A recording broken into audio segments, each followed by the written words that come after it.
What if Ethan, the dear friend of Iron Man, had not perished, but instead ascended to extraordinary powers? Wait, Tony cried out anxiously, as the arm of Mark I futilely lifted. Can you truly save Ethan, rather than escort him to paradise?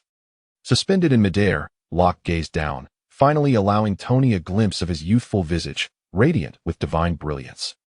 With a gentle flutter of his pure white wings, a cryptic smile graced his lips. Tony Stark, I am indeed an angel, though not of the kind you perceive at least. I do not hail from paradise, so rest assured. Judgment. The wicked shall be consumed by flames. The mournful shall face death. The deceivers shall be judged incapable. The rebels shall be engulfed in fire. The fallen shall find no mercy, and the greedy shall meet their demise. Only the worthy may survive. Under the moonlight, Angel Ethan roared against the demons that ravaged his homeland. Chapter 1. Gene Transference. Hudson Valley, New York. October 2006. Lead gray clouds hung low, pressing heavily upon the fields of the Hudson Valley. The first snow, resembling fine salt, blanketed the exposed brown earth after the harvest, concealing the path to the farm. The main farmhouse was brightly lit, with faint sounds of commotion emanating from the livestock pens. Beneath this warmth, over 50 meters deep into the cold, unyielding granite layers, lay an entirely different world, a steel fortress constructed of high-strength alloys and liquid cooling conduits. The bunker laboratory. The air circulation system in the northern section of the bunker was operational, blending the buzzing of servo motors with the hissing of high-frequency currents, creating a unique ambience characteristic of laboratories. White LED strips embedded in the streamlined walls illuminated everything brightly. This is the closest we've come. If we can activate the human creation furnace, we can provide dark energy to the repository of knowledge. The rest will be left to the repository. Locke gazed at the petri dish before him, a peculiar flush gracing his cheeks. After many years of effort, he had successfully cultivated 10 specimens, employing various biological substitutes, incurring the cost of disposing of numerous remains. It was only during the 8th activation of the creation furnace that success was achieved, but the biological specimen could not harness the surge of energy, resulting in rapid death due to genetic collapse. The subsequent 2 experiments followed suit. After perusing the repository's tome, Gene Modification, from Introduction to Interment, Locke had confirmed that for a biological specimen to transcend into the extraordinary, it must either begin with an extraordinary embryo or undergo gene writing via a transformation chamber connected to the repository. Alas, neither option was within Locke's reach. What does a foreigner know of genetic embryos? As for the repository, the good news is, there is some, brother indeed. The bad news is, only data backups exist. As the vessel, Locke, who had not yet entered the extraordinary, could not even mobilize energy, he fully grasped what it meant to be an impotent husband. Thus, he had to take a gamble. In the memory palace created by the repository, he simulated countless scenarios. His distinction from ordinary specimens lay in the divine repository embedded within his consciousness. Although not a physical entity, it existed within Locke. If energy could be bestowed upon it, it could initially intervene in Locke's body and assist in restraining that energy. This time, the target was Locke himself.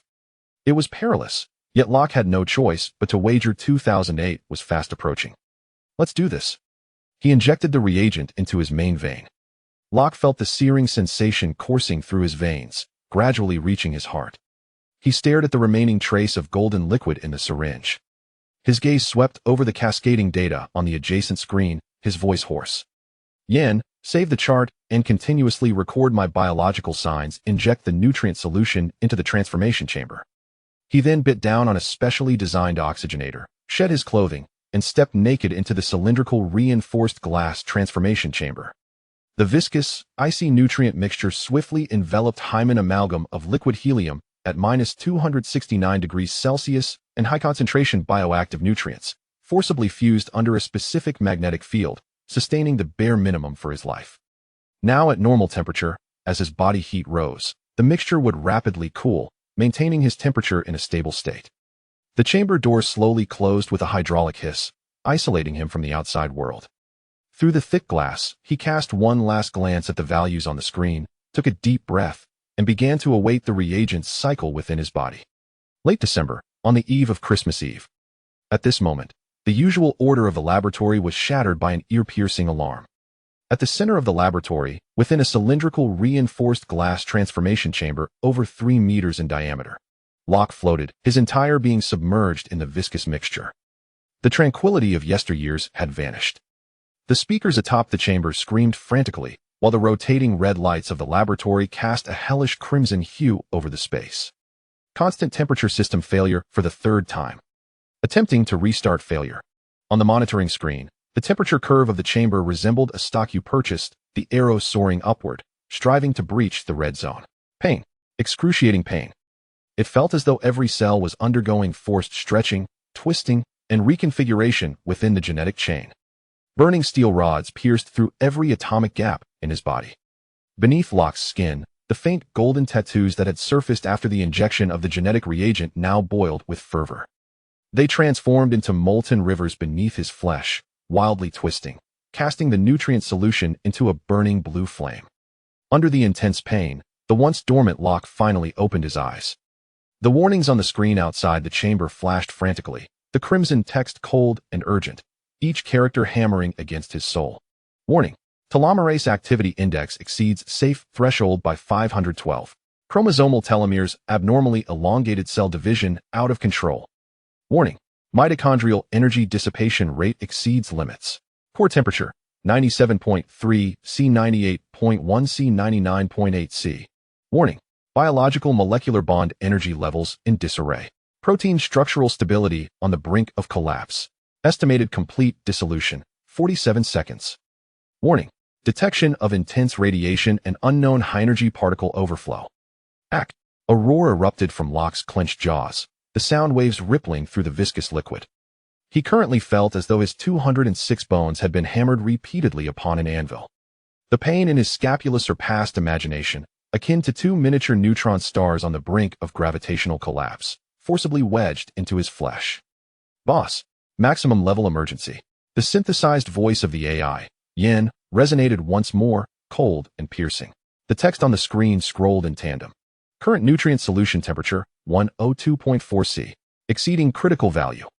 Cell dissolution rate, 99.8. Core organ failure risk, 100. Strongly recommended. Initiate forced ejection procedure immediately. Repeat, strongly recommended. Initiate forced ejection procedure immediately. Otherwise, unpredictable consequences will occur within 11 seconds. Shall we execute? No response from the very inception of the design. Yan's autonomy was constrained. The vital signs on the screen were a glaring, blood-red hue. Locke felt as though he had lost control, his consciousness akin to a fragile vessel amidst a tempest, on the brink of being utterly torn apart by the storm of pain and energy. At this critical juncture of corporeal collapse, a rational voice resonated within his mind, overpowering all suffering. Vital signs of the repository carrier have surpassed the critical threshold of the creation forge. Determination. Conversion rate of the first-generation angel gene template. 5. Determination. The carrier meets the minimum mobilization standards for dark energy conversion. Authorization confirmed. Initiating sacred knowledge repository in minimum energy consumption mode. Available computational power, 0.02. Carrier is being connected. Protocol confirmed. Prioritizing execution of the primary Guardian protocol. Authority takeover in progress. Warning. Energy is out of control. Taking over carrier genes. Initiating energy extraction matrix. Forcibly converting dissipated energy into sacred particle flow. Notice. Biological structural genes are opening. Initiating sacred encoding writing program. Overriding carrier sequence. Restructuring molecular bonds. Writing target. Basic framework for first-generation super soldier angel type. Core engine. Light energy aggregation furnace. Writing. Complete. Auxiliary curvature generator. Writing. Complete. Primary spatial perception array. Writing. Complete. Sacred language compilation module. Writing. Complete. I have analysis module. Writing. Complete. Authorization confirmed. Initiating protocol divine river. Authority takeover in progress. Anti-void editor framework. Writing. Complete. Initial anti-void gene. Writing. Complete. Writing. Total progress, 10, 50, 99. Writing. Complete. The force field erupted within the nutrient solution. The golden patterns dancing across Locke's skin constricted, beginning to draw inward. The magnetic confinement field composed of energy firmly locked the uncontrollable energy beneath the surface of his skin. The raging energy began to be tamed, transforming into a gentle golden current that flowed along the newly formed energy veins, infusing every segment of the restructured genetic chain. Boom. The reinforced glass chamber, unable to withstand the pressure of the boiling, superheated liquid, finally succumbed. It exploded with a deafening roar, akin to a bomb detonating from within. The mixture of liquid, accompanied by countless shards of glass, sprayed outward, colliding with the alloy walls, unleashing a torrential symphony of impacts. The acrid scent of char filled the underground space. Locke's body, like a projectile, hurtled through the air amidst the searing debris, crashing onto the cold alloy floor with a muffled thud. Chapter 2. The Unexpected Triumph. Curled on the ground, Locke began to cough, each spasm expelling a mixture of pale blue nutrient fluid and blood from his trachea as he spat out the shattered oxygen supply device. His damp, black hair clung to his pale forehead and cheeks, droplets of water mingling with sweat cascading down. The once resplendent golden patterns on his skin dimmed rapidly, converging at the location of his shoulder blades, akin to coins sinking beneath the surface of water, disappearing beneath his skin, leaving only a faintly warm sensation. The piercing alarm continued to drone, striving to calm the aftermath of the laboratory's overheating. The lab resembled a battlefield, debris strewn across the entire space. Nutrient fluid trickled down Locke's bare skin, rising from the floor in wisps of mist, interwoven with ethereal blue and faint golden glimmers. Locke slowly opened his eyes. His once black pupils had transformed into gold, imbued with a strange sensation of both unfamiliarity and mastery over his physical form. The world before him had been entirely reconstructed. Visually, every detail emerged vividly in Locke's perception. Silver light filled his vision, allowing him to discern the energy and microradiation present in the air. The faint sounds of the cooling system mixed with the subtle friction of bearings. The rhythmic sound of his heartbeat echoed within him. All these sensations were now accessible to Locke's awareness. His perceptions had been elevated to an extraordinary dimension. Information surged in, yet there was no chaos. His mind received and integrated it with remarkable order. This was no longer mere sight or sound. It was a direct reading of the essence of the world. Yin, deactivate that infernal alarm and enter silent mode. The moment the command was issued, the laboratory fell silent, leaving only the sound of Locke's heartbeat reverberating in his ears. Taking a deep breath, Locke braced himself against the floor, attempting to rise. His muscle fibers tightened, and he felt within him not blood and flesh, but a hydraulic machine. Shards of broken glass and metal fragments cascaded from his shoulders and back, clattering against the floor. Locke lowered his gaze to his outstretched palm. His skin was smooth and pristine, exuding a healthy white sheen, yet upon closer inspection, he could faintly perceive the flow of golden energy veins beneath the surface. His fingertips grazed his arm, feeling the tautness and resilience, as if his bones had been replaced with bioalloy. Is this the sensation of a first-generation super soldier? Locke murmured, his voice imbued with indescribable relief and a primal joy of existence. The power encapsulated within this body far exceeded any limits he had known in his 23 years as an ordinary man. He turned slowly, his gaze landing upon the alloy wall, which reflected his current form, tall and athletic, perfectly proportioned, with the faint golden radiance beneath his skin enhancing his otherworldly beauty. Then, the next step is, he inhaled deeply, his thoughts activating a switch he had simulated countless times. With a resounding crack, two enormous, pure white wings erupted from his shoulder blades. It was not a mere growth, but rather the unfurling of a spatial fold. The pure white wings fully extended beneath the harsh emergency lights, spanning nearly 4.5 meters. Each feather refracted a cold glimmer in the light.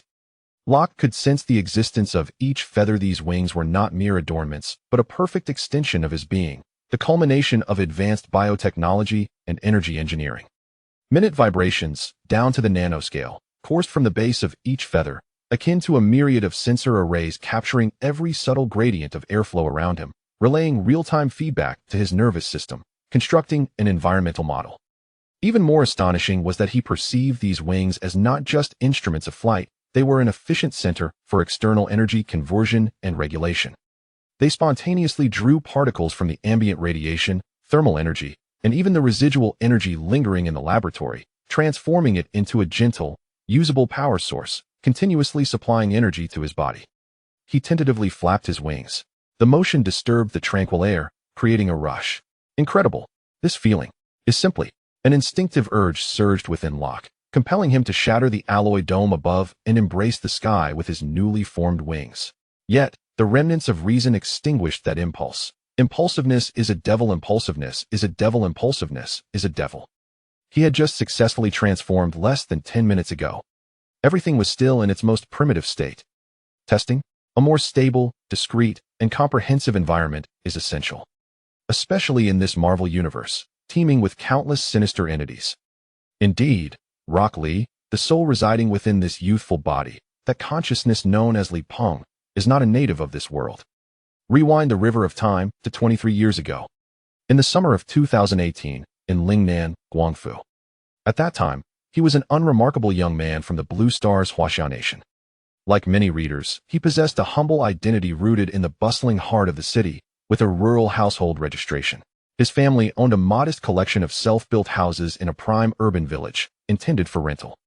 His life goals were clear and simple: to be a carefree, leisurely landlord, with his greatest daily concerns being what to eat upon waking and where to sleep at night. Life was filled with sunshine, milk tea, games, and occasional night workouts. Every day was a pursuit of knowledge and enlightenment, seeking the depths, burning incense. Life was truly boundless in joy. What? You ask me what I seek to understand. Then I pose to you, is the path of foot massage not a path? Is the technique not a method? Answer me. Look into my eyes. It was meant to be a bright and sunny day. He stepped forward to meet a long-lost confidant who had just returned to the country. After a long separation, they agreed to rendezvous in a hotel suite in the city center for a friendly sparring match, no props involved. From the rise of the city lights until the moon hung high in the sky, both parties exerted their utmost efforts, and the battle was exceptionally fierce. The following day, under the bright sun, he, with a somewhat sore and weary back, victorious yet fatigued, drove his modest V8 engine car along the national highway, ready to indulge in a delightful nap at home. The morning sun was not blinding. The roadside was adorned with lush greenery and the distant silhouettes of buildings. A flash of bright red and the flickering of emergency lights caught his attention, a stranded red sedan flashing its hazard lights, its deflated tire a testament to its helplessness. Of course, the most helpless was the young lady standing beside the car, staring helplessly at the completely flat rear tire, her face etched with anxiety. Sore back? Weakness? At least in that moment, hormones and emotions temporarily overpowered the thoughts of the sage. The kind-heartedly instantly felt a surge of energy. Accompanied by the screech of tires, he executed a perfect drift, parking his sports car at a safe distance. He opened the door, stepped out, and donned what he believed to be a radiant smile. Chapter 3. The Roar of Dread. Marvel, we're beyond redemption. Accompanied by the jarring screech of tires, he executed a flawless drift, bringing his sports car to a halt at a safe distance. As he swung open the door and stepped out, a self-assured smile, which he believed to be radiant and charming, adorned his face. Hello, do you require assistance? The process of changing the tire proved to be more arduous than he had anticipated, especially for a back that had just endured several hours of intense core strength training. After a laborious half hour, he managed to assist the young lady, exchanging contact information before resolutely declining her invitation for ice cream later that day. He arranged to express his gratitude in person on another occasion, and in his mind, every effort had been worthwhile. His back. What is that? It doesn't exist. By my hen. He hummed a disjointed tune, feeling a sense of fulfillment as he packed away his tools, brushing off the dust and grease from his hands. With a sense of accomplishment akin to saving the world, he turned to his vehicle. Just as he opened the car door and placed one foot inside the driver's seat, a deafening roar of an engine surged towards him, a colossal vehicle hurtling from the opposite lane with such speed that he could hardly comprehend it. Like an uncontrollable titan of steel, exuding an aura of destruction and obliteration, it brazenly barreled across the median and into his lane. Time seemed to freeze. The roar belonged to a massive truck, utterly relentless. Before he could even register an expression, the world spun chaotically before him. Pain had not yet set in, but his consciousness began to ebb away like a receding tide. In a fleeting moment, before plunging into that cold, eternal darkness, he thought he heard, perhaps merely an illusion, the driver in the cabin muttering in a heavy local accent, slightly tipsy, "Ah, this big city is different. You know, even the speed bumps are all soft and cushy." Then, his consciousness drifted in a void where time held no meaning. There was no light, no sound, no sensation, and even the concept of self faded away. Only an eternal and vacuous feeling of floating remained. It felt like an instant, yet it could have spanned countless cosmic cycles over eons. When the sensation of existence rekindled, like a faint spark amidst the void, he struggled to lift his eyelids, as heavy as colossal boulders. He found himself in this new world. After grappling with initial fear and cognitive dissonance, he relied on the wisdom of an adult soul and the formidable learning instincts of an infant. Painstakingly adapting to a new language characterized by a pronounced nasal intonation of American English, a new body, and a new environment. For a time, he suspected that this was merely a residual effect, a hallucination, or that he had been flung across the globe by a garbage truck to an unfamiliar land. However, an increasing number of details raised a chilling sense of disquiet within him. Though the language gradually became intelligible, place names, news events, and even certain technological products emanated an unsettling strangeness. Initially, Locke had reconciled himself to the fact that he had become a mere pawn in this strange existence. However, everything changed when his father, Comrade Lee, escorted him to school. The teacher, pointing at the figure clad in a stars and stripes uniform from the elementary textbook, pronounced in a heavily accented, somber English, "Behold, this is Captain America, our nation's hero, who led the army to victory over the Nazis during World War II." In that instant, Locke's soul felt as though it had been struck by a thunderbolt from the very depths of the cosmos. What a shock! This was utterly unacceptable. Captain America? Red Skull? Hydra? Marvel? Goodness gracious! Was this a cinematic universe or a comic universe? If it were the latter, did that imply the world was on the brink of explosion? The universe might face annihilation and reboot. Earth could explode and restart. Today, for no reason, reboot. Rebooting was decidedly inhospitable to outsiders. If it were merely a cinematic universe, it would be somewhat more bearable. But Marvel's New York was akin to a place where ordinary individuals could be obliterated at any moment. Living here meant constantly facing the threat of stampedes during parades, high-speed chases, the unfortunate chance of stray bullets for those unlucky enough to be struck, bizarre disappearances of friends, the tragic executions of close companions, neighbors being dismembered, and so forth. An overwhelming panic engulfed him, akin to a bucket of icy water poured over his head, leading to many days of tasteless meals, sleepless nights, and a tumultuous state of anxiety. He began to plead with Comrade Lee daily to take him back home. Fortunately, this profound turmoil of the soul did not endure for long. By the time he reached the age of 8 in this world, on a tranquil afternoon, while struggling in a vast barn on the farm to prove to his father that he was not a weakling and no longer needed to wear adorable pink clothes to school, he attempted to lift a bag of grain far too heavy for his small frame. As his face turned crimson and veins bulged, just when he was on the verge of exhaustion, a warm current surged from the deepest core of his mind. Subsequently, a cold, mechanical voice resonated thunderously within the palace of his thoughts, detecting spiritual carrier, initiating mental spectrum scan. Self-check in progress. Current carrier, no physical embodiment. Current energy, none. Current computational power supply, none. Level, identity confirmation, sacred Kaisha knowledge repository, offline backup, status, dormant. Binding procedure initiated, establishing mental link channel, permission verification. Verification successful, highest privileges. Link established. Carrier, Locke Lee, welcome to the sacred knowledge repository. May the light of justice illuminate your path. In that moment, the mountains of hay in the barn seemed to radiate with luminescence. Had he not been exhausted, Locke would have nearly leapt for joy on the spot. A golden finger.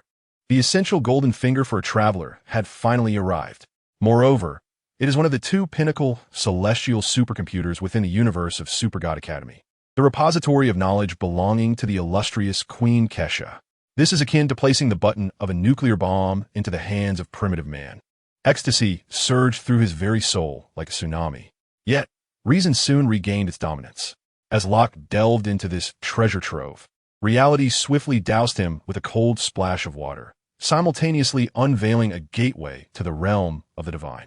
This repository of knowledge exists in a rather peculiar state.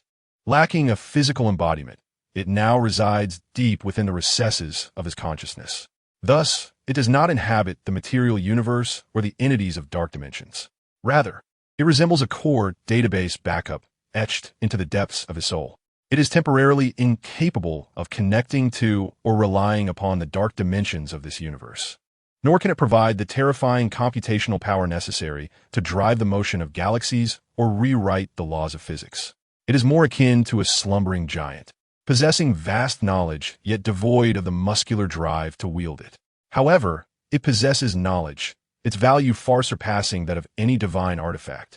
One must understand that the technological accumulation of the angelic civilization, spanning hundreds of thousands of years from the era of cold weaponry to the complete technological tree that traverses the starry seas, is almost entirely stored within.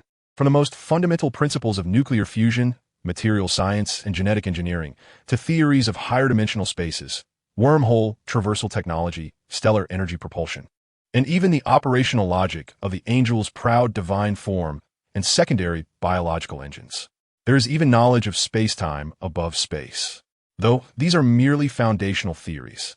More critically, at the inception of the Super God Academy, during that golden age teeming with stars and the congregation of deities, the enigmatic space principle, the sovereign Queen Kesha, the harbinger of ultimate fear, the grim Reaper Karl, the maverick yet extraordinarily gifted King Apocalypse Liang Bing, who later became Morgana, and the sagacious King He-Shi, who stood at the pinnacle of technological advancement within the super god universe, collectively explored all topics, theories, conjectures, experimental data, lessons from failures, and forbidden knowledge. How could such a treasure trove lack a backup? With the pride of Queen Kesha, the sovereign of gods, and the excessive desire for control exhibited by Shui Wei, it is certain that while I may temporarily refrain from utilizing it, I must never remain ignorant of it, nor allow others to master it while I remain oblivious. Stellar propulsion, void engines, anti-void, secondary biological theories, ultimate fears, any concept that has been proposed, discussed, or researched, no matter how taboo or avant-garde, must surely have detailed records preserved within the repository, along with basic analyses and deductions made by Queen Kesha during her leisure. One must recognize that this knowledge fundamentally underpins the leading civilization, the angels, within the entire super god universe, is the unparalleled ladder leading to the domain of the divine, and Locke stands as the fortunate, or perhaps unfortunate, soul thrust upon the precipice of this ladder by fate. From the age of 8, his aspirations were strikingly clear, guided by the treasury of knowledge and harnessing the extraordinary resources that this marvel universe might offer. He sought to transform himself into an individual, or perhaps even a deity, capable of thriving in this perilous world. To this end, Locke capitalized on old Lee's indulgence of his precocious intellect and whimsical ideas, embarking on a quest to monetize knowledge, sell patents, raise funds, and clandestinely plan a laboratory.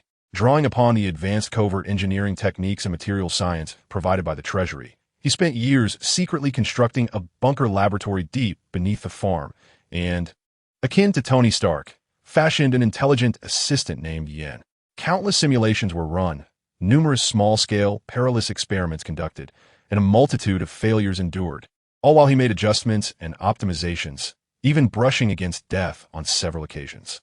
All these efforts, all the risks taken, were for this very moment, in this underground sanctuary, which consumed Locke's vast savings and embodied countless hours of labor. He succeeded, under the dual catalysts of Queen Kesha's blessing and his own relentless efforts to temper his power. He forcibly stabilized the first-generation super soldier gene template. Achieving a monumental leap in the essence of life, Locke slowly retracted his enormous wings. Chapter 4. Harvest. The following day, order had largely been restored in the laboratory. The shattered fragments of the capsule were cleared away by robotic assistants. The floor gleamed as though newly polished, and the lingering odors in the air were thoroughly purified by the powerful circulation system. Locke stood before a floor-to-ceiling data screen, the ethereal blue glow illuminating his youthful visage. The angelic genes had turned his minor imperfections into highlights, rendering his skin so flawless that his pores were nearly invisible. Locke suddenly realized that his charm could almost rival that of the various father figures displayed on the screen. His fingertips danced rapidly across the holographic keyboard, complex streams of data cascading forth.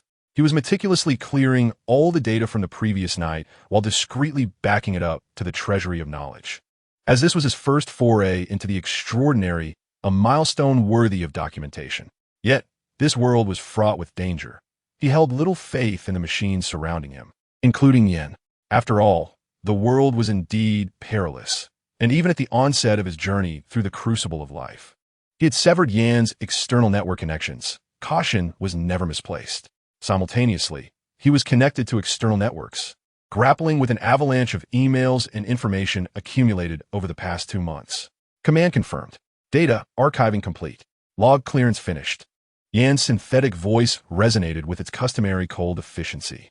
Locke's gaze fell upon an email notification from the Massachusetts Institute of Technology. The subject read, "Congratulations to Dr. Lee for the widespread attention garnered by his theoretical model on the correlation between high-dimensional spatial topology and gravitational anomalies published in the latest issue of Nature Physics." A nearly imperceptible smile graced his lips. For him, it had long ceased to be merely a bastion of knowledge. It now resembled an intriguing social arena and a source of funding. Thanks to the sacred repository of knowledge etched deeply within the soul, Locke possesses insights that far exceed the imaginative limits of contemporary earthly civilization. To put it plainly, consider the ascension to a divine form. One must excel in foundational genetic engineering. It necessitates a comprehensive understanding and optimization of every base pair, every protein folding pathway, and even delving into the quantum realm of gene expression regulation. This endeavor transcends mere biology, representing the ultimate fusion of physics, chemistry, and bioinformatics. Once genetic editing is accomplished, one must also harness energy. This includes, but is not limited to, wartime propulsion and the subsequent construction of entities within the dark cosmos, which demands an unfathomable amount of energy. In this current era, the nascent theories are merely unachievable conjectures. However, within angelic technology, stellar energy propulsion is a prerequisite. Surely, one cannot believe that the energy utilized by angels to initiate the blade of judgment materializes from thin air. The knowledge repository offers only computational support. Thus, Queen Kaisa's initial inquiries revolve around how to safely, efficiently extract, transform, and store stellar-level energy, with theoretical depth sufficient to evoke tears of envy from contemporary nuclear fusion experts. Indeed, the theory of storing stellar-level energy within a divine form remained unrealized until Queen Kaisa's demise. After all, no one desires to attract the attention of the Taliban players, right? Even the experts of solar manipulation, the radiant sun, have merely managed to store a fraction of energy, far from achieving stellar-level reserves. Excess energy remains uncontainable, and their primary focus continues to be the utilization and mobilization of stellar power. As for the void engine and anti-void, they delve into the fundamental rules of the universe. An ultimate programming language based on the universe's fundamental string theory, intertwining higher-dimensional mathematics and conceptual logic, serves as the core key. It directly defines the existence or non-existence of entities or redefines them as other forms of matter.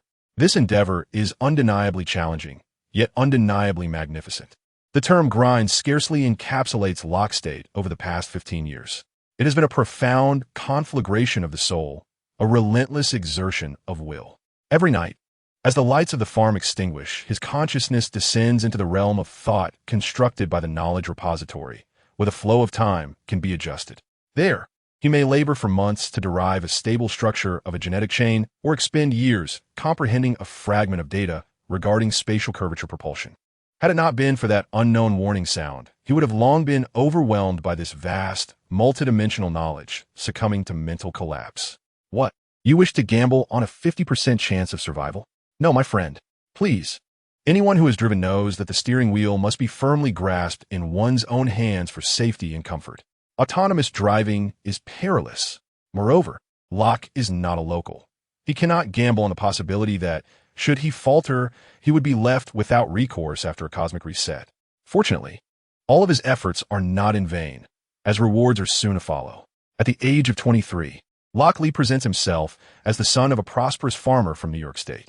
In truth, he is a tri-disciplinary doctoral student pursuing studies in theoretical physics, genetic engineering, and computer programming. Although the knowledge imparted by his courses and professors appears rudimentary in the vast ocean of knowledge, what is of greater significance is that this institution serves as an exceptional conduit for legitimate financial gain. The prestige, connections, and platforms provided by this esteemed academy are precisely what Locke requires at this juncture. Thus, the pursuit of wealth is paramount. Those with friends who own laboratories are well aware that the financial demands of conducting experiments at the genetic level far exceed what a mere farm can afford. Excluding equipment, the initial investment surpasses $1 million, and when accounting for equipment, the total investment reaches nearly 10 million. Furthermore, this does not even factor in the operational costs that follow. Thus, leveraging the advanced, albeit obscure, knowledge from his intellectual reservoir, Locke has registered an abundance of patents over the years. For instance, he has developed a microbattery technology based on a novel carbon nanotube structure, boasting energy densities several times greater than existing lithium batteries, albeit only releasing a civilian-safe, modified version to the public. Additionally, he has crafted a core algorithm to optimize data compression and transmission efficiency. These patents have been cleverly licensed in batches to various tech giants, pharmaceutical companies, and communication oligarchs through anonymous or offshore corporate entities. Each licensing agreement has been accompanied by astronomical financial inflows into his meticulously constructed offshore financial network. Most of this capital is allocated to sustain the exorbitant expenses of his bunker laboratory, where alloys, liquid helium, and high-energy particle generators cannot be procured with mere corn from a farm. A small fraction of the remaining funds has been invested in an angel investment firm, which operates discreetly and maintains an air of mystery. Within the elite circles of Silicon Valley and Wall Street, its uncanny foresight and astonishing return on investments have become legendary. It functions like an invisible hand, amassing even greater wealth for Locke. Today, on the first business day following Christmas, Locke's destination is the heart of Manhattan, New York. He is en route to the headquarters of the angel investment firm to launch his next commercial initiative aimed at accelerating global progress. A custom-made black armored limousine glides silently to a halt before a strikingly modern skyscraper adorned with glass curtain walls in Midtown Manhattan. At the pinnacle of the building, silver glimmers in the winter sunlight. Locke steps out, clad in a perfectly tailored deep gray bespoke suit, which accentuates his tall and upright demeanor. He shuts off his superhuman senses, yet the calmness derived from his absolute control, coupled with the occasional glimmer of wisdom and worldliness in his profound gaze, qualities not typically found in one of his years, compels the elite passersby to cast lingering glances in his direction. Without the need for a notification at the front desk, an exclusive elevator whisks him directly to the top floor. The expansive, circular floor-to-ceiling windows offer a breathtaking view of Manhattan's skyline. Evelyn, the astute and capable CEO, a white woman in her 40s, has long been engrossed in reviewing documents in her office. "Merry Christmas, Locke. Did you bring your contact lenses?" She gazes momentarily at Locke's golden irises, then suppresses her curiosity and promptly addresses the matter at hand. Here is the in-depth analysis report on the mobile communications market, the semiconductor supply chain, and global consumer electronics brands, along with a summary of our available cash flow and callable resources. "Thank you, and Merry Christmas." Locke accepts the documents, yet his gaze does not linger on them. He strides to the windows, looking down at the bustling streams of cars and pedestrians below, appearing like ants in motion. His extraordinary vision easily captures images displayed on the massive screens in Times Square several blocks away. A smile, imbued with an absolute sense of technological superiority, emerges at the corners of Locke's mouth. Turning to Evelyn, he states, "I intend to establish a new company, a true mobile smart device."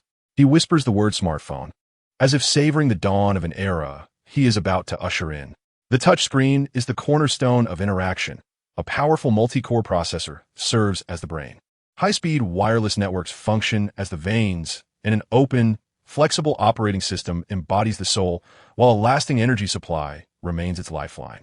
At this moment, standing atop the realm of angel investments and gazing over Manhattan, Locke resolves to create a new company, aiming squarely at smartphones, a genuinely revolutionary mobile smart device. Reflecting on the plot of Iron Man from 2008, where Tony Stark still used a phone with a keyboard, Locke's lips curl into a smile of mastery over the future.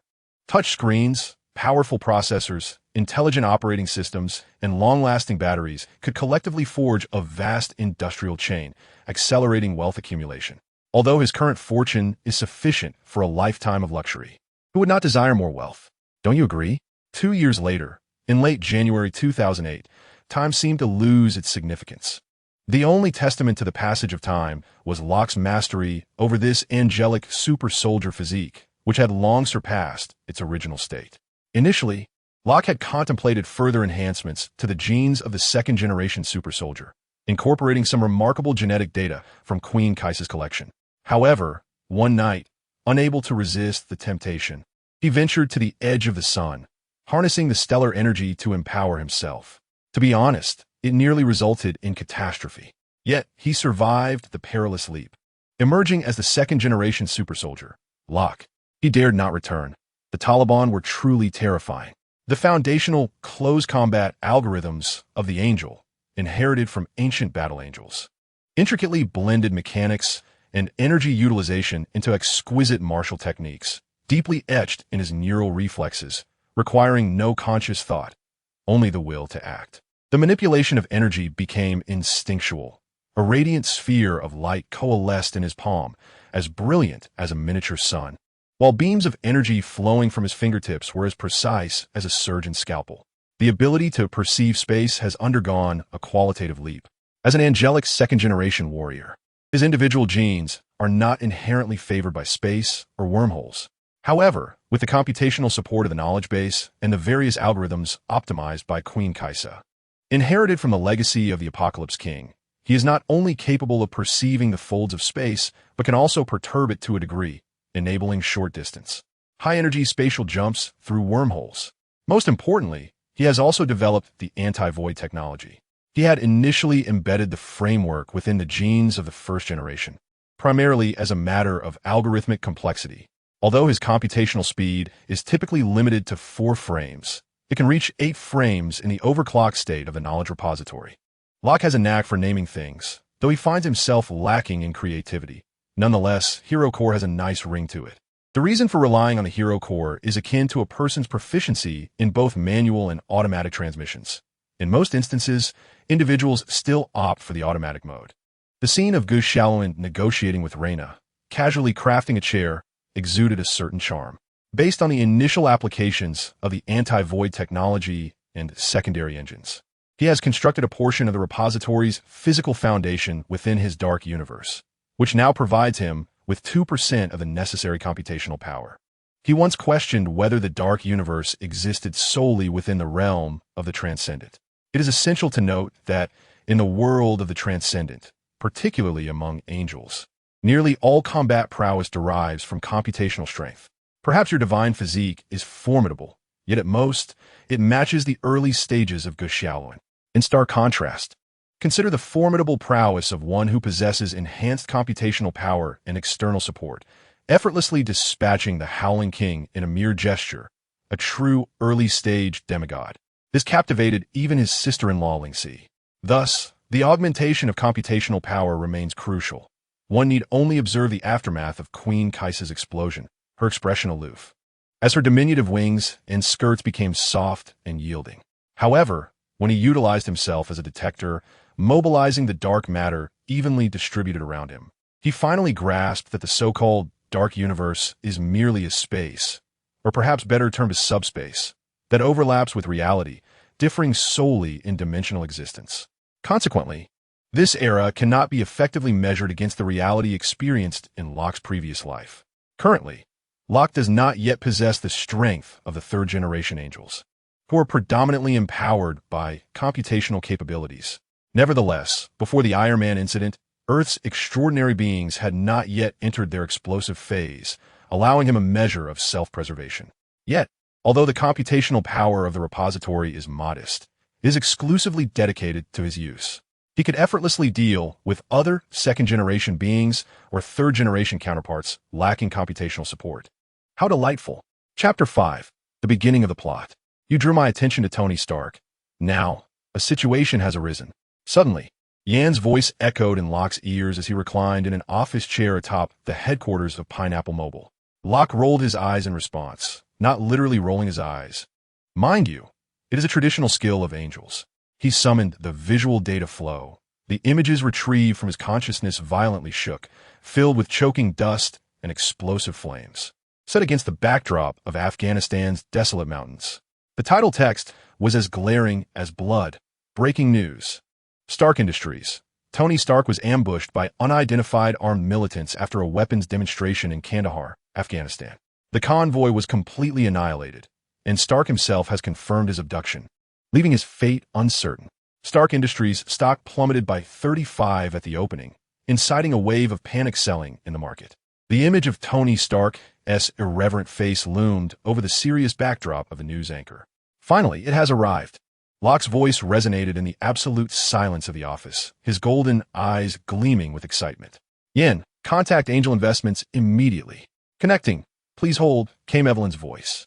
Locke, what brings you to seek me? Have you discovered a new investment direction? Evelyn, mobilize all available liquid assets from Angel Investments. Liquidate all short-term, low-risk bond positions, including all liquid funds from Pineapple Mobile, and activate the highest financial leverage in all open markets globally. Purchase every circulating share of Stark Industries, regardless of cost or price. Buy as much as possible. Locke, do you possess some insider information? As the current executive of Angel Investments, I believe this decision is. Evelyn began, her brow furrowed. Evelyn, trust your employer. Locke interjected, cutting her off. Fine, who am I to argue? Your decisions are never wrong. Evelyn replied with a resigned smile. But Stark Industries is not in a favorable position right now. However, a dying camel is larger than a horse, as the military and government are still watching closely. To Locke, Stark Industries represented more than mere capital. It was a tool, a lever to unlock the future, especially in a world on the brink of upheaval due to the circumstances surrounding that tin can in the cave. Stark Industries stock was the purest vein of gold buried beneath the ruins of panic. Locke's profound gaze seemed to pierce through the mist of time. He clearly envisioned that the current plunge was merely the overture of terror. When Tony Stark emerged from the desert clad in that rudimentary yet profoundly significant armor, announcing the closure of Stark Industries' weapons division with a sardonic expression and a defiant tone that would herald the true market ice age, New York's investors would come to understand what it meant for stock prices to plummet through the floor. Panic would consume all rational thought, and at that moment, with vast reserves of cash in hand, he would re-enter the scene like a specter, seizing more blood-stained chips at almost no cost. Then he would simply wait, awaiting the moment when Nini would make her grand entrance amidst the ruins of Gemera Town, until he could proclaim, "I am Iron Man." At that moment, Stark Industries stock would soar like a rocket powered by an arc reactor, soaring to the skies.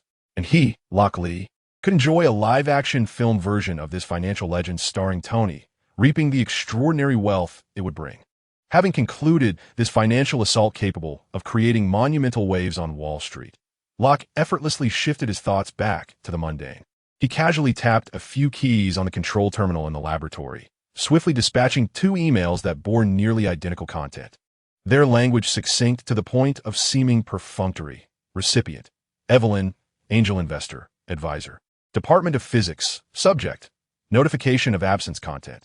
Due to an unforeseen personal matter requiring urgent attention, I will be on vacation for several weeks starting today. Communication may be inconvenient during this period. There is no need to reach out. Urgent matters will be handled by my assistant. Do not worry. Closing the virtual interface. A smile fully blossomed on Locke's face, radiating an anticipation akin to that of a child about to enter an amusement park, mingled with a knowing jest. Vacation? How could a visit to a notable site not qualify as a vacation? Moreover, he remained intrigued by the workings of Tony Stark's mind. The formula for inducing cold nuclear fusion in palladium through a rudimentary magnetic field was merely an extension of basic physics in the realm of angelic knowledge. Once civilization reached a spacefaring level, Locke's bunker laboratory had transitioned to a new energy source the moment he embarked on his extraordinary journey. This was achieved through an enhanced colossal tokamak nuclear reactor. Unlike Tony's use of palladium, it employed erbium. The lattice structure of this rare earth metal could more efficiently bind deuterium atoms, creating an ultra-high-density fuel environment. The density could reach 400 million times that of tokamak plasma, a claim grounded in reality. Both palladium and erbium are indeed popular elements in actual reactions, though the cinematic portrayal tends to lean towards pseudoscience.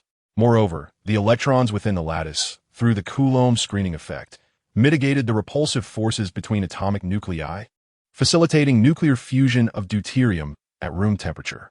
Although, theoretically, palladium reactions could achieve room temperature nuclear fusion under the analysis of supercomputers at the Treasury, that remain merely theoretical. For this era, such feats are not trivial, and how exactly did Tony Stark manage to bypass energy conversion altogether? Friends who frequently tinker with nuclear reactors would know that nuclear fusion primarily produces thermal energy, while the release from nuclear fusion is At its core, the kinetic energy of particles, essentially thermal energy. The conventional pathway for energy utilization invariably follows the sequence of thermal energy to mechanical energy, like driving a turbine, to electrical energy. Each conversion incurs substantial energy loss, the Carnot cycle limit, and the conversion apparatus is vast and complex. In this era, how did he circumvent the second law of thermodynamics? Locke sipped his coffee, his brow furrowed, his eyes alight with pure curiosity and a thirst for exploration. Tony Stark not only achieved room temperature nuclear fusion, but also managed to directly convert nuclear fusion energy into electrical energy. Could such technology truly exist in this age? He did not doubt it. After all, it was Tony Stark.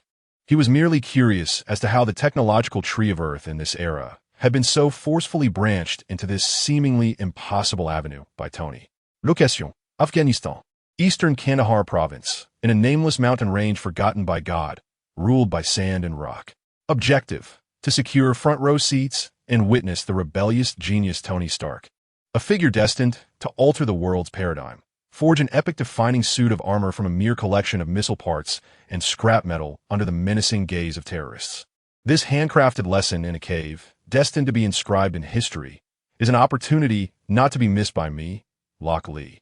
This moment serves not only as a testament to history, but also as an occasion to ascertain whether this world is a cinematic realm or a comic universe. Despite the absence of detected mutants thus far, one must evaluate personal safety with multiple layers of consideration. After ensuring a facade of a self-driving trip, I will assess your graduation project, Tony Stark. A quiet chuckle escaped my lips as I concentrated. The light in the office seemed to warp momentarily. Behind me, a pair of pristine white wings unfurled into existence, emanating a spatial fluctuation. Before me, the air transformed. It resembled a tranquil water surface disturbed by a colossal stone, violently distorting and rippling outwards, radiating a blend of azure and pale gold luminescence. At the epicenter of these ripples, a profound passageway, seemingly connected to an infinite void, was rapidly taking shape. There was no cataclysmic noise, only the low hum of space being forcibly torn asunder. I stepped into the heart of that distorted ripple, akin to a droplet merging with the ocean. In the next moment, the spatial ripples convulsed violently before collapsing inward, vanishing entirely. The office returned to an eerie silence, as if no one had ever existed there. Only the colossal screen in the center displayed a bar graph representing Stark Industries stock trading volume, surging upwards with unprecedented fervor as if under the influence of a stimulant. The red-by signals cascaded like a waterfall across the screen, and the frigid numbers danced, echoing the silent roar of capital waves. Meanwhile, the catalyst of this tempest had already traversed thousands of miles, arriving upon the scorching sands of Afghanistan. In the depths of an unnamed mountain range east of Kandahar, ripples spread through the space above a concealed cave system, reminiscent of stones cast upon a water surface, intertwining shades of azure and pale gold. My figure stepped forth silently, my pure white wings elegantly retracting without stirring a speck of dust. Being a second-generation entity, my genetic foundation does not possess the same affinity for space as the time-space genes. Traversing such vast distances via wormholes is no simple feat, however. I have not neglected the calculations in this regard. With the Treasury's analysis, 3 jumps suffice. I have already pinpointed the life signals of Tony Stark and Ethan within the cave below through dark energy perception, establishing a comprehensive passive monitoring dark network for key observations, Stark's vital signs, and any anomalous energy fluctuations. My voice directly transmitted commands within my consciousness. Command confirmed. Deploy passive gravitational wave detectors and microneutrino imaging devices. Deployment complete. Monitoring in progress. Alert. Establishment of high-precision electromagnetic spectrum analysis array network requires authorization for ambition privileges. Do you grant access? Instruction confirmed. Authorized network construction completed. Undergoing detection came the cold yet efficient response. Locke did not hasten to investigate. Instead, he took a keen interest in pausing at a nearby natural rock shelf that offered an exquisite view, shielded from the wind and dry.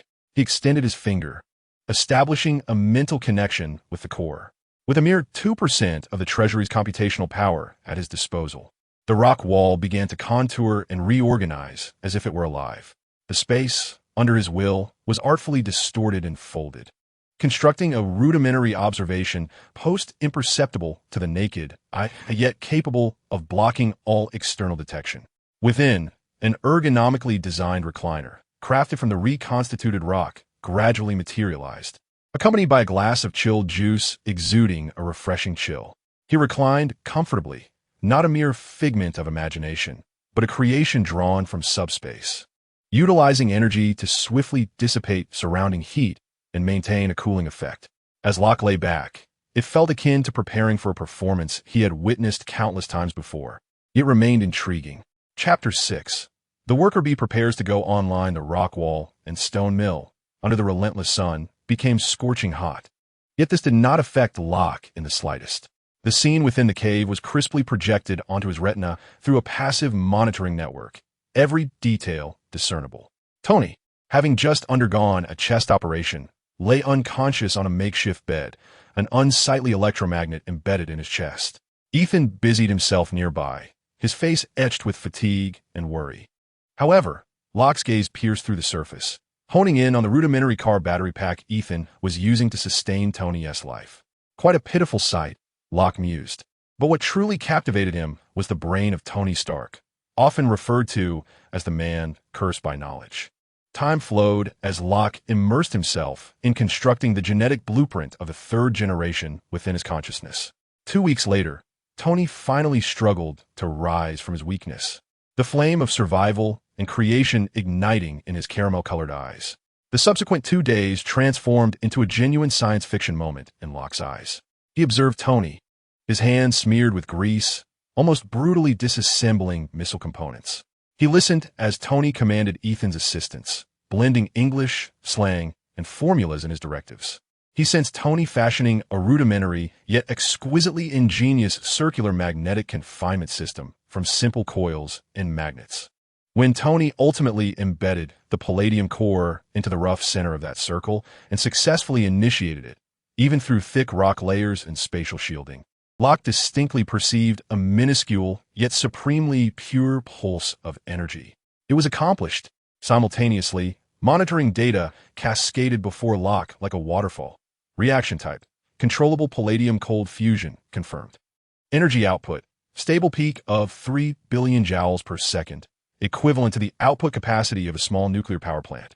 Energy conversion efficiency: theoretical limit exceeded 98. Nearly perfect direct nuclear fusion energy conversion. Radiation leakage: effectively confined by magnetic confinement fields and reactor shells. The leakage value is astonishingly low. It is truly remarkable that miniaturized cold fusion has been achieved in this era. No wonder Tony dares to implant it in his chest. Locke couldn't help but exclaim, even though he had anticipated it. Witnessing the birth of this epic-defining masterpiece still left him in awe. The arc reactor truly lives up to its name. Just the energy conversion efficiency and radiation confinement technology alone are sufficient to ignite an explosion in the entire physics community. It is no wonder that the military, like sharks sensing blood, eagerly sought to classify this technology under the Marvel category. He instantly comprehended the fervent desire of various factions in the film coveting Tony's technology. Command confirmed. Creation of Marvel Collection category completed. Command confirmed. Controllable palladium cold nuclear fusion recorded. For this era, it signifies an energy revolution, but it also serves as the key to unlock Pandora's box. In contrast, the armor forged from leftover missile parts, steel plates, and rudimentary welding equipment appeared rather unremarkable in Locke's eyes. To be fair, in a scenario where the energy problem is resolved, a doctoral student well-versed in mechanical engineering and physics, with ample materials and tools, could probably cobble together something decent, he remarked with a hint of jest. This cumbersome metal canister had yet to step into the realm of the extraordinary, aside from proving Tony's craftsmanship and survival instinct. The technological sophistication was far inferior to that of the small heart. 3 months swiftly passed under Tony's relentless tinkering and Ethan's devoted care. Locke was the most patient of spectators, witnessing the entire spectacle of survival in the cave and technological marvels. At the same time, he pondered whether to rescue Ethan. Ethan, originally a minor character in the plot, had become the pride of Grammy, if following the sacred Kaisha's approach. Upon seeing Ethan resolutely charge out with a gun to buy Tony precious time, Locke knew his moment of dramatic revelation had arrived.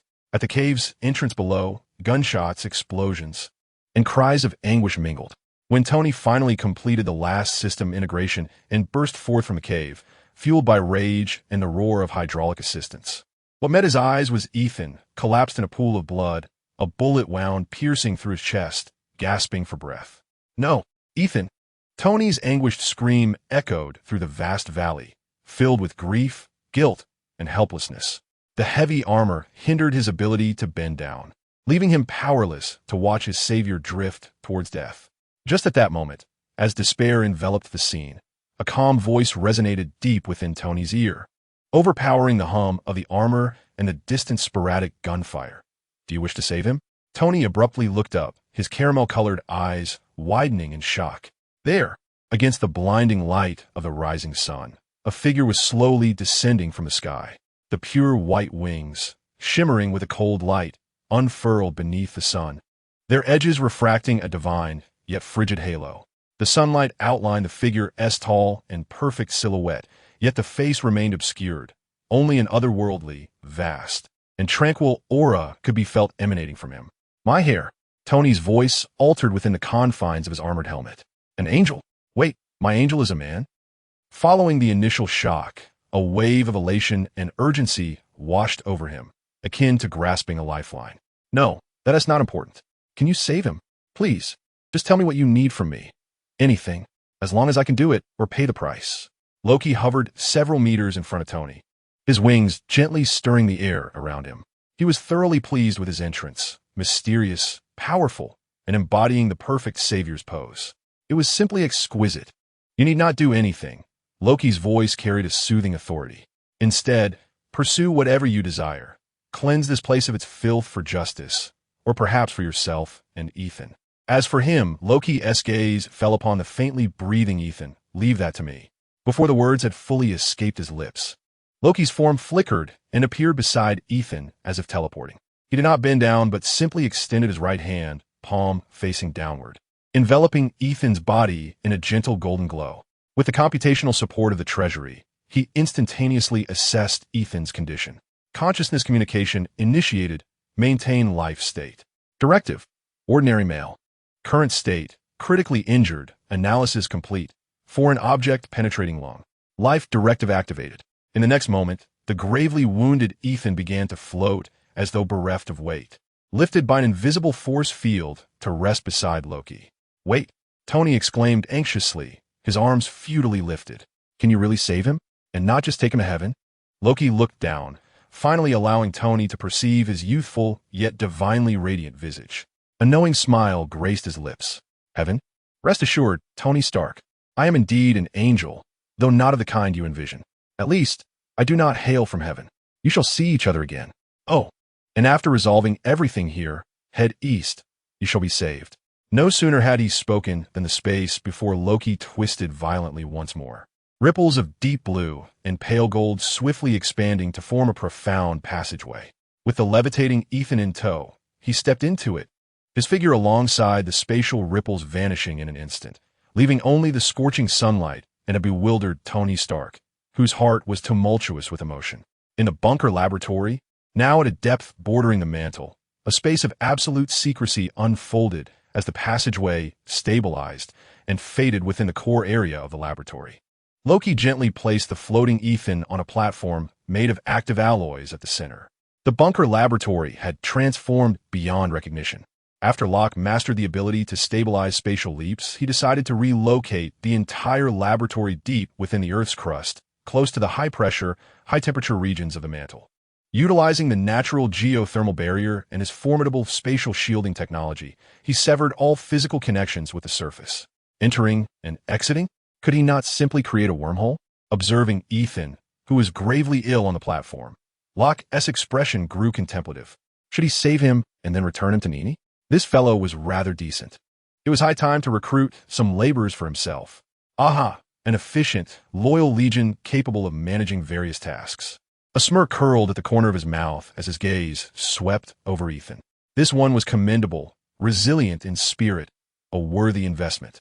As a second-generation super soldier, possessing preliminary permissions for both void and anti-void engines. Crafting a gene converter was as simple for Locke as a college student conducting a high school physics experiment. As for energy, at the lowest level of the bunker, a massive reactor exceeding 20 meters in diameter, meticulously crafted by Locke himself, was operating stably, radiating a soft, golden light, while torrents of energy were continuously funneled through superconducting pipes to every corner. Although harnessing stellar energy on Earth posed considerable risks, no one wished to encounter the Taliban atop the Himalayas. With a flicker of intent, the metal redefined by the core surged towards the platform like a silver tide, swiftly constructing a transformation chamber. He extended his finger, from which a tangible stream of gene coding flowed, weaving and reorganizing like golden threads in the void.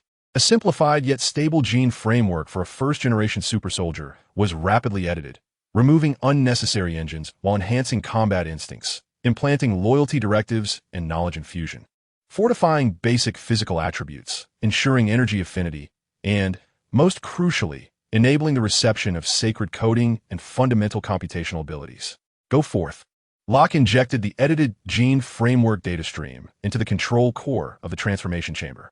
The pale, golden nutrient solution quickly filled the chamber, enveloping Ethan completely. Watching Ethan float within the nutrient liquid, his body beginning to emit a faint golden glow, Locke suddenly felt a twinge of discomfort.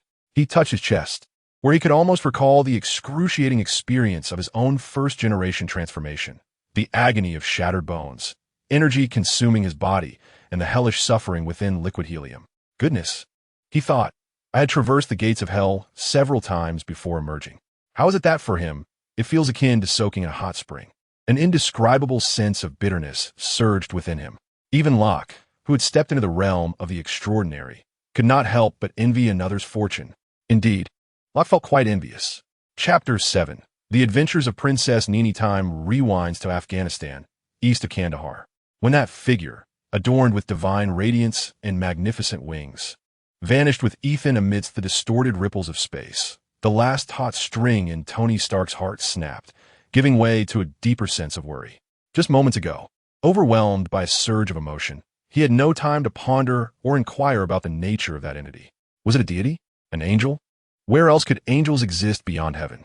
Hell, the haunting echoes of chaos outside the cave, mingled with the metallic clatter of weapons being readied, pierced through his daze like a chilling needle. Fury surged within him. How dare I, Tony Stark, endure such suffering, to be assaulted and coerced into action? In that instant, Tony resembled a dormant volcano, filled to the brim with molten rage and a destructive resolve, instantly filling the void left by Ethan's departure. He abruptly turned his head, the heavy helmet emitting a jarring metallic scrape, as his bloodshot eyes, peering through a crude observation slit, locked onto the conspicuous crates of weapons stacked in the corner of the cave. At that moment, the insignia on those crates transformed in his eyes from a symbol of glory to a mark of shame, a brand signifying his hands stained with the blood of innocence. It was his weaponry that had brought about Ethan's demise, that had extinguished the lives of countless ordinary people like him. Damn these wretched things. Tony's voice reverberated within the armor, distorted by anger. No longer would he hesitate. There was no room for doubt. With a thunderous roar, the rudimentary flamethrower on his left arm was unleashed with full force. A robust serpent of hellfire surged forth, instantly engulfing those cold, murderous machines. The metallic shells emitted a mournful wail under the searing heat, rapidly softening. Ammunition ignited, erupting in sporadic detonations, creating a series of dull thuds that echoed outside the cave. Mingling with acrid smoke, the flames illuminated Tony's face, cold as iron, and the armor marred with oil and blood, rendering him a vengeful deity returned from the depths of hell. Yet it was not enough. Far from it. Tony's wrath had not subsided with the destruction of the weapons. Rather, it intensified. He craved release. He demanded retribution from those scoundrels. He charged out of the cave with the weight of a battering ram, his colossal steel frame dislodging debris at the narrow entrance.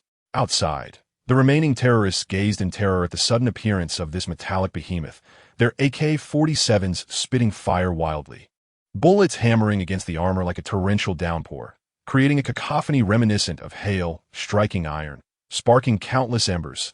yet leaving only faint white marks on the robust steel. Barely a scratch. Scraps, Tony bellowed, lifting his right arm with fury. The weapon compartment opened, revealing a projectile he had retrofitted from a surface-to-surface missile's warhead. Now armed with a single armor-piercing, high-explosive round. No intricate targeting systems were necessary. He relied solely on his rage and instinct. A blinding flash of fire erupted from his right arm, accompanied by a deafening roar. The armor-piercing round struck with the precision of death's scythe, piercing the rear of the pickup truck where the terrorists were concealed, a veritable arsenal of ammunition piled within. Boom! An earth-shattering explosion. The pickup truck was instantaneously transformed into a massive fireball, the shockwave sweeping through the air, carrying searing heat and metallic shards. The surrounding terrorists were hurled into the air like ragdolls. Limbs and debris mingled with sand and burning fragments, scattering in all directions. The fortunate few who survived let out desperate wails. Clear the area, as Tony beheld the infernal scene before him and the retreating foes. A flicker of his pent-up fury was finally released. Yet soon after, a wave of intense dizziness and the rising temperature within his armor reminded him. The design of the suit was never intended for combat. It was meant for escape.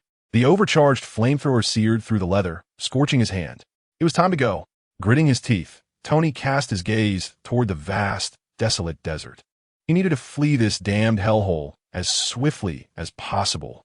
His eyes locked onto the two jetpacks on his back, originally intended for short-distance leaps and posture adjustments. A mad and audacious thought seized his mind. Fly! Tony nearly shouted. He understood the peril. The fuel reserves and structural integrity of the jetpacks were never meant for flight. But at this moment, it was his only glimmer of hope. He could not hesitate any longer.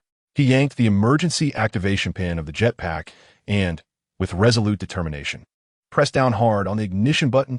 Vroom! Whoosh! A torrent of ferocious flames and dense smoke erupted from the nozzles. A thrust far beyond expectations slammed into Tony's back. His heavy body was launched into the air as if kicked by a giant. The powerful push blackened his vision, his insides feeling as though they were being forced into his throat. On the rudimentary dashboard on his arm, the fuel gauge plummeted like a diver in free fall. His heart raced, sounding like a piercing alarm. Too fast. The fuel was depleting at an alarming rate. Tony's heart sank to the depths of despair. He could only strive to steer the direction of his flight, his colossal steel frame lurching awkwardly through the low air, carving a deep trench in the sand, stirring up a whirlwind of yellow dust, resembling a beleaguered earthen dragon. In a mere few seconds, he had flown only a few hundred meters, when a violent thrust abruptly vanished, the fuel entirely expended. No, Tony barely managed to emit a cry of defiance before weightlessness seized him. Like a heavy meteorite, he plummeted with a deafening rush toward the undulating sand dunes below. Bam! Boom! The earth-shattering impact. The sand and dust erupted skyward like a tsunami. The heavy armored components disintegrated instantaneously under a tremendous impact. The chest plate, armors, leg guards, and helmets scattered like petals from a celestial maiden, hurtling in every direction, embedding themselves deep into the dunes or crashing onto the hard gravel, producing a cacophony of mournful clinks. The iron giant fragmented in an instant, yet miraculously at the epicenter of this cataclysmic collision. Tony Stark himself did not become a mere puddle of flesh. In the final seconds of his descent, his brilliant mind computed at an extraordinary pace. He forcibly contorted his body, adopting a curl position that minimized the force of impact. Simultaneously, he precisely aimed for a relatively gentle slope atop a lofty dune, composed of softer sand. The yielding sand served as an exquisite cushion, absorbing the majority of the lethal force. Thud! Tony, akin to a stone flung from a catapult, crashed violently into the crest of the dune, sending up a storm of sand.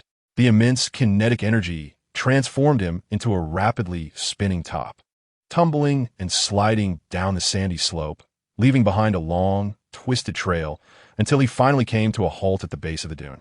Coughing and gasping, Tony struggled to raise his head from the scorching sand, spitting out mouthfuls of granules. Every inch of his body ached. The violent impact and tumultuous roll made him feel as though his bones had been shattered, his skin exposed beneath tattered clothing. was marred with a myriad of abrasions and bruises, throbbing painfully. A ringing echoed in his ears, and his vision flickered in and out of darkness. Yet, he was still alive. His consciousness remained relatively clear. A cursory examination revealed no mortal wounds, no fractures. It was nothing short of a miracle, a trifecta of luck, medicine, and physics. He laboriously turned over, lying back on the scorching sand, gasping for breath. The blinding sunlight bore down upon him, forcing him to squint. The overwhelming sensation of survival and the pervasive pain rendered him almost immobile. He struggled to raise his hand, observing the multitude of abrasions and bruises on his arm, then gingerly prodding at his tender ribs, offering a wry smile, perhaps a cracked rib. But after all, he was Tony Stark. After a brief respite, he fought to sit up, surveying his surroundings. The vast, golden desert stretched endlessly before him, shimmering with distorted heat waves under the relentless sun. A desolation that was utterly despairing. He tore a relatively clean strip from his tattered clothing, hastily bandaging the deepest wound on his arm. Then, relying on the sun's position and his hazy memories, he struggled to discern his bearings. Rescue will come from the east, he murmured hoarsely to himself. There was no water, no food, only the searing yellow sand and the blistering sun. He removed his tattered clothing, wrapping it around his head to shield his eyes from excessive ultraviolet exposure. One shoe was lost to the unknown, and barefoot, each step on the burning sand felt like treading on red-hot iron, a piercing agony with every movement. Yet he did not falter. Gritting his teeth, he dragged his weary body, battered by pain, forward step by arduous step, resolutely advancing towards his chosen destination. Time became an abstract notion as he trudged on, sweat long since evaporated, lips cracked and bleeding, vision beginning to blur. Just as he felt his will teetering on the brink of being consumed by the boundless desert, a resounding buzz, like a celestial symphony, pierced the suffocating silence of the sand dunes. Tony abruptly lifted his gaze, his bloodshot eyes igniting with an astonishing brilliance. In the distance, two small black silhouettes rapidly magnified against the horizon, the unmistakable outline of a U.S. Army Black Hawk helicopter. Hope surged through Tony's nearly depleted body like a refreshing spring. Summoning his last reserves of strength, he waved his arms, bellowing with all his might. "Hey, over here. I'm here. Tony Stark. I'm right here." One of the Black Hawks evidently spotted him, its nose dipping slightly as it swiftly approached his location. A powerful downdraft kicked up a whirlwind of yellow sand, nearly blinding Tony. Unfazed by his exhaustion as he collapsed to the ground, he merely cracked a parched smile, a brilliant mix of fatigue, ecstasy, and the relief of survival. At long last, he had emerged alive from the depths of hell. Chapter 8. The Sword of Judgment in Manhattan, New York City, at the Pineapple Building. News of Tony Stark's rescue spread like wildfire, stirring the media frenzy akin to sharks sensing blood in the water. Meanwhile, Locke lay in the top-floor office of the Pineapple Building, his consciousness drifting through a star chart in progress, an intricate genetic blueprint for the third-generation god body he was still devising. Theoretically, it could achieve an undefeated form coexisting with the thunder factor of Angel Yin, but such aspirations required computation from the repository of knowledge. Outside, it was the early summer of 2008 in New York, bustling with traffic, sunlight streaming down. A stark contrast to the moment he had plunged into the desert's depths. Having instructed Evelyn to sell all his shares in Stark Industries at peak value, intending to repurchase them entirely the following day, he reclined on a customized lazy sofa beside the floor-to-ceiling window, gazing down at the orderly chaos of New York City below, a sensation that brought him immense comfort. On the screen before him, an urgent live news broadcast from New York State was unfolding. There, in the footage, was the familiar figure of Tony Stark, dressed in a meticulously tailored suit, yet devoid of his usual irreverent smile. He appeared utterly haggard, one hand bandaged and suspended, his face bearing the remnants of unhealed abrasions. Instead of standing behind the podium, as was his custom, he slumped casually, almost despondently, on the floor beside it, a half-eaten cheeseburger in hand. The journalists held their breath, the camera flashes erupting in a frenzied cacophony. Tony lifted his head, his caramel-colored eyes sweeping across the room, revealing a complex tapestry of emotions. The fatigue of survival after catastrophe, the sorrow of losing a dear friend, the anger at witnessing the misuse of the weapons intended for protection, and an almost cold resolve. Then he spoke. His voice was not loud, yet it resonated clearly throughout the venue, reaching even the speaker where Rock was situated. I have witnessed the slaughter of young lives by the very weapons we manufacture to safeguard them. I have seen myself become an irresponsible part of this chaotic system. A pause ensued, and then he declared, therefore, effective immediately, I will shut down Stark Industries' weapons manufacturing division. Boom! Even though it was anticipated, the moment those words escaped Tony's lips, Rock felt the palpable weight of history crashing down. Stan hurriedly attempted to interrupt him, but it seemed futile. An uproar erupted both inside and outside the screen. Questions from reporters surged towards Tony like a tsunami, and the live broadcast triggered an immediate reaction in the financial markets, as reflected in the adjacent split screen displaying Stark Industries stock price, which plummeted dramatically like a cliff dive. Rock raised a glass of whiskey, infused with high-purity energy, and took a delicate sip, the ice clinking crisply against the glass. He gazed at the image of Tony, crouched beside the podium and weathering the storm, a knowing smile curling at the corners of his mouth. He murmured to himself, Angel investment, the first returns are in. As for your reunion with Ethan, it is not far off. In the bunker laboratory, deep in space. Rock's figure reappeared in the core area as he sensed Ethan's transformation nearing completion. Within the transformation pod, a pale golden, high-concentration energy mixed with genetic induction factors was slowly draining, emitting a soft, gurgling sound. Inside, a naked figure gradually emerged, Ethan. In that moment, he was no longer the war-torn, barely alive doctor. He slowly opened his eyes, clarity replacing the confusion of rebirth. Yet soon, the overwhelming influx of knowledge brought forth a sense of clarity. Instinctively, he raised his hands and clenched his fists, feeling an unprecedented surge of power coursing through him. Then, as if responding to his thoughts, an unusual sensation arose from his shoulder blades. A pair of pure white wings, sharp at the edges and gleaming with a cold light, unfurled with a whoosh, gently stirring the air. At this moment, Ethan's form, sculpted by potent genetics and ample energy, appeared more balanced and robust, his skin smooth and radiating health. Most strikingly, his eyes, once hidden behind glasses and filled with compassion, now seemed deeper, the depths of his pupils swirling with faint golden stardust, exuding tranquility. The edges of the wings refracted the sterile light of the laboratory, exuding an air of sanctity and majesty. Ethan gazed down at his newly reborn form and the otherworldly wings, his expression betraying no unusual emotion.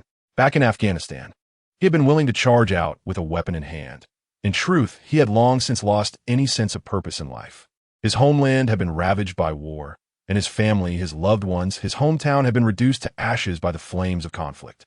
Now, someone had bestowed upon him all that he currently possessed, including the miraculous regrowth of his hair. The data transmitted to his consciousness contained an alluring order, one that was defined as justice, to fight for those who could not. Ethan was enveloped in an indescribable sense of shock and belonging. He stepped out of the transformation chamber and donned the pure white attire prepared for him. Following Yan's guidance, he arrived at the leisure area of the fortress. Locke leaned casually against a suspended chair made of reactive metal, several data screens hovering before him, displaying intricate physical models. He appeared to be working, yet his relaxed posture suggested he was merely playing. Ethan approached Locke without a hint of hesitation, kneeling on one knee, lowering his head slightly in a gesture of reverence and sincerity. His voice was steady, infused with a profound respect that resonated from the depths of his soul. Echoing the descriptions and speculations from the books he had read, thank you for granting me a new life, for bestowing upon me powers and existence beyond the mundane. This gift, Ethan Venkat shall forever remember, and I pledge to wield my sword in your name, dispelling chaos and sowing your justice. Locke released the light panel in his hand, which then dissipated into twinkling particles. Observing Ethan, whose demeanor had undergone a remarkable transformation, Locke regarded him with a peculiar scrutiny. Come now, Ethan, I have not altered your thoughts. I am not a true deity, at least not for the time being. He stood and approached Ethan, placing a hand on his shoulder, his tones softening with a hint of deeper meaning. However, in a certain sense, we have indeed transcended the boundaries of the extraordinary. In the current paradigm, you are one among us, Ethan. He paused momentarily. For now, I have no task for you. How about this? Pursue what you desire. The fundamental angelic combat techniques, energy manipulation, and theories of spatial perception have already been transmitted to you by Yin. Moreover, Yin has granted you access. Speaking of Yin, Locke's awareness drifted to a massive rhombus crystal radiating a gentle white light, suspended in the depths of his own shadow realm. This was the sanctified repository of knowledge currently under construction, with Yin positioned nearby as a diminutive computer, a small-scale vessel of computation existing in a subspace overlapping with reality, yet distinct from the sacred repository. Of course, in comparison to the knowledge repository, it was minuscule. Even when compared to the vastness of the universe, it was still merely a small entity. Nevertheless, despite its diminutive nature, it boasted a diameter of 5 kilometers. As for why it is Yin once again, it is because the current supercomputer Yan's auxiliary intelligence is the result of the enhanced core from the original Yin. Although its computational power cannot be compared to that of the vast repository of knowledge, it is more than sufficient for processing the combat algorithms of the first generation of angels, providing basic spatial positioning and information retrieval. When necessary, it can also augment the computational power of the knowledge repository, serving as a divine computing cluster. The sacred knowledge repository is the foundation of Locke's existence. Holding his greatest secret, this is a matter of principle. He does not intend to let a second person know, even those angels who are absolutely loyal to him. I understand, my God, Ethan replied solemnly. I told you at ISNT, alas, you seem to enjoy it, Locke sighed, placing a hand on his forehead. First, familiarize yourself with your own powers. Yin will assist you in simulating various environments, guiding you to master wing flight, energy shaping, and basic combat algorithms. Once you have thoroughly acquainted yourself with this new body and its strengths, Locke's smile gradually faded. It will be time to execute the long-awaited justice for your former homeland, for the innocent deceased, and for yourself. A cold flame seemed to ignite in Ethan's eyes as he nodded vigorously. I shall heed the divine decree. Watching Ethan turn and depart with his wings gently fluttering, Locke reluctantly withdrew his hand, which had been poised to correct his address, and returned to his floating chair, his thoughts drifting once again. This angel, transformed by his own hands, had not been infused with the ideologies of the Kaisha era, but to ensure the secrecy of his own intentions, its loyalty was undoubtedly unquestionable. Yet, it need not become so cryptic. The foundational genes were fundamentally welded. Loyal orange. Loyal orange. Damn it, it's loyal orange. However, in the absence of formidable computational support, their combat strength indeed left much to be desired. In the high-dimensional battles of the super-divine universe, the crux lies in information suppression and algorithmic domination. A powerful cosmic computer can instantly analyze all information of the opponent, genetic composition, energy frequency, attack patterns, spatial trajectories, calculating all possible paths and preemptively evading or countering even a billionth of a second before the opponent strikes. Such combat is a duel of foresight through computational prowess. Thus, during these days of leisure, I have taken the opportunity to reconstruct Yin. Even the finest steeds require a proper saddle. Locke mused, a plan gradually taking shape. The standard angelic weapon, the Sword of Flame, must be prioritized. This is not merely a vessel for guiding stellar energy to unleash fiery bombardments. More importantly, it serves as an energy node integrating into Yan's computational network, allowing his angels, in combat, to receive not only the computational support within their inherent permissions, but also a degree of information assistance and algorithmic optimization. Repository, summon the data for the Sword of Flame. Mobilize all computational resources to adjust the foundational void algorithms. Authorize the core to read the data and initiate reconstruction using the repository's alloys. With the Sword of Flame as the template, let us proceed without delay, he exclaimed, rolling his eyes. Command confirmation. Data has been extracted, and the underlying calculations of the void algorithm have been verified. Command confirmation. Authorization successful. Scanning and positioning are in progress and have been completed. Command lock. The Blade of Flames is primarily composed of dark alloy fused with stellar energy crystals. The core of the sword is embedded with stellar drive technology, capable of absorbing and compressing stellar energy, such as solar flares, to unleash high temperatures and devastating shockwaves. The Blade of Flames not only excels at physical cutting, but can also initiate energy bombardments akin to small solar storms, currently under construction. Notice, The current computational power required to reconstruct stellar energy crystals is 2,759. Optimization suggestion. The weaponry of the previous generation's male angels is constructed from inferior alloys. Very well. Although the strength is comparable, it still falls slightly short. Let us devise another approach. Modify the data to that of the Heavenly Palace angelic longsword. Implant a foundational auxiliary combat algorithm.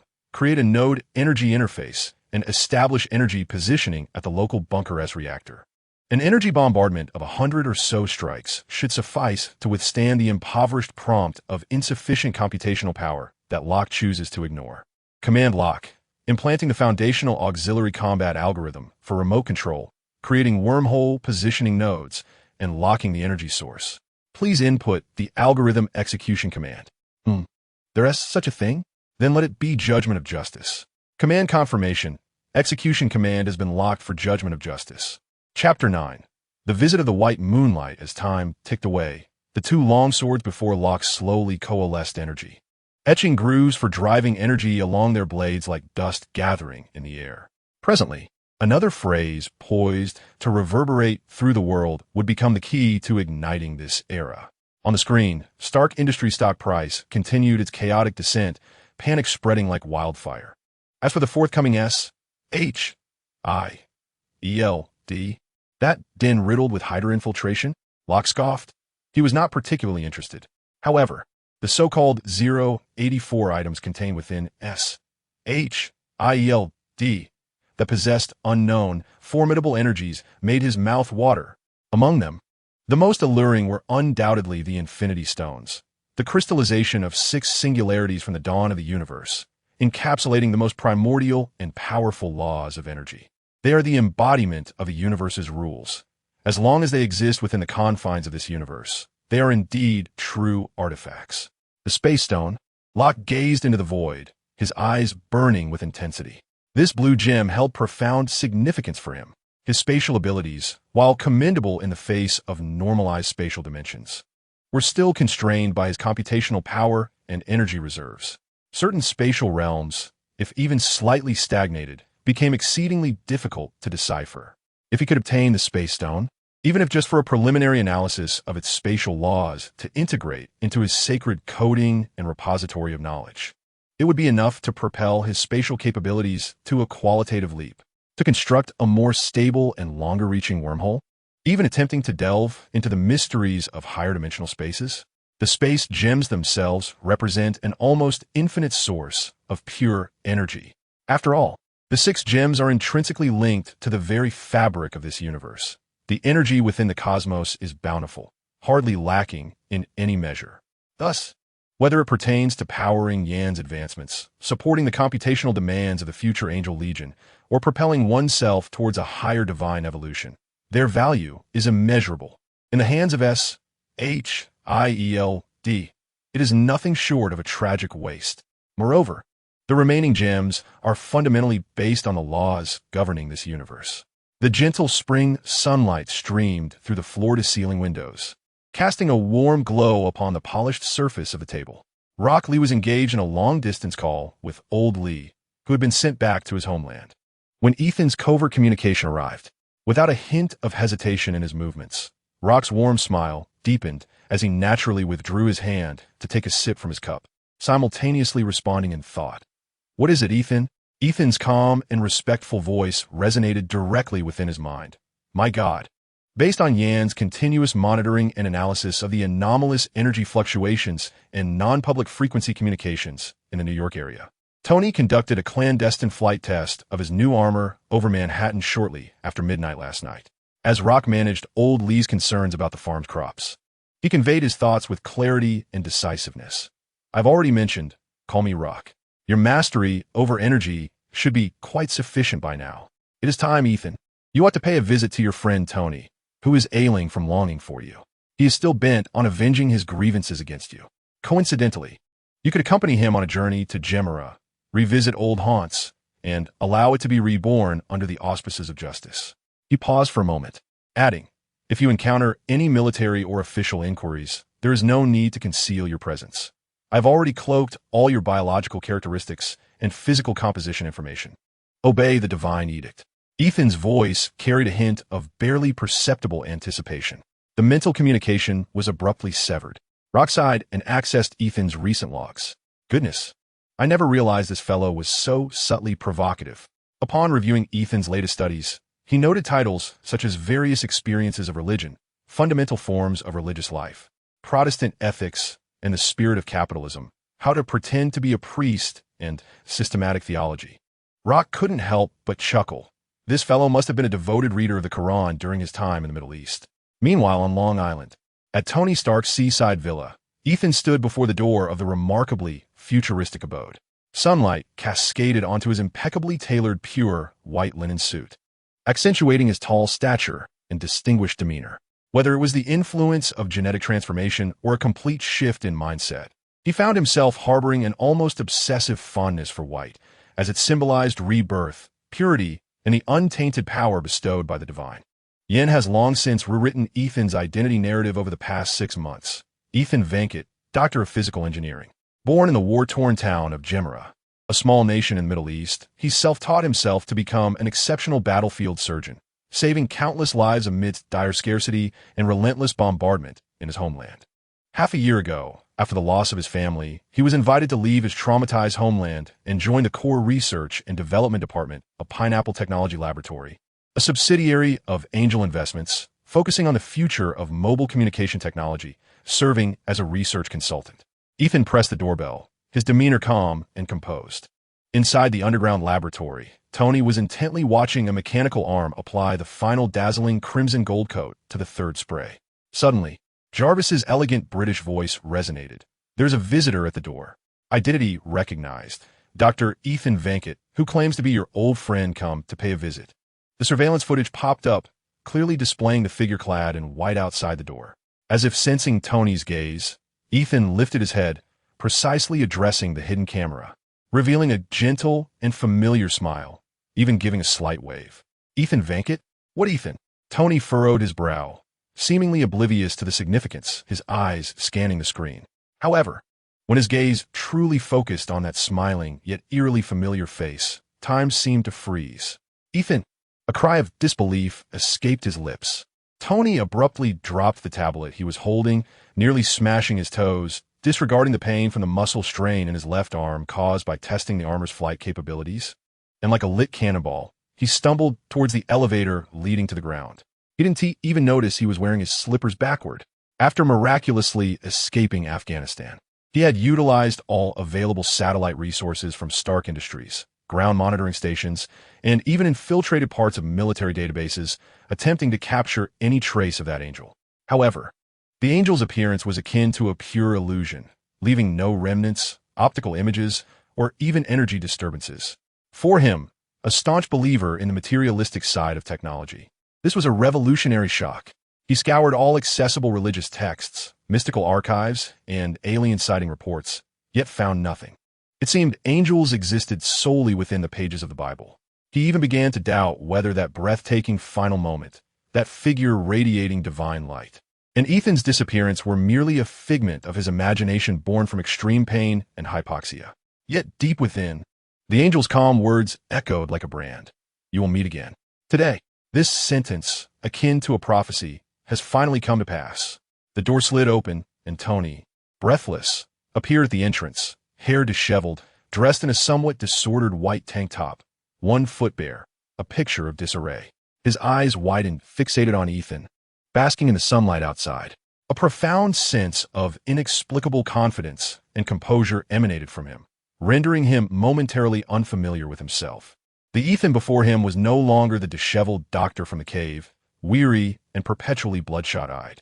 As Ethan gazed upon Tony's visage, his smile deepened, imbued with the sentiments of a long-awaited reunion.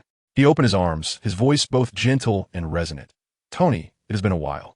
I hear you've been in need of assistance from an old friend? Chapter 10. Embrace the judgment. Ethan, it truly is you. Oh my God. So the angel, those beings, they are real. Tony's voice trembled, a mixture of astonishment and lingering disbelief rendering him somewhat incoherent, instinctively reaching out to pinch Ethan's cheek. So the angels exist, and God is real? Have you encountered him, and also Jesus? It was only when Ethan enveloped him in a firm embrace, the warmth and tangible reality of the moment jolting him back to clarity, that he comprehended the truth. Yes, Tony, it is all real. Ethan released him, locking eyes with him, his tone imbued with an unwavering fervor. The existence of my God, his power, transcends mundane comprehension. He paused, lowering his voice with a hint of admonition. However, the specifics of my goddess' existence are not subjects for casual discussion. As for the deity you mentioned, Jehovah, Ethan gently shook his head, his gaze clear and resolute. I have come to learn of them through literature, yet regardless of their existence, they pale in comparison to my God. Tony was momentarily stunned by this fervent declaration. Isn't the focus supposed to be on the one true God? Yet clearly, this was not the time for such discourse. Ethan, what transpired after that? Are you truly Ethan? The bullet struck your heart. How did you? Before Tony could finish, Ethan interjected. Hey, Tony, what are you thinking? Of course I am real. Do you recall how I assisted you in reconstructing your heart? The joy overwhelmed all else. He grasped Ethan's hand, eagerly leading him back to the underground laboratory like a child presenting a treasure. Come and see. Ethan, this is the third iteration. I've improved upon the design we created together. A full titanium alloy shell, lighter and stronger. Vector propulsion, JARVIS, assisted control, equipped with an expanded arsenal. I intended to fly to Gamala tomorrow to extract those scoundrels one by one. Your arrival was so sudden that I hadn't prepared a set for you. Otherwise, we could have tackled it together in grand style. Tony's exuberant boasting was abruptly interrupted, morphing into an even louder gasp of astonishment. For before him stood Dr. Ethan Vancourt, adorned with a mysterious smile, and behind him unfurled a pair of ethereal, radiant white wings, shimmering with an otherworldly glow, gracefully and dramatically extending outward. The illumination from the ceiling of the laboratory cascades upon the polished feathers, refracting into a mesmerizing halo, while a potent energy field causes the air to ripple ever so slightly. Ethan gently grasps Tony's excited hand, which flails in the air. Tony, there's no need for fuss. Ethan's voice resonates with an ethereal quality. As you can see, I have been endowed with all that I require, and I possess my own armor. I'm no longer the frail doctor I once was. I now embody the justice of my deity, sending those sinners to their rightful destinations. On the other end of the screen, atop Locke's private apartment, he is comfortably ensconced in a luxurious leather sofa. Before him, a massive holographic screen broadcasts in real time the poignant reunion occurring in Tony's laboratory. The high-definition footage even captures Tony as slippers flying off, the glimmer of tears in his eyes as he embraces Ethan, and the classic expression of shock and awe on Tony's face as Ethan unfurls his wings. Locke cannot help but chuckle, immediately entering a frenzied screenshot mode. High-definition close-ups. He even applies a soft-focus romantic filter to their clasped hands. Locke, while reveling in the spectacle, shakes his head in disbelief, reflecting that nothing is more challenging than a deceased beloved, and even more so, a beloved who has returned from the dead. Where on earth did Ethan acquire such divine rhetoric? He muses, stroking his chin with a satisfied smirk. He should never have assigned him a job. He ought to have been directed straight to Stark Industries for an interview. In the small town of Gemera, under the night sky, the moon hangs high. Once a tranquil abode, it now stands as a mere silhouette of shattered walls, casting grotesque shadows in the cold moonlight. The air is thick with a lingering scent of gunpowder, mingled with scorched earth and a faint hint of blood. The flag of the Ten Commandments gang flutters atop a dilapidated tower, while the spotlight of a sentry sweeps across the ruins, illuminating the metallic glint of weaponry as armed patrols traverse the area. This land is steeped in terror and despair, where every grain of sand seems to weep in silence. High above, two distinctly contrasting streaks of light slice through the tranquil night sky. One, with the sharp howl and searing tail of a jet engine, descends like a meteor, a fierce dive belonging to Tony Stark and his armor. The other, a serene pure white, devoid of engine roar, only emits a subtle whisper of wind as the air is parted by an unseen force. Ethan Vancourt, or rather, Angel Ethan, unfurls his wings that shimmer with a cold luminescence, descending like a deity from the moonlit heavens. With each elegant flap of his wings, a gentle ripple of light is left in his wake. To resolve conflict, one must first immerse themselves in it. He hovers just above Tony, his pure white suit remaining unruffled by the night breeze, his gaze serenely surveying the land below, a canvas of countless painful memories. Beneath the calm lies the chilling will of judgment. JARVIS. Mark all heat sources, prioritizing high-threat targets. Unarmed civilian locations are to be marked in blue. Tony's voice resonated within the armor, imbued with a metallic timbre. Target lock complete. Tanks, heavy machine guns, and rocket launchers have been identified. No civilian heat signatures detected. Standby. Weak life signs detected. Marked in blue. JARVIS responded. Excellent. Ethan, you may commence, Tony instructed. Ethan's voice entered Tony's ear, calm yet imbued with an undeniable decisiveness. The gaze of my divine presence watches over this place. Justice shall prevail. Before the words had fully escaped his lips, Ethan's wings unfurled dramatically. Without any acceleration, his figure vanished from the sky in an instant, leaving only a rapidly expanding ripple of air in his wake. Space warped. In the next moment, he appeared like a specter atop the highest point of the half-destroyed clock tower in the town square. His pure, white form shimmered under the moonlight, akin to a lighthouse, instantly captivating the attention of all armed individuals below. He dove down, seizing one of the henchmen by the neck. Once an adept battlefield medic, he was intimately familiar with the human anatomy. The sickening crunch of bones echoed in his grip. Turning to face the terrified crowd, he heard their panicked cries. What is that thing? An angel? No, a monster. Open fire. Open fire. Oh, divine being above. What is that? The night's silence was shattered by their shrieks and chaotic shouts. Countless muzzles raised, tracer rounds surged forth like an enraged swarm of fireflies, howling through the air as they lunged towards the white figure atop the clock tower. Divine being? Your deity is unworthy of licking the toes of my god. Faced with a metal storm potent enough to rend steel, Ethan merely stood still, holding the lifeless body of the terrorist he had just dispatched, not even furrowing his brow. Just as the first wave of bullets was about to reach him, a low hum resonated. A layer of faint golden shields, seemingly composed of countless intricate hexagonal energy panels, unfolded around his body in an instant without warning. Clink, clink, clink. What is this abomination? Rocket launcher. Hurry. A burly man resembling a leader shouted hoarsely. Bullets struck the barrier, erupting in a dazzling shower of sparks, producing a bone-jarring clatter. Yet like waves crashing against a wall of size, they twisted and distorted, falling powerless without even causing a ripple. Though bullets could not slay him, their kinetic force would hinder his movements, which would be quite frustrating. Ethan perceived himself as the visage of a god walking among mortals. He could not afford to lose his poise. Several armed men, shouldering their weapons, quickly aimed and pulled the triggers. Multiple rockets, trailing long tails of flame and piercing the air with cries of death, hurtled towards the clock tower. Just as the rockets were about to collide with the barrier, Ethan made his move.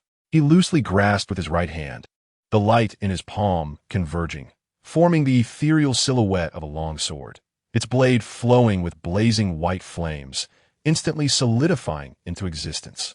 The sword of judgment. Prepare to face your reckoning. He did not flinch. Instead, he advanced towards the trajectory of the rocket, seemingly nonchalantly swinging his sword. Whoosh! A blade of pure, concentrated white light sliced through the air, severing the incoming rockets as effortlessly as cutting through tofu. The precisely cleaved warheads were unable to detonate in time, as the explosive materials within were ignited mid-air by the terrifyingly high temperature emanating from the sword light, transforming into several expanding orange fireballs and shockwaves, erupting with a thunderous roar just a few meters away from Ethan. The powerful shockwave billowed his pristine white garments, yet could not disturb him in the slightest. The dashing figure of Tony, mid-dive, witnessed this spectacle and couldn't help but curse within his armor. Upon seeing Ethan's wings, he had realized that Ethan had transformed. However, witnessing such inhuman power and graceful combat style left him utterly astounded. Jarvis, stop dawdling. Get to work, and remember to scan Ethan's energy levels while you're at it. Tony's shock swiftly morphed into a heightened urgency. Like a fierce tiger descending the mountain, he plunged into the chaotic throng of enemies. Taste this. Tony's palms glowed brilliantly with energy. A concentrated pulse of energy roared forth, striking a pickup truck mounted with a heavy machine gun with pinpoint accuracy. Boom!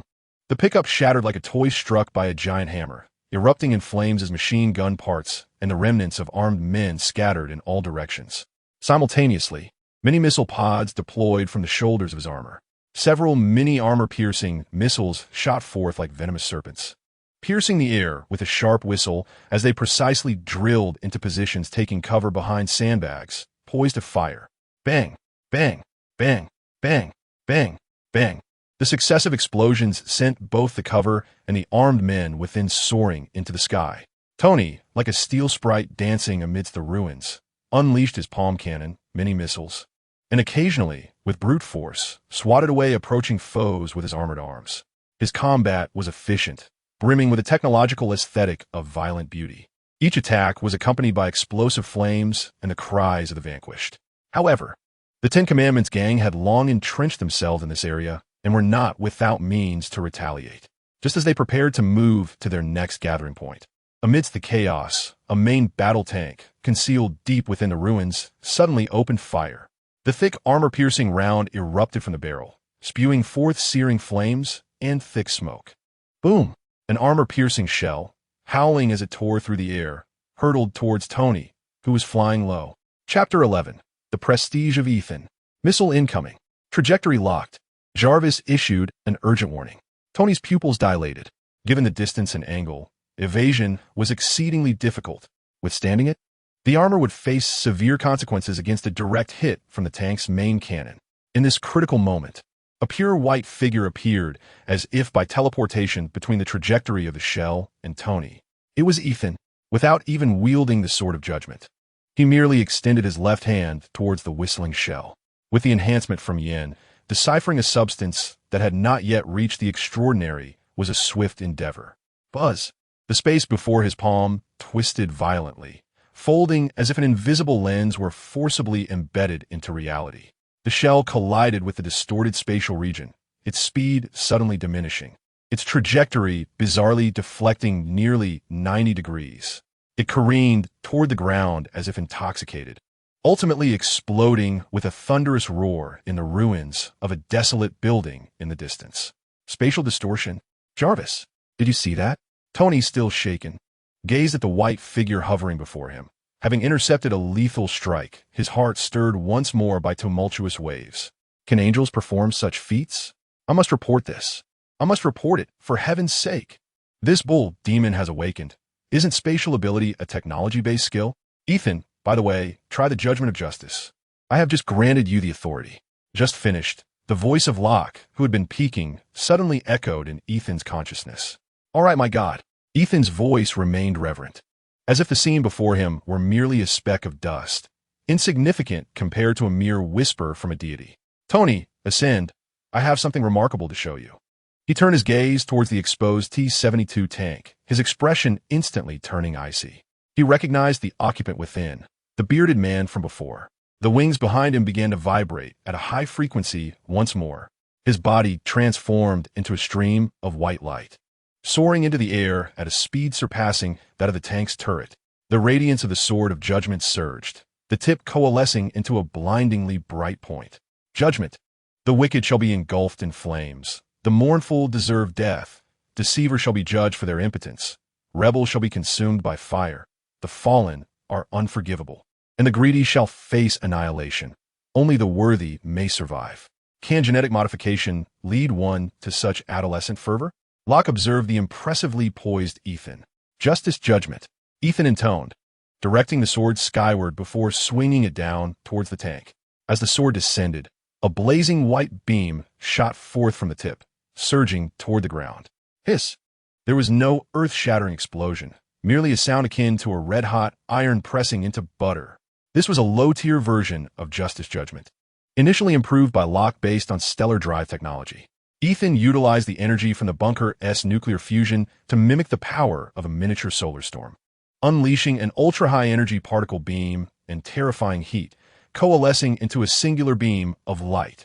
The beam penetrated without obstruction. Boom! A violent explosion erupted before him.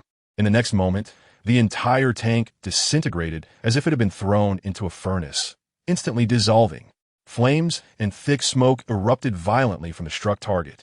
The occupants within were vaporized in an instant by the extreme heat, unable to even emit a cry of despair. This surreal scene utterly shattered the psychological defenses of the remaining insurgents. Devils! They are devils! Flee! Run for your lives! Oh Allah, save us! The temperature of the corona spread like a plague. Within a 300-meter radius, the combatants were directly vaporized, leaving only charred earth. The surviving insurgents in the distance could no longer afford to resist. Casting aside their weapons, like headless flies, they wept and scattered amidst the ruins. High-energy detection was not feasible, yet thermal readings indicated an explosive temperature ranging between 1 million to 3 million degrees Celsius. Tony gazed at the scene before him, reminiscent of divine retribution. He glanced at Ethan, who hovered in mid-air with wings slightly unfurled, his sword gradually dissipating, his pristine white attire untouched by dust. Ethan opened his mouth, yet ultimately said nothing. A sense of bewilderment enveloped him, having witnessed a complete shattering of perception. He looked toward the distant town. Tony! Ethan's voice pulled him back to reality. There are survivors in the underground shelter. I will handle it. You secure the perimeter. His tone regained its previous gentleness, as if the apocalyptic strike had no bearing on him. Tony took a deep breath, suppressing the shock within. Yes. Jarvis, scan the perimeter. Lock on all thermal signals attempting to escape. Prepare non-lethal weaponry. Ethan nodded, lightly flapping his wings. His figure transformed into a gentle white light, floating as gracefully as a feather toward the entrance of the underground shelter. He landed softly, refraining from using brute force, instead pressing his palm against the heavy iron door. A faint golden light swirled from his palm. Click! With a soft sound, the lock opened in response. He pushed the door open, revealing the oppressive sounds of weeping and terrified gasps within. Ethan retracted all the celestial pressure emanating from him, his face displaying a gentle and compassionate expression. Soothingly speaking in fluent Arabic, "Do not be afraid. We are here to save you. You are safe now. Light will ultimately dispel the darkness." Tony watched as Ethan vanished into the shelter's entrance, then turned to survey the burning wreckage, the destroyed tanks, and the fleeing enemies. A complex array of emotions surged within him. The fury was vented, and the gratification of vengeance was indeed present. Yet more pronounced was a sense of powerlessness when confronted with a higher existence. Soon, however, his curiosity was piqued once more. He was eager to analyze Ethan's current state, which was truly miraculous. He maneuvered his armor to land on a relatively intact rooftop, the palm cannon lowered, scanning the surroundings warily while his heart remained unsettled. Meanwhile, far away in New York, Locke watched the live transmission with satisfaction, especially the stunning display of Ethan's fiery judgment, a smug smile curling at the corners of his mouth. After a night of cleansing, nearly half of the Ten Commandments gang strongholds in the Middle East had been eradicated. Above the Atlantic Ocean, the smoke and flames of Gamera have long been left behind, as the deep night sky begins to blush with the first light of dawn. Tony pilots the crimson-hued aircraft, the thrusters carving an elongated trail through the clouds. Ethan accompanies him, his pure white wings shimmering with a cool glow in the sparse morning light. Each elegant flap is silent yet remarkably efficient, matching Tony's armored speed with ease. The echoes of battle still reverberate within Tony's heart. Ethan exudes a near-divine power, conjuring an intricate tapestry of emotions. Unable to restrain himself, Tony finally inquires, "Ethan, that twisted projectile earlier, and that beam of light, was that the so-called power bestowed by the divine? It is indeed a part of the gift he grants. I am omnipotent, Tony." Ethan's voice resonates calmly within the confines of the Mark III's armor, imbued with a sense of inherent reverence. "Damn it, how did you access my internal channel?"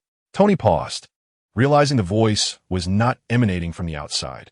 Still part of his gift, "Tony," Ethan's tone remained tranquil. Little Nini fell silent once more, the glow of the arc reactor pulsating steadily at his chest. A deity? Yet this is technology. Shouldn't you simply wave your hand, illuminating with holy light to cleanse their souls? "Tony, I have never mentioned it, but I am a creation of the material plane. My existence is grounded in biological foundations." Just as Tony was engulfed in Ethan's words, Jarvis' ESCOM alarm pierced through the tranquil communication channel. Warning. High-intensity, multi-band active radar lock detected from Andrews Air Force Base. Target, Both of us. Scanning frequencies include bands, fire control radar, search radar. Feature analysis closely matches the 22 Raptor's onboard 77 radar, simultaneously detecting high-speed, approaching aerial targets. Quantity, 2. Speed, 18 Mach. Altitude, at the same level. Bearing, 10 degrees north of due east. Estimated time to contact, 90 seconds. Identification signal, Amelie Air Force. The adversary has activated the IFF inquiry signal. Tony's heart plummeted. Damn it, we've been discovered. Jarvis, activate stealth radar. Stealth radar activated. The public channel frequency has been sent for confirmation of transition. Jarvis promptly replied. Tony realized it was too late for concealment. They had already been visually locked on. The Eagle's Nest immediately announced over the public channel. Unidentified aerial unit. This is Eagle's Nest 1. You have entered sensitive airspace without authorization, accompanied by an unidentifiable escort. Immediately lower altitude, disarm, and comply with landing instructions. Repeat, comply at once. Failure to do so will be regarded as a threat. The voice carried the usual military tone. Tony remained silent.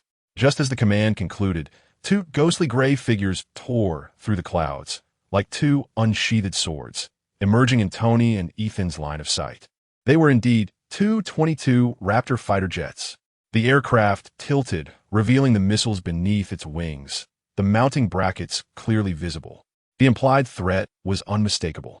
The aircraft's nose glimmered with the cold light characteristic of a radar locking onto its target, resembling a beast fixated on its prey. Tony cursed under his breath, immediately entering a state of heightened alert. Jarvis connected him with Rhodes, urging him to prepare for an emergency landing. He was acutely aware that the missiles equipped on the Raptor were not mere armor-piercing rounds, once locked onto, even in such close proximity, to two top-tier fighter jets. The odds of survival were grim. Could Ethan withstand one missile? What about the barrage of dozens from two Raptors? As Tony Stark attempted to explain to Rhodes about the two entities currently traversing American airspace, one of which was his own, Ethan, who had been silent until now, suddenly moved. He slightly angled his body, positioning himself between Tony and the two fighter jets. His pure white wings abruptly folded inward before vibrating at a frequency and speed far exceeding biological limits. The air resonated with a deep hum. A ripple in space unfolded before Ethan and Tony, emanating a disturbing energy. In the next moment, as they passed through the ripple, they vanished from sight. The piercing alarm indicating radar lock within Tony's helmet ceased instantaneously. He was astonished to discover that both the radar waves of the Raptor and any potential laser targeting had vanished without a trace upon their entry into the rippling space. To the opposing radar operators, the signals representing their presence had likely transformed into untraceable phantoms. Chapter 12. Beyond comprehension, only when Tony regained his senses did he realize their surroundings had shifted from the sky to the woods below, where Ethan was currently blocking all sensory perceptions. Eagle 1. Eagle 2. Target lost. Radar failure. Optical tracking experiencing severe interference. Repeat, unable to lock on. The public channel echoed with incredulous reports from the pilots, tinged with a hint of fear. Stock, you need to explain what that thing beside you is. Rhodes's voice, once composed, now wavered with growing trepidation. Just as Tony was about to respond, another familiar voice forcibly interrupted their communication channel, calm and steady. James Rhodes, Colonel of the Air Force. Hello, I am not a ghost. I'm also a friend of Tony's. My name is Ethan. All you need to tell the military is that this is a test of Stark Industries' new equipment. Rhodes, Tony's old friend. It was evident that he had been urgently summoned to address this complicated situation. Rhodes's voice brimmed with confusion and astonishment. Ethan? Which Ethan? Wait, the doctor from the cave Tony met. How'd he transform into this? Tony, what on earth is going on? It's a long story. Rod, I vouch for my honor that we harbor no ill intentions. Upon my return to New York, I shall provide you with an explanation. Tony glanced at Ethan and hastily added. The communication channel fell into a brief silence, with only the crackling of electric current remaining. Evidently, Rod was engaged in urgent discussions with higher authorities. Moments later, the voice from the control tower resonated between the two aircraft, laden with confusion. Eagle Nest 1. Eagle Nest 2, we have just received notification of a friendly aircraft test, which has been temporarily authorized. There is no need for alarm. Retreat to a safe distance and proceed to return. Stark, You and your companion must immediately return to your villa via the safest route. Once landed, do not venture elsewhere. Await my arrival. The final words from Rod were imbued with resignation. Understood, Rod. We are heading home now. Tony exhaled in relief, shutting off the public channel. Ethan, it is indeed a friendly aircraft. By the way, what was that? Tony inquired of Ethan. A short-range spatial wormhole. Quite fascinating. I assent it. Ethan's voice remained tranquil. A wormhole? You angels possess such capabilities? Speaking of wormholes, why not simply transport me back to my quaint villa directly? Tony's astonishment altered the tone of his voice. It is not that I am unwilling, but rather that I am unable. The distance from here to your villa exceeds my permissions for computational requirements, necessitating divine approval. And I would prefer not to disturb my deity's rest, my friend. You understand, do you not? Ethan shook his head slightly. Finally, are we no longer the world's foremost? A twinge of bitterness stirred within the silent Nini. The halo behind her wings ceased its high-frequency vibrations, enveloping the two in a pale golden dome that silently dissipated like a mirage. She continued to hover beside Tony, her pristine white attire remaining unblemished amidst the turbulent air currents. It seemed she could calmly observe the two raptors retreating in bewilderment. Upon receiving the return command, the two aircraft could only maintain a safe distance, their astonishment palpable as they made their way back to base. Once they officially departed, under the illumination of the rising sun, this singular angel soared towards the Malibu coastline. Tony Stark's Malibu villa. As the golden red 3 and the pure white angelic figure descended onto the private helipad of Tony's villa, the armor had just been removed. Rod's military helicopter arrived almost simultaneously. Rod leaped from the helicopter and watched Tony emerge from the armor, his internal fervor nearly boiling over as he stared at the armor. Fixated on 3 for what felt like an eternity without uttering a word, eventually exhaling a long sigh while rubbing his temples. The atmosphere within the villa was charged with nuance. Rod brought warm greetings from the military high command along with a plethora of inquiries. However, Tony deflected them with vague, yet half-truthful excuses involving commercial confidentiality, personal health advisors, and advanced prosthetics. He emphasized that Ethan was his savior and partner. Tony is currently delving into some cutting-edge applications of biotechnology, ensuring that the existence of these technologies poses no threat to national security, at least within the confines of his control. Rhodey, clearly aware that the armor Tony had just removed cannot be merely attributed to any so-called high-tech prosthetics, ultimately had to depart, laden with unanswered questions and under the imperative of his superiors, swayed by Tony's insistence and the bond of friendship, coupled with Ethan's notably calm demeanor that belied any sense of hostility. After bidding farewell to the exhausted Rhodey, the vast villa was left with only Tony and Ethan. In the laboratory, Tony quietly secured the three-dimensional scanning device into the platform, the arc reactor in his chest pulsating steadily with light. Pouring himself a drink, he downed it in one go, attempting to quell the tumult of madness that had enveloped them throughout the night and into the morning. He set down the glass and fixed his intense gaze upon Ethan, who sat across from him, serene as a statue, with a voice tinged with huskiness and uncontainable eagerness. Tony spoke. I recognize this may be rather presumptuous, but I cannot contain myself. As a scientist and engineer, I implore you, my friend, allow me to conduct a physical examination. No, don't misunderstand. Tony hastily clarified, noticing Ethan's slightly raised eyebrow. It's merely the most basic, non-invasive scan. Energy readings, biomagnetic fields, tissue density, anything you're willing to allow. Please, everything that transpired last night and just moments ago has utterly upended my understanding. I cannot resist. I must comprehend. He yearned to discover the source of the force that distorted space, how such extreme temperatures could penetrate tanks, and the principles behind the radar-evading shield. Is the world truly capable of such metaphysical technology? Can one reach such depths? More importantly, what has transpired within Ethan's physical structure? Is he still human? Ethan, observing the pure light of exploration in Tony's eyes, recalled Rock's earlier suggestion. There is no need to conceal anything, as it has already been sealed off.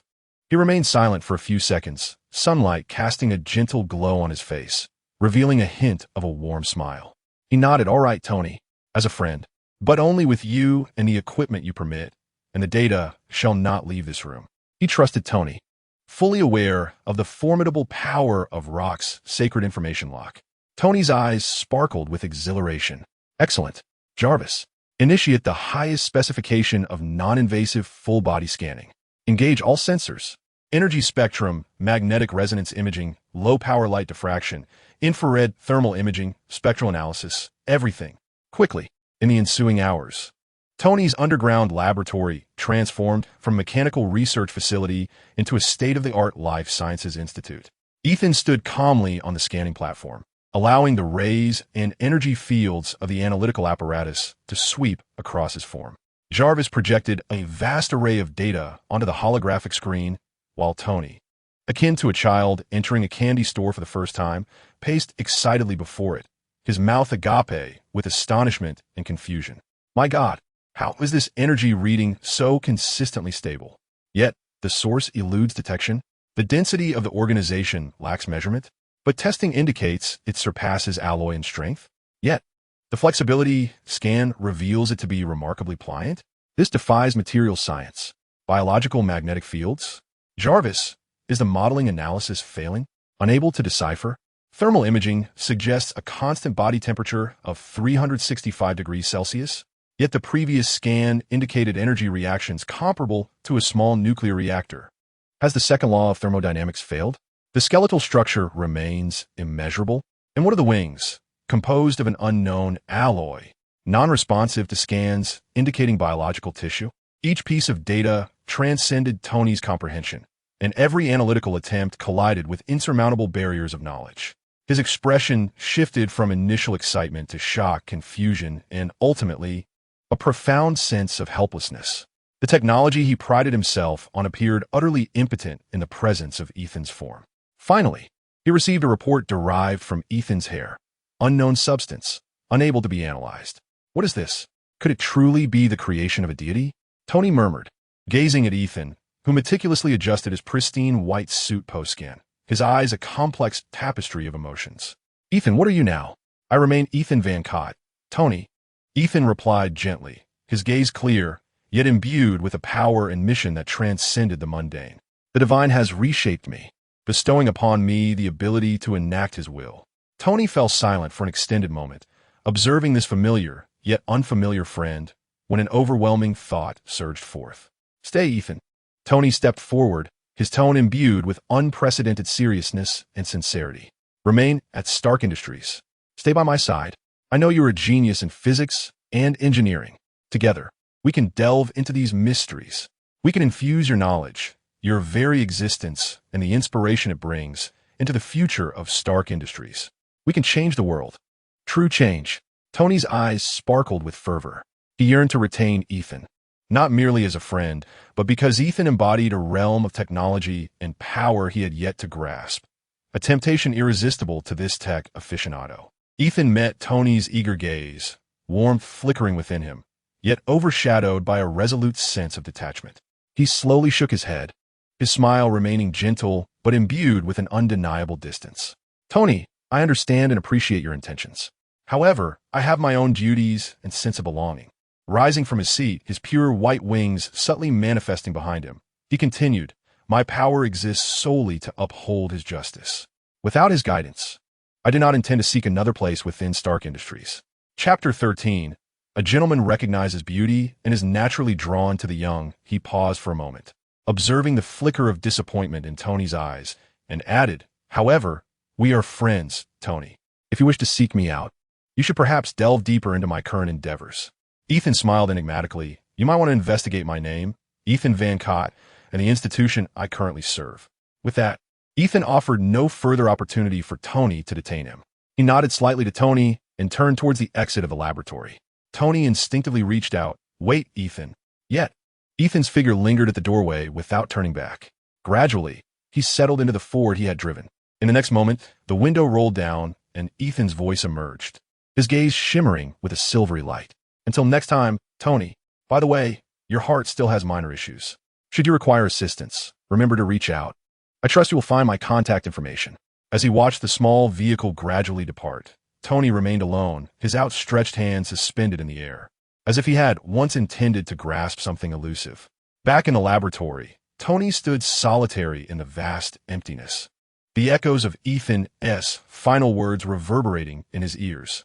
He sank into a profound silence, only the arc reactor in his chest emitting a steady, faint glow. Is there still a problem with my heart? He pondered. Jarvis, since the equipment is ready, conduct another thorough examination for me, including blood tests and all relevant data. After some time, Tony slowly lowered the tablet in his hand, which indicated that the palladium concentration exceeded human tolerance. The expression on his face shifted from despondency to one of sharp curiosity and an insatiable thirst for challenge, characteristic of Tony Stark. Ethan Van Cott, he murmured, Jarvis. The electronic voice of Jarvis responded promptly. Tony approached the holographic control panel, his fingers dancing swiftly across it. Dig deep, penetrate the internet, explore every database. I want to uncover everything about the name Ethan Van Cott, all his information, especially regarding his current employer, Pineapple Technologies. And Tony's gaze grew profound and inquisitive. Uncover the parent company of Pineapple's forward-looking laboratory, that so-called angel investment. I must know everything about it. Executing now. Jarvis's voice buzzed with efficient operation. Searching for keywords. Ethan Van Cott, Pineapple Technologies, angel investment. Associated searches initiated. On the screen, an overwhelming flow of data began to refresh like a cascading waterfall. Tony fixated on the screen, the glow of the arc reactor in his chest appearing to intensify with the rhythm of his accelerating heartbeat. Ethan's mysterious return, the disruptive power he exhibited, everything pointed towards angel investment. Tony mulled over the term, recalling a man who had descended from the skies in the scorching Middle Eastern desert.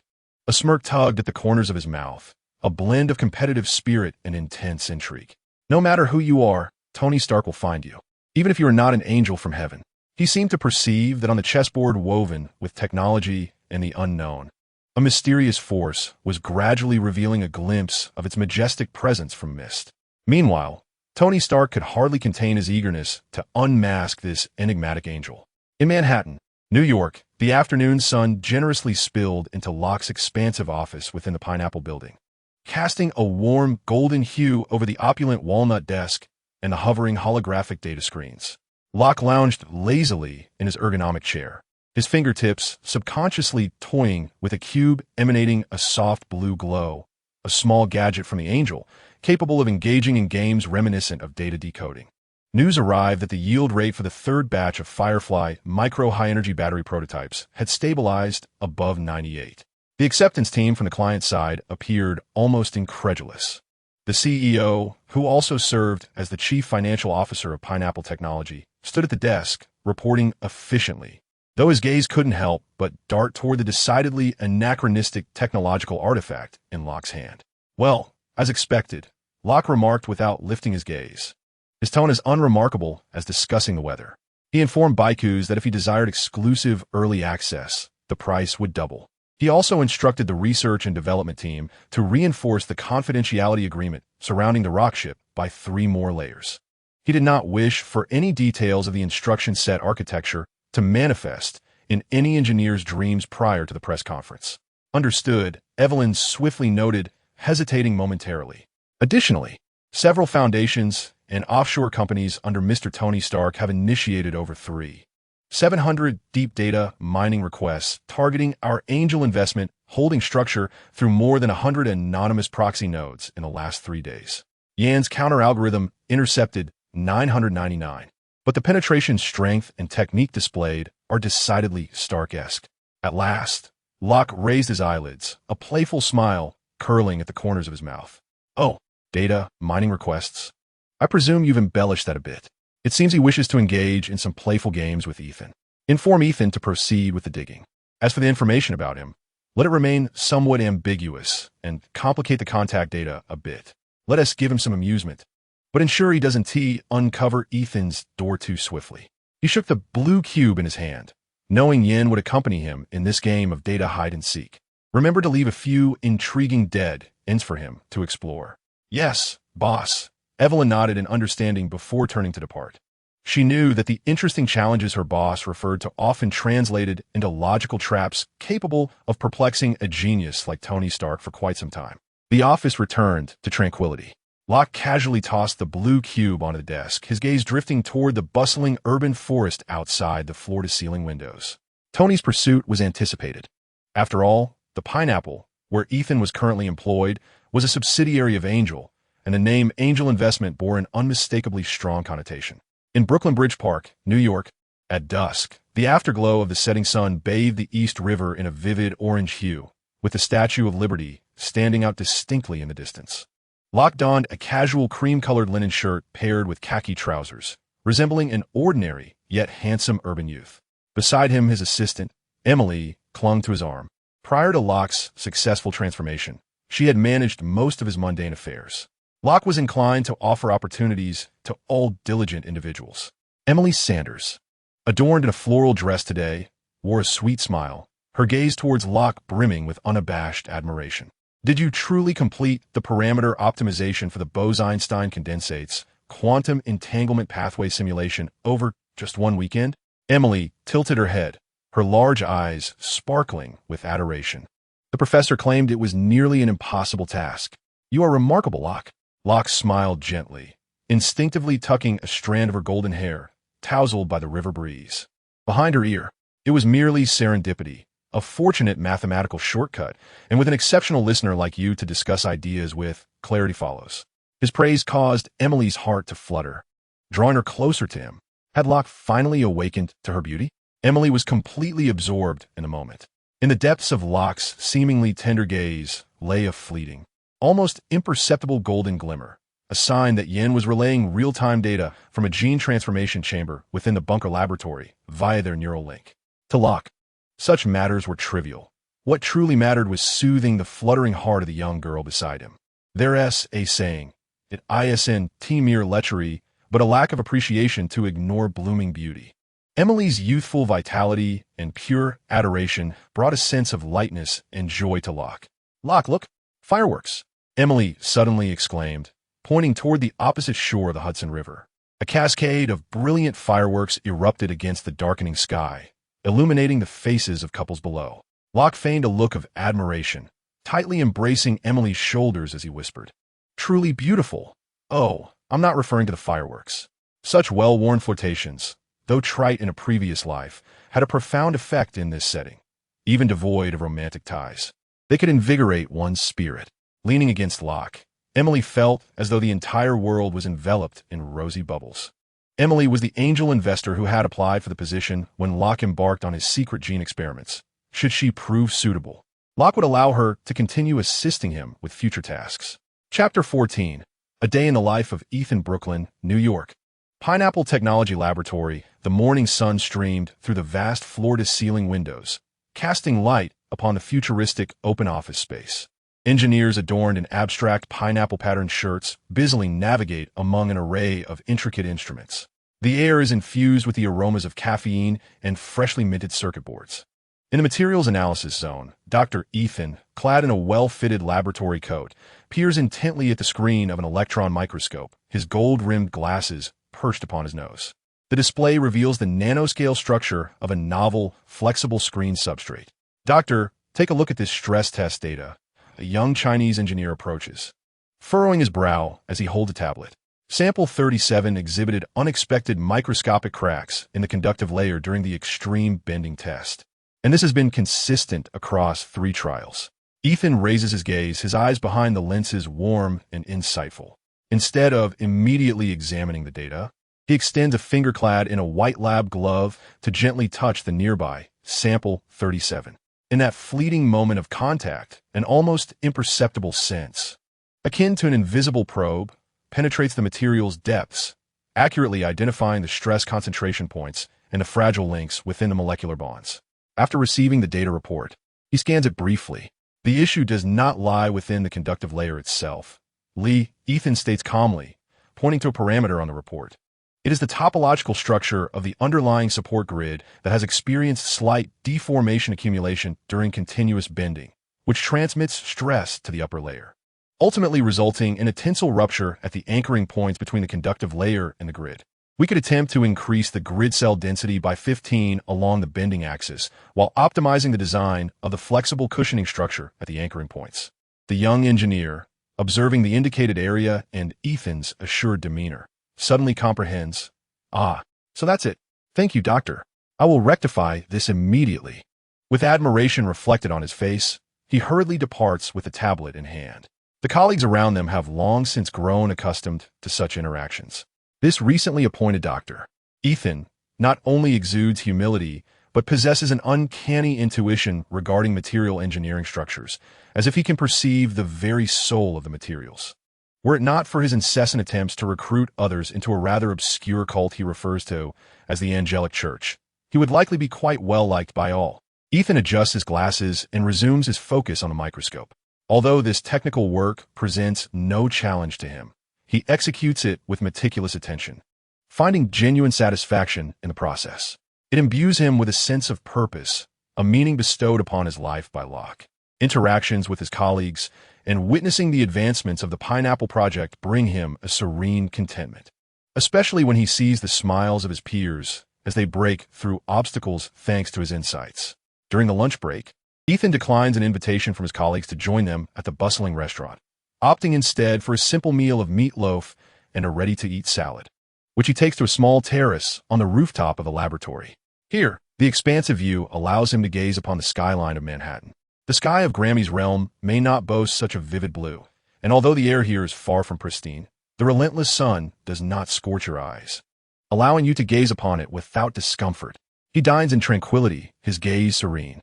Occasionally, a keen-eyed pigeon flits by, unwittingly pausing beside him, as if this spot offers greater safety than their nests.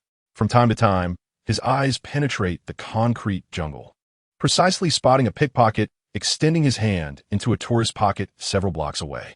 He focuses slightly, and a subtle mental nudge, akin to a gentle breeze, causes the thief to feel an inexplicable tremor of anxiety, leading to his capture on the spot. Although the divine assures him that he need not conceal his true self, he also understands the merit of not constantly brandishing his wings and sword. The divine will manifest through imperceptible interventions, sowing seeds of order and justice even amidst the clamor of this bustling city. After work, Ethan opts not to drive, but to walk. He traverses the graffiti-laden streets of Brooklyn, purchasing fresh fruits and steaks at a familiar community grocery store. His rented apartment, while not lavish, is tidy and bright, brimming with the essence of life. The bookshelf in the living room houses not only texts on physics, engineering, and medicine, but also tomes such as the varieties of religious experience and the basic forms of religious life. Although the divine has not spoken of it, Ethan believes that one day, the faith of angels will spread across all realms. He ties on an apron and gracefully prepares dinner in the kitchen, his movements both skilled and elegant, as a sharp knife in his hand deftly carved through the ingredients with a life of its own. It is hard to reconcile these hands with those that once wielded the sword of judgment amidst the ruins. The aroma of cooking mingles harmoniously with his calm demeanor. As night falls, Ethan stands before the window of his apartment, a cup of warm water in hand, quietly gazing down at the myriad lights of the city. How serene it is! Deep within his consciousness, he maintains a low-power link with Yin, ever prepared to respond to the divine's call. In this moment, he simply savors the tranquility of his own evening, attuned to the pulsating rhythm of the vast city. He is the divine's messenger, walking among mortals. A reliable advisor in the laboratory, a quiet patron in the supermarket, and an ordinary person cooking dinner in his kitchen. Like the concealed wings behind him, he plays a role on the eternal stage of New York, embodying a meaning understood only by himself. Meanwhile, his divine counterpart is likely still troubled by concerns of justice. In the late hours at the corner bar, Ethan's divine approaches the bar counter and addresses the bartender. A bourbon whiskey, please. The coolly attired female bartender, glancing at the charming young man before her, hands him a glass. Are you alone? I could keep you company, she offers with a smile. S-A-K-E-E-L-D. Triskelion headquarters, Deep Command Center, a colossal, circular screen wall dominated the room, segmented into dozens of real-time monitoring feeds, satellite cloud imagery, dynamics of global hotspots, anomalous energy readings, and intercepted encrypted communications. The air was thick with the low hum of machinery and the relentless tapping of keyboards. This was the nerve center for orchestrating global intelligence and responding to extraordinary events. Agent Phil Coulson stood before the central command console, his meticulously tailored suit and tie forming a subtle contrast with the surrounding high-tech environment. Nick Fury's brow was furrowed, his gaze fixed intently on the main screen, which displayed a highly restored and enhanced satellite image over the town of Gamla, Afghanistan. The image was somewhat blurry, marred by electronic interference, but it was sufficient to discern two pivotal targets: a humanoid figure with a crimson hue, exhaling a fiery trail, and another creature radiating a soft white light, unfurling immense wings from its back. Energy readings replay. Commander Hill. Fury's voice remained calm. Yes, replied Deputy Commander Maria Hill, her fingers gliding over the console. A nearby screen immediately erupted with a waterfall of data, accompanied by a red energy peak alert. Timestamp, 21:47 local time, last Tuesday. For the first time, a high-energy response was detected over Gamla, its characteristics closely matching those of the unidentified armor that had emerged from Stark's villa the previous Monday night.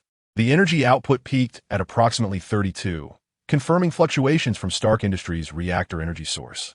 Referring to Stark's press conference, where a faint blue glow emanated from Tony Stark's chest, it appeared he had upgraded to a compact fusion core. Her fingers glided once more, directing attention to another sharply ascending curve, the graph's hue a blinding pale gold. Immediately following, at 21:49, a radically different energy explosion was detected. It lay beyond the scope of known physical models. The energy manifestation exhibited high-frequency spatial distortions, the release of unknown particle streams, and a systematic energy shield. The peak readings far exceeded those of Stark's reactor, with a brief duration yet an astoundingly high energy level.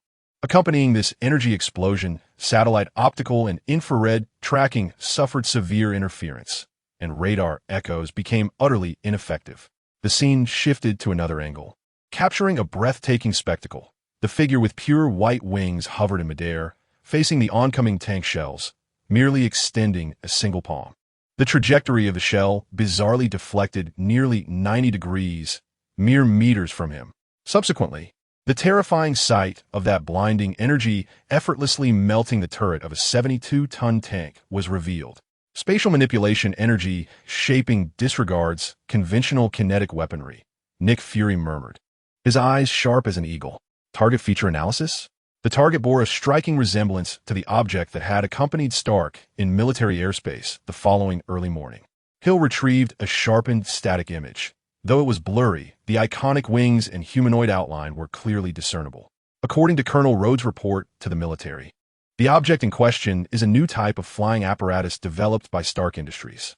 Our limited surveillance of the Stark Villa has confirmed that the target may be Ethan Vankoff, currently employed at Pineapple Technology. The military report describes that this individual utilizes advanced medical prosthetics. These high-tech prosthetics can enable one to sprout wings, manipulate space, pierce through tanks with a single strike, and trigger explosive energy storms. Am I losing my mind, or are the military evaluators incompetent? Nick Fury's lips curled into a humorless arc. Hill. Update the target's codename to Angel, with a provisional classification of Level 8 as a potential strategic deterrent, and prioritize it for monitoring. Mobilize available resources for 24-hour surveillance of the Stark Villa and any areas where Angel may appear. I must ascertain the composition of the feathers on his wings. Understood. The Angel dossier has been established, marked with high-priority monitoring. Hill swiftly complied, then called up another report. Additionally, Director, our agents in Afghanistan have relayed information indicating that the Ten Commandments gang suffered a devastating blow in Gamera, with survivors frantically describing divine retribution, which aligns perfectly with our observations. The core strength of the Ten Commandments gang in Gamera has been nearly eradicated. Nick Fury inhaled deeply, his expression grave. A genius armed to the teeth with technology, a supernatural being. An angel? He gazed at the screen, fixated on the white figure captured in the moment of piercing a tank, delicately caressing the beeper at his waist. When the world is happening. Chapter 15. But we are not Tony Stark Industries headquarters. Obadiah Stane's private office, the heavy, solid mahogany door, stood firmly shut, providing excellent soundproofing so that even the slightest noise from outside was inaudible. The room was dimly lit, illuminated only by a pale glow emanating from a desk lamp. Obadiah Stane's towering figure sank deep into the luxurious leather chair. The carefully maintained facade of refinement and gentility long since shattered. What remained was a visage of malice, agitation, and a barely concealed sense of panic. The screen before him displayed a blurry yet impactful video captured on a mobile device. The perspective was clearly distant, rendering the footage hazy. Nevertheless, it was unmistakable. The scene from last night over Gamera, with a golden red armor, fought alongside white wings. Although the quality was poor, the power of the palm cannon, the mysterious shield of the white figure, and the lightsaber that pierced the tank were enough to instill fear in any knowledgeable observer. Bang! Stain's fist slammed onto the cherrywood desk, causing the coffee cup to jump. Useless. A bunch of imbeciles armed with Stark Industries' most advanced weaponry. They can't even handle a playboy with a tin can and a winged freak. He roared, akin to a ferocious brown bear trapped in a cage. Beside the video, another intelligence document was opened, its title alarming. Preliminary Investigation Report on the Ten Commandments Gang's Annihilation Incident. The report meticulously details the devastating destruction of the Gamera stronghold, particularly highlighting the catastrophic explosion caused by an unknown high-temperature energy weapon that precisely targeted and obliterated 72 tanks from above. Within the aftermath of the explosion, all materials, save for iron objects, were vaporized. What manner of monstrosity is this angel of an unknown high-temperature energy weapon? Stan's gaze was fixated on the report's accounts, then shifted to the video, showcasing a blindingly white sword, his eyes brimming with both greed and profound unease. Tony, how many more hidden treasures do you possess? What the arc reactor now? An energy beam capable of melting through tanks and provoking such a magnitude of explosion. He abruptly seized the encrypted communicator on his desk, connecting to a clandestine channel, his voice lowered to a near whisper, laced with restrained fury. Listen, the matter of your breach of contract regarding Tony's survival is far from over, but I will pay more. I care not what methods you employ. Should that winged abomination reappear in the Middle East, you are to capture it for me immediately. Alive. With that, he ended the communication and rose, pacing restlessly within the confines of the room. Approaching the expansive floor-to-ceiling windows, he gazed down upon the resplendent Stark industrial complex. This was all meant to be his, a culmination of years of arduous effort to expand upon the legacy left by Howard Stark. Tony, a mere child who drowses alongside magazine models, occasionally laying golden eggs. But would Stark Industries have achieved such glory today without Obadiah's connections with the military? A frenzied notion crystallized in his mind. The arc reactor. With that nearly infinite source of clean energy, coupled with his clandestine project, he could realize his ambitions. He hastened toward a hidden elevator within the depths of his office, entering a complex code and undergoing biometric verification. The elevator descended silently, reaching the deepest, most classified section of Stark Industries, an area unknown even to Tony, the assembly workshop for the Iron Tyrant prototype. Despite the late hour, the expansive underground space remained brilliantly illuminated, suffused with the scent of oil and metal. A colossal figure loomed at the center, towering over 3 meters, its armor as formidable as a mobile fortress. With robust hydraulic joints, its arms bore fearsome multi-barrel cannons and small missile launchers. This was the ultimate war machine, the Iron Tyrant, modified by Stan's engineers after acquiring the Mark I prototype. Stan had not anticipated that Tony could conjure such a grand surprise from that dilapidated cave. Yet at this moment, the steel behemoth stood in eerie silence. At its chest, a deeply recessed circular cavity awaited the energy core interface for the arc reactor. Presently, the cavity lay vacant, with only a few thick cables listlessly drooping, connecting to a nearby, cumbersome, yet buzzing temporary hydrogen fuel cell. Several technicians clad in work attire busied themselves around the Iron Tyrant, their faces etched with anxiety. Mr. Stan, the project's supervisor spotted Stan and hurriedly approached, wiping the sweat from his brow. The output power and stability of the hydrogen fuel cell still fail to meet the peak demands of the Ironmonger, particularly when you require the weapon system and the enhanced thrusters to be activated simultaneously. The risk of overload is exceedingly high. Moreover, the size and weight severely impair maneuverability. Utter rubbish. A bunch of imbeciles. Stan's fury ignited instantly. He seized the supervisor by the collar, spittle nearly splattering across the man's face. I have invested astronomical sums of money. I did not ask you to tell me it's impossible. Tony could forge a reactor with a hammer in a cave. And you? A group of PhD-holding buffoons. But we are not Tony Stark. The supervisor's feeble retort only fueled Stan's ire further. He released the supervisor, gazing at the ironmonger before him, silent in its lack of a heart, his impatience and murderous intent nearly overflowing. Tony, the arc reactor must be secured. That damned abomination must be dealt with. Listen, Stan surveyed the silent technical team, kicking the fuel cell assembly with a voice as cold as ice. I don't care what methods you employ. Hold this heap together. Fine-tune the weapon system. Prepare for launch. As for the energy, his eyes glinted with ruthless resolve. Soon, we shall possess the finest heart. He turned and departed the workshop, mentally scheming his final plan. Unbeknownst to him, as he rode the elevator away from the underground laboratory, Pepper, under Tony's guidance, arrived at his office. There, she discovered extremely dangerous clues on his computer regarding encrypted email fragments about Obadiah Stane's secret weapon dealings with the 10 Rings, along with a vague conceptual design sketch of the Ironmonger prototype. That blueprint, featuring a recess on the Ironmonger's chest perfectly fitting Tony's arc reactor, combined with footage of Tony's abduction, struck Pepper's heart like a chilling bolt of lightning. Her face turned pale, fingers trembling as she attempted to copy the crucial evidence onto her encrypted drive. A sense of crisis washed over her like a cold tide. Stan was plotting against Tony. An agent, grappling with a receding hairline, had once advised Tony of such a threat. Yet, Tony was reluctant to believe it. In Tony Stark's Malibu Villa underground laboratory, the atmosphere was markedly more relaxed compared to Stan's frantic turmoil and the looming threat from S.H.I.E.L.D.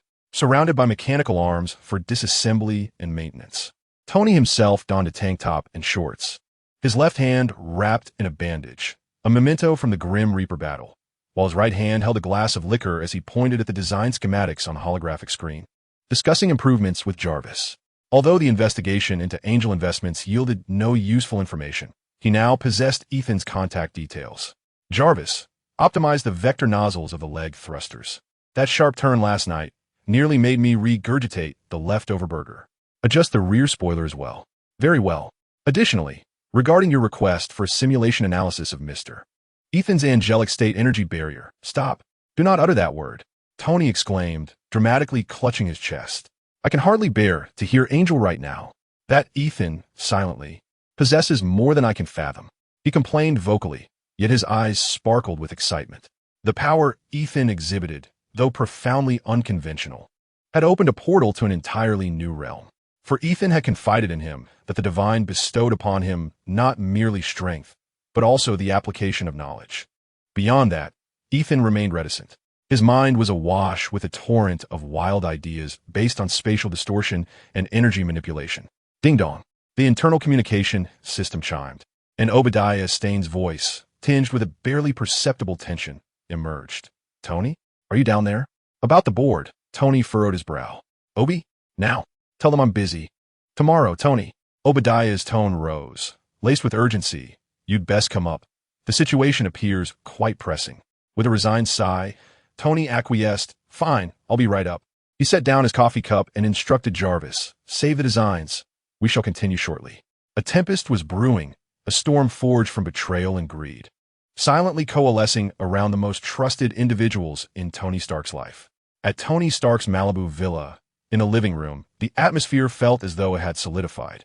Tony clutched his chest, racked with excruciating pain, staggering backward before collapsing onto the sofa, incredulously gazing at the miniature arc reactor in Obadiah's hand, the very heart that sustained him, the core of his power. The feigned concern on Stane's face had been supplanted by a grotesque triumph. He reveled in the contorted expression of Tony, who was struggling for breath, as if admiring a flawless trophy. Don't look at me that way, Tony. Stane's voice was cold and merciless, laden with the arrogance of a victor. This is for the future of Stark Industries. To ensure that the legacy of Stark Industries, your father's and mine, does not perish due to your poor decisions. I had no choice. A strained sound escaped Tony's lips, akin to a whisper, as his lungs felt as if pierced by a multitude of steel needles, his vision beginning to blur. The compact device, a subsonic emitter, Stane had used to incapacitate him now, lay quietly in his suit pocket, like a venomous serpent. Your little inventions can prove quite useful at times. Tony, noticing Tony's gaze, Stain scoffed, carefully placing Tony's arc reactor into a specially designed lead line container. I have dedicated my life to Stark Industries, not to close the weapons division for your unfounded compassion. That is my legacy. He cast a disdainful glance at the electromagnet and exposed wires on Tony's chest, his eyes brimming with contempt. Savor your final moments, for I assure you, Stark Industries will look after you. Stan disregarded the incapacitated Tony, turning on his heel and striding away, his heavy footsteps echoing like the tolling of a death knell. Chapter 16. Iron Overlord as night descended. The city outside sparkled with lights. Ethan Van Cott sat quietly in a solitary armchair by the window, cradling a warm cup of red tea, his gaze calmly engrossed in a journal on the frontiers of philosophy. He had never indulged in such readings before, well aware that philosophy could not save his homeland. Yet now, armed with power and time, these books that stimulated his thoughts proved to be quite intriguing. It was an utterly mundane night, a tranquil interlude for the ordinary Ethan Van Cott. Suddenly, his hand holding the cup froze abruptly. The once placid surface of the tea erupted with ripples. A dark communication had arrived. He received a notification from Yen, an alarm Ethan had previously set through Yen, which would alert him if Tony's vital signs reached a critical level. Tony Stark in peril. Coordinates: Malibu Villa. Threat source: foreign object in the aorta. Yan's voice resonated in Ethan's consciousness, the cold sharpness of a warrior instantly supplanting the gentleness of Dr. Van Cott. Pure white wings unfurled in the light. The wings spread wide. A spatial wormhole materialized at the center of the apartment. Although he was still a distance away from Stark's villa, divine providence granted him sufficient computational power within his jurisdiction. A few jumps through the wormhole would suffice. Ethan stepped forward, vanishing without a trace. Malibu Villa. Entrance to the underground laboratory. Tony Stark resembled a dying insect, laboriously crawling on the cold floor of the underground corridor. Each movement brought excruciating pain and a suffocating sense of blood deficiency. Sweat mingled with despair, soaking his clothes. His goal lay in the corner of the laboratory. It was there that he had once carelessly allowed Pepper to dispose of something. Yet Pepper had repackaged it as a gift for him. On the display case rested an exquisite glass box, within which lay the heart that once pulsated warmly within Tony Stark. Now, it represented his sole chance of survival. Jarvis. Tony's lips moved, his voice faint. Pepper was surely in grave danger in Obadiah's office. Hope lay before him. However, his eyelids began to droop with exhaustion, the lack of blood flow inducing dizziness that dulled his consciousness. Buzz. The air before Tony twisted violently. An ethereal blue vortex materialized instantaneously. A powerful yet gentle force field lifted Tony's body. Angelic Ethan, bearing sacred wings, stepped forth from the vortex. Tony. Ethan's voice resonated with urgency and reassurance. He immediately perceived the horrific wound on Tony's chest and the exposed electromagnet. In the Ethanstein Industrial Park, Ethan hurriedly sought to protect Pepper. Tony raspingly managed to utter keywords. With a roll of his eyes, Ethan instantly comprehended the situation.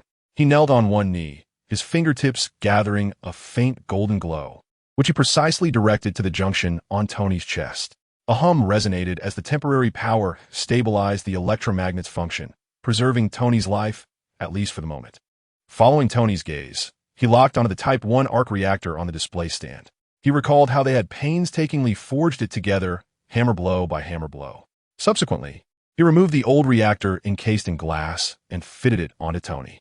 Ethan, Pepper is in danger. Help me. Tony's voice was weak and feeble. It seemed that once this ordeal was over, another surgery would be necessary for him. If you ever pull a stunt like this while I'm in the shower, I assure you, you wouldn't want a man wrapped in a towel appearing before you, would you? Ethan spoke rapidly, his wings unfurling as his form transformed into a white bolt of lightning, defying the laws of physics, and he swiftly surged towards Stark Industries. Once Tony regained his breath, he immediately accessed the surveillance of Stark Industries, instructing JARVIS to prepare the armor for him. JARVIS. Activate the cameras at Stark Industries and locate Pepper's position. Prepare the Mark III for me now. Meanwhile, in the depths of a midlife crisis, Coulson, accompanied by members of his team, was escorting Pepper out from the basement level. The next moment, A thunderous roar echoed through the walls. The massive ironmonger, akin to a steel beast clawing its way from the depths of hell, crashed through the wall and stood imposingly in the central avenue of Stark Industries. Its colossal frame nearly consumed the entire lane, supported by robust hydraulic devices beneath its heavy armor. The Gatling guns mounted on its arms began to rotate ominously, and the missile silos on its shoulders glimmered coldly under the moonlight. Obadiah Stain's maniacal laughter emanated from within the armor, distorted through the loudspeaker as if a demon were roaring. "Little insect, where are you hiding?" Boom! The ironmonger's enormous metallic foot crashed down, instantly fracturing the asphalt beneath it. It lifted the Gatling gun, aiming at the building where Coulson and Pepper were taking refuge. Just as Stain was about to pull the trigger, a thunderous explosion resonated as the outer wall of the headquarters building nearby was struck, shattering violently. Debris and glass cascaded like a torrential downpour. Amidst the swirling dust and the stark lighting of the industrial zone, a figure radiating a gentle white light, with immense wings unfurled, hovered in midair. Those cold eyes, akin to the gaze of judgment, locked firmly onto the ironmonger. "It's you, the winged freak." Stain roared from within the armor, a wave of terror flooding his mind as memories of Gamora surged forth. "You shall perish as well." The Gatling guns on the ironmonger's arms whirred into a frenzy. "Tot-tot-tot-tot-tot-tot-tot-tot." Amidst the deafening roar, two metallic dragons of fire, capable of rending steel, surged towards the white figure suspended in midair.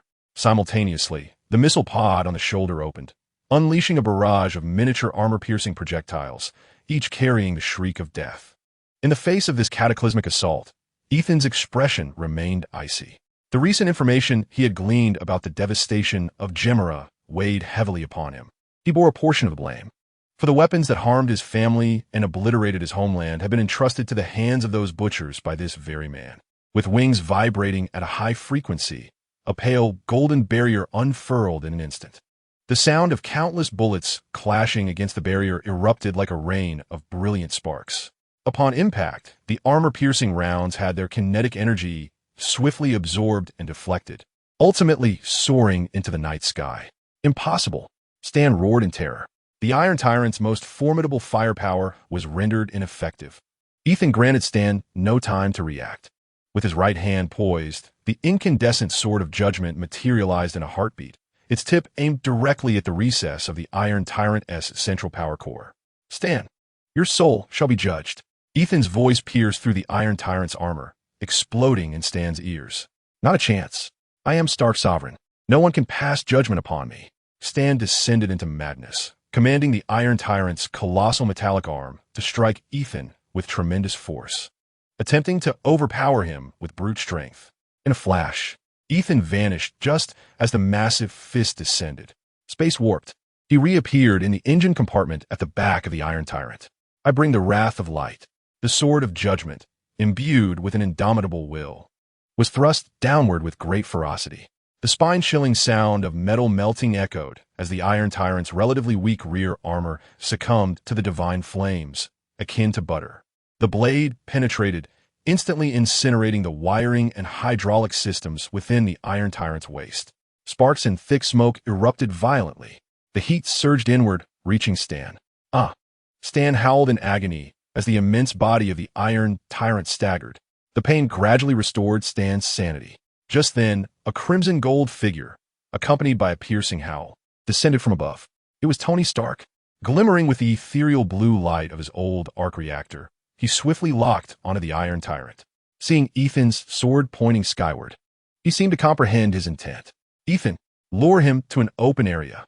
"Not here," Tony shouted over the comms, anxious about the industrial complex and any remaining personnel. "Understood. Leave it to me." Ethan grasped the plan immediately. Stan, disregarding everything else, recognized that with this winged monstrosity present, he could accomplish nothing, not even the death of Tony. He had to flee. He had to escape this place. He seized a vehicle or a stone from the roadside and hurled it towards Ethan and Tony. Stan endeavored to activate the thrusters to ascend and flee or bombard the urban area to create chaos. Yet Ethan always seemed to be a step ahead, ensnaring his ankle with energy chains and violently slamming him back to the ground. Stan's communication channel was rife with screams of terror and fury. He realized that his once proud war machine was utterly impotent before this avian adversary. Escape had become but a distant luxury, as he was relentlessly pushed deeper into despair. Stan's sanity was obliterated. They all must die. Witnessing Ethan's successful provocation, he ceased his attacks. With a powerful flap of his wings, Ethan transformed into a streak of taunting white light, deliberately soaring at high speed toward the desolate industrial zone outside. No chance of escape. Stan, entirely bereft of reason, disregarding the damage to his rear, pushed the thrusters to their limits. The iron behemoth lumbered forward like an enraged rhinoceros, smashing through barriers and streetlights, relentlessly pursuing Ethan. Tony's suit immediately followed suit. A breathtaking chase and battle unfolded, stretching from the central avenue of Stark Industries to the night sky and ground surrounding Los Angeles. Meanwhile, just beside the battlefield, a building loomed. Did you see that, Director? Coulson switched the camera on his chest, speaking into the phone. Isaaki, Triquil Wing Headquarters, Command Center.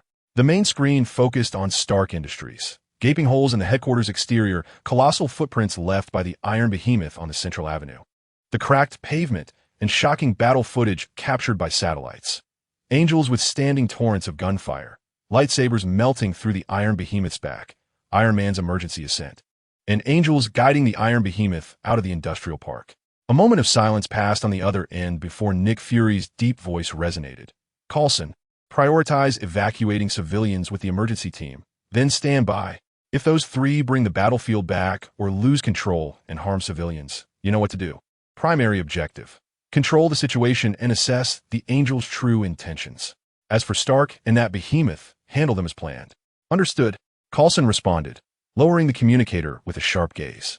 Emergency team Aminos, Kaysen, Tom, follow me. The rest, evacuate the crowd. Target area, abandoned factory zone in the industrial park. Monitoring priority, Angels. He then turned to Pepper, who was hiding in the corner. Miss Potts, you are safe for now. I hope you will follow them to a secure location. The moonlight, pale and ghostly, illuminated the rusted skeletal remains, dilapidated factories, and overgrown paths. This once pulsated with the life of Stark Industries, now reduced to a deathly silence, transforming into a perfect arena for the clash between Steel and Angel. The iron behemoth rampaged through the desolate ruins like a frenzied steel beast. At this moment, its massive size became a disadvantage, as the bumpy terrain and remnants of the factory severely hindered its speed, cables sparking as they were violently tugged.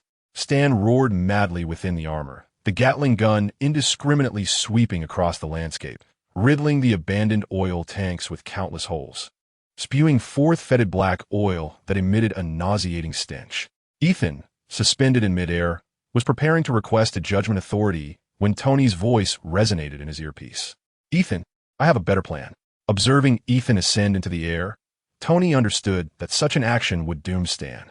Although Stan was far from admirable, he had, after Ethan's parents' tragic incident, played the role of caretaker, cleaning up the mess left behind. Ethan was reluctant to take that step. The frigid temperature. He must not have resolved the issue of low temperature. Utilizing the agility of Suit 3, Tony darted around the clumsy iron tyrant like a golden-red hummingbird, exacerbating Stan's already frayed nerves. Chapter 17. Iron Tyrant 2, I understand. Ethan sighed, his voice directly transmitted to Tony's communicator. As his wings vibrated, a low hum filled the air, maintaining a position at the edge of the Iron Tyrant's attack range, yet magnetically drawing Stan's fury. When the Iron Tyrant once again raised its cannon to lock onto him, Ethan's figure vanished in an instant. With a whoosh, space warped. He reappeared directly above the Iron Tyrant's head. The sword of judgment in his hand remained poised, its tip directed downward, coalescing an entirely different essence of frigid energy. This was a fundamental application recorded by Yin Zhong, utilizing energy to rapidly dissipate environmental heat. With a whoosh, a visibly icy stream, laden with frost crystals, erupted from the sword's tip, enveloping the massive head and shoulder joints of the Iron Tyrant in an instant. The shrill sound of metal contracting and ice crystallizing echoed. Hydraulic oil thickened rapidly under the extreme cold, and the moving parts were instantly covered in a thick layer of white frost. Damn it, what is this? Stan exclaimed in terror as he discovered his visual sensors rapidly freezing and blurring. the rotation mechanism of the shoulder-mounted missile nest emitting a piercing metallic screech, almost rendered inoperable by the frost. "Now, Tony," Ethan shouted, looking up. "Here it comes." Tony had been waiting for this moment. The main thrusters behind Suit 3 and the foot thrusters simultaneously unleashed their maximum power. The golden red armor shot upward like an arrow released from a bow, soaring to heights unattainable by the Iron Tyrant.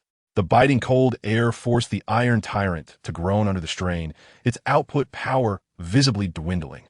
"Jarvis, calculate maximum thrust. Target directly above the Iron Tyrant's chest cavity." Tony bellowed. "Calculation complete. Target locked.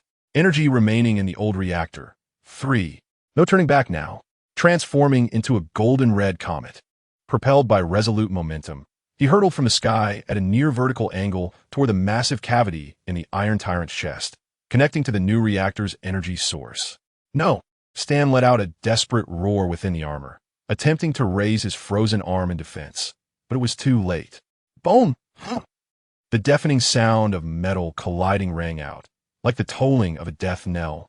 The rigid shoulder blades and golden titanium alloy shell struck with the ferocity of a battering ram, precisely colliding with the energy interface of the Iron Tyrant's chest. Crack! Boom! The forceful blow sent it tumbling backward, crashing heavily against the wall of a derelict factory, igniting a burst of flames. The colossal frame of the Iron Tyrant staggered from this lethal strike from above, its massive hydraulic joints groaning under the immense strain, teetering as it fell backward. Energy connections severed. Main system down. Emergency backup power failed to initiate. The armor lost its propulsion. Repeatedly, it lost power. Alarms blared within the Iron Tyrant. The gigantic steel beast collapsed as if its spine had been severed, thundering down to the ground strewn with rubble and oil, producing a resounding thud that sent clouds of dust swirling. The armor on its chest was severely dented and deformed at the impact point, and sparks flickered like dying fireflies before extinguishing completely. Inside the armor, Obadiah Stane's fate remained uncertain, yet the Iron Tyrant, birthed from greed, lay utterly incapacitated. In a graceful maneuver, the golden red figure, propelled by the recoil of the impact, executed a deft roll in midair before landing steadily amidst the debris.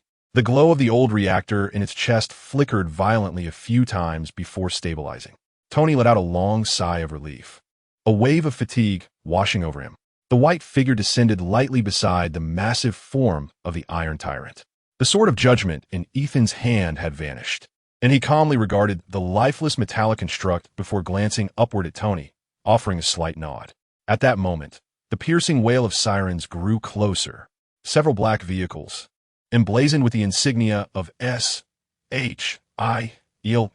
surged through the outskirts of the abandoned factory like phantoms, having quietly established a perimeter. Spotlights illuminated the battlefield as if it were daytime. The doors swung open, and Agent Phil Coulson, flanked by a team of fully armed, solemn field agents, swiftly disembarked. While their weapons remained lowered, their stance radiated vigilance. Their gaze immediately focused on the incapacitated Iron Tyrant, as well as the golden red Iron Man and the angelic white figure emanating an otherworldly aura standing nearby. Coulson inhaled deeply, suppressing his astonishment, and took a few steps forward. Addressing Tony, or rather, the helmeted visage, and Ethan, he spoke in the calmest yet most assertive tone possible. "Mr. Stark, and you as well, sir. This area is now under our jurisdiction, and we require..." Before he could finish, Ethan's wings unfurled once more. Without acknowledging Coulson and the S.H.I.E.L.D. agents, he inclined his head toward Tony. In the next instant, ripples of azure and pale gold cascaded through the space before him. "Wait, we need to talk," Coulson interjected hurriedly. Yet, Ethan had already stepped into the spatial wormhole, vanishing as effortlessly as a reflection dissolving in water, leaving only the air still quivering with the remnants of the spatial disturbance. Coulson gazed in astonishment at the elusive angel. Yet he swiftly suppressed his emotions and turned to Tony. "Mr. Stark, regarding the events of tonight and the angel, I hope you can provide a formal explanation." With a swift motion, Tony's helmet retracted, revealing a weary yet relieved expression, as if he had narrowly escaped a great peril. He looked at Coulson, a trademark smirk playing at the corners of his lips. "An explanation? Certainly. However," he swiftly approached the Ironmonger and began dismantling the Type 2 reactor core. Could you assist me in disposing of this heap of scrap metal? And who exactly are you affiliated with? He glanced at the dim, old reactor in his chest. The following day, Stark Industries held a press conference. The expansive conference hall buzzed with anticipation, filled with journalists armed with cameras and microphones. They swarmed every corner like sharks, sensing blood in the water, the air thick with tension and expectation. The earth-shattering battle the previous night at Stark Industries and the outskirts had already sparked a frenzy online, with blurry videos and photos circulating widely. New weapons, the Angel, and armed robots had become trending topics. Pepper Potts stood at the rear of the podium, her face pale, yet her gaze resolute. She had just finished reading an official statement, drafted with the assistance of S.H.I.E.L.D., regarding the previous night's events, which ambiguously classified the incident as an industrial accident and an unauthorized prototype test gone awry. The journalists, clearly dissatisfied with this explanation, erupted into a cacophony of questions. Ms. Potts, was that flying robot in the video a new weapon from Stark Industries? Who was that figure with white wings? Do angels truly exist? Is Stark Industries secretly developing humanoid weapons? Overwhelmed by the barrage of inquiries, Pepper felt a wave of suffocation wash over her, just as she struggled to respond. The doors of the conference hall were flung open. Tony Stark, impeccably dressed in a tailored suit, entered with a hint of fatigue, yet his eyes sparkled with vitality. Ignoring the outstretched microphones and cameras, he strode straight to the podium, gently patted Pepper's trembling shoulder, offering her a reassuring glance, and then positioned himself at the microphone. In an instant, the tumult subsided, and all eyes were riveted on Tony. He scanned the room, his gaze sweeping over eager faces, and noticed a figure in an inconspicuous corner of the press area, with Ethan standing behind him, gazing at this figure with admiration. He recognized that face. During his darkest hour, it had appeared before him, radiating hope, dressed in a well-fitted casual suit, with a barely perceptible smile. He leisurely sipped from a cup of coffee provided by the venue, as if merely an ordinary spectator drawn to the spectacle. But Tony knew better. He was anything but ordinary. The smile on Loki's lips deepened imperceptibly as he nodded slightly, as if to convey, "Well done." Tony took a deep breath, suppressing all his curiosity, and withdrew his gaze from the testimony provided by S.H.I.L.D. He turned to face the sea of eager eyes below, his mind racing with memories of Ethan's sacrifice in the cave, the extraordinary arrival of Ethan last night, the madness of Ironmonger, and the chilling electromagnetic secrets that lay concealed within his chest. At this moment, all the veils, disguises, and official rhetoric felt utterly insipid. He removed his sunglasses, leaned slightly forward, and drew closer to the microphone, his face revealing a blend of fatigue, relief, and clarity. With a voice that resonated with thunderous impact, he declared, "The truth is." He paused deliberately, heightening the anticipation of the audience, the room falling silent as if a pin could be heard dropping. "I am Iron Man, boom." The entire venue erupted as if a bomb had been detonated. Flashbulbs burst forth in a frenzy, nearly engulfing Tony. The gasps, screams, and incredulous questions from reporters crashed down like a tsunami. Pepper covered her mouth, her eyes wide with shock and concern. The agent stationed in the corner by S.H.I.E.L.D. instantly wore expressions of distress. Not only had they endured long hours, but now their performance evaluations would also suffer. It was a disaster. Their unfinished tasks would only add to the workload of their colleagues in the data department. Meanwhile, in the back row, Rock Lee, upon hearing this proclamation, allowed his smile to blossom fully. He set down his coffee cup and gently applauded. His gaze traversed the thrumming crowd, once more locking with Tony Stark, who had become the undeniable focal point of the stage. He nodded to Ethan behind him. Then, as all attention was captivated by the billionaire genius revealing his identity, he quietly stood and turned to exit the raucous venue, satisfied with his timely departure. The dawn of a new era in the Marvel Universe had dramatically begun. Chapter 18. Weary Soul. The remnants of Ironmonger had long been removed by S.H.I.L.D., a fact Tony Stark had relayed to them. Stark Industries stock, after experiencing a brief panic-induced drop triggered by Tony's earth-shattering announcement, soared like a rocket, reaching unprecedented heights.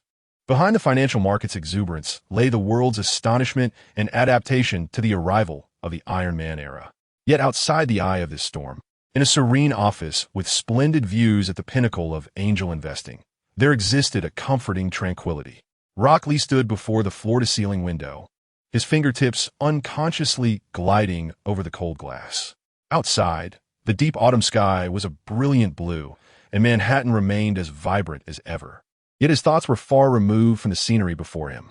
At the periphery of his vision, a stream of soft, golden data refreshed silently, ultimately settling on a gratifying figure. Stark Industries, shareholding ratio updated, 2317 note, completion rate of secondary market circulation, stock acquisition plan, 987. Subsequent operational strategy, maintain strategic holdings, await dividends. Thanks to Tony's kidnapping, the announcement of the weapon department's closure, and the epic sell-off triggered by the Iron Monarch incident, under Locke's command, Angel Investments has emerged as a colossal financial leviathan, quietly consuming nearly all of Stark Industries' circulating shares in the market. Coupled with the early stakes held through Angel Investments and offshore companies, the Angel Investment Group has undeniably become the third-largest shareholder of Stark Industries. A subtle smile graced Locke's lips. Investing in Stark Industries was indeed an essential endeavor upon entering the Marvel realm. With the substantial cash flow from Angel Investments, the promising disruptive product line of Pineapple Technology, and the dividends from Stark Industries, this veritable cash cow, there was virtually nothing on earth that could cause him financial concern. He withdrew his gaze from the window, his awareness settling upon the sacred knowledge repository, which was in the process of constructing genetic mapping and energy node models, alongside the slowly developing three-dimensional structure based on the repository's blueprint. This was a crucial infrastructure for the advancement of the next 3 generations of divine entities and the materialization of the knowledge repository, all progressing steadily as planned. My God! 2 respectful voices resonated behind him. Locke turned to see Ethan Van Court and Evelyn standing side by side. Both were attired in suitable casual wear, yet their demeanor exuded a distinctive, almost inhuman tranquility and strength. Ethan needed no introduction, while Evelyn, his chief financial officer who had managed his vast business empire for many years, had also undergone transformation during the Iron Monarch incident. The process was far simpler than Ethan's initial immersion in the cultivation pod. After Ethan had sent her for the transformation, Yin executed the procedure, utilizing the same genetic mapping as Ethan. Now, Evelyn's cognitive speed, information processing capabilities, and loyalty to the divine had reached unprecedented heights, making her Locke's most impeccable governor in the realms of commerce and finance. Are you both prepared? Locke inquired, his gaze sweeping over them. Yes, my God. Evelyn slightly bowed, presenting a gossamer-thin, transparent data slate. All company affairs, cash flow management, supply chain coordination, the Prometheus and Covenant are D-node monitoring protocols, as well as contingency plans for any potential curiosity from the relevant departments, have been meticulously arranged under the dual oversight of Yin and myself. Everything will continue to operate smoothly during your vacation. Excellent. Locke nodded, turning to Ethan. And you? Are you still comfortable at Stark Industries? Tony hasn't been too bothersome, has he? A gentle smile appeared on Ethan's face. Tony is quite lively. Our daily discussions on physics and engineering, though they stem from my expertise, are invariably sparked by his imaginative and unconventional thinking, leading to fresh insights. The work itself hasn't squandered my abilities, though it does come with its fair share of challenges. He shook his head with a hint of affectionate exasperation. Challenges, of course, refer to those ever-watchful departments that seem to be on high alert. Even the secret envoy from the Vatican has been attempting to reach out to Tony since his appearance at Stark Industries, with various individuals cloaked in the guise of national security, scientific research, and religious exchange incessantly trying to make contact, eager to unearth the secrets of the angels through him. Phone calls, emails, and even confrontations at his doorstep have been employed in a relentless quest to extract knowledge from Tony. By the way, can I enhance my analytical capabilities using Yan's computational power to address his cardiac issues? Although he has managed to resolve the radiation concerns, the neutron energy from the palladium reaction still harbors toxins, which poses a direct threat to Tony, Ethan added. Quite expected. Locke chuckled lightly, noting that Tony has already shielded you from considerable trouble. You must handle this as you see fit, as long as it remains within the bounds of justice and order. Indeed, Ethan nodded, his tone laced with a hint of camaraderie, displaying his staunch resolve. He invoked commercial confidentiality and a personal health advisor, even threatening to hold a press conference to expose the harassment from certain institutions, achieving significant results. That is commendable. Locke nodded in satisfaction. Having heard that you donated your salary? Yes, my God. Ethan's gaze softened, yet remained resolute. The remuneration from Tony was substantial, and I donated all the funds through angel investment channels to the Gemma Reconstruction Fund and the International Children's Aid Organization, hoping to assist my hometown and other places like Gemma in escaping the ravages of war. Despite his extraordinary abilities, the compassion shaped by his experiences as a battlefield doctor remained unchanged. Excellent. Locke reaffirmed, maintaining this spirit. Let your strength serve the cause of order and justice. He paused, stating, during my absence, New York will be in your hands. Evelyn, transfer another $200 million to that fund under Ethan's name. After all, is Stark's money. And keep a watchful eye on our finances. Ethan, ensure Tony does not jeopardize himself. Avoid contact unless absolutely necessary. We shall adhere to the divine mandate. They both bowed, their voices resolute. Locke waved his hand, signaling their departure. He cast another glance at the slowly rotating gene map and supercomputing model on the holographic star chart, confirming everything was stable. Then, he picked up a pre-booked ticket to New Mexico. The Asgardians may warrant some engagement. Locke held a keen interest in their genetics, and, if possible, he hoped to incorporate the optimized Asgardian genes into the third generation's DNA. He vaguely recalled that Thor should have emerged around the timeline of the Iron Man incident. Beyond that, his knowledge was limited. In his previous life, Locke had little time to delve into such fantastical narratives. There were countless tales from numerous young women that he could not fully absorb, let alone spare time to follow these stories.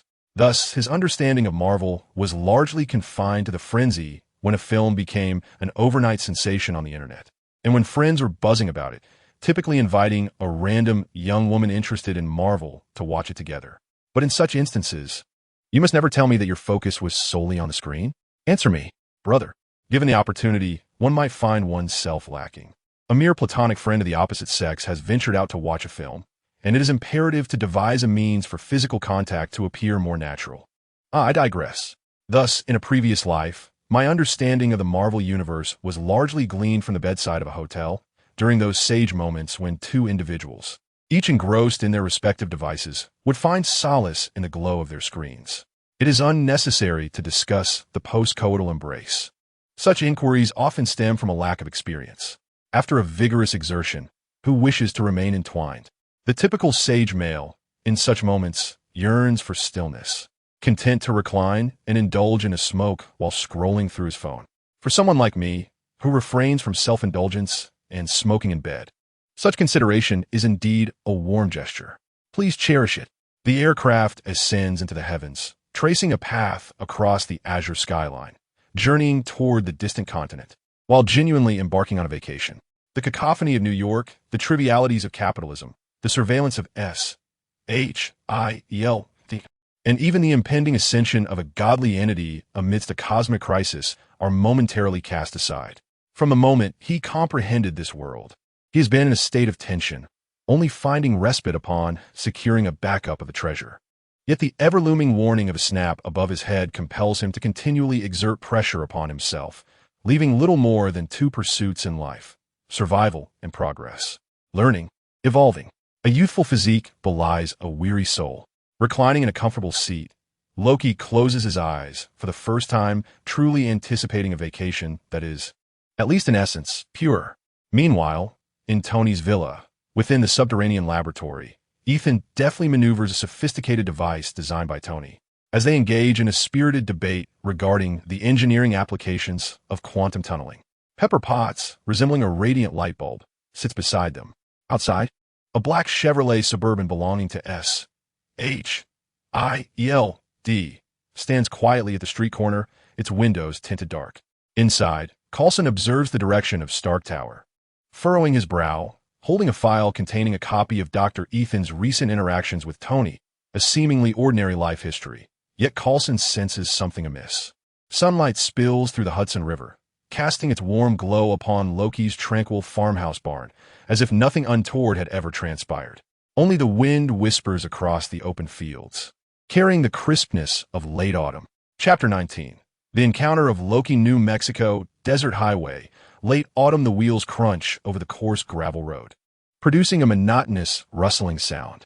A deep gray Jeep Wrangler, its top down, traverses an interminable stretch of interstate. On either side lies an expansive desert, the earth radiating a searing reddish hue, sporadically adorned with resilient cacti and low shrubs.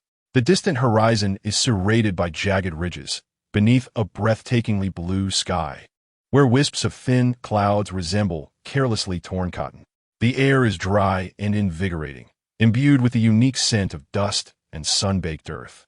Locke, adorned with sunglasses, wears a simple white linen shirt and khaki cargo pants, the sleeves casually rolled to his elbows, revealing his gracefully defined forearms. He rested one hand upon the steering wheel, while the other extended out of the window, savoring the sensation of the brisk wind brushing against his fingertips. The soothing strains of country music flowed from the car's speakers, harmonizing perfectly with the vast, desolate landscape. This was the essence of a true holiday. In this moment, he was an unadulterated traveler. Even Yin had dedicated all computational power to refining the third generation of genes, keeping the remaining capacity at minimal consumption mode unless a strong signal of anomalous energy or an urgent communication arose. Otherwise, it would not disturb him. Xiongxin, environmental scan, he murmured, his voice dissipated by the wind. Environmental scan in progress. Air composition normale. Radiation background, 17 times that of New York City, within the local geological radiation normal range. No high-energy particle streams or signs of anomalous life detected. Sparse. Note, 15 kilometers ahead, the town of Puente Antiguo. A smile tugged at the corners of Locke's mouth. Excellent. Everything was in order. He relished the solitude and grandeur that came with this escape from the clamor of civilization. Turning off the highway onto a narrower path, he ventured into a quaint town named Puente Antiguo. The name, reminiscent of ancient bridges, belied a place seemingly forgotten by time. Low adobe houses bore faded paint, and the main street featured only a handful of shops, a motel with a worn sign, a convenience store doubling as a grocery and gas station, and a bar that looked as though it could collapse at any moment. Yet, this was a perfect respite for passing travelers and truck drivers alike. Locke parked in front of the 66 Highway Rest Stop Motel. The neon sign flickered stubbornly, missing several letters, yet it still managed to illuminate 66. He grabbed his modest backpack and entered the dimly lit reception area. Good afternoon, checking in? An elderly man, his hair a patchy white and face weathered by time, looked up from an old television, a lit cigar dangling from his lips. Yes, the best room you have. Locke replied, offering a warm smile and cash. The best? Huh. Young man, we only have 2 types of rooms. One facing the road and one facing the desert. The desert side is quieter. The old man took the money, chuckling as he handed Locke a heavy iron key adorned with a wooden tag, 207. At the end of the corridor, outside your window, you'll find the familiar sight of cacti and rocks. Sounds delightful. Locke smiled as he accepted the key. He appreciated the authenticity of this somewhat rugged establishment. The room was simple yet sufficiently clean, a large bed, an antiquated wardrobe, and a writing desk, all facing the boundless red desert. The sun sank slowly, painting the sky in hues of gold and crimson. As the last traces of daylight were swallowed by the deep indigo, he followed the faint strains of guitar and distant revelry towards the only source of light in the heart of the town, the Rattlesnake Bar. Pushing open the heavy wooden door, he was greeted by a potent blend of cheap whiskey, aged tobacco, sweat, and worn leather. Beneath the dim light, local cowboys gathered around tables, their coarse laughter mingling with the melancholic notes of country music emanating from the jukebox. Behind the bar, the bartender nonchalantly wiped a glass with a greasy cloth. The establishment was modest in size, dimly lit, with a polished wooden counter and a few scattered tables. Several vintage jukeboxes played nostalgic tunes. The clientele was sparse. A handful of locals mingled with weary cyclists and ranch workers clad in overalls. The arrival of Locke was akin to a pebble cast into a tranquil pond. His demeanor seemed somewhat incongruous with the rugged surroundings, instantly capturing several inquisitive glances. Unfazed, he approached the bar and took a seat. A glass of bourbon, please, he requested of the burly bartender, who sported a thick beard. Out of town? The bartender inquired, appraising Locke with curiosity. A tourist, perhaps? Not a common sight this season. The amber liquid swirled in the glass, the ice cubes clinking melodically. Sort of. It's a graduation trip, Locke replied, taking a sip of the liquor, which was more fiery than he had anticipated. Just looking to unwind and witness some different scenery. Scenery? Here it's just rocks and sand. The bartender scoffed, although his tone softened somewhat. Best not to wander too much at night. The desert's chill brings with it creatures that one be easy to remedy. Just then, a slightly husky yet magnetic voice chimed in from beside him. Hey, outsider. Are you alone? Locke turned his head. A young woman had taken a seat on the bar stool next to him, seemingly appearing out of nowhere. She appeared to be in her mid-20s, with a mane of tousled chestnut curls and a subtly tanned complexion. A somewhat worn red plaid shirt hung casually open, revealing a fitted black tank top beneath, exuding an untamed vitality. Her large, captivating amber eyes, adorned with a hint of wildness, boldly assessed Locke with unabashed interest. Megan Fox? Just kidding. Locke returned with a perfectly measured smile, neither frivolous nor aloof. I'm Locke. Ella, she introduced, extending a long, strong hand, calloused as if accustomed to labor or sports. Local here, helping out at my dad's auto repair shop. It's rare to see a refined guy like you around. Her words carried a teasing undertone, yet her gaze was direct. Refined? Locke raised an eyebrow, shaking his beer glass. That's the first time I've been described that way. It's rather flattering. Care for a drink? It's on me. Ella chuckled, revealing her pearly whites. All right then, you pass. Running out to the wilderness for a graduation trip? What are you studying? Theoretical physics, Locke replied. This answer momentarily stunned Ella, her eyes brightening further. Wow, seems your brain is sexier than you are. She leaned in slightly, exuding an aggressive charm, far more intriguing than those who only prattle on about surfing and muscles. Care to discuss black holes with me? Or time travel? My dad always says my head is full of grease. I ought to upgrade to something more sophisticated. Locke was amused by her candidness. He set down his glass, choosing not to indulge her by discussing physics. Instead, he suggested they converse about more intriguing matters. The atmosphere between them quickly intensified as Locke suppressed the deeper genes of all his cellular nuclei, allowing him to embrace the simplicity of being an ordinary man in the presence of Ella, for whom he harbored undeniable affection. While he remained outwardly composed, he engaged in light-hearted banter with her. Ella raised an eyebrow, lifting her tequila glass to her lips and savoring a sip, releasing a satisfied sigh that resonated with the essence of freedom, characterized by sandstorms, a scorching sun, and an uncountable array of stars. As she placed her glass down, her fingertips absently traced the rim, leaving a moist trail. City dwellers like you must have been confined in steel boxes since childhood. Would you care to witness the true desert night sky? I know a splendid spot. Locke lowered his voice, laced with an imperceptible allure. Typically, such places require a skilled guide. Pray tell, how do the stars here differ from those in New York? Ella leaned closer, so near that Locke could detect the faint scent of machinery mingled with the freshness of wildflowers and tequila. The stars in New York? She chuckled lightly, tinged with disdain, her breath wafting the aroma of alcohol across Locke's cheek. They sound like fireflies trapped in a cage. Her gaze suddenly turned distant and enigmatic as she gestured toward the boundless darkness outside, reminiscent of a divine hand scattering diamonds across a sheet of black velvet. The Milky Way is a river flowing with liquid light, bright enough to cast your shadow. Her description bore the unique poetry and wildness of a local, her amber eyes shimmering with fervor, as if that very flame could ignite a prairie. Locke's voice had a gravelly texture as he slightly leaned in, their shoulders nearly brushing, a miraculous moment not to be overlooked. But do you visit often? He paused deliberately, his gaze ardent as he probed, stargazing in such an open space. Isn't it a bit lonely? Ella met his gaze, the flame within her dancing with mischief and a silent challenge. Loneliness depends on who you are with. She downed the remainder of her tequila, the glass hitting the bar with a resounding clink. Then come with me. She rose, her heels tapping against the wooden floor, extending her hand toward him, palm up, in an invitation that brooked no refusal. Without a moment's hesitation, Locke placed his hand in hers.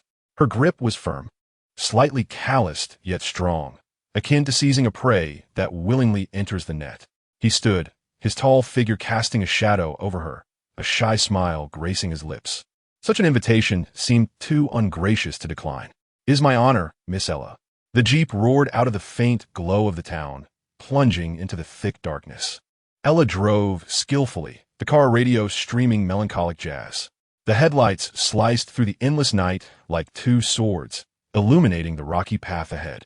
Outside the car window, the wind howled, carrying the distinctive scent of the desert. In the distance, the mournful howl of a coyote echoed, further emphasizing the profound silence that enveloped the vast expanse. The vehicle finally came to a halt at the edge of a towering sandstone plateau. The moment the engine was silenced, it felt as though the world had been muted. Chapter 20. Hulk. Only the whisper of the wind remained in his ears, sweeping up fine grains of sand that stung lightly against the car's exterior and his exposed skin. "Get out!" Ella's voice pierced the silence with an unmistakable excitement. Locke opened the car door and stepped onto the soft, yielding sand. As he lifted his gaze to the sky, time seemed to freeze. "So this is what it feels like to truly gaze at the stars," Locke murmured to himself. The vast, unfathomable canopy above resembled a velvet expanse soaked in ink, casting a heavy shroud over the surroundings. And in this profound darkness, countless stars twinkled. They were not mere embellishments. They shone brilliantly, densely packed, dazzling in their multitude, as if the very essence of the universe had spilled forth above this desert. The legendary Milky Way was no longer a vague band of light, but a surging river of radiance, forged from innumerable diamonds, stretching across the heavens. Breathtakingly magnificent and seemingly within reach. The starlight was pure, devoid of any impurity, crisp and sacred, illuminating the bizarre silhouettes of the sandstone mountains into silent giants. "What do you think?" Ella's voice rang out nearby, laced with a hint of pride. Unbeknownst to him, she had approached his side, her face uplifted, framed by the starlight, exuding both sanctity and wildness. "Isn't it 1,000 times more splendid than any light show?" Locke remained silent. He was not particularly captivated by such displays. He inhaled deeply, the icy air laced with particles of sand filling his lungs, grounding him in an indescribable state. It seemed he had finally reclaimed his voice, low and reverent, as if standing at the brink of time and space. "It's astonishing." He turned to Ella, the starlight reflecting in his eyes, casting a glimmering glow. "Thank you, Ella, for bringing me here." Ella did not meet his gaze, still lost in the celestial panorama, yet a satisfied smile graced her lips. "When I was a child, every time I had a falling out with my dad, I would sneak off in that old car to come here." Her voice softened, accompanied by a slight shiver as the chill of the desert night began to pierce through. Locke noticed her subtle movement without hesitation. He removed his linen jacket, imbued with his warmth and the faint scent of aftershave, and gently draped it over her slender shoulders. Ella stiffened momentarily before relaxing, accepting his gesture. She wrapped herself in the jacket that carried Locke's warmth and finally turned to face him. The starlight danced in her eyes, as if holding the secrets of the entire universe. "Are you still cold?" Locke inquired softly, his voice resonating clearly in the stillness. He leaned closer, close enough to discern the faint specks of starlight caught in her eyelashes. Ella did not respond whether it was cold or not. She merely gazed at him. She delicately rose onto her toes, embodying the wildness of the desert and the allure of starlight, and initiated a kiss upon his lips. Her lips were slightly cool, imbued with the lingering essence of tequila and the sharpness of the desert night breeze, yet they ignited a flame more fervent than the galaxy above. The Jeep nearly came to a halt midway back to the hotel. A thick warmth enveloped the interior, starkly contrasting with the frigid darkness outside. Neither spoke. Only the low growl of the engine and the audible rhythm of their breaths filled the air. The contours of Ella's profile appeared soft under the faint glow of the dashboard lights. Locke, tilting his head, found it impossible to divert his gaze from her. The coat, draped over her shoulders, had slipped to her waist. Ultimately, the vehicle came to a steady stop in front of the porch of the Sunset Station Motel. The dim, old bulb on the porch flickered like a weary sentinel, casting a feeble halo amidst the boundless darkness. The engine fell silent, plunging the world back into an exquisite stillness, broken only by the distant chirping of insects and the wind's lament against the sign. Locke unfastened his seatbelt and turned to Ella, who was focused on unbuckling her own strap, her long lashes casting a small shadow beneath her eyes. The porch light sculpted her graceful neck, illuminating the faint blush on her earlobes. "We arrived." Ella's voice, slightly deeper than usual, carried a subtle rasp. She finally lifted her gaze to Locke. Her pale, golden eyes, in the dim light, resembled two fathomless springs, swirling with the reflection of the earlier galaxy, the unquenchable flame, and a certain invitation to connect. Her expression no longer held the cunning of the bar, nor the purity of stargazing. Her flushed cheeks were now solely imbued with an exhilarating desire. No words were necessary. Locke comprehended the entirety of her gaze's meaning. He extended his hand, not to grasp hers, but to gently caress her cheek, his thumb tenderly tracing her smooth skin, feeling the astonishing warmth radiating from her. Ella remained still, slightly tilting her face up like a flower yearning for rain in the desert, welcoming his touch with an even deeper intensity in her eyes. In the next moment, Locke leaned in again, kissing her once more. This time, it was not a tentative brush beneath the starry sky, but a fervent and affirming surge akin to a desert storm. Ella responded passionately, her arms encircling his neck, fingertips entwined in the short hair at the nape of his neck. Within the confined space of the vehicle, the air became instantly heated and thin, leaving only the hurried sound of breaths and the subtle noise of their lips intertwining. The cold desert world outside was completely shut out. This kiss was prolonged and profound, until both parted slightly, breathless.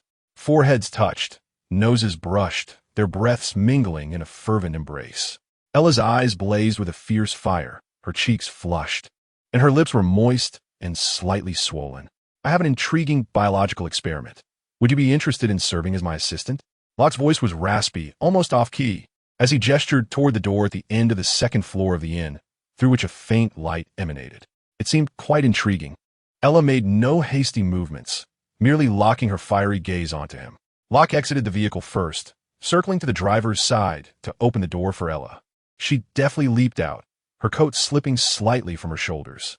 She made no attempt to adjust it, allowing it to hang as she reached out to grasp Locke's hand. Her palm was fervent, her calloused skin enveloping his fingers with a remarkable strength, as if fearing he might vanish into the vast desert at any moment. The two exchanged no words, silently making their way toward the illuminated door.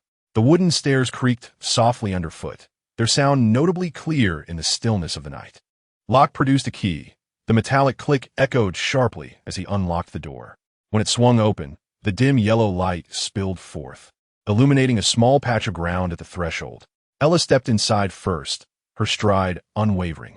Locke followed closely behind, closing the door with a gentle click that served as a ritual, effectively sealing off the expansive starry night and the frigid winds of New Mexico from the room beyond.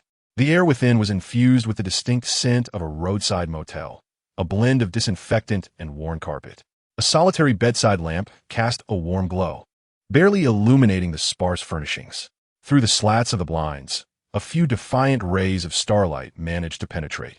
The moment the door shut, Ella pivoted sharply, resembling a wildcat locking onto its prey, pressing Locke against the door. Her movement was swift and deliberate, imbued with an irresistible force. She tilted her head back, her amber eyes sparkling astonishingly in the dim light, the flames within them threatening to engulf them both. She kissed him once more, a kiss infused with the desert's ruggedness and the vitality of life, tinged with a hint of tequila. The soft light twisted their entangled forms into a fervent shadow play upon the mottled wall, as if enacting a silent yet passionate shadow puppet show. The chill of the desert was entirely dispelled. Locke was lost in an ecstatic phase of testing the principles of human biomechanics, guiding Ella repeatedly toward the extraordinary peaks where theoretical biology and life sciences converge. Suddenly, a cold female voice resonated in his mind. Communication request. Computational resource call from secondary authority Ethan Evelyn. Request details. High-frequency energy computation. Localized spatial analysis. Target biophysical field analysis. Resource call. Microclass ship's computer. Yin core computational power 30. Duration. Estimated 1. Reason for request. Execution of just intervention. Target. Unknown humanoid biological entity. Location. New York, Harlem. Authorization required? It was always during such moments of intense experimentation that Locke would mutter curses under his breath, his movements momentarily halting. Long and powerful legs brushed against his waist, seemingly expressing a form of discontent. In an instant, the mind concluded that Ethan rarely disturbed him at night, especially in combat mode. Permission granted. Computational channel activated. Core load elevated to 25. Battle data synchronized. At the same time, the intensity surged. as if channeling all the irritation of being disturbed into this final experiment. Authorization confirmed. Computational channel established. Yin intervening in the battlefield. The mechanical voice faded away. An hour later, the serene moment of the sage descended. Locke leaned against the window, igniting a cigarette. Although his body no longer craved such solace, habits die hard, and his gaze regained clarity. He summoned Ethan's real-time status, projecting the battlefield scenes of New York onto his retina. Harlem lay in ruins. The outskirts of Harlem, near a public middle school, had already become a battlefield. Through Ethan's shared vision and Yan's comprehensive scan, Locke clearly observed. Two colossal beings were wreaking havoc, demolishing everything in the neighborhood. In the center of the battlefield stood the two titans. One was a green, muscular, raging monster named Hulk, whose every leap and punch caused the ground to tremble, toppling cars and shattering walls. The other was an even larger creature, covered in yellowish bone plates, a grotesque, humanoid entity known as Abomination, who appeared more cunning and bloodthirsty, evidently attempting to steer the battlefield towards the school, which had not yet been fully evacuated. Chapter 21. Gene Collection. Ethan hovered in midair, his iconic white wings shimmering amidst the smoke and flames. His hands were poised, gathering a chilling energy in his palms, as icy blue energy beams accurately targeted the joints and head of Abomination, striving to freeze his movements and thoughts. Abomination's actions indeed became somewhat sluggish, with half of his body encased in thick frost, emitting furious and agonized roars. Yet he continued to struggle wildly, the ice fracturing incessantly. On the ground, a lithe white figure darted along the periphery of the battlefield, rescuing innocent civilians trapped beneath the tilting, collapsed buildings and overturned vehicles. This was the Angel Evelyn, a shrewd and capable member of the Locke Angel Investment Group. She unfurled her pure white wings, seemingly to conceal her identity, her face obscured by a simple white mask that covered the upper half of her visage. Her movements were swift. The green humanoid creature possessed formidable physical defenses and regenerative abilities, rendering ordinary attacks ineffective. While this seemed manageable, his assault style was also exceedingly explosive. But that spiked creature, its intentions were clearly to cause greater casualties. Ethan's anxious voice resonated through the dark communication directly into Locke's mind. Amidst the thunderous clashes of energy and the sounds of collapsing buildings, I initially intended to unleash judgment and completely purify Abomination, but there's turmoil here, and I worry it might harm the surrounding civilians. Locke's gaze penetrated the vast spatial distance, calmly analyzing the battlefield. With the computational prowess bestowed by Yin, he could distinctly perceive the energy signatures and genetic fluctuations of the two monstrous entities. Is this scenario involving Hulk truly unfolding? It seems I have just missed it. Locke pondered for a moment. The Abomination, characterized by violent thoughts and an unstable genetic structure indicative of artificial modification, possessed regenerative abilities stemming from flawed gamma radiation mutations. You should first generate a massive data turbulence using Yin, which should temporarily incapacitate him. Then, employ algorithms to decipher the cognitive restraints binding his thoughts. And remember to collect blood, tissue samples, and complete genetic data. It will be useful. Locke's voice resonated directly within the consciousness of Ethan and Evelyn. Both Ethan and Evelyn felt a jolt of realization. His directive was aimed at the Abomination. Subsequently, Locke's gaze shifted toward the frenzied green figure. Hulk, whose primary persona, Bruce Banner, was in a state of profound suppression, had undetectable sources of power. The degree of gamma radiation mutation was exceedingly high, and his relatively primitive genetic stability endowed him with regenerative capabilities far surpassing those of the Abomination, alongside an exponential growth characteristic. We must also find a way to collect his blood sample and genetic data. As you wish. Ethan ceased guiding energy and began to mobilize computational power to analyze the surrounding space, shielding the Abomination, while Evelyn assisted Ethan in diverting Hulk's attention. Utilizing speed and agility, she continuously created barriers of light energy and explosive energy orbs around Hulk, disrupting his movements, all the while deliberately steering the battlefield toward the relatively open expanse of the abandoned factory district. Although Hulk continued to roar and shatter everything in his path, the extent of destruction was indeed constrained due to Evelyn's efforts. Ethan's spirit surged. He no longer hesitated. The abomination was momentarily stunned by the onslaught of chaotic information. In an instant, as the abomination was enveloped by a force field, Ethan clasped his hands together, converting the immense computational power provided by Yin entirely into guiding energy. Absolute frigidness, a blast of ice-blue breath, several times thicker than before, erupted from Ethan's longsword, precisely enveloping half of the abomination's struggling form still encased in ice. This time, the biting cold instantaneously penetrated the abomination's skull, causing its gradually clarifying gaze to falter abruptly, rendering its movements completely frozen. The abomination was entirely encased in the ice directed by Ethan's full effort, transforming into a grotesque statue draped in heavy frost, standing amidst the ruins, with only the occasional heartbeat beneath the icy layer attesting to its residual vitality. Meanwhile, Evelyn successfully utilized light energy barriers and inducement to lure the raging Hulk to the school playground, guiding him into a relatively open area. Hulk furiously pounded the ground, each strike causing the earth to tremble, yet the scope of his destruction was indeed contained.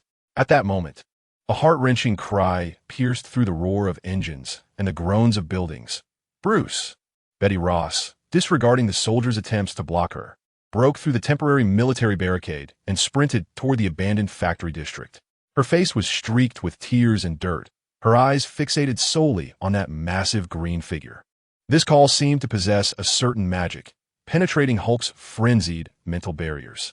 The rampaging green giant abruptly halted, its colossal head swiveling towards the source of the sound.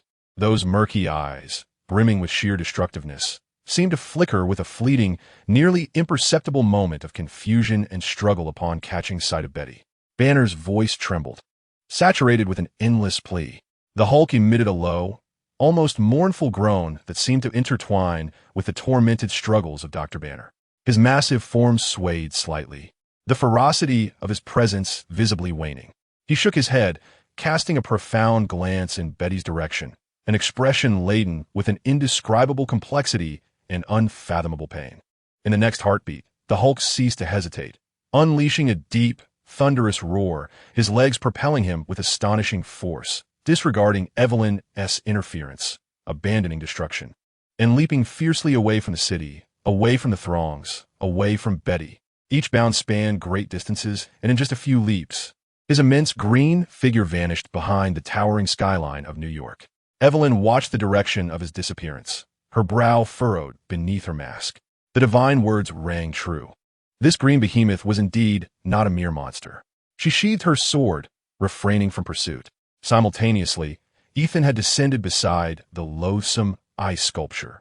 Ignoring the glaring lights of military vehicles and the anxious shouts of soldiers in the distance, he retrieved his sword once more.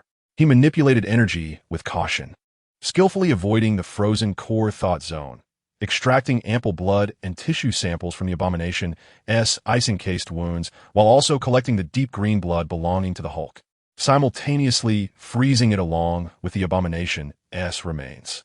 In an instant, he transmitted the information through Yin's encrypted channel to Locke, who was far away in New Mexico. Sample and data collection complete. Ethan reported succinctly in the dark communication.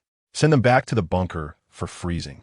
Locke's voice carried a barely perceptible hint of languor and satisfaction. Understood. Ethan sheathed his sword, his wings remaining unfurled, watching as Evelyn, bearing the biological data, passed through the wormhole, radiating an even gentler glow. He averted his gaze from the grotesque ice sculpture, turning instead towards the true battlefield, the civilian area ravaged by the two monsters, now a scene of desolation. Faint cries for help and the sobs of children emerged from beneath the collapsed buildings. People, injured by shockwaves and struck by flying debris, lay groaning on the ground. Ambulances were ensnared in the distance, their sirens sounding powerless. At this moment, Ethan's figure, imbued with a sacred aura, swiftly navigated through the ruins. He required no complex tools. Yin precisely sensed the life forces beneath the rubble. Heavy concrete blocks and twisted rebar were gently lifted by angelic strength. A little girl, bloodied and trapped beneath a dining table, was cradled in his arms. The golden light from his fingertips brushed against her bleeding forehead, instantly staunching the flow and alleviating her pain and terror. Do not fear, dear child. All is well. Ethan's voice was gentle yet resolute, imbued with an extraordinary power that calmed the heart. He entrusted the little girl to a nearby community volunteer who appeared visibly shaken. A middle-aged man lay trapped beneath the wreckage of a vehicle, his leg grotesquely deformed, a major artery ruptured, blood gushing forth in a torrent, signaling his impending demise. Ethan knelt, his palm hovering just above the wound. Golden energy, akin to the most precise of nanosutures, instantaneously enveloped the site of the rupture, forcibly sealing the wound and staunching the life-threatening blood loss. Simultaneously, a gentle, healing energy permeated the man's body, temporarily stabilizing his critical vital signs. Hope loomed before them. Ethan whispered, and a flicker of survival ignited in the man's dazed gaze. Like an indefatigable saint traversing the ruin, wherever he passed, fatal bleeding ceased. Agonized groans were alleviated, and trapped lives were liberated. The soft white light emanating from him, along with his immense wings, became a beacon of hope amidst the pervasive smoke and despair in the eyes of many. People instinctively parted to create a path for him, their gazes filled with reverence and gratitude. Yet, this harmonious scene, radiant with the brilliance of humanity, was abruptly shattered. General Ross stood not far from Ethan. Following the orders of General Thaddeus Ross to have Betty removed, a group of tense, armed soldiers trailed behind him. He disregarded the civilians in need of assistance. His hawk-like gaze fixated on Ethan, who was tending to an elderly man. "You." General Ross's voice rasped like sandpaper, laden with an undeniable command. "Cease your actions. Tell me where the Hulk has fled. What manner of being are you? Who sent you?" His barrage of questions shot forth like bullets, and with a wave of his hand, the soldiers instinctively raised their weapons. Though their aim was not explicitly directed at Ethan, the implied threat was unmistakable. Ethan halted his movements. He slowly straightened, relinquishing the elderly man to a nearby rescuer. He turned, his pure white wings gently folding under the blinding glare of the military vehicle's lights, and for the first time, a cold displeasure distinctly manifested upon his compassionate and serene visage. His light golden eyes swept over the guns aimed in his direction, finally settling on General Ross's face, etched with paranoia and authority. "General?" Ethan's voice was soft, yet resonated clearly through the chaos, imbued with a chilling metallic quality. "I am striving to save the lives of these innocents, wounded by your military's uncontrolled weaponry, and yet you turn your firearms upon the one who seeks to help." He stepped forward, a movement that seemed to carry immense weight, and an invisible pressure immediately radiated outward. The soldiers, feeling a sudden constriction in their breath, involuntarily tightened their grips on their triggers, yet hesitated to act. "Where has the Hulk gone?" "I do not know, nor do I care." Ethan's gaze was as sharp as a blade. "As for that yellow monstrosity, it is a calamity of your own making, General. For now, it is under temporary control, and that is your predicament to resolve. Regarding my identity, there's a hint of reverence in his eyes. I am a devotee of the divine, a righteous sword executing judgment on behalf of my God. However, my nature bears little significance to you." General Ross, incensed by Ethan's unabashed retort, felt the veins in his forehead throb, but this was clearly a fade. Though fixated on Hulk, it was evident that the self-aware creature before him better aligned with his plans and ambitions. Judging by Ethan's demeanor, he presumed the latter would acquiesce to military demands. "I command you to answer my question. Otherwise," he barked, his hand poised ominously over his sidearm. "Otherwise?" Ethan's voice turned icy, and within the depths of his amber eyes, a flicker of golden data flowed momentarily. "It seems you require a moment of calm, General. Reflect carefully on who the true enemy is and who requires protection." Before his words fully dissipated, Ethan raised his right hand and, nonchalantly, snapped his fingers in the direction of General Ross. The sharp crack of the snap echoed through the chaotic ruins, not loud amidst the clamor, yet possessing an uncanny, penetrating quality. In an instant, the furious general, poised to issue commands, found his expression frozen. The flames of rage within his eyes extinguished like a candle doused in water, replaced by a vacant bewilderment. His body swayed as if all strength had been siphoned from him. His eyelids grew heavy, and he toppled backward like a marionette severed from its strings, succumbing to the overwhelming torrent of chaotic data that plunged his consciousness into slumber. "General!" The adjutant beside him cried out in terror. scrambling to support the slumped figure of Ross.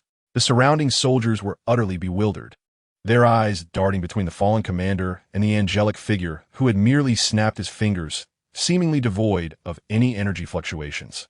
A chill surged from their feet to the crown of their heads.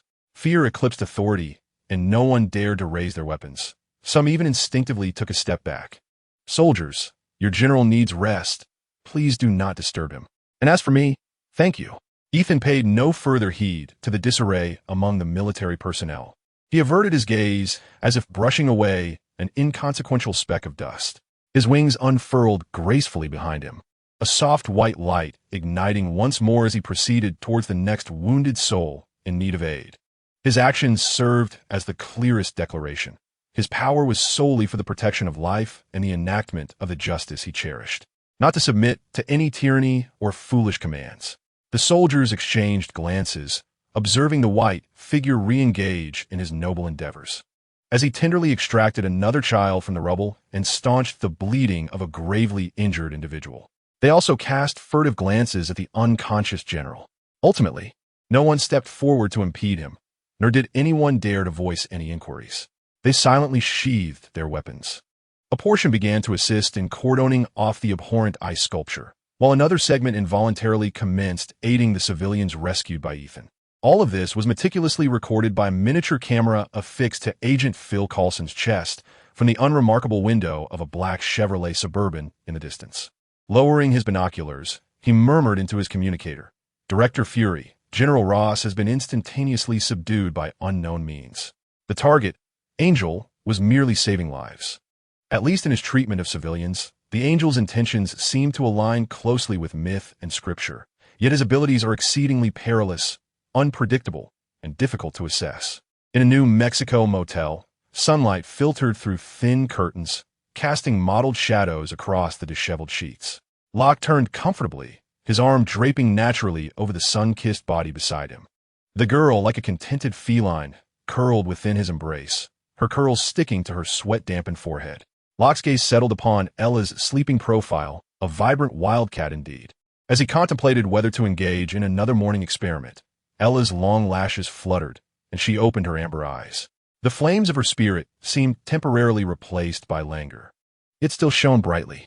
"Good morning, Mr. Outsider," she greeted, her voice husky and teasing, as she tucked a stray lock of hair behind her ear and tilted her head to regard Locke. "Last night's experiment was quite efficient, wasn't it?" "Good morning, Wildcat," Locke replied, leaning down to kiss her forehead.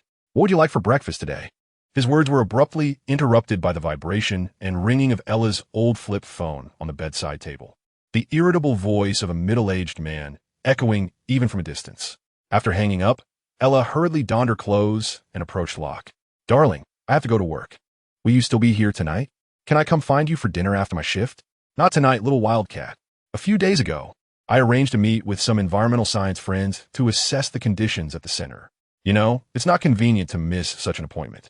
Locke noticed a flicker of disappointment in Ella's eyes and subsequently jotted down his contact information and email. "I'll come find you when I return. Remember to reach out if you miss me." Declining Ella's spirited invitation for dinner, Locke felt little regret. The New Mexico sun blazed on, yet his attention was wholly captivated by two newly acquired treasures, the gene samples of Abomination and Hulk. The potential locked within those genes, imbued with metaphysical power, ignited a fervent anticipation within him. As he drove the rented Jeep away from the town, he ventured along the desolate interstate, delving deeper into the vast red wasteland. Eventually, he halted the vehicle at the entrance of a rarely trodden, parched canyon. Here, only wind-eroded cliffs, scorching gravel, and timeless silence prevailed, an ideal setting for some unconventional research. "Excellent," Locke nodded in satisfaction. He pushed open the car door, and the searing heat instantly enveloped him. Yet for a second-generation super soldier, this was merely a warm embrace. He walked towards a relatively smooth rock face deep within the canyon, where a faint golden stream of data flickered across his eyes. With a gesture of his hands, invisible ripples in space began to undulate. "Zian, initiate energy monitoring in this area and ensure priority." The target area coordinates were set at 73, 91, 40, with a radiation radius of 800 kilometers. Historical energy maps for this region were being retrieved, sensor arrays were being integrated, and optimal monitoring node deployment strategies were being calculated. Locke contemplated for a moment before adding, monitoring core requirements. Focus on detecting anomalies in spatial distortion. Trigger a level 1 alert for any spatial fluctuations or energy threshold breaches. And attempt preliminary energy source analysis. Command confirmed. Monitoring network deployment instructions are being executed. Micro wormhole generation initiated. Node deployment commencing. Deployment complete. 16 Eyes of Tranquility nodes have been activated. Network self-check passed. Operational status. Optimal. Yin, assist me in calculating the fastest node flow to the coordinates, the bunker. Auxiliary instructions were issued. Command confirmed. Defining spatial coordinates. 173. Executing spatial leap, micro wormhole node. Without a thunderous sound, delicate spatial fissures appeared before the rock face, resembling precisely cut lines. A temporary wormhole entrance, exuding an ethereal blue glow and only large enough for one person to pass through, instantaneously formed. Locke stepped inside, his figure vanishing into the canyon's oppressive heat. In the next moment, after 3 leaps, he found himself within the bunker, sustained by Yan's foundational computational power. 2 specially designed low-temperature storage cabinets in a laboratory flickered with standby blue light, containing samples from the Abomination Organization and blood samples from Hulk. Urgently delivered from the battlefield the previous night, Yin initiated the full genomic lineage analysis protocol, connecting to the Treasury's computational core, allowing for a slowdown in the 3rd-generation divine body gene compilation process. Locke rolled his eyes and issued the command. Countless streams of information erupted before his eyes, dense data flowing like a cascading waterfall. Precision nanometer-level gene sequencers, high-energy particle flow analyzers, and multidimensional energy field resonance scanners automatically activated, emitting a deep hum. Locke approached the control console, pulled over a floating chair, and settled down as fresh data began to refresh before him. First, the blood sample from Bruce Banner. The Hulk data streams spiraled wildly, constructing an exceedingly complex 3-dimensional model of the gene. The vast biological database of the Kesha Knowledge Repository was summoned for comparison. Gamma radiation-induced deep genetic mutations confirmed. The foundational base sequence has undergone large-scale, non-directional fusion and welding. Locke's fingers swiftly traced the air, magnifying key nodes of the model. And the emotional energy anchor point was located. The adrenaline receptor 2 gene cluster displayed hypersensitized mutations, with receptor density and hormone production driven by emotions elevated by 300. His brow furrowed deeply as he delved further. The muscle growth suppressor 10 had been utterly incinerated by the gamma energy storm. No wonder muscle proliferation could occur without limits. The non-coding Locke's gaze was fixed upon a segment that perpetually self-replicated and regulated a vast flow of energy. It resembled an uncontrollable proliferation switch, simultaneously acting as a floodgate for energy flow, ensuring that cells did not disintegrate under the immense impact of gamma energy, a masterstroke of ingenuity. However, as his analysis intensified, Locke's initial excitement gradually cooled, replaced by a hint of confusion and gravity. Where was the source of this energy? He murmured, such a colossal, nearly infinite surge of biological energy. What fueled this furious engine? Were gamma rays merely the fuse and catalyst for the core energy source? He augmented the computational power of his repository, meticulously tracing the energy fluctuations within the Hulk cells. Chapter 23. The agreed surgery of the data stream acted like the most precise probe, penetrating the quantum realm. Yet, the feedback returned as a cacophony of indistinct background noise, as if the energy's origin could not be described by the physical rules of this dimension. It seemed to have materialized out of thin air, or perhaps seeped in from an unobservable fissure. Cross-dimensional physiology, absorbing energy from another dimension. Locke leaned back in his chair, massaging his temples. Indeed, such a metaphysical force was understandably linked to emotions, having opened a conduit to a high-energy dimension akin to the dark universe to siphon energy. If he could locate this dimensional gateway, perhaps a more convenient energy source could be found. As for the loss of rationality, Locke accessed the public medical database to retrieve Dr. Banner's brainwave data in a normal state and compared it with the Hulk's condition monitored by Ethan last night. It appeared the problem lay within Banner himself. The mutation had not impacted the physiological foundation of his rational center. Rather, it was the uncontrollable hormonal tempest and the absence of 10 that had led to an extreme sense of unfamiliarity and fear, instantly overwhelming his consciousness barrier. It was akin to an ordinary person being abruptly thrust into a malfunctioning mech, unable to recognize even their own limbs, let alone exert control. The more enraged he became, the more powerful he appeared, resembling a secondary persona birthed from a primal survival instinct. Next came the abhorrence sample. When the analysis results were presented, it was a hodgepodge. He remarked, on the genetic map, the human segments have been brutally severed and grafted. A multitude of genetic fragments from reptiles, such as lizards and crocodiles, have been forcibly embedded, dominating the characteristics of bone plate proliferation, scaled skin, and certain metabolic traits of cold-blooded animals, typical markers of a military super-soldier serum in its nascent form. It was evident that although the abomination possessed intelligence, it was clearly dominated by a brutal force. However, this was not solely the soldier's fault. It seemed the military of Laome was just as repugnant. The remainder was a replication of Banner's own genetics. Locke gazed at the integrated fragments of Hulk's mutated genes. The gamma radiation dosage was indeed formidable, yet it lacked the essential depth of regulation and the anchoring energy source from an alternate dimension. In this light, the abomination appeared to be a product more aligned with materialism. He accessed the energy flow model within the abomination's cells. Its energy primarily derived from two sources: the exceedingly sparse cosmic and background radiation present in the air, and the conversion of the faint gamma energy contained within the remnants of Hulk's blood on the battlefield. It was no wonder that its regenerative capabilities paled in comparison to Hulk's, as the efficiency of energy replenishment was vastly inferior. The super soldier serum and Hulk's blood existed in a state of semi-fusion conflict, resulting in poor genetic stability. Observing the two orbs representing the genes of Hulk and the abomination, one a chaotic mystery, the other a haphazard assemblage of light, Locke's initial fervor extinguished. There was potential, especially in Hulk's idealistic, emotion-driven method of drawing upon energy from an alternate dimension, which seemed to defy the laws of physics. He murmured to himself that even if he could forcibly induce a similar mutation using the core technology, it would not resolve the issue of energy sourcing. The likely outcome would be the creation of an even more flawed abomination. What he sought was a stable, controllable evolution with a clear energy source, akin to the angelic genes, stellar-driven, dark energy. Although Hulk's strength was tempting, its uncontrollability and the enigmatic nature of its energy source clashed with his current technological trajectory and ultimate objectives. How tasteless it was, neither worthy of consumption nor regretful to discard. Locke decisively closed most of the data streams, retaining only the interface for basic sample preservation. He archived the complete data of these two samples into the secondary database of the Marvel Archive, labeling them as Gamma Mutants, Green Giant Abomination, with biological samples set for inert preservation.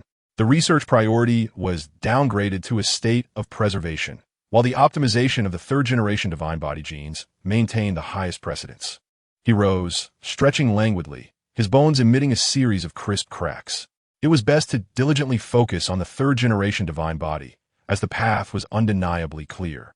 Locke muttered to himself, preparing to explore ways to locate the alternate dimension. The fleeting spark of genetic reverie was doused by the cold water of rationality, as the essence of the Labor King once again took precedence, invested in the composition of the third-generation divine body. The laboratory lights were adjusted to a shadowless state, optimal for surgical procedures, with the air thick with the sterile scent of disinfectants. The laboratory had transformed into a meticulous surgical suite. After Ethan had hinted at Tony's heart issues, compounded by the recent high-energy reactions from the reactor, Tony finally recognized the problems plaguing his body. Aware that he could not resolve the palladium toxicity issue, he sought out Ethan, hoping that the latter would be able to assist him, as Ethan seemed to inspire more trust than the world's foremost surgeons. Tony stood beside Ethan, observing him meticulously examine the intricate instruments arranged on the sterile tray, which had been personally procured and sanitized by the ever-efficient pepper pots. These tools were essential for extracting the lethal shrapnel embedded near his aorta. At this moment, Tony had donned a tailored suit resembling a high-tech protective garment, its lines smooth and elegant. His gaze followed Ethan's movements, imbued with a unique blend of curiosity, anxiety, and a forced calmness. In an effort to dispel the dread of the impending unknown, he attempted to fill the silence with incessant chatter. Clearing his throat, he raised his voice slightly above its usual pitch. "Ethan, my old friend, angelic doctor, are you quite certain you cannot summon a bit of divine light to dazzle my eyes, and perhaps grant me a full-body baptism to cure me?" He endeavored to muster a light-hearted smile, though the muscles at the corners of his mouth felt rigid.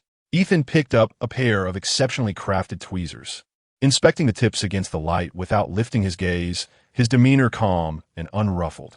"Tony, my abilities primarily involve energy guidance and assistance at the microscopic level. I cannot produce any divine light or visible effects that would interfere with the surgery. All you need to do is lie quietly and trust in modern medicine and me." He glanced up at Tony, his eyes reflecting absolute tranquility. "Your sense of humor can wait until after you awaken from anesthesia." "Huh, modern medicine?" Tony scoffed, gesturing towards the glowing device embedded in his chest. "No, my friend, look at this, then look at you. The mere fact that we are standing here is the greatest mockery of modern medicine." He continued, his voice quickening with excitement.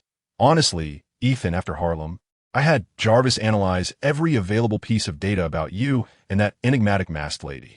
Do you know what it revealed?" He paused deliberately, leaning forward slightly with anticipation. Ethan remained silent, simply picking up the anesthesia mask and regarding him calmly. Tony, oblivious to the silence, rushed ahead. "Noise. It's all background noise. Your blood information?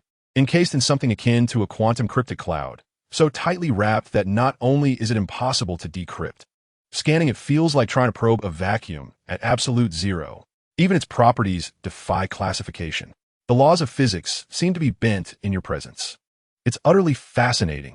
His eyes sparkled with the fervor of a true scientist, momentarily overshadowing his fear of the surgery.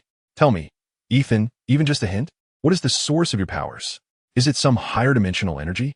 Or—" "Tony," Ethan interjected, his voice steady yet imbued with an unmistakable finality. "We have discussed this numerous times. My existence and abilities are grounded in rigorous material foundations, not the mysticism or higher dimensional magic you envision. Perhaps such things do exist. But right now, the priority is your fragile heart." He shook the anesthesia mask in his hand. "Are you ready? Pepper, you may wait outside." "Don't worry, Pepper. Ethan is an angel," Tony reassured her. Upon the mere mention of Pepper's name, the fervent flame in Tony's eyes dimmed significantly, replaced by a subtle trace of tenderness and regret. "Dr. Ethan, I implore you," Pepper's gaze, intense and unwavering, withdrew from Tony as she exited the laboratory and closed the door behind her. He cast a glance at the securely shut door, as if he could penetrate the steel barrier to glimpse the restless figure outside. Taking a deep breath, he shed his jacket and reclined upon the surgical table, striving to relax his taut muscles, yet his fingers unconsciously clutched the edge of the table. "All right, my angel," Tony remarked, resigned as he gazed at the anesthesia mask in Ethan's hands. "Let's proceed, Ethan. By the way, can't you just snap your fingers like before and send me to sleep? Just as you did with Ross. Oh, and if things go awry, remember to prioritize my face. It's worth more than my life." This quintessentially narcissistic comment elicited the faintest hint of a smile at the corner of Ethan's mouth. "If you wish to avoid waking up to find your brain damaged, I suggest you continue to have faith in modern medicine. Rest assured, Mr. Stark, I have no interest in your face." Ethan gently placed the anesthesia mask over Tony's nose and mouth. "Breathe deeply, count to 10. Tony complied, inhaling deeply, his gaze gradually becoming unfocused as he mumbled incoherently. 19. "Angel, materialism, little Pepper." His voice grew fainter until his eyelids fell heavily, and his tense body completely relaxed, leaving only the blue glow of the arc reactor in his chest and the green line of the monitor to attest to his continued existence. Once Ethan confirmed that Tony had entered a state of deep anesthesia, his expression transformed, becoming remarkably focused and sharp. He did not reach for a scalpel. Instead, he slowly raised both hands. A barely perceptible, pale, golden halo emanated from his palms, akin to the most sophisticated scanner, gently enveloping Tony's chest. This was a highly concentrated bioenergy field capable of sensing even the minutest changes in bodily tissue, the pulse of blood vessels, and even the precise location and shape of metal fragments buried deep within lethal positions, encased in flesh. Vital signs stable. Initiating energy guidance field, Ethan murmured, as though issuing commands to an invisible assistant. Chapter 24. The whip and chain. Ethan's pure white wings remained unfurled, yet against the backdrop of the overhead surgical lights, he appeared shrouded in a divine aura. Meanwhile, in the upper living room of the villa, Pepper Potts found herself utterly unable to sit still. She paced back and forth like a distressed bird trapped in a cage, in the spacious yet suffocating room. The cashmere carpet bore the chaotic imprints of her restless movements. Time and time again, she glanced toward the elevator door leading to the underground laboratory, as if she could see through the thick metal to discern the happenings within. Potts, would you like something to drink? Coffee? Tea? Or perhaps something stronger? Happy Hogan, Tony's bodyguard and driver, stood nearby, equally tense. He attempted to comfort Pepper, but his voice was dry and strained. No, thank you, said Happy, forcing a smile that was more distressing than tears. I can't drink anything. She glanced at the elevator once more, her voice trembling imperceptibly. Ethan seems quite confident, doesn't he? He is an angel. Angels must excel at saving lives. Wouldn't you agree? It was as though she were asking Happy, yet more so trying to reassure herself. Of course. Absolutely. Happy straightened his posture, attempting to project greater conviction. Mr. Ethan can freeze that yellow monstrosity into a popsicle. Dealing with a few small projectiles should be child's play. The boss will surely be fine. Yet his tightly clenched grip on the hamburger revealed his inner turmoil. Pepper approached the expansive floor-to-ceiling window, where the azure sea seamlessly met the sky, yet it did nothing to alleviate her mounting anxiety. She recalled Tony's forced composure before the anesthesia, his eyes betraying his fear, the reactor in his chest that sustained his life, and Ethan's final calm request for silence. Abruptly, she turned away from the elevator, as if one more glance at those closed doors would shatter her composure. Compelled to move towards the sofa, she picked up a fashion magazine, her fingers unconsciously pressing down with such intensity that they nearly tore the pages. She craved silence. She could not descend to create further chaos. However, her mind raced uncontrollably, conjuring a torrent of dreadful thoughts. "Oh God, or Jesus, I implore you," Pepper silently prayed, her gaze vacant as it fell upon the radiant smile of a model in the magazine, a smile that felt achingly distant. In the subterranean laboratory, only the rhythmic ticking of monitoring devices, the occasional soft clink of surgical instruments, and the unwavering hands of Ethan, steady as rock, guided by a soft golden energy, ventured into the most perilous regions of Tony's body. A delicate surgery was unfolding in tense silence. Meanwhile, far in the frigid expanse of Siberia, the hammering of Ivan Vanko echoed like a countdown of fate, each strike resonating on the anvil of vengeance. During the procedure, Rhodey also arrived. Those present were among the few in the world whom Tony trusted most. Their intense gaze was fixed on the elevator doors as the surgery neared its conclusion. Ethan was meticulously guiding energy and hormones to close the gaping wound in Tony's chest, with granulation tissue visibly forming at an astonishing rate. Hours later, when Tony opened his eyes, he found himself surrounded by familiar faces. His beloved Pepper, his most loyal friend and bodyguard Happy, Rhodey, and finally, Ethan, who stood nearby, sipping coffee and perusing a magazine, exuding confidence in the outcome of the surgery. 1 week later, at Tony Stark's seaside villa, the morning sunlight streamed through the vast floor-to-ceiling windows into the living room. Clad in a comfortable silk robe, Tony Stark stood before the mirror. He gently pressed his hand against his chest, where no longer resided a continuously powered reactor embedded within flesh and blood, but rather a locator integrated with sensors and the Mark suit, more comfortable and fitting. He had designed the sensors to resemble the reactor, accustomed to the cold metal upon his breast, which seemed to provide him with an enhanced sense of security. Jarvis's voice resonated through the chest sensor, reporting his vital signs: heart rate 72, blood pressure 118/75, blood oxygen 99, core temperature 36, 7 degrees Celsius, all within normal ranges. The healing of the sternum tissue had reached 98.7, with full recovery expected by the end of the day. Excellent, Jarvis, Tony remarked to his reflection, a satisfied smile gracing his face as he playfully flicked the sensor. This is far superior to that incessantly toxic fellow. He referred to the old reactor, now a relic in the laboratory. Tony, are you ready? Pepper's voice floated in from the doorway, clad in a sharp business suit and holding a tablet. Her eyes betrayed a hint of concern. Absolutely, Tony replied, turning to her with arms outstretched in an exaggerated display. I feel fit enough to compete in a triathlon. Pepper chuckled helplessly. Save it, Tony. Today's agenda involves inspecting the reconstruction progress of Stark Industries, not a competition. Happy is already waiting in the garage. She stepped closer, instinctively reaching to adjust the collar of his robe, but paused, her gaze drifting to his chest. Tony caught her glance and immediately puffed out his chest, striking a pose reminiscent of a bodybuilder. Fear not, Miss Potts. The view here is splendid, 100 times better than that former pit. Lowering his voice, he added with a mischievous pride, with the world's most elite materialistic angel at the helm, combined with Mr. Stark's formidable self-healing abilities, it's double insurance. At the mention of Ethan, Pepper's expression softened considerably, yet she admonished, even so, you must exercise caution. Don't think of bulldozing the moment you arrive at the site. After the inspection, you still need to oversee the new building, and you must participate in the board meeting. I have an interview for a new legal assistant to attend, so I must be off. At your service, ma'am, Tony replied with an exaggerated bow. Having conveyed her instructions, Pepper said little more, grabbed her bag, and departed. Outside the under-construction Stark Tower, a silver Audi A8, Tony's recent obsession, smoothly navigated through the traffic of Manhattan, with Happy focused at the wheel. Tony occupied the passenger seat, wearing sunglasses, his fingers unconsciously drumming a rhythm on the window, seemingly lost in thought. Happy, what do you think about adding a mini golf course or a temperature-controlled wine cellar on the rooftop of the new building? Tony mused whimsically.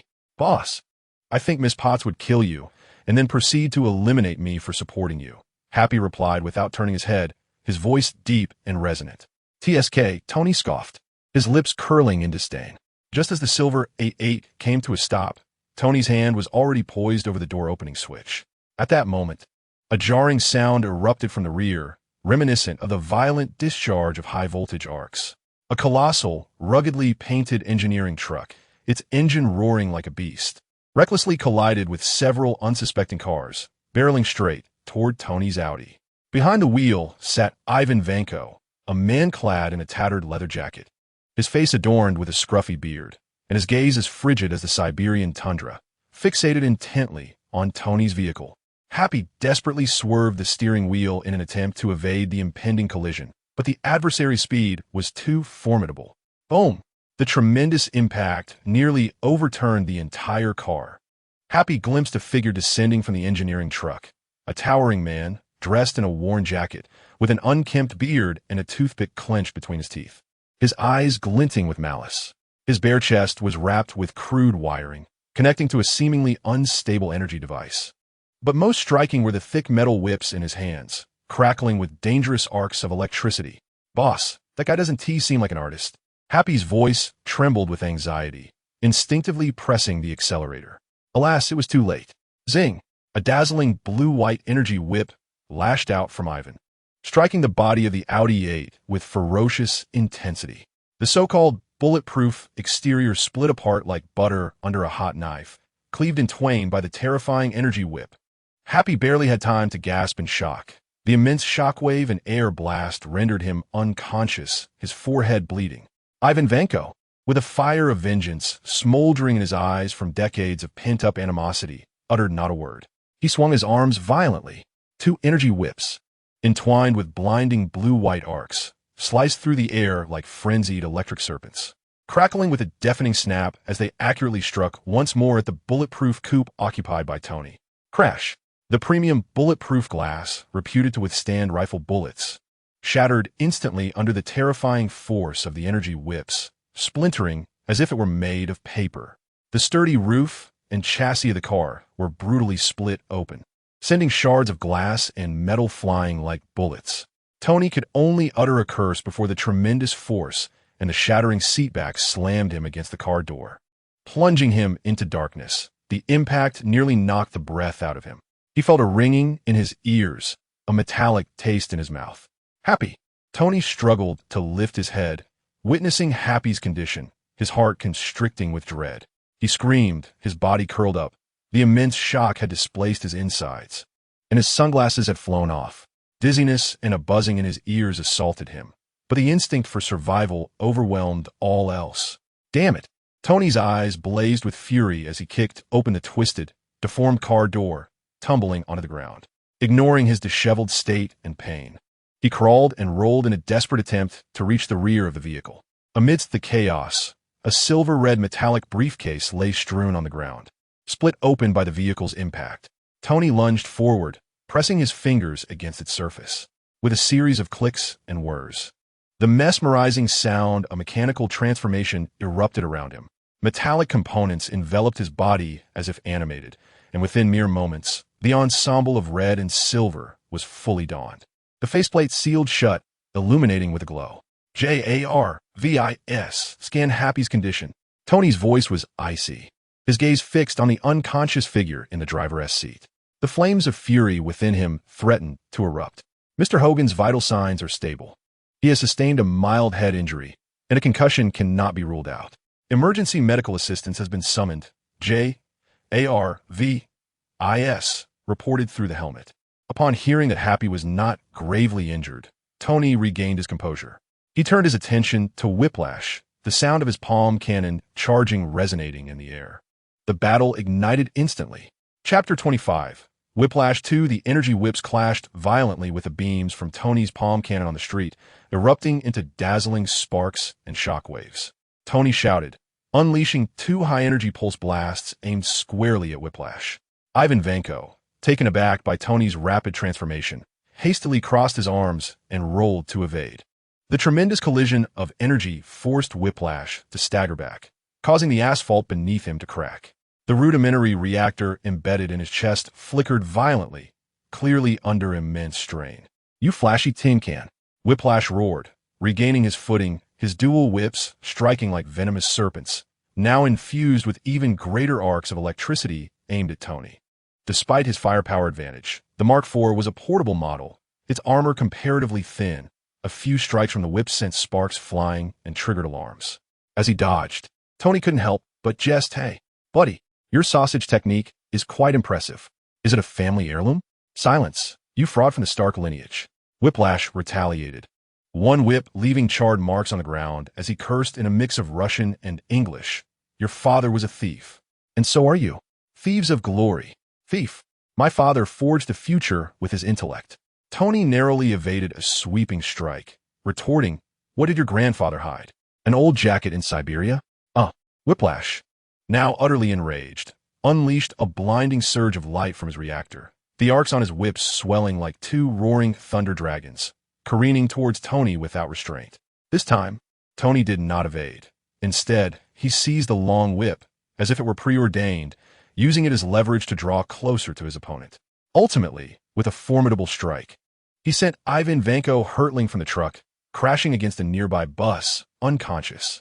Standing beside the incapacitated Ivan Vanko, Tony's helmet retracted, his heavy breaths escaping as he regarded the crude replica of the arc reactor still sparking on Vanko's chest, his expression a tapestry of complex emotions. The wail of sirens and the approach of ambulances echoed in the distance. The police swiftly cordoned off the scene, while medical personnel rushed towards the unconscious Happy and Ivan Vanko. At that moment, a white figure rushed towards him from a distance. It was Ethan. Tony, are you all right? Ethan's voice remained calm, yet his gaze swiftly scanned Tony's armor and the unconscious Happy, ultimately resting on the makeshift reactor embedded in Ivan Vanko's chest, his brow slightly furrowing. All right, I couldn't be better, Tony retorted irritably, gesturing towards the chaotic street strewn with debris, smoking trucks, and the incapacitated Happy and Vanko. Look at this welcome party. I merely intended to inspect my building, and someone eagerly presents me with new surprises. And this thing, he nudged Vanko's crude reactor with the toe of his suit. Ethan detached the reactor, and they retreated to a relatively safe spot by the roadside. Tony watched as the police handcuffed the unconscious Ivan Vanko and carried him away, while paramedics cautiously lifted Happy onto a stretcher. Happy seemed to show signs of awakening, emitting pained groans. Tony, feeling a mix of confusion and dread, irritably raked his fingers through his hair. I don't know. Ethan, Tony's voice dropped, laced with an uncommon perplexity. At the last hearing, that hammer guy was ineptly imitating my technology, creating those laughable iron soldiers. Now, look at that man being taken away. He pointed to Vanko, a guy in a tattered leather jacket, somehow managing to conjure a reactor capable of powering such an energy weapon from the depths of some obscure corner. Despite its appearance, Jarvis's preliminary scan reveals that the core principle is correct. Tony stared vacantly at his surroundings. This doesn't add up, Ethan. The technology behind the arc reactor is classified. Even Hammer Industries has only scratched the surface. Where did this guy acquire the blueprints? Ethan observed Happy being loaded into the ambulance and then glanced at the police car, taking Vanko away, finally meeting Tony's probing gaze with calmness. Tony, Ethan's voice, though low, cut through the surrounding clamor with clarity. The core formula of the arc reactor, its theoretical framework, is not entirely elusive in the academic world. The real challenge lies in the engineering implementation, material limitations, and energy constraint control. He paused, his eyes seeming to penetrate the depths of one's soul. That man. He gestured towards Vanko, his reactor. Don't you find it bears a striking resemblance to something rather primitive? The tokamak? Tony was taken aback by Ethan's observation. He opened his mouth to refute, wanting to argue that it was impossible. Even if he provided them with a formula, they could never reverse engineer it. But gazing into Ethan's insightful eyes, he felt that to argue would be childish. Frustrated, he waved his hand dismissively. All right. You're the angel. You're always right. However, he continued with gritted teeth, that guy nearly killed Happy and wrecked my new car. This is far from over. I need to find out who he is and who's behind him. Just then, the sound of hurried high heels striking the ground approached. Tony. Pepper Potts pushed through the police cordon, her face pale as she rushed towards him. Pepper, I'm fine. Really? He exclaimed. Look.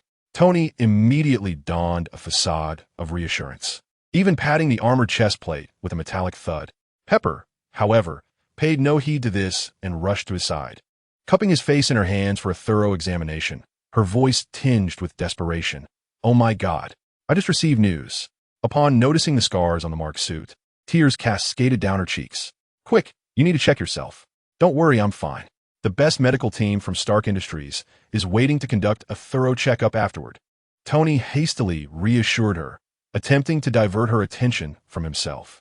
Colonel Rhodes soon arrived, first confirming Tony's safety, then surveying the chaos around them, particularly the split Audi and the engineering truck bearing gruesome lash marks. He gasped, Wow, Tony, what have you gotten yourself into this time? A fan with poor taste. Tony rolled his eyes before adopting a serious tone. Let me check some things using your account later.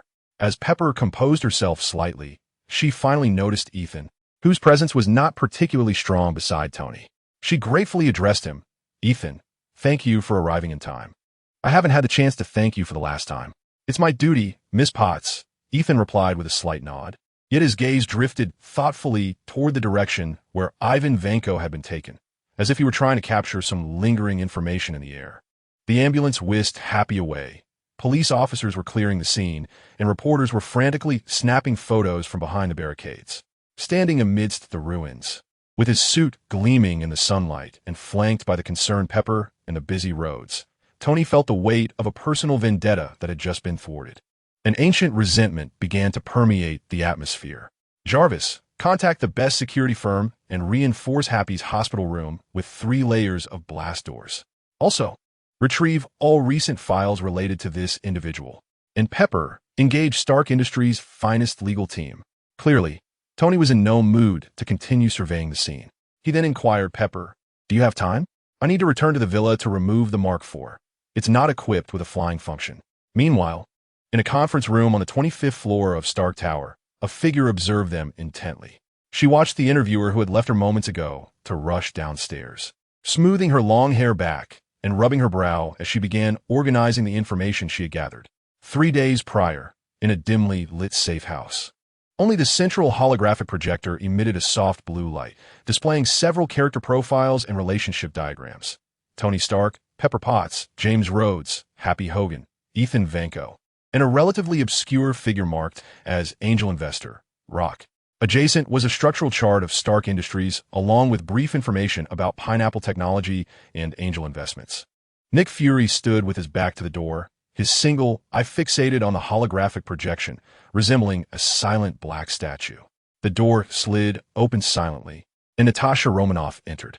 She had just concluded a cleaning mission in Eastern Europe, her trench coat still carrying a trace of gunpowder and the chill of the night.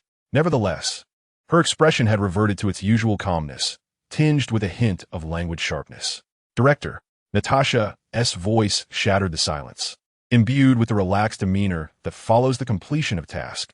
"I thought I was entitled to at least 72 hours of leave." She approached the bar, pouring herself a glass of vodka, leaning against the counter as her gaze swept across the holographic projections. Upon seeing the names Ethan and Locke, a flicker of understanding passed through her amber eyes. Fury slowly turned, his single eye sharp as a hawk's, piercing through the deliberately casual facade Natasha had constructed. "Leave is cancelled, Agent Romanoff." His voice was low and filled with an undeniable authority. "We have a more urgent mission." He gestured toward the holographic display featuring Tony Stark and Ethan Who. Stark Industries was now at the eye of the storm. Tony Stark, the Iron Man, a walking arsenal, with an immature intellect and unpredictable behavior. As Fury's finger lightly tapped on Ethan's image, it emitted a faint hum. His existence upended our known laws of physics and biology. Analyses of the Afghanistan incident and the Battle of New York indicated that he possessed unimaginable strength, flight capabilities, energy manipulation, and rapid healing. Fury's hand drifted to Locke's blurred image, the mastermind behind Angel Investments, the true force behind Pineapple Technologies, a genius doctor, and simultaneously an entity that eluded all conventional and unconventional detection methods. Satellites, network surveillance, and agent infiltration all appeared as though shrouded in a distorted fog before him. His stake in Stark Industries was unsettling, especially considering Ethan had served him before entering Stark Industries, and his angel investment had yielded a true angel, raising suspicions. Chapter 26. The world needs you. Conventional surveillance methods have failed. Thus, I must temporarily revoke your leave. Fury stepped closer, exuding an air of pressure. Regular agents are inadequate. With Jarvis, a top-tier intelligence monitoring system, nearby, and although Ethan is categorized as belonging to the orderly camp according to Coulson's assessment, we cannot allow an incomprehensible ticking time bomb to exist among us. We require someone who can seamlessly integrate, earn Tony's admiration, gain Pepper's trust, and, when necessary, closely observe and even assess that angel. His gaze was firmly locked on Natasha. "Only you, Agent Romanoff. Your adaptability is unparalleled, and your combat and interrogation skills are sufficient to handle any unforeseen circumstances. More importantly, you possess experience dealing with unconventional entities. Romanoff, the world needs you." He approached the holographic display, scrutinizing Pepper Potts' profile and the internal structure of Stark Industries. "Identity?" she inquired succinctly. "Natalie Rushman." Fury summoned a detailed, forged file, projecting it before Natasha. The records reveal that Natalie possesses a law degree from an Ivy League institution, is fluent in multiple languages, and boasts an impeccable resume with experience in international law firms and the legal departments of major tech companies. She is particularly adept at managing intellectual property and complex contract disputes, which is precisely the type of talent Pepper urgently requires to address the various troubles spawned by Tony and the increasingly intricate corporate operations. Natasha's lips curled into a faint smile, a position that demands navigating the whims of a brilliant yet arrogant boss, while remaining composed beside an angel and gathering intelligence sounds far more challenging than dealing with Eastern European arms dealers. "Your primary task is to observe and assess," Fury emphasized, prioritizing the monitoring of Tony Stark's situation. "In our evaluations, his fragile heart may lead to considerable trouble. Next on the list is the so-called angel. Finally, if you discover any ties they have with Angel Investments, document it." "Understood," Natasha nodded. "When do we begin?" "Now," Fury replied, shutting down the holographic projection. "With Natalie Rushman's resume now at the top of Pepper Potts' review list, within 2,448 hours, you will receive an interview notification. Remember, your role is to be efficient, professional, reliable, and to exhibit a measured, professional tolerance towards Tony Stark's debonair antics. Earning Pepper's trust is paramount." As Natasha turned towards the door, the hem of her trench coat traced a sharp arc. "Sir, what if that angel can truly see into people's hearts?" Fury's single eye glinted in the dim light. holding a profound depth. That will be our moment to acquire the most crucial intelligence, confirming whether he possesses such an ability and how he reacts to what he perceives. The risks are high, yet worthwhile. Good luck, Agent. Inside Pepper Potts' office, the atmosphere was subtly tense. Tony Stark leaned against the edge of Pepper's expensive desk, toying with an object that projected the model of the newly designed arc reactor energy core for Stark Tower. Ethan sat on a nearby, single sofa, relaxed yet exuding an intangible sense of distance, cradling a cup of clear red tea. So, Ethan, are you certain this energy dispersion pattern 1T have a radioactive effect on the restaurant's truffles? You know, those are pricier than palladium, Tony half-joked, half-seriously inquired, pointing at a node on the model. Ethan did not lift his eyelids, his voice steady. Tony, this is clean nuclear fusion energy. And you know more about it than I do. It's not nuclear waste. Its radiation levels are even lower than the average background in Manhattan. Your truffles will be safer, unless the chef burns them. Pepper sat in her executive chair, hands clasped on the desk, striving to maintain a professional demeanor. Yet her gaze swept back and forth between Tony and Ethan like a searchlight. Since the surgery, the duration and frequency of discussions about technical matters between the two had increased significantly, and during work hours, they were almost always together, while she felt entirely disregarded. Sealed away from their technical enclave, she took a deep breath, poised to remind Tony about his upcoming meeting concerning the reconstruction budget. Miss Potts? A competent voice, tinged with a slight Eastern European accent, resonated from the doorway. The trio turned in unison. Standing at the entrance was an exceptionally poised woman with fiery red hair, clad in a perfectly tailored dark gray business suit that accentuated her porcelain skin, her hair blazing like a flame. With an impeccable blend of humility and confidence gracing her lips, she cradled a stack of documents in her hands. It was none other than Natasha Romanoff, alias Natalie Rushman, the Black Widow. Oh, Natalie, your timing is impeccable. Pepper, as if seeing a savior, beckoned her inside, attempting to dissolve the invisible technical barrier between the two men. Have the documents been organized? Yes, Miss Potts. The legal contracts for the third phase of the reconstruction project have been meticulously arranged, with all pertinent details printed on the final page. Natalie's voice was clear and melodious as she confidently placed the documents on Pepper's desk. Her movements were fluid and natural, each detail impeccably executed, embodying the image of a top-tier assistant. It was only after setting down the documents that she seemed to notice the two gentlemen in the room, slightly bowing her head and first directing her polite gaze towards Tony, with just the right touch of respect for her superior, Mr. Stark. Then her attention shifted to Ethan, her eyes flickering with a barely perceptible curiosity, swiftly masked by her professional smile. And you are? Tony's gaze lingered on Natalie far longer than it did on the documents. He set aside the holographic projector, a playful and appreciative smile curving at the corners of his mouth. Wow, Pepper, where did you unearth such an outstanding new member? Natalie, your name shines as brightly as you do. He stepped forward, extending his hand, Tony Stark. He gestured toward Ethan. This is my old friend and chief technical advisor, Dr. Ethan, a true homebody. At the moment Natalie entered, Ethan's hand, which held a water cup, hesitated imperceptibly. His amber eyes regarded Natalie calmly, though not piercing. They held a gentle yet penetrating strength, making Natalie feel as if her carefully constructed facade was brushed by a delicate veil. She did not shy away, meeting Ethan's gaze with poise, extending her hand. Hello, Dr. Ethan. It is a pleasure to meet you. I am Natalie Rushman, the new legal assistant. Their hands met briefly before parting. Ethan nodded slightly. Hello, Miss Rushman. His tone remained even.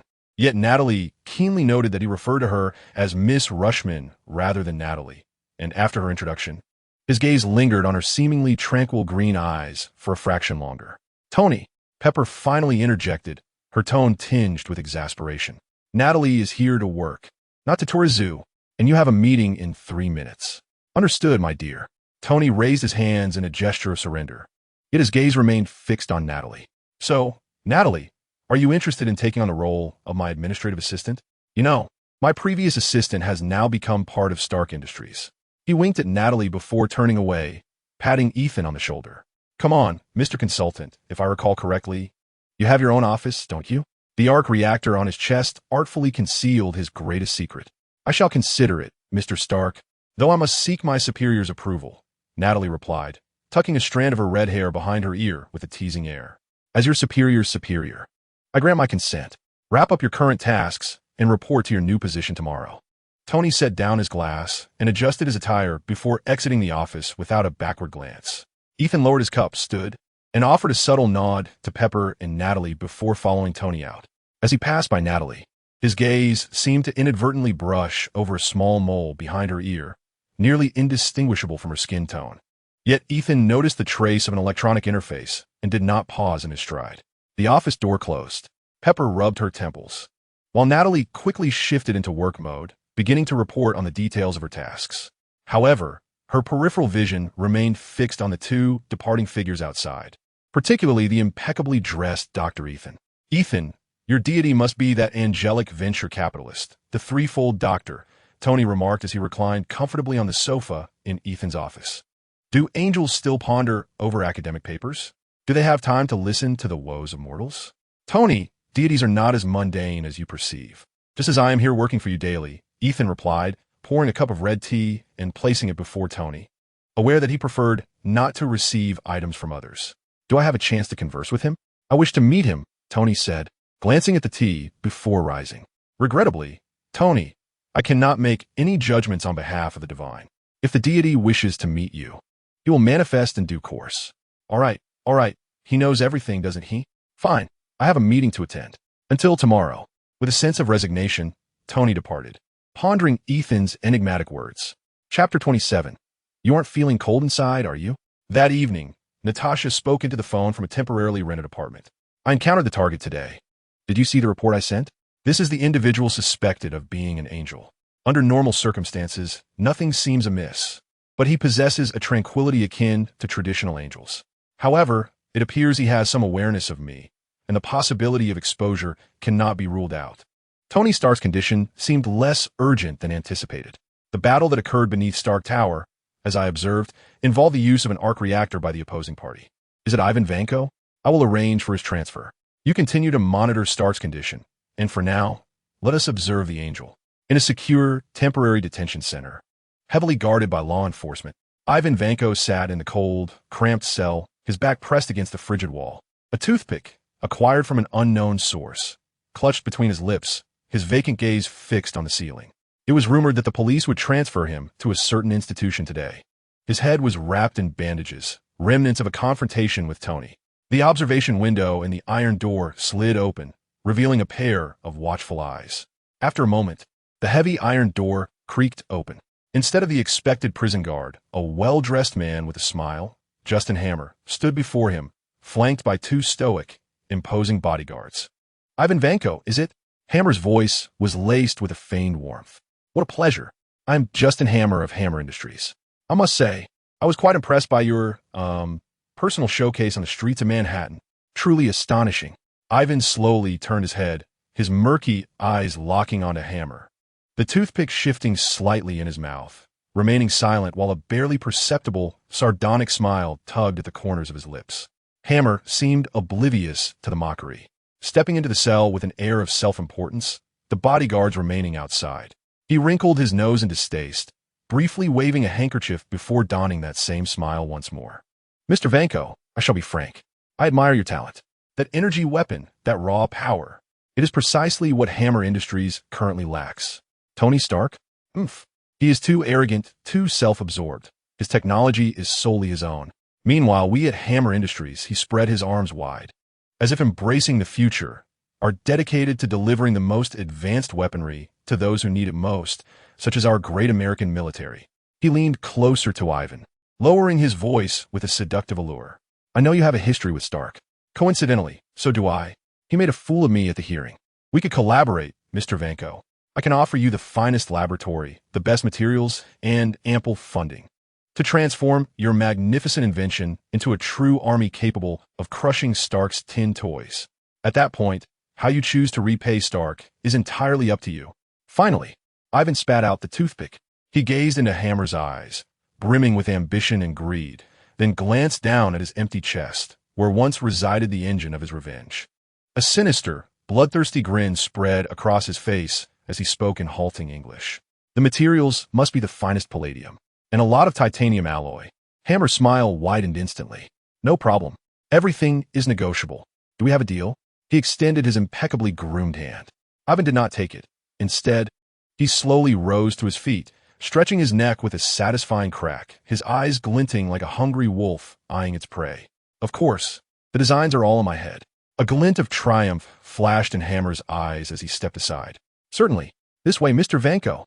Your new era begins now. He seemed to envision the exquisite spectacle of Stark being trampled by the iron army he had forged. Unsurprisingly, Ivan stepped outside to find no guards in sight, silently reflecting on his perceived value in their eyes. It appears I still hold significance in their perspective. Observing Ivan's hesitation upon exiting, Hammer seized the moment to flaunt his authority. Everyone in this facility has been dealt with, including the surveillance. No one knows your whereabouts. Rest assured, Mr. Anton. This is the sincerity of Hammer Industries. A week later, on the terrace of Tony's cliffside villa, the sea breeze carried a briny scent.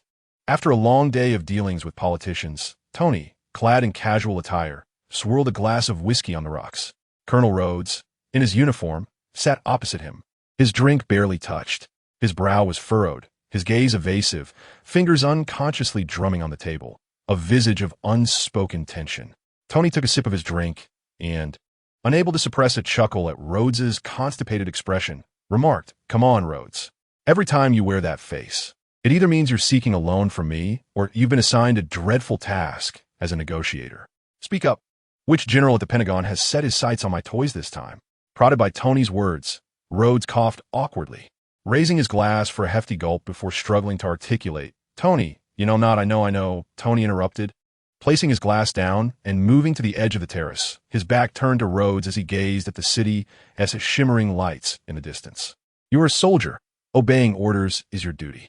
Those old hardliners have seen the whip of Vank and witnessed the might of my armor on the streets.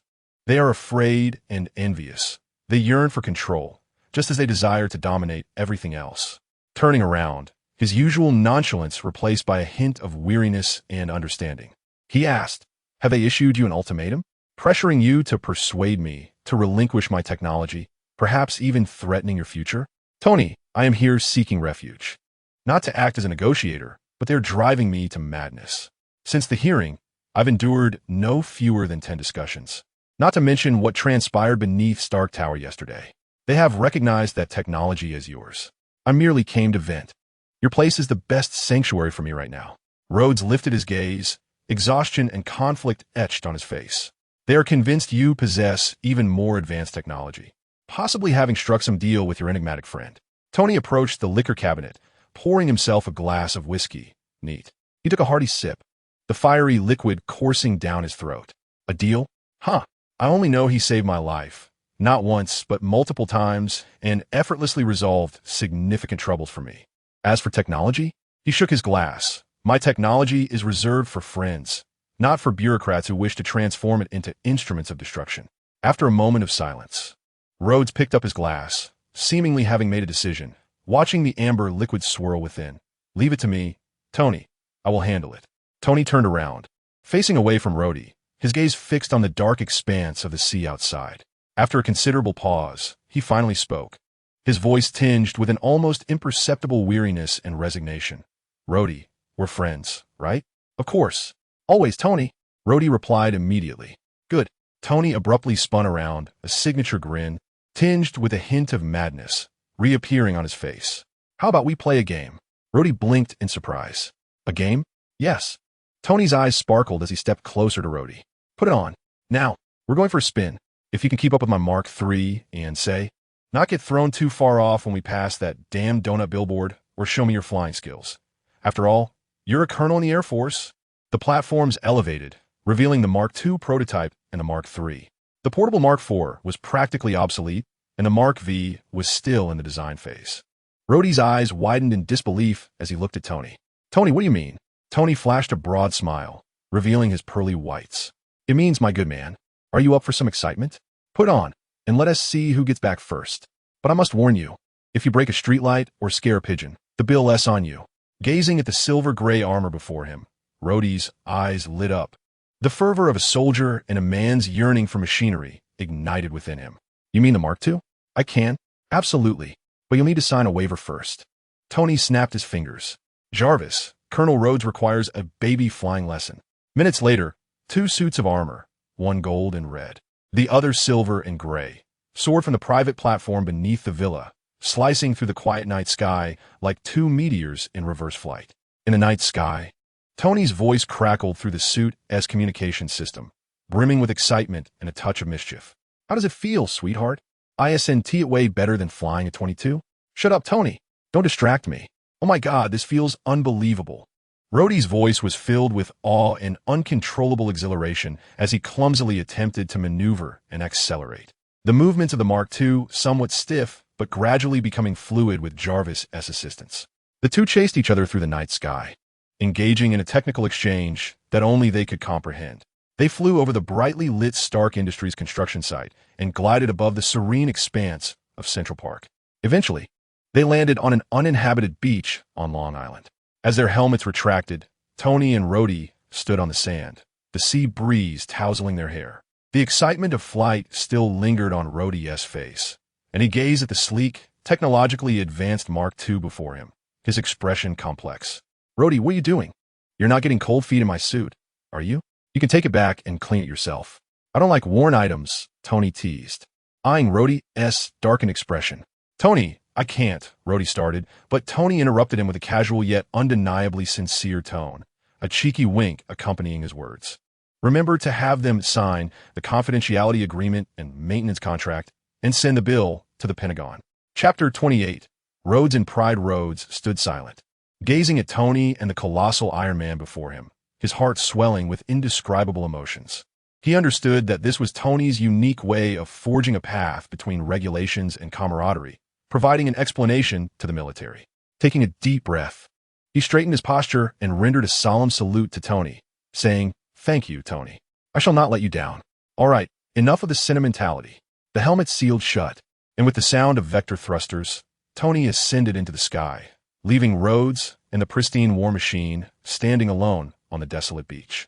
Rhodes looked towards the direction in which Tony had vanished, then cast his gaze upon his silent yet formidable metallic companion, a resolute and relieved smile gracing his face. Tony Stark always possessed an unexpected method of resolving the most challenging dilemmas. This bond of brotherhood was more precious than any suit of armor. Meanwhile, in a highly secure command room at the SHIELD Triskelion headquarters in New York, Nick Fury observed 2 rapidly moving points of light on the satellite imagery, narrowing his single eye slightly. Before him, a split screen displayed reports returned by Natasha, including a top-secret document regarding the mysterious disappearance of Ivan Vanko during transport, alongside a file marked with an Angel-related threat assessment rating of 8. In the private office of Justin Hammer at Hammer Industries in New York, Justin Hammer felt as though he were about to take flight, overwhelmed by the euphoric impact of a colossal golden pie. Just 10 minutes ago, a military call had connected through a secure line. The voice on the other end was deep, steady, and imbued with an undeniable authority. It belonged to Cardstone. "Mr. Hammer," the voice stated directly, "we understand your urgent desire to enhance Hammer Industries' defense technology capabilities, as well as your dissatisfaction with Stark Industries' recent prominence." Hammer's heart raced. "Are you implying?" The voice remained unperturbed. "Colonel James Rhodes has recently acquired an outdated prototype armor from Stark Industries." Rhodes. Hammer's mind raced. Mark II. Tony Stark's Iron Man suit. It surpassed his own clumsy drones and mechanized soldiers by leaps and bounds. If he could merely obtain the shell for research. "Are you suggesting?" Hammer's voice trembled with excitement. "We can facilitate an official mission." Cardstone's voice carried a subtle undertone of persuasion. "Colonel Rhodes' armor is merely a prototype and lacks weapon systems. The military requires a visible outcome from the collaboration, while Hammer Industries seeks an opportunity to re-establish its reputation. What are the conditions?" Hammer was no fool. He knew that golden opportunities did not simply fall from the sky. Quite simple. Carterstone's voice remained tranquil. "Firstly, Hammer Industries must publicly declare that the Mark II armor has been legally acquired for the purposes of reverse engineering and technological collaboration, aimed at enhancing the defense capabilities of the United States, as a gesture of goodwill." Hammer hesitated not at all. "No problem. As long as we can obtain the Mark II and publicly announce its legal acquisition. This is akin to gilding my reputation. The technology, which Stark guarded like a precious treasure, was now in Hammer's grasp. Once this news is released, the stock price of Hammer Industries will undoubtedly soar. It's a deal. Absolutely no issue. Mr. Stone, please accept my heartfelt gratitude. As a friend, the doors of Hammer Industries will always be open to you. We await your esteemed presence. Hammer was so exhilarated that he nearly leapt from his leather chair. Excellent. The specific location and time for the transfer will be sent to your encrypted email shortly. Please ensure strict confidentiality and prepare for receipt, Cardistone concluded, decisively hanging up the phone. Hammer clutched the phone, listening to the busy signal, a euphoric smile blossoming upon his face. He abruptly pressed the internal communicator, bringing the head of RD, the security chief, and the head of public relations. Immediately. Right now, we have significant matters to attend to. At the Air Force Base, Colonel Rhodes stood impeccably attired in his Air Force uniform amidst a peculiar crowd. The air was thick with the acrid scent of fresh paint and an atmosphere of excessive excitement. Before him stood the Mark II prototype, secured on a specially designed stand. The silver-gray armor glimmered under the lights with a cold, hard sheen, its lines smooth and imbued with a sense of power. Justin Hammer, like a child with a new toy, circled the Mark II in wonder, his fingers delicately grazing the armor surface, his face adorned with an exaggerated smile. Oh, my God, look at it. Colonel Rhodes, this is nothing short of a perfect masterpiece. Hammer exclaimed, his admiration tinged with hyperbole.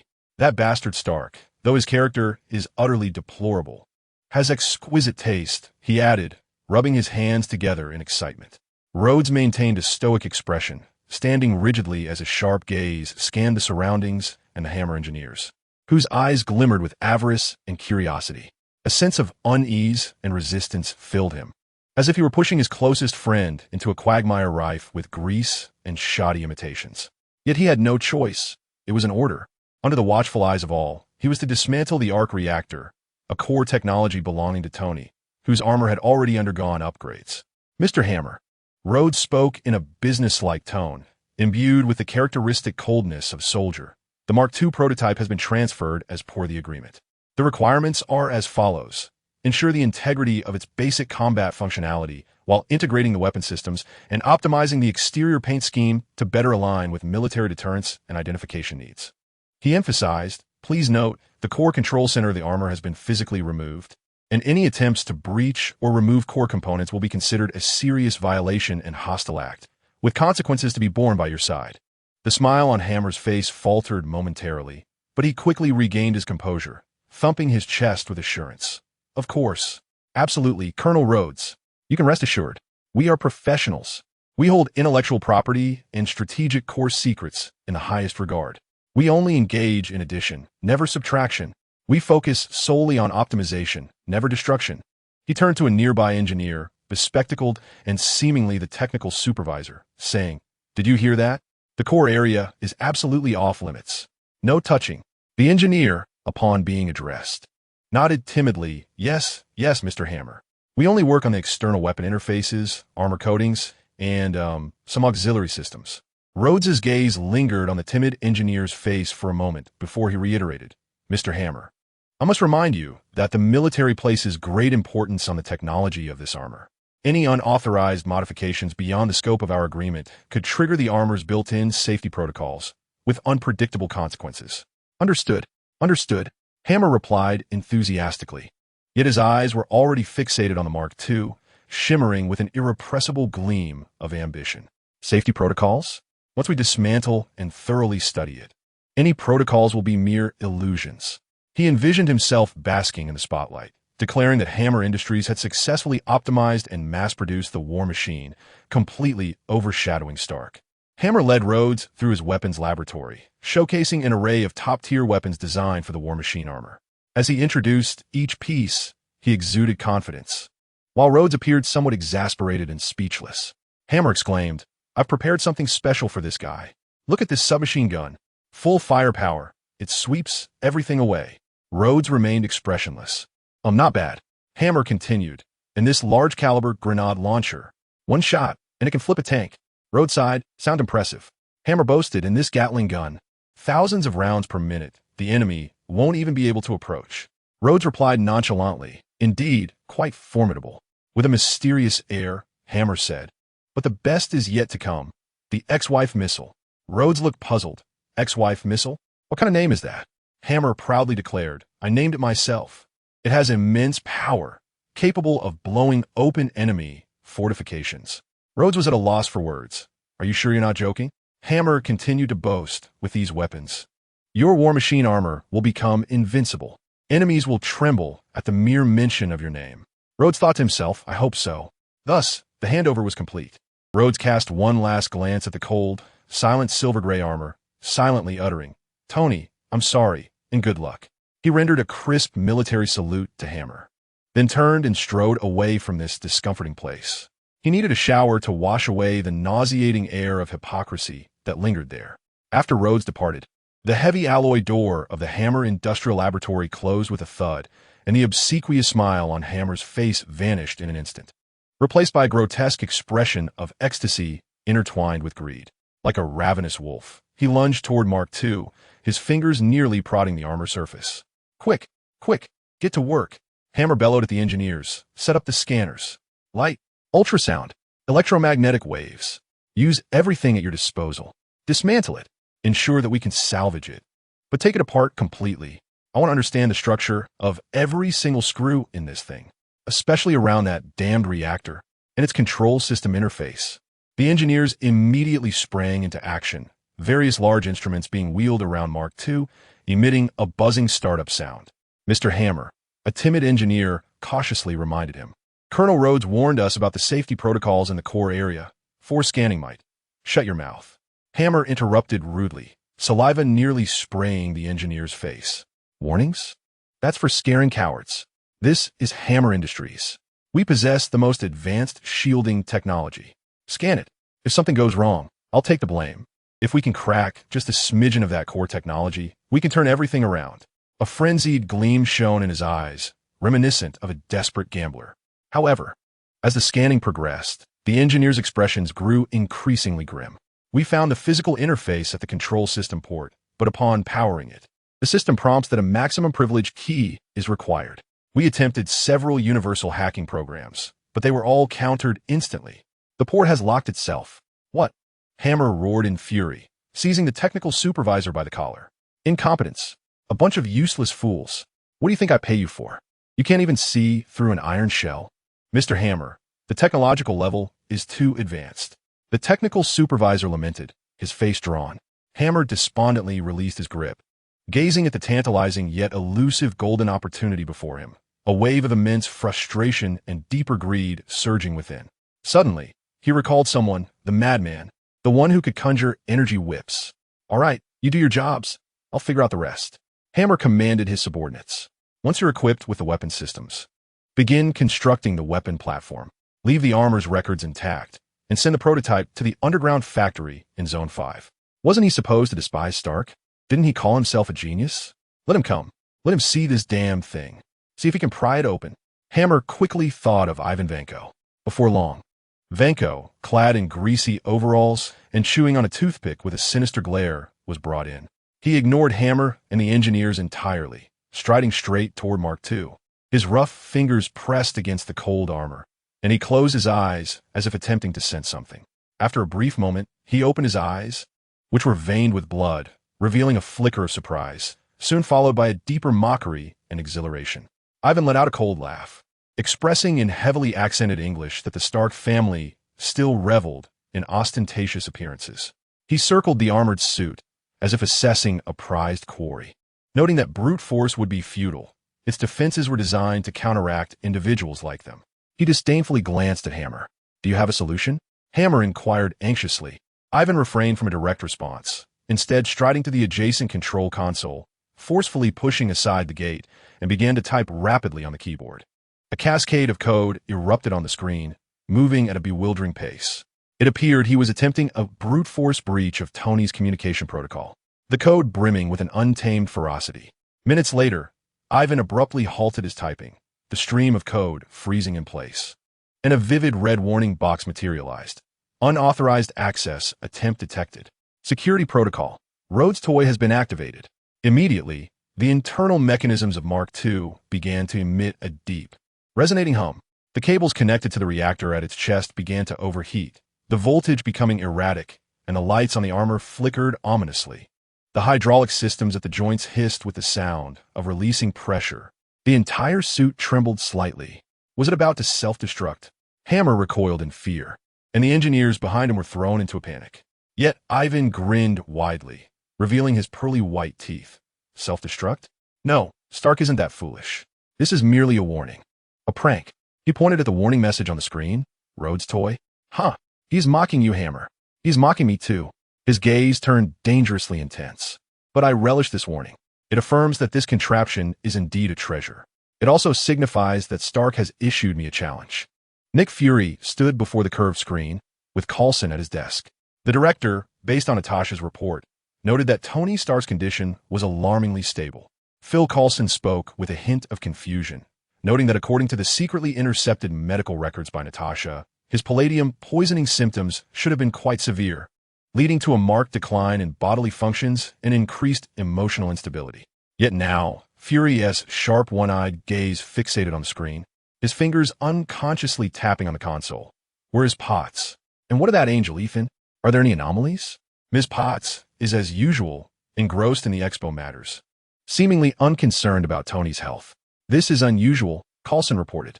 As for Ethan, he remains an enigma. Natalie attempted various methods to engage and assess him.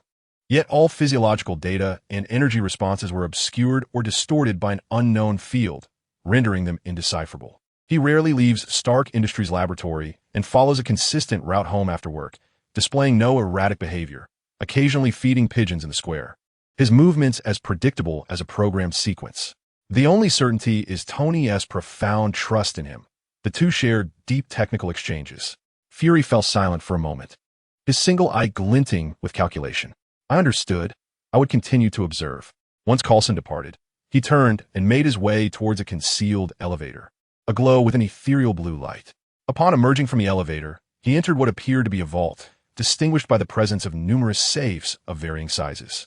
After inputting a complex password and biometric information, the safes slid open silently, revealing a suitcase within.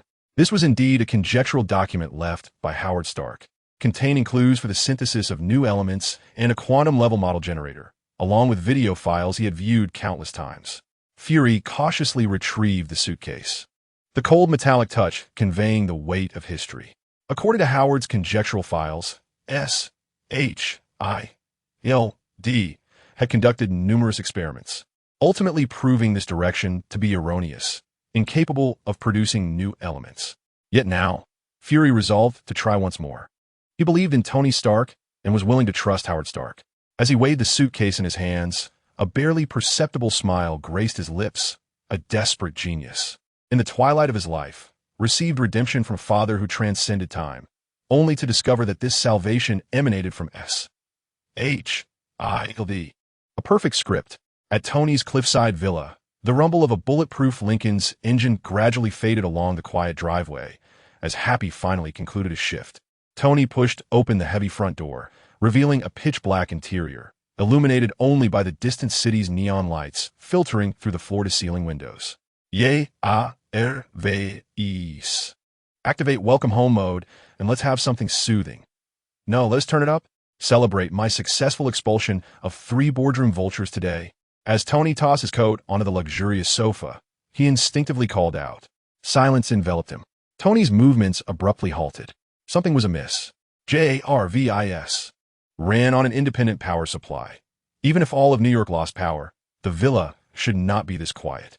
JARVIS. Tony's voice rose slightly, tinged with caution. He fumbled along the wall, seeking a manual switch, yet found no response. An ominous premonition crept into his mind. Holding his breath, he tread lightly, like a cat sensing danger, stealthily advancing deeper into the living room. In the darkness, his senses heightened. Suddenly a low, gravelly voice emerged without warning from the shadowed depths of the living room, facing the ocean's expansive view. Stark, your electronic butler is temporarily offline. Tony spun around abruptly, his heart nearly leaping from his chest. A tall figure, clad in a long black leather coat, seemed to coalesce from the very darkness itself. Slowly stepping forth from the shadows, the single eye reflected a cold light in the dimness, It was none other than Nick Fury. Tony muttered an expletive under his breath, instinctively retreating a half-step into a defensive stance, his eyes sharpening into the fierce gaze of a hawk. You blackguard. Do you have any notion of what private property means? What constitutes an unlawful entry? Even if I were to draw a gun and shoot you, the jury would present me with a banner proclaiming my actions as a public service. Don't you believe it? He shouted with bluster, while his hand stealthily slid towards the phone in his pocket. Fury's dark visage showed no sign of offense. His singular eye calmly regarded Tony, as though observing a ruffled cat. Methodically, he retrieved a small device from his coat, resembling a car key, and pressed a button with his thumb. With a soft beep, the villa's lights flickered to life, their gentle illumination dispelling the darkness. Simultaneously, Jarvis's slightly delayed, rebooting electronic voice resonated from the ceiling. The main power has been restored. The system is rebooting. Estimated completion time, 2 minutes and 17 seconds. Tony's hand froze in his pocket, his gaze fixated on Fury's unassuming gadget, instantly comprehending the source of the blackout and Jarvis's disconnection. Abandoning the idea of retrieving his phone, he forced a cold smirk of anger onto his face. Humph. A toy that doesn't T-malfunction? Quite clever, I must say. To speak plainly, Nick, what do you want from a law-abiding citizen in the dead of night? Money? Name your price. He deliberately adopted a flippant tone to mask his inner vigilance and profound irritation at the disturbance. Fury paid no heed to Tony's sarcasm or his offer. His deep set, I seemed capable of penetrating Tony's fa ade of composure, directly landing upon his chest, which appeared unscathed yet had once teetered on the brink of peril. Rather than directly addressing Tony's inquiry, he leisurely produced a neatly folded document from the inner pocket of his trench coat. Holding it between 2 fingers, he extended it towards Tony. The cover bore no extravagant embellishments, only a stark, clear emblem of S.H.O.D. emblazoned upon it, accompanied by the words, Tony Stark, Top Secret Medical Assessment Report. Tony's gaze was riveted upon the glaring title, his pupils constricting abruptly. He did not reach out to take it, but instead lifted his eyes, his expression sharp as an ice pick, directed at Fury's unflappable countenance. His voice low and ominous. Where did you obtain this?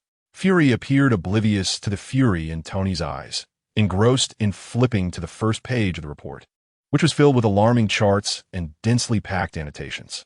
Palladium blood concentration, 283, exhibiting a nonlinear acceleration trend. Myocardial tissue displaying early-stage irreversible fibrosis. Neurotoxic accumulation effects, leading to a significant reduction in central inhibition thresholds. He recited the summary of the report in a flat tone, akin to pronouncing a death sentence, each word striking Tony's taut nerves like a hammer. Stark, Fury closed the report, his singular eye locking onto Tony's. I harbor no ill will towards you. On the contrary, I am acutely aware that you are teetering on the edge of a precipice, with palladium gnawing at you from within like a parasite. He stepped forward, an invisible pressure radiating from him. I suspect, given your intellect and resources, you have explored every known element on Earth that could potentially replace palladium. Haven-TU, rhodium, ruthenium, perhaps even those newly named substances from the laboratory. Fury's tone conveyed a subtle understanding, as though he had witnessed Tony's countless failed experiments in moments of despair. Fury knew. He was fully aware. This realization incited a deeper anger within him, accompanied by a sense of vulnerability at being so thoroughly seen through.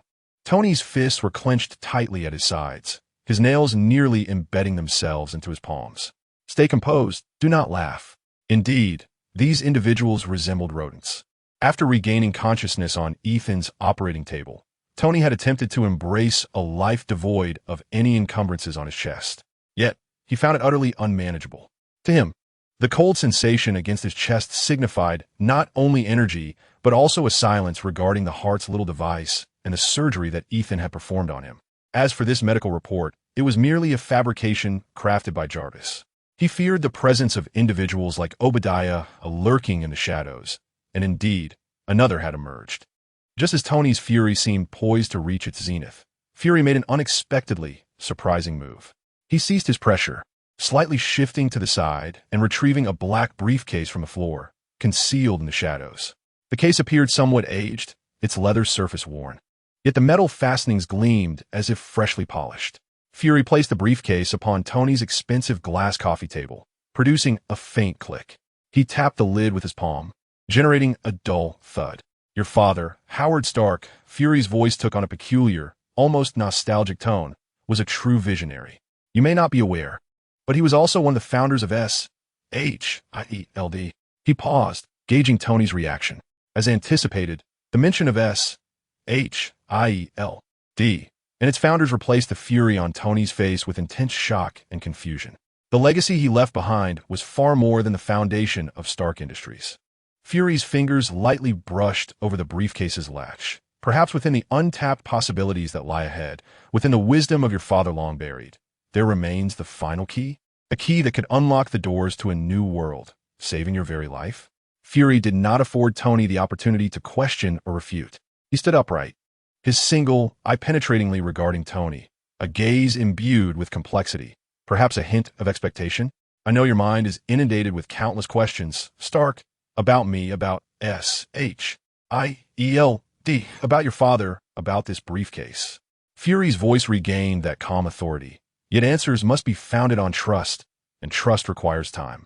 He turned, the hem of his black trench coat slicing through the air with precision as he strode towards the door, his steps resolute. When you are ready to believe me. Fury's voice lingered at the doorway. Not looking back, I will reach out again. He swung open the door, the cool night breeze sweeping in. Now, Fury added with an undeniable tone, I suspect you are eager to ascertain what lies within this briefcase. After all, he slightly turned his head, his peripheral vision sweeping over Tony's face, which was fixed on the suitcase with an expression of shock, confusion, and an insatiable thirst for knowledge. Time, indeed, held immense value for you. No sooner had Nick Fury's words faded than his figure melded into the night beyond the door, as quietly as he had arrived. The entrance slowly closed behind him with a soft click. The villa, now illuminated and tranquil following the restoration of power, was interrupted by Jarvis's timely voice. System reboot complete. All functions are operating normally. An unidentified suitcase has been detected, exhibiting unknown energy characteristics. A security scan is advisable. Yet, Tony seemed oblivious to Jarvis's alert. His entire focus remained riveted on the black suitcase, resting silently on the coffee table. Father? Founder of S.H.I.E.L.D. Legacy? A life-saving key? Fury's final words about the value of time pierced through his heart like a needle. The discomfort of being monitored and the bewilderment surrounding his father's secrets churned tumultuously within him. He approached the coffee table step by step, his fingers trembling slightly as they reached for the lock of the suitcase, laden with enigma and the dust of history. This bombshell cast by Nick Fury had detonated Tony's perception of his father and opened a pathway to the unknown, potentially brimming with vitality.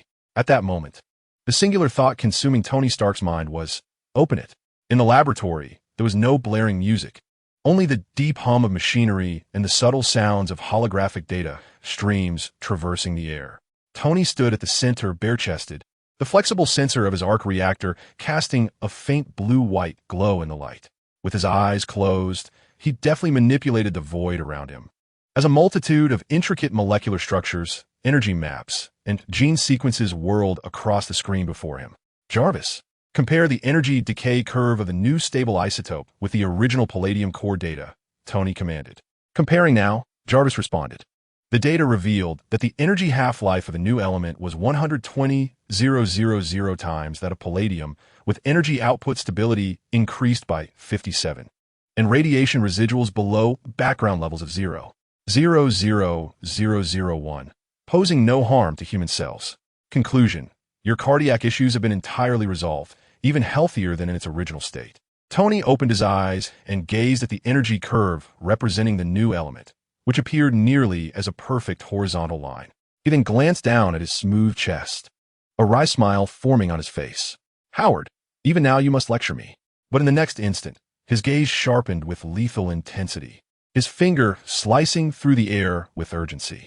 Jarvis, retrieve all suspicious signal sources from the past week that attempted to infiltrate the villa's network, physical monitoring points, or illegally scan my personal health data. Initiate reverse tracing. Highest priority. Tony's voice was chillingly resolute. Executing now, Jarvis affirmed, his efficiency unparalleled as the laboratory's main screen erupted with a flurry of red warning boxes and data streams. Among them, several signal sources exhibit encryption methods and jump nodes that unmistakably bear the distinct characteristics of S, H, I, L, D. Indeed, palladium poisoning. They are even aware of this. Are they truly monitoring my health status? Tony gazed at the highlighted markers on the screen, a smirk of scorn and fury curling at the corners of his lips. This wretched pack of rats is incessantly at it, particularly that one-eyed pirate lurking in the shadows. Clear the laboratory and display Howard's antiquated models, especially that unfinished Expo model. Commission a new, larger version, placing it in the most prominent position. At this moment, Locke, situated in the bunker laboratory, had his eyes glowing with a cold, silvery light as countless spatial dimensional data coursed before him. During this time, he had attempted to activate the anchor points within Hulk's blood, tracing the locations of alternate dimensions in reverse, yet to no avail. However, it was not entirely fruitless. At the very least, he had significantly deepened his understanding of the spatial algorithms pertaining to the Marvel Universe. And the genetic completion of the third generation was already quite advanced. If there were no references for the genes of the Asgardians, he would continue down the well-trodden path of the data available on Angels.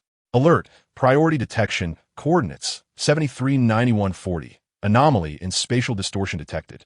Knowledge repository data has been accessed, revealing unknown energy characteristics of extraterrestrial civilizations exhibiting high energy reactions.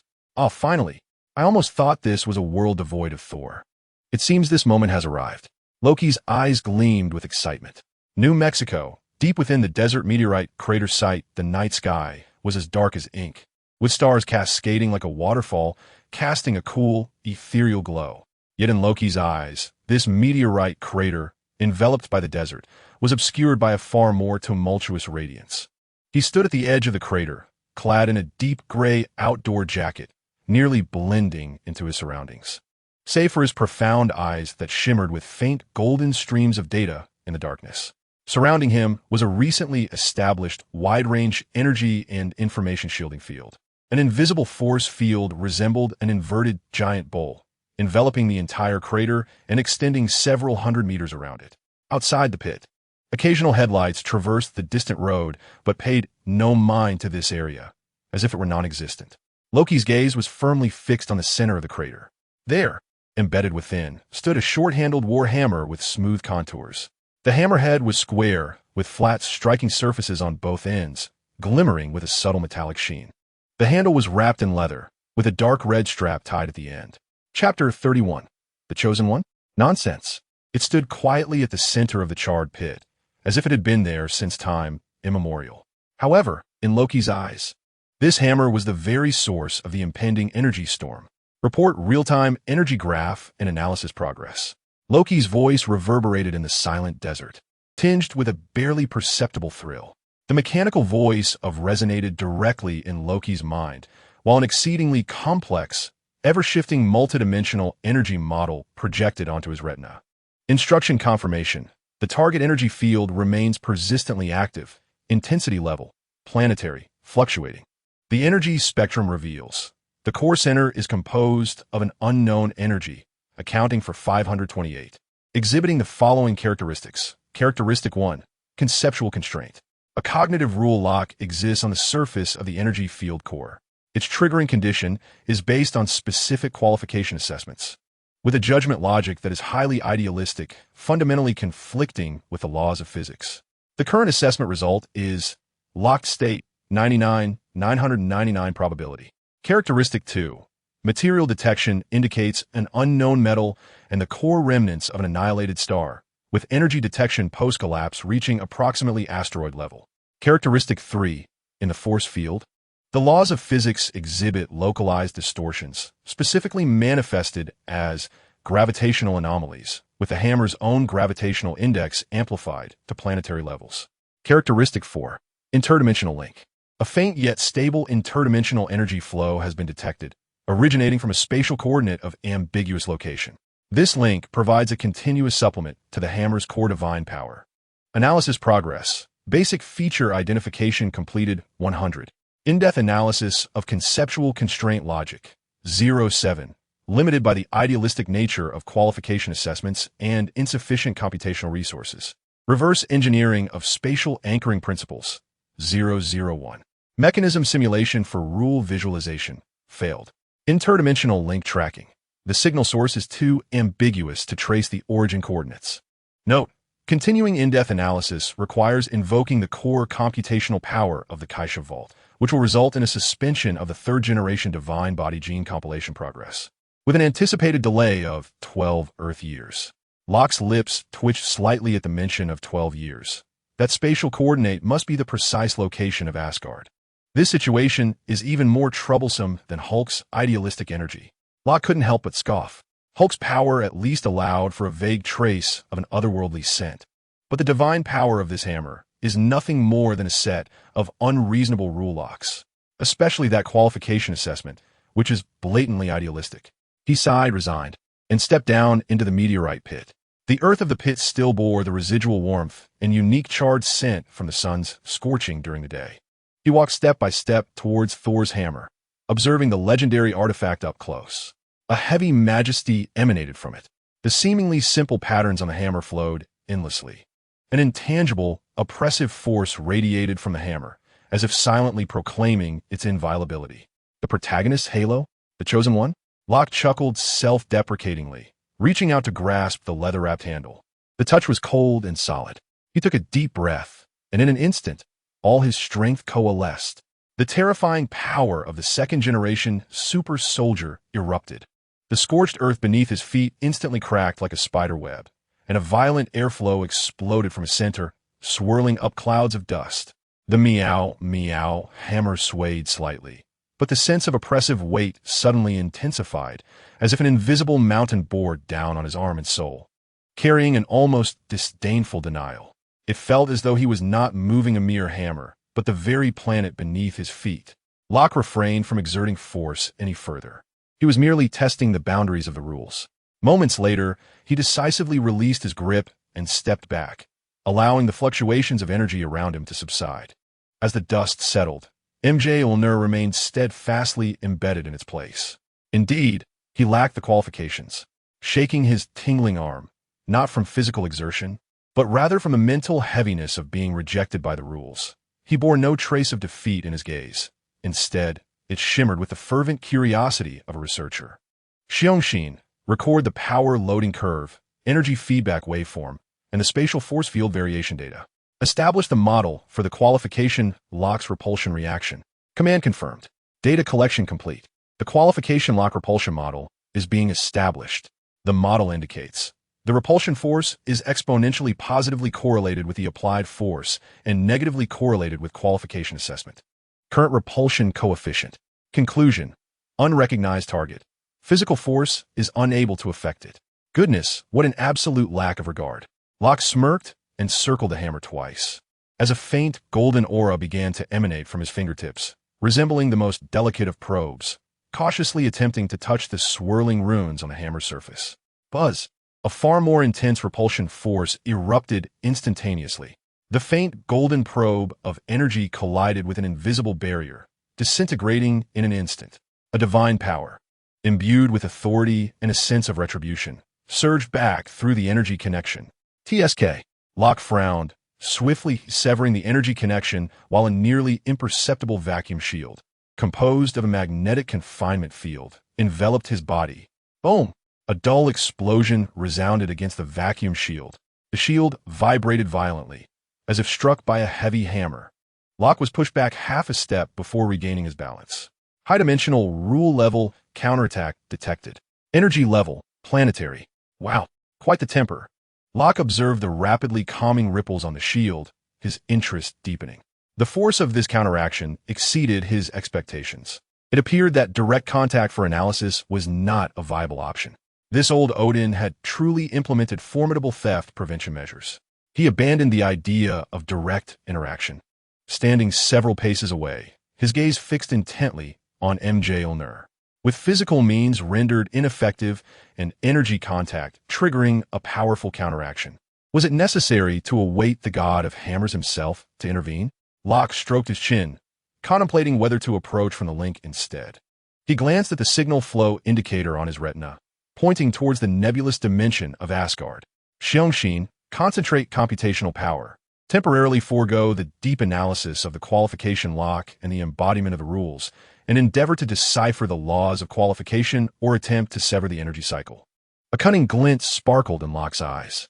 Since the hammer itself was an impenetrable fortress, he would investigate the safety of the power source providing it energy. Command confirmed. Mobilizing computational resources from the knowledge repository for redistribution. Initiating interdimensional link tracking and signal decryption protocols. Priority, highest.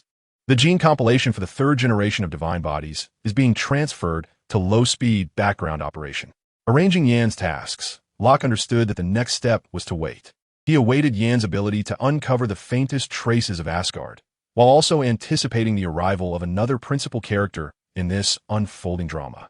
He vividly recalled the moment the hammer struck the ground, heralding the imminent return of the exiled god of thunder, Thorodinson, who would soon appear on Earth like a disoriented Viking warrior. He turned and effortlessly leaped to the edge of the crater, partially lifting the cloaking to reveal the sight once more to ordinary eyes and instruments. The analysis would take time, thus it was not a pressing concern. Returning to the jeep he had previously left behind, he noted a lingering hint of tequila in the driver's seat.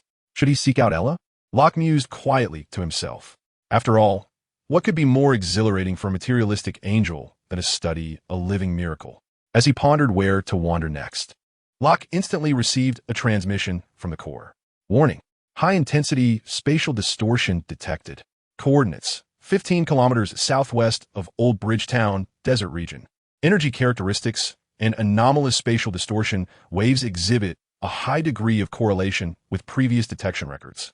Confirmation of high-energy biological response. Individual energy levels are rapidly decaying. State model predictions underway.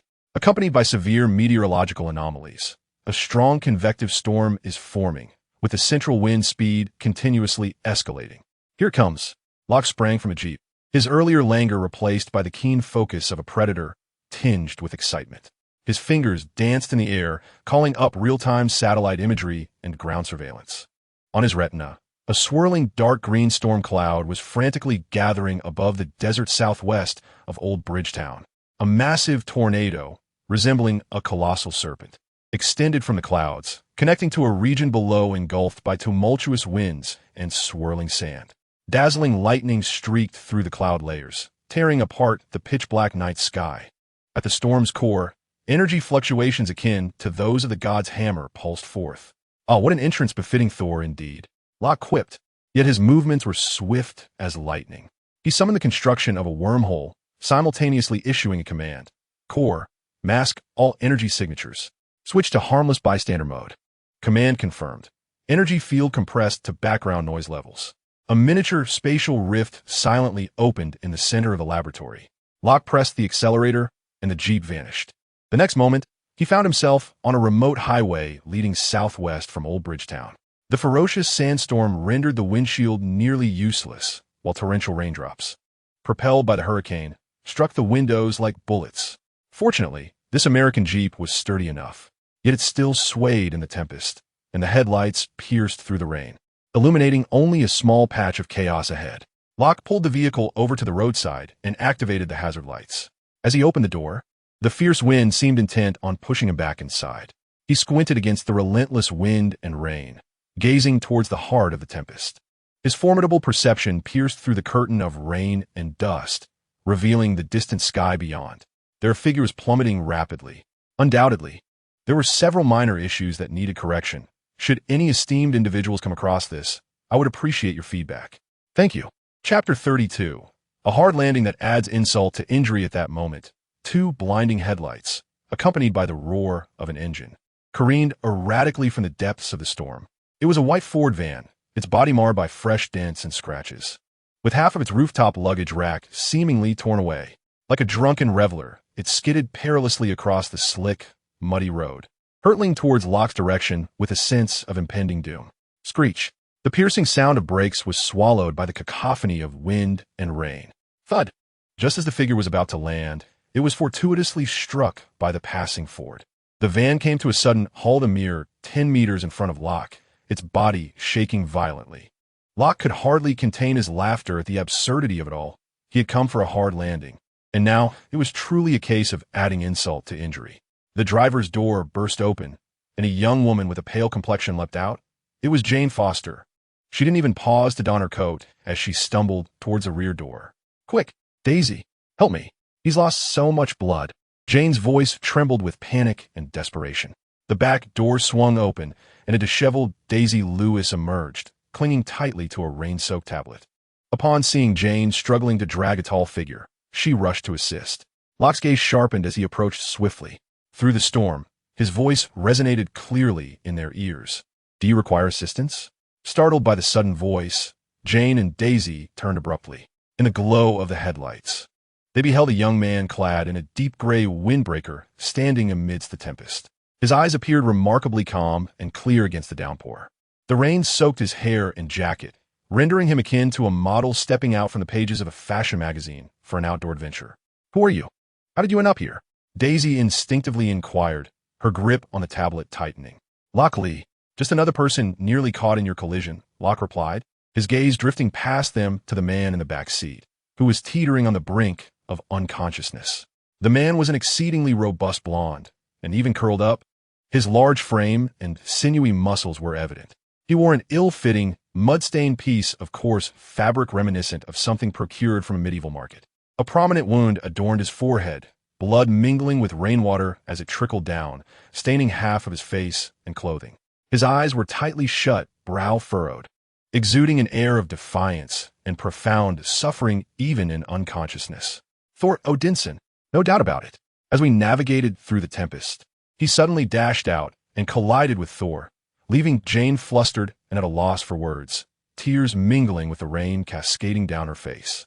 She pointed at Thor, exclaiming, "He is gravely injured. We must take him to the hospital." Locke crouched down, instinctively checking Thor's carotid artery and swiftly examining the wound on his forehead. His hand gently caressed the man's injury, and unbeknownst to the others, a surge of energy enveloped the blood, along with a few tissue and skin cells, and transferred them into Locke's grasp, where they were promptly frozen and sent through a wormhole. He then looked up at Jane and Daisy, stating, "He has a head injury and has lost a considerable amount of blood, but his vital signs remain stable. We're not far from Old Bridgetown. My vehicle is sturdy. We can get him to the hospital more swiftly. Come, lend a hand, and let's move him to the back seat of my car." At that moment, Jane and Daisy felt utterly lost, but Locke's calm demeanor and professionalism served as a lifeline. They nodded in agreement, and, under Locke's direction, worked together to lift the unconscious Thor from their dilapidated van. Thor's body felt as heavy as a stone, yet with Locke's assistance, they managed to transfer him to the spacious back seat of Locke's pickup truck with relative ease.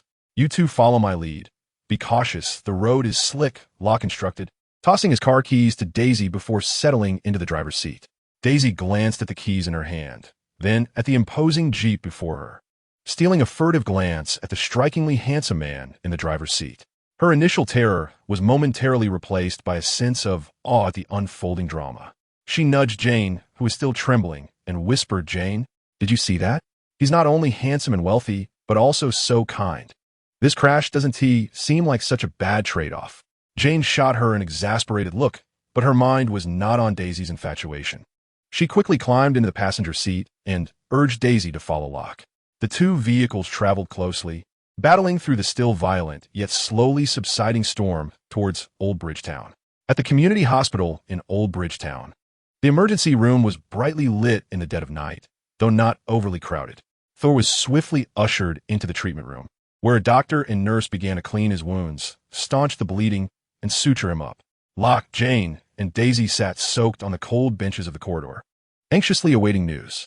Jane clenched her hands tightly, her nails nearly digging into her palms, her gaze fixed anxiously on the door of the treatment room. Daisy, meanwhile, twisted her damp hair, curiously observing the composed Locke beside her. Mr. Locke?" Daisy ventured tentatively. "Thank you so much for your help earlier. If you hadn't shown up, we would have been utterly lost. That dreadful weather and your audacity in that place."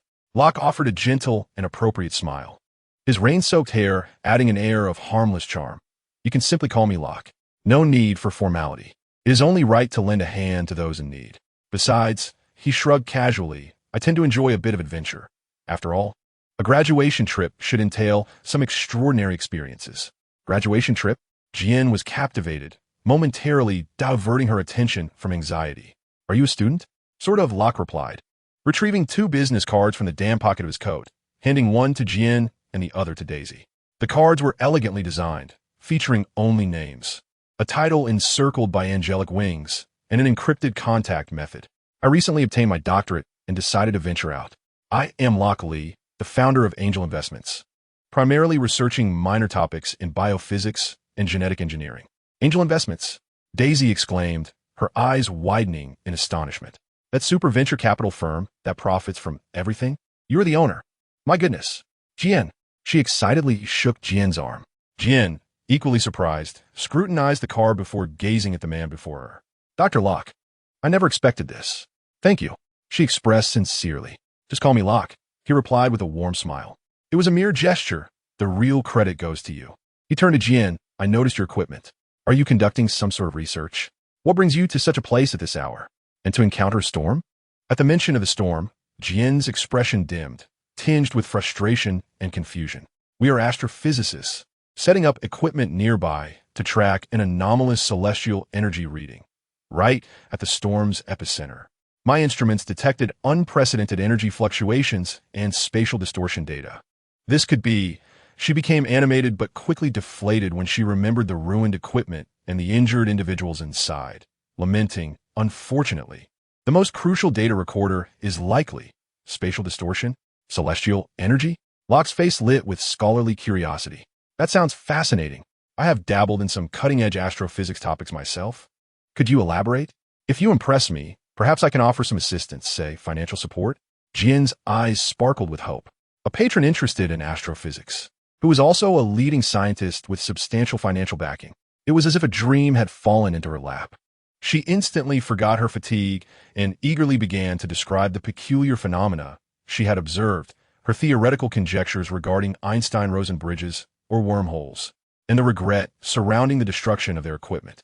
Locke listened intently, occasionally posing insightful and crucial questions, which made Jian feel as though she had encountered a kindred spirit, and her admiration and trust for him soared. Meanwhile, Daisy observed the lively exchange between the two, glancing at Locke's handsome face. With a mischievous and flirtatious smile, she leaned closer to him and pointed towards the treatment room. Hey, big boss, since you saved us and are so keen on supporting scientific endeavors, how about we treat you to dinner once this fellow is all right? I know a bar in town with outstanding hamburgers and beer. Consider it a gesture of gratitude for being our savior. She deliberately winked, sending a clear signal. Locke, noticing Daisy's bold and enthusiastic gaze, recognized her experience, while also glancing back at Jian, who was still engrossed in discussing her theories. He revealed a crystalline smile. Of course, it is my honor. I happen to be quite famished as well. He cast a glance at the treatment room.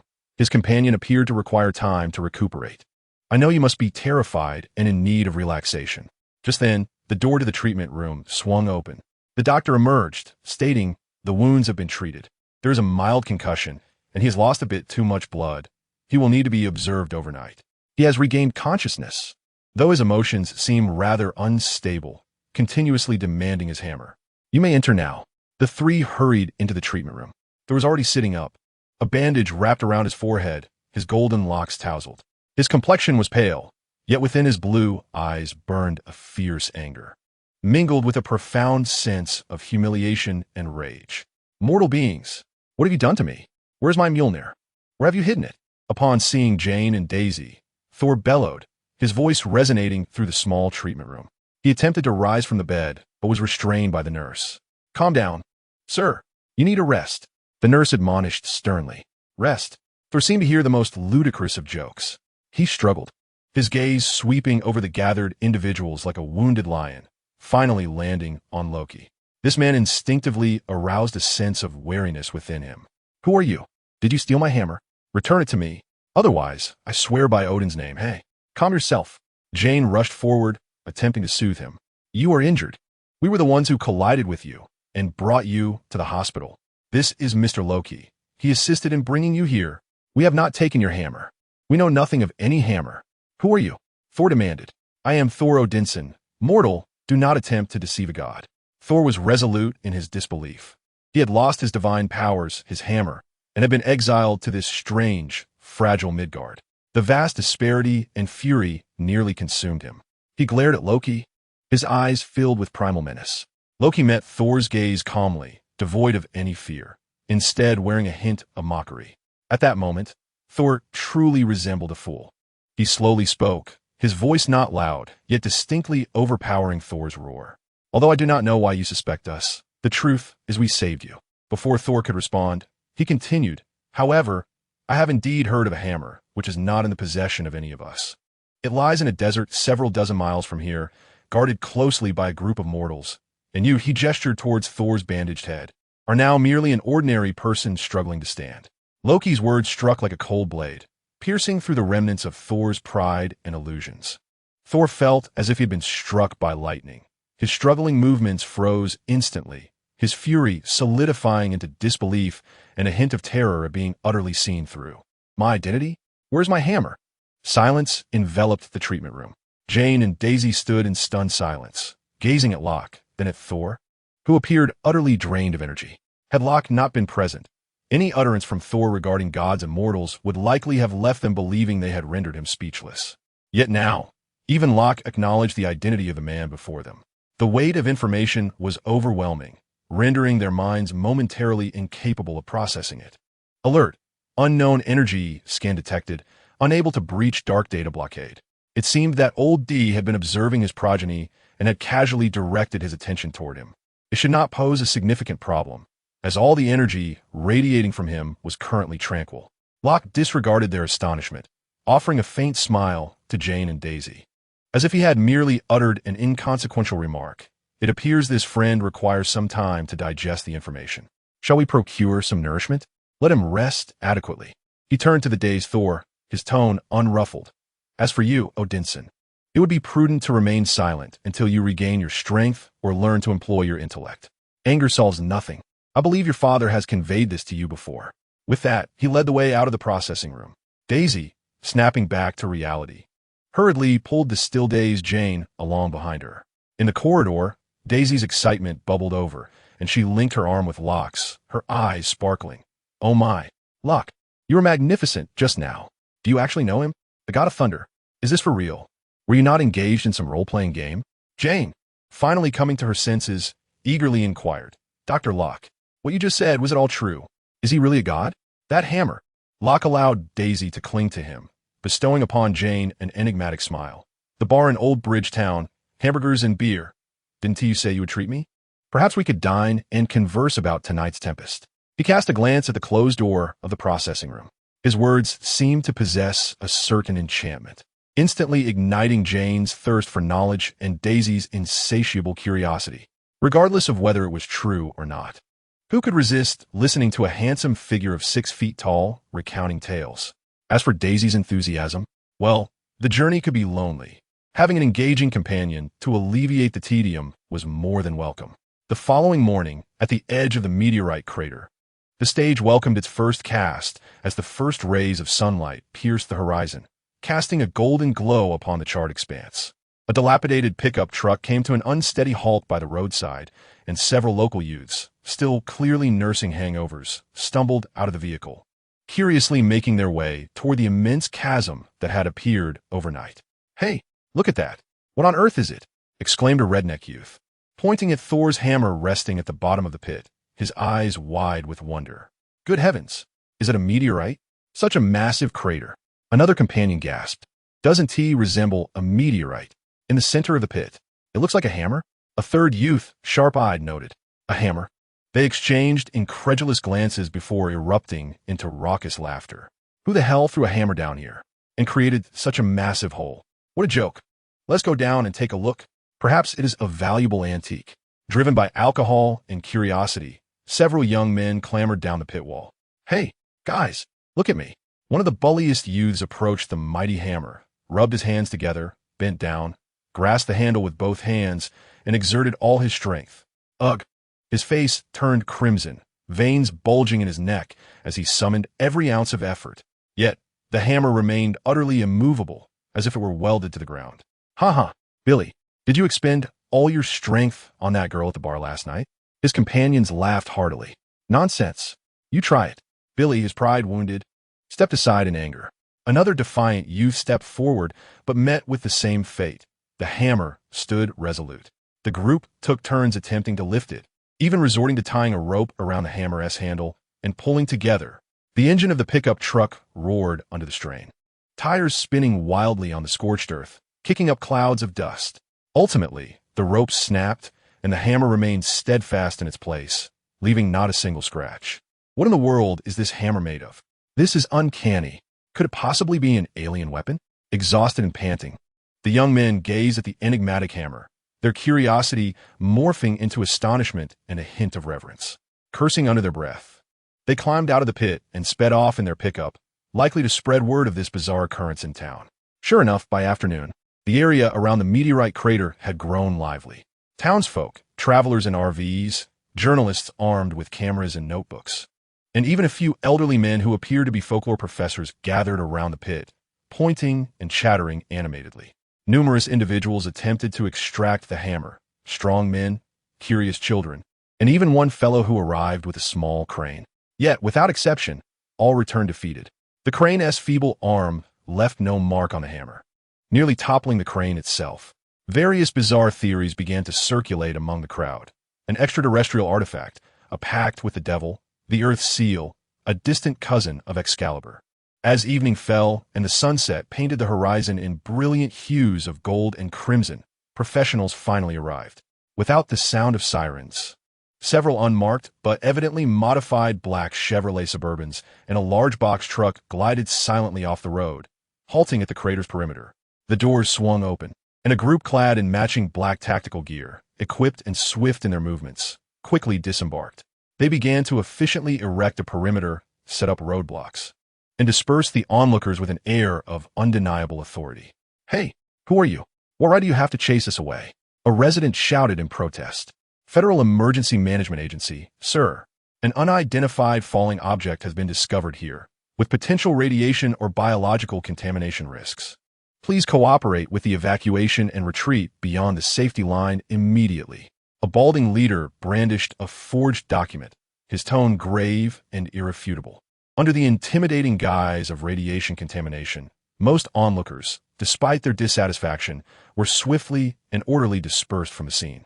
Soon, the vicinity of the meteorite crater was vacated, leaving only the black-clad agents and their vehicles behind. Meanwhile, in Old Bridgetown, Locke discreetly observed the unfolding situation. The man directing the scene, clad in a suit and sunglasses, exuded an amiable demeanor, yet his sharp gaze betrayed his true nature. Agent Phil Coulson. "Quite efficient indeed, S.H.I.L.D." Locke murmured to himself. Coulson's presence signified the official takeover of the area by S.H.I.L.D. Coulson approached the crater's edge, casting a glance at the hammer that remained inconspicuous beneath the setting sun, before surveying the marks left by various vehicles and tools on the crater walls. Along with a pitiful small crane, a barely perceptible, faint curve seemed to play at the corners of his mouth. Establish a temporary research base, secure a 1-mile radius, and take appropriate measures against any unauthorized personnel attempting to approach, Coulson calmly commanded into his earpiece, instructing them to clear the area around the hammer and set up multi-angle surveillance and full-spectrum detectors. He paused momentarily, his gaze sweeping over the direction of the dispersed crowd and fixating on the hammer. Just 2 days prior, he had received a directive indicating significant magnetic fluctuations in New Mexico, necessitating his temporary presence to investigate peculiar rumors concerning a distant relative of the sword in the stone. "Yes, sir," came the response through the earpiece. In no time, the rear door of a large cargo van swung open, revealing an array of prefabricated modular units, instruments, and communication antennas that were unloaded and assembled as if by magic. A well-equipped, heavily guarded temporary research base rose at an astonishing pace beside the meteorite crater. A towering signal-jamming tower blinked ominously, enveloping the entire area in a magnetic field designed to thoroughly isolate the hammer's magnetic reactions. Locke observed the S.H.I.L.D.'s remarkably exaggerated engineering capabilities, raising an eyebrow. Impressive, indeed. They're truly the specialists in handling the bizarre. Their infrastructure development speed rivals that of the most ambitious builders. Chapter 34. Communication with your mounts in the courtyard. Old Bridge Town. Lunchtime. The air in the bar was thick with the mingled aromas of cheap beer and grilled ribs, echoing with a hint of lively chatter. Daisy Lewis practically leaned against Locke, her half-full beer glass swaying in her hand, her gaze dreamy and unabashedly flirtatious. So, is it true that the gene editing project can allow one to live to 200 while still appearing 20? Wouldn't that mean you could remain this handsome forever? Her fingers playfully traced along Locke's muscular arm. Locke held his beer glass with a perfectly languid smile on his face, neither rejecting Daisy's enthusiasm nor overly indulging it. Deftly responding, theoretically feasible, Daisy. However, the ethical committee and insurance complications might prove more challenging than deciphering the genetic code itself. He skillfully sidestepped the intricate technical details, steering the conversation towards a more relaxed topic.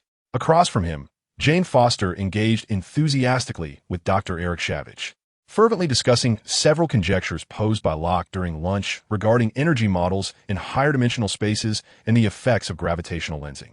At that moment, the inebriated astrophysicist Eric's eyes widened in astonishment, as if the effects of alcohol had diminished significantly. Marvelous, Dr. Locke. Your hypothesis regarding spatial folds as a stable medium for wormholes is nothing short of a brilliant extrapolation of the Casimir effect on a macroscopic scale. While it may sound like science fiction, mathematically, oh dear, I require paper and pen, Eric exclaimed, gesticulating animatedly, nearly toppling the basket of fries before him. Jane nodded vigorously, her gaze towards Locke imbued with academic admiration. Indeed, this approach possesses far greater operability and theoretical depth than our previous reliance on observational models based solely on celestial coordinates. Locke, I've perused your previous papers published in Nature or Physical Review letters. Are you planning to publish these theories? They would undoubtedly create a sensation. Locke took a sip of beer and chuckled softly. Merely immature musings, a mental exercise to pass the time while traveling. Publishing papers is far too cumbersome. What with dealing with reviewers? His tone, laced with exasperation, combined with his countenance, exuded an irresistible charm. At the eye of the storm, Thor Odinson sat at the opposite end of the table, surrounded by a stack of 5 or 6 empty beer glasses. His golden hair was casually tied back, and the bandage on his forehead was askew, yet his coarse garment could not conceal the pride inherent within him nor the current melancholy he felt. He had managed to intoxicate Eric, but it seemed he could not achieve the same with Locke. Watching Daisy unabashedly cling to Locke, he felt like an outsider. This reminded him of the feasting halls of Asgard, where he was the prince basking in the adoration of all. He craved the spotlight. He longed for respect. He needed another drink. Suddenly, Thor let out a resounding, boisterous laugh, tinged with the scent of alcohol, and slammed his empty beer glass down on the table, producing a loud clang that instantly drew the attention of everyone in the bar, along with several disapproving glances. A warrior of Asgard cannot be bested by mere ale. Another round. Fill it to the brim. He exuded the same exuberance as he did at feasts in the halls of the gods, eagerly anticipating the bartender or servers to attend to him with the same fervor as the maidens of the celestial palace. However, all he received in response was a momentary silence in the bar and a few disdainful looks directed at the drunken ruckus. The bartender furrowed his brow from behind the counter. The atmosphere grew awkward. Jane's face flushed crimson as she quickly rose to restrain Thor's hand, which was poised to rise once more. Thor, not like this. This is a bar. You will disturb others. Thor, displeased, brushed Jane's hand away, his movements restrained, his blue eyes glaring at her with a mixture of confusion and grievance. Disturb? I merely request a drink.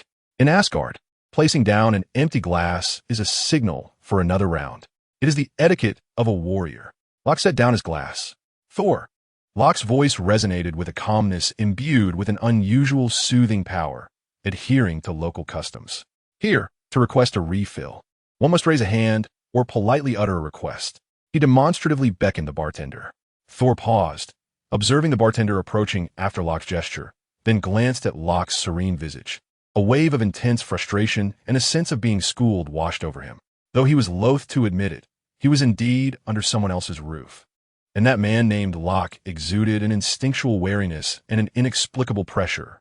He let out a disgruntled huff, ceasing his earlier table thumping. It still held his neck stiffly, There are so many rules in this hall. The bartender approached, and at Locke's prompting, served Thor another glass of beer. Thor seized the cup and gulped down a substantial mouthful, as if to drown his discontent. Lunch concluded amid a somewhat peculiar atmosphere. Doctor Eric had been thoroughly intoxicated by Thor and the alcohol, slumped over the table in slumber. Jane gazed at the chaotic table and her inebriated teacher, sighing in resignation. However, Thor edged closer to Locke. He endeavored to mask his expression of neediness, yet his eyes betrayed an urgent intensity. Ahem, mortal, Dr. Locke. You previously mentioned knowing the whereabouts of my hammer? Locke nodded, observing the immediate spark in Thor's eyes. Indeed, it lies approximately 50 miles northwest of the town, in a desert area. It has been cordoned off by an official organization, which has established a temporary base there. Thor's brow furrowed. The name sounded ominous. Who are these people to dare seize the hammer of the god of thunder? An official agency that handles extraordinary incidents, Locke stated casually. They likely consider your hammer a dangerous extraterrestrial artifact. However, it is indeed perilous for them, he added with a significant glance. Mjolnir is not merely an object. Thor scoffed, then urgently inquired, what is the precise location? Tell me the exact location. I must reclaim Mjolnir. With the hammer in hand, I shall restore my powers and shatter their blockade. Hope ignited in his eyes, as if he could already envision himself wielding the divine hammer, vanquishing all in his path. Travel along the main road outside the town heading northwest, and you will see a section of desert enclosed by barbed wire, filled with numerous black vehicles and temporary structures. Locke elaborated, even using the fries on the table to sketch a rough map. Excellent, Thor exclaimed, slapping the table with enthusiasm. Jane, Daisy, Eric, I am off to retrieve my hammer. When I return, you shall witness true divine power. He proclaimed grandly, then rose to his feet, surveying the surroundings as if searching for something. Thor, how do you plan to get there? Jane inquired, eyeing his empty hands and the ill-fitting attire he wore with curiosity. A steed, Thor replied matter-of-factly. I require a swift mount, just like the celestial steeds of Asgard. His gaze swept through the bar, ultimately fixating on a decorative painting of Western cowboys and gallant steeds hanging on the wall. Locke, Jien, Daisy. She nearly spat out her beer, hastily covering her mouth. However, Thor seemed undeterred, striding purposefully out of the bar, leaving Jien, Daisy, and the inebriated Eric exchanging bewildered glances. Surely, he wouldn't actually go in search of a horse. Jien found herself both amused and exasperated. Given his mindset, it was indeed a possibility. Daisy wiped her mouth and turned to Locke. What do you think, boss? Locke shrugged, wearing a look of amused anticipation. Perhaps he believes that Earth's horses can carry him across the skies? Let us go. We need to get Dr. Shavig back to the hotel for some rest. In the afternoon, outside a pet store in Old Bridgetown, as Locke drove the Jeep, carrying the somewhat coherent, yet still exhilarated Daisy through the town center. A striking scene unfolded. Towering and robust, with long golden hair and dressed in coarse clothing, Thor Odinson, his forehead bandaged, was peering into the glass window of a pet shop, pointing at a fluffy, giant Alaskan Malamute confined within a cage. With his booming voice, he addressed a bewildered shopkeeper. Mortal, how much for this magnificent creature? I require it to traverse the desert and reclaim my artifact. Price is of no concern. He even attempted to stroke the thick fur of the Alaskan, only to be met with a wary growl from the dog. A few townsfolk had gathered outside the pet store, pointing and laughing at the spectacle. The Jeep screeched to a halt by the roadside, covering her face. Jien could hardly bear to watch. Oh my goodness, Thor. Daisy was doubled over in laughter, furiously capturing the moment on her phone. This is unbelievable. Buying a dog as a mount? This is definitely the funniest video of the year. It's bound to go viral. Locke couldn't help but chuckle either. He opened the car door and stepped out. Upon seeing Locke, Thor appeared as if he had spotted a savior, immediately abandoning his recruitment of the Alaskan and striding over, his expression reflecting the frustration of trying to communicate with these mortal steeds. Locke, wise one of Midgard, you have arrived just in time. These mortal mounts seem rather uncooperative. I require one that can engage in battle immediately. The swifter, the better, Thor exclaimed eagerly. Jien quickly exited the vehicle, grasping Thor's arm. Thor, enough. There is no steed here that can carry you 50 miles across the desert. We use cars. That's how we Earthlings travel. Cars. Thor furrowed his brow. recalling the iron boxes he had seen on the roads. Do those things possess souls? Can they sense the will of a warrior? It merely requires gasoline. Jin was on the verge of losing her patience.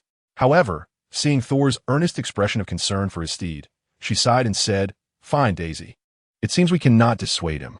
Since we have nothing else planned this afternoon, I'll drive him over. Locke, you can take care of Eric and Daisy." "Not a problem.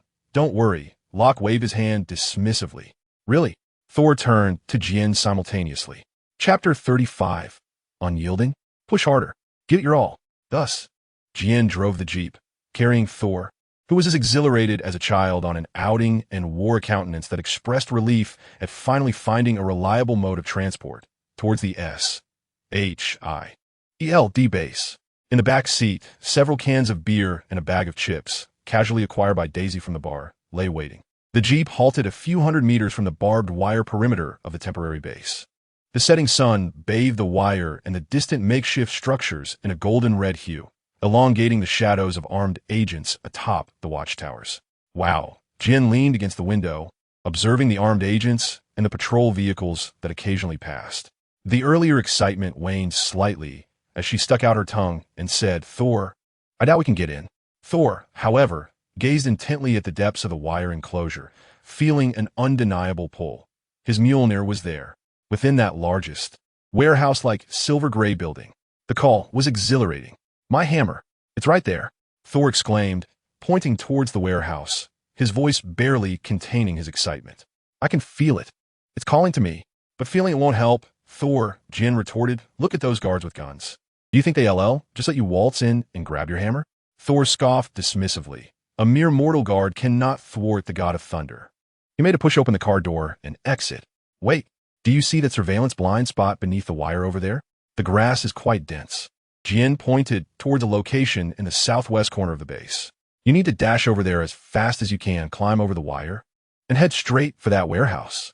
Remember, just grab the item and leave. I'll be here to assist you." Thor followed Jin's pointed direction and indeed spotted a blind spot. Adrenaline surged through him as he nodded vigorously. "All right, leave it to me." With the swiftness of an arrow released from its bow, Thor flung open the car door and surged forth at an astonishing speed. Although he had lost his divine powers, the physique of an Asgardian far surpassed that of ordinary men as he charged towards the surveillance blind spot. His movements were swift and agile, casting a blurred silhouette in the fading light of the sunset. Inside the car, Jin clenched her fists in anxious anticipation. Thor reached the wire undetected, using the cover of the tall grass. Grasping the wire with both hands, he utilized his immense strength to scale it effortlessly, then flipped over and landed securely within the base. His descent barely made a sound. "Well done," Jin whispered in cheer. Thor wasted no time. He quickly assessed his surroundings. Crouching low and employing the shadows of the buildings and parked vehicles as cover, he stealthily advanced towards the central warehouse. His singular focus remained on retrieving his Mjolnir. The warehouse door was tightly shut. Thor pushed against it, but it would not budge. He glanced at an adjacent ventilation duct entrance and, without hesitation, climbed inside.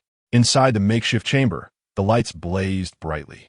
The hammer of the god of thunder rested upon its rightful pedestal, surrounded by an array of blinking instruments and probes. Several researchers clad in white lab coats were busily recording data. Thor leaped from the ventilation shaft, his landing startling the researchers. "Who? Guards. Intruder." Thor paid them no heed. His gaze was fixated solely on the war hammer resting silently on the platform. His beloved, his source of strength, Mjolnir. A cry filled with longing and desire erupted from his lips, akin to a tiger pouncing towards its mate as he rushed toward the platform in just a few strides. Hawkeye, perched above, aimed an arrow at him, while Coulson, noticing a fluctuation in energy readings, raised his hand to halt him. Recently, he had learned from the runes on the hammer that they were derived from Norse mythology. This hammer seemed remarkably akin to Mjolnir, which had appeared in those tales. And this intruder could name it. After all, not just anyone could breach the perimeter guards. With angels now appearing in this world, the arrival of a god did not seem far-fetched. He extended his hands, brimming with unparalleled confidence and hope, and grasped the cold hammer's handle firmly. This time, he would surely lift it. "Father, behold me. I, Thor Odinson, remain the worthy god of thunder." He summoned his strength. Not a budge. He strained further. exerting every ounce of his power. Veins bulged on his arms, and his face turned crimson. The hammer of the thunder god remained steadfast, as if fused with the earth. Unyielding, the icy sensation, the heavy rejection, struck him like the cruelest verdict, shattering all of Thor's confidence and pride in an instant. No, why is this impossible? Thor, as if all his bones had been extracted, collapsed weakly before the hammer, clutching its handle with both hands, emitting a desperate, beastly roar filled with anguish. At that moment, his world crumbled entirely. Witnessing this, Coulson felt his suspicions had perhaps been unwarranted. The warehouse door burst open. Armed S.H.I.E.L.D. Agents surged in like a tide, their dart gun barrels instantly trained on the kneeling, despondent Thor. Don't move. Raise your hands. Target secured. Flashing lights illuminated this moment of humiliation.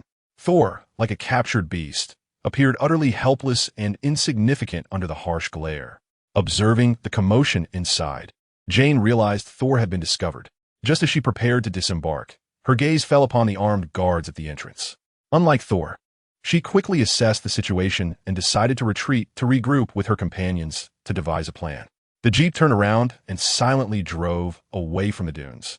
Upon returning to the hotel, Jane found herself unable to knock on Eric's door, nor could she gain access to Locke's. Furthermore, her roommate Daisy was nowhere in sight, except for a note left on the pillow. Dear, I have a theoretical discussion regarding bioenergy with Locke. Please do not disturb us unless it's urgent. Indeed, Locke heard the commotion outside the door and surmised Jane's intentions. However, such moments are not to be interrupted. The efficiency of bioelectric induction under specific stimuli is a delicate experiment, and any interruption could yield detrimental consequences. Thus, all sounds beyond the shielded door were rendered inaudible to Daisy. Besides Thor's genes, Locke was reluctant to wade into this turmoil. Ethan's interference with the original narrative of this world had thus far been manageable, yet Locke had undeniably altered his fate. One must consider that a bald, cunning figure lurked in the shadows, vigilantly safeguarding this earth. At the old Bridgetown Inn, noon approached. A thunderous knocking reverberated against Locke's door, frantic and hurried. Locke, open the door. Something's wrong. It was Jane Foster, her voice tinged with tears, accompanied by Eric's attempts at reassurance.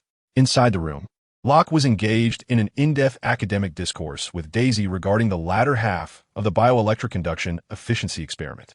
Daisy's sun-kissed skin glimmered in the dim light, her amber eyes hazy, emitting suppressed yet satisfied breaths. Locke abruptly halted his movements, a frown creasing his brow. The irritation of being interrupted flitted away, swiftly overshadowed by the panic emanating from outside the door. Damn it, Daisy muttered discontentedly, pulling the covers over herself. Locke quickly donned his trousers and shirt, fastening the buttons in haste, exposing his well-defined chest. He opened the door to reveal Jane, pale and trembling, supported by Eric. Jane, what happened? Locke inquired in a low voice, his gaze sharply scanning Jane's disheveled hair and dazed expression.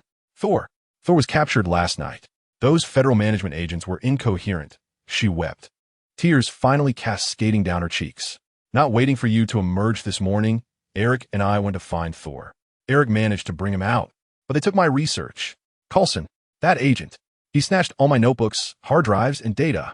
It was my life's work. Everything about wormholes, about the Einstein-Rosen bridge. All of it is gone. She clutched Daisy's arm, her nails nearly embedding into her skin. Locke's expression faltered. Coulson's actions were swifter than he had anticipated. Daisy steadied the swaying Jane, guiding her into the room and settling her on the sofa, offering her a glass of water. Take your time, Jane. Where is Thor now? Locke's tone bore a soothing quality. Daisy promptly sat beside Jane, embracing her shoulders. That's right, Jane, don't panic. Locke is here. He will surely find a way. Her gaze towards Locke was filled with blind trust. Jane sipped from the glass, regaining a measure of composure as she recounted the events early that morning. After discussing the previous night's occurrences with Eric, they grew concerned for Thor. With the clock nearing 9 and still no sign of Locke, the two resolved to check the base first. Under the slight influence of alcohol, Eric's quick wit enabled Jane to disguise herself as a staff member, attempting to infiltrate the base in search of Thor. Eric created diversions to distract the agents, fabricating a tale that Thor was his mentally impaired nephew, thus managing to lead the distraught Thor out undetected. However, just as they were about to depart, Jane ventured into the research area to find Thor and was promptly recognized by the agents.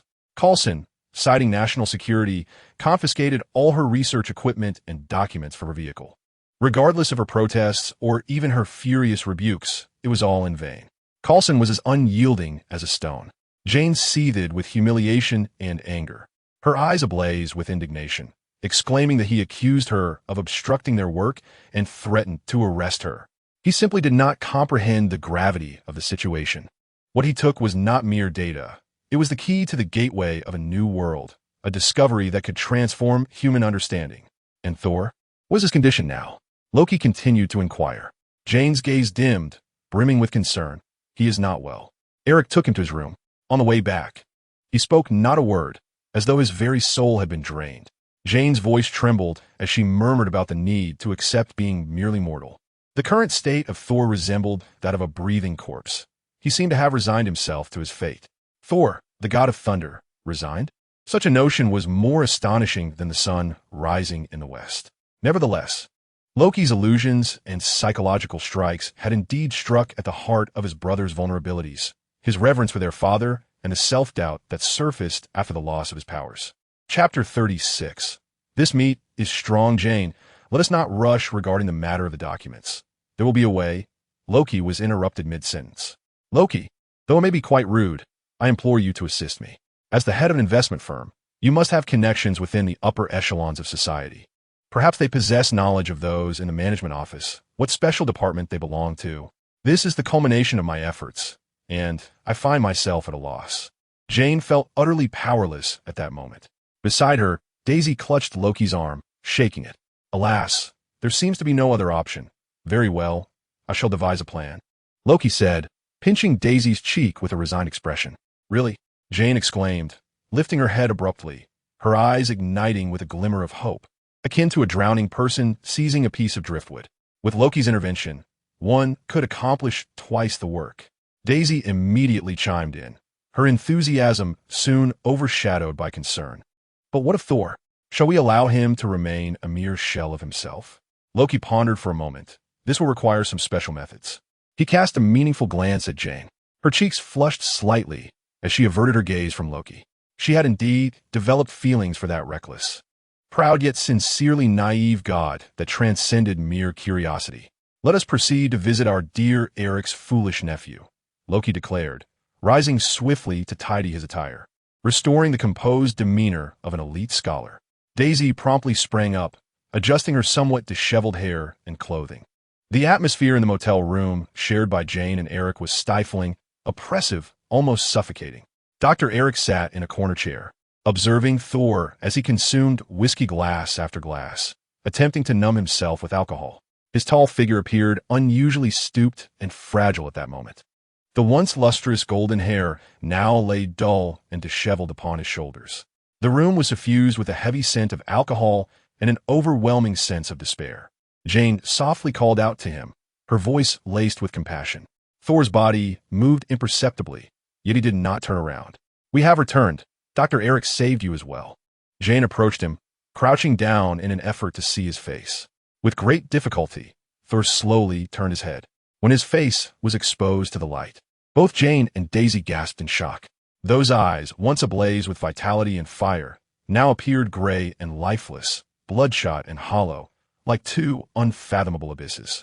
The wound on his forehead throbbed faintly beneath the bandage, yet paled in comparison to the profound desolation within his heart. His lips were chapped, and stubble had emerged on his chin, emanating an aura of complete abandonment by the world. Thank you, Jane. Thor's voice was as hoarse as sandpaper. Devoid of inflection or emotion, only an icy void remained. Eric, Jane, Daisy, and you, Loki, you all tried your best, but it is over. Everything is finished. He forced a smile, more grotesque than tears, filled with self-mockery and utter resignation. Loki was right. Father died because of me. Asgard no longer needs me. I am no longer the god of thunder. I am merely Thor Odinson, a mortal of Midgard, an utterly worthless brute. He lowered his gaze to his empty hands. Once capable of summoning thunder, now feeling the weight of even holding a glass of whiskey. Thor, I understand. I understand how profoundly your father's betrayal has affected you. But Jane grasped his arm, attempting to convey a flicker of warmth to him. Enough, Jane. Thor abruptly interrupted her, his voice rising sharply, tinged with a near-breaking rasp, before swiftly sinking back into weariness, leaving only an endless fatigue. Please, do not give me false hope any longer. Just let me be at peace. To exist like all mortals, aging and dying. This is my fate. He withdrew his arm from her grasp, the movement suffused with resistance and self-imposed exile. Jane's hand hung, suspended in the air. She watched as Thor turned his face back to the wall, his broad back now resembling a wall of despair, isolating her words from reaching him. Eric sighed heavily and took another deep swig of whiskey. Daisy also set aside her usual playful demeanor, gazing at Jane and Thor with concern. Loki stood quietly at the doorway, absorbing Thor's condition. This profound despair weighed heavier than he had anticipated. Loki's illusions and psychological warfare had proven remarkably effective. The current Thor was even more shattered than when he had been stripped of his powers. He had lost his purpose, his identity, and even the strength to feel anger. Please, you may leave for now. I wish to speak with him. It might prove beneficial. Loki gestured. Thor. Loki's voice shattered the profound silence, calm and clear, like a stone cast into a still pond. Your hammer, Mjolnir, still resides within that base. Thor's body quivered violently, yet he did not turn away. They have taken all of Jane's research, the data that validated her wormhole theory, the objective she pursued before knowing you, Loki continued, his gaze fixed on the door, as if his sight could penetrate the wooden barrier to see Jane beyond. Jane, who sacrificed everything to save you. And you. Loki's focus sharpened on Thor's rigid silhouette. Choose to remain here, wallowing in despair? Loki's words struck Thor's silent heart like a cold whip, each phrase lacerating his soul. There were no words of comfort, no encouragement, only stark revelations and piercing questions. Thor suddenly turned, his once dull eyes now flickering with tumultuous emotion.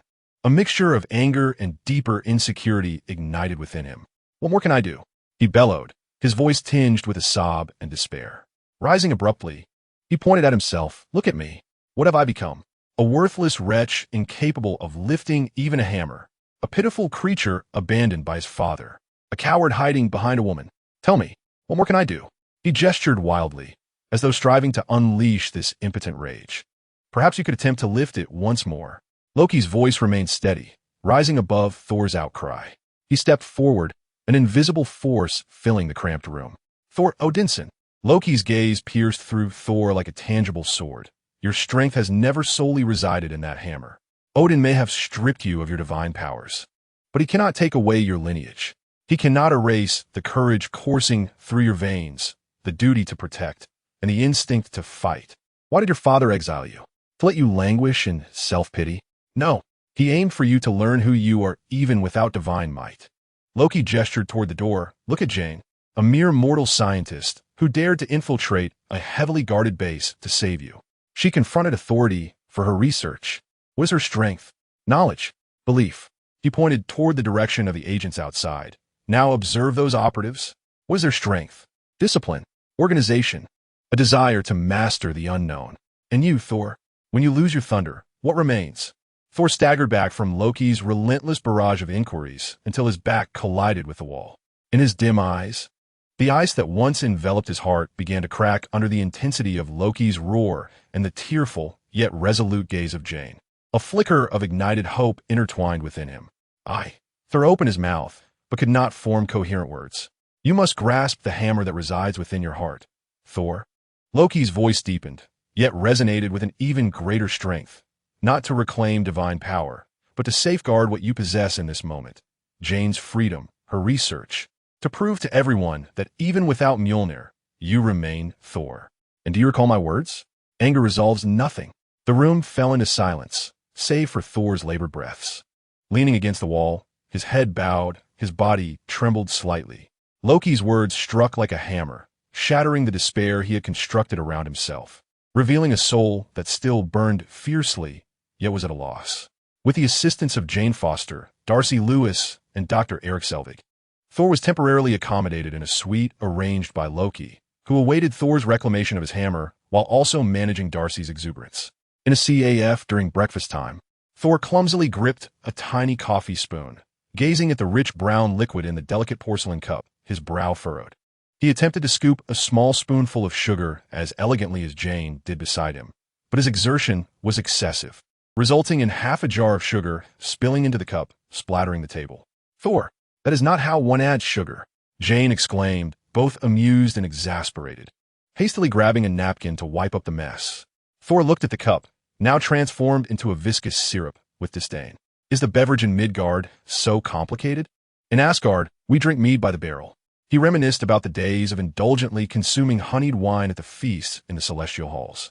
"This is Earth, big guy," Darcy interjected, rolling her eyes, and pushed her sandwich towards him. "Try this. It's straightforward and packed with energy." Thor seized the sandwich as if confronting an adversary, opening his mouth wide and taking a hearty bite. Instantly, lettuce, tomato, egg, bacon, and sauce splattered across his face. A nearby patron could not suppress a laugh. Thor, unfazed, wiped his face with the back of his hand, chewing with newfound brightness in his eyes. This is delightful. It has meat. It has strength."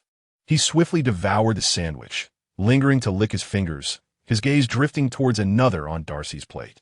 Darcy quickly shielded her food. "Hey, that's mine." Thor reluctantly withdrew his gaze, resembling a famished lion. Across the table, Loki leisurely sipped his coffee, observing the lively scene with an amused smile playing at the corners of his mouth. Chapter 37. 321 seconds in the afternoon at the hardware store in Old Bridgetown. The proprietor, an elderly man with a pipe clamped between his teeth, scrutinized the tall, broad-shouldered Thor in his ill-fitting, worn clothes. "You say you want a job? What can you do?" Thor puffed out his chest, pride radiating from him. "I am the mightiest warrior of Asgard, proficient in the use of all weapons, capable of battling frost giants with my bare hands." Stop, stop, stop. The owner interrupted impatiently, waving his hand. "I have no need for monster slayers. Can you operate a power screwdriver? Can you read blueprints? Can you drive a forklift?" Thor blinked in bewilderment. "Power? Screwdriver? Forklift?" The owner shook his head. "Young man, has your brain been damaged? You might want to wash dishes at the restaurant next door. They could use a hand." He gestured toward the door. Thor gazed at the tattered paper handed to him by his employer, emblazoned with a notice for dishwashing positions. His eyes wandered to the cold tools in the corner, and a profound sense of defeat surged within him. How could the mighty god of thunder find himself reduced to washing dishes? He stepped out of the hardware store, his mood dark, only to collide with Loki and Daisy as they passed by. Daisy, upon catching sight of the job listing in Thor's hand, erupted into laughter, her mirth echoing through the air. Thor's face flushed crimson with a mix of shame and anger as he crumpled the paper and discarded it. Loki placed a reassuring hand on his shoulder, his tone calm, yet imbued with a hint of strength. "Do not despair, Odinson. Power and glory take many forms. Adapt to it and discover what you can do." He gestured towards a burly man in the distance, confidently tinkering with a truck engine for a neighbor. Perhaps a job involving physical strength? Thor observed the oil-stained man, his confidence palpable as he maneuvered the metal contraption, lost in thought. As the evening sun filtered through the curtained seams, it cast warm patches of light upon the disheveled bed. The air was thick with an intimate ambience and the faint scent of sweat. Daisy Lewis curled up like a satisfied cat upon Loki's sculpted chest, her sun-kissed skin glimmering delicately, her fingers tracing circles on his taut abdomen. Their voices, imbued with post-coital languor and huskiness, filled the room as Daisy lifted her amber gaze to meet Loki's seemingly tireless countenance, marveling at his stamina. A knowing smile graced her lips, hinting at unspoken thoughts. Loki, eyes closed and a subtle smile playing on his lips, reveled in the tranquility of the moment and the vibrant sensations brought forth by Daisy's presence. His fingers tangled in her deep chestnut curls as he replied, nonchalantly, a rare gift, coupled with a touch of synergy. He spoke vaguely, for he was no longer the man who would be left weak after a single night of revelry. Now, he could traverse from East Road in New York to West 2nd Road in New Mexico without batting an eye. Daisy, clearly dissatisfied with this response, sought to change the subject, her fingers playfully sliding downwards. "And what of that giant? Are we really going to let him wash dishes for a lifetime? Or what about your angel investor? Are they looking for security personnel? I think he'd be quite formidable." She recalled the image of Thor tearing off a car door to use as a shield. Security? Loki chuckled softly, finding the notion beneath him. What he truly needs is to discover his place in this world. He opened his eyes, his pale golden irises shimmering with a faint glow. Perhaps he could become a firefighter or a lumberjack. Strength certainly has its applications. The lumberjack prince? Daisy mused, envisioning the scene, and couldn't help but chuckle again, her body trembling with laughter in Loki's embrace.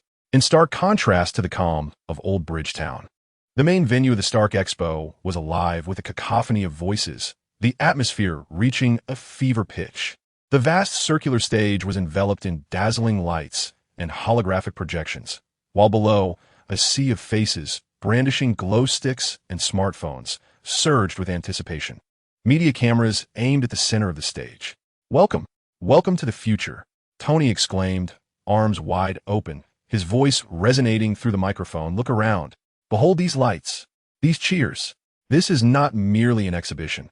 It is a celebration of technology, of imagination, and of my own Tony Stark," he unabashedly boasted, eliciting a wave of good-natured laughter and even more fervent applause. "I am aware of your thoughts." Tony strode about, like the sovereign of the stage, proclaiming that Stark Industries is on the cusp of a new era. He deliberately paused, heightening anticipation, then raised his voice dramatically, imbued with pride and vigor. "Ladies and gentlemen, I am honored to announce that the heart of Stark Industries has undergone an epic transformation. In the latter half of this year, the entirety of Manhattan's power supply will be provided by Stark Industries, delivering the purest clean energy." He extended his right hand, palm upward.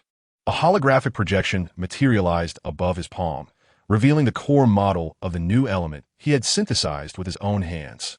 It rotated slowly, emanating a stable and powerful cerulean glow, its exquisite structure brimming with the aesthetic of futuristic technology. A brand new element, a new epic, stable, clean, and powerful enough to illuminate an entire city. Tony's voice resonated with fervor. It is not merely a source of energy, but the key to boundless possibilities. It is Stark Industries' gift to the world, to the future. Tony's impassioned speech was poised to announce that this technology would be partially open-sourced to catalyze a global energy revolution when Jarviscom's voice suddenly broke through his invisible earpiece, carrying an unprecedented gravity. "Emergency. In-depth tracing regarding Ivan Vanko has been completed. Key information breakthrough.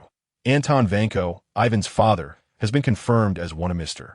Howard Stark's early core assistants on the arc reactor project. Due to conflicting ideologies, Anton advocated for a more radical approach, which Mr. Howard deemed dangerous and uncontrollable, resulting in his dismissal and subsequent expulsion in 1967. Records indicate that after returning to his homeland, Anton was exiled to Siberia for treason and passed away in 1992. Ivan Vanko is his only offspring, harboring profound hatred for the Stark family. Prison disappearance tracking. Ivan Vanko was sighted at Justin Hammer's factory 3 days ago. Satellite thermal imaging analysis indicates a 987 probability that the target is concealed within Hammer Industries' secret research facility in Long Island. Given Hammer Industries' recent developments in weaponry, it is strongly advised to reassess the security level of the exhibition. Ivan Vanko's target. Most likely yourself and the exhibition. The smile on Tony's face instantly froze. Howard's assistant? Expelled? Exiled to death? A progeny's vengeance? And it involves Hammer. A torrent of information struck him. He abruptly lifted his gaze to survey the stage. At that very moment, behind the stage, the product from Hammer that were initially slated for exhibition in 30 minutes stood still. The armored soldiers of Hammer Industries, Army type, Navy type, Air Force type, suddenly illuminated their weapon modules on their eyes, shoulders, and arms with blinding red targeting lasers in unison, accompanied by a jarring mechanical whir. All the ominous gun barrels, missile launchers, and even the energy weapon generators emulating whips instantaneously pivoted, locking their sights on the center stage where Tony Stark stood. It was not merely the armored soldiers. "Tony, I can't control it anymore. This creature is beyond my command. Damn it. You are locked on."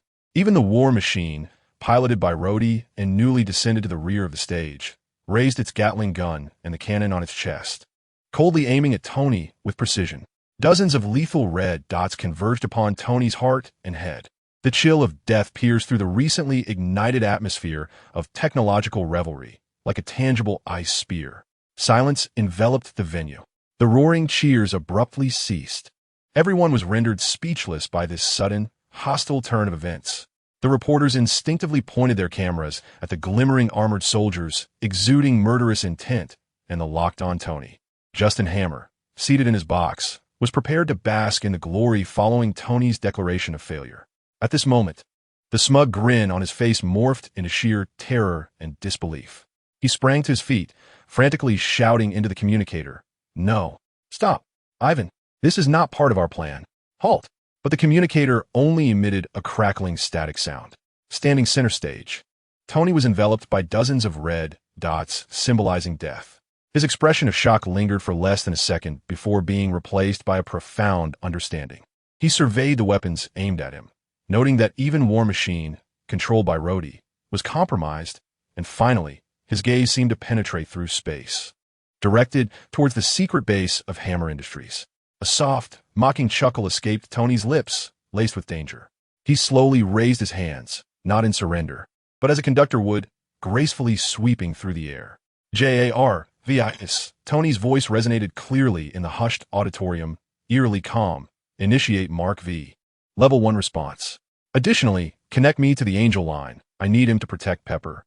A cold smirk graced Tony's lips as he articulated each word. Mark V protocol activated. Estimated arrival time, 321 seconds. JARVIS. Voice remained composed. As he finished speaking, a powerful roar of engines filled the air. A figure, adorned in gold and crimson, burst through the night sky like a disturbed swarm of bees. Racing towards the exposition venue. Whoosh! A gold-red meteor tore through the dazzling night sky of the expo, accompanied by a wild engine shriek. Plunging down an almost vertical angle, crashing onto the floor before Tony like a meteor. The sturdy, specially crafted stage steel buckled and cracked, clouds of dust billowing. It was Tony's latest Mark V armor. More formidable than its predecessors, the golden red finish gleamed with a lethal metallic sheen under the lights. As it descended, the triangular new element reactor on its chest erupted with an unprecedented stable blue light. A faint red laser beam instantaneously shot forth from the eye of the armor, precisely scanning Tony's chest to confirm his identity. Crack, snap, clang. The back armor of Mark V unfurled like blooming petals in an instant. Without a trace of hesitation, Tony performed a swift forward roll, seamlessly embedding himself into the suit amidst the gaze of countless cameras. The back armor closed. The faceplate descended. "This afternoon, I must undergo a minor surgical procedure. Due to the full anesthesia, I am concerned that I may not be able to post tonight. Hence I am sharing this in advance." The 2 chapters were not meticulously checked prior to release. If there are any typographical errors or issues with the phrasing, I kindly ask for your understanding, as I will rectify them upon my return tomorrow. Chapter 38. The Stark Expo is in progress, instantly illuminating the scene. The engines roared to life, the vector nozzles adjusted their posture, and the golden-red Iron Man stood majestically amidst the swirling dust. "All right, gentlemen." Tony's voice resonated from the armor, infused with a metallic reverberation and suppressed fury. "The exhibition time is over. However, Hammer Industries, your booth authorization has been revoked." At the very moment Tony donned his suit, all the Iron Soldiers on stage seemed to receive a final command, their red ocular lights flaring to blinding intensity. A torrential barrage of firepower poured forth like a deluge. The metallic storm of Gatling guns ripped through the air. Miniature missiles, trailing white smoke, screamed toward their targets. Boom! Boom! Boom! Tot-tot-tot-tot-tot-tot. The stage was instantly transformed into a battlefield. Explosive flames and scattered debris left charred marks upon the ground. The crowd erupted in terrified screams. Scattering in all directions, Tony weaved through the hail of bullets like a butterfly flitting among flowers. The maneuverability of Mark V surpassed all previous iterations. He skillfully targeted the approaching missiles with the pulse cannon, blasting away the encroaching Iron Soldiers with the palm-mounted cannon. Micro-armor-piercing rounds ejected from his shoulder, swiftly obliterating a naval-type soldier. "Rhodey, how are you holding up?" Tony fought valiantly while attempting to establish communication with War Machine through the armor's built-in system. "All controls here are locked. I can't do anything." Rhodey's voice was laced with the relentless roar of the Gatling gun. The firepower of War Machine was ferociously overwhelming. Coupled with the assault from the Iron Soldiers, pressing Tony into a perilous situation. Jarvis, interfere with its remote signals. Locate the control source. Tony narrowly dodged a chest-mounted impact shot from War Machine, the energy grazing the armor and igniting sparks. Attempting now. The internal defense system of War Machine has been locked down. Breaching it will require time.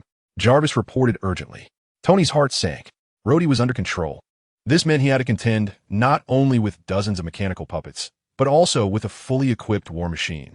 Meanwhile, in a secure passage amidst the chaotic crowd, Pepper Potts was tightly guarded by Natasha as they swiftly evacuated the main venue. Pepper's face turned ashen as she watched the golden-red figure on stage being besieged. Her heart raced her throat. Tony, oh my God, he has only one suit. Her voice trembled with despair. Stay calm, Miss Potts. Trust Mr. Stark. Natasha's voice was remarkably steady as she shielded Pepper from the throng while vigilantly scanning their surroundings. Her gaze was sharp as an eagle, swiftly surveying the chaotic scene. After ensuring Pepper's safety behind a makeshift barricade erected by the expo's security, Natasha quickly whispered into the hidden earpiece beneath her collar. Commander, there has been an incident at the Stark exhibition. Tony Stark is under attack by Hammer Industries Iron Soldiers and War Machine. She swiftly glanced around to confirm Pepper's temporary safety, her words spilling out rapidly. Miss Potts, stay here, do not come out. I will find a way. Without waiting for Pepper's response, Natasha pivoted sharply. She grasped the lapels of her tailored Chanel jacket and tore them apart with force, sending buttons flying. Beneath, she revealed a snug, deep black tactical suit. The outfit accentuated her athletic and powerful physique, subtly shimmering in the chaotic light. Her movements were fluid and swift, akin to a cheetah springing into action. Natalie, Pepper gasped, astonished at Natasha's sudden transformation from elegant assistant to lethal agent, her mouth agape. Natasha did not look back. Her silhouette melded with the shadows, vanishing into the chaos of the crowd and around the corner, heading straight for the rear of the main auditorium where the expo's vast equipment area lay. The stage had been reduced to ruins, and Tony struggled to redirect the battlefield to the temporarily closed ecological garden for the expo. His Mark V, adorned in golden red, bore numerous fierce scratches and burn marks. He had just propelled 3 Iron Soldiers into the air with a precise palm repulsor blast coupled with micromissiles, only to be immediately suppressed by War Machine's ferocious Gatling fire, rendering him unable to lift his head. Damn it! Tony cursed as the thrusters in his suit's legs exploded with force, skimming dangerously close to the ground to evade the whip-like strikes. Yet his shoulder was still struck by shrapnel from a micromissile explosion, setting off a shrill alarm inside his helmet. Left shoulder armor damage 17. Jarvis warned. Boom, boom, boom. Several out-of-control suits crashed into the surrounding billboards and portions of the stands, igniting greater chaos and explosions. Jarvis, what is happening? Tony exclaimed, a mix of fury and alarm. Just as Tony was distracted, a voice rang out urgently. Tony, you're locked on by a missile. Get out of the way. Rhodey's anxious warning barely reached him. An Iron Soldier had maneuvered into Tony's blind spot. He caught a glimpse of a blinding energy alert just in time. He pivoted swiftly, but it was too late to evade fully. The missile, imbued with terrifying power and speed, struck hard against the chest plate of the Mark V. Bang! A heart-stopping explosion reverberated through the air. Tony was sent hurtling as if struck by a high-speed train. His golden-red armor flew backward like a kite severed from its string, crashing violently into the massive electronic screen support at the rear of the stage. Countless fragments and sparks erupted. The triangular reactor at his chest flickered with intense light. An ear-piercing alarm blared frantically within Tony's helmet. Warning: severe damage to chest armor. Risk of energy core exposure. Jarvis's warnings echoed like a funeral knell, lying amidst the ruins. Tony's vision was a blur. Pain radiated throughout his body. He struggled to rise, but the armor's numerous systems were damaged, rendering his movements painfully sluggish. Through the shattered visor, he glimpsed Iron Soldiers advancing towards him with heavy strides, brandishing crackling energy whips, closing in step by step. Other Iron Soldiers circled around him like sharks sensing blood. The Gatling gun of the War Machine once again locked onto his position. Natasha, like a dark sprite, stealthily infiltrated the chaotic energy center. The massive transformers and cables emitted a low hum, masking her footsteps. Her objective was clear. Based on the command center's analysis of the exhibition network topology and the varying intensity of the war machine's out-of-control signals, the control source was concealed within the Hammer Industries exhibition hall. Beneath the cold spotlight, dozens of imposing figures clad in matching black suits, wielding stun batons and automatic weapons, blocked Natasha Romanoff, the Black Widow, at the entrance. The air was tense, nearly sparking with energy. A storm was brewing. Natasha moved. Rather than charging at her enemies, she became a black lightning bolt merging with the shadows, slipping effortlessly into the narrow gap between two nearest security guards. Her movements were a precise art of killing, blending the fierce strikes of karate, the cunning throws of judo, and the lethal essence of martial arts from around the globe. One guard swung his baton down. She deftly sidestepped, her left hand coiling around his wrist like a venomous serpent, using his own force to twist. The sharp crack of bone drowned in the surrounding shouts, while her right elbow struck like a hammer against the throat of another assailant rushing toward her. She never engaged in brute force head-on. The cold metal pipes of the exhibit became her extended weapons. Light as a feather, she leaped onto a low-hanging steam pipe, her toes pushed off the smooth metal, propelling her like an arrow released from a bow, her long legs ensnaring the neck of a gunman aiming at her. Her core muscles exerting force in a swift aerial choke, sending him crashing violently into the adjacent control panel, sparks flying. The clanging of metal, the muffled thud of bodies, and the sounds of pained groans ignited a chaotic symphony. The bodyguards, well-trained, attempted to encircle her. A burly man lunged from Natasha's side, aiming to grapple her. It was as if she had eyes in the back of her head. Her body sank with the grace of flowing water, executing a textbook jiu-jitsu sweep that precisely struck his supporting ankle. The burly man let out a harrowing scream as he lost his balance, his massive frame crashing into a row of alloy stands, producing a cacophony of metallic clinks. The essence of the battle shifted in an instant. Two security guards seized the fleeting opportunity, flanking her from either side. The one on the left swung his baton in a sweeping arc, while the one on the right drew his pistol. Natasha's eyes sharpened, and time seemed to slow for her. In the face of the sweeping taser, she did not retreat. Instead, she leaned back at an astonishing angle, almost grazing the ground, as the baton whistled past her nose. In that electrifying moment, her supporting right leg surged with power, her slender ankle propelling her sharp heel into a deadly black arc, striking with pinpoint accuracy at the wrist of the guard on the right, who held the gun. A sharp crack echoed as bone shattered audibly. The pistol slipped from his grasp, spinning through the air to crash against a nearby projector, erupting into a flurry of flickering sparks. However, the guard on the left, whose attack she had evaded, revealed a fierce glint in his eyes and seized the moment to thrust the taser viciously towards Natasha's seemingly exposed side. The lethal blue light danced at the end of the baton. Just as a flicker of triumph flared within him, he met Natasha's icy smirk. The metallic bracelet adorning her left wrist suddenly radiated a menacing azure glow. Zap! The widow's bite. The high-voltage current struck the assailant's chest with surgical precision.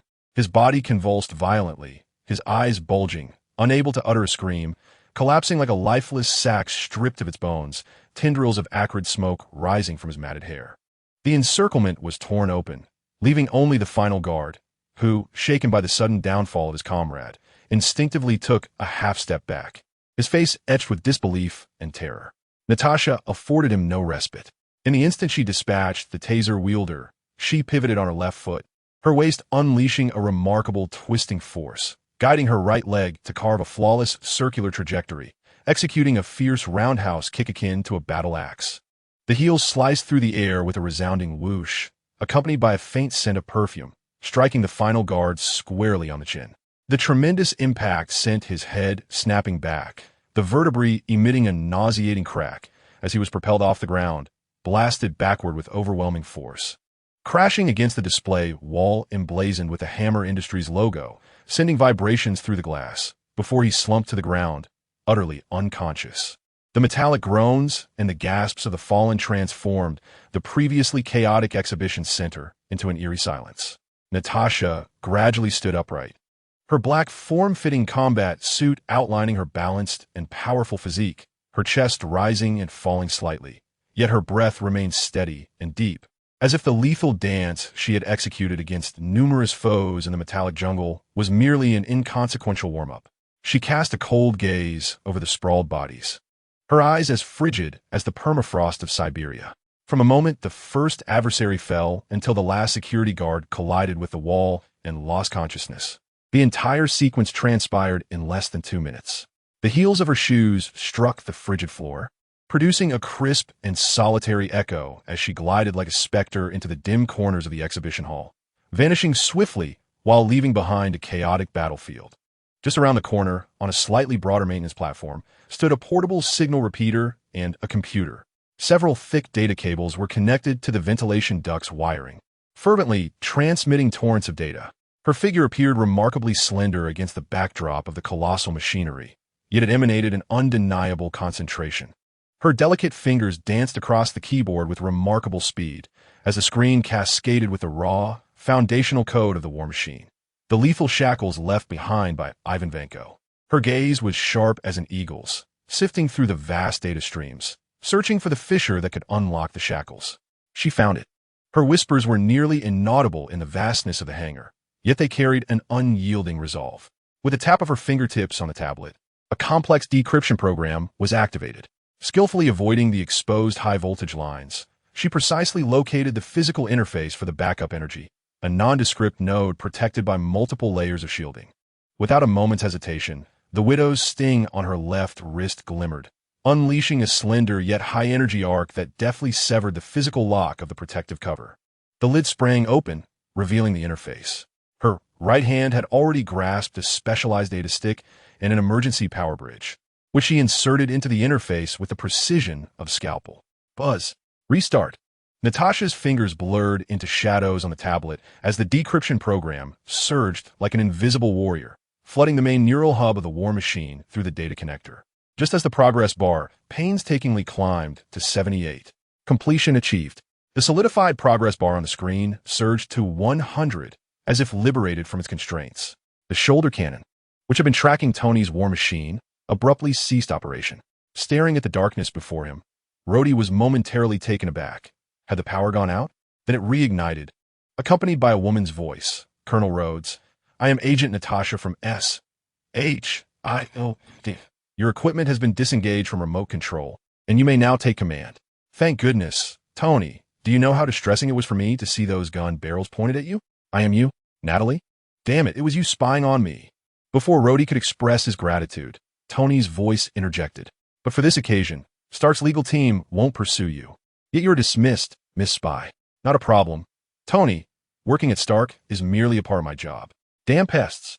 Ivan roared in fury upon seeing the war machine's icon extinguish. His deployed signal nodes had been compromised. This signified that his control over the war machine had been severed. Having now lost the war machine, that formidable blade, the Steel Soldiers continue their relentless assault on Tony Stark. However, the war machine may yet be rebooted, potentially yielding unforeseen consequences. It is time for him to make his personal appearance.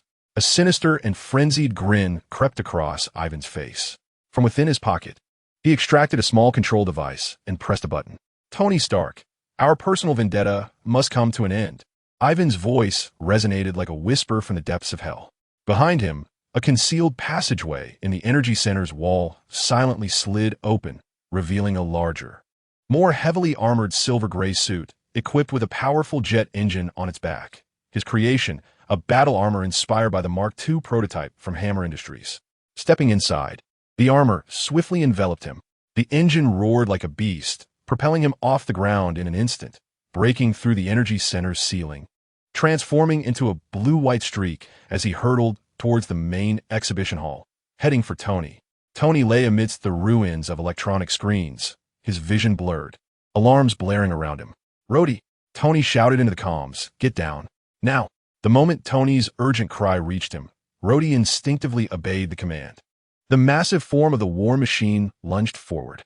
Just as Rhodey ducked, a deafening hum resonated. 2 crimson laser beams, exuding an aura of dread and destruction, shot forth from the peculiar lens devices that emerged from the wrists of Tony's Mark V armor, slicing through the air like the scythe of death. These beams were not continuous. Rather, they emitted brief, pulse-like cuts at an almost imperceptible frequency. With a swish, the red beams carved through the space before them, as if instantaneously melting through the very fabric of reality. The air shrieked in agony.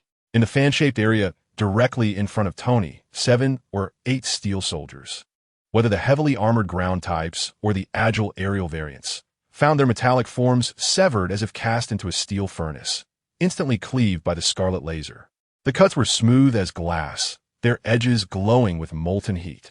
Sparks erupted from the internal circuitry of the severed remains, crashing down to the ground. Even the specially designed, whip-wielding steel soldier, whose arm swung the energy whip, met the same fate, its resilient alloy sliced through as easily as tofu.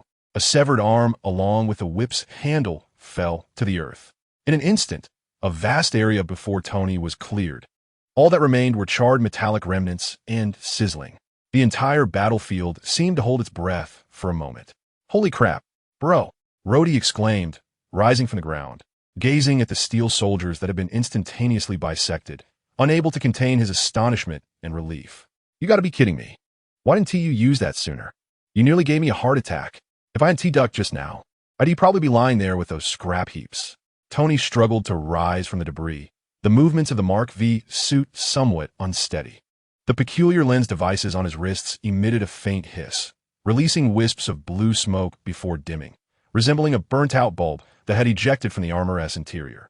"I wish I could cough." Tony's voice carried a sense of resignation. "This contraption is a disposable prototype. The energy lenses can only withstand a single overclock pulse, and it nearly incinerated my suit's energy circuitry." He gazed at the violently flickering blue light of the reactor in his chest, a sense of trepidation lingering within him. This technique was an extreme application he had stumbled upon while researching the properties of a new elemental energy. Its power was terrifying. Yet the cost was immense and exceedingly unstable. Disposable? That is bloody extravagant. Rhodes quipped, yet his movements were swift and precise. The War Machine's weapon systems came back online, the Gatling gun on his shoulder and the impact cannon on his arm aimed at the encroaching steel soldiers, effectively clearing the area. "I'll handle the rest." With the threat of the specialized whip soldiers eliminated, Rhodes piloted the War Machine into the fray like a tiger among sheep. The Gatling gun belched fire, shredding the nearby steel soldiers to pieces. The impact cannon delivered immense power, sending several foes flying with a single shot. Back to back with Tony, they provided mutual cover, momentarily suppressing the onslaught of steel soldiers. "Jarvis, contact Pepper. Also, what about Ethan?" Tony inquired while firing the palm repulsors. "Ms. Potts is safe. Ms. Natalie is currently addressing the energy center threat and has interrupted the War Machine's control signal. Angel Ethan's communication is connected. His Jarvis's words were cut short. Boom! A deafening roar of an approaching engine filled the air. A blue-white streak, imbued with a ferocious momentum, plummeted towards the ground near Tony and Rhodes. Akin to a meteorite, the tremendous force created a deep crater in the earth, dust swirling around. Amidst the haze, a towering silver-gray armor, more imposing than the previous steel soldiers, gradually rose. Equipped with massive jet engines on its back and reinforced with dual energy whip generators, its arms were more robust, pulsating with heightened energy fluctuations. The whip tips danced through the air like two frenzied blue electro-dragons, crackling with explosive sounds. The armor's head featured an intimidating metallic skull mask, its eyes flickering with a cold and frenzied crimson glow. It was none other than Ivan Vanko himself, piloting the ultimate whip armor. Tony Stark. Ivan's voice resonated through the armor's external speakers, thick with an Eastern European accent and palpable hatred, like sandpaper scraping against skin. Your little tricks are over. Now feel the wrath of the Vanko family. With a fierce motion of his arms, he unleashed two even thicker, more violently energetic blue whips, akin to thunderous serpents tearing through the night sky, radiating an aura of total annihilation, striking savagely towards Tony and Rhodes. When the whips passed, the air became ionized, releasing a sharp scent of ozone, while the ground was carved into deep, charred furrows. "Watch out!" Tony and Rhodey simultaneously exclaimed, swiftly dodging to the sides. Boom! Boom! The energy whips struck the very spots where they had just stood, causing the sturdy alloy stage to explode into two immense craters, as if it were mere tofu. Debris and molten metal sprayed everywhere. Chapter 40. The battle rages on 3. Ivan offered them no respite. The jet engines on his back unleashed a ferocious thrust, propelling the heavy armor forward at an astonishing speed. His twin whips lashed out like a tempest, restricting Tony and Rhodey's avenues of escape. Each of his strikes was imbued with incredible ferocity and madness, harboring the terrifying power capable of rending steel armor asunder. Tony's Mark V was already damaged, its mobility severely hampered, forcing him to rely on his pulse cannon and the remnants of his energy shield to barely hold his ground amidst the peril. Rhodey's war machine, though heavily armored, could not withstand the relentless onslaught of the energy whips. The firepower of his Gatling gun merely sparked against the thick chest armor of the whip's armor, driving them back step by step. "Damn it, this lunatic!" Rhodey roared, blasting through one whip strike with his impact cannon, only to have another whip's tip graze his arm armor, leaving a charred, deep mark as alarms blared. His armor was too heavy. The power of the energy whips was far beyond what it had been before.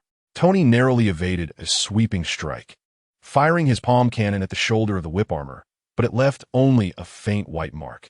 They had to find a weakness. A weakness? Ha ha ha. Ivan cackled, intensifying his assault. "Stock, this is true power. Born of pain, born of hatred, born from the dignity you have trampled upon. That fool Hammer thought he could control me? He merely provided the materials and the venue. Now, the entire New York will witness the demise of the Stark family.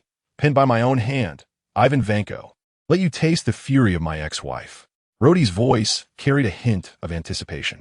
After the military received all the weaponry from Hammer Industries, they had previously conducted tests at Air Force Base 2. The ex-wife missile, under sufficient kinetic energy, proved quite formidable. The missile bay on War Machine's shoulder instantly opened, and a missile, resembling a cigar, shot forth with a whoosh. The ex-wife missile trailed a long plume of fire, gaining enough initial kinetic energy to arc through the air, crashing fiercely into the chest of the whip armor, fueled by Rhodey's fervent hopes. Boom! This time, the explosion's power far exceeded expectations. A massive fireball, a swirling mixture of flames and blue arcs of electricity, instantaneously engulfed the upper half of the whip armor. The violent shockwave sent the surrounding wreckage of steel soldiers flying. Both Tony and Rhodey were jolted back. "Do we take it down?" Rhodey exclaimed in exhilaration.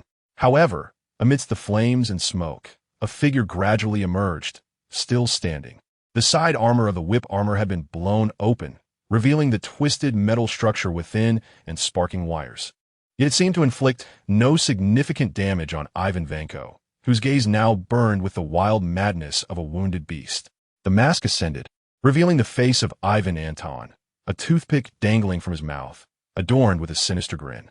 "Stark's hammer cannot bring me down," Ivan roared, his voice raspy as if the wind itself were escaping. He lifted the energy whip once more, intensifying the power output.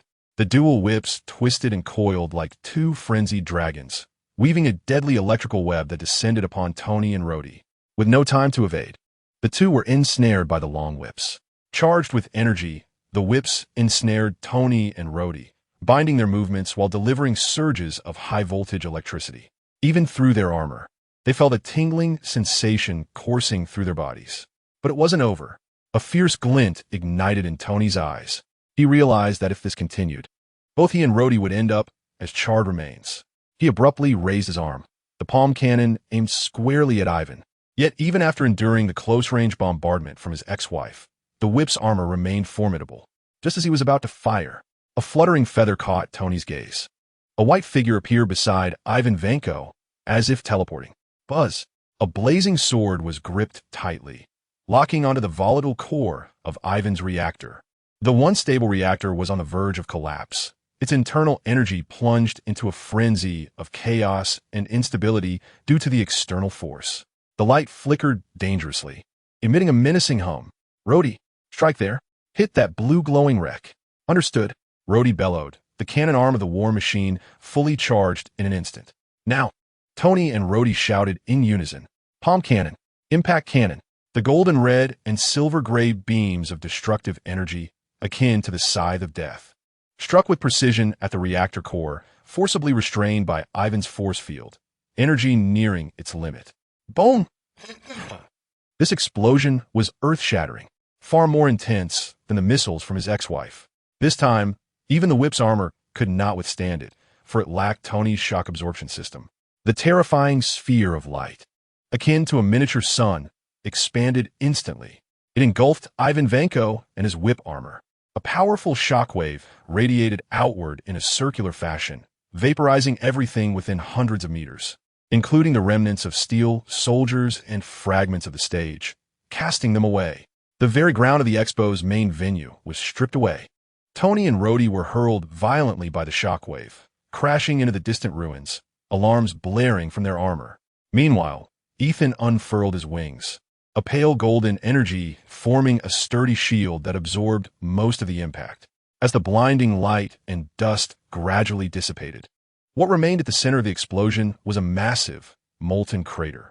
Ivan Vanko and his ultimate whip armor, along with the reactor, had been utterly reduced to cosmic dust. Why didn't Team Mr. Stark allow Jarvis to contact me? I only learned what transpired by watching the live broadcast from Manhattan. Ethan's voice remained calm. I believe I can manage, just as I did last time. Tony and Rhodey struggled to rise from the debris, their armor battered. Yet both exhaled in relief. At that moment, Natasha's voice echoed through Tony's armor's public channel, imbued with an unprecedented gravity. Stark, Rhodey, listen closely. All the Iron Soldiers from Hammer Industries. Their embedded arc reactor replicas have been set with a chain overload protocol. They are not weapons. They are bombs. The moment the core ceases to operate or is destroyed, they will detonate immediately. Your recent explosion may have already triggered, before Natasha could finish her warning. A series of thunderous blasts erupted.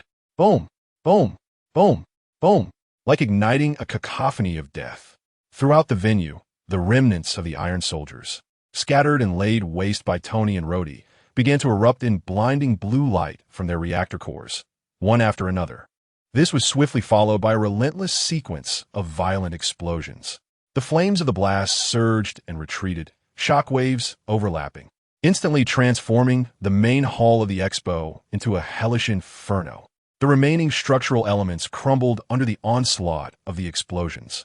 Fiery tongues licked the sky. Thick plumes of smoke billowed. Pepper. Tony's pupils dilated in sudden fear, but explosions were erupting all around. He had placed Pepper in the security backstage of the exhibition, yet he was uncertain of the presence of any Iron Soldier debris nearby. Upon hearing Tony's words, Natasha swiftly reacted. We will handle this. You go.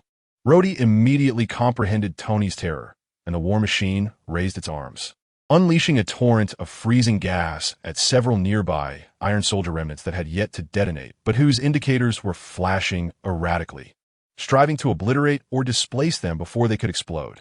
JARVIS. Access the functioning cameras of the expo and locate Pepper. Tony hesitated not for a moment. The Mark V's leg thrusters unleashed their final power, the engine groaning under the strain. He shot forth like a blazing crimson meteor, disregarding the fireballs and flying debris exploding around him, racing at unparalleled speed toward Pepper's location. Pepper, sheltered within a temporary security structure on the grand stage of the expo, gazed at the surrounding fireballs erupting and collapsing edifices, her face pale as death. Pepper. Tony's voice pierced through the chaos with a desperate urgency. The golden red armor burst through the smoke and flames, battered yet determined, crashing heavily beside Pepper. Tony. Tears sprang forth from Pepper's eyes upon seeing him. Hold me tight. Without a moment to spare, Tony swept her up in his arms. The Mark V's power surged to its maximum, racing toward the roof of the nearest high-rise building, the main news center of Stark Expo, which had yet to be engulfed by the explosions. Whoosh! The armor, carrying both of them, narrowly grazed a recently detonated fireball, the searing shockwave causing Pepper to gasp. Tony gritted his teeth, pushing the thrusters to their limits, launching toward the rooftop like an arrow released from its bow. At the news center rooftop, crash! Tony landed heavily on the expansive, flat rooftop, cradling Pepper in his arms. He stumbled slightly, nearly losing his balance, as the leg thrusters of Mark V emitted wisps of smoke, clearly having suffered overload damage. He carefully set Pepper down, both of them shaken and breathing heavily.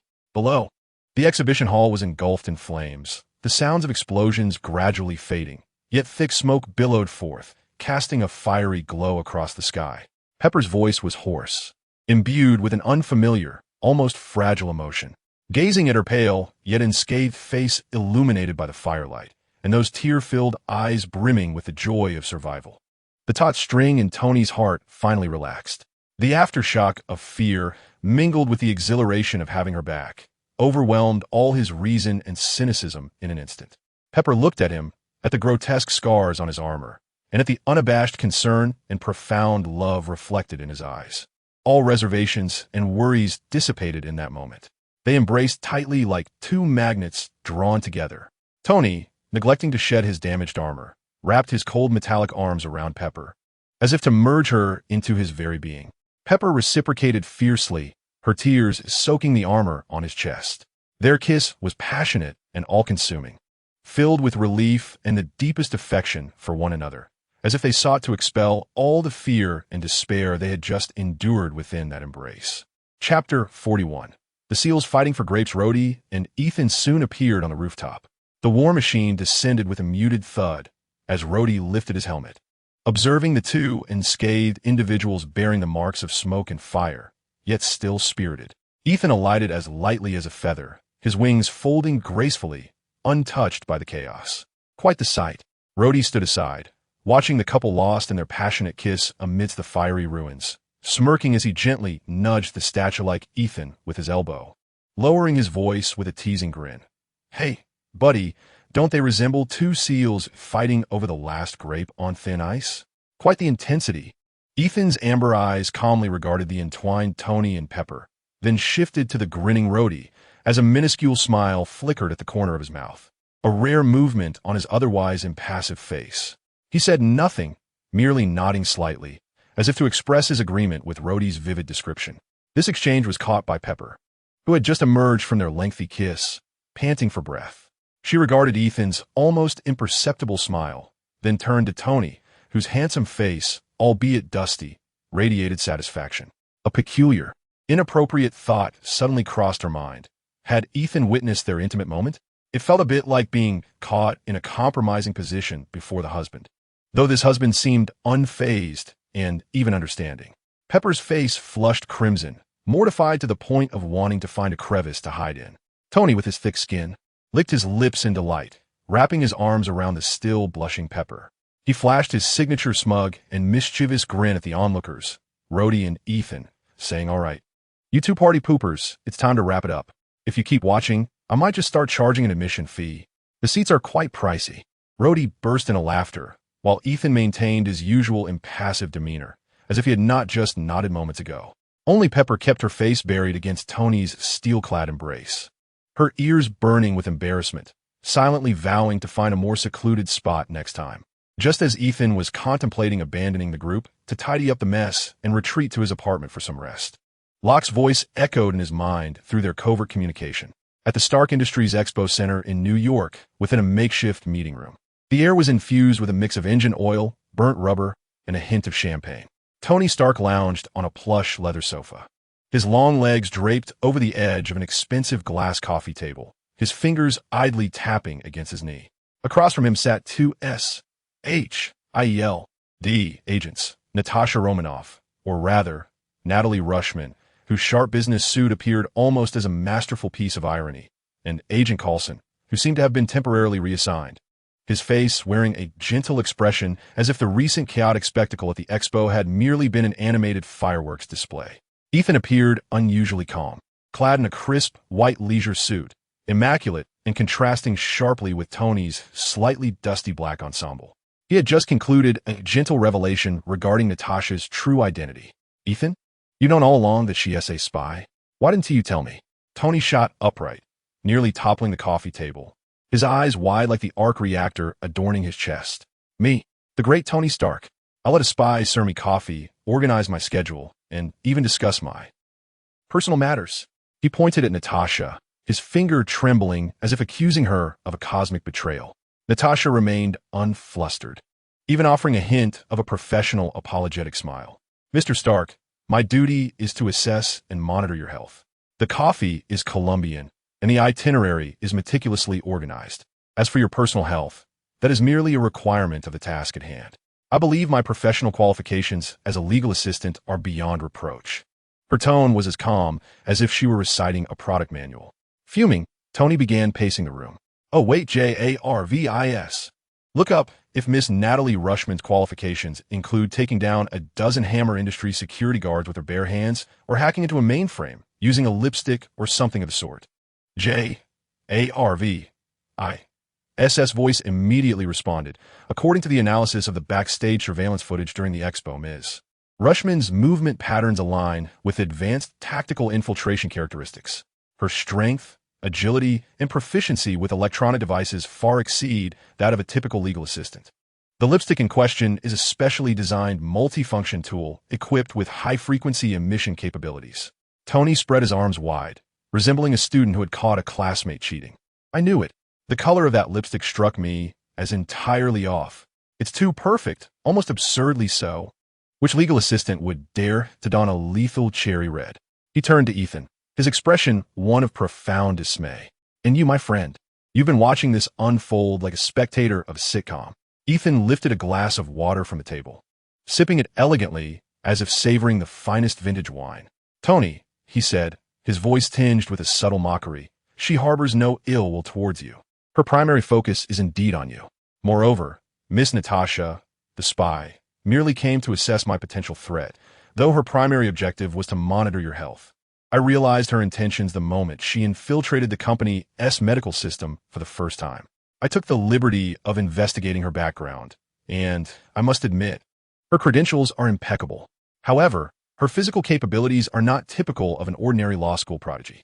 Had you enlisted Jarvis to analyze her behavioral patterns from the outset, you would have discerned this. Nevertheless, she has not posed any threat to us.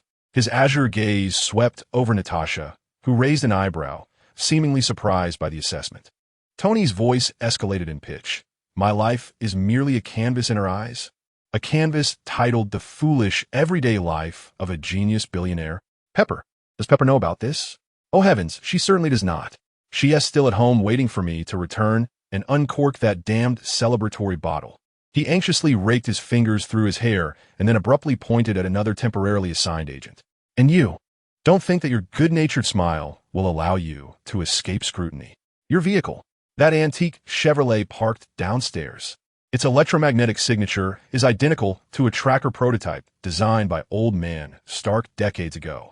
Don't tell me this is merely a coincidence. The agent's smile faltered for a moment before he regained his composure, even sporting a hint of nostalgia. Mr. Stark, that vehicle carries history. Your father's greatness is omnipresent and commendable. He deftly sidestepped the crux of the matter. Enough. Tony felt as though he might be driven to madness by this assembly. What exactly does your organization, SHIELD,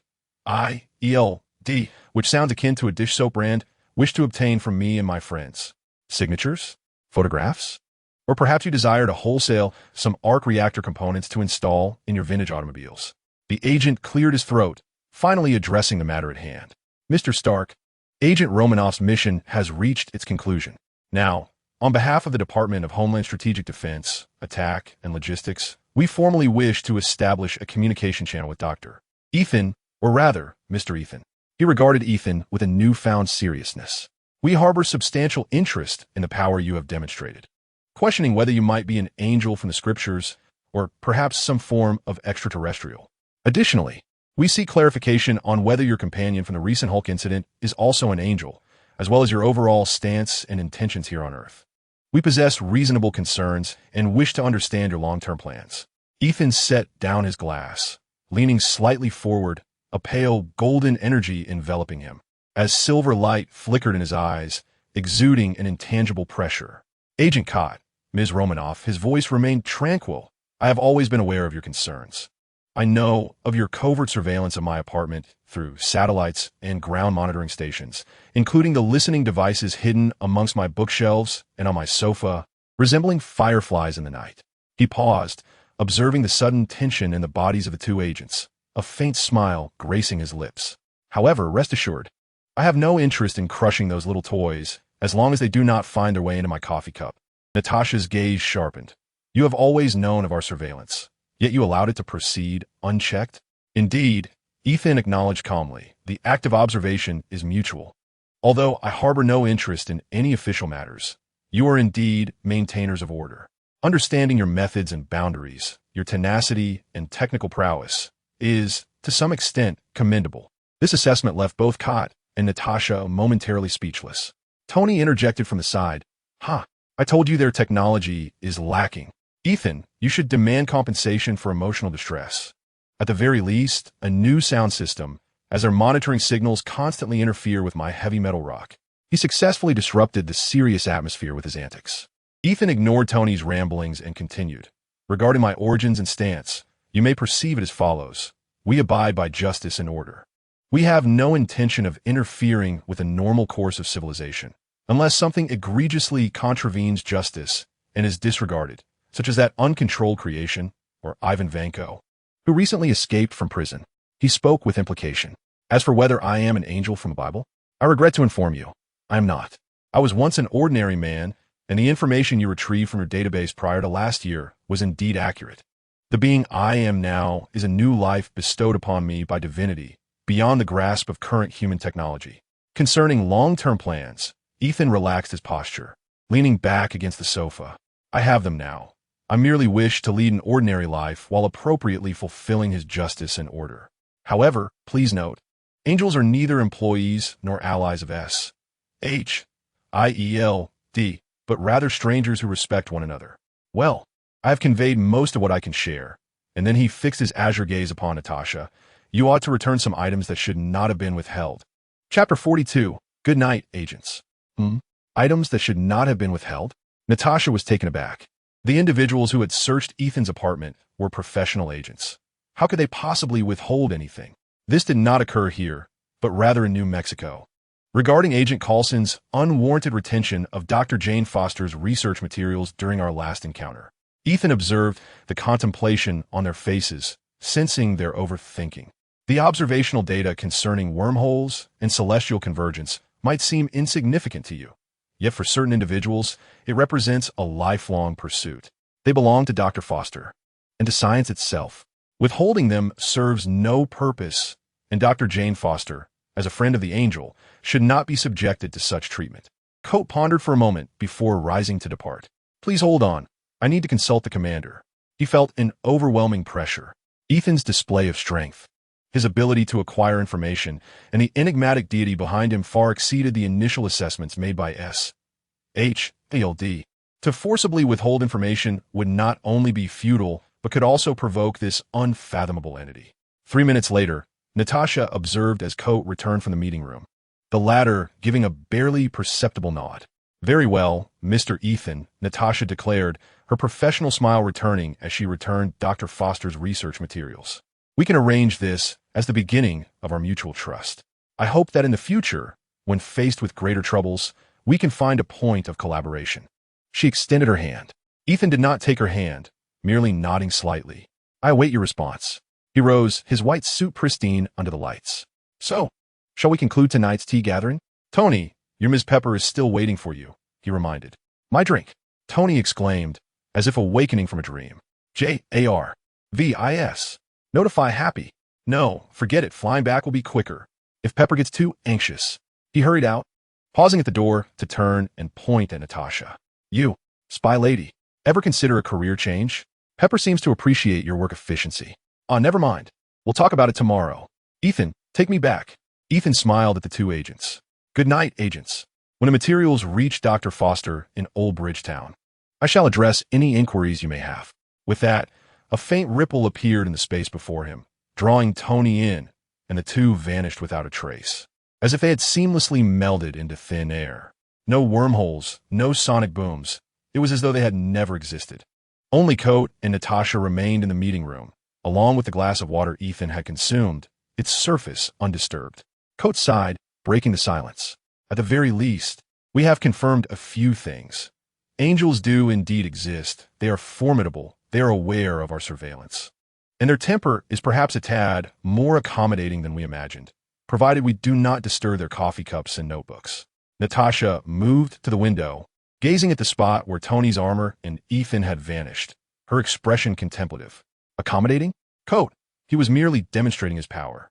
He is aware of all our surveillance points, scrutinizing us as if strolling through his own backyard, and we.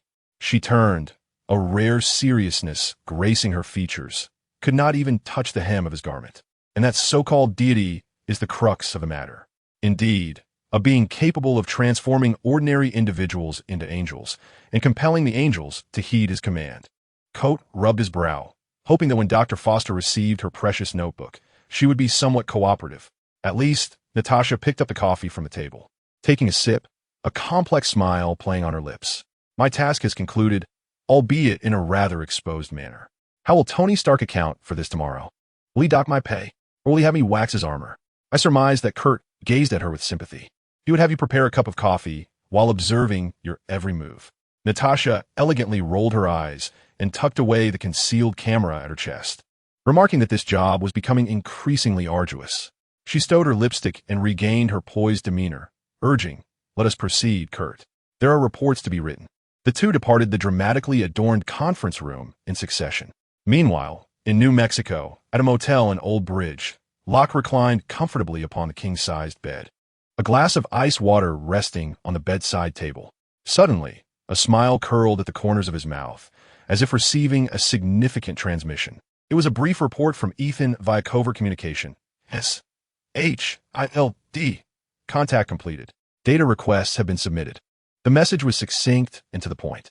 Locke mentally replied, "Well done, Ethan. Let them speculate. Allow Tony to indulge in his antics. He requires some excitement." He stretched lazily, his joints emitting a soft crackle, and turned to gaze at Daisy Lewis, who lay beside him, exhausted yet content. Her eyes closed and a satisfied smile gracing her lips. In the tranquil room, only Daisy's steady breaths could be heard. At S-H-I-E-L-D headquarters, in the triangular edifice, the office was dimly lit, illuminating the vast, curved desk and Nick Fury's dark visage, his single eye glinting with a sharp intensity. The air was thick with the aroma of caffeine. Natasha Romanoff sat opposite him.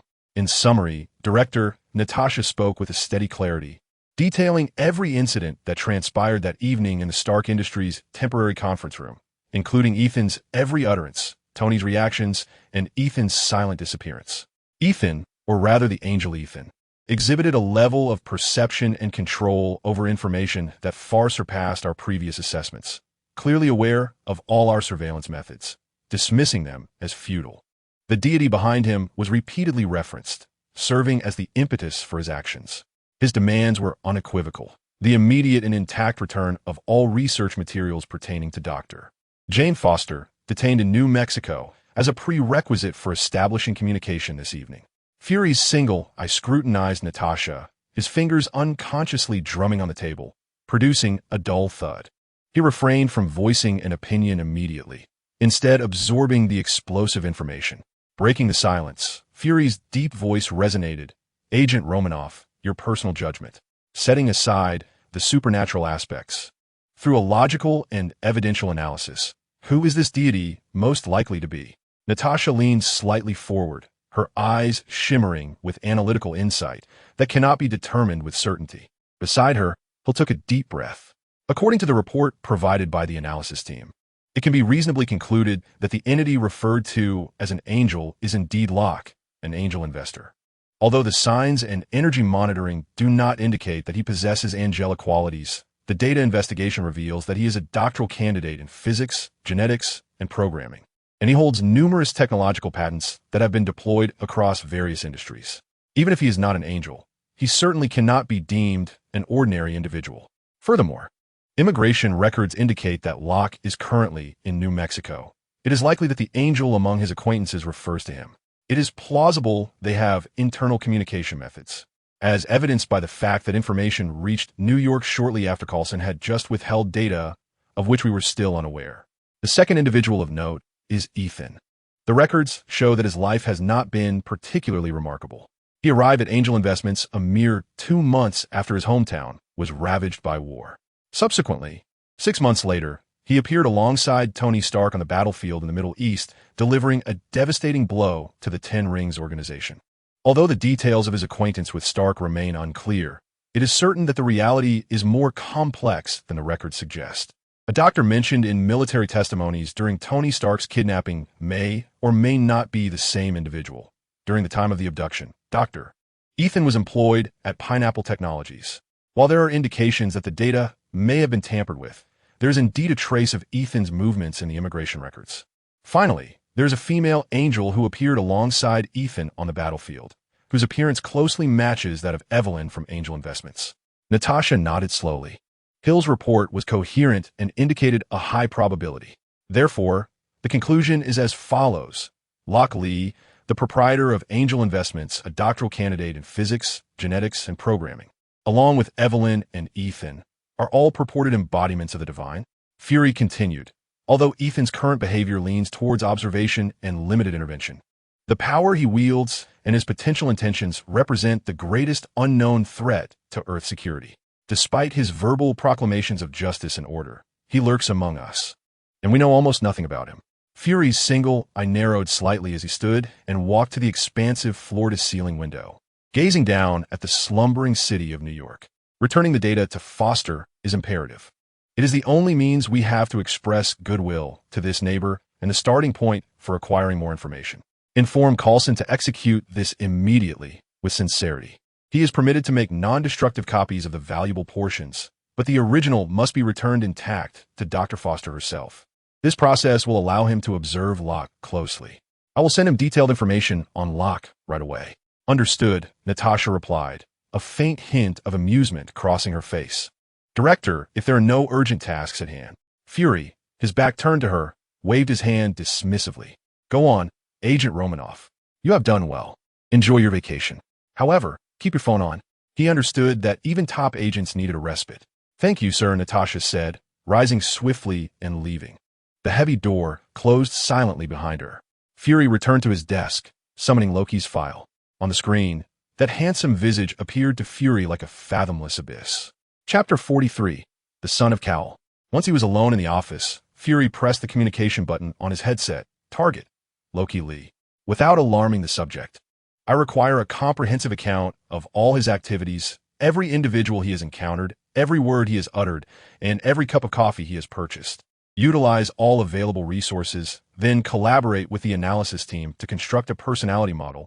But remember, absolute invisibility is imperative. Understood, sir. A competent voice emanated from the earpiece. Fury severed the communication and turned his solitary gaze back to the boundless night sky. The Earth seemed reluctant to accept the existence of a being capable of creating angels, one who might even transcend the earthly realm's laws. Old Bridgetown, Coulson's temporary residence. Agent Coulson sat beside a modest bed, having just concluded a call with Hill. The screen of his specially designed watch dimming. He allowed a deep sigh. A request for the return of Foster's files? How did an ordinary astrophysicist end up mingling with angels? Instinctively, he raised a hand to touch the crown of his head, a habitual gesture to alleviate stress. The sensation beneath his fingertips felt peculiar, prompting him to lower his gaze to the pillow. Under the light, he noticed an alarming abundance of light brown hair scattered across the pillow, a far cry from the usual few strands, now clumped together, almost glaring in their presence. Coulson recognized them. Jack, the particularly curly tuft at the left temple, John, the few stiff strands at the back of his head, and Billy, the slightly lighter strands at the temples. Old friends who had accompanied him for years, seemingly choosing to depart collectively under the weight of his stress-laden existence. Alas, Coulson sighed once more, this time tinged with a hint of resigned self-deprecation. Even you must find this endeavor too daunting, contemplating an early retirement? He carefully gathered those treasured remnants of companionship, placing them in a clean envelope on the bedside table. The envelope was already home to numerous friends. His hairline was receding ever further. This might very well be his final memento. He rose and approached the lone table in the room, activating the encrypted terminal. The preliminary data regarding Loki from Director Fury had already synchronized. He scanned through it swiftly. A prodigious doctor, founder of Angel Investments, holder of numerous avant-garde patents, leading a lavish lifestyle, yet boasting remarkable academic achievements. Recently, he had been engaged in a so-called graduation trip in New Mexico, where the young man in the photographs wore a radiant smile, his eyes clear and seemingly innocuous. He pulled up the retention list for Jane Foster's files, beginning a meticulous verification process to ensure there were no oversights or damages. The return must be flawless. Simultaneously, he began to contemplate the discourse and focal points for the return of the files the following day. Where would Locke Lee be? Would he make an appearance? Was that Thor merely a delusional patient? This night, for Coulson, was destined to be far more protracted and taxing than grappling with that immovable hammer. He touched his thinning crown, reminiscing about Jack, John, and Billy. The following morning in Old Bridge, New Mexico. At the diner of the motel, rented by Jane Foster and her companions, sunlight streamed through the somewhat greasy windows, filling the air with a lang of coffee, sizzling bacon, and toasted bread. Seated around a small table were Jane Foster, Daisy Lewis, Dr. Eric Selvig, and a robust man named Thor Odinson, clad in an ill-fitting, inexpensive shirt, ravenously devouring a third plate of fried eggs and half a dozen sausages. Jane appeared somewhat anxious. Her research materials had been confiscated by S.H.I.E.L.D., representing nearly all her hard work. Daisy looked rather fatigued, stuffing her mouth with jam-laden toast while attempting to converse with Jane, who mostly responded with non-committal murmurs. Thor, on the other hand, was entirely absorbed in his meal. Eric rubbed his temples, clearly suffering from a lingering hangover. "Jane, don't worry," Daisy said, her cheeks stuffed. "Locke mentioned he would find a solution. He is a prominent angel investor." At that moment, the diner door swung open, and Agent Phil Coulson entered, impeccably dressed in a tailored suit, wearing a professionally warm smile, followed by two equally formidable agents in plain clothes, one of whom was pushing a large wheeled case. The diner fell silent instantly. Jane sprang to her feet, her eyes filled with both caution and a flicker of hope. Daisy halted her chewing, curiously scrutinizing Coulson. Eric also straightened in his seat, while Thor merely cast a glance. Having no interest in the newcomer since Coulson was not among those who had previously imprisoned him, and continued to fork a large piece of sausage into his mouth. "Dr. Foster," Coulson approached Jane with an impeccable sincerity. "Good morning. I hope I haven't interrupted your breakfast." "Agent Coulson," Jane's voice was taut. "What brings you here?" Undeterred by her wariness, Coulson gestured for the agents to bring the case closer. "I am here to apologize, Dr. Foster, and to make amends for the previous misunderstanding." He personally opened the case, revealing a neatly organized collection of all Jane's research notes, data hard drives, laptops, and even some scattered drafts, all meticulously categorized. "This contains all of your research materials and personal belongings," Coulson said, his tone gentle and clear. "After thorough verification, I can assure you that nothing is missing or damaged. We had to implement unconventional temporary custody measures due to the investigation of anomalous events, and I extend my sincerest apologies on behalf of my department for any inconvenience and distress caused." He even offered a slight bow. Jane was taken aback, hardly able to believe her eyes and ears. The very individual who had previously taken her life's work under the pretext of national security was now humbly returning it to her at this early hour. She instinctively glanced at Daisy, who wore a similarly astonished expression, then silently mouthed, "Look how impressive Locke is." "Thank you?" Jane hesitated slightly as she accepted the receipt from Coulson, confirming its accuracy before signing. The overwhelming joy of having regained something precious dulled her doubts. "But why we suddenly re-evaluated the situation?" Coulson maintained his smile, unwavering, asserting that your academic pursuits deserve respect. Any hindrance to scientific exploration would be unwise. His gaze seemed to casually sweep across the entire restaurant, lingering momentarily on Daisy and Thor. "What of Dr. Locke? I hear he's traveling in Old Bridge Town as well. You should be quite interested in your findings." "Oh, Locke," Daisy interjected, a hint of a blush gracing her cheeks. "He was deeply engrossed in physics last night and might be a bit fatigued, resting in his room." Coulson nodded in understanding. "I see. It is good for the youth to be full of energy. Please extend my regards to him." His gaze ultimately settled on Thor, who was diligently tackling a fourth plate of omelets. The man was indeed imposing, with golden hair and piercing blue eyes that set him apart. Yet Coulson found it difficult to reconcile this casually dressed giant, engrossed in his own world, with the deity of thunder he had heard referenced in reports about Thor's electrifying encounters and his ramblings of Mjolnir in Asgard. The extraordinary beings Coulson had encountered thus far revealed Ethan, the angel, to possess a quiet yet formidable power, while this individual appeared to be a case of strength misapplied. particularly in the realm of consumption. And who might this be? Coulson inquired, feigning ignorance with a hint of curiosity. This is Thor, Jane introduced awkwardly. He, encountered a bit of an accident and is temporarily with us. Thor?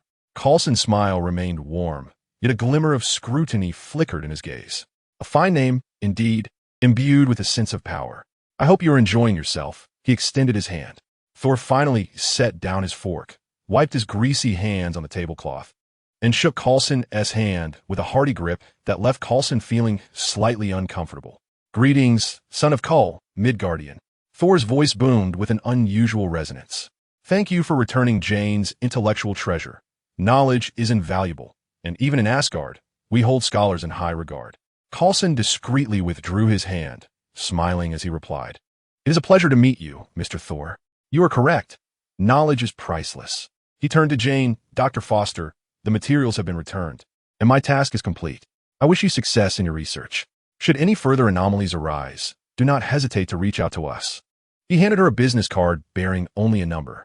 Thank you, Mr. Coulson. Jane accepted the card, her emotions a tangle. Coulson then surveyed the restaurant one last time, finding no trace of Loki, but Daisy's words and demeanor had already provided him with ample information. At this moment, Locke is very likely in one of the rooms upstairs. Accompanied by 2 agents, he politely bids farewell. As the restaurant door closes, Jane eagerly rushes to the box, overjoyed as she rummages through her notes. Daisy, in an excited whisper, exclaims, Look, I told you Locke would handle it. The relevant authorities must comply. Upstairs, the heavy curtains of Locke's room are drawn tight, blocking out the morning sunlight. On the soft bed, the weary Locke, as described by Daisy, is actually suspended half an inch above the mattress. He is enveloped in a faint golden aura, with delicate golden energy veins beneath his skin pulsing in rhythm, while streams of data flow through his silver eyes. His consciousness delves deep into the shadowy realm, supported by the computational power of the Treasury of Knowledge. Combining the preliminary analysis of the power structure of Mjolnir from the previous night with Thor's genetic material, he is striving to optimize and refine his third-generation divine genetic blueprint. Thor's genes appear to amplify the thunder of angelic Yin, and the foundational genes of both are being dissected, analyzed, and refined by the sacred repository of knowledge, subsequently integrated into the ultimate evolutionary framework he has designed for himself. Chapter 44. The arrival of the destroyer. Everything happening in the restaurant below, including Coulson's arrival, the return of the materials, and his observations of Thor, is vividly transmitted to the fringes of his consciousness through the energy field he has dispersed around the hotel. Coulson is quite efficient. A fragment of Locke's awareness separates. It seems Fury is quite astute. The return of the materials is merely the beginning. He observes Thor downstairs, indulging heartily and exuding confidence, while Jane and Eric regard him with expressions of endearing concern. Locke nearly bursts into laughter. The fusion of genes has reached 875, with significant enhancements in the absorption and transformation efficiency of gamma energy and free particles. The spatial affinity, having parsed some of Mjolnir's runes, has also improved. Locke assesses his progress, yet the qualification certification system imposed by Odin on the hammer is indeed intricate. While forcibly breaking through the multiple bindings of will and spatial coordinates is feasible, it would inevitably attract attention, posing a bit of a dilemma. It seems prudent to allow Thor to complete the first act of his princely adventure. He gathers his focus, channeling more computational power into the fine-tuning of the genetic blueprint. The third generation of the divine body is on the brink of completion, with only a few critical nodes left to stabilize.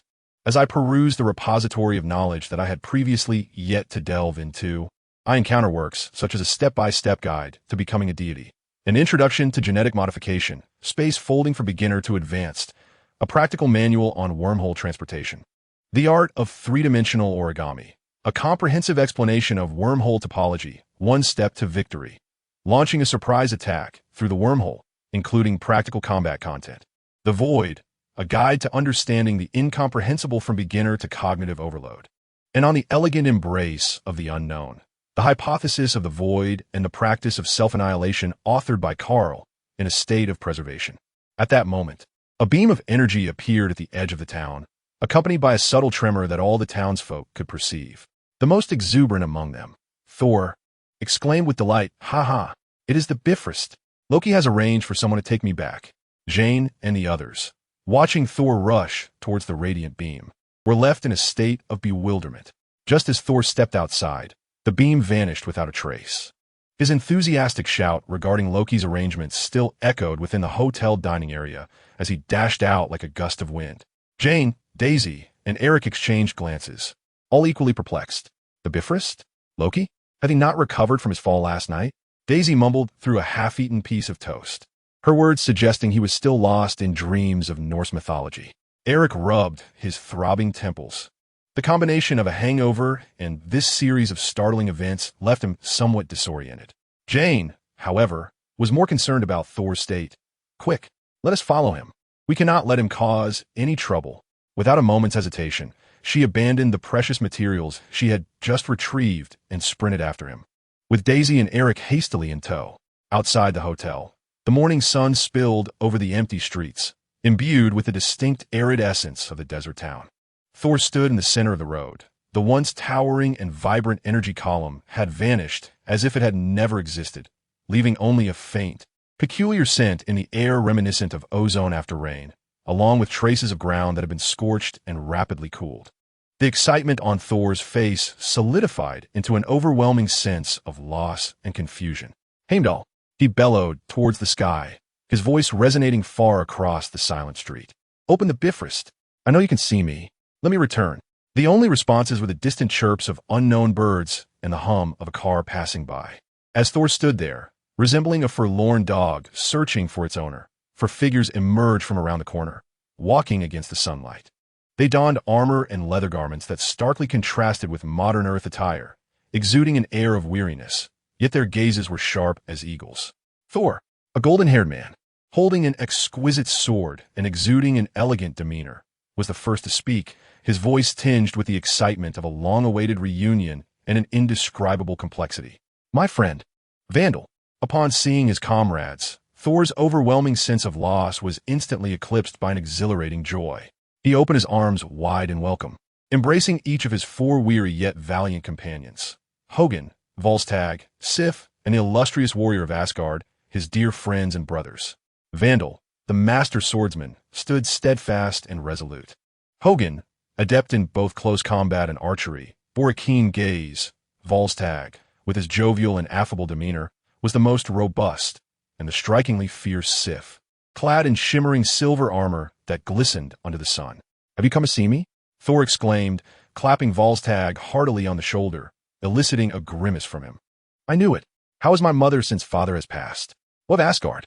He inquired eagerly, his eyes brimming with longing for his homeland. Yet, the joy that adorned the faces of his companions swiftly morphed into a grave solemnity. They exchanged glances, and it was the most composed Hogun who spoke, his tone low and serious. Thor, we did not come for a visit. Thor's smile faltered, frozen in disbelief. What do you mean? King Odin is not dead. Sif stepped forward, her azure eyes locking onto Thor's with a mixture of compassion and unwavering resolve. He has merely fallen into Odin's sleep, a profound state of restorative slumber. It was as though a thunderclap reverberated through Thor's mind. He staggered back, incredulous, gazing at his friends. A deep slumber? He recalled Loki's sorrowful and weighty announcement upon his arrival on Earth, claiming Odin had perished, that the truce with Jotunheim had shattered due to his rashness, and that he had been exiled indefinitely. Loki deceived you, Thor. Volstagg could no longer contain himself, his voice booming with fury. While the king slumbers, he has usurped the throne. He now sits upon the golden seat, issuing commands. He has distorted history, Vandal added, his tone imbued with a warrior's indignation. He has told Asgard that it was you, Thor, whose arrogance and recklessness tore asunder the peace with Jotunheim, leading to war. Your exile is a deserved punishment. He even sealed the Rainbow Bridge, preventing us from reaching you. Thor was rendered utterly speechless. His towering frame trembled slightly, his golden eyes narrowing in shock. The news of his father's death, the humiliation of exile, and the guilt of instigating war, this heavy burden that nearly crushed him, was all a fabrication? Was it Loki, his most trusted brother, who had woven this elaborate ruse? Loki. Thor's voice was hoarse and dry, laced with suppressed fury and deep sorrow. Why would he do this? For power, Thor, Sif replied, her voice tinged with sadness. For a throne that does not rightfully belong to him. He fears your return. Fears the revelation of the truth. Indeed, Hogan spoke gravely. Upon learning of the truth, we took the risk of imploring Heimdall to secretly open the Rainbow Bridge. Descending to Midgard. We must take you back, Thor. Asgard needs you. Only you can thwart Loki, awaken King Odin, and restore order to the 9 realms. If he truly desires it, then let it be granted to him. Presently, I am unable to lift even Mjolnir. I'm no longer the Thor I once was. He inhaled deeply and continued. Moreover, my father has exiled me to this place, stripping me of my divine powers, in hopes that I would learn humility, responsibility, and understanding. I have failed to live up to his expectations. Thor's gaze drifted towards the distant temporary base of S.H.I.E.L.D., where his beloved hammer rested, a symbol of his strength. My power, my worth must be proven by my own efforts in Midgard. I shall remain here, living as a true mortal. For that is the destiny I deserve. Thor. Vandal began to speak, only to be silenced by Thor's raised hand. My friends, Thor looked upon them, his eyes brimming with sincere gratitude and sorrow. Thank you for risking your lives to bring me the truth. But I implore you, return at once. Protect yourselves, and do all you can to thwart Loki's madness. Safeguard our mother. If I survive, if I regain Mjolnir's favor, I shall return, in the name of the true god of thunder. His words resonated with a poignant finality.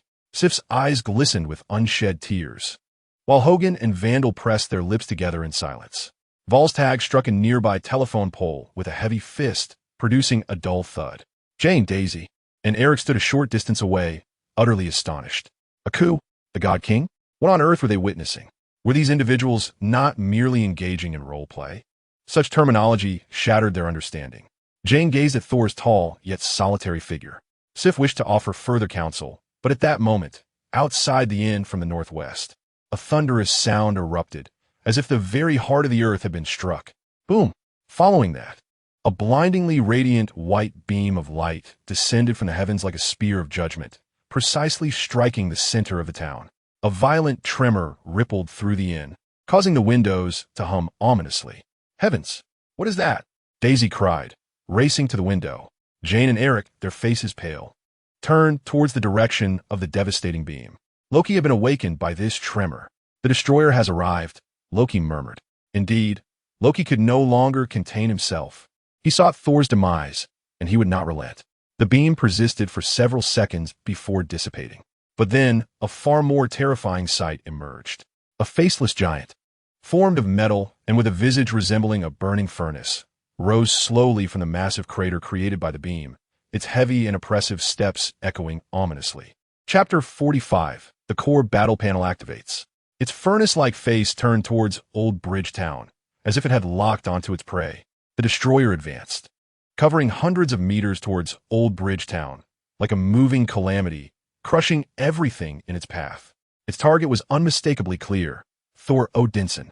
Believing that Loki would never harm him, Thor approached the destroyer without hesitation and questioned, Loki, if you wish, I have never contemplated contesting the throne with you. We are brothers. Sif, witnessing the destroyer's swinging fist, rushed forward to shove Thor aside. The burly figure of Volstagg, clad in brown leather armor, let out a thunderous battle cry, raising his massive axe as he charged at the destroyer like a furious bull. Jane and the others, along with Loki, who had come to witness the spectacle, hurried to Thor's side to check on him. The axe blade tore through the searing air, carrying the immense force of a mountain-splitting strike as it descended upon the destroyer's neck. Clang! The resounding clash of metal nearly shattered eardrums. The axe merely grazed the destroyer's shoulder plate, emitting a shower of blinding sparks. Yet that colossal metallic form remained utterly unmoved. The destroyer's hollow head mechanically turned to Volstagg, and a terrifying crimson glow surged from the depths of its visor like molten lava. Fall back! Sif's sharp warning pierced the air, but came a moment too late. A devastating pillar of blinding white light erupted from the destroyer's face. Volstagg instinctively positioned his axe to block. But that once invincible weapon now seemed as fragile as mere iron against a divine armament, instantly melting into a pool of scorching red metal that splattered down. The terrifying aftershock of the light beam struck him squarely in the chest, propelling him like a severed kite through the air for several meters. Crashing into the brick wall of a nearby convenience store. Smoke hissed from the dented chest plate as the mighty man struggled in the rubble, left with only a half-twisted Chardak's handle in his grasp. Ball's tag. Vandal's eyes widened with rage as his silver armor transformed into a streak of lightning, his slender sword lunging like a viper towards the joint of the destroyer's elbow. Simultaneously, Hogan growled, his heavy morning star whistling through the air as it accurately struck the relatively vulnerable joint behind the destroyer's knee. The two attacked from opposite sides with ferocity, their coordination impeccable. However, the destroyer deemed it beneath its dignity to even turn. Its upper torso twisted abruptly 180 degrees in a manner defying logic, producing a sound akin to massive gears forcibly grinding together. Hogan's morning star struck the leg armor, sending sparks flying, yet it left only a negligible mark. Vandal's cunning blade did pierce the joint, but it shattered upon contact as if striking ancient, immutable ice. The destroyer's arms, as robust as battering rams, swept laterally with force. Hogan barely had time to raise his round shield in defense, which instantly buckled under the overwhelming might. The two men were hurled as if struck by a speeding truck. Crashing through the storefront of a hardware shop, the shattered glass rained down like a torrential downpour, swiftly submerging their pained groans amidst the debris. Just as the destroyer's cold gaze refocused on Thor, and energy surged once more within its visor, Sif's figure descended from the second-floor balcony like a divine warrior. She gripped the silver spear bestowed by Odin with both hands, channeling all her might and the potential energy of her descent into the spear's tip, resolutely piercing towards the unguarded crown of the destroyer in the name of honor. The spear's tip collided violently with the indestructible metal of the destroyer's skull, producing a shrill screech and dazzling sparks. The tremendous force caused the destroyer's head to lurch forward under this immense pressure. Sif held tightly to the spear's shaft, suspended in midair, exerting every ounce of strength to drive the point through or tear apart the enchanted helmet. This slender advantage lasted but a fleeting moment. Suddenly, a deep, resonant hum erupted from within the destroyer's neck, akin to a hydraulic mechanism at full throttle, as the weighty head disregarded the spear's resistance, slowly and inexorably rising against Sif's weight and strength. Sif was violently flung into the air by this overwhelming force, her silver armor tracing a desperate arc in the blinding sunlight. Before she could regain her balance and land, the destroyer swiftly grasped the spear's shaft, effortlessly lifting Sif and the spear as if they were mere trifles, and with tremendous force, hurled them against a parked car by the roadside. The impact resounded with a thunderous crash, instantly collapsing the car's roof and shattering the windows into a cascade of glass shards. Crumpled amidst the twisted metal wreckage, Sif lost consciousness, crimson blood trickling from her brow, staining her silver armor. At this moment, the four most valiant warriors of the Celestial Palace lay defeated upon the cracked, searing asphalt, dust, and blood mingling upon their battered armors, proclaiming the grim defeat of mortal bodies against divine weaponry. The destroyer strode through the blazing wreckage of the car, its heavy and unstoppable steps fixated on the still unconscious Thor, while a destructive energy surged within the depths of its visor, gathering with frenzied intensity, emanating blinding light and a searing hum. The rising temperature distorted the surrounding air, as the beam of light capable of incinerating all was on the verge of erupting. No, Jane despaired, shaking her head as the energy column approached ever closer. Dr. Eric's bottle finally slipped from his grasp, shattering upon the ground and splattering liquid everywhere. Daisy screamed in fright, retreating behind Jane. Meanwhile, Thor stared blankly at the silver giant outside, a harbinger of death and destruction, the weapon dispatched by his brother to execute ultimate annihilation, as the last vestiges of confusion and self-pity in his eyes were replaced by an overwhelming dread and an ignited primal instinct for survival. Loki's heart pill had arrived in the most brutal and direct manner. Thor, stripped of his divine powers, yet burdened with those he must protect, found he had nowhere left to retreat. Loki, Thor roared as he prepared to charge towards the energy projected by the destroyer. Alas, would that distance not endanger Daisy? Why not wait for Thor to advance before striking him? Locke gazed at Thor, who had finally summoned his fighting spirit, and then cast a glance out the window at the overwhelming force of the destroyer. He understood that relying solely on Thor and a spear, albeit somewhat formidable, was akin to a mantis attempting to block a chariot. Taking a deep breath, streams of faint golden data flickered wildly in his eyes. It was evident that calculations indicated Thor could not withstand the onslaught. However, the situation was not dire. Though his divine powers were sealed, he remained a god, and his father was observing from afar. Yet, the energy emanating from behind posed a significant risk to Daisy and the others. Although Locke was sentimental, he was not devoid of compassion. Suddenly, an invisible energy field erupted from Locke, radiating outward. The streetlights flickered wildly before extinguishing completely. His casual attire danced in the wind as a magnificent pair of pure white wings gradually unfurled behind him. The edges of the wings distorted the very fabric of space. Core engaged, analyzing the incoming energy, constructing an object space wormhole, and restraining energy diffusion, a voice confirmed. Locke stepped before the group and extended his slender finger. Just as the energy was about to reach him, ripples formed in the space ahead, leading to the emergence of fissures and the creation of an opening. The energy was swiftly consumed. Subsequently, a wormhole materialized above the destroyer, unleashing the same energy beam upon it. "My heavens!" Daisy exclaimed, utterly dumbfounded as she beheld Locke, who resembled a descending deity.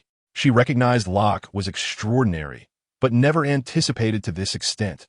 Jim and Eric were equally astonished beyond measure. "Locke," Jim's voice trembled. "There is no time for explanations." Locke's voice resonated with a metallic timbre, calm yet authoritative. "Dr. Eric, take them to the basement. Find the sturdiest place to hide." He turned to Thor, who gripped the chair with unwavering resolve. "Do you wish to prove you are more than just the god of thunder wielding a hammer?" Thor stood upright. The desperation in his demeanor vanished, replaced by a determination to fight to the end. He gazed at Locke, suspended in midair, his eyes igniting with disbelief, soon to be consumed by a fervent flame of solidarity. He nodded vigorously, a deep war cry escaping his throat. "Ha ha, I knew you were not so simple. Very well." In the next instant, Locke transformed into a stream of pale golden light, racing towards the silver destroyer, which descended upon them like a mountainous force. Thor roared, tightening his grip on his weapon, leaping through the shattered window like a moth drawn to a flame. On the silent streets of Old Bridge, the recently repaired destroyer turned its furnace-like visage towards the two audacious figures daring to obstruct its path. The mask opened once more, and a terrifying energy began to coalesce, illuminating the street with a blinding white light as the breath of annihilation approached. The magnetic confinement field activated at full power, testing my personal defense capabilities. Locke silently recited in his mind as faint golden patterns beneath his skin glimmered to their utmost brilliance, forming a delicate, gossamer-like barrier of a pale golden energy field before him, shimmering with intricate geometric light patterns. Boom! A searing white beam collided violently with the pale golden force field. There was no earth-shattering explosion, only a disconcerting, high-frequency shriek of energy annihilating one another, sending blinding light, erupting, and engulfing everything in a haze of white. The terrifying heat instantly melted the engine hood of the police car, and nearby agents felt as if their skin might scorch. Locke's body trembled violently. The asphalt beneath his feet cracked and collapsed. A trace of exceedingly faint, nearly imperceptible golden blood oozed from the corner of his mouth. The energy engine of the second-generation divine body buzzed madly, operating beyond its limits. Warning: energy impact peak exceeds threshold 150. Magnetic confinement field stability decreased to 78. Estimated duration: 37 seconds. The alarm of Xiongxin frantically flashed across Locke's mind. Chapter 46. Pull the plug. Record the annihilation reaction model. Save the combat data of the second-generation warrior's body. Within his consciousness, golden streams of data cascaded like a waterfall. The attack patterns of the destroyer, energy characteristics, and annihilation reaction processes. This combat data, belonging to Asgard, was being entirely captured and recorded in his repository of knowledge, using his own being as the sensor. A mere insect obstructing the path? Loki, observing everything through the perspective of the destroyer, let out a disdainful scoff. The radiance emanating from the destroyer's face not only did not wane, but surged once more. The output of the rays suddenly escalated. Crack! The pale golden force field before Locke emitted a sound of unbearable rupture. Web-like fissures instantly spread across its surface. Seizing the moment of confrontation between the two, Thor gripped his long hair tightly, preparing to launch a sneak attack from behind. Sol's voice, hoarse yet resonant, pierced through the roaring energy convergence of the destroyer, seemingly transcending space itself to reach Loki, who controlled everything from the throne in Asgard's golden palace. Whatever I have done to kindle your resentment, I apologize. He inhaled deeply, his gaze fixed on the hollow, burning visage of the destroyer, as if he could see Loki's eyes through it. But these individuals are innocent. Slaying them brings you no benefit. In the treasury of Asgard's golden palace, Loki beheld Thor's defiant stance through the eyes of the destroyer and heard his plea. Imbued with remorse and the spirit of sacrifice, the smugness and coldness on Loki's face abruptly froze, a fleeting expression of shock and incomprehension flickering in his eyes. Thor's actions were entirely beyond his expectations. The movements of the destroyer he commanded experienced a fleeting hesitation due to this unforeseen utterance. Meanwhile, in a deeper recess of Asgard, Odin, ensnared in slumber by Loki's magic, felt a tear escape from the corner of his closed eyes. This tear flowed not only for his son's spirit of sacrifice, but also for his son's newfound understanding of the essence of kingship. A single tear, imbued with Odin's divine power and acknowledgement, silently traversed the 9 realms, becoming the ultimate key to unlocking Thor's seal.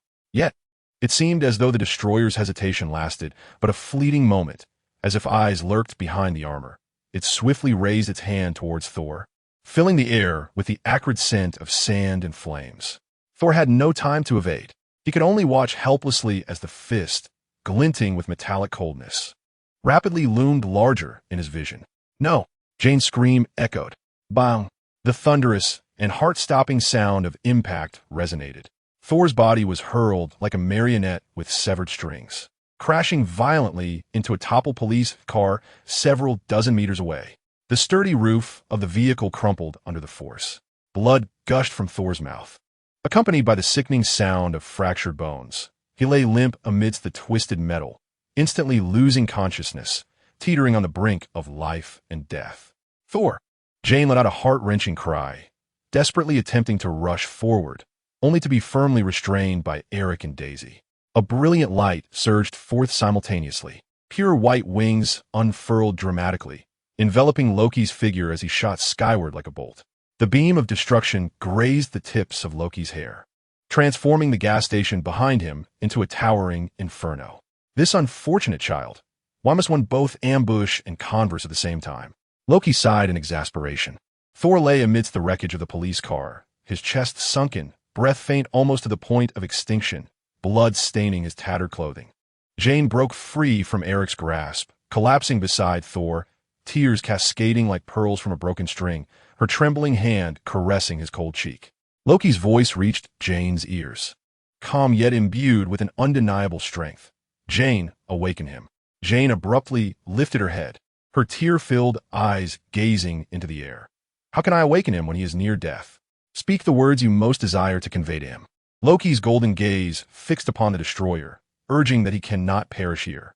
Remind him of his unfulfilled guardianship and responsibilities. Remind him of his name. Attracted by the pillar of light, agents from S.H.I.E.L.D. finally arrived. Evacuate. Immediately disperse all residents. Retreat outside the town. Hurry. Coulson seized this precious moment to shout into the communicator. The trained S.H.I.E.L.D. agents promptly divided into 2 groups. One group continued their futile attempts to shoot at the destroyer to divert its attention, while the other swiftly guided the terrified residents towards safety. Loki hovered in midair, flames cascading from his palm, coalescing into a long sword. When the blade struck the destroyer's shoulder armor, the resulting sparks erupted in an unusual blue-purple hue. As the beam of destruction surged forth once more, he dove into the light, the sword piercing precisely through the gap in the helmet. The armor emitted a shrill screech as its gears jammed, a shard of dark golden debris splintering off from the blade strike. Loki deftly maneuvered past the destroyer's side, his palm gripping a metal fragment the size of a fingernail. You flowed in his hand, shimmering with the light of stars being born. Hardness, commendable, and energy conductivity appears to surpass even that of dark silver. The core of destruction is being constructed, preparing for a devastating strike.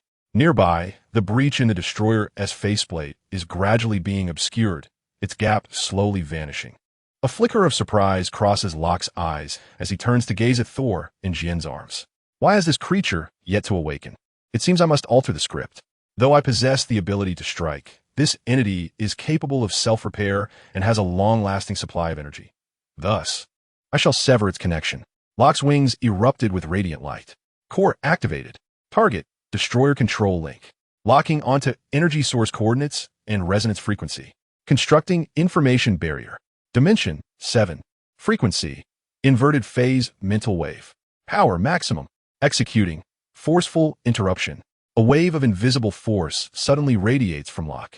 In his line of sight, a barrier forms around the destroyer, forcibly severing all connections to the outside world. Far within the treasury of Asgard, Loki, who is controlling the destroyer through Gungnir, suddenly changes countenance. What? He feels the eternal spear Gungnir tremble violently in his grasp. It is as if a sharp blade has instantaneously severed the mental and energy link between him and the destroyer. It feels as though someone has forcibly unplugged his connection. The game has frozen.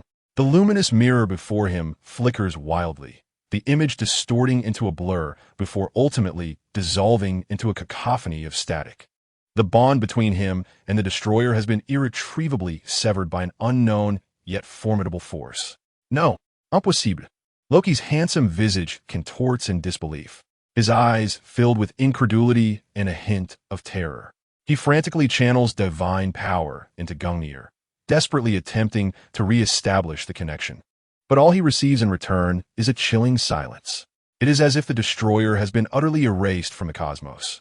At the very moment Loki's control is forcibly severed, the massive form of the destroyer suddenly halts. Chapter 47, God of Thunder Thor. Its face, once illuminated with blinding radiance, extinguishes in an instant as if deprived of power.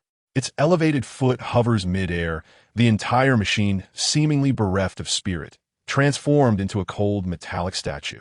The overwhelming sense of destructive pressure that enveloped the battlefield dissipates abruptly. The arena is plunged into an eerie silence.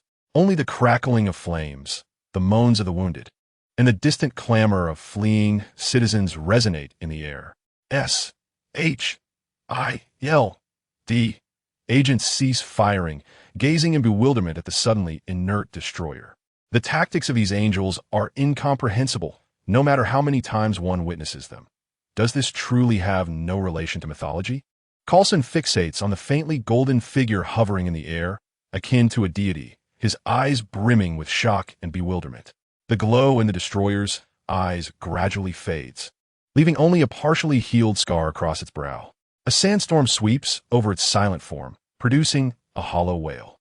As Loki gracefully descended to the ground, he disregarded the astonished gazes surrounding him and made his way directly to the spot where Thor lay gravely injured. At that moment, Jane cradled Thor in her arms, tears cascading down her cheeks like a string of broken pearls, her trembling fingers brushing against his cold visage. Loki, you are an angel. You truly are an angel, aren't you? Then what Thor said must be true. He is a god, and he cannot die, can he? Loki's voice trembled slightly as it escaped Jane's lips. With a hint of helplessness, Loki rubbed his nose, initially intending to discreetly collect samples of Asgardian genes. Yet, the narrative had veered off course. He mused. I haven't done anything wrong. In the film, the destroyer doesn't attack Daisy and Jane. If it weren't for the destroyer firing its annihilation beam at Daisy and the others, I wouldn't be in this predicament. Now, I must find a way to awaken Thor. Never mind. You cough, cough. No, Thor's in trouble, Jane. Thor needs you to awaken him. He requires your strength. Loki had meant to reassure Jane, but recalling that the destroyer was temporarily under his control, he realized that without an immediate threat, Thor might not easily awaken. A pale golden energy emanated from Loki's fingertips, tracing a path in the air. Ahem, Jane.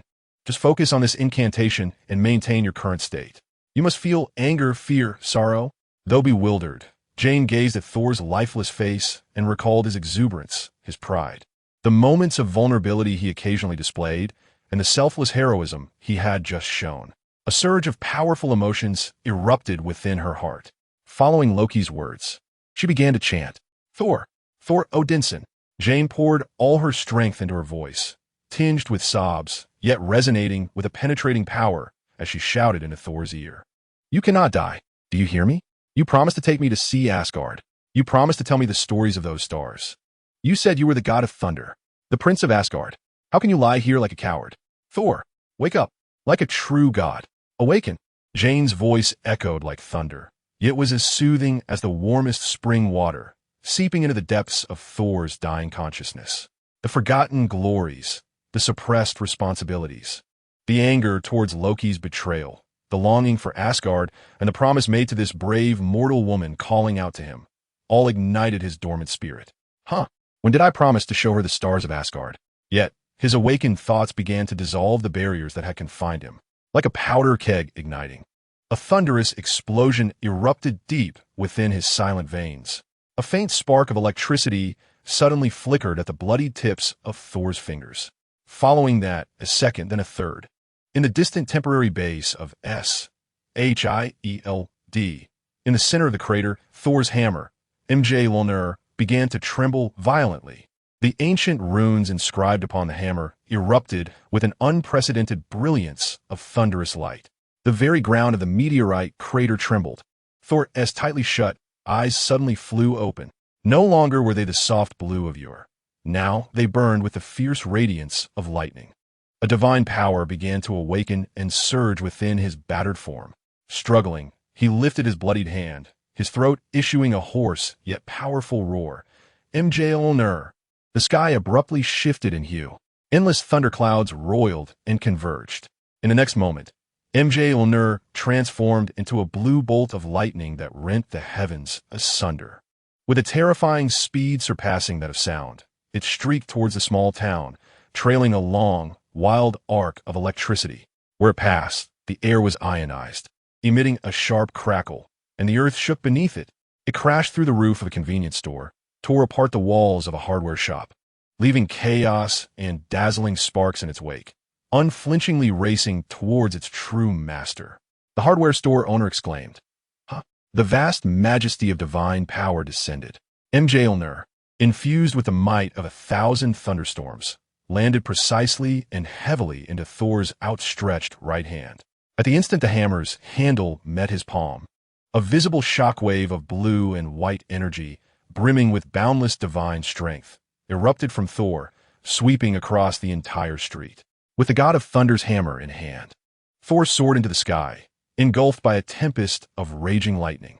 His tattered mortal garments were reduced to ash in the electric glow, revealing the silver armor of the thunder god, forged from his guardian Uru metal and inscribed with magical runes. A scarlet cloak billowed behind him, moving without wind, crackling with energy. In this moment, Thor, the god of thunder, truly reclaimed his place. Loki observed the transformation as Thor's battle attire enveloped him. His analytical eye recording the activation of Thor's divine power with clarity. The swirling thunderclouds above seemed to respond to a supreme summons, as numerous thick blue and white bolts of lightning cascaded like raging dragons, converging upon the mighty hammer. Mjolnir suddenly radiated a light more blinding than the sun, as if it contained a compressed star of thunder. With a thunderous roar, Thor hurled Mjolnir, now brimming with unfathomable thunderous energy, towards the destroyer with all his might. The divine hammer became a pillar of lightning that pierced the very fabric of the cosmos, hurtling towards the destroyer with an unstoppable force. Boom! The deafening explosion resounded through the heavens. The blinding light instantaneously consumed all. Just as the thunder was about to strike the destroyer, Loki moved once more.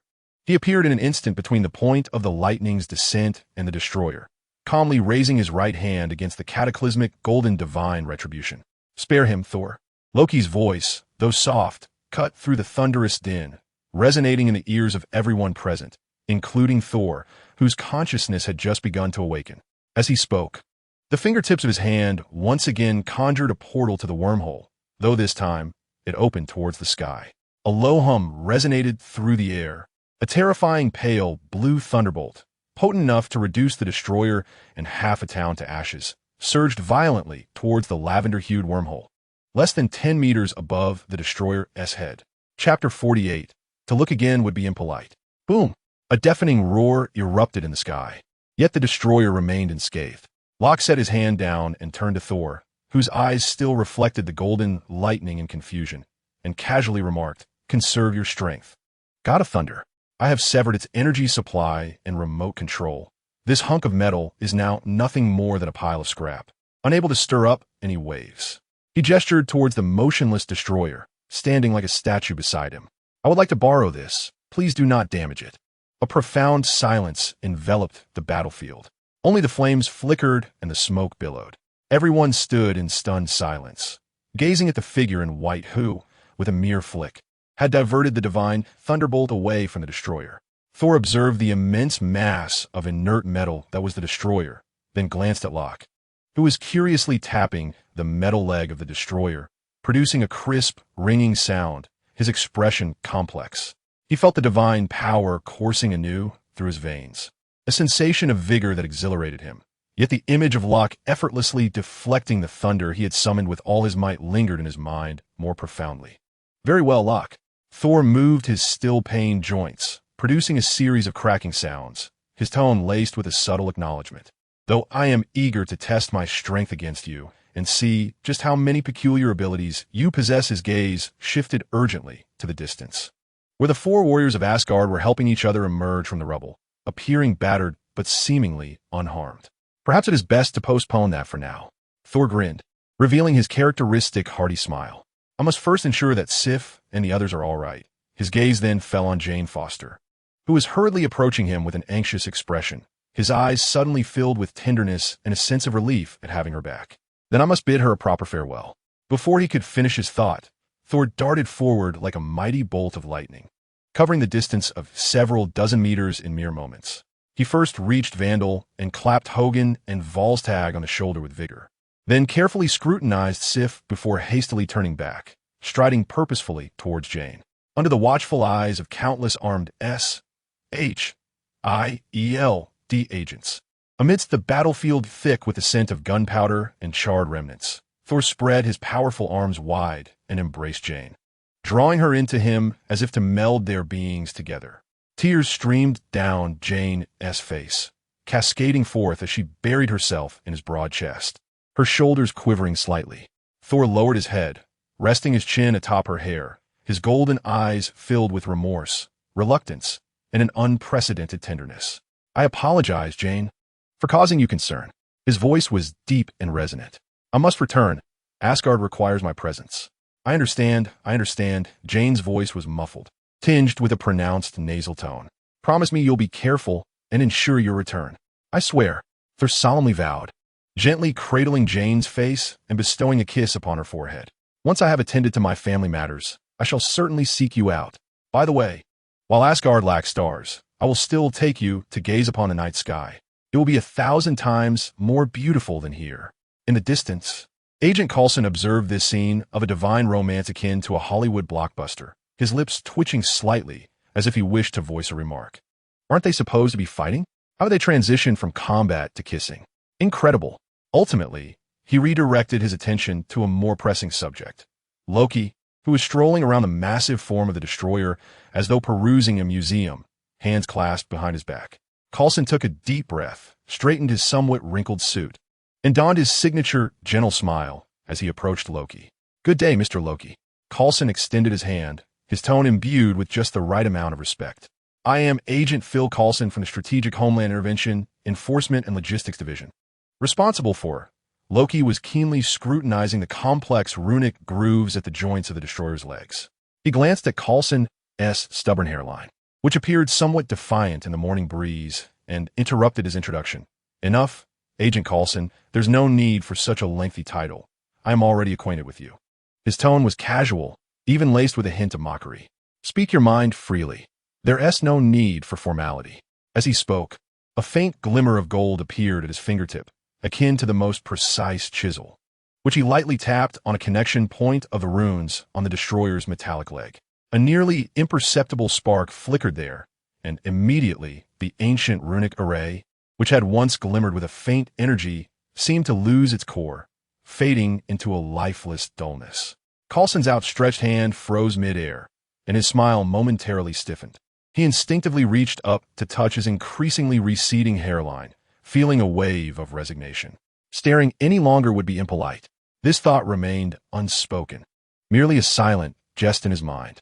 Embarrassed, yet maintaining decorum, Coulson retracted his hand, cleared his throat, and decided to get straight to the point.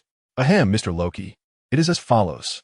Coulson's gaze shifted to the colossal and cold metallic giant, his eyes filled with curiosity and a hint of concern. Could you please succinctly describe the events that just transpired? For instance, this, behemoth, he pondered his words. What exactly is it? Some sort of robot? Similar to the armored suits created by Mr. Tony Stark? He simply could not reconcile the ancient, otherworldly essence of the destroyer before him with Tony's modern, technologically advanced crimson and gold armor. Locke finally turned around, fixing his gaze upon Coulson. A look of incredulity etched on his face, his golden eyes glimmered with amusement. Stark's armor? Well, one could argue that. Locke scoffed, shaking his head as if he had just heard the most ludicrous joke. Agent Coulson, do they appear to be creations of the same system? He tapped the cold metallic shell of the destroyer, producing a dull thud. Tony's armor, when dismantled, revealed circuit boards, servo motors, and a reactor fundamentally rooted in the physical laws and engineering principles of humanity. And this? Locke circled the destroyer, his fingertips gliding over its smooth metallic surface. This is URU metal, a product of Asgard, possessing nearly flawless energy conductivity and physical strength. The core that powers it is something akin to, well, you might understand it as an energy core and will imprint based on divine domain rules. Each rune inscribed upon it is a magical array personally engraved by Odin. Yes, that golden-haired, cloak-wearing man's father, imbuing it with the power to obliterate matter. Essentially, they are both armors, yet they do not belong to the same system. Chapter 49. Ancient One. Locke paused, observing Coulson's increasingly grave expression, and added, as for what just transpired, to put it simply, there was a familial dispute in Asgard. The second prince, Locke, seized the throne while the old king Odin slumbered, fearing his brother Thor would return to reclaim it. So, he dispatched this contraption to eliminate witnesses. Thor, having previously faced his father's wrath for his recklessness, was nearly rendered unconscious moments ago. And as for me, I was merely an unfortunate bystander caught in the fray. I had no choice but to pull the plug on this iron monstrosity, temporarily incapacitating it. Then, Thor's girlfriend shouted, calling his mind back, and, incidentally, lifting his ban. That is essentially the gist of it. Coulson's lips twitched once more at Loki's nonchalant recounting, reminiscent of a neighborly brawl, contrasting starkly with the cataclysmic battlefield and the imposing black and gold humanoid weapon before them. Yet he grasped the crucial information: alien civilizations, a princely power struggle, weaponry. Is it safe now? Coulson inquired, pointing at the destroyer, his primary concern remaining this ticking time bomb. Safe. Locke raised an eyebrow.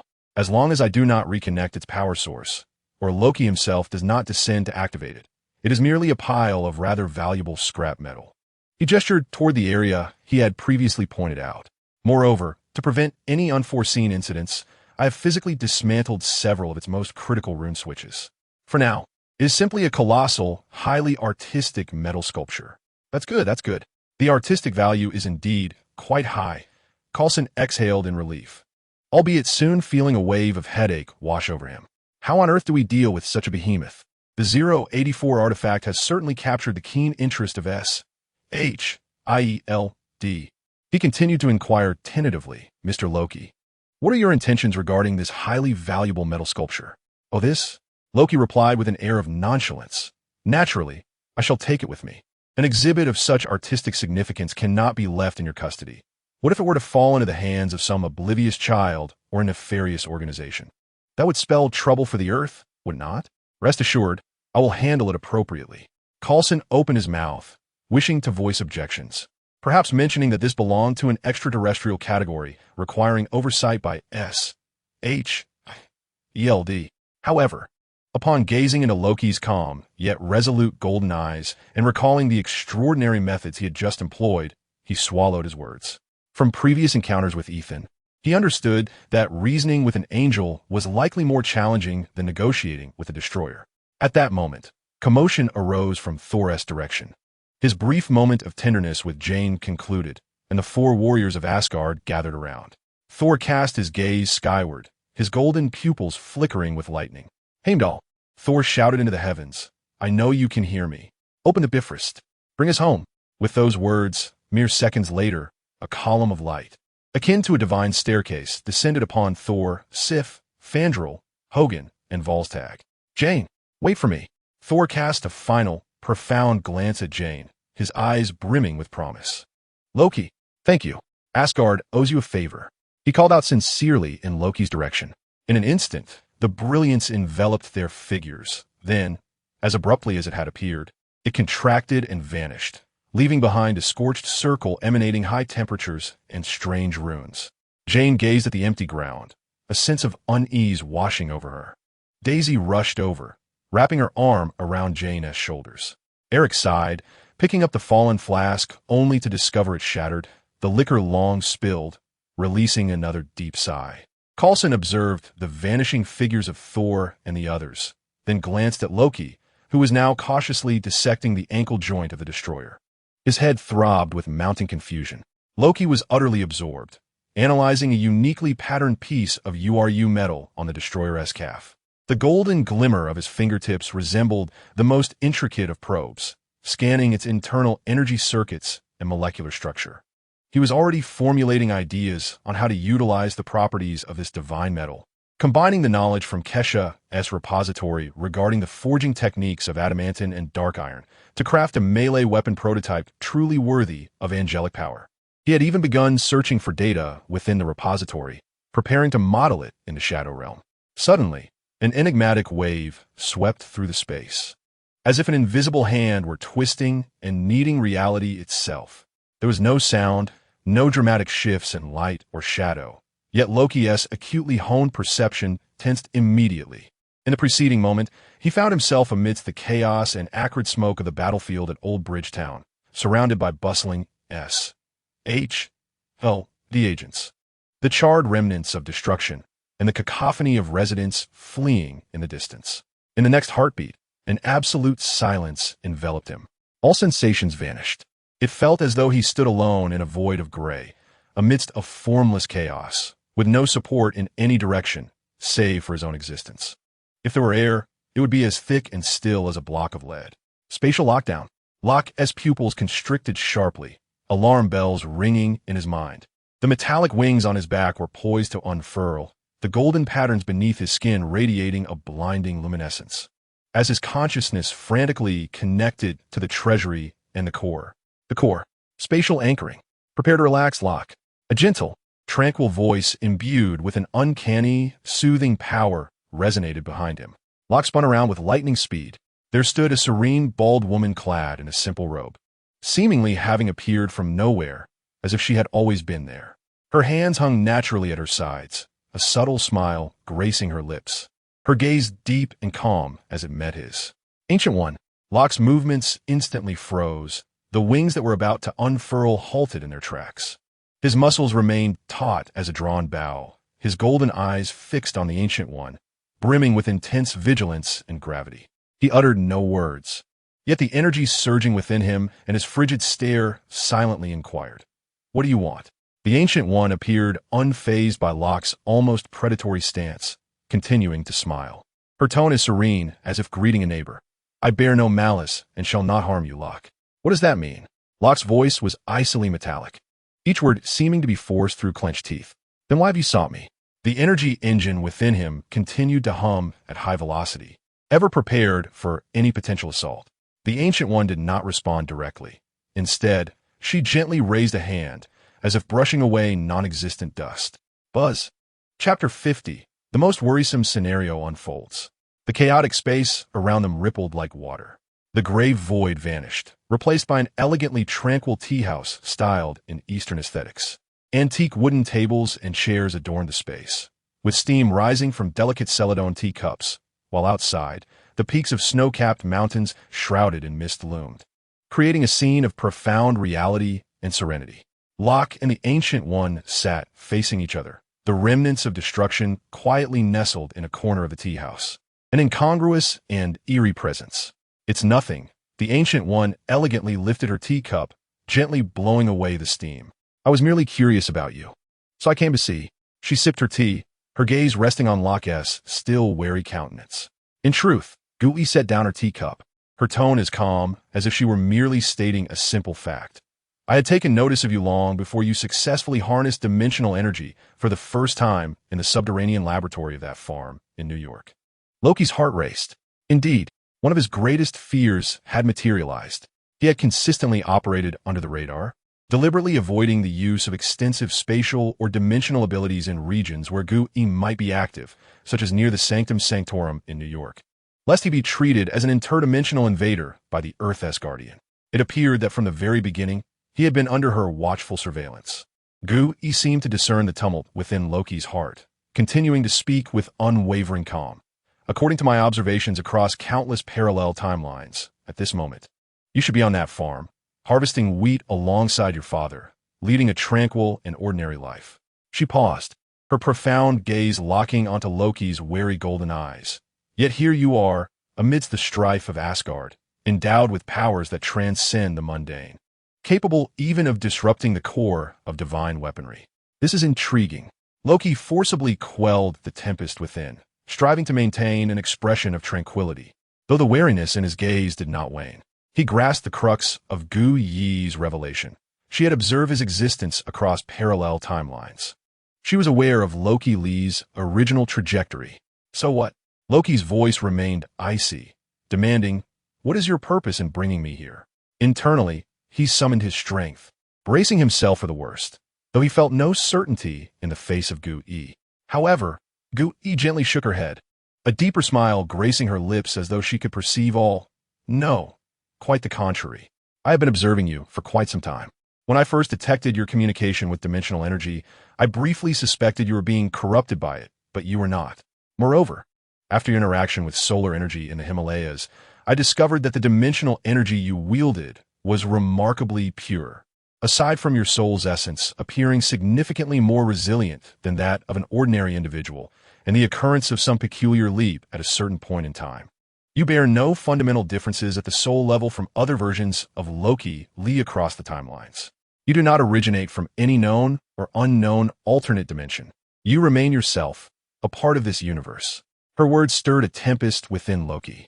A leap of the soul, genetic elevation seemingly does not affect the soul's essence. A migration at some point in time? Is it related to crossing dimensions?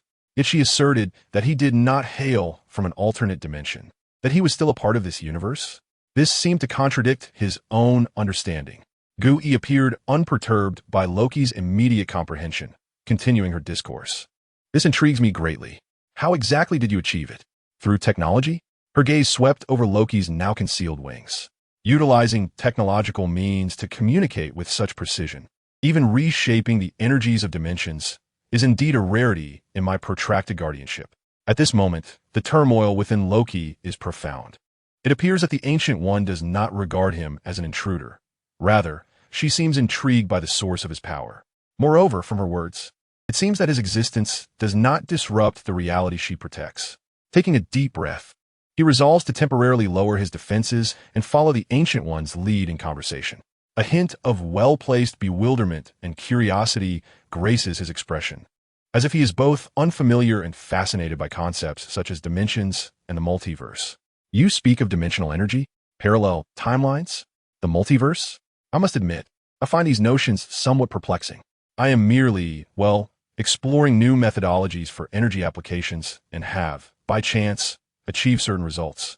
He gestures towards the destroyer, adding, "As for this, it was primarily due to fortunate discovery of a control weakness." The Ancient One observes Loki's feigned ignorance with a deeper amusement in her eyes, but chooses not to expose it. She lifts the teapot and fills the empty cup before him with fragrant tea. "There is no need for apprehension, Loki. I am not here to unearth your secrets. As I mentioned earlier, I am merely curious." Setting down the teapot, she lightly touches the air, causing a golden spark to dance momentarily. Odin Borson, the king of Asgard, though in slumber, is aware of all that transpires in the celestial realm, particularly the disputes involving his two sons and the disruption of a once formidable weapon of war, now forcibly intercepted and captured by unknown powers. He reached out to me in some manner, seeking information about you. Loki's mind races. Has Odin awakened? Or can he sense the external world even in his sleep? This old trickster is indeed not as simple as he appears. It seems that my actions to shield the destroyer and decipher the runes have stirred the highest echelons of existence. Just as it should be, the Ancient One continues in a tranquil tone. I have come to speak with you, an entity rooted here, yet deviated from its original path due to some unforeseen leap. Your strength derives from exploration through technology and wisdom, rather than from the encroachment of outer dimensions or ancient magical pacts. Her gaze deepens with significance. For you, Loki, are the variable. This timeline in which we find ourselves has quietly diverged from its predetermined multitude of branching streams. Rather than splitting into new parallel universes as is customary, it has become a singular, unique trunk. Observing the astonishment that can no longer be concealed in Loki's eyes, she continues softly. I do not know how this transpired, nor do I know where it will ultimately lead. However, for now, your presence and actions do not seem to spell disaster. Thus I have come, spurred by Odin's inquiry and my own intrigue, to converse with you. The Ancient One lifts her teacup, gesturing invitingly. Would you care to try? The snow-topped tea of Kamartaj is known to soothe one's spirit. Chapter 51. Academic discussion. Locke gazed at the steam rising from the delicate tea before him, then turned his attention to the serene gaze of the Ancient One, which seemed to encompass all things. The taut strings of his heart gradually began to relax. Though a sense of vigilance lingered, he understood that, at least for the moment, the Ancient One was not an adversary. He lifted the teacup, its warmth embracing his hand, as an invigorating aroma wafted into his senses. Upon taking a sip, the crisp, subtly sweet tea slid down his throat, imparting a peculiar sense of tranquility. He set the cup down and met the Ancient One's gaze with his golden eyes. So, Master, what would you like to discuss? The refreshing scent of tea permeated the elegant tea room, creating an atmosphere conducive to contemplation. Locke placed his cup aside, his golden eyes fixed on the Ancient One, awaiting her response. The knowing smile upon her face remained, as her slender fingers gently caressed the smooth rim of the cup, as if attuned to some underlying rhythm. You may consider this a simple academic discussion, perhaps about the dimensions with which you are familiar, she said, her voice calm, as if elucidating the most fundamental laws of nature. They are the bedrock of our understanding and the wellspring from which sorcerers draw their power. You inquire about our topic? Let us begin with the exquisite perception and manipulation of spatial structures that you employed when you fortuitously discovered the weaknesses of the Destroyer-S control. How did you manage to sever the energy and will of Odin's armor? She emphasized the word fortuitously with a subtle inflection. Locke understood the futility of feigning ignorance before the Ancient One, especially given that she had already alluded to the unique nature of his soul's transition in this particular timeline. Nevertheless, he maintained a cautious demeanor, opting to articulate his thoughts through the lens of technology while deliberately revealing a certain unfamiliarity with certain concepts. Spatial structure. Locke pondered for a moment, seemingly organizing his thoughts. In my understanding, space is not an absolute, smooth container. Rather, it resembles a membrane characterized by specific tension and curvature, or perhaps a lattice. Different forms of energy, varying masses, and even distinct flows of information create ripples, folds, and even nodes and fissures upon this membrane. He extended his finger, a faint golden light flickering at its tip, sketching a three-dimensional network model composed of numerous fine lines in the air between them, vividly illustrating his comprehension of space. The manipulation of the Destroyer, whether through a linkage or the energy transmission from its core, fundamentally constitutes a highly condensed flow of information and energy traversing space. This transmission inevitably leaves a unique trail and resonance frequency upon the spatial membrane. The golden light at Locke's fingertip illuminated several pulsating nodes within the network model. What I accomplished was merely to employ my device to precisely capture these trajectories and resonances, then impose a sufficiently powerful, phase-inverted interference wave at critical nodes, akin to establishing an insurmountable virtual barrier on a highway. The flow of information has been obstructed, and the energy flow has been reflected, thus interrupting the manipulation of nature. Is this difficult to comprehend? In the realms of particle physics and quantum communication, analogous theoretical models indeed exist. Ancient One observed with keen interest the spatial network model delineated by Locke, alongside his explanation of the principle of manipulation interruption. She nodded in acknowledgement. Such a subtle metaphor, from a technological perspective, bears resemblance to the manner in which we sorcerers perceive the weak points in space using the ley lines of a shandy, or construct spatial portals through the use of suspended rings. Fundamentally, there exists a connection, albeit the paths of realization and the tools relied upon are entirely distinct. Locke did not refute this, but chose not to elaborate on his plans regarding the core or the sacred repository of knowledge. He began to shift the topic. You just mentioned countless parallel timelines and a unique trunk. To be honest, this concept is somewhat abstract for me. In my understanding, time is a unidirectional river flowing from the past to the future, with each moment being singular. Are the numerous timelines you speak of referring to the countless present moments derived from varying possibilities? Much like the uncertainty of quantum states, Ancient One observed Locke's perfectly balanced confusion and thirst for knowledge and nodded slightly. Your understanding is indeed on the right path. Under the usual cosmic rules, whenever a pivotal choice point arises or a significant event capable of influencing the cosmic course occurs, the river of time bifurcates, flowing toward different possibilities, thus forming countless parallel tributaries that run concurrently, yet do not interfere with one another. Each tributary represents an independent universe, possessing slightly different or entirely distinct histories and futures. She lifted the teapot to refill Locke's cup with steaming tea, the fragrant vapor rising gently. However, something exceedingly rare has transpired within you, Locke. At the moment of your leap, or rather, when you deviated from your original path of harvesting wheat and began to explore new methods of energy application, logically, the timeline should have immediately split upon making your first divergent choice, resulting in the formation of a new parallel universe branch concerning the scientist Locke. Ancient One's gaze deepened with curiosity, yet the reality is otherwise. I, along with an organization that safeguards the order of time, have clearly observed that our current timeline has not bifurcated. It resembles a sturdy vessel navigating through a turbulent junction, not entering any new tributary, but forcefully altering the original course of the river, continuing to sail along a singular trunk. The previous tributaries depicting your ordinary future withered at that moment, or rather, were absorbed and overshadowed by this singular trunk. Locke did not conceal his astonishment this time, his brow furrowed. How is this possible? According to your assertion, does my very existence not violate the rules of this universe? Why did it not split? Why have the other timelines withered? This is indeed my greatest perplexity, Locke. Ancient One gazed at him earnestly. The rules seem to have found an exception in you. I am unable to elucidate the origin of this phenomenon.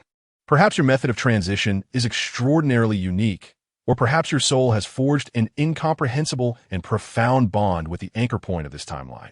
Alternatively, the distinctive technology you possess may have inadvertently stabilized the continuity of time and space. It functions akin to a colossal stabilizer, firmly constraining all variables arising from your existence within this singular trajectory, thereby preventing any divergence. She paused momentarily, her tone imbued with an imperceptible gravity. This uniqueness has rendered this timeline exceptionally robust, seemingly impervious to the guardians of time, yet it is also rife with the unknown. I can still communicate with other versions of myself. However, we can no longer reference the scripts of parallel universes to forecast its future. Its trajectory will rely entirely on each variable inhabiting it. Chapter 52. I have a path. The risks are considerable. Locke remained somewhat silent, processing the wealth of information embedded in Ancient One's words. He comprehended her meaning. His presence had irrevocably altered the destiny of the once humble farm boy, Locke, who harvested wheat. Moreover, it not only transformed his own fate, but also forcibly extricated this universe from the predetermined narrative of the Marvel multiverse, rendering it an independent entity, perhaps a standalone version, lacking any parallel universes for comparison. As for dimensions, Ancient One seemed to perceive Locke's heavy thoughts and shifted the topic. The energy you harnessed in the underground laboratory, along with the essence of your own power, has touched upon unknown dimensional levels. The material universe we inhabit is merely a layer within a vast tapestry of innumerable dimensions. The power of sorcerers largely derives from borrowing energy from higher dimensional existences or exploiting the seams and vulnerabilities between dimensions. Her gaze swept once more over the energy patterns beneath Locke's skin. Your power is exceptionally peculiar. It does not merely borrow, it transforms and commands. This is precisely what intrigues me. You have, at one point, transmuted the immense energy derived from the stellar sun through a technological principle that eludes my complete understanding, refining and ultimately shaping it into your own primal energy. This energy appears to inherently possess the characteristics necessary to traverse dimensions. Or could it be that it originates from a yet undiscovered energy dimension, intricately linked to but distinct from the material universe? Can you elucidate the core principle behind this energy transformation? For instance, how did you overcome the dimensional barriers that filter and deplete energy forms? Furthermore, how do you ensure that the transformed energy remains so stable? To be frank, Kamartaj has a substantial demand for stable dimensional energy. Ancient One's gaze sparkled with the curiosity of a pure scholar. The sorcerers of Kamartaj derive their power from the contracts with the Vishani, but the price is that their souls must repay the debt in the afterlife. I trust you can grasp this. And they must also remain vigilant against the temptations from the dark dimension. Faced with the probing inquiry from Ancient One regarding core technological matters, Locke felt an alarm bell resonate within him once more.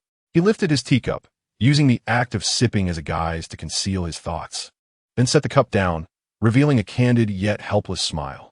Ancient One, your question strikes at the heart of the matter. However, the specific principles involved pertain to the core secrets of my research and a plethora of unverified, intricate theoretical models, which I am regrettably unable to disclose in detail. I can only say that its foundation lies in a profound comprehension of matter and energy at the microscopic level, as well as the resonance manipulation of the very structure of space itself. He paused. It resembles a process where, in the transformation of energy, certain information is concurrently encoded and guided.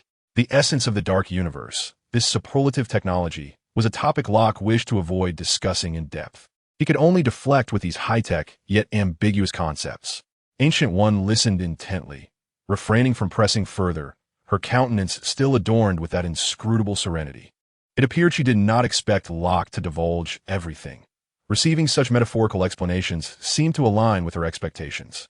The encoding of information, she softly echoed, her eyes reflecting contemplation. The path of technology indeed leads to such profound realms. The tea room once again fell into a brief silence, with only the clouds swirling silently around the snow-capped mountains outside. Ancient One regarded Locke, as if evaluating the most pivotal variable along this unique timeline. Ultimately, she rose slowly. Today's conversation has been quite intriguing, Locke. The tone of Ancient One's voice reverted to its original tranquility. Thank you for your candor. She gestured towards the nearly untouched teacup before Locke, just as Ancient One's figure was about to dissipate along with the mirrored space. A sudden thought surged within Locke. A bold idea materialized abruptly. Master, please hold, Locke exclaimed, his voice resonating distinctly within the tranquil tea room. Ancient One's hand, poised to descend, hesitated momentarily, a hint of inquiry flickering in her gaze. Locke inhaled deeply, the brilliance of shrewdness glimmering in his golden eyes. You just mentioned the need for pure dimensional energy and expressed curiosity regarding my method of converting stellar energy. Conveniently, I possess a pathway, one that carries significant risk. Though I apologize, it is likely devoid of substantial risk and offers considerable profit. Recently, in my research, I have come across a remarkably unique form of energy, seemingly originating from a dimension without a master. Oh! Genuine interest flickered in Ancient One's eyes as she resettled herself, inviting Locke to continue. Its driving source manifests as a powerful gamma radiation mutation, but the core mechanism does not adhere to the conventional physical rules of our universe. Locke began to elucidate, his fingertips once again emanating a soft glow as he delineated intricate and continuously shifting energy schematics and data flow models in the air between them. These were portions of the core data he had previously analyzed from Hulk and Abomination's blood. This energy, Locke pointed to a core energy point in the diagram that continuously transitioned, seemingly imbued with self-awareness.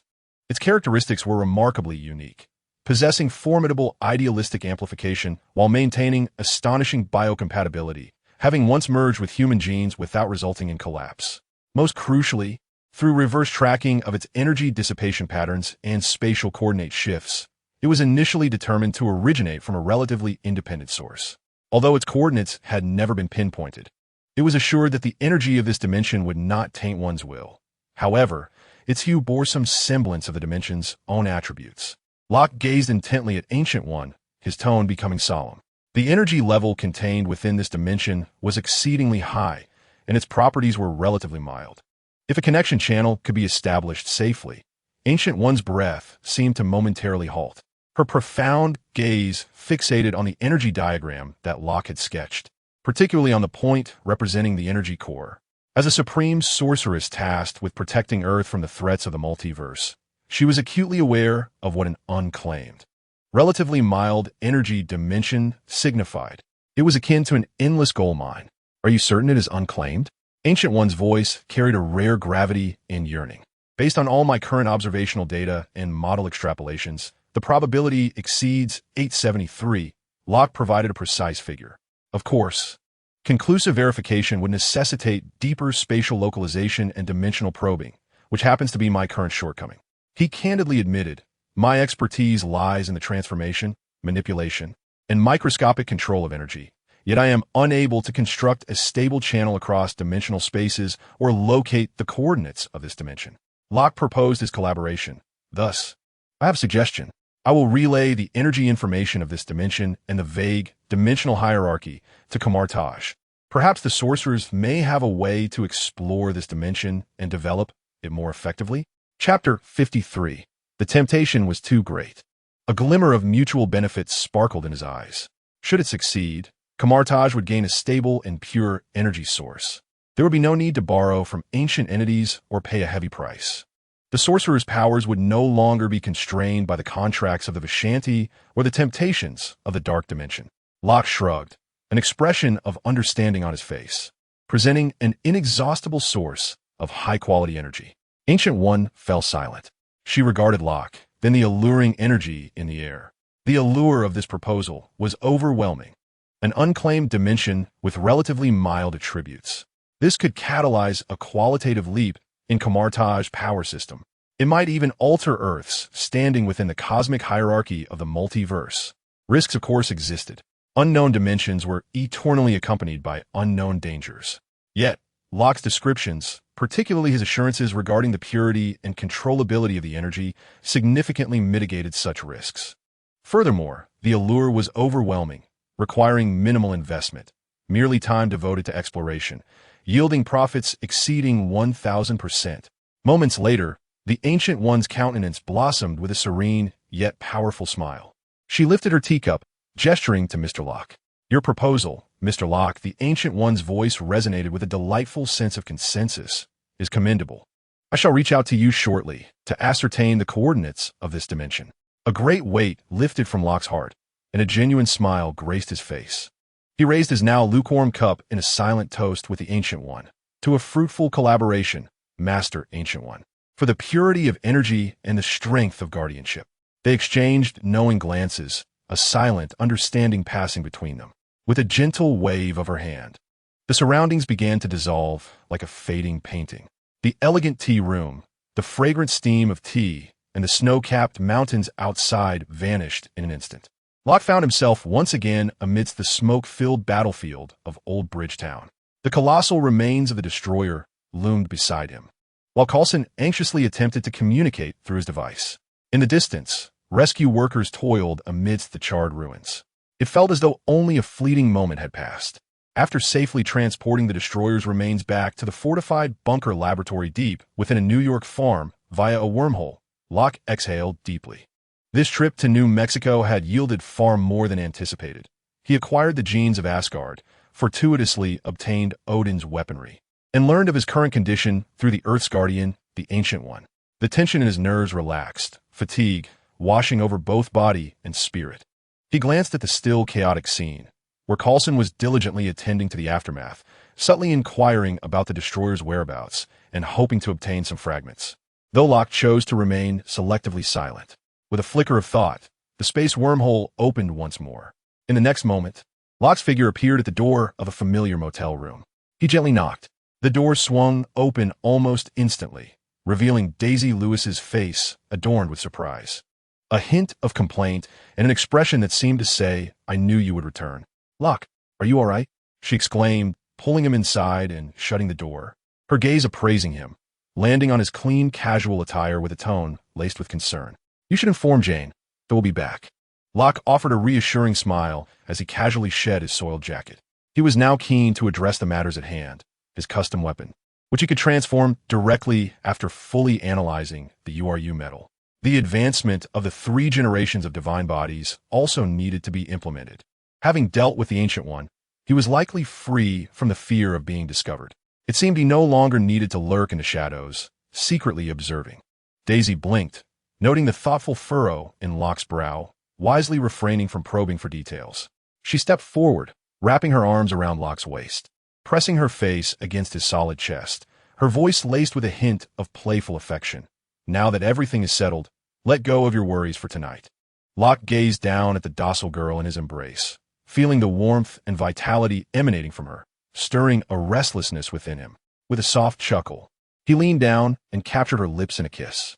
"I shall return to my room first. Comfort Jane, and I shall await your return." The following morning, as sunlight streamed through the gaps in the curtains, Locke had already awakened. He observed Daisy, still lost in slumber, a content smile gracing her lips, and gently brushed aside the damp strands of hair from her forehead.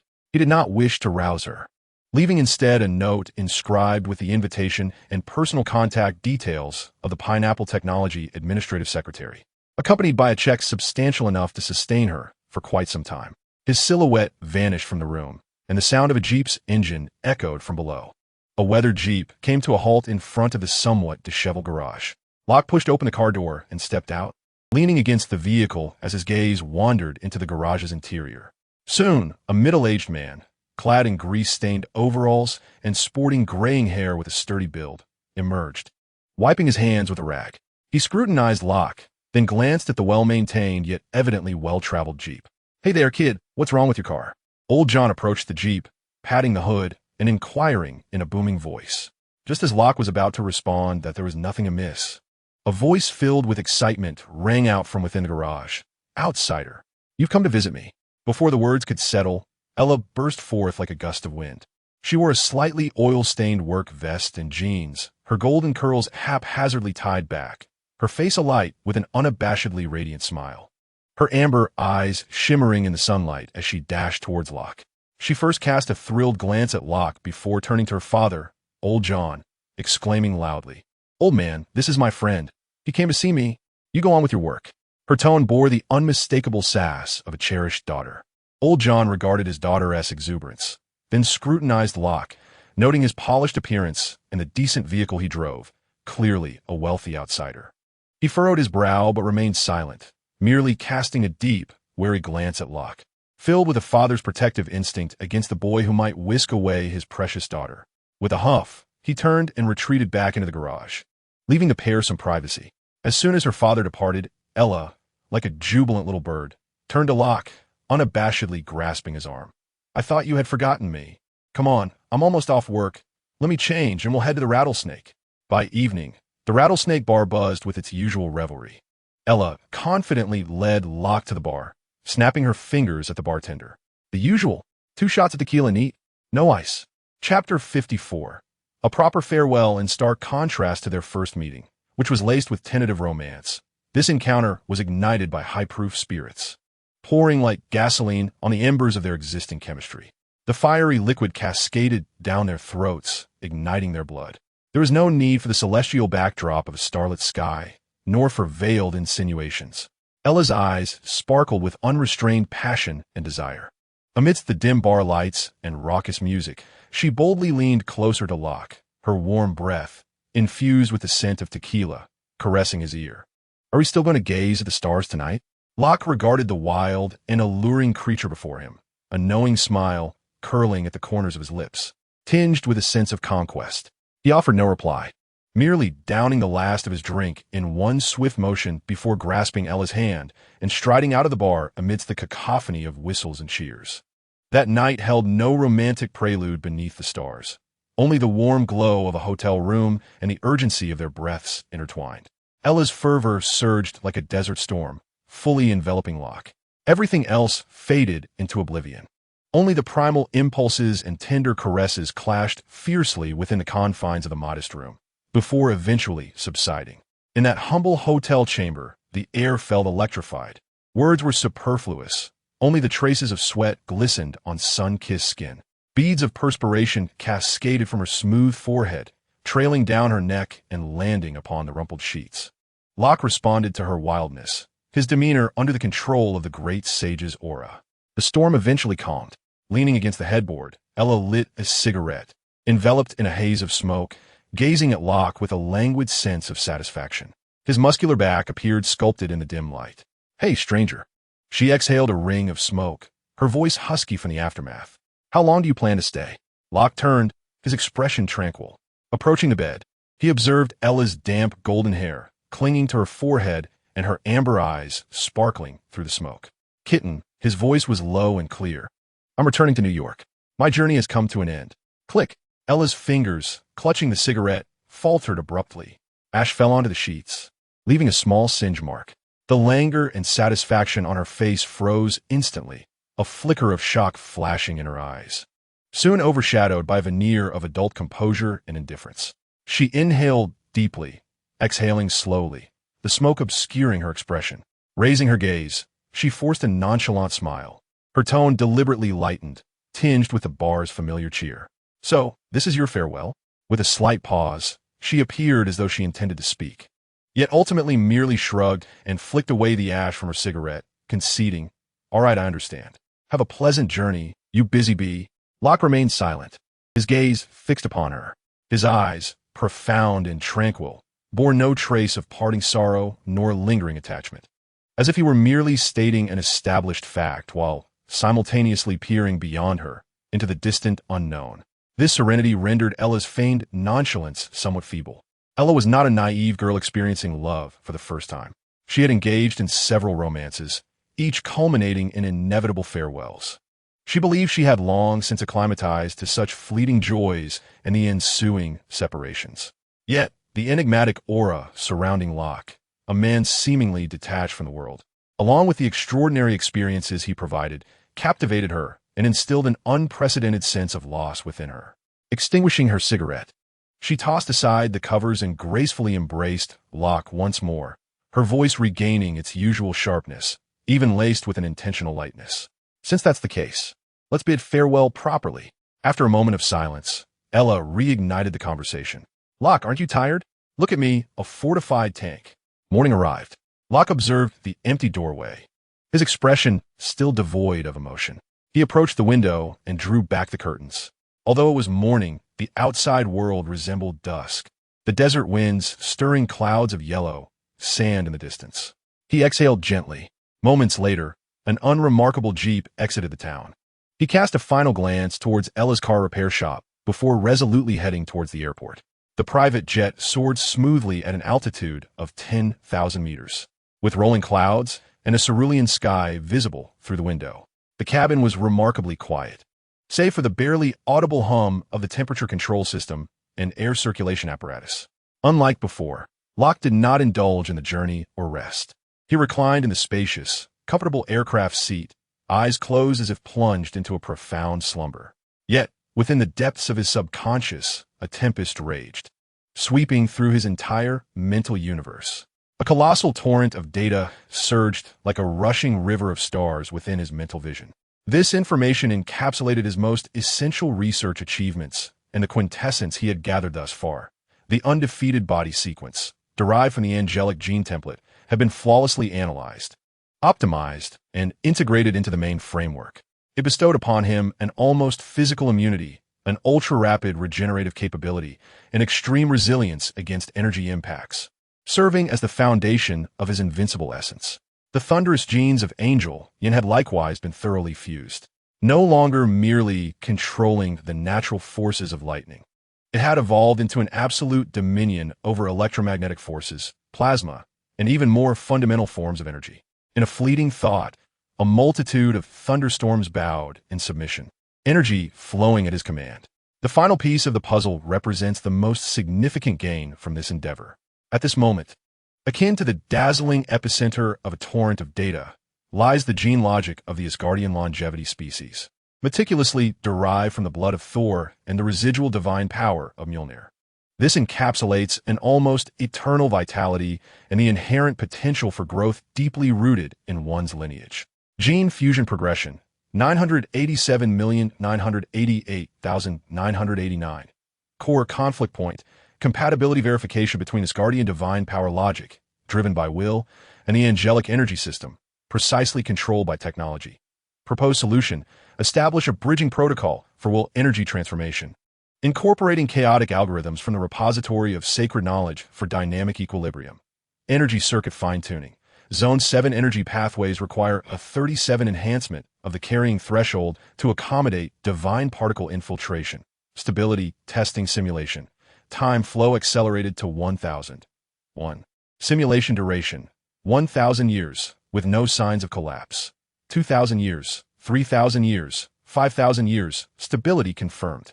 Locke's mind functioned like the most sophisticated supercomputer, wielding the vast computational power afforded by the core and the repository of sacred knowledge, fervently simulating, calculating, and refining every detail of the gene fragment fusion. Countless golden runes and data chains collided, intertwined, annihilated, and were reborn within the realm of consciousness, constructing an unprecedented life blueprint uniquely his own.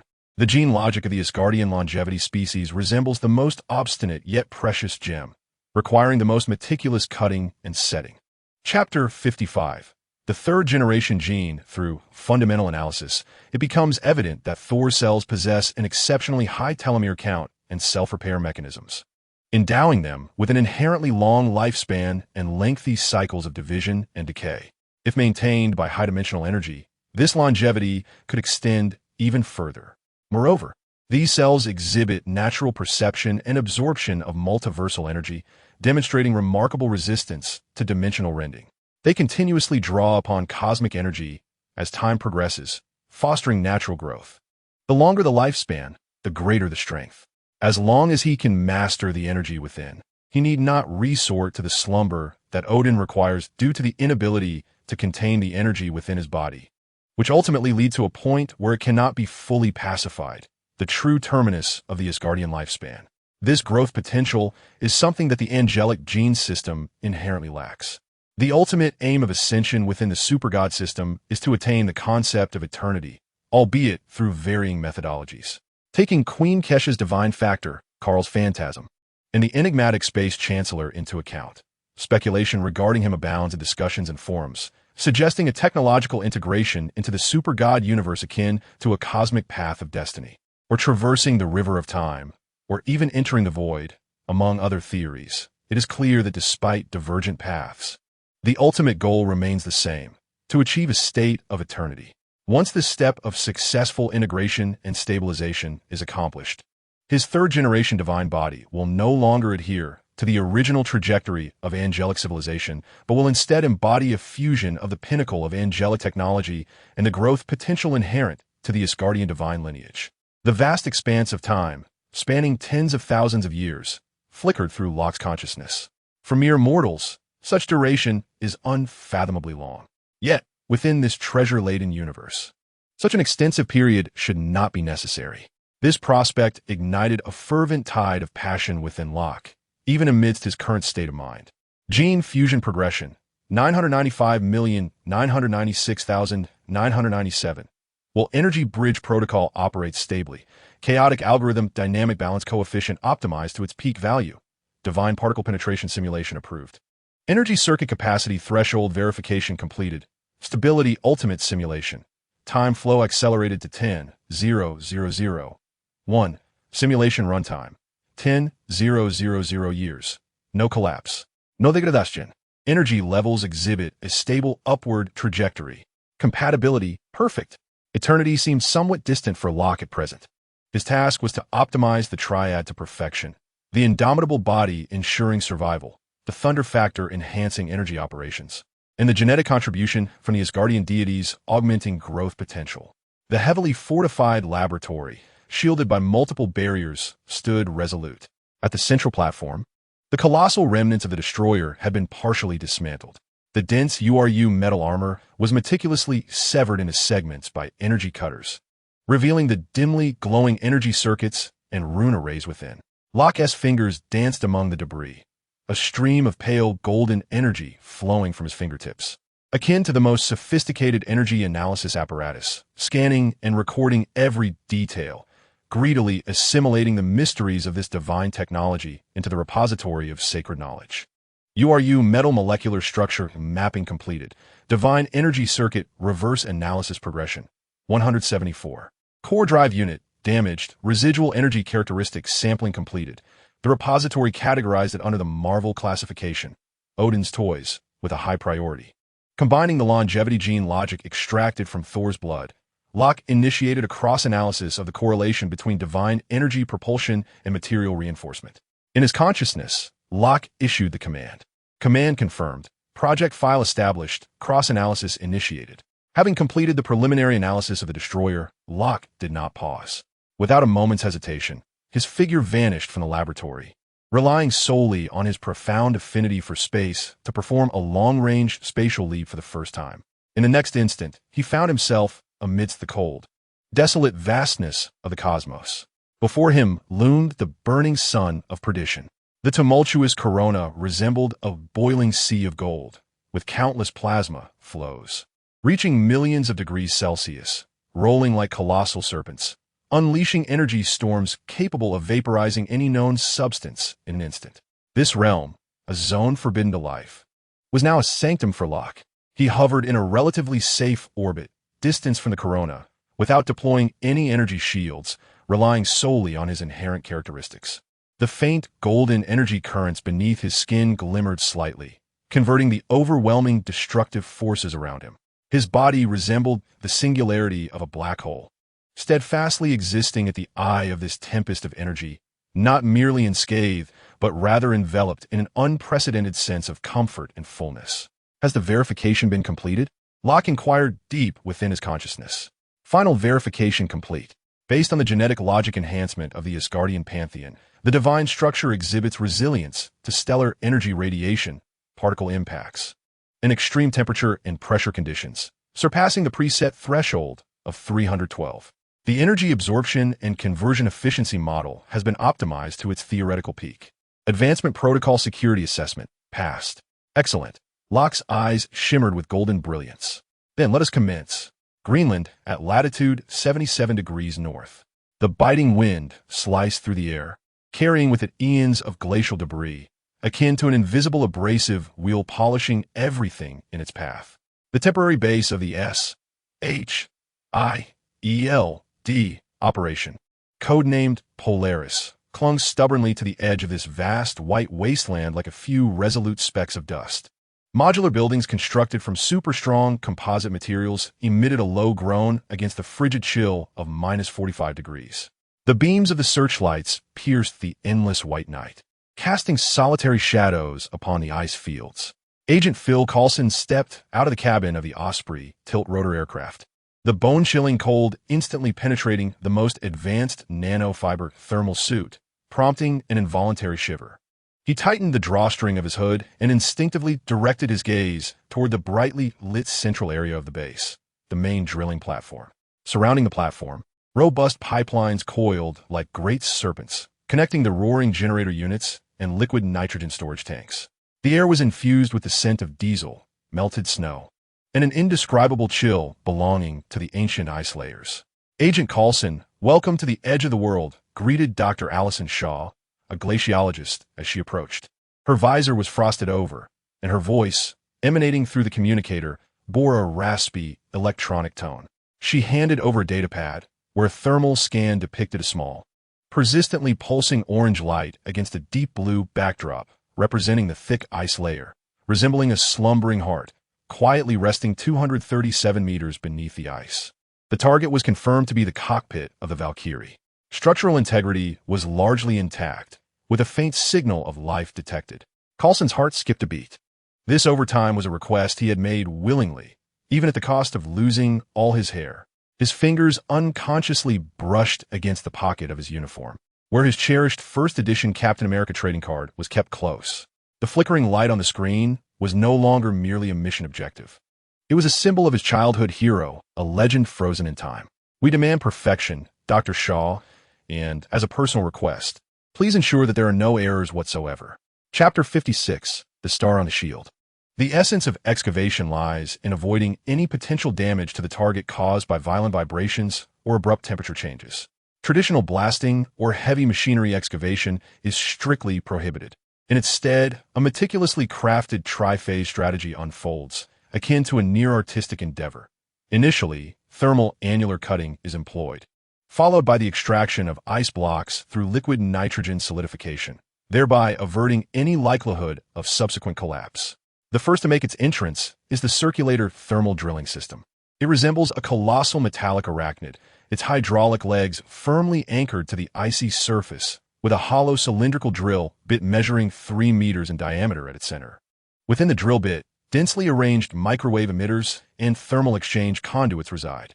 As a low, resonant hum permeates the air, high-energy microwave beams are precisely directed, artfully inducing resonance within the hydrogen bonds of the ice crystals, significantly diminishing the ice's structural integrity. Concurrently, a circulating solution of glycol gently seeps from the myriad micropores along the inner walls of the drill bit, tenderly washing away the softened ice crystals. The drilling process is exceedingly gradual. The drill bit advances a mere few centimeters per minute, yielding a viscous amalgamation of ice and water. This mixture is swiftly evacuated through the hollow conduit at the center of the drill bit by a powerful vacuum pump system. Undergoing filtration and cooling, a portion is recycled, while the excess is safely discharged. The walls of the borehole are remarkably smooth, akin to being molded by an immense glass tube, thereby minimizing the risk of collapse due to stress variations within the ice layer. Inside the monitoring tent, the atmosphere is tense. A substantial screen displays real-time laser radar scans and thermal imaging data relayed from the drill bit. Coulson fixates on the screen, while technicians deftly manipulate controls, incessantly fine-tuning the microwave power. The ice layer is not homogeneous. It conceals ancient bubbles, interspersed layers of dust, and even minute geological faults. Upon reaching a depth of 150 meters, a shrill alarm pierces the air. Ice fault activity detected. Borehole stress exceeds limits. A graph indicating borehole stability exhibits violent fluctuations, heralding the activation of a concealed ice fissure, which, under the perturbation of drilling, threatens to incite a catastrophic ice collapse, potentially burying or obliterating the target below. Cease drilling. Inject liquid nitrogen for solidification. Maximum flow rate. Dr. Zhao's voice resounds decisively, devoid of hesitation. The operator abruptly thrusts down the control lever. Drilling halts instantaneously. Almost concurrently, another set of pipeline valves opens, unleashing liquid nitrogen at a chilling temperature of minus 196 degrees Celsius, cascading like a white torrent of death through specialized nozzles encircling the drill bit, surging into the newly formed, loosened ice fissures. Upon contact with the ice layer, the ultra-low temperature liquid nitrogen erupts in a hissing white vapor, swiftly vaporizing and absorbing heat, performing an instantaneous cold welding.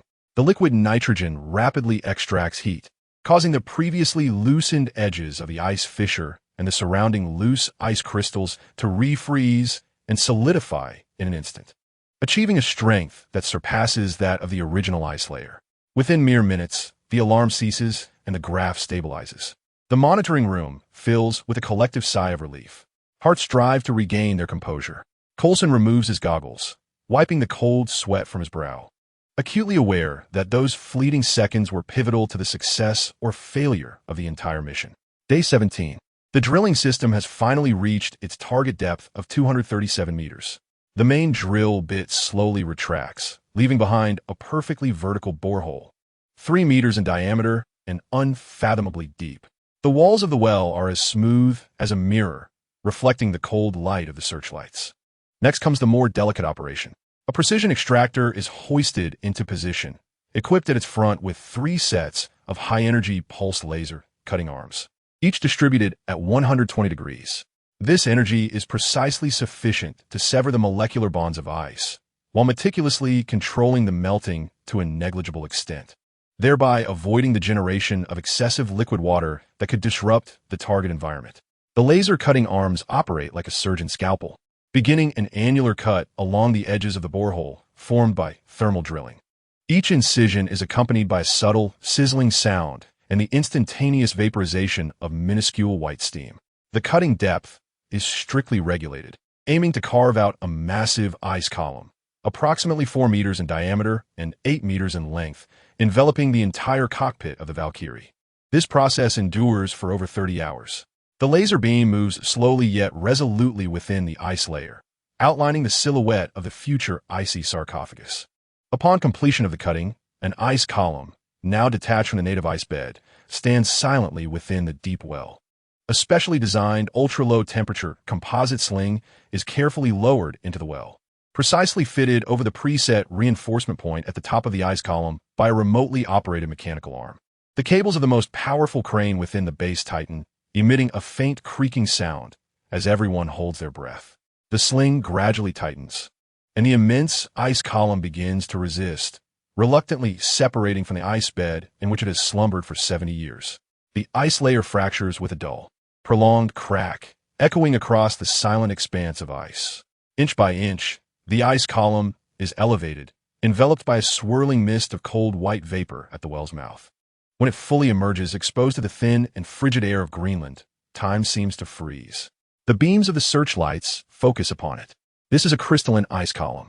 At its center, the cockpit of the bomber is clearly visible, refracted and magnified by countless ice crystals. It resembles an insect sealed in amber, a figure frozen in place. Golden hair frosted white, body leaning forward, left arm instinctively raised to shield its face, while the right hand still clutches the control stick tightly. The iconic star-spangled uniform, encased in ice crystals, still reflects a faint yet persistent glow from the white pentagram on the chest shield. Coulson stands in the biting cold wind, gazing up at the encased figure. Beneath his cold weather mask, his breath condenses into mist inside the mask. He does not need to examine the data on the biological resonance meter. Merely looking at that figure, feeling the poignant and resolute spirit that transcends time, is enough to stir within him an indescribable surge of emotion. He instinctively presses his hand against his chest, where the rigid edge of the original captain's card offers a tangible sense of reality. The objective has been identified. The next imperative is to transport it across thousands of kilometers to the highly classified medical facility of S.H.I.E.L.D. in New York. To accomplish this, S.H.I.E.L.D. has deployed its premier aerial asset, a meticulously modified C-17 Globemaster III strategic transport aircraft. Its colossal frame rests upon an ice runway, purposefully leveled beside the base, resembling a slumbering steel behemoth. The cargo hold has undergone extensive transformation, featuring a massive cryogenic pressure-controlled transport module at its core. This module stands as a marvel of advanced technology. Its exterior is clad in thick, multi-layered composite materials, while the interior is filled with top-tier aerogel insulation, possessing an astonishing capacity to insulate against external temperature fluctuations. Chapter 57. The baseball game, the internal space has been precisely engineered to accommodate ice pillars. Equipped with a sophisticated environmental control system, temperature control system, multiple liquid nitrogen jets, and an intricate network of thermocouples are embedded within the module's inner walls. Monitored in real time by an onboard supercomputer, it meticulously regulates the temperature at various locations of the ice pillar, precisely dispensing liquid nitrogen mist to maintain a constant internal environment of 30 degrees Celsius, sufficient to ensure the stability of the ice sarcophagus while exceeding the target's thawing point, thus preventing accidental deep freezing. Temperature oscillations are confined within 0.1 degrees. Pressure stabilization system. During takeoff, landing, and high-altitude flight, significant atmospheric pressure variations occur. The module is equipped with robust pressure compensation devices, ensuring that the internal atmospheric pressure remains consistently at sea level, preventing the ice sarcophagus from fracturing due to pressure changes. The transfer of the ice pillar presents another perilous phase. Specialized low-temperature lifting apparatus carefully hoists the ice pillar from the base's support structure, gradually maneuvering it towards the gaping tail door of the C-17. The biting wind howls as the lifting operations unfold beneath the glare of searchlights, each step taken with utmost caution. When the ice pillar finally rests securely within the designated floating base recess of the transport module, silent magnetic fluid envelopes its base, allowing the collective breath of those present to ease. The heavy hatch slowly closes with a dull metallic thud. The engines roar to life, and the C-17 accelerates heavily down the ice runway, piercing through Greenland's polar night, heading southward toward the warmth of New York. Coulson sits within the cabin, gazing through the window at the rapidly receding white expanse below. He clutches at a real-time monitoring data panel, with a green waveform representing Steve Rogers' vital signs, pulses faintly yet steadily above the blue background curve indicating the temperature of the ice sarcophagus. This is a mission traversing the very fabric of time and space. In the northern region of New York State, deep within an uncharted abandoned dam, lies one of S.H.I.E.L.D.'s highest level biosafety containment facilities. The heavy blast-resistant alloy door glides open silently, and the cryogenic pressure-controlled transport module is slowly ushered into the core area of a vast, futuristic, sterile, thawing medical chamber by a specially designed transport platform. At the center of the medical chamber stands a massive cylindrical gradient thawing tank, constructed from high-strength transparent composite materials, with a complex internal structure. The ice pillar was meticulously hoisted into a preset low-temperature base within the thawing chamber, perfectly conforming to the shape of its base. The thawing chamber was then sealed. This entire thawing process was monitored by the most esteemed cryobiologists and medical team of S.H.I.E.L.D., adhering to an exceedingly stringent gradient warming protocol. The core principle was to ensure a slow, even, and controllable thaw to prevent damage to cellular tissues from ice crystal formation during the melting process. Initially, inert gas was injected into the thawing chamber, rapidly cooling it to align with the ice coffin's temperature of 30 degrees, thereby averting stress fractures in the ice pillar due to temperature differentials post-transfer. A careful incision was made in the outer ice shell enveloping the cockpit, creating an observation window of approximately 1 square meter. The melted ice water was immediately siphoned away to prevent refreezing. This aperture enabled the medical team to directly observe the condition of Steve Rogers within the cockpit and facilitated the connection of life-monitoring probes and intravenous lines.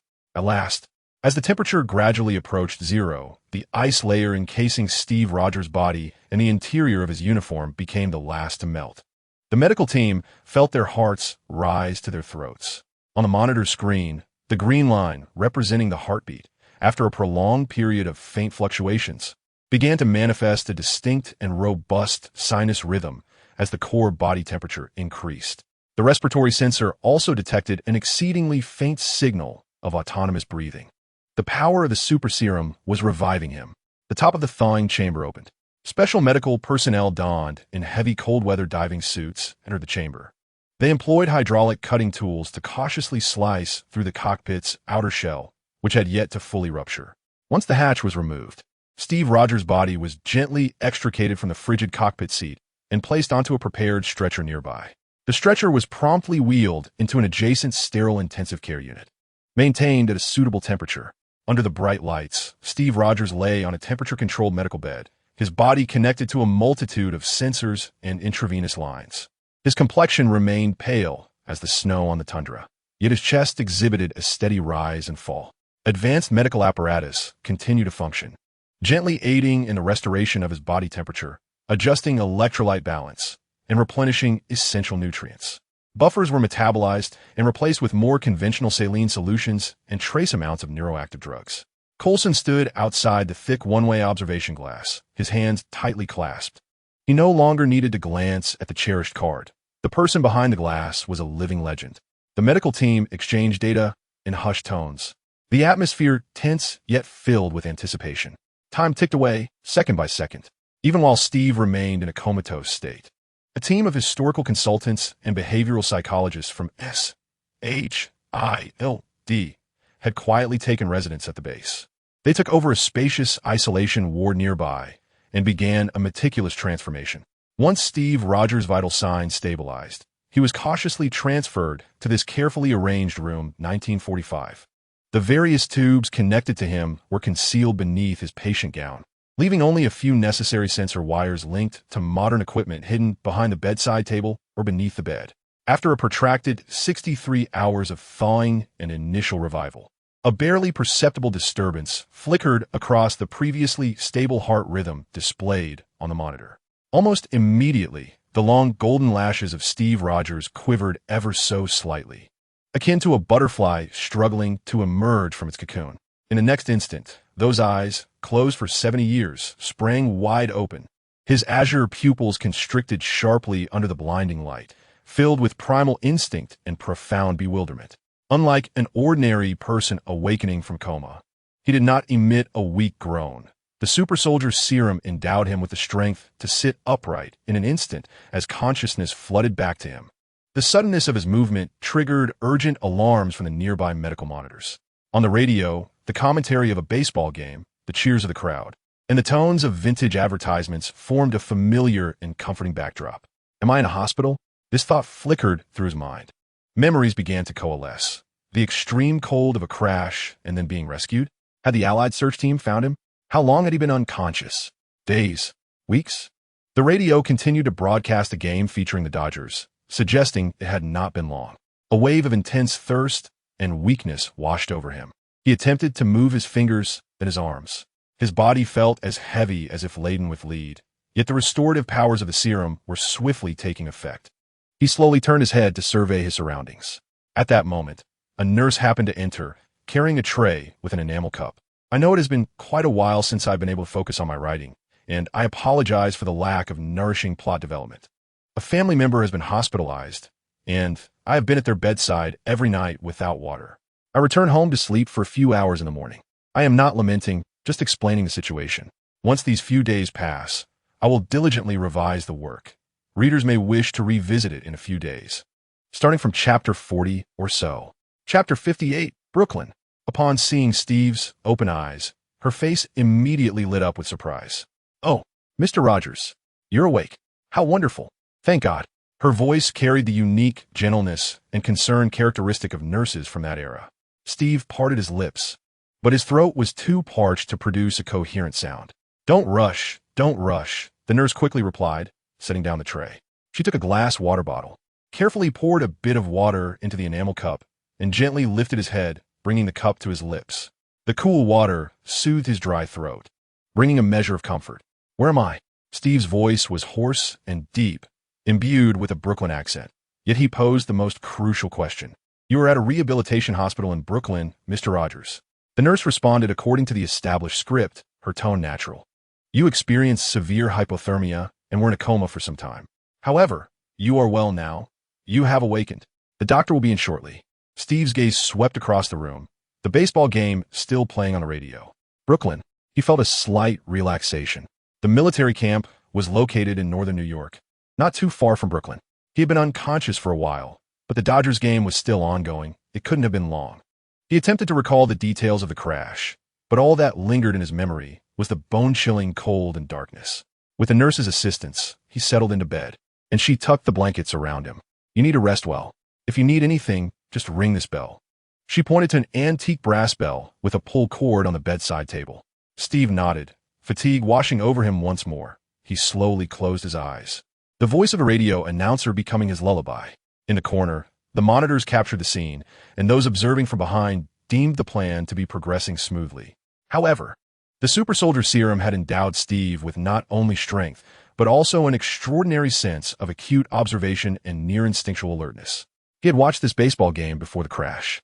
The advertisements playing on the radio sounded remarkably familiar, yet he had an inkling that a particular cigarette brand's advertisement had been updated months prior. Why were they still airing the old version? As the nurse entered, he noticed a pen protruding from her white coat pocket. The pen was sleek, metallic, and gleaming coldly. He had never seen such a design before. Pens from the 1940s were typically bulkier, made of plastic or celluloid, with wider clips. He discreetly shifted his body. Apart from feeling weak, he sensed no pain from any wounds. He recalled the tremendous impact of the crash. Instinctively, he reached toward his chest and abdomen. Through the hospital gown, he felt the electrodes of a heart monitor affixed to his skin. He cautiously lifted the collar of his gown, revealing smooth skin beneath the electrodes. Devoid of any scars. This was impossible. Even if the serum granted him remarkable recuperative powers, it could not erase the marks of severe injuries within days or weeks. There would be at least scars. Doubt coiled around his heart like a chilling vine. Something was amiss. Very amiss. The door to the disguised infirmary swung open once more, and in walked a doctor clad in a white coat, adorned with gold-rimmed glasses, a gentle smile gracing his face. "Good morning, Captain Rogers. It is wonderful to see you awake. How do you feel?" Steve did not respond to his inquiry.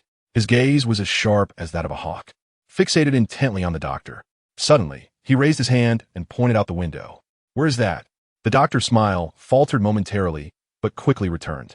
"That's Brooklyn, Captain Rogers. We believe the view of your hometown will aid in your recovery." "No." Steve's voice rang out with unassailable authority. He sat up abruptly, his swift motion startling both the doctor and the nurse beside him, revealing the undeniable strength of a super soldier. He tore off the electrocardiogram patch from his chest, exposing unblemished skin. "What about this wound? It can't have healed so quickly. And this?" He gestured to the excessively modern metallic pen on the bedside table. "I've never seen such a pen. There's not a sound outside. The advertisements on the radio are outdated. Who are you? Where am I?" His barrage of questions was relentless. His trust evaporated, replaced by the anger of betrayal and the vigilance of a warrior. The meticulously constructed illusion of Brooklyn seemed to crumble in an instant. The nurse in the room turned pale, instinctively taking a step back, her hand unconsciously moving towards her waist as the atmosphere thickened with tension. At that moment, a piercing high-frequency electronic alarm shattered the ambience of the ward. This was no sound befitting the 1940s. Almost simultaneously with the alarm, the old wooden door of the ward was violently thrust open. A team of S.H.I.E.L.D. agents clad in deep blue tactical uniforms, helmets adorned, and armed with electroshock pulse rifles stormed in. The barrels of their weapons swiftly elevated, cold red laser sights locking on his Steve Rogers' chest. "Don't move. Get down," barked the leader, his voice distorted through the mask. Confronted by these well-equipped, agile, and menacing figures, the last vestiges of hope within Steve Rogers dissipated. This was not a hospital. It was a trap, a prison of an unknown enemy. He needed to discern exactly where he was. In that fleeting moment of contemplation, as the armed personnel burst into the room and momentarily shifted their focus to the doctor and nurse, the dormant power within Steve, slumbering for 70 years, seemed to awaken with his hastening heartbeat. He propelled himself against the nearby wall like a cannonball. The drywall shattered upon the impact of Steve's shoulder, crumbling as if made of paper, debris and the internal lightweight steel framework scattering everywhere.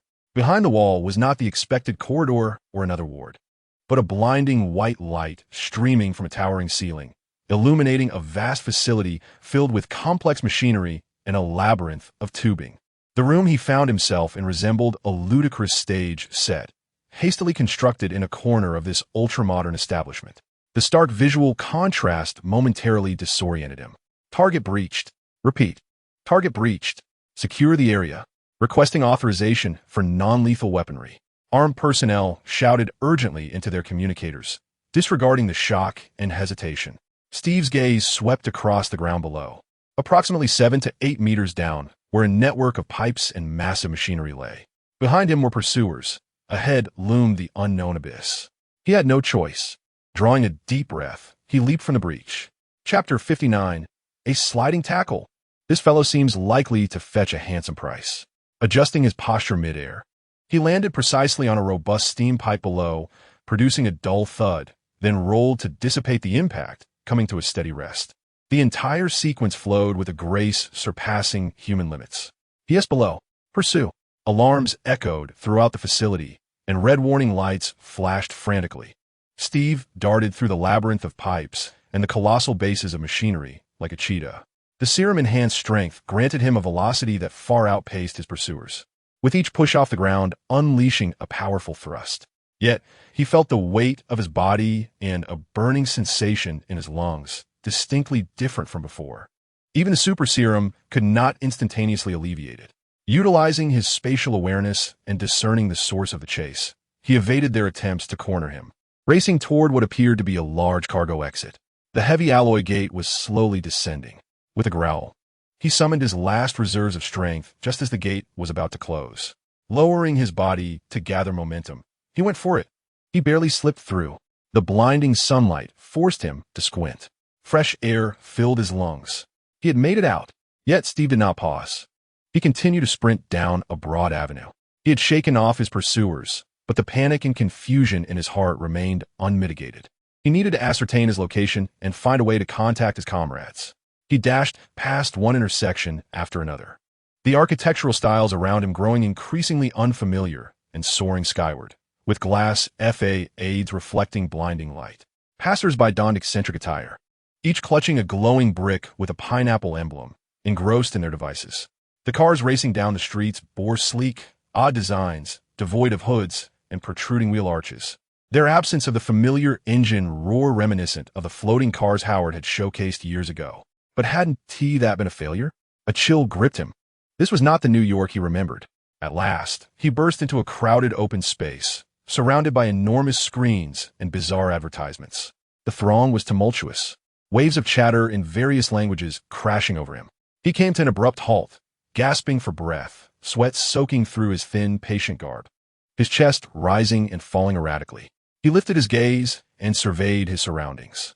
In the center of a tiered plaza, there seemed to be a sculpture. Steve Rogers' azure blue eyes suddenly contracted, though the surroundings had transformed into a surreal spectacle, with towering edifices adorned by colossal dynamic screens broadcasting bizarre advertisements, though the ground beneath his feet was paved with stone bricks rather than the asphalt gravel of his recollections.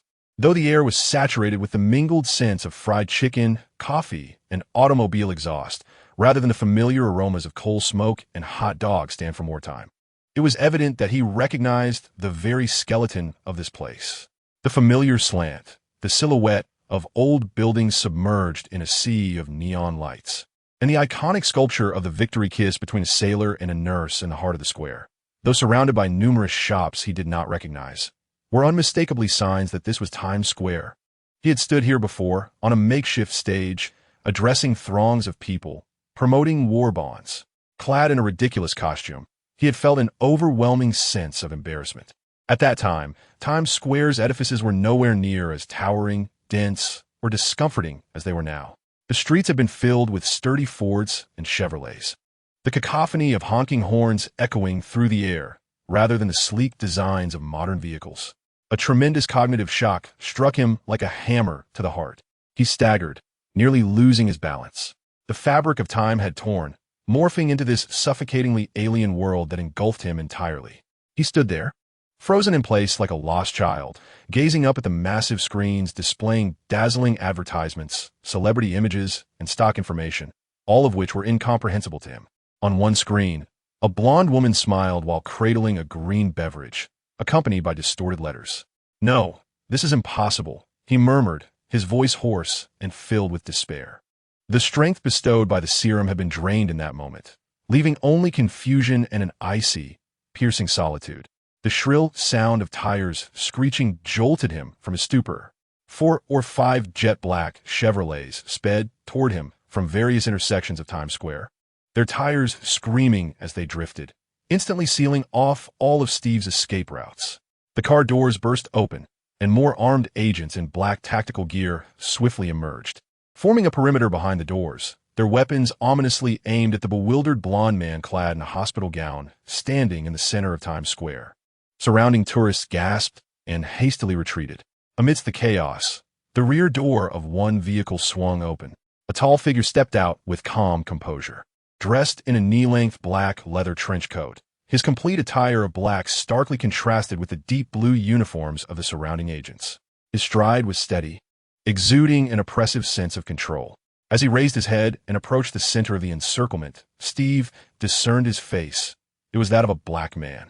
Most striking was his keen, hawk-like single eye, piercing through the crowd and unwaveringly locking onto Steve. His gaze was profound, seemingly capable of penetrating all facades and falsehoods. Steve watched as the figure approached, his body instinctively tensing once more, adopting a combat stance. He swiftly assessed his adversary, a formidable presence, steady in stride, likely concealing weaponry beneath his trench coat. A perilous individual indeed. A thought flickered through his mind. reminiscent of a Brooklyn street kid evaluating a rival's worth. This man appeared to command a handsome price, yet alas, he was a one-eyed bandit, which would undoubtedly reduce his value. Nick Fury disregarded the palpable tension in the air and entirely ignored the animosity and vigilance blazing in Steve's eyes. Halting merely 2 meters before him, his solitary "I met Steve's," which at that moment was filled with confusion. The cacophony and luminescence of Times Square seemed to fade into the background. Fury's voice resonated low, akin to delivering a weather report detached from personal concern, cutting through the surrounding clamor and clearly reaching Steve's ears. "Good morning, soldier." He tilted his head slightly, as if correcting an inconsequential detail of time. Or perhaps he should have said, "Good afternoon." In reality, the precise time was April 18, 2011, and he continued, "Good afternoon, soldier. How do you feel?" He paused, allowing Steve a moment to digest this staggering revelation. The muscles in Steve's face twitched subtly, his cerulean pupils dilating in shock, as the dazzling brilliance of Times Square seemed to lose its color in his eyes. Observing his reaction, Fury maintained his calm tone. "You have been asleep for nearly 70 years. The words fell like the final gavel of judgment. Steve Rogers, Captain America, stood amidst the neon-lit expanse of Times Square in 2011, surrounded by armed strangers, confronting a one-eyed black man. As if he had just heard the eulogy for the world he had sacrificed himself to protect. 70 years had cast him into the future. No longer a hero of war, he had become a relic from a distant past. His tightly clenched fists fell weakly to his sides, his body swaying slightly. The hem of the trench coat still carried a chill, and the truth brought forth by this one-eyed man felt far more piercing than the ancient ice that had encased him. He had missed Peggy's dance, missed her entire life. At this moment, he felt acutely awake, standing here, yet more lost than ever. The black man wore an imperceptible weight. "I apologize for welcoming you in this manner, soldier. We merely wish to provide you with a buffer." He opened his mouth, seemingly intending to inquire about Peggy, about the outcome of the war, but ultimately settled for a faint utterance. "I think I missed a dance." This statement, light as a feather, held meaning known only to Steve Rogers, while those who understood its significance now lay in hospital beds. Nick Fury nodded slightly, though a hint of confusion lingered. He could comprehend that awakening to a world where everything had changed, where loved ones, friends, and family had vanished, was indeed a heavy burden to bear. "Yes, Captain," Fury's voice deepened. "You have missed a dance, and so much more, yet the world still requires your presence. However, know that this world, in its current state, is vastly different from the one you once cherished." He guided Steve back to the rehabilitation center. "Captain, embrace this world fully. A new life awaits you." With that, Fury said no more and turned to exit the room, leaving Steve alone on that hospital bed, a relic of 1945, confronted by the stark reality of 2011. Outside, Fury observed as Coulson gradually relaxed his grip on the card. "Are you certain you don't need a break, Coulson?" he inquired. Coulson, seemingly lost in thought, paused at Fury's words. "Sir, I believe assisting in the psychological rehabilitation of heroes is my duty. I am far from fatigued and see no need for a vacation. Such notions hold no significance for me, even as my girlfriend is threatening to end our relationship. Please trust in my professional capabilities. This task is mine to undertake." He gazed into the room at the figure frozen in time. The revelry of the victory celebration ebbed away from the top of Stark Tower like retreating tides. The brilliance of the crystal chandelier dimmed, leaving only a warm circle of light near the bar. Tony Stark held a wine glass, quietly surveying the twinkling lights of New York beyond the floor-to-ceiling windows, resembling stars that had descended to Earth. The luminous band of the Stark Clean Energy Tower gently wrapped around the silhouette of the city, akin to a glowing ribbon. "Do you remember?" Tony's voice, though soft, cut through the remnants of the champagne's effervescence. "For years ago, in that damn cave, how did you manage to remove my clothing?" Ethan's fingers absent-mindedly brushed against the fabric of his suit's collar, drawing him back to that desperate cavern. The image of Tony's pale, contorted face flashed before him, his trembling hand clutching the makeshift battery wires, along with the vow tinged with pain and fury. Beside him, Pepper offered a playful smile as she settled next to Tony. "What is this? Already reminiscing about your private moments?" Ethan's gaze drifted to the distance beyond the window, as if he could pierce the veil of night. "Returning to that cave. Back then, I thought merely surviving the ordeal would suffice. Yet I never anticipated. Oh, right, Tony, it was to your clothes I removed. You appeared before me without a stitch on. Colonel Rhodes approached, carrying 2 glasses of whiskey, and thrust one into Ethan's hand. Hey, hey, hey.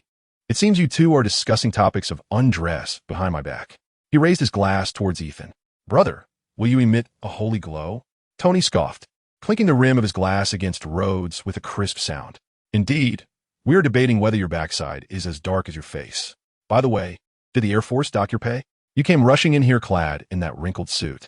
This is a bulletproof suit. Its wrinkled appearance is not the fault of Ivan Anton. The military's intention was merely for me to make an appearance. Yet he has choreographed such complex maneuvers for the war machine, which makes the wrinkles quite understandable. Rod took a sip of his drink, the spicy liquid sliding down his throat, providing a touch of warmth. Potts, entwined with Tony, raised a toast towards Ethan. Ethan, Pepper's voice was gentle yet earnest. I truly appreciate your assistance with the troubles Tony invariably stirs up. Tony, clearly displeased, interjected, Pepper, what do you mean by my troubles? Is this some victim-blaming rhetoric? However, no one paid him any mind. Ethan also raised his glass. We are friends, are we not? There is no need for concern, Miss Potts. Please, call me Pepper. She corrected with a sincere smile. Additionally, regarding your previously proposed upgrade plan for the Stark Tower Medical Center, the board has unanimously approved it. Shall we discuss the specifics when we return to work? It would be my honor. Ethan nodded in agreement. After Tony's first encounter with an attack, he recognized the necessity of establishing a more responsive internal medical system, particularly to address the hazards associated with Tony's high-risk pursuits. In the depths of space, at the sun's edge, a hum resonated as a cocoon of light slowly cracked open, revealing Loki, enveloped by 2 pairs of wings. Loki's tightly shut eyes abruptly opened, the silvery light within seemingly unable to stir even a ripple before the sun. A surge of sensation coursed through every cell of his body. 3rd-generation divine body fusion final phase initiated. Gene sequence locked.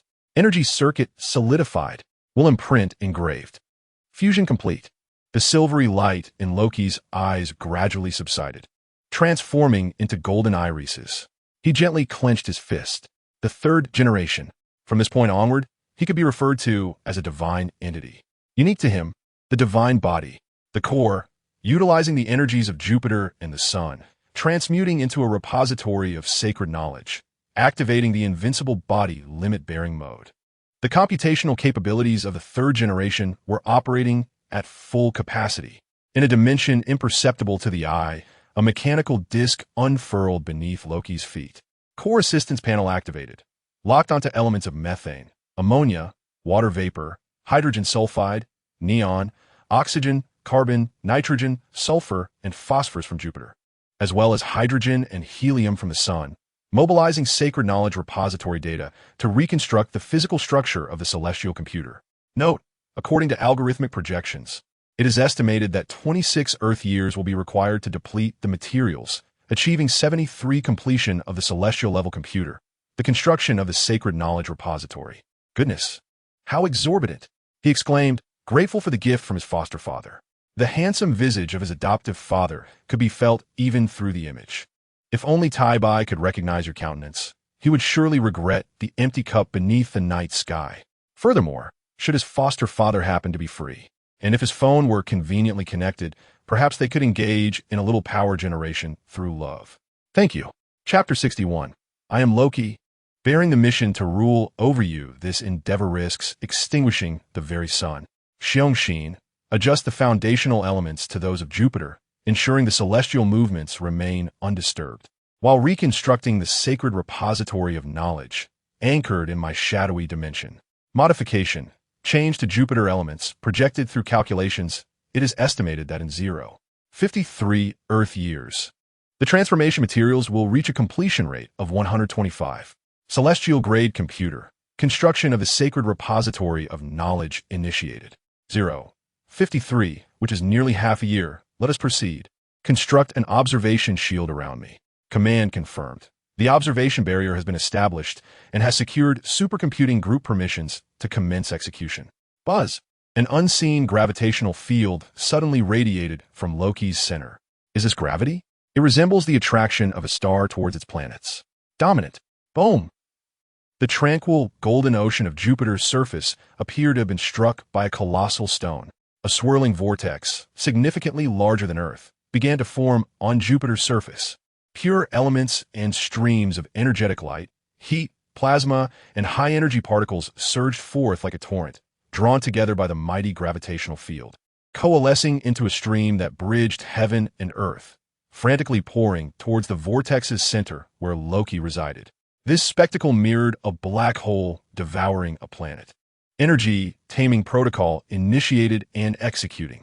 Invincible body limit-bearing mode is being activated. Authorization for the sacred repository of knowledge completed. Chaotic algorithmic dynamic balance has been enabled. Golden eyes were overtaken by silvery hues, as Loki maintained an unparalleled calmness, controlling everything within him, bolstered by the computational power of the supercomputer Yian, which far surpassed any prototype. Xiongxin's engine operated at an overclocked frequency, transforming into an intangible whip that constrained the converted data, guiding it towards Loki's shadowy dimension. Within Loki's shadowy realm, countless streams of particles were transmuted into hierarchical computational units, attaching themselves to the exterior of a massive diamond-shaped crystal, becoming part of it. Everything seemed to unfold in an orderly manner. In the outskirts of New York, a piercing alarm shattered the tense atmosphere of the underground base. Nick Fury moved with purpose, the hem of his black leather trench coat billowing, while Hawkeye Clint Barton awaited at the entrance, both faces cloaked in unprecedented severity. "Barton, what is the situation?" Fury's voice was deep and urgent. "The Tesseract is behaving abnormally," Director Barton replied, his tone calm, eyes sharp as a hawk fixed ahead. "It has suddenly become exceedingly active, with energy readings soaring exponentially, far exceeding any safety threshold. Dr. Eric and his team are attempting to stabilize it." He hesitated, his brow furrowed, but seems to be futile. They entered the expansive circular main laboratory. In the center, a cosmic cube radiating a ghostly blue light floated amidst a cluster of instruments, pulsating like an agitated heart, emanating visible energy waves. The cerulean glow encircled it, connecting to the screens of the instruments which danced erratically, emitting an overload buzz. Dr. Eric Selvig, having been discovered by S.H.I.E.L.D. during the investigation of the incident in New Mexico, was recruited to lead the reinitiated energy weapons project involving the cube, as his talents in spatial physics were deemed promising. Standing before the control panel, drenched in sweat, he furiously typed on the keyboard. As he observed the intensifying brilliance of the cube, a sense of unease washed over Fury, prompting him to address Selvig. "Eric, cut the power," Fury commanded sharply. Startled, Eric looked up, a somewhat strained smile etched on his face. "Director Fury, the cube itself is a potent source of energy, and it is now operating autonomously. I cut the power long before you arrived. It's as if it has been activated from the other side. Look." He gestured towards the cube, sweat stinging his eyes. "Sir, I have monitored it. No one has approached it," Hawkeye interjected to Fury. Fury's heart sank. He immediately turned to Barton. "Barton, prepare for the worst. Evacuate all personnel." "Yes, sir." Barton swiftly turned to direct the evacuation. "Doctor, stay calm. The energy is about to spiral out of control." A terrified researcher shouted nearby. Fury's gaze shifted back to Barton. "Barton, prepare for the worst." Before he could complete his sentence, the cosmic cube erupted with an unprecedented brilliance. A blinding blue light surged from its core, the accompanying shockwave slamming against the laboratory's heavy alloy walls. A robust beam of blue energy shot forth from the cube's center. Boom! It resonated like a deafening explosion. The alloy walls groaned under the force of the energy wave. A torrent of raging energy cascaded forth, slowly forming an irregular aperture of concentrated energy against the alloy wall, shaking the entire underground base violently. Amidst the swirling dust and debris, a figure gradually emerged from the energy vortex outside. Angel S. Powers, perhaps? "I knew these fellows wouldn't remain so subdued," Fury mused, recognizing the similarity to the capabilities reported by Coulson 6 months prior. A tall figure clad in a dark green robe adorned with golden patterns strode forth, wielding an ornate staff topped with a golden gemstone. His pale visage bore an elegant smile, his eyes glimmering with disdain. He walked gracefully over the molten debris and ruins, the gemstone atop his staff radiating an alluring golden light. His gaze swept over the astonished researchers and the wary agents, finally resting upon Fury. "Aha!" Loki's voice resonated clearly, rich with magnetism and laced with mockery. "Mortal beings, I am Loki, tasked with the dominion over you. Lay down your weapons." Fury bellowed as he drew his gun. In an instant, the smile on Loki's face transformed into a frigid glare. Is this a command? From a mere mortal? Not only did he refuse to relinquish his scepter, but with a flick of his wrist, the golden gem at its apex blazed forth with blinding radiance. Whoosh! A concentrated sphere of blue energy shot forth from the scepter's tip, aimed directly at Fury's chest. Just as Fury evaded the strike, a shadow emerged from the darkness like a specter. It was Clint Barton. Amidst the chaos, he had stealthily maneuvered to Loki's blind spot using his equipment as cover. The moment Loki raised his hand to attack Fury, he seized this fleeting opportunity. Clang, clang, clang. 3 specially designed, armor-piercing, explosive arrows were unleashed almost simultaneously. They formed a triangular formation, slicing through the air with a piercing shriek, targeting Loki's vulnerable back. The timing was flawless. Barton showed no hesitation, aiming directly for a lethal strike. The battle in New York would likely veer from the established narrative. Goodness, there was an earthquake in Guangdong. Just moments ago, I was dining with my mother when the entire building began to tremble. Inexplicably, my first instinct was not to flee, but to post on social media. What a strange impulse. Chapter 62. The Avengers' Initiative commences. However, it seemed as if Loki had eyes in the back of his head. At the instant the arrows were about to strike, he did not even glance back, merely curling his lips into a disdainful smirk.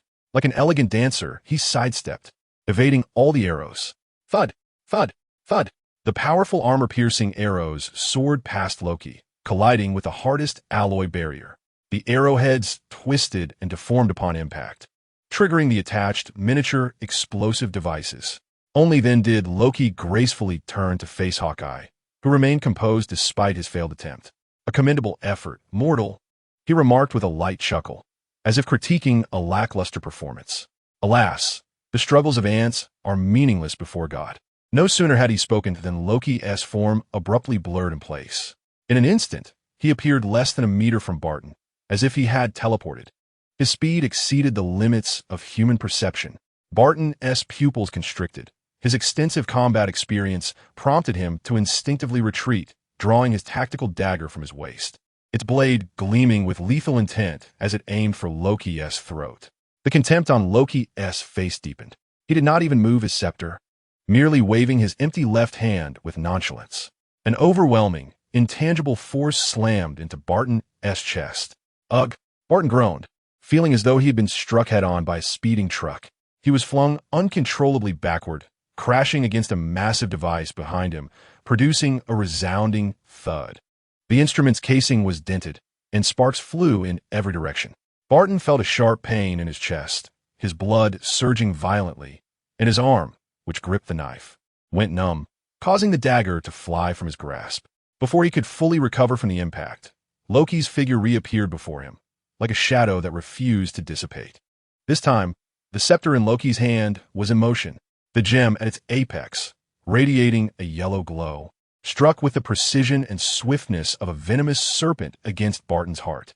Barton trembled violently.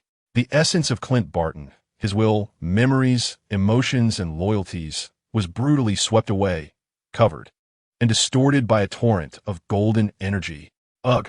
Barton convulsed violently, the whites of his eyes rapidly tainted by an eerie blackness, his pupils constricting to the size of pinpricks. His struggles grew weaker, the agony in his gaze swiftly replaced by a hollow obedience. Moments later, the convulsions ceased. Hawkeye Barton slowly rose from the ground, his expression now impassive, his eyes devoid of warmth and cold as ice, entirely oblivious to the searing pain in his chest and the blood trickling from the corner of his mouth. He inclined his head slightly towards Loki and spoke in a voice devoid of any emotional inflection. "Dr. Eric has the highest understanding of the Tesseract in this realm. If you require." Loki, satisfied, retracted his scepter, a smile of dominance gracing his face. "Excellent. Now, proceed with your task." His gaze swept towards Dr.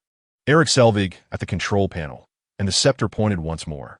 A similar golden light flashed, and Dr. Selvig's body stiffened, the last vestiges of rational thought extinguished, replaced by fervor and obedience.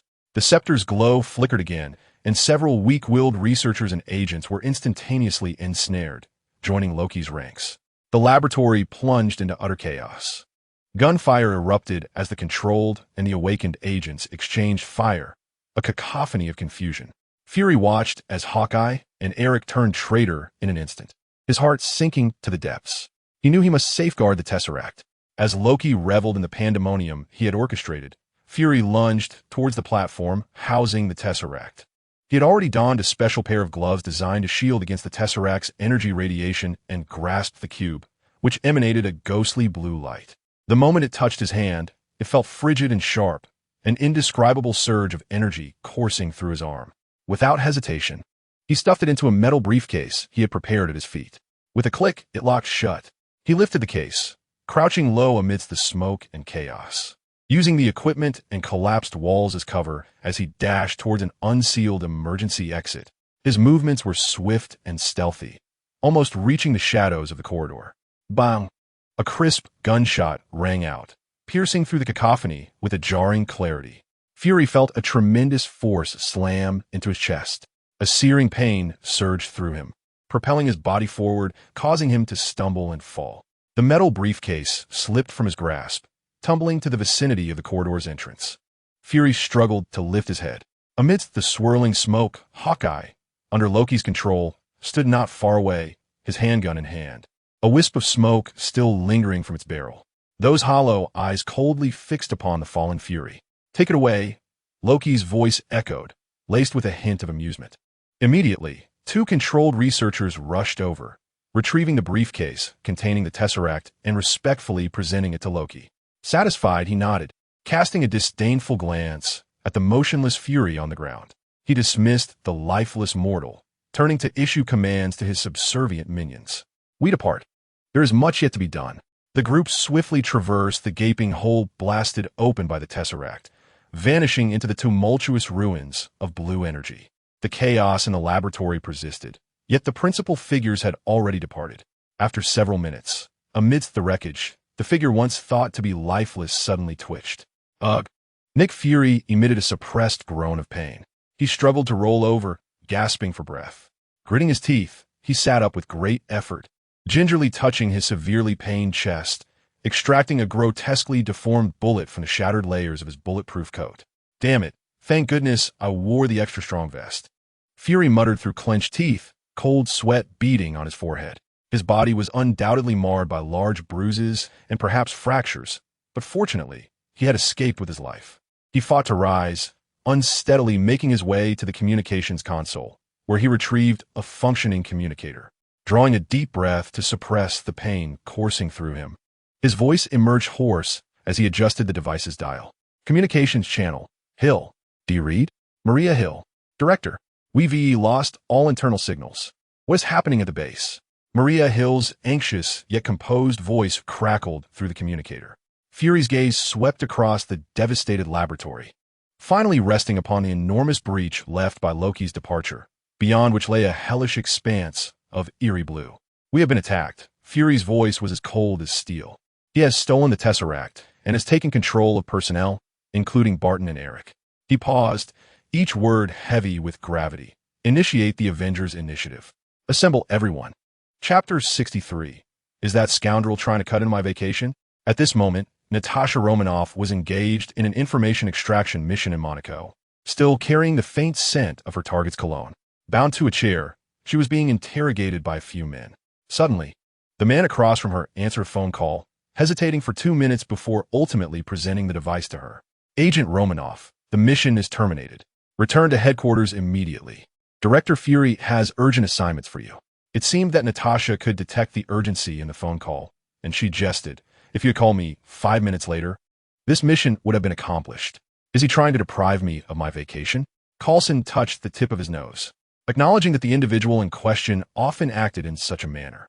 "I will inform the director and classify this mission as complete." With swift precision, Natasha incapacitated those present before gracefully exiting the dilapidated factory in her high heels. "You should be aware that during my last infiltration near the payment source, Although the outcome was favorable, he offered me no new opportunities. No, I will handle the financier. You take care of the brute, Coulson remarked as he descended the stairs. The big guy is meant for me to deal with. The easier tasks should be handled by oneself, while the more arduous ones fall to subordinates. Oh dear, exclaimed Tony Stark, entirely absorbed in calibrating the micro-missile launch array of the Mark 7 armor. Ethan sat quietly beside him, perusing a journal on high-energy physics with an elegant demeanor, yet an otherworldly tranquility seemed to envelop him. Suddenly, Jarvis's voice broke the silence. Agent Coulson is here. Tony did not lift his gaze, his fingers gliding swiftly across the virtual display. Coulson? That agent with an inspiring hairline? Tell him I'm busy. Or let him come up to help me tighten screws. He quipped, his tone laced with customary sarcasm. Actually, he's already here, Jarvis replied, just as Phil Coulson emerged from the elevator, walking with assured steps. Dressed in a neatly pressed suit and wearing his signature sincere smile, he addressed them, Mr. Stark, Dr. Ethan, I apologize for the interruption. Agent Coulson, enjoying your vacation? You've tanned a bit, Tony remarked, turning to lean against the workbench, a wrench still in hand, donning a devil-may-care grin as he sought to assert dominance. Coulson's smile remained unchanged, but his eyes grew more serious as he presented a document. Mr. Stark, the director has suffered a premeditated attack. The assailant's identity is extraordinary, necessitating your assistance. He paused, shifting his gaze to Ethan. Dr. Ethan, your presence and capabilities are of immense value in this assessment. It was not until Tony, unaccustomed to receiving items from others, accepted the document from Ethan, glancing at it before placing it in front of him. Ethan nodded slightly, his expression calm and unruffled. Il s'agit d'évoquer les assistants. Indeed, Dr. Coulson affirmed. The assailant is named Loki, seemingly from Asgard. Thor, whom Mr. Locke previously encountered, mentioned him. Not only has he seized the Tesseract, but he has also wielded a scepter that controls minds. Agents Barton and Dr. Eric Selvig have fallen under his sway. Tony swiftly scanned the document Ethan had placed on his desk. The mirth on his face dimmed slightly. Your agents have been compromised, and now you expect us to form a superhero ensemble? He slightly furrowed his brow, his fingers unconsciously tapping against the metallic table, a sound far more exhilarating than any congressional hearing. What does Fury expect us to do? Host a welcome party? Coulson disregarded Tony's sarcasm, adopting a serious tone. Loki's intentions remain uncertain, yet the Tesseract is an exceedingly perilous weapon, and Earth now faces an unprecedented threat. Director Fury has initiated the Avengers Initiative. We must assemble all forces capable of confronting this menace. Mr. Stark, your armor technology is crucial. Dr. Ethan, your abilities are indispensable as well. Tony crossed his arms, scrutinizing Coulson. Avengers? That sounds like a child's playgroup of superheroes. Why should Fury think I would follow his orders? I cannot say for certain, Tony. Ethan rose, his immaculate white suit unblemished, his voice soft yet imbued with a weighty pressure. If this indeed pertains to a global affair, I believe justice will lend a hand. Tony glanced at Ethan, their eyes meeting for a fleeting moment. He clicked his tongue, raking his fingers through his hair in irritation. All right, for Ethan's sake, let us hear the plan. But don't expect me to take orders from anyone. He ultimately conceded, though his tone remained somewhat begrudging.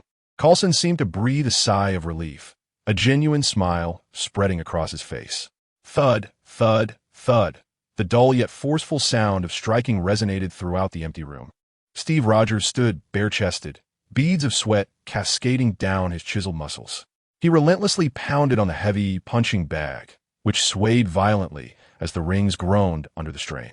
His gaze was focused, even somewhat vacant, as though he sought to expel the confusion and alienation of 70 years into that lifeless bag. Footsteps halted behind him. Steve did not turn around, continuing his rhythm, sweat dripping onto the floor. If you're here to sell me a gym membership, save your breath. I don't need it. His voice was deep, tinged with a barely perceptible fatigue. Not selling anything, Captain. A deep voice, imbued with a unique cadence, responded. Steve's movements abruptly ceased. He slowly turned to find the tall figure of Nick Fury, clad in a black leather trench coat, his one eye sharp as an eagle's, staring intently at him. Fury exuded a formidable yet restrained presence, his left eye covered by a black patch, an air of unshakable gravity etched across his features. Director Fury. Steve recognized him, his voice steady, though a hint of curiosity flickered in his gaze. Do you not enjoy bathing? Every time I see you, you wear the same attire? Or have you purchased multiple identical outfits? He picked up a towel nearby to wipe away the sweat, his muscles flexing with emotion. I apologize for interrupting your adjustment to this new world, Captain Rogers. Fury chose to bypass his remarks, getting straight to the point. But the world needs you to once again take up the shield. Steve's gaze momentarily reflected a sense of helplessness. Need me? Why? I thought the era of the Howling Commandos had ended. Now there are police, there are armies, and there is your S.H.I.L.D. Because this time, the adversary we face is not the Nazis nor terrorists. Fury's voice was deep and powerful, imbued with an undeniable urgency. It was a threat from beyond Earth. A being who calls himself a god. Loki has seized an artifact you are quite familiar with, the Tesseract. Aliens? The Tesseract? That again. You should have let that thing remain submerged in the ocean. Steve's brow furrowed tightly, his ice-blue eyes filled with confusion.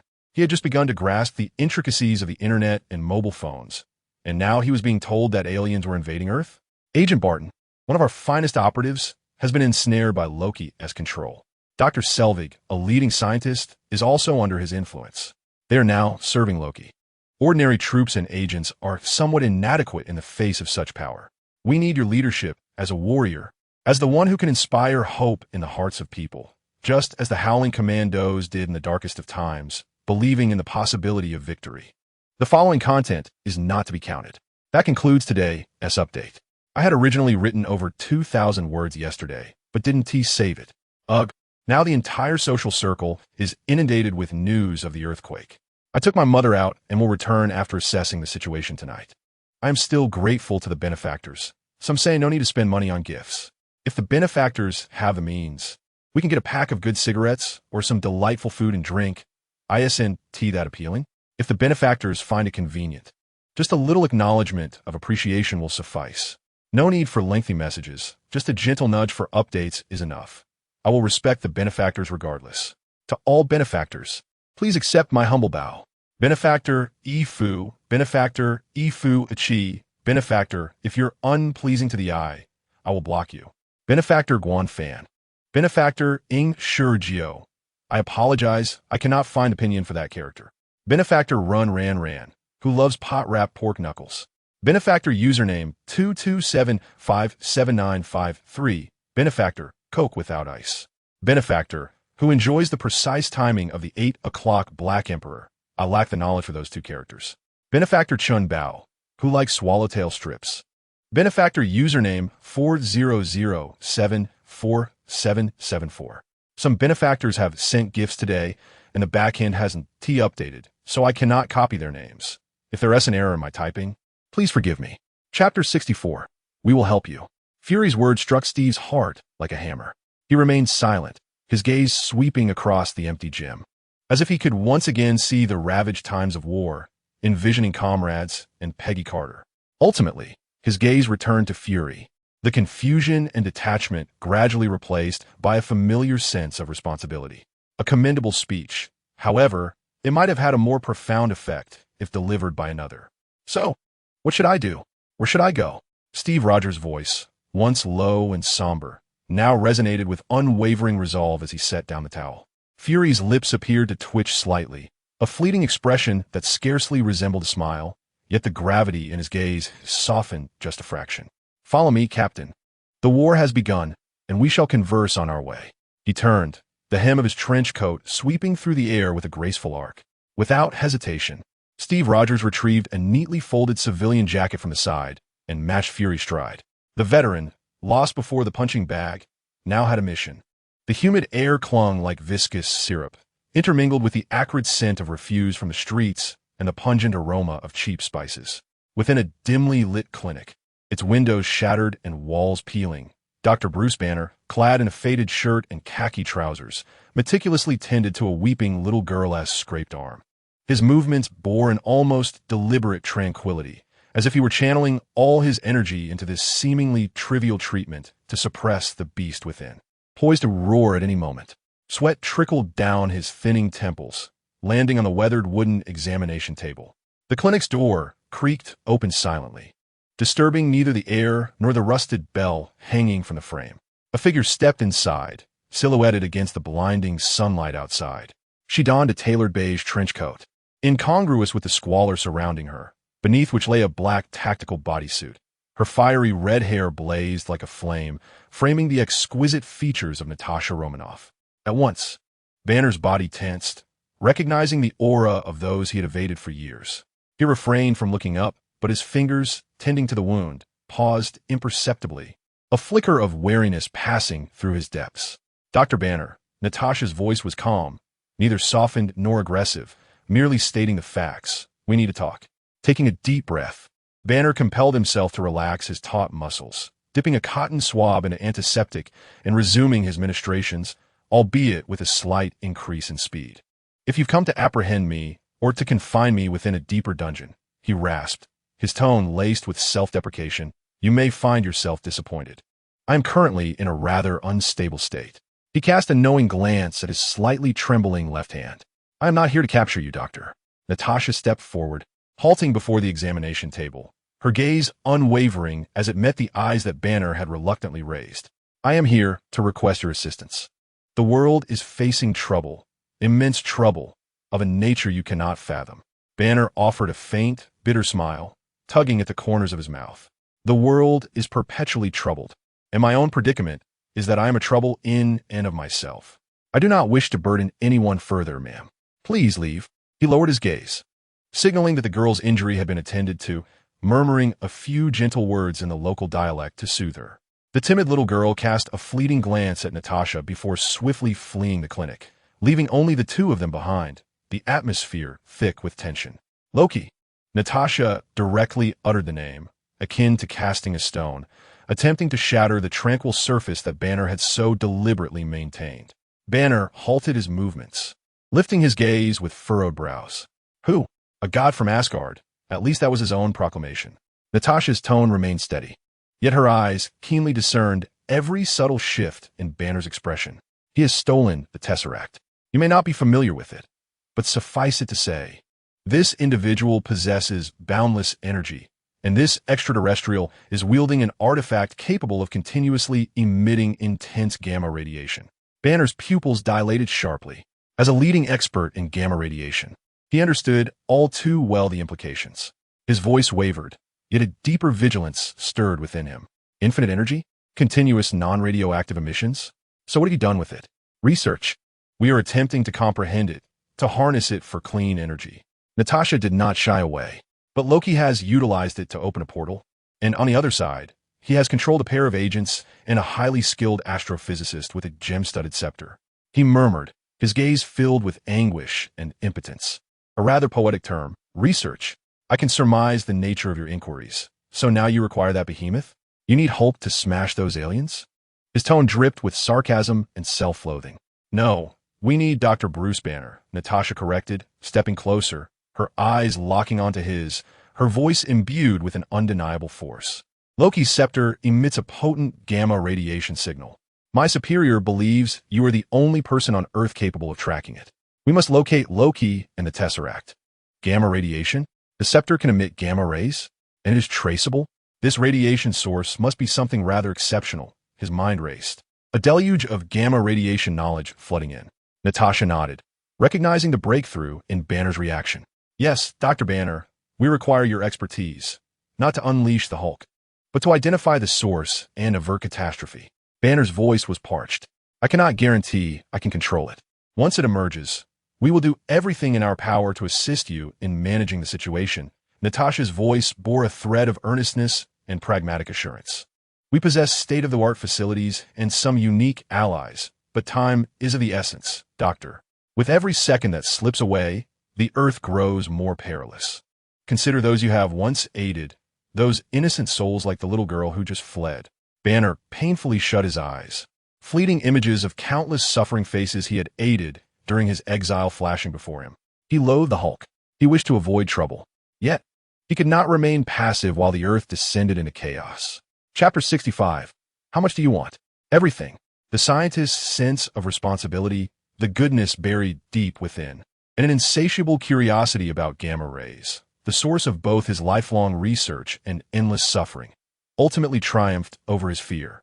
He slowly opened his eyes, filled with weariness and resignation, yet tinged with newfound resolve. "Lead the way, madam." "But I must remain composed." Natasha's taut nerves finally relaxed a fraction. "We will assist you, doctor." She stepped aside, clearing the path to the door.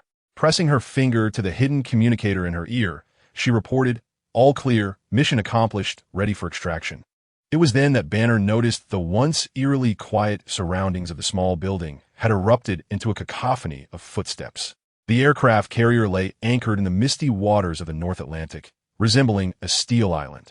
The flight deck was rhythmically battered by waves against the silvery hull, the white foam glistening coldly beneath the somber sky. The eagle insignia on the sides of the ship was partially obscured by sea spray. The Quinjet aircraft were neatly arranged, technicians conducting final pre-flight checks. Steve Rogers, clad in a deep blue combat uniform and bearing his iconic star shield, stood at the edge of the deck, gazing down at the vast ocean below. His expression was complex, a blend of awe from modern technology.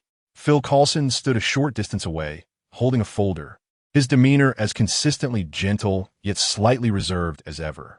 "The air circulation system aboard is exceptionally advanced, Captain. Furthermore, we have made slight adjustments to your uniform using modern materials and ergonomic design. We hope you find it comfortable." "Thank you, Agent Coulson." Steve's voice was steady and powerful as he returned his gaze to Coulson. "It is indeed impressive, far larger than any aircraft I piloted in my day." He paused, inquiring, "What about the others?" "Agent Romanoff just communicated. She has successfully connected with Dr. Banner and should be arriving shortly." Coulson reported, Mr. Stark and Dr. Ethan, at that moment. The sound of an aircraft engine interrupted him. Descending from the plane were Dr. Banner and Natasha. "Hey, Banner," extending his hand towards the approaching doctor. It was clear they had both familiarized themselves with the profiles of this super team member on the way.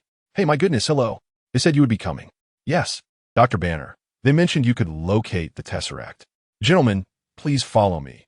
Director Fury is awaiting you on the bridge. Staying aboard may cause discomfort." Natasha guided them appropriately. The ship trembled as it ascended, torrents of seawater cascading from the deck's scuppers like a waterfall. The struts retracted into the deck's crevices, the stealth coating shimmering with iridescence under the sun's rays. The engine's roar transitioned from a low-frequency hum to a piercing buzz that tore through the air as the aircraft carrier defied the laws of physics, ascending into the clouds. The colossal vessel hovered above the cloud cover, resembling a steel behemoth. For enormous vortex, engines emitted a ghostly blue glow, sustaining the weight of this massive construct. The bridge's interior was vast, filled with an array of flickering screens, intricate control panels, and industrious low-ranking agents toiling for meager wages. At the center stood a grand holographic projection platform, displaying real-time images of Earth and energy readings from several critical areas. The background reflective panels activated. Nick Fury, akin to a black statue, stood before the command console, his singular eye scanning the data on the screens with keen sharpness. Natasha Romanoff leaned against a pillar, arms crossed, observing the newly arrived individuals. Bruce Banner appeared somewhat out of place, having shed his worn-out suit jacket to reveal an ill-fitting plaid shirt beneath. He lowered his gaze, as if wishing to conceal himself, exuding an aura of tension and unease. It had been a long time since he had mingled with so many people simultaneously. Natasha stood at a distance that was neither too close nor too far, providing an invisible watchfulness alongside a sense of protection. As Steve entered, his gaze swept the entire bridge like radar, eventually landing on Fury. Upon seeing him, it seemed a memory sparked within, reminiscent of a wager. He pulled $10 from his pocket and handed it over, devoid of any intention for dialogue, continuing to survey the astonishing occurrences around him. He believed that the pineapple phone had rendered him immune to all technology. Who could have predicted 70 years ago that such a small device could not only make calls and send emails, but also take photos, play games, and read books? In a hoarse voice, Banner stated, "I need equipment. Provide me with a workspace." Fury nodded in satisfaction, a flicker of approval glinting in his eye. Finally, someone dependable had emerged. "Romanoff." "Yes, Director," Natasha responded immediately, standing upright. "Take Dr. Banner to the high-energy physics laboratory on the ship. Grant him the highest level of access and allocate all necessary resources." "Understood." Natasha approached Banner, her tone calm and steady. "Doctor, please follow me." The laboratory door slid shut behind them, silently severing the bridge's clamor and tension. The air here, carried a hint of ozone. A massive circular screen enveloped the central control station, and various complex analytical instruments flickered with a ghostly light, operating silently and efficiently. As Banner stepped into this realm dedicated to science, the tension in his nerves visibly relaxed. His shoulders loosened, and his slightly hunched back straightened somewhat. The discomfort of being amidst a crowd gradually dissipated. He approached the central console, his fingers gliding over the smooth, cool control panel, and the spark of focus inherent in a top-tier scientist reignited within his gaze. He cast a swift glance around the laboratory, brimming with an array of equipment. As his mind began to operate at an accelerated pace, strategizing the optimal method for tracking the gamma signals. Natasha Banner's voice, now markedly steadier than it had been on the bridge, inquired, "Do you possess a non-radiative energy spectrometer? The kind capable of detecting subtle disturbances in the energy field?" She stood near the entrance of the laboratory, a silent shadow. Upon hearing Banner's request, she answered without hesitation, "How many do you require?" Without turning his head, Banner's attention remained fixed on the instruments as his fingers deftly danced across the virtual keyboard, retrieving preliminary data from SHILD. Regarding the gamma signals from the scepter, his response was succinct yet powerful. A flicker of understanding flashed in Natasha's eyes, devoid of any doubt, as she promptly turned towards the communications panel in the corner of the lab to issue her orders. "This is Romanoff. The high-energy physics lab requires all models of non-radiative energy spectrometers to be delivered immediately. Repeat, all models." The instructions were swiftly disseminated. Banner, wholly immersed in his work, pulled up a chair and sat down, his fingers rapidly transitioning across multiple virtual screens, calibrating parameters while muttering to himself. Signal characteristic space distortion.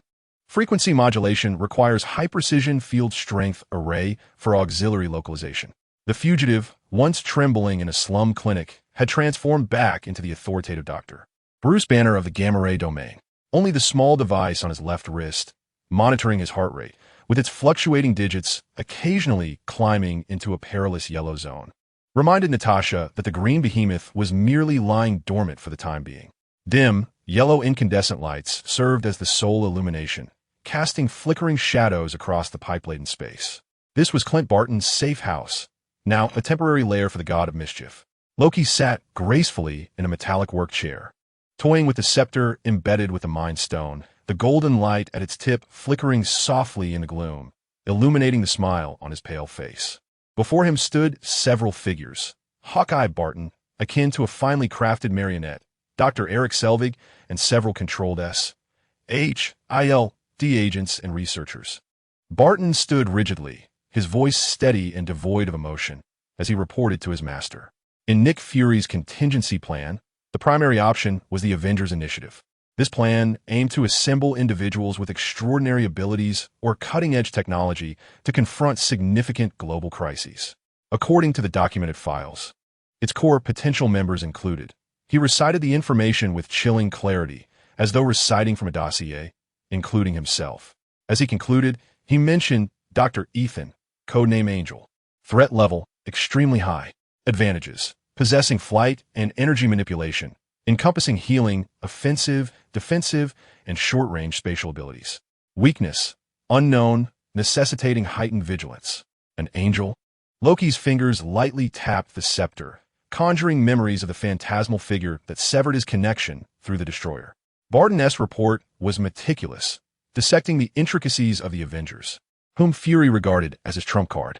At that moment, Dr. Eric Selvig stepped forward, his gaze equally vacant, yet imbued with the characteristic rigidity of a scientist. "My lord, the Tesseract has stabilized, but to maintain a spatial portal that is sufficiently large and stable, a catalyst in the form of iridium is required. It can stabilize the quantum tunneling effect, preventing the portal from collapsing under immense energy surges." He paused, seemingly retrieving knowledge from his mind. "Natural iridium on Earth is exceedingly rare. The largest known reserve is located in Stuttgart, Germany, at 28K Ning Street, in an underground vault." Barton's cold voice seamlessly interjected. "It is safeguarded by Dr. Heinrich Seifer, an authority on the stability of iridium isotopes. To access his vault, we require an eye." "Iridium," Loki repeated, a calculating glint illuminating his eyes. "And I still need it?" He cast a pointed glance at Barton. Barton responded immediately, akin to the most loyal of hounds. Indeed, my lord, Dr. Cypher's security level is exceptionally high, and the vault is impenetrable. The weakest link is Dr. Cypher himself. His own eyes are the key to the vault. Barton's tone was devoid of emotion, as if stating an inconsequential fact. A knowing and cruel smile spread across Loki's face. Ah, the eye, the window to the soul, and the key to the treasure. He rose gracefully, the golden light of the scepter seemingly intensified. Leave this eye to me. It will serve as a fitting gift for those so-called Avengers. His smile broadened as he took a few steps towards Hawkeye. I'm the god of mischief, completely unafraid. We can proceed as such. Loki's voice echoed within the safe house, weaving a trap filled with cunning and malice for the newly assembled Avengers.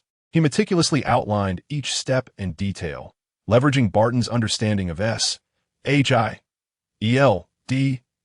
operational patterns. Then this, followed by that, and finally this.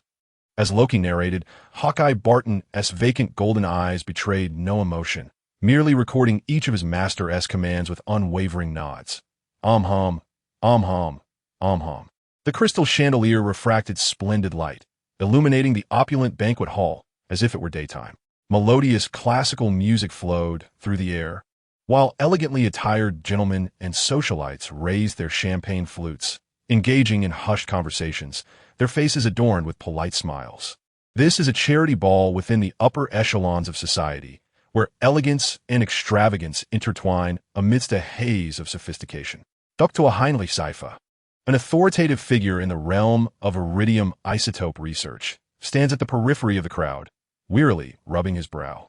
He has just concluded a brief discourse on the applications of rare metals and now seeks a quiet corner to rest.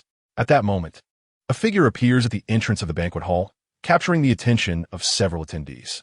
Tall and slender, he dons a vintage suit fashioned from deep green velvet, complemented by a crisp white shirt and a black bow tie. The suit's rich hue contrasts starkly with his pallid complexion, adding an air of mystery and elegance. His elongated fingers rest upon a black cane adorned with silver embellishments. With a leisurely gait and a hint of a smile gracing his lips, he traverses the crowd with the poise of a sovereign surveying his domain, his gaze precisely locking onto Dr. Cypher in the corner. With measured steps, he approaches the doctor, his polished shoes softly clicking against the gleaming marble floor, harmonizing rhythmically with the music and chatter around him. As he passes, the crowd instinctively parts to grant him a clear path. Dr. Cypher notices this extraordinary stranger advancing towards him, a slight furrow forming on his brow as he feels the man's gaze akin to a cold serpent's flicker, inducing discomfort. Yet before he can react, Loki stands before him. In the astonished gaze of Dr. Cypher, Loki maintains his elegant smile, tossing his cane as if to gauge its weight. Then, before the doctor's bewildered eyes, the cane slices through the air with a sharp whistle, striking viciously at the back of Dr. Cypher's knee. A resounding crack echoes ominously. Doctor. Cypher emits a piercing scream as excruciating pain causes him to lose his balance, toppling heavily to the ground, his expensive suit stained with spilled wine. Clutching his contorted leg in agony, he curls up, cold sweat instantly soaking through his attire. The music in the banquet hall ceases abruptly. All conversations and laughter vanish. The unexpected turn of events leaves the attendees in stunned silence, prompting most to hastily depart. However, two middle-aged men, both with dark hair and eyes, quietly approach the corner, watching with a sense of morbid curiosity. One of them produces nuts from his pocket, offering some to his unfamiliar companion, having casually taken them from a nearby table. Feeling the need for a snack while observing the spectacle, they share a knowing smile. Chapter 67. What if that madman comes to you instead of him? Loki gazes down at the writhing Dr. Cypher on the ground, a look of rapture seemingly dawning upon his face. He lifted his foot, the polished black leather shoe crashing heavily onto Dr. Cypher's chest. The anguished scream of Dr. Cypher was abruptly silenced, his ribcage groaning under the unbearable weight. He felt his lungs being constricted, rendering him breathless, while his eyes bulged with pain and suffocation, bloodshot and wide. Loki shook his head, his voice low yet clear, resonating throughout the nearly empty banquet hall with a chilling mockery. Mortals so fragile, so easily shattered. It was as though he were admiring a broken porcelain figurine.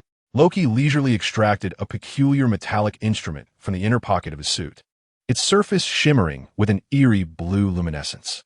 One end bore a sharp probe, while the other featured a complex lens structure. This was a gift from Dr. Eric Shavik. With keen interest, Loki toyed with the device, tilting his head as if contemplating a trivial matter. Let me think. How did Eric phrase it? He deliberately elongated his tone, his voice echoing clearly in the hushed banquet hall. Should I insert it first, then press the button? He traced the probe across Dr. Cypher's contorted face, the icy metal causing violent tremors of fear. Or should I press the button first, then insert it? Dr. Cypher's pupils constricted to pinpricks from sheer terror. He struggled desperately, emitting a raspy wheeze from his throat. It was futile. He sought to escape the polished shoe on his chest and the cold instrument on his face. At that moment, two middle-aged men in the corner and a few remaining onlookers began to sense something amiss. This was no mere brawl at a ball or a consequence of a failed business venture. This was escalating to a bloody affair. Goodness, that young man, remarked the elder of the two. We should leave. Should we call the police? Suggested the slightly younger one. Sure, let us get out first. What if that lunatic decides to turn his attention on you instead? The elder nodded in agreement. Indeed, they both hurriedly made their exit. Loki, too, noticed the conversation in the corner. Yet he felt indifferent. He intended to extend a modicum of mercy to his subjects. Dr. Cypher's agony no longer seemed to amuse him. Having grown tired of the game, Loki's smile abruptly faded. Never mind. It's inconsequential, he murmured to himself, his tone as casual as deciding what to have for dinner. In the next instant, under the gaze of Dr. Cypher's widened pupils, Loki forcefully drove the sharp probe of the instrument into the upper region of Dr. Cypher's left eye. No! Dr. Cypher emitted an inhuman, excruciatingly piercing scream. The sharp probe instantly pierced through the delicate skin. Blood and bodily fluids mingled, flowing down the instruments and along Dr. Cypher's cheek. Loki, unfazed by the splatter that stained the cuffs of his pristine white shirt, pressed a button on the device with steady fingers. A low hum resonated as the machine came to life, a vibrant azure light illuminating the surroundings. The probe delved into the eye socket, seemingly extracting something of great significance. At the other end, a complex lens burst into brilliance, projecting a remarkably clear and dynamic image of an eye, replete with biometric information.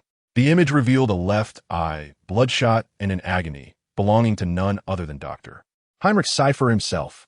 Simultaneously, within the heavy alloy corridors beneath 28 Cunin Street, the scent of blood pervaded the air. Several guards clad in high-grade bulletproof vests lay sprawled in pools of crimson, precision arrows embedded in their foreheads or hearts, their faces frozen in shock. Clint Barton, the Hawkeye, stood expressionless before the fortified vault door, requiring multiple biological verifications. The string of his compound bow still quivered slightly, a few arrows missing from his quiver. His gaze was hollow, pupils devoid of life under the cold glow of the corridor's emergency lights. Suddenly, a matching receiver device on his wrist illuminated with a blue hue. As if responding to a command, he promptly raised the device, aligning its receiving and projecting port with the iris recognition sensor on the vault door. A beam of azure light shot from the receiver, projecting a vividly clear image of a left eye, writhing in pain, the very eye Loki had extracted from Dr. Cypher's socket, now transmitted in real time. The red light above the vault door flickered rapidly before emitting a confirming beep. Iris verification successful. A chilling electronic voice resonated in the silent corridor, accompanied by the heavy sound of machinery, as the impregnable vault door began to slide open slowly. Behind the door, iridium reserve blocks glimmered with a unique silver-gray metallic sheen, resting quietly in radiation-proof containers under the cold light source within the vault. Hawkeye Barton's eyes betrayed no emotion, solely focused on executing his task.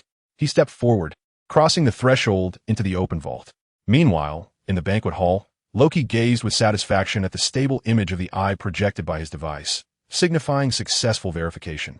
As the chilling electronic voice echoed in his ears, a victorious smile curling at the corners of his mouth, he slowly lifted his foot, no longer glancing at the pitiful eye that teetered on the brink of death from excruciating pain. His gaze swept around, a soft scarf delicately wiping his slender fingers. Adjusting his collar, he leaned on his cane, turning and taking deliberate steps. Task accomplished. Iridium secured. The cold night breeze brushed against Cunin Street as Loki exited the opulent building, a hint of a lingering smile adorning his face. He stood by the street, observing the bustling crowd, then turned his gaze upward to the eerily tranquil night sky. The events of the ball seemed to have no impact on them. Even the police were nowhere to be seen. Umph.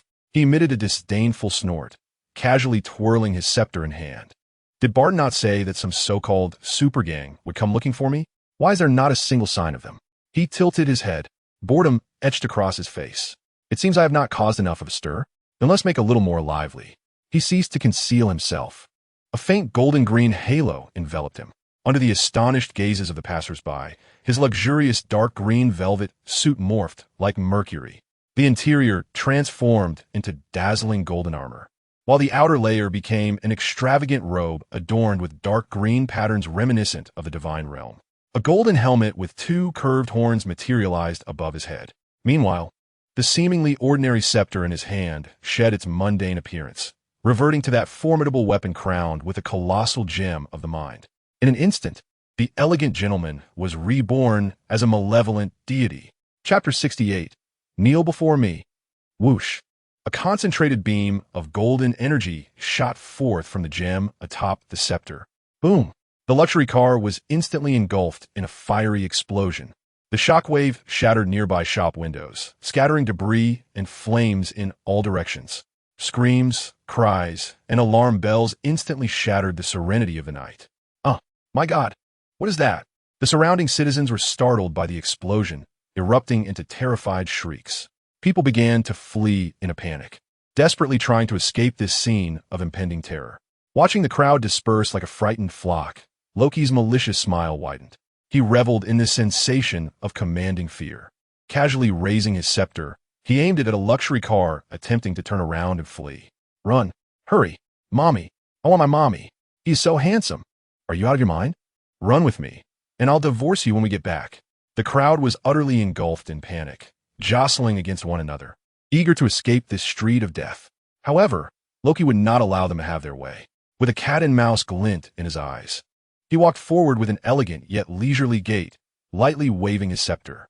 Several phantasmal duplicates, identical to him and composed of magical energy, materialized at every exit and vantage point, encircling the terrified crowd. The phantoms also wielded scepters, emanating a chilling aura that blocked all escape routes. Despair washed over the crowd like a frigid tide. They were ensnared by an invisible wall of terror, with nowhere to retreat, shivering in fear as they huddled together, watching in dread as Loki slowly approached the central pedestal of a fountain. Loki ascended the pedestal of the fountain, surveying the trembling crowd below, akin to lambs awaiting slaughter. He inhaled deeply, seemingly savoring the palpable scent of fear in the air. When he spoke, his voice, though not loud, resonated like a chilling bell, empowered by formidable magic, echoing clearly down the street. I command you, kneel before me. The final two words exploded like tangible sonic bombs, unleashing a powerful mental shockwave and physical tremor. Those nearest were struck by a piercing pain in their eardrums. Under the absolute intimidation of this extraordinary power, the psychological defenses of the crowd shattered, collapsing like harvested wheat. As a multitude fell to their knees, some knelt in reverence, prostrating themselves. Others crouched in terror, clutching their heads and trembling, while some slumped to the ground, weeping uncontrollably.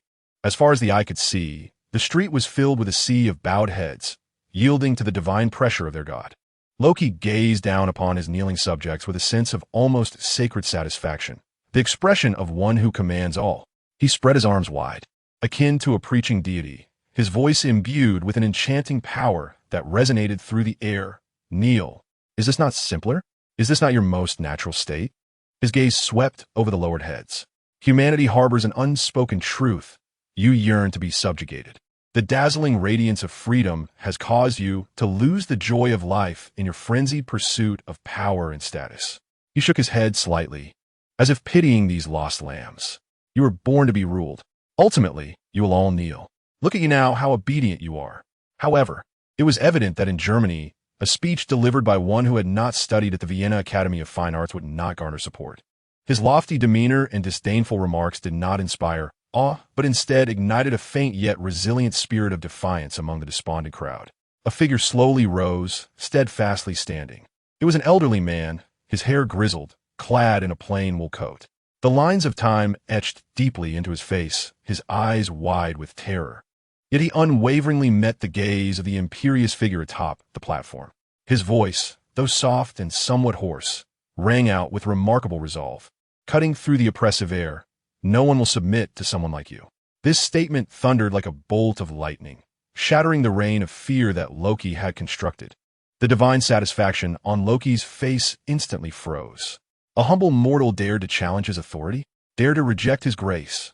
"What did you say?" Loki's voice suddenly escalated, infused with a chilling intent to kill. He raised the scepter in his hand, and the mind gem at its tip erupted with a blinding, destructive golden light, aimed directly at the audacious elder who dared to stand before him, an ignorant insect destined for demise. The golden energy beam surged forth like the scythe of death, slicing through the air with a piercing wail, hurtling towards the old man. In despair, the elder closed his eyes. A nation, an empire, a leader. Within the darkness of his closed eyelids, he envisioned a man with a toothbrush mustache, his left hand raised before him. The anticipated death did not descend. Just as the energy beam was about to strike the elder, a figure clad in red and blue, holding a round shield emblazoned with a silver star, appeared like a divine barrier, impeccably positioned before the elder. Boom! A deafening metallic clash resounded. The furious golden energy collided violently with the shield, producing a blinding explosion of light. The seemingly ordinary shield stood firm like an unyielding mountain, absorbing all the energy with its extraordinary vibranium alloy structure. As the brilliance faded, a tall figure emerged behind the shield, standing resolutely. Clad in a deep blue combat uniform adorned with stars and stripes, his muscular frame exuded strength, while his determined visage was as chiseled as stone. Steve Rogers, Captain America. I recall the last time I was in Germany. Someone commanded everyone to kneel. Steve's voice resonated with calm authority, as steadfast as a rock. His gaze piercingly fixed on Loki atop the platform. The outcome was far from pleasant. The hovering Quinjet redirected its cannons to lock onto Loki. The fury on Loki's face was momentarily replaced by astonishment, quickly transforming into a deeper malice. An antiquated fool in a costume? He sneered, recognizing the shield. Suddenly, music blared through the night sky. Loki looked up sharply. A dazzling suit of armor, adorned in gold and crimson, swooped between the towering buildings like a predatory hawk. With a swift maneuver, it hovered gracefully in midair before Loki, its palm cannon charging, unleashing a beam towards him. The helmet then retracted, revealing the iconic, roguish smile of Tony Stark. "Hey, costume wearer, your lines are outdated." Tony's voice emerged clearly through the suit's speakers, imbued with Stark's signature sarcasm. "The trend now is for freedom. Long live." Before he could finish, the weapon compartment on the suit's shoulder opened. An explosion shattered the marble pedestal, sending plumes of smoke and water skyward. But the sudden explosion and shockwave caused Loki to stagger, clumsily wielding his scepter to regain his balance, shattering the carefully crafted image he had projected. Tony's armor descended gracefully on the opposite end of the street, with missile pods on his shoulders, high-energy armor-piercing missiles in his hands, and palm-mounted repulsors aimed squarely at Loki. Together with Steve, who held a shield, they formed a perfect pincer movement, encircling Loki in a tight perimeter. The repulsors of Mark 7 glimmered ominously, locking onto Loki. "Apologies for interrupting your coronation, Bambi," Tony remarked, directing a radiant yet cold smile at the pallid-faced Loki. "The party's over. You are under arrest." Chapter 69. The Cloaked Man arrives. Loki stood beside the shattered fountain, observing Captain America poised below, glancing at Iron Man, whose weapons were all trained upon him, and then at Ethan, who held a long sword behind him. His expression fluctuated between anger and calmness. The scepter in his grasp shimmered with golden light. Moments later, the rage that had clouded his features dissipated, replaced by a composed smile as he slowly raised his hands in a gesture of surrender. "Oh, is that so?" Loki's voice regained its elegant, slightly magnetic tone. Ethan's figure descended slowly behind him. The Quinjet's massive engines emitted a steady roar, navigating smoothly through the clouds. Inside the cockpit, Natasha Romanoff was intently managing the complex array of instruments, her gaze scanning the flight path and radar information ahead. However, the atmosphere in the rear cabin was somewhat tense. Loki was confined in a specially designed energy-suppressing seat, his hands shackled with energy restraints, while his scepter was secured in a containment box pulsating with energy barriers.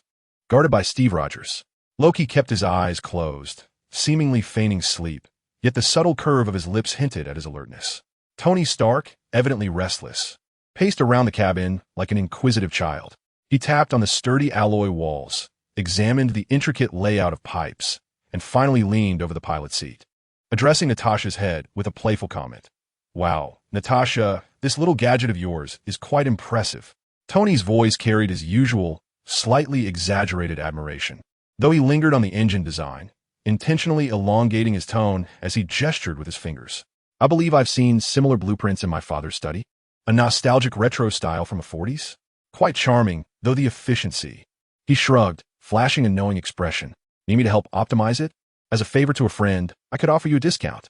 Ethan, seated against the cabin wall in his immaculate white suit, had his golden hair cascading smoothly over his shoulders. His demeanor remained calm and unperturbed, as if the tumult of the cabin bore no relevance to him. Hearing Tony's antics resume, especially with Pepper absent, he let out a resigned sigh. Ethan gently tilted his head, his soothing voice resonating with an unusual calming power. "Tony, mind the occasion." These simple words seemed to press a pause button on Tony. His exaggerated grin slightly diminished, and he pouted in mild annoyance. All right, I'll heed the angelic mother." He raised his hands in a gesture of surrender and then turned his gaze to Steve Rogers, who sat silently across from Loki. "Hey, I just noticed you, Steve," Tony declared, striding over with a mischievous smirk. "And who might you be?" "Oh, I remember. The vintage popsicle man. A pleasure to meet you." He extended his hand, his tone laced with evident mockery. "I've seen your performance at the Smithsonian Museum. Quite, fascinating. I heard you sold quite a few war bonds back in the day." "Effective indeed." Steve Rogers' icy blue eyes regarded Tony calmly, showing no trace of anger at the other's flippant jibe. To him, Tony was merely a wayward child of an old friend. He steadily extended his hand, shaking Tony's through the armor. His grip was firm and resolute. "I am Steve Rogers." He introduced himself succinctly. "Hello, Stark." Tony, slightly taken aback by Steve's composed demeanor, raised an eyebrow almost imperceptibly. However, he quickly regained his playful expression, withdrawing his hand and shaking it casually as if to rid himself of something. "Tony Stark," he responded, then turned to indicate the quietly seated Ethan. "This is my friend, Dr. Ethan." He paused deliberately, adding, "The agents should have briefed you about him. Chief Laboratory Consultant for Stark Industries. And oh," Tony prolonged the last word with a hint of mischief, "a part-time angel." "Yes, you heard that right. The kind that radiates a shimmering light to cleanse your soul." Ethan nodded slightly at Steve, his gaze steady upon the legendary warrior, his voice gentle and clear. "Captain Rogers, it is a pleasure to meet you. I am Ethan." Just as Ethan finished speaking, a blinding flash of lightning unexpectedly tore through the dark clouds outside the aircraft's window, followed by a deafening clap of thunder. The Quinjet jolted violently. The window blurred instantly with torrential rain, and the howling wind could be faintly heard through the sturdy frame.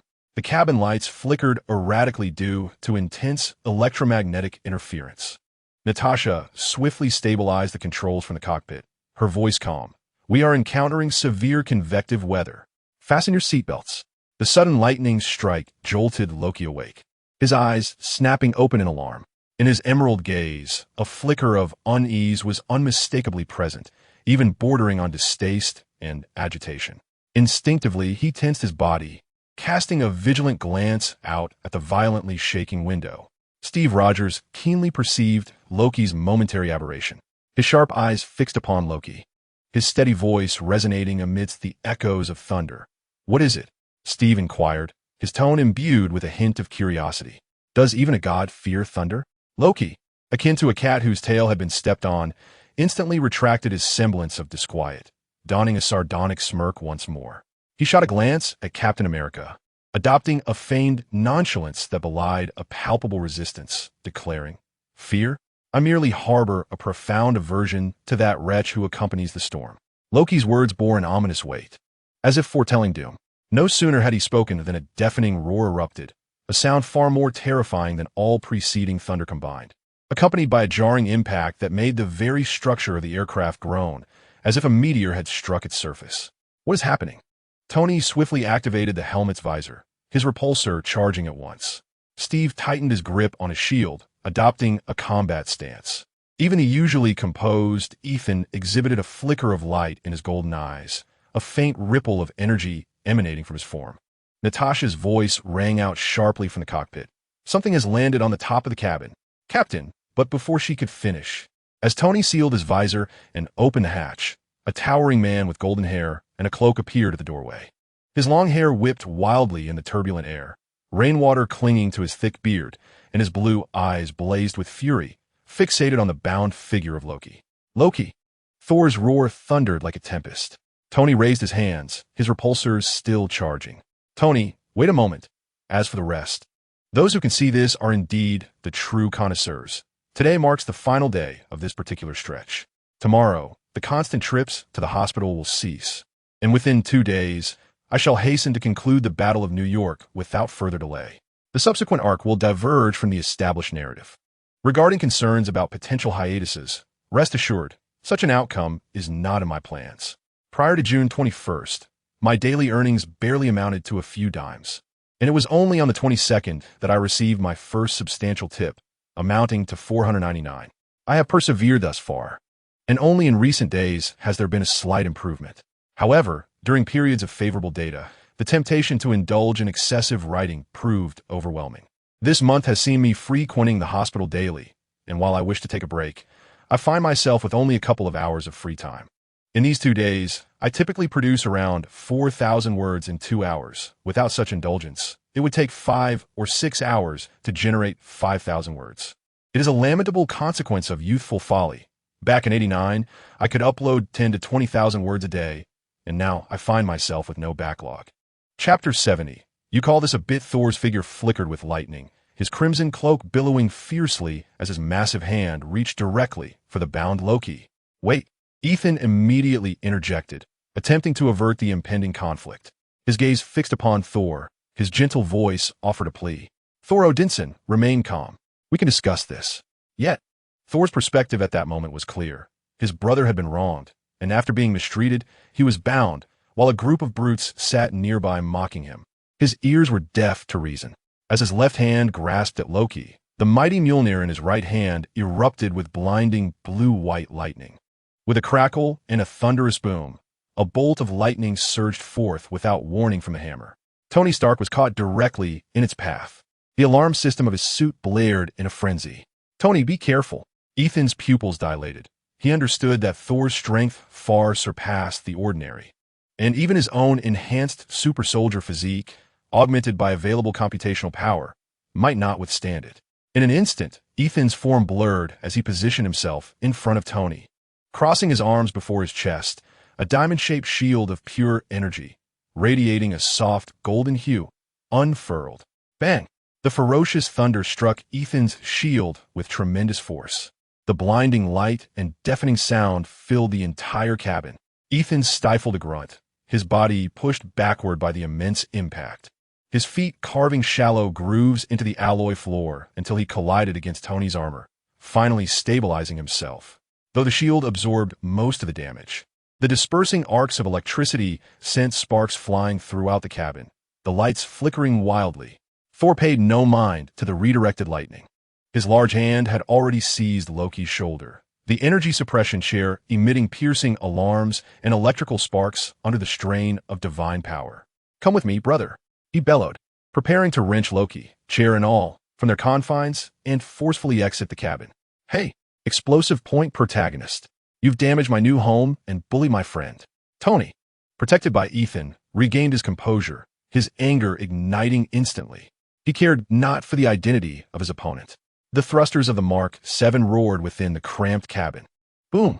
Like a human cannonball, Tony accelerated fiercely, putting forth all his strength to crash into Thor, who was poised to take Loki away. Caught off guard, Thor was struck hard in the side by the armored figure. Ugh! He grunted in pain, the tremendous force causing him to loosen his grip on Loki. His body propelled by Tony like a projectile, the two entangled as they plummeted from the high altitude. Tony! Ethan gasped. He exchanged a glance with Captain Rogers, both recognizing the helplessness in each other's eyes. "Captain Rogers, hold on to me," Ethan commanded decisively. With a mere thought, a pair of pristine white wings unfurled from his back with a swift rustle. The radiance illuminated the tumultuous cockpit. Without a moment's hesitation, Steve seized Ethan's outstretched arm. He called out to the cockpit, "Natasha, Loki is in your hands." No sooner had Steve uttered these words than Ethan's wings unfurled, propelling Captain America into the air. Amidst the violent turbulence, Natasha struggled to stabilize the Quinjet. Upon hearing the call, she promptly transferred control of the aircraft to another pilot.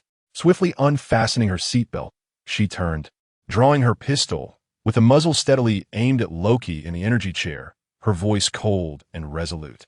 "Rest assured, I will keep a close watch on him." Her piercing gaze fixated on Loki, causing his habitual smirk to falter momentarily. Ethan, with Captain America in tow, descended rapidly into a relatively open glade amidst the trees. Below lay a scene of utter devastation. Sturdy trees had been cleaved in two, and the ground was marred with charred craters and deep ravines.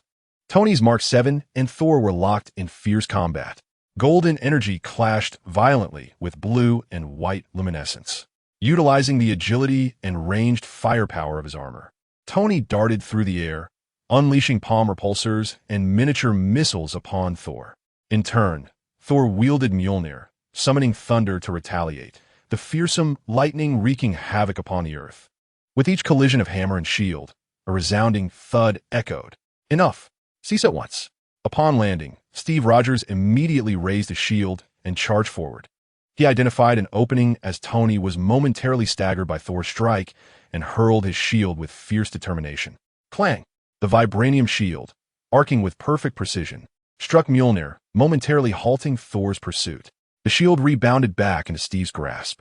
Simultaneously, Ethan spread his wings, positioning himself before Tony to help steady him, extending his arms as a golden energy shield reemerged, preventing Tony from advancing further. "Tony, remain calm. He is not our enemy." Tony's helmet retracted, revealing his flushed face, flushed with anger and the intensity of battle. "Not an enemy. He nearly turned me into a roasted chicken. If it weren't for the lesson from the last encounter with the Russians, I would have been fried by his energy. Your holy light wouldn't have saved me." Yet, upon seeing Ethan's serious demeanor and outstretched wings, he ultimately suppressed his fury. The glow of his palm repulsor gradually dimmed, and he merely huffed heavily. Thor, too, was momentarily taken aback by the impact of Steve's shield, halting his actions as a wary gaze swept over Steve and Tony, finally landing on Ethan, whose pristine wings unfurled. The hostility in Thor's eyes was replaced by astonishment and a flicker of recognition. He discerned the shape of those wings. "Hey, wait a moment." Thor's voice carried a hint of uncertain excitement as he pointed at Ethan. You are of Loki's kin? Do you know Loki?" Confirming that Tony was uninjured, Ethan relaxed his defensive posture, gently folding his wings behind him. He turned to Thor, nodding gently, his voice soft. "Thor Odinson, I have records of you in your Asgard. We are not enemies. We have gathered here to resolve the turmoil brought by Loki." Upon hearing Loki's name, Thor's face instantly brightened with a radiant smile, the hostility dissipating, while the other gods paid no heed. "Huh, I knew it. Loki's friend." He exuberantly sheathed his hammer and strode towards Ethan. "My apologies, brother. I was desperate to find Loki. The news that he is alive has driven me nearly mad, and then I saw him bound by your group, so weak and helpless." He clapped Tony on the shoulder, nearly toppling him, then turned to Ethan and Captain America, awkwardly scratching his head. Sorry, I got a bit carried away." Tony rolled his eyes, muttering, "A bit? You call this a bit?" Chapter 71. In truth, he is adopted. Yet, at Ethan's subtle glance, he refrained from further retorts. The group returned to the hovering Quinjet. The cabin was in disarray, but fortunately, the engines and the main structure of the aircraft remained intact. Loki remained locked in an energy chair, Natasha standing guard with her weapon, coldly watching.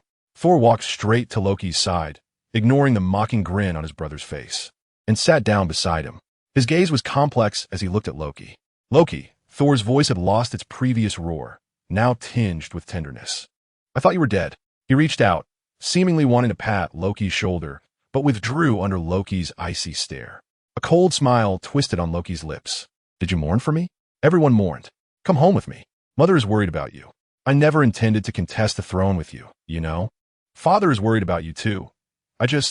Loki's mask-like smile faltered as Thor mentioned home and the throne, replaced by a barely perceptible sorrow and indifference. That is your father. Home.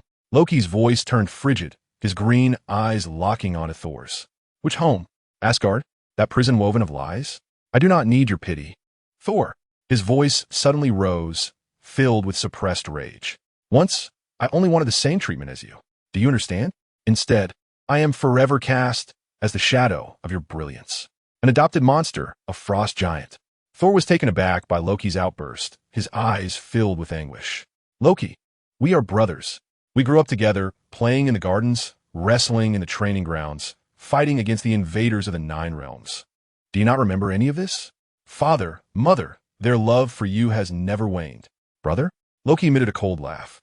All I remember is the shadows. Endless shadows. I have always existed beneath the radiant glory of your great Thor. It is their cheers for you that have pushed me step by step into the abyss. Loki's voice carried a fractured madness. I was meant to be a king, the king of Jotunheim. I was destined to wear the crown. Thor gazed at his resentful brother, opening his mouth, yet felt as though his throat was constricted, a myriad of words ultimately coalescing into a heavy sigh. He slumped against the back of his chair, falling silent. Within the cabin, only the roar of the engines resonated, while Tony Stark, leaning against the cockpit, could not resist whispering to Ethan, in a volume only the two could hear, as he observed the dramatic familial rift unfold. Wow, how touching. If only I had a comfortable sofa right now, some popcorn, and perhaps a warm embrace from Pepper. He clicked his tongue and shook his head. This plot is no different from the soap operas Rhodey loves to watch at 8:30 in the evening, right? It merely lacks a wicked stepmother favoring one child over another. Ethan cast a helpless glance at Tony, subtly shaking his head to signal him to tone down the theatrics. His gaze drifting back to the agonizing standoff between Thor and Loki, then out towards the tumultuous night sky. He had just attempted to contact the gods through covert messages, yet received no response. The gods had only mentioned before leaving Earth that they would temporarily reduce a fraction of their computational authority. The colossal skyship floated like a steel island above the sea of clouds. As the Quinjet landed on the deck and the hatch opened, the crew escorted Loki off the aircraft. Upon entering the control room, Tony Stark immediately entered his mode of sarcasm. He surveyed the vast circular screens and bustling agents in the bridge, whistling appreciatively. Wow, Black Egg, your new office is quite impressive. He approached the large viewport, gazing down at the roiling clouds. The expansive view, yet the decor style. He turned back to glance at the flickering surveillance screens and the cold, metallic structure. It suits you perfectly. The IC screens can monitor everyone, can't they? Tony walked straight up to Nick Fury, who stood at the command station, ignoring the palpable chill emanating from his single eye. As he spoke, he fidgeted like a hyperactive child, seemingly meandering to an adjacent temporarily vacant control panel, his fingers tapping rhythmically on the smooth surface, checking parameters here and fiddling with interfaces there.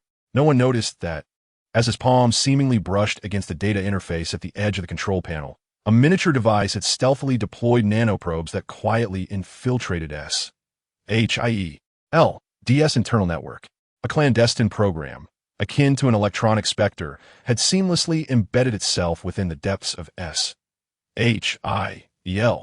DS firewall, an intricate maneuver meticulously planned by him prior to boarding the vessel.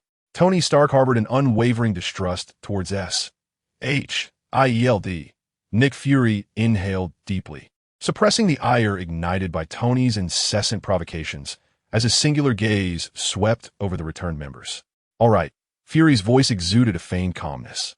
Now that Loki has been apprehended, it is imperative that we set aside our biases and collaborate earnestly to unveil his true machinations and how to reclaim the Tesseract. As Tony, having shed his armor for a casual shirt, sauntered into the conference area, he found Ethan, Natasha, Thor, Captain America, and Banner already seated, the atmosphere laden with gravity. Regardless of Loki's ultimate intentions, Dr. Banner adjusted his glasses, his voice tinged with suppressed tension and a hint of dread. Clearly, he is a lunatic. The atrocities Loki perpetrated on the streets of Stuttgart and within the banquet hall were vividly etched in Fury's memory. Hey, buddy. Thor furrowed his brow in immediate discontent, directing his gaze towards Banner. No matter how deranged Loki may be, he remains an Asgardian and my brother. Choose your words with care.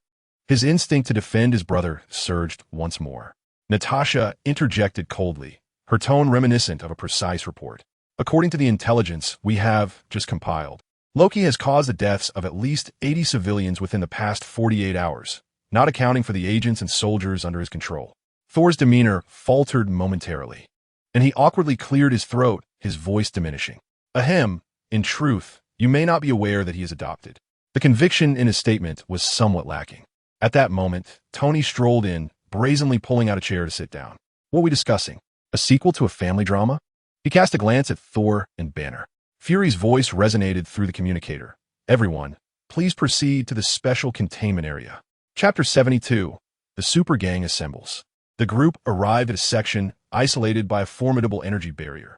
In the center, a circular transparent cage made of high-density glass contained Loki, who stood leisurely within, observing the newcomers with a composed demeanor and his characteristic smile.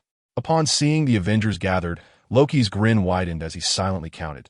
1, 2, 3, 4, 5, 6. Yes, everyone is here. The Super Gang has assembled. Nick Fury approached the cage, his sharp eye fixated on Loki through the energy barrier, his voice icy. Loki, your game is over. Tell us where the Tesseract and the agents you have abducted are. What is your true objective? Loki's smile remained unperturbed, as if he were listening to a tedious jest. He casually crossed his legs, tapping his fingers leisurely on his knee, utterly indifferent to Fury's interrogation. The psychological pressure exerted at this level was as gentle as a breeze to the god of deception. Upon the completion of Fury's words, Loki leisurely lifted his gaze, surveying each individual beyond the confines of his prison, ultimately resting his eyes on Fury with a sardonic smirk gracing his lips. The Tesseract, you ask? His voice resonated with magnetism. That precious Tesseract you speak of, he deliberately paused to relish the captivated expressions of the onlookers, does not belong to Earth. So, esteemed Director Fury. Loki's gaze suddenly shifted to Fury, sharp as a serpent's fawn. What do you intend to do with a power that is not of this world, far beyond your comprehension? Will you use it to illuminate the bulbs in your city? A derisive chuckle escaped him, and his gaze slowly traversed to the pallid face of Bruce Banner, who was struggling to control his emotions. Loki's voice, laden with a beguiling quality, clearly reached Banner's ears. Moreover, he gestured towards the cage that held him. This exquisite birdcage, evidently, was not designed for me, was it? Given its size and strength. He elongated his tone, his green eyes locking onto Banner's. This must be intended for some hulking green giant. Am I correct? Loki, silence yourself. Thor barked. Yet Loki's words struck Banner's heart like a poisoned dagger. Banner's body jolted, his complexion turning ashen, instinctively retreating a step.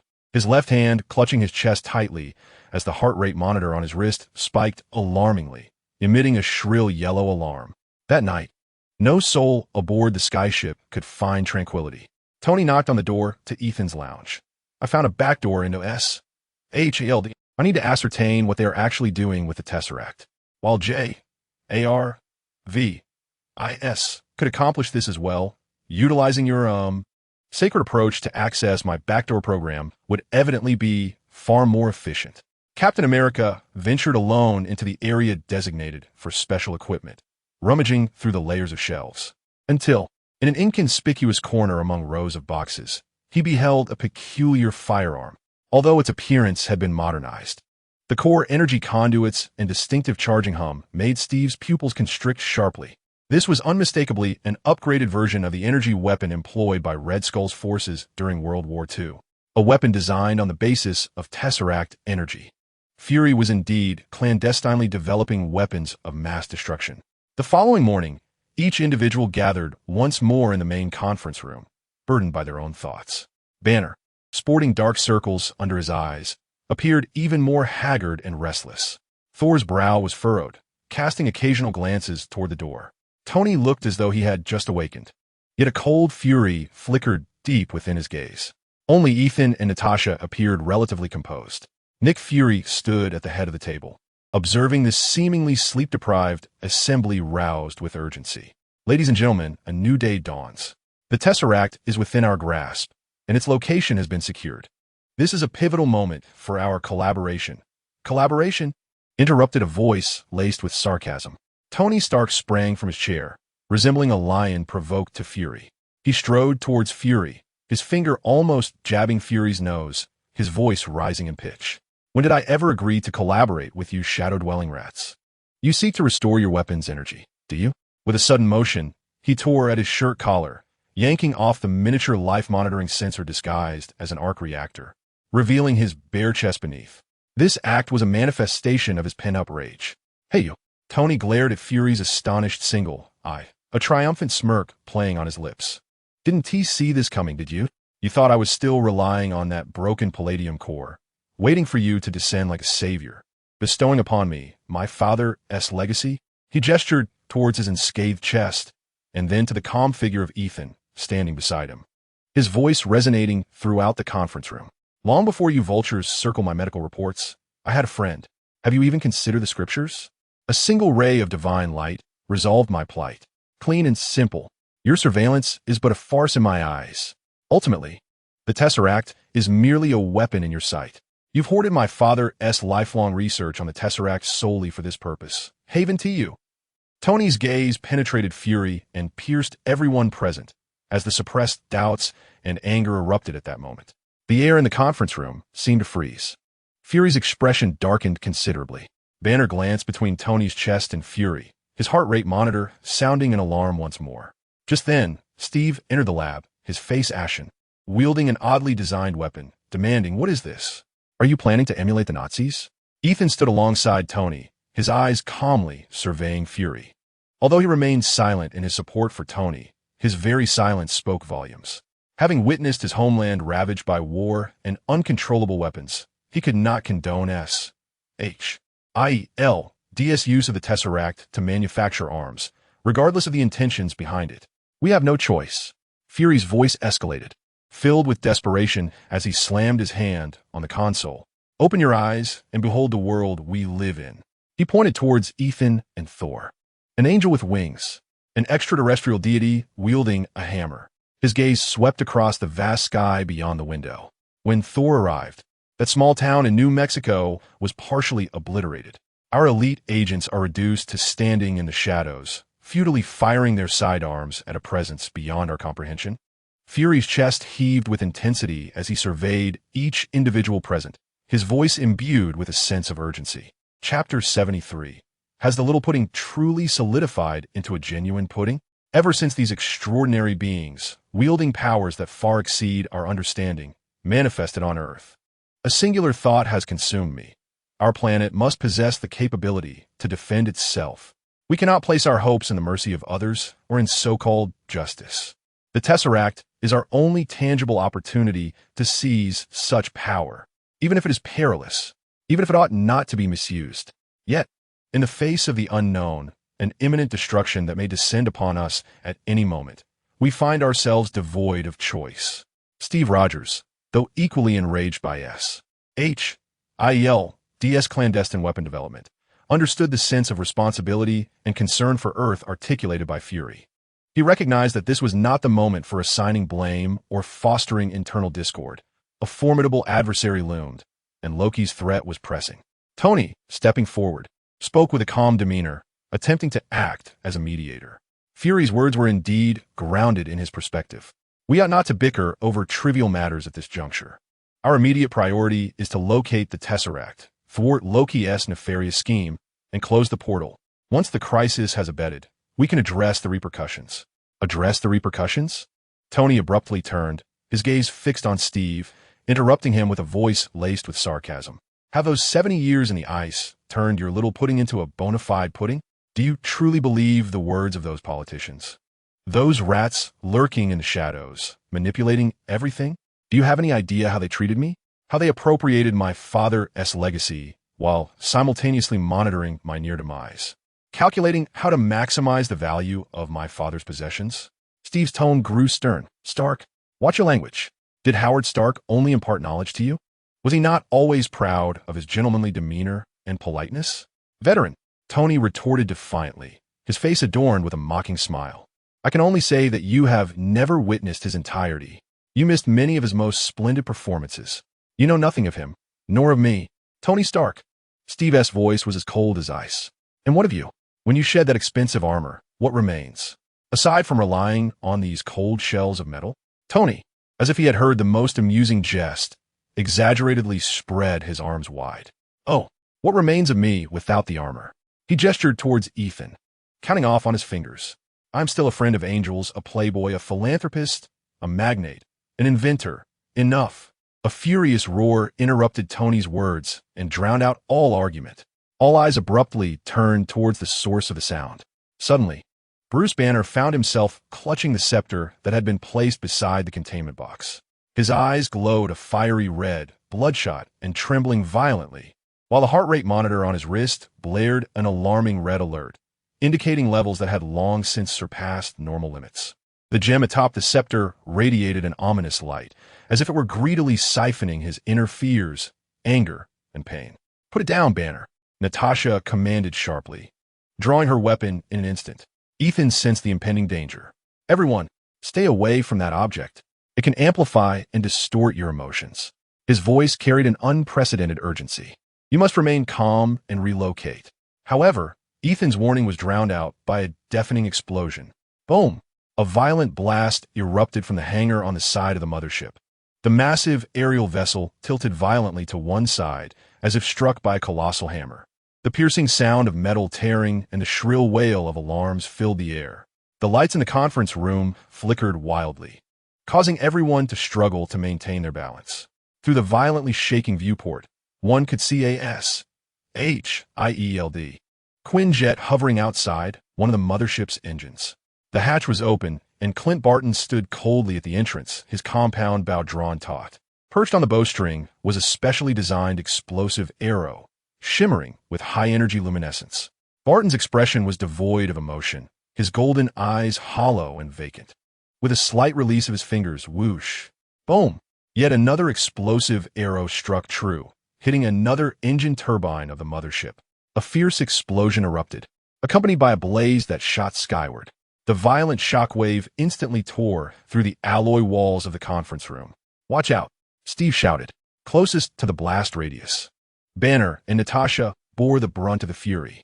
Natasha reacted swiftly, attempting to roll away, but was still hurled skyward by the ferocious wave, colliding with the already fragile Banner, crashing through the newly created breach in the floor. Banner, Tony and Steve exclaimed in unison. Bruce. Tony's eyes widened with fury as he yelled at Steve, I'm going to put on the armor. Before he finished speaking, he sprinted toward his armor storage. Without a moment's hesitation, Steve nodded decisively. I'll go save him and calm Banner down. He grabbed the nearby shield and charged toward the gaping hole. I'll deal with that archer. Ethan's pure white wings unfurled behind him, glowing amidst the chaos of explosions and smoke. He transformed into a streak of light, soaring through the breach, targeting Hawkeye Barton and the Quinjet assaulting the third engine. Like a flash of white lightning, Ethan closed in on Hawkeye's aircraft. Gathering radiant energy in his hand, a sword of holy flames materialized before him. Clint Barton, Ethan called out, attempting to awaken the controlled Hawkeye. Simultaneously, the long sword swept forth, delivering a fierce slash of sacred light aimed at the aircraft's engine. The aircraft executed a nimble roll, evading the strike, while Barton's gaze remained vacant as he swiftly unleashed another arrow towards Ethan. As the arrow approached, it was deflected by a faint golden shield. Amidst the struggle between Ethan and Hawkeye, Tony had donned the Mark VII, emerging like an enraged crimson meteor from the breach in the mothership. He observed an engine billowing thick smoke, the last one straining under duress, its rotation dangerously erratic, emitting a menacing hum and tremor. The mothership was losing balance, slowly tilting. Jarvis, Tony shouted as he dove towards Banner's descent. Engine 3 is severely damaged. The fan blades are jammed. A manual restart is required, along with external propulsion assistance. Coordinates marked, Jarvis reported swiftly. Tony immediately noticed the location of a manual control valve highlighted on his helmet's display, situated on the massive engine's casing. It was a heavy valve that required a substantial wrench to operate. Damn it, Tony cursed. The engine was spiraling out of control, and everyone aboard the mothership was at risk. Captain, Tony's communication pierced through to Steve's earpiece. Banner is to be handed over to Natasha. I'll handle the engine, but but I need assistance. Listen, that valve needs to be turned manually. I can't afford distractions. He quickly relayed the valve's position and operational method to Steve. Now, Chapter 4. With one more follow. Chapter 74. Is Yin-S log meant for you to keep a diary? Ethan, Tony shouted anxiously as he spotted Ethan approaching. Go help me turn that wrench. It's right on the engine casing. It seems the captain is held up. The airflow is too turbulent. Hurry. Otherwise, I might end up as a Tony can. Ethan's eyes locked onto the manual valve.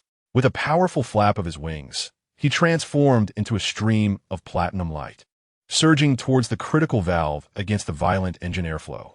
As Ethan rotated the engine valve, accompanied by a mechanical roar, the fan blades finally found respite, allowing Tony to escape, ultimately restoring the engine to a relatively stable operation. After a tumultuous jolt, the tilted mothership struggled back to equilibrium. Although severely damaged and alarms ringing incessantly, it had not plummeted. Once Ethan resolved the main valve, he collaborated with Steve to neutralize all those under control. Upon their return to the interior of the mothership, they found the hangar and corridors in disarray, littered with twisted metal, extinguished sparks, and busy rescue personnel. Instead of a victorious sigh, they were met with a barrage of grim news. Bruce was slumped against a twisted pipe, his arm bruised as he assessed his injuries.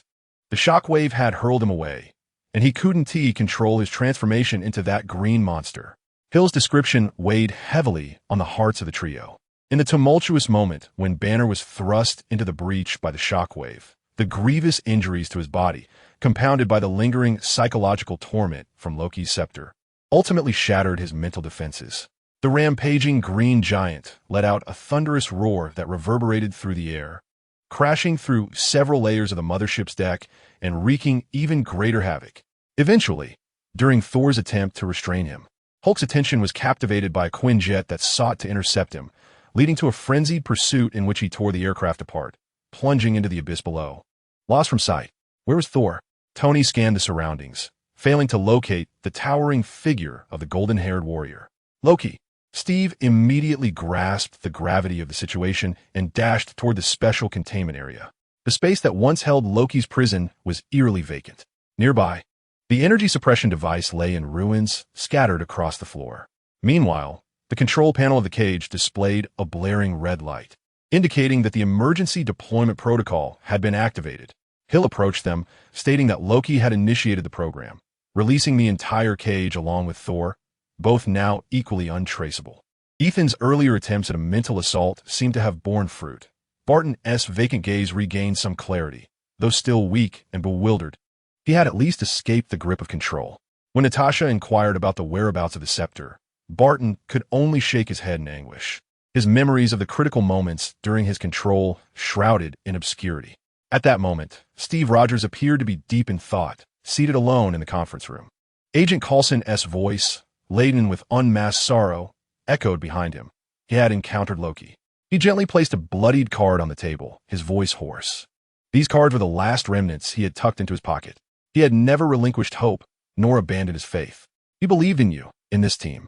Coulson's gaze swept over Steve, affirming his conviction that they could thwart Loki and safeguard the world. Yet now, he had paid the ultimate price, imparting a solemn lesson about the cost of failure. There remained time to mourn, but only if they first secured victory. Coulson's words, imbued with tragic strength, sought to rekindle the team's fighting spirit, to invigorate Captain America. However, Tony's fury and profound distrust of S.H.I.E.L.D. had not yet dissipated. He abruptly lifted his head, his eyes sharp as he fixed them on Fury. Victory? For what purpose? To enable you to continue crafting your grand toys with the Tesseract? Tony, Ethan immediately interjected, attempting to pacify him. Yet Tony's mind was exceptionally lucid at that moment, rapidly connecting the dots between Ethan's earlier analysis of the scepter's gamma signal and Loki's anomalous behavior. He disregarded Fury's emotional appeal, his brain racing as it synthesized the previously identified faint gamma signal emanating from the top of Stark Tower. Suddenly, Tony interrupted Ethan, cutting off Fury's continuing rallying call, his face lighting up with a realization laced with both astonishment and ire. I understand. Ethan, do you remember our analysis? Loki requires a substantial and stable source of energy to sustain that portal. He has seized the iridium as a catalyst. My Stark Tower. Tony's voice rose in anger as he pointed to the holographic projection of New York's map, precisely locking onto the pinnacle of his iconic building. My Stark Tower. It possesses the most stable independent energy system along the entire East Coast. That colossal arc reactor. That scoundrel intends to throw a party atop my building. Tony was utterly incensed. Tony, calm down. A steady hand pressed firmly against Tony's armored arm. A gentle yet resolute energy flowing in to forcibly quell the impending tempest of his emotions. Anger solves nothing. Under Ethan's strength and words, Tony's heaving chest gradually began to calm, his crimson eyes fixated on the projection of Stark Tower. Loki, I want to personally shove his horns up his backside. Agent Coulson, who consistently upheld a belief in gentleness and order, seemed to Ethan to embody a remarkable alignment with the justice and order upheld by angels. He decided to take a final glance before departing. The infirmary was suffused with the scent of antiseptics and a faint trace of blood. Coulson lay quietly on the stretcher, covered by a pristine white sheet, with only a few strands of brown hair visible. Beside him rested a stack of blood-stained collectible cards. Ethan approached the bedside with solemnity. He extended his hand, the faint golden glow of his fingertips hovering gently above the white cloth. He wished to perceive for himself, or at least bid farewell to this esteemed individual. Just as his energy tendrils delicately swept across Coulson's body, a faint pulse caught Ethan's awareness, so feeble that it was nearly engulfed by the shadow of death, yet he discerned a glimmer of life. Fragile as a candle's flicker in the wind, on the verge of extinguishing, Coulson was not dead, but his vital signs had dwindled to the brink, ready to vanish entirely. God, Ethan fervently called within, attempting to reach the divine being located at the edge of the solar system through dark communication. My God, I believe Coulson is a good man. I need your power. Yet, the dark communication channel fell into silence. Billions of kilometers away, near Jupiter's orbit, a sphere composed purely of energy slowly rotated, drawing power from stars and planets.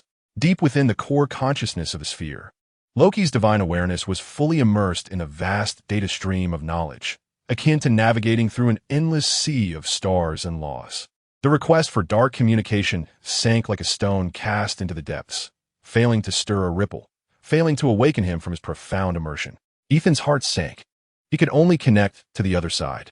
Evelyn, there is a person here who embodies the principles of order, now on the brink of death. I cannot reach the god at this moment. I will find a way to transport him to the bunker.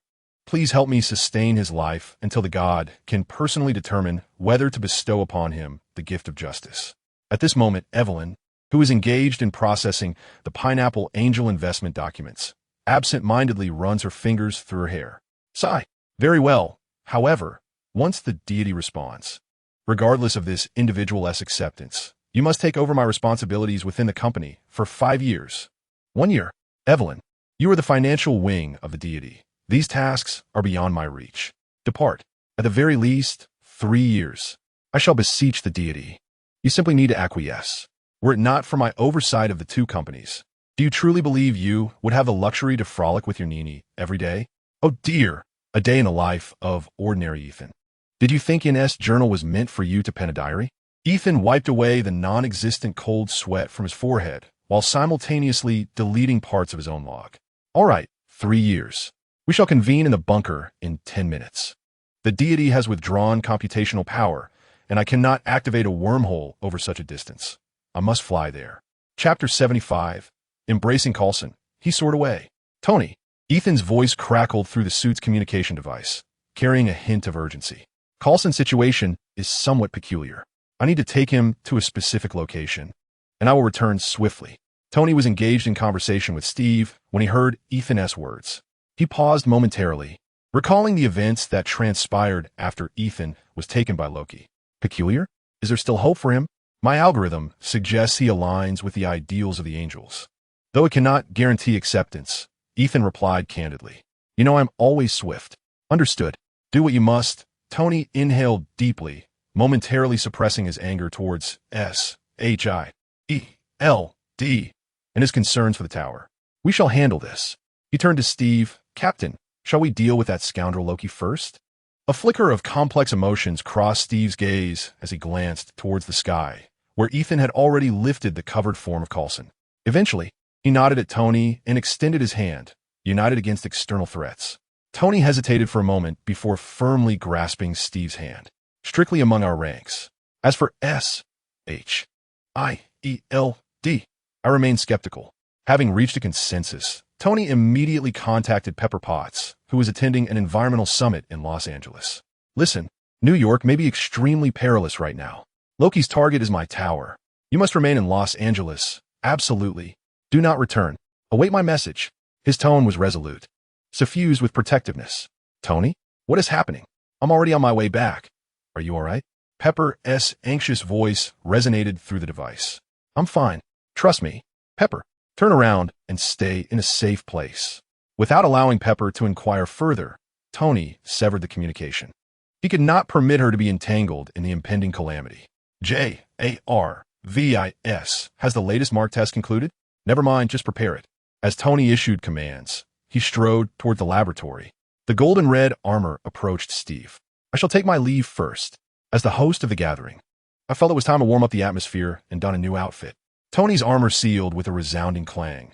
The thrusters erupted with a brilliant blue light, transforming him into a streak of golden red as he sped towards New York City. Meanwhile, Steve located Natasha, who was tending to the recently revived Clint Barton. Their eyes met briefly.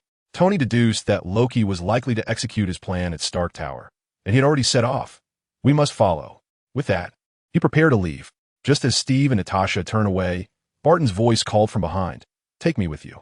Steve paused momentarily. Put on your uniform.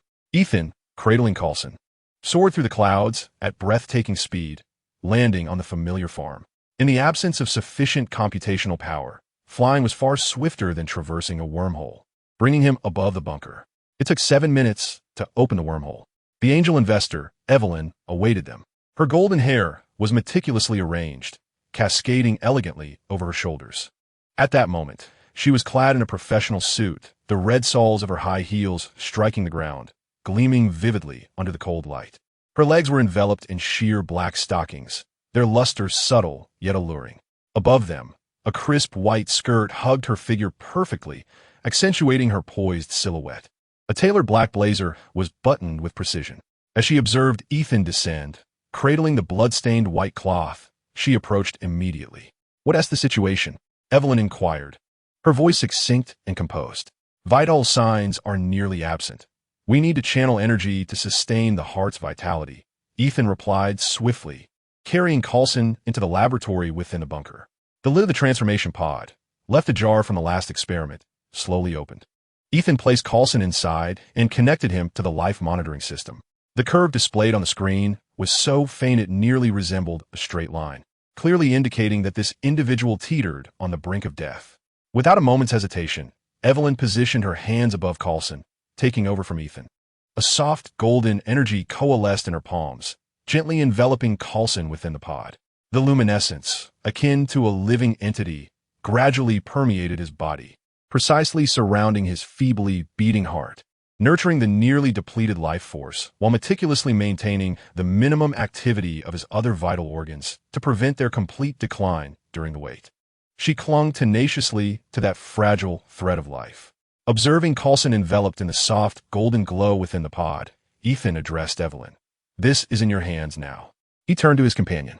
Rest assured, I've also left a message for the deity. Evelyn, focused on sustaining the energy output, responded without turning her head. Ethan nodded, no longer lingering. He turned, his pure white wings unfurling completely, their divine radiance illuminating the underground laboratory. He transformed into a streak of light, racing towards the distant skyline of New York City. Tony needed him. Nick Fury, having concluded the urgent repair orders aboard the ship, made his way once again to the medical bay, with researchers from the Tahiti project trailing behind him. One of them clutched a specially designed low-temperature case containing the serum 325. This was Fury's final gambit, a mysterious substance extracted from the body of an extraterrestrial Kree, possessing formidable cellular regeneration capabilities. The Tahiti project was still in its experimental phase, its efficacy uncertain, yet he resolved to take a chance, applying it to his most loyal agent, Phil Coulson, in hopes of reinstating him to serve as H.L.D. As he pushed open the door to the medical bay, Fury's singular eye widened in disbelief. The stretcher lay empty.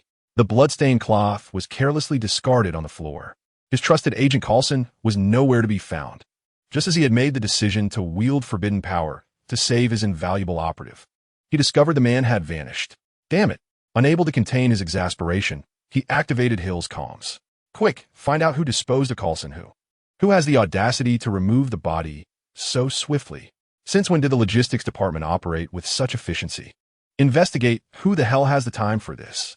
Before long, Fury received a transmission from Hill, showcasing the surveillance footage.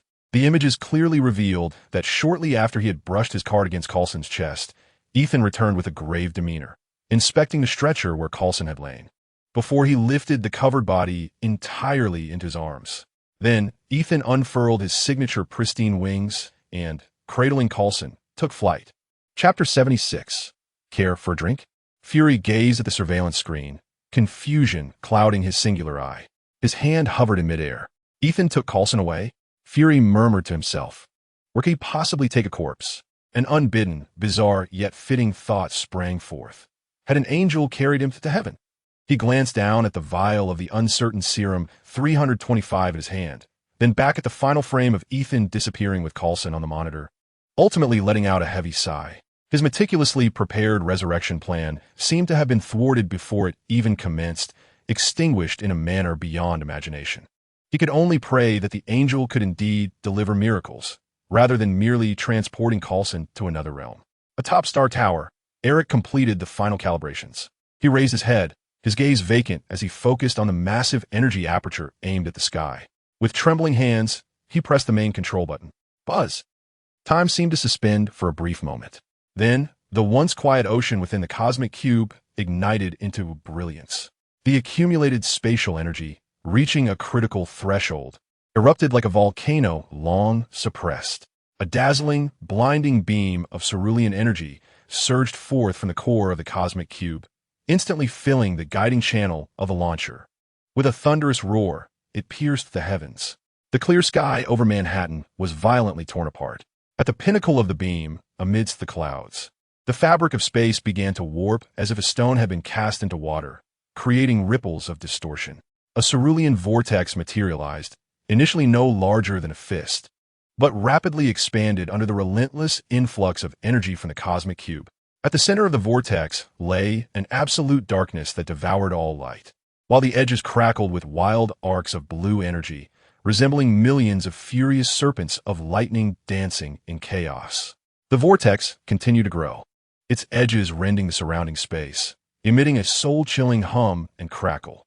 In mere seconds, it had swelled into a spatial wormhole large enough to accommodate massive vessels. The moment the wormhole took shape, the colors of the sky seemed to dim slightly. Loki stood on the terrace outside Tony's office, his black hair and dark green robe billowing in the fierce wind.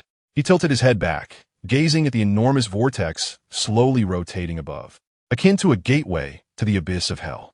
His smile vanished, replaced by an eerie calm. The core of the plan had been achieved. The gateway was ajar. Tony, having arrived first, attempted to contact J.A.R.V.I.S. to sever the energy attack, but to no avail. The assault had no effect on the cosmic cube. Spotting Loki on the terrace, Tony Stark staggered onto the platform, now a wreckage from the energy shockwave.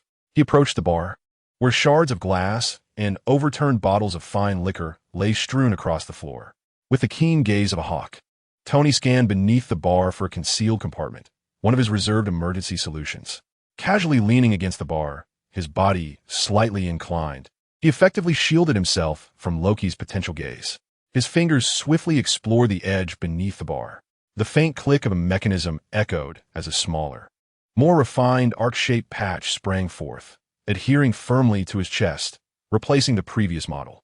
To Loki, it appeared as though Tony was merely searching amidst the ruins for a surviving drink to steady his nerves. Tony straightened up, wearing a nonchalant demeanor tinged with playful defiance. "Care for a drink?"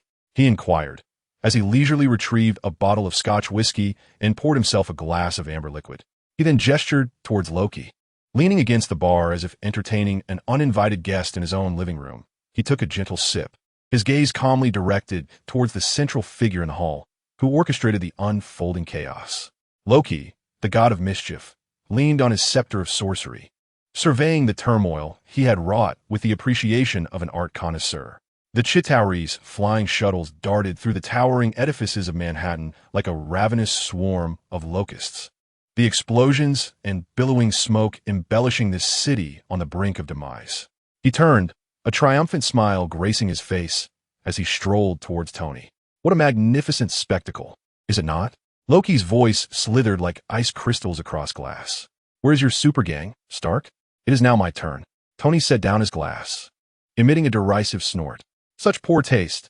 They are altogether too brutish. Loki's smile abruptly chilled. The ethereal blue gem atop his scepter began to radiate an enticing glow. Enough! You insects! He raised his scepter with sudden ferocity, its tip aimed directly at Tony's chest, a surge of psychic energy pouring forth as if it were tangible force. Intent on breaching Tony's will. Kneel! Loki's voice bore the authoritative tone of a deity. The scepter's eerie blue light nearly grazed the fabric of Tony's chest. However, the anticipated submission did not materialize. You see, these things can occasionally prove unreliable. Tony remained steadfast, a hint of mockery dancing across his features. The recently activated sensors served more than mere positioning and heart rate monitoring. They disrupted the energy flow of the scepter.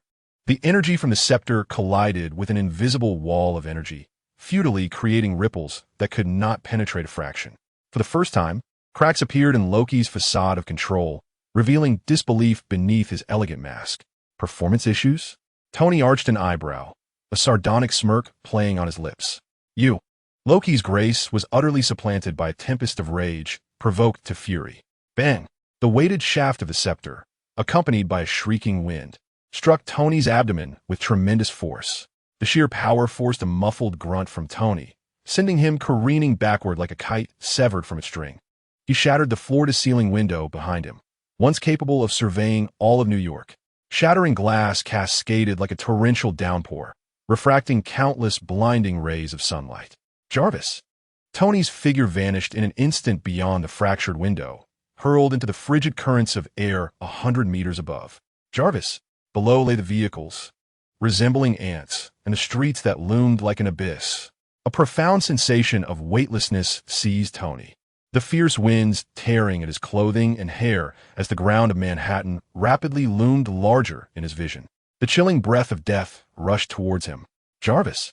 Tony screamed with every ounce of strength during his plummet, simultaneously adjusting his position in mid-air. The sensor he had just donned erupted with a blinding blue radiance. Buzz. Chapter 77. Who do you think you are, donned in theatrical garb to command us? The arc reactor in his chest and the thrusters on his limbs ignited in a brilliant display of blue flames at full power. A formidable thrust instantaneously countered the pull of gravity. Tony's plummeting form abruptly halted in mid-air, forcefully pulling back from the brink of death.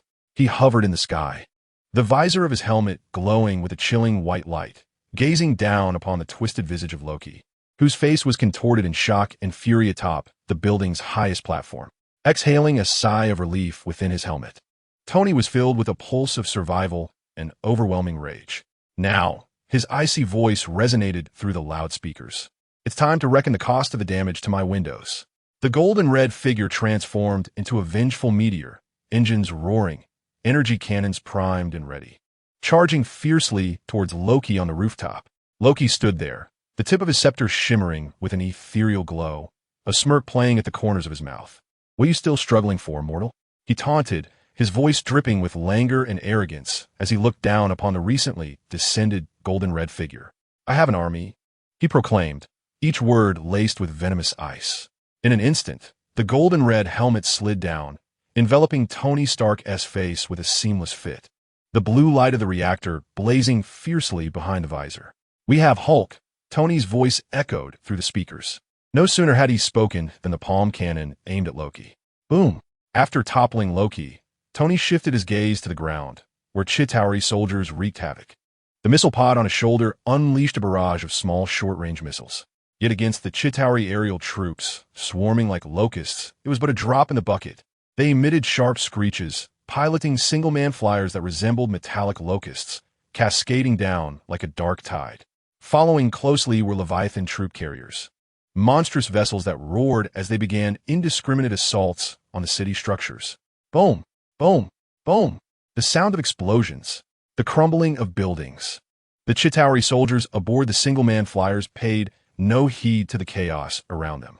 The terrified screams of the populace transformed bustling Manhattan into a hellscape.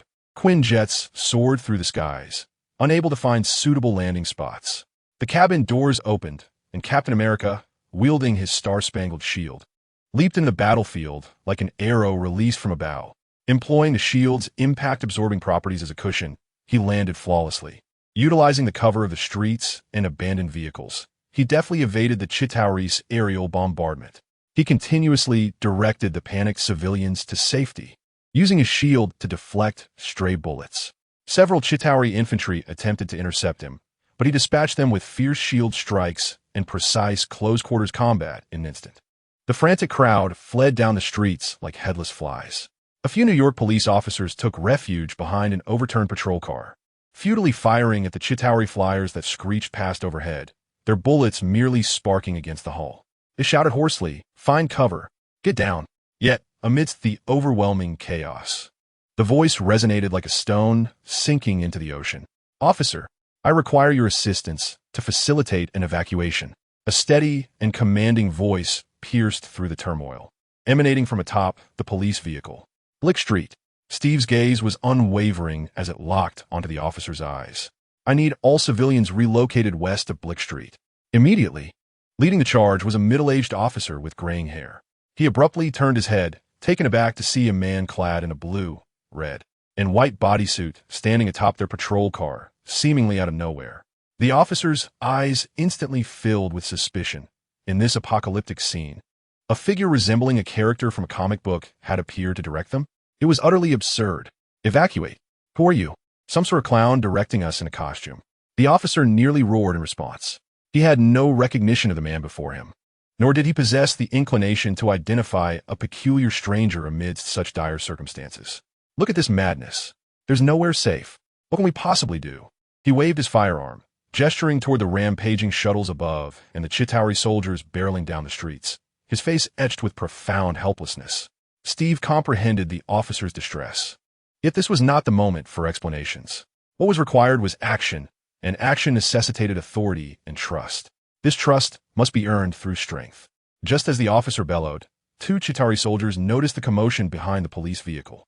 They emitted sharp shrieks, brandishing energy rifles, and nimbly darted out from the wreckage of a burning bus, flanking from both sides.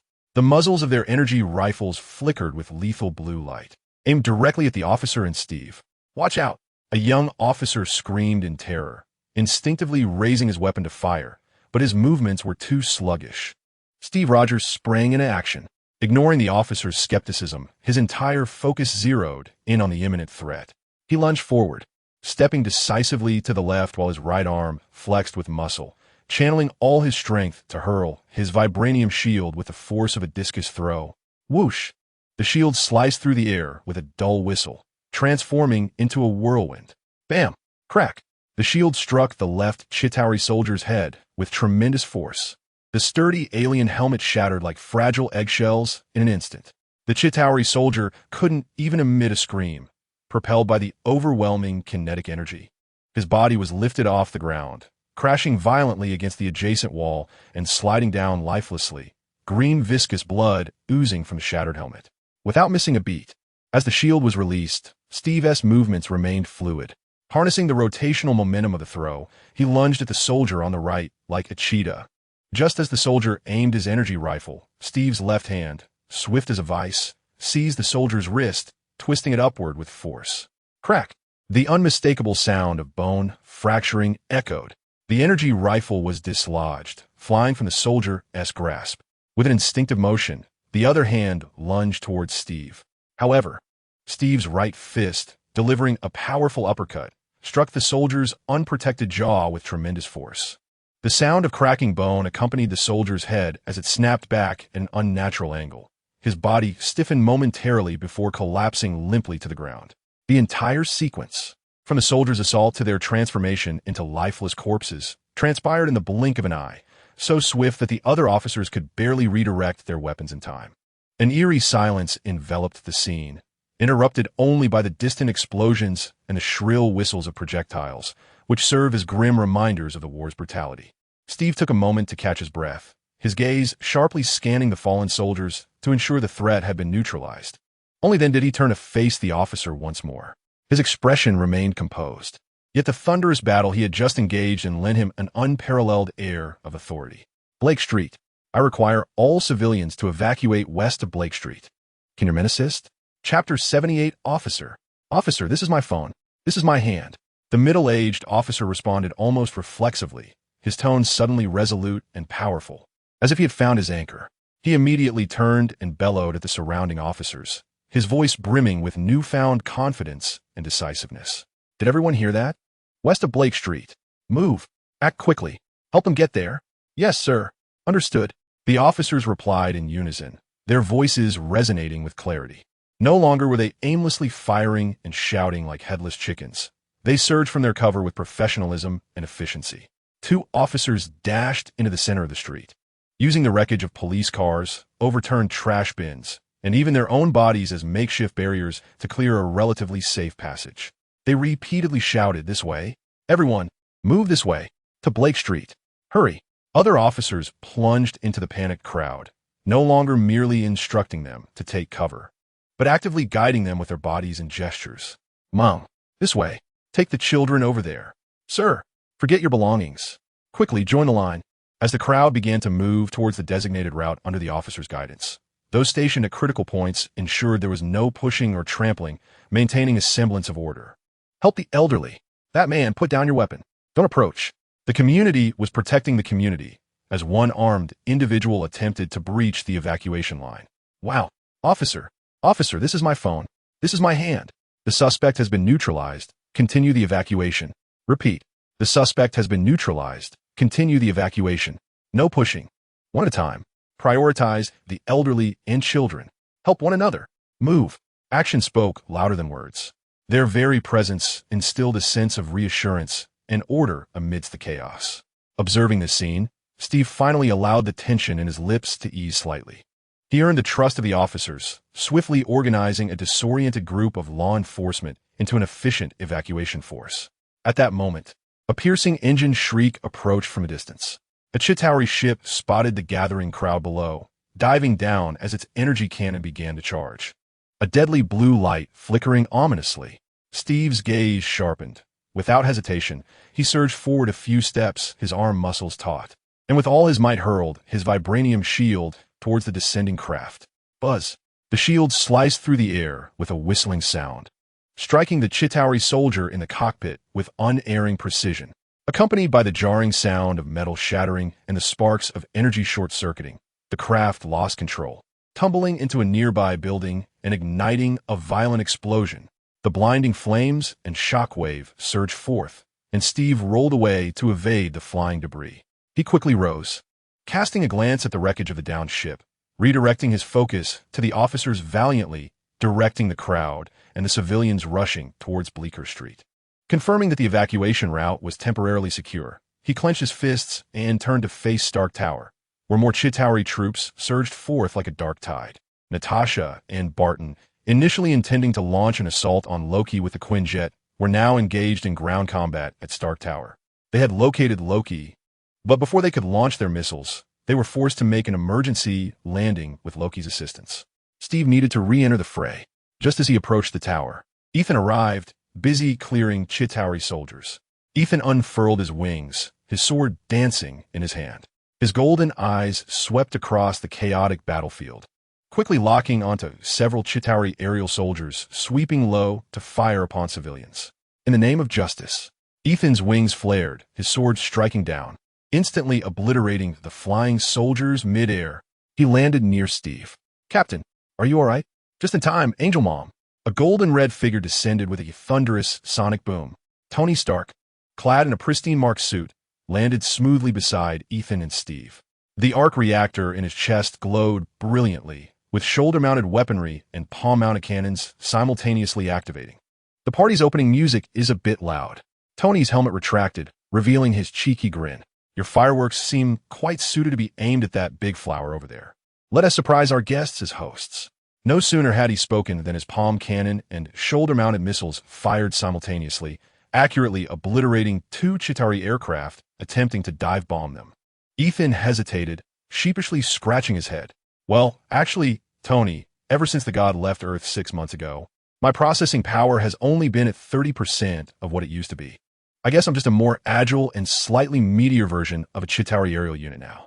Tony cast a glance at the distant wormhole. It's all right, little Cupid.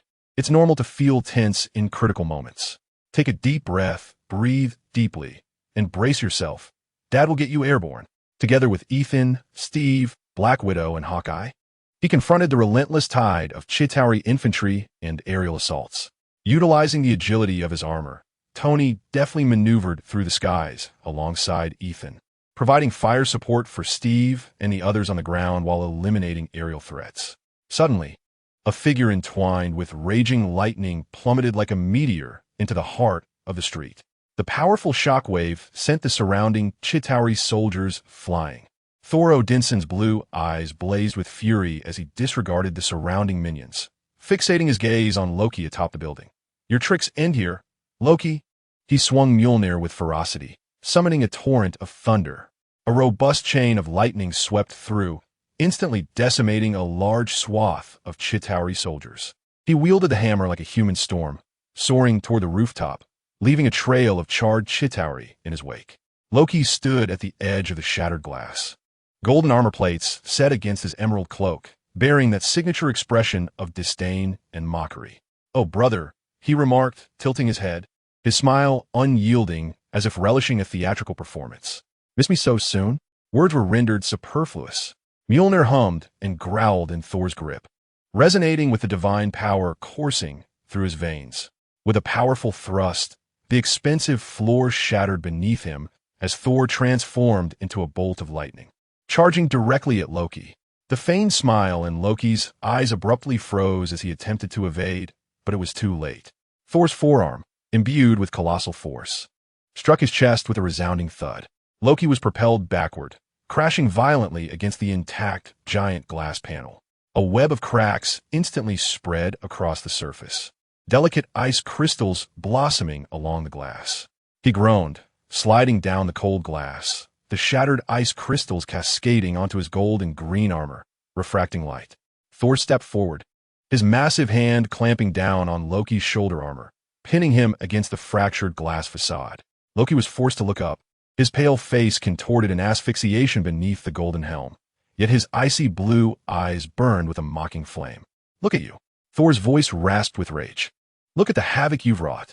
You could have had it all, Loki. You could have." The last few words were laced with a heart-wrenching anguish. "Could have what?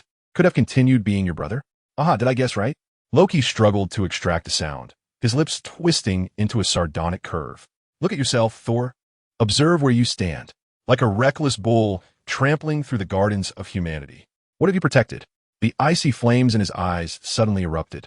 At the very moment Thor was pierced by these venomous words, a flash of brilliance ignited in Loki's gaze. A cold, emerald light surged forth unannounced for his clenched fist. The sharp blade, imbued with deep-seated malice, precisely and ruthlessly plunged into Thor's side. The frigid metal instantly tore through Thor's armor, embedding itself deeply into the robust muscles of his flank. "Ugh!" Thor let out a roar. The hand that had gripped Loki's throat instinctively loosened in response to the searing pain and rage. Fear was swiftly supplanted by a morbid exhilaration. However, the wrathful thunder god would afford him no respite. Ignoring the dagger still lodged in his side, Thor felt the wound burn with the fury of lightning. His enormous hand, cutting through the air like the claws of a deity, seized Loki once more. Grasping firmly below his throat, the cold metal of the neck guard pressed against Thor's knuckles. "Ugh!" Thor's face loomed closer to Loki's, golden hair swirling in the tempest of energy, his eyes ablaze with molten fury and heart-wrenching sorrow. Mjolnir buzzed madly in his other hand, the destructive lightning threatening to spiral out of control. With a kick, he sent Loki crashing to the ground, though he knew Loki was far from fragile. Thus he grasped Loki tightly. "Loki!" Thor's roar was like a tempest. "You will forever be my brother, but this grip on you will not relent. I will drag you back to Asgard and lock you in the deepest dungeon. You shall awaken after millennia, perhaps Ian's. Loki clawed futilely at Thor's arm, his legs flailing helplessly in the air.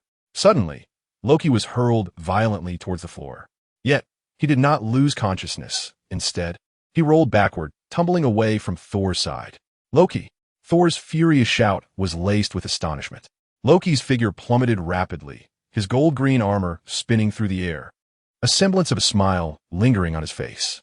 His descent was brief. A Chitauri single-man craft, as if premeditated, swooped in with precision, catching the falling Loki just as it grazed the edge of Stark Tower. Loki's form swayed on the craft before swiftly blending into the throng of Chitauri. All that remained was the blue flame erupting from the craft's tail, speeding away to merge with the dense tide of the Chitauri army above New York. Removing the dagger from his waist, pain surged through the wound, a reminder of the tumultuous events that had just unfolded. Taking a deep breath, Thor suppressed the roiling anger and physical agony, gripping Mjolnir tightly. Thunder converged once more as he leaped, plunging from the pinnacle of Stark Tower down towards the smoke-filled streets below. Thor crashed heavily among them, Mjolnir's hammer striking the ground and sending shards of stone and sparks flying. Clutching his side where blood continued to seep from a wound, he scanned each of his companions. Captain America, Black Widow, and Hawkeye were on the ground, valiantly fending off the relentless advance of the Chitauri soldiers. In the air, Tony served as bait before the Leviathan, while Ethan relentlessly struck at the beast's head with his sword. The clang of metal echoed as he partially penetrated its armor. It remained unbroken. Ethan could only continue, as before, driving his longsword into the small fissure he had managed to create, channeling energy to conjure ice. However, it appeared to have little effect. Just as the battle reached a fever pitch, the harsh roar of engines pierced the air, and a smoke-belching Harley motorcycle came to a halt before Steve. Amidst the haze, Banner arrived on the battlefield as if he had just returned from the market. "Tony, we found Banner," Captain America exclaimed, pressing his earpiece the moment he spotted him. "Banner? How did an untransformed, ordinary man arrive at the heart of the battlefield?" "Tony, watch your language," came Tony's resigned voice through the earpiece. "Get Banner ready. A big guy needs his attention. Little Cupid, get down here to Daddy. The Leviathan's head is too large. Wait until your compressor's power is sufficient to try again. The rest shall be left to Hulk." Far from Earth, billions of kilometers away in the orbit of Jupiter, a golden, circular cocoon slowly rotated. A clear, alert sound resonated deep within the core of the cocoon, like a stone cast into a tranquil lake. A synthesized voice imprinted directly onto Locke's consciousness. "Alert. Core entity reconstruction progress of the Sacred Knowledge Repository at 99. 99. 5. 99. 9. Reconstruction completed. 100. Entity structure stabilized. Energy circuits connected. Core protocols loaded. Ship level calculator Yen. All systems of the Xiongxin engine on standby." In the realm of dark dimensions, Locke now appeared even smaller than before, his forearm-sized form dwarfed by the dark energy coursing through the diamond-shaped Sacred Knowledge Repository. The reconstruction of the entity prototype had finally completed the core restructuring, achieving stable operation. The tremors of the dark dimension, like the awakening chimes of a bell, gradually drew Locke's consciousness back from the depths of the ocean of knowledge. Is it complete? Locke's mind emitted its first ripple of awareness, imbued with a sense of satisfaction and languor after being immersed in the sea of knowledge. He felt an unbreakable bond with the newly born repository, as intuitive as moving his own limbs, with immense computational power at his disposal, like a gentle ocean ready to be harnessed at will. He was preparing to allocate a portion of his computational power to test the specific performance and new capability boundaries of this treasure trove. At that moment, a series of urgent, sharp permission requests reverberated through his recently awakened consciousness like 5 consecutive thunderclaps. Applicants: Ethan, the first-generation angelic warrior. Serial number 01. Permission requested. Justice order, judgment protocol, comet level, the highest energy justice judgment of the first generation. Application status. Repeated request. Ethan, justice judgment permission, comet level. The instant he connected to the Sacred Knowledge Repository, Locke's pupils were enveloped by a flowing, mercury-like silver light. The repository, combined with Yan's computational power, was simultaneously connected to Locke. Buzz! The terrifying computational power of the Sacred Knowledge Repository reaching a staggering 125, was unleashed by Locke without reservation at that moment. Chapter 80. Lend me a hand, powerful? No, it was not merely a matter of strength. Locke felt an almost divine sensation, omniscient and omnipotent. He recognized this as an illusion born from the overwhelming aggregation of computational power. Yet for Earth, omniscience and omnipotence did not seem excessive. However, Locke felt an oddity, as if he were entirely replaced by rationality, perhaps a sense of divinity. He became an observer of his own thoughts, scrutinizing the process of awakening as though reading a manual for a stranger. Step 112. Locke's previous meaningless actions were now deemed a waste of time in this moment of thought. His personal perceptions seemed trivial, as everything was calculated, with each choice undergoing probabilistic tree analysis to derive the optimal solution. Strange, yet the master of thought remained Locke. His silver light-enshrouded eyes processed all information as if the film had been fast-forwarded. The entire battlefield of Manhattan flowed into his consciousness with crystal clarity. Within the angelic genes, justice was defined as recklessly pursued righteousness, while order was characterized by relentless enforcement. The cries of the battlefield, the struggles of Ethan and others, were instantly comprehended. In the New York battlefield, Tony, 3 aircraft are circling to your left. Thor, be wary of the Leviathan above you. It is charging up. Captain, there's a large gathering of infantry at the intersection ahead. I suggest a detour. Hulk is tearing down a building. Go, Hulk. Barton's calm and precise voice provided vital situational awareness and tactical intelligence support to teammates scattered across the battlefield through the communication channel. Just as the New York battlefield was at a standstill, a small wormhole, unnoticed by anyone, appeared beneath the massive wormhole supported by the Space Stone's beam. In contrast to the enormous wormhole, this tiny passage, barely capable of accommodating a single person, seemed insignificant. Locke's mind transcended countless thoughts. Yet the transition from his awakening to the opening of the wormhole and arrival at the New York battlefield took only a few seconds in reality. Ethan, now re-empowered with computational strength. Ethan, who had been poised mid-air to receive Hawkeye, unhesitatingly placed him firmly upon the rooftop platform of a grand edifice. Hawkeye, his pure white wings unfurling with a sudden flourish, transformed into a streak of radiant light, dutifully diving before the recently emerged Locke, bowing deeply in reverence. God! Ethan's voice resonated with profound respect and a hint of relief. Locke's mind, bolstered by the immense computational power of the knowledge repository, raced through the battlefield's dynamics, swiftly concluding that Ethan and the Avengers had executed the optimal strategy under the prevailing circumstances. A slight smile of approval graced his lips as he addressed the bowed Ethan. Indeed, no sooner had he spoken than the 2 pairs of immense wings behind Locke gently flapped. In an instant, countless shimmering feathers, aglow with a faint golden light, cascaded like snowflakes. Each feather, upon detaching from the wings, rapidly expanded and coalesced into ethereal twin-winged angelic avatars wielding energy swords. This was a modified, weakened version of the he-she doppelganger technology. Although lacking in high autonomous intelligence and direct connection to the original, under the precise global control of the sacred knowledge repository, they became the most efficient instruments of slaughter. Hundreds of these angelic manifestations, armed with glowing swords, intervened at every critical juncture of the battlefield. The tide of battle shifted in an instant. Each avatar possessed the strength and speed of second-generation angels, and with the repository's meticulous battlefield maneuvers. Every swing of their light swords targeted the most lethal vulnerabilities of the Chitauri soldiers or their energy cores. The densely packed Chitauri infantry fell like wheat before the scythe. Small aerial vehicles were precisely detonated. Even the colossal Leviathan beasts were cleaved open by several avatars, their thick armor breached, resulting in explosive bursts of fiery chaos. The pressure on the Avengers diminished sharply as they gazed in astonishment at the suddenly materialized legion of angels. With the ground and low-altitude battlefield firmly under control, Locke's gaze shifted towards the azure column of energy emanating from the center of the wormhole. Once again, his wings unfurled, and he instantly appeared directly beneath the wormhole, confronting the spatial portal from which endless foes surged forth. He raised his hand, issuing an imperceptible command.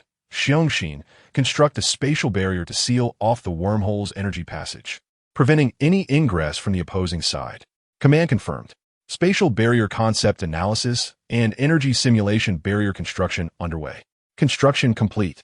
With the supercomputer's support, Xiongxin's response was remarkably efficient. Almost at the moment of feedback completion, the torrent of Chitauri soldiers and aerial vehicles surged outward, abruptly halted. It was as if a torrential waterfall had been instantaneously dammed by an invisible gate. The vast wormhole remained suspended, its azure glow still swirling. Yet nothing further could emerge from within. "Ethan, lend me a hand. Keep a watchful eye on the spatial gem." Locke's voice transmitted directly to Ethan, who stood poised below, ready for action.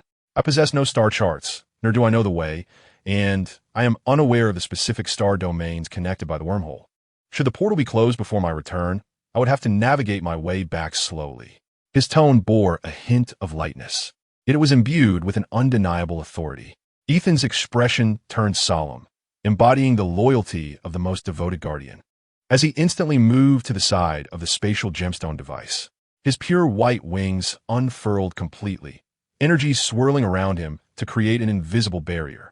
He responded in a deep, unwavering voice, "I shall dedicate my life to safeguarding your order." At this moment, Captain America, Steve Rogers, was urgently conferring with Black Widow, Natasha Romanoff, on methods to close the wormhole. Without further delay, Loki unfurled his wings behind him and transformed into a golden comet, boldly charging into the vast wormhole against the tide of the Chitauri onslaught.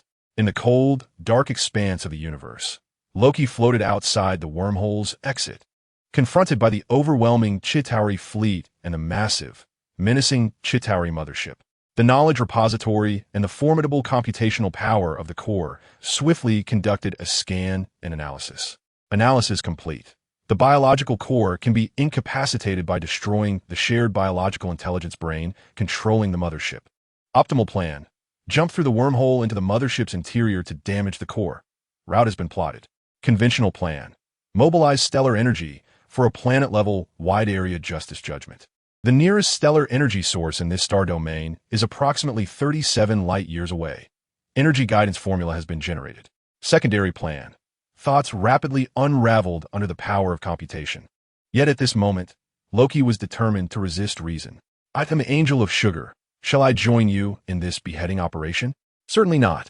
He raised his hand, palm directed toward the Chitauri mothership. In the profound vacuum of space, a tiny glimmer ignited in his palm, swiftly becoming blindingly bright. It was as if a miniature star was being birthed in his grasp. Energy was drawn from a nearby star. The radiance intensified, illuminating the Chitauri ships that had turned their cannons toward him. "Thank you, everyone." Chapter 81. Perhaps both are needed. Stellar energy guidance complete. Energy compression peak reached. Justice judgment protocol initiated. Pure light and heat erupted in the vacuum. The authentic judgment of justice. A column of orange-yellow light, imbued with destructive energy, surged forth from Loki's palm, instantly traversing the void and striking precisely at the core of the Chitauri mothership. Boom! The vacuum rendered sound impotent. The massive form of the Chitauri mothership seemed as fragile as a paper boat amidst the torrent of pure energy, its core vaporized in an instant.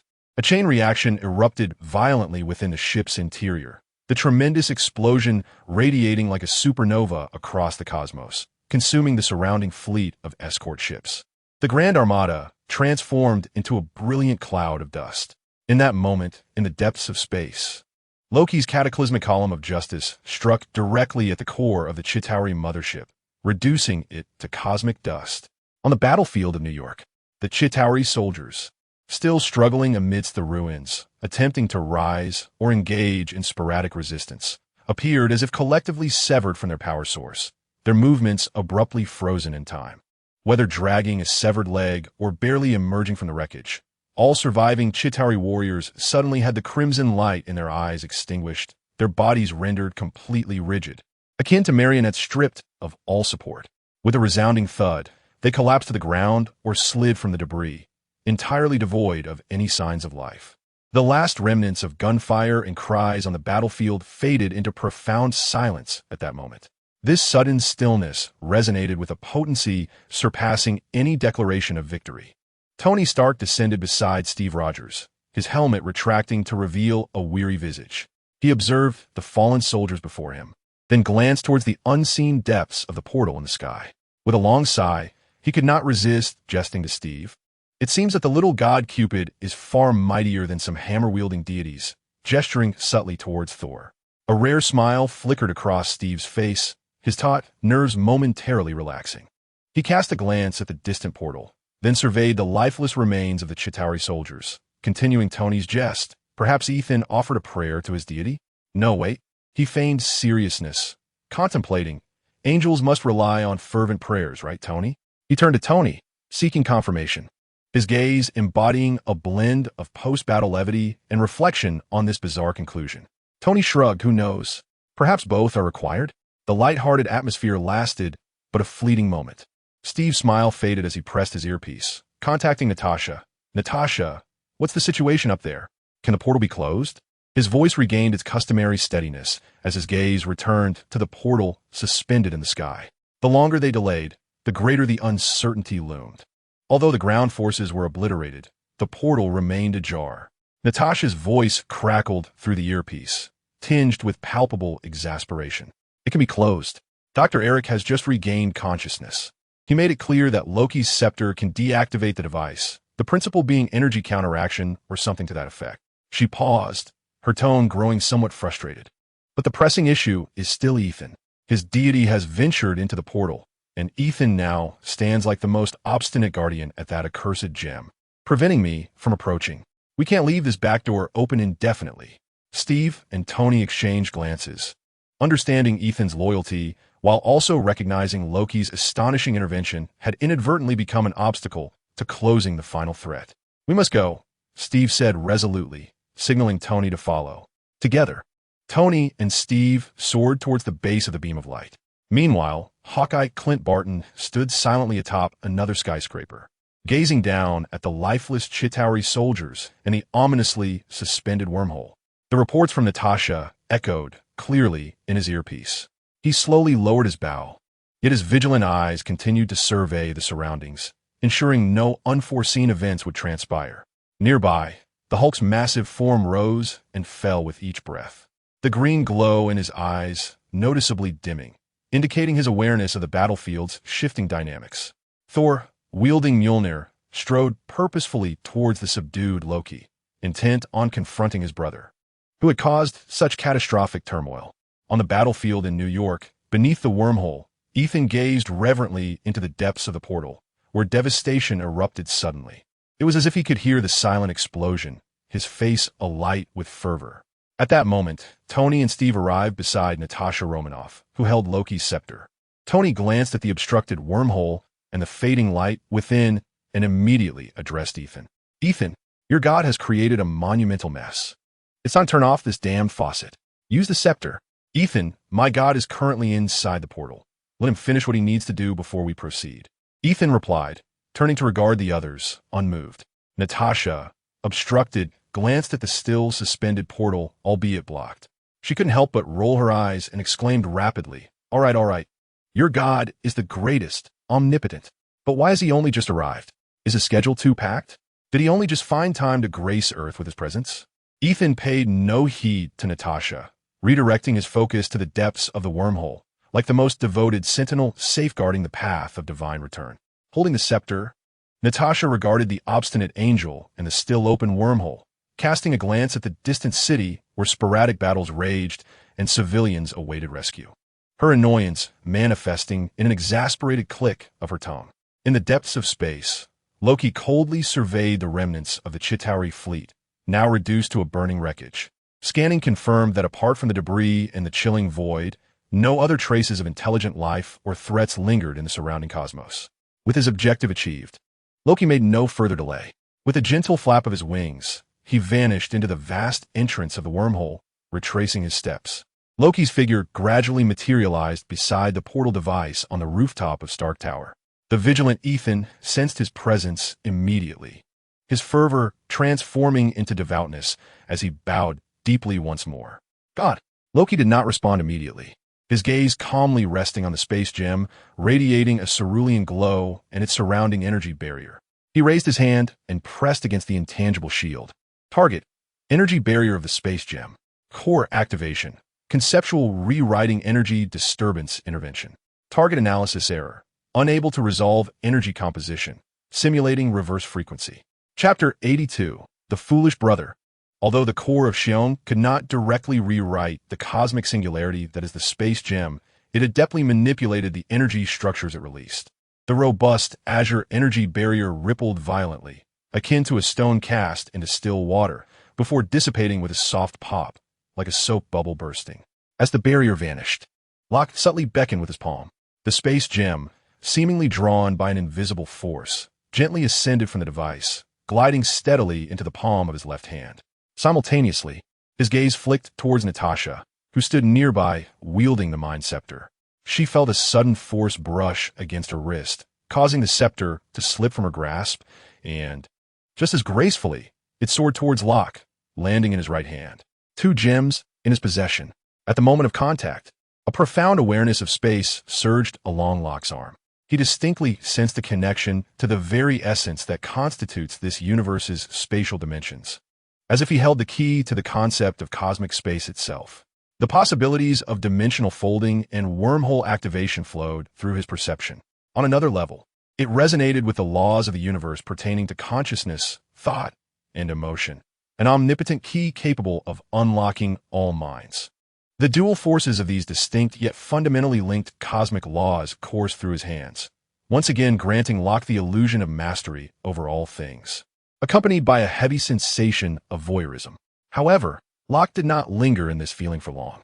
He glanced past the varied expressions of the crowd below, gradually ascending into the air, suspended above the ravaged city of New York. His gaze seemed to pierce through the distances of space, settling on a figure several blocks away. Dr. Strange, quietly standing atop a dilapidated building, his orange-yellow robe billowing gently in the breeze. Locke subtly nodded in acknowledgement, to which Strange responded with a slight bow before his figure melted away, like ink dissolving in water. Locke maintained a connection to the repository of consciousness and knowledge. As the hundreds of angelic avatars, remnants of the battlefield's aftermath, hovered throughout Manhattan. Subsequently, all avatars disintegrated like sand sculptures scattered by the wind, transforming into countless shimmering golden specks. This magnificent sight elicited waves of awe from the onlookers below, releasing the energy supply to all avatars. Locke's gaze fell upon the ravaged city beneath. With his hands outstretched, the space gem rested in his left palm, while the mind gem lay in his right. The core of Xiong was fully activated, linking to the vast database and computational power of the sacred repository of knowledge. Initiate large-scale reconstruction of ordinary matter. Access pre-war urban structural database of dark information warfare. Access pre-war urban structural database of dark information warfare. Authorization for material deconstruction, coordinate retracing, and structural reorganization in progress. Analyzing material composition energy guidance for directed gravitational field material flow control. The core of Xiong commenced its efficient operation, precisely deconstructing the fundamental forces that bind matter, such as the strong nuclear force and electromagnetic force, a soft golden light, centered around Locke, unfurled like ripples of energy, enveloping a vast expanse below. Under this radiant veil, miracles began to unfold. Before the eye, the mountains of concrete debris, fractured and twisted steel rebar, and scattered bricks and rubble, seemed to dissolve as if immersed in an invisible, potent acid, or as though subjected to eons of weathering, rapidly disintegrating. This sea of countless particulate dust hung, suspended in midair, shrouded within a formidable force field. The force field transformed into an invisible hand, summoning each speck of dust. An innumerable array of particles surged forth like a reverse-colored sandstorm, racing toward their destined coordinates. The veil of dust cloaking the city swiftly dissipated, revealing a brand new metropolis standing proudly. The streets were immaculate, the structures intact, as if the prior devastation had merely been an illusion. Apart from the lifeless bodies of the Chitauri soldiers strewn in the streets and corners, resembling remnants of war, silently narrating the recently concluded calamity. Suspended in the air, Locke gradually retracted the soft, golden energy, which ultimately vanished. With the restoration complete, Locke nodded subtly to Ethan, refraining from any commentary on the war or the repair. His wings fluttered gently behind him, and the space before him rippled like water, instantaneously constructing a spatial wormhole. He stepped forward, preparing to enter. Ethan, instantly comprehending his intent, swiftly nodded to Tony, Steve, and others nearby. "Tony, I will follow my god." Tony watched Ethan unwaveringly ascend into the wormhole, trailing behind Loki, a hint of a frown forming at the corners of his mouth. Yet he jestingly remarked to Steve, "Well, little Cupid is heading home with his god of war." He shrugged nonchalantly. "What about us? Shall we grab some barbecue? I recall a decent place a few streets away." Just then, Steve Rogers' relaxed expression was abruptly replaced with seriousness as he slapped his forehead with a sharp crack. "Loki, we almost forgot the important matter," he exclaimed, his gaze swiftly scanning the surroundings. His outcry immediately awakened the others. Natasha's countenance shifted. "Damn, that trickster god. Hurry, hurry, hurry." Everyone promptly rushed toward Thor and Loki's direction. Fortunately, upon their arrival, the scene before them brought a sigh of relief. There stood Thor, the god of thunder, wielding Mjolnir, passionately confronting Loki, whose hands were bound by ropes. "Foolish brother, do you see? This is the consequence of your political machinations and collusion with external foes. The courage and strength exhibited by the Midgardians do not reflect our father's expectations of you. You have betrayed Asgard, forsaking the tears your mother shed for you. Oh, Loki Odinson, you have caused me such disappointment."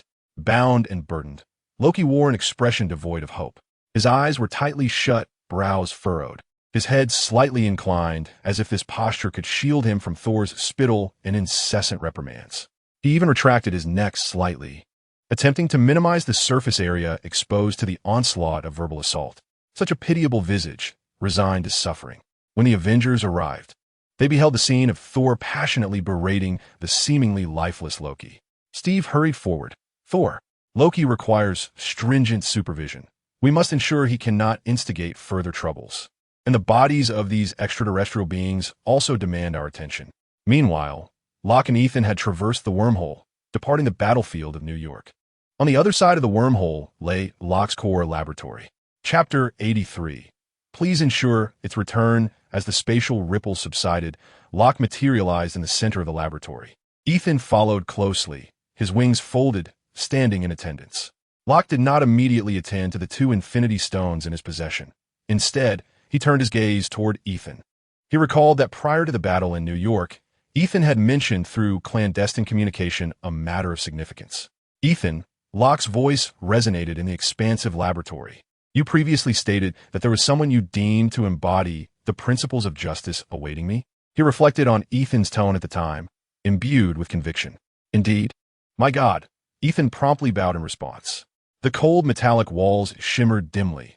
Intricate instruments operated serenely, and upon the central platform, a life pod exuded a gentle, pale golden glow. Within the pod lay Agent Phil Coulson. His complexion was pallid, the grievous, penetrating wound still present, yet it no longer bore the immediate semblance of death. Guarding the life pod, Evelyn had restored her computational support upon Locke's awakening, mobilizing additional processing power and energy to stabilize Coulson's vital signs. Locke's gaze fell upon Coulson within the pod, his tone calm and unperturbed, devoid of emotion. "Is this the individual you consider to exemplify the ideals of justice and order? Agent Coulson?" He looked toward Ethan. Ethan bowed reverently. "Yes, my God." In the face of Loki, he stood resolute, aware of his limitations. Yet he confronted Loki with his mortal form, striving to intervene. Until his last breath, he upheld the belief of protecting the innocent and maintaining order. His unwavering loyalty to his duty aligns with the justice that Ian transmitted to me. Locke did not respond immediately, merely observing the colorless visage within the life pod. Yet his thoughts raced. Coulson, the model employee of SHIELD, the ever-reliable confidant of Nick Fury. A commendable individual, diligent and steadfast in belief, with a hint of idealism woven into his original path.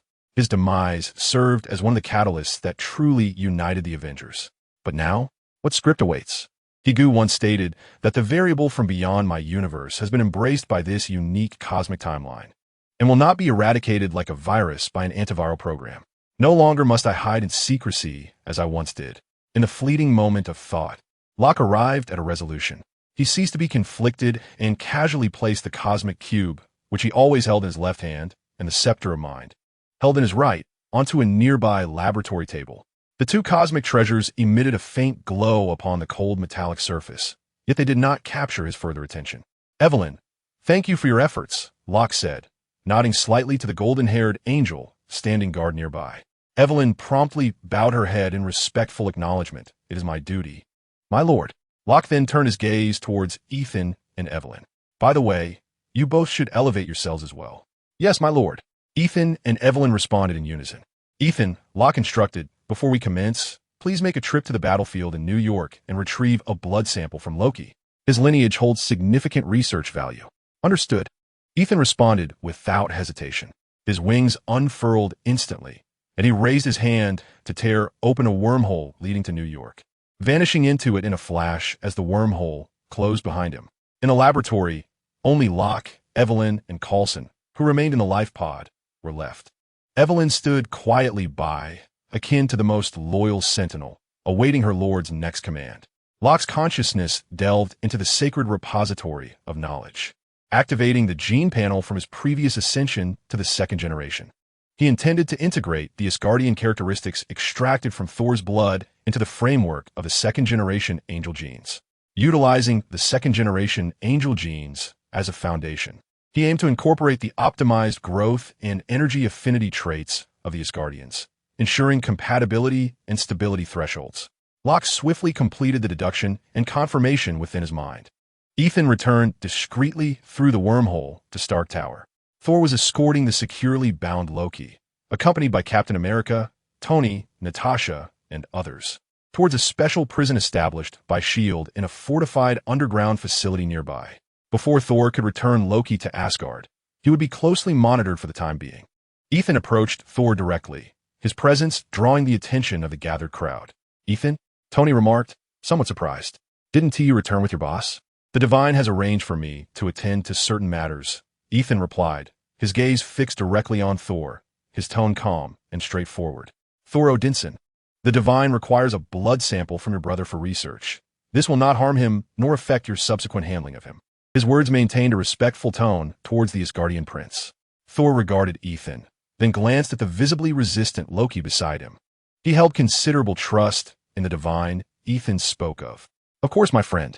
Thor readily nodded, gesturing with a grand sweep of his hand to grant permission, even going so far as to firmly hold down Loki's shoulder to prevent any struggle.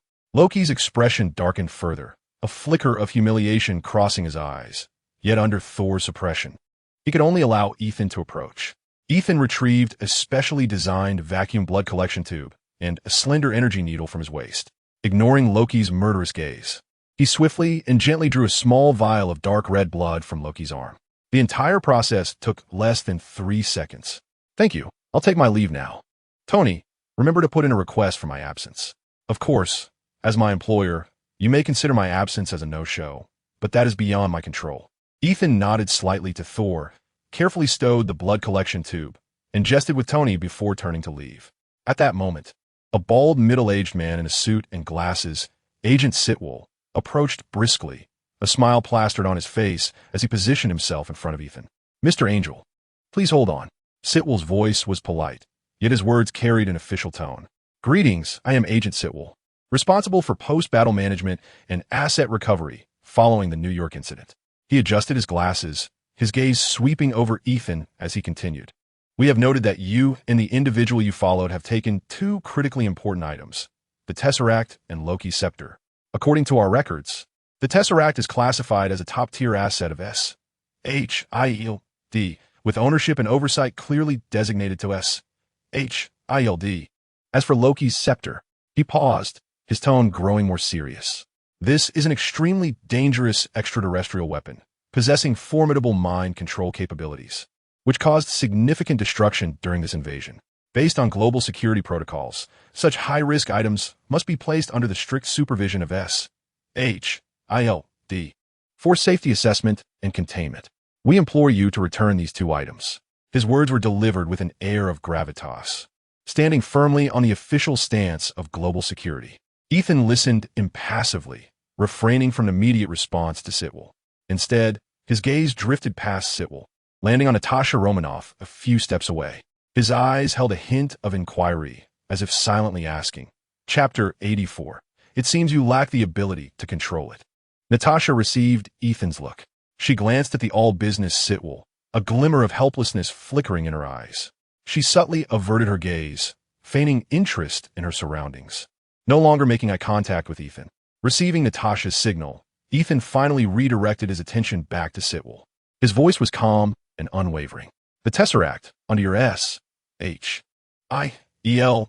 supervision, is precisely what led to the catastrophe in New York. Ethan's words struck like a cold dagger, piercing through Sitwell's grandiloquent rationale.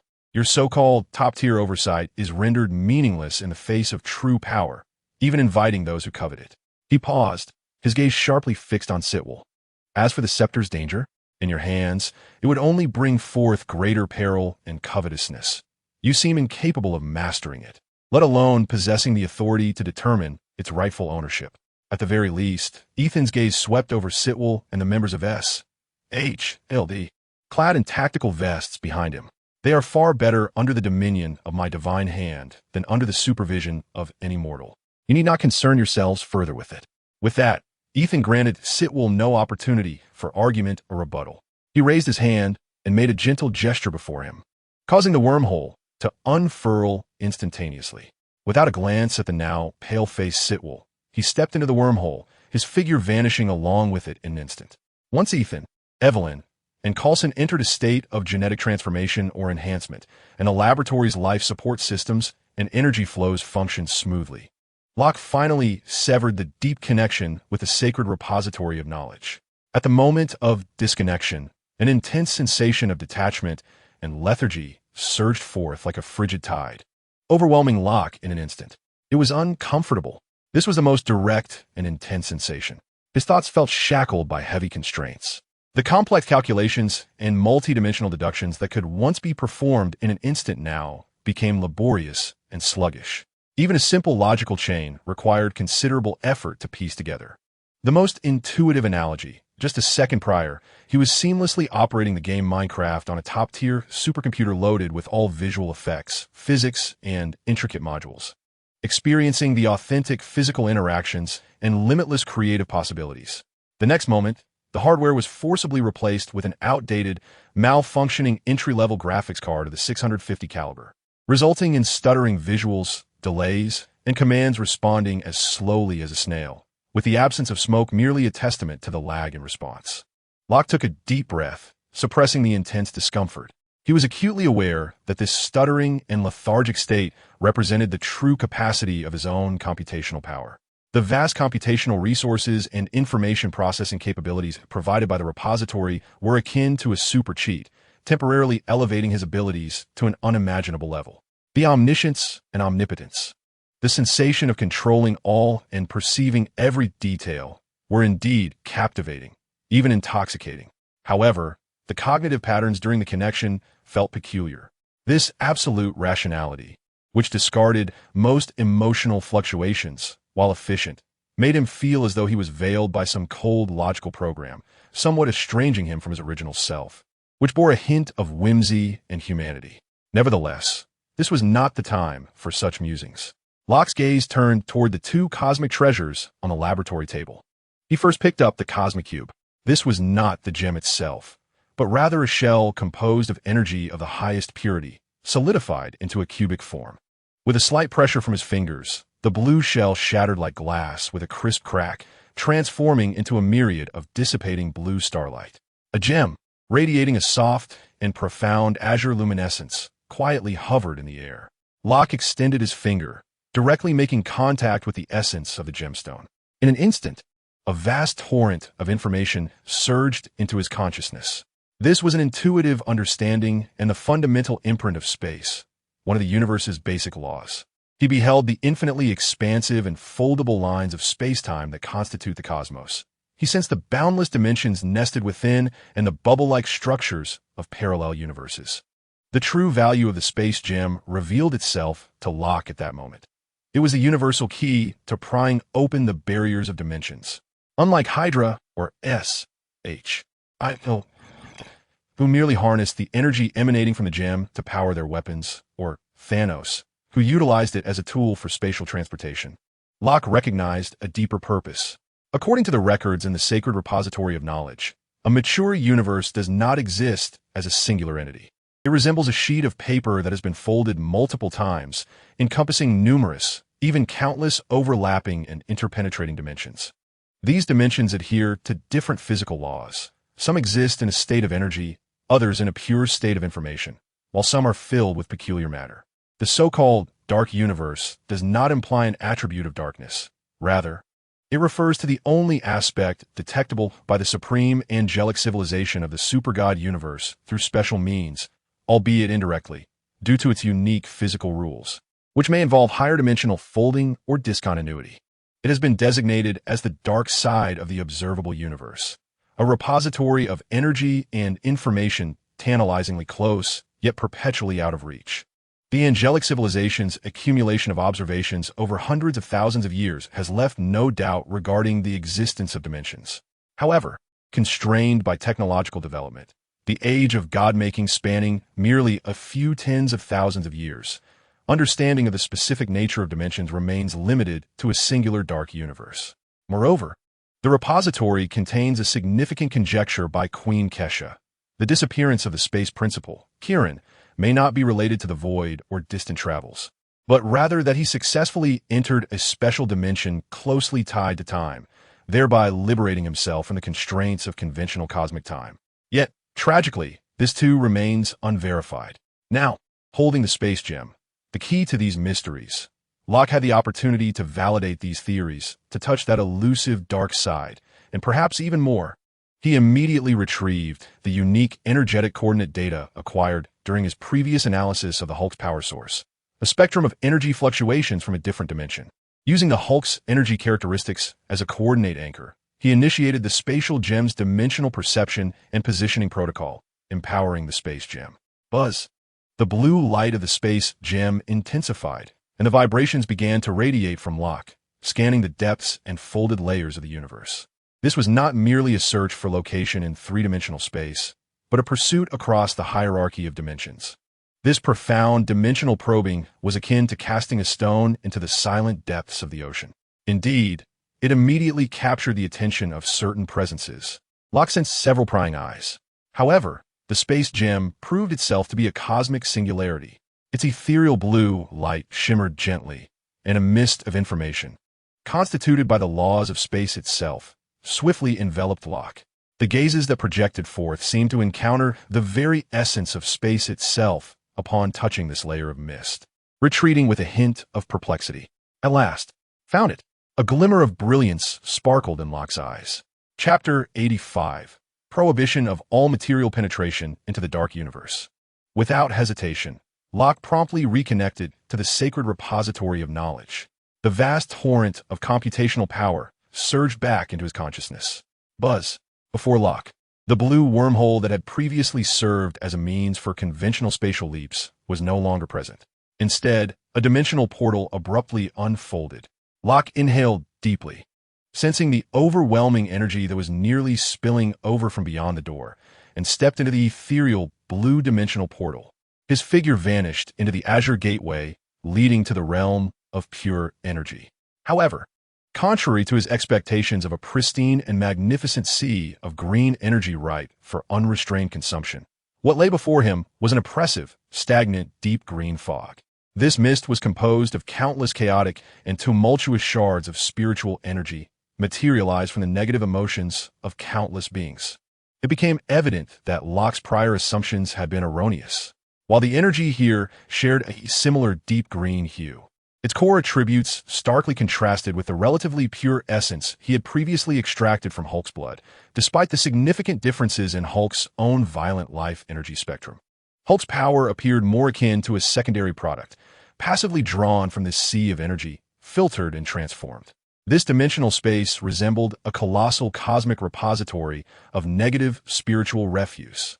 Countless fragments of spirit, dispersed amidst death, suffering, despair, hatred, and madness, constituted this realm rife with ceaseless malevolence and frenzy. The impulses of agitation, rage, bloodlust, and destruction surged like tangible waves, relentlessly battering against Locke's energy shield, seeking to erode his very psyche.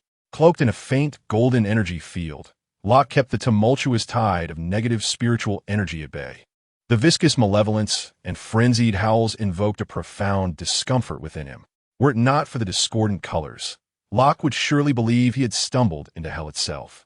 Locke furrowed his brow, swiftly analyzing the situation within. It appeared that the complexities of this dilemma exceeded his initial expectations. The fact that Banner could harness the energy here likely stemmed from his mutation, which had produced a unique filter or converter capable of transforming a portion of the ferocious energy from this sea of malevolence into relatively pure vitality. Resolutely abandoning any further exploration of this deep green dimension, Locke once again summoned the power of the space gem. The portal unfurled before him. This time, the coordinates he set were not aligned with any location in the physical universe, but rather directed toward his own shadow realm, Dark Universe. Although Locke had invoked the energy of the Shadow Realm through the sacred repository of knowledge on multiple occasions, and had observed the state of existence within that realm, this marked the first time he would personally enter this peculiar dimension. Stepping through the portal, Locke found himself in an expanse that defied description by conventional physical language. In this realm, the concepts of up, down, left, and right are rendered meaningless, devoid of any material forms of earth, stars, or celestial bodies. As one gazes outward, an endless expanse of softly flowing, grayish chaos unfolds. This primordial chaos is constituted of dark energy and dark matter particles in a state of profound disorder, reminiscent of the primordial soup at the dawn of the universe, quietly permeating the void. In stark contrast to the suffocating depths of the verdant inferno experienced earlier, this dark cosmos exudes an aura of tranquility. Though it too exists in a state of disorder, this disarray is serene, marked only by an overwhelming silence. Here, the passage of time becomes exceedingly vague and uncertain, as if diluted beyond recognition. Locke hovers at the epicenter of this chaos, initiating a preliminary scan. Preliminary scan of the dark dimension range, radius of 1 light year, conceptual distance, non-Euclidean space, primary composition, disordered dark energy, approximately 72.3, disordered dark matter, approximately 27.6. Trace information remnants, 0, 1, derived from a knowledge repository interaction. No macrostructures detected, no signs of intelligent life, no anomalies beyond known physical laws. The results of the scan corroborated his initial observations: desolation, chaos, and utter emptiness. For Locke, this was rather fortuitous. This dark universe was indeed a pristine expanse, untouched by any alteration or pollution. After a brief exploration, Locke did not linger. His gaze was drawn to the sole radiant entity within this chaos, a vast diamond-shaped structure emanating a soft golden light, the very essence of the sacred knowledge repository. It stood as a beacon amidst the chaotic sea, the singular source of order in this dark dimension. Locke raised his hand, and the spatial gem gently lifted from his grasp, soaring towards the core of the knowledge repository. Buzz. As the spatial gem approached the repository's core, a powerful resonance surged between the two entities. Ethereal blue light intertwined and coalesced with the sacred golden glow. Spatial gem integration program initiated location. Core energy law analysis interface of the knowledge repository physical link established. Energy pathway opened. Information exchange protocol synchronized. Plug-in integration complete. Under the precise guidance of Locke's will and the cooperation of the knowledge repository, the spatial gem found its perfect abode, securely embedded within the core of the repository. The ethereal blue light of spatial laws coursed through the repository's veins like lifeblood, merging with the golden sacred radiance, bestowing upon the overall luminescence a profound cosmic blue halo. Integration complete. This dual achievement meant that the spatial gem had temporarily become part of the knowledge repository. When Locke needed to harness spatial power in the material universe, he would merely invoke authorization and will through the interface of the sacred knowledge repository, allowing it to tap into the gem's power with the same ease and efficiency as accessing its own computational resources. More importantly, the knowledge repository could continuously analyze the cosmic spatial laws embedded within the spatial gem. As he gazed upon the perfect amalgamation of the dual treasures, Locke experienced a fleeting moment of clarity. Undoubtedly, this necessitated a comparison with the constant transformations of the supergod universe. The power of the Infinity Stones was indeed formidable. Yet they ultimately manifested the rules of this singular universe. Once removed from this realm and thrust into the true multiverse, such as the frequently encountered 616 in comics, or other realms governed by disparate rules, the authority they wielded would become null and void. At that juncture, they would merely be aesthetically pleasing gems. Having securely placed the space stone, Locke cast one final glance at the repository of knowledge, radiating a harmonious blue and gold luminescence amidst the chaos. Employing the analytical plugins regulations, with secondary priority established, he locked the current dimension under the highest priority, permitting the mobilization of all permissions. Lock the current dimension, prohibiting all material infiltration into the dark universe. Execution requires authorization from Earth Year 002. With the dimensional lock successfully completed, Locke turned and opened a portal leading to the reality universe, departing from this uncharted dark dimension. Chapter 86. Subconsciously, he swallowed hard as he gazed at the Ancient One. After perfectly embedding the space stone into the core of the sacred repository of knowledge, he once again attempted to harness the power of space and felt an entirely different sensation. There was no need to deliberately guide energy or engage in complex calculations. A mere flicker of thought allowed him to connect to the repository's interface. The process flowed more smoothly than before. A remarkably stable spatial portal manifested instantaneously before him. The scene within was crystal clear, revealing a corner of Kamartaj nestled deep within the Himalayas. There was no need for energy output or calculations. The entire experience unfolded as naturally as breathing. Indeed, a satisfied smile graced Locke's lips. He stepped through the portal and instantly found himself in the open practice square at the heart of Kamartaj. It was morning, and sunlight bathed the ancient stone-paved square. Dozens of apprentice mages, adorned in the traditional garb of Kamartaj, were scattered across the square in small groups, diligently practicing basic spells. Some struggled to coalesce the orange-yellow seraphim shield, its surface flickering uncertainly. Others attempted to sketch rudimentary, mystical doors, sparks flying yet failing to take form. While still others practiced wielding the whip of Ishani, the energy whip thrashing about like an unbridled serpent. It was a morning brimming with vitality. Locke's sudden appearance prompted a stir. Wait, how'd he get in? The barrier showed no response. Look at his attire. The portal doesn't resemble ours. Is he an enemy? The practice sessions were interrupted as the burgeoning shields dissipated, the ignited sparks extinguished, and the uncontrolled energy whips cracked against the ground with sharp snaps. Nearly all gazes converged upon the unexpectedly materialized Locke. A few swiftly turned and dashed toward the main hall, evidently to inform the higher-ranking mages. Locke remained indifferent to the commotion surrounding him. He maintained a tranquil demeanor, his gaze sweeping indifferently over the anxious yet curious young faces. Just as he was about to extend a greeting, a tall, serious-looking black man, adorned in the elaborate robes of a high-ranking sorcerer from Kamartaj, stepped into his path. The man's sharp eyes scrutinized Locke intently. Greetings, unfamiliar visitor. I am Mordo, one of the guardians of Kamartaj. His voice resonated with a deep authority. May I inquire?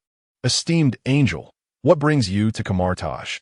This place does not welcome uninvited intruders. Mordo's vigilance was clearly heightened by Locke's sudden appearance and celestial identity. While most sorcerers of Kamartaj were engrossed in their training and unaware of the cataclysmic battle unfolding in New York, high-ranking sorcerers like Mordo, who frequently ventured to or kept a close watch on the sanctum in New York, were already well informed about Locke's existence through various channels. As Locke prepared to clarify his intentions, a gentle, elderly voice interjected. Mordo, please remain calm. An old sorcerer, Master Hammer, clad in simple gray robes, with hair and beard now entirely gray and a missing right forearm, emerged slowly from the hall. He wore a serene smile, giving a slight nod to Mordo before turning to Locke. Mr. Locke, the Ancient One has been awaiting your arrival in the tea room. Mordo's brow furrowed slightly, clearly taken aback and disapproving that the Ancient One had seemingly anticipated Locke's arrival and was willing to meet him. Nonetheless, he did not obstruct further, stepping aside to allow passage while maintaining a scrutinizing gaze as Locke followed Hammer into the depths of the main hall. Master Hammer guided Locke through the tranquil corridors, leading him back to the tea room imbued with Eastern Zen aesthetics. The Ancient One remained seated in the same position as before, a simple tea set arranged before her, steaming gently. "Thank you, Master Hammer," the Ancient One smiled, nodding in acknowledgement to the guiding elder. Hammer returned the gesture with a smile, said nothing more, and quietly exited the tea room, gently closing the door behind him. Within the tea room, only Locke and the Ancient One remained. "Please take a seat." The Ancient One gestured for Locke to sit, and then lifted an empty teacup. "Would you care for something to drink? Tea, coffee, or perhaps wine?" Her tone was casual and relaxed. Locke settled across from the Ancient One. "Tea, please," he replied calmly. "I believe your tea is quite exceptional." The Ancient One smiled, lifting the teapot and pouring the clear tea into Locke's cup, the aroma wafting delightfully. Locke raised the cup to his lips, taking a gentle sip, the warm tea leaving a subtle sweetness in its wake. "Master," Locke placed the cup down, getting straight to the point. "I have come to discuss 2 matters with you today. The first concerns the dimensional energy I previously mentioned. With the aid of the space stone, I have located it." A note of resignation tinged Locke's voice. Although it was, as I anticipated, unclaimed, the disparity from my previous estimations and expectations was significant. In truth, the energy there was imbued with unfathomable malevolence. It was not merely a sea of pure energy, but rather a confluence of the universe's negative spirits, a deep green inferno. Ancient One smiled, calmly absorbing Locke's words, her tone revealing a profound understanding. Or rather, it could be described as the ultimate hell in the truest sense. Locke's expression momentarily froze, his eyes betraying evident astonishment. "Mage, do you truly know? Then why did you so readily agree when I last spoke of seeking pure dimensional energy?" He felt ensnared by a trap. Had he known it was such a place, he would not have exerted himself so futilely. The smile on Ancient One's face remained unchanged, as if she held all in her grasp. Knowing what it was did not negate its value. Her gaze bored deeply into Locke's. "More importantly, this endeavor has convinced me that you are now fully capable of locating the true pure dimensional energy for Kamartaj. Are you not?" Locke, gazing into Ancient One's seemingly all-knowing smile, could only resignedly accept the truth. He inhaled deeply. "Very well, then, let us discuss the second matter." Ancient One did not respond immediately. Instead, she formed an intricate gesture with her hands before her chest, then slowly parted them. With her motion, a gentle golden light illuminated her chest, and a pendant resembling an eye, the eye of Agamotto, gradually emerged, hovering before her. At the center of this eye-like structure, a verdant glow pulsed rhythmically, as if alive. "You have come for this, have you not?" Ancient One's voice was calm and unperturbed, her gaze fixed upon Locke. Instantly, Locke's attention was ensnared by the emerald glow. He felt as if his breath had momentarily ceased. "Time!" He instinctively swallowed hard, meeting Ancient One's eyes, and confessed, "Indeed, it is for this." He did not mask his yearning. "However, what I seek is not the possession of it itself, but rather the understanding of the temporal laws it embodies." Ancient One regarded Locke quietly. After a few moments, she slowly spoke, "That is acceptable. The wisdom of Kamartaj, including the understanding of time, is not beyond importation." Yet she paused, the eye of Agamotto gradually dimming, retreating back in her chest. "Work begins today. I will return at 6:30.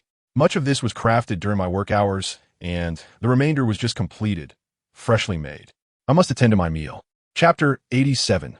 Provocation and Retreat. "You will need to wait for a while. At least for now, it cannot be done." She did not elaborate on the specific reasons. Yet the weight of her words was unmistakable. Locke remained unfazed, as the realms of space and mind had yet to be fully deciphered. He nodded. "I understand. In exchange, I shall fulfill my promise and find a suitable source of pure energy for Kamartaj." The serene smile of the Ancient One reemerged, as if she could perceive everything, while she delicately lifted her teacup. "There is no rush, Locke," she said. "Kamartaj has existed for countless ages. Its transformation need not be swift, nor should it be. Let it unfold gradually, for if the tea cools, it loses its flavor." Within the tea room, the fragrant aroma lingered, as discussions regarding the time stone were temporarily set aside. After concluding his meeting with the Ancient One, Locke instantaneously returned to the tranquil confines of his bunker laboratory through a spatial portal. The scent of tea still seemed to dance around his nostrils. Yet the Ancient One's counsel to take things slowly was momentarily cast aside. His gaze fell upon Loki's scepter resting on the workbench. At its apex, the Mind Stone, radiating a ghostly yellow luminescence, was quietly embedded within. Locke grasped it, its icy touch eliciting a faint mental tremor. The Mind Stone, he murmured to himself. The power of this gem penetrated the essence of consciousness and spirit. While the cosmic laws it contained were immensely precious, its energy was overly assertive. For Locke, the priority currently lay with space, followed by time. Time could wait. And lastly, the mind. After considerable deliberation, Locke reached a resolution. He opened a stable portal leading to his own dark dimension. The repository of knowledge continued to emit a golden glow infused with spatial azure at its core.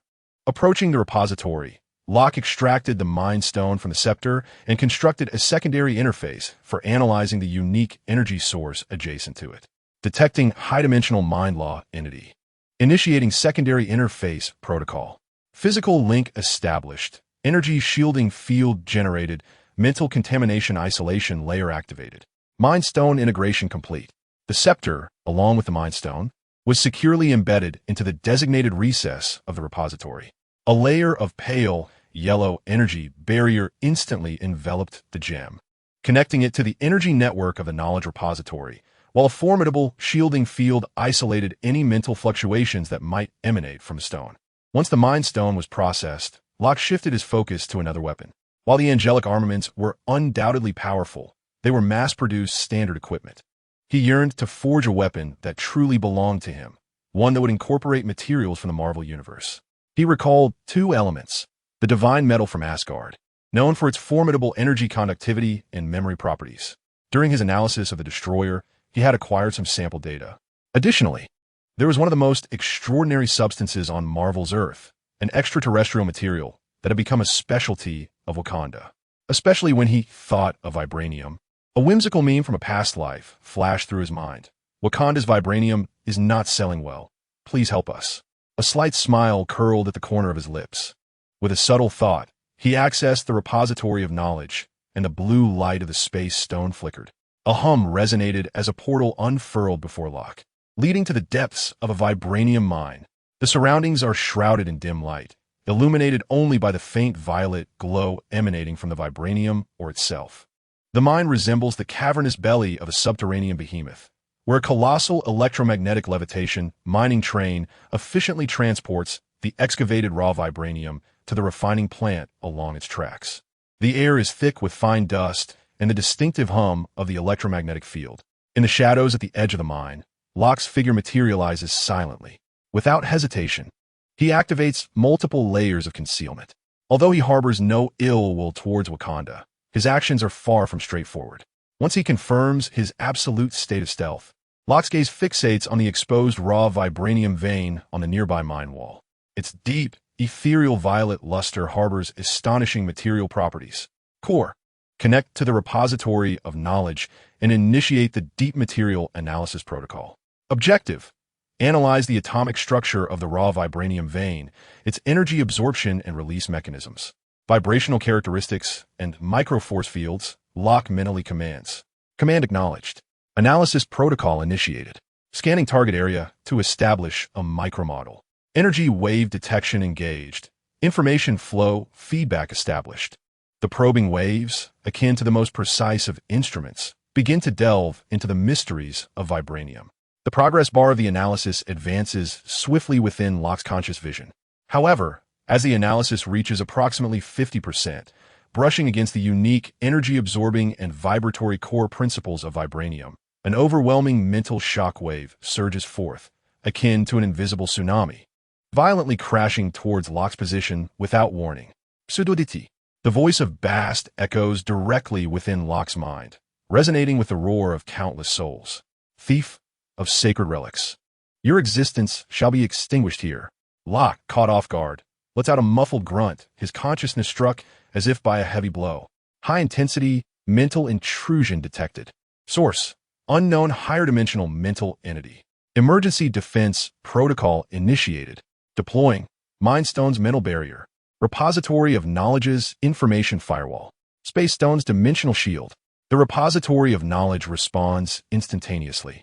A chilling torrent of logic washes over, Algorithms operate at high speed, precisely deconstructing the mental tempest. A flash of golden light ignites in Locke's eyes as the power of the Mind Stone forms an indomitable fortress at the core of his consciousness, isolating him from subsequent shrieks and the erosion of illusions. Bast. Locke swiftly realizes the source of this formidable power, one of the primordial deities of this universe.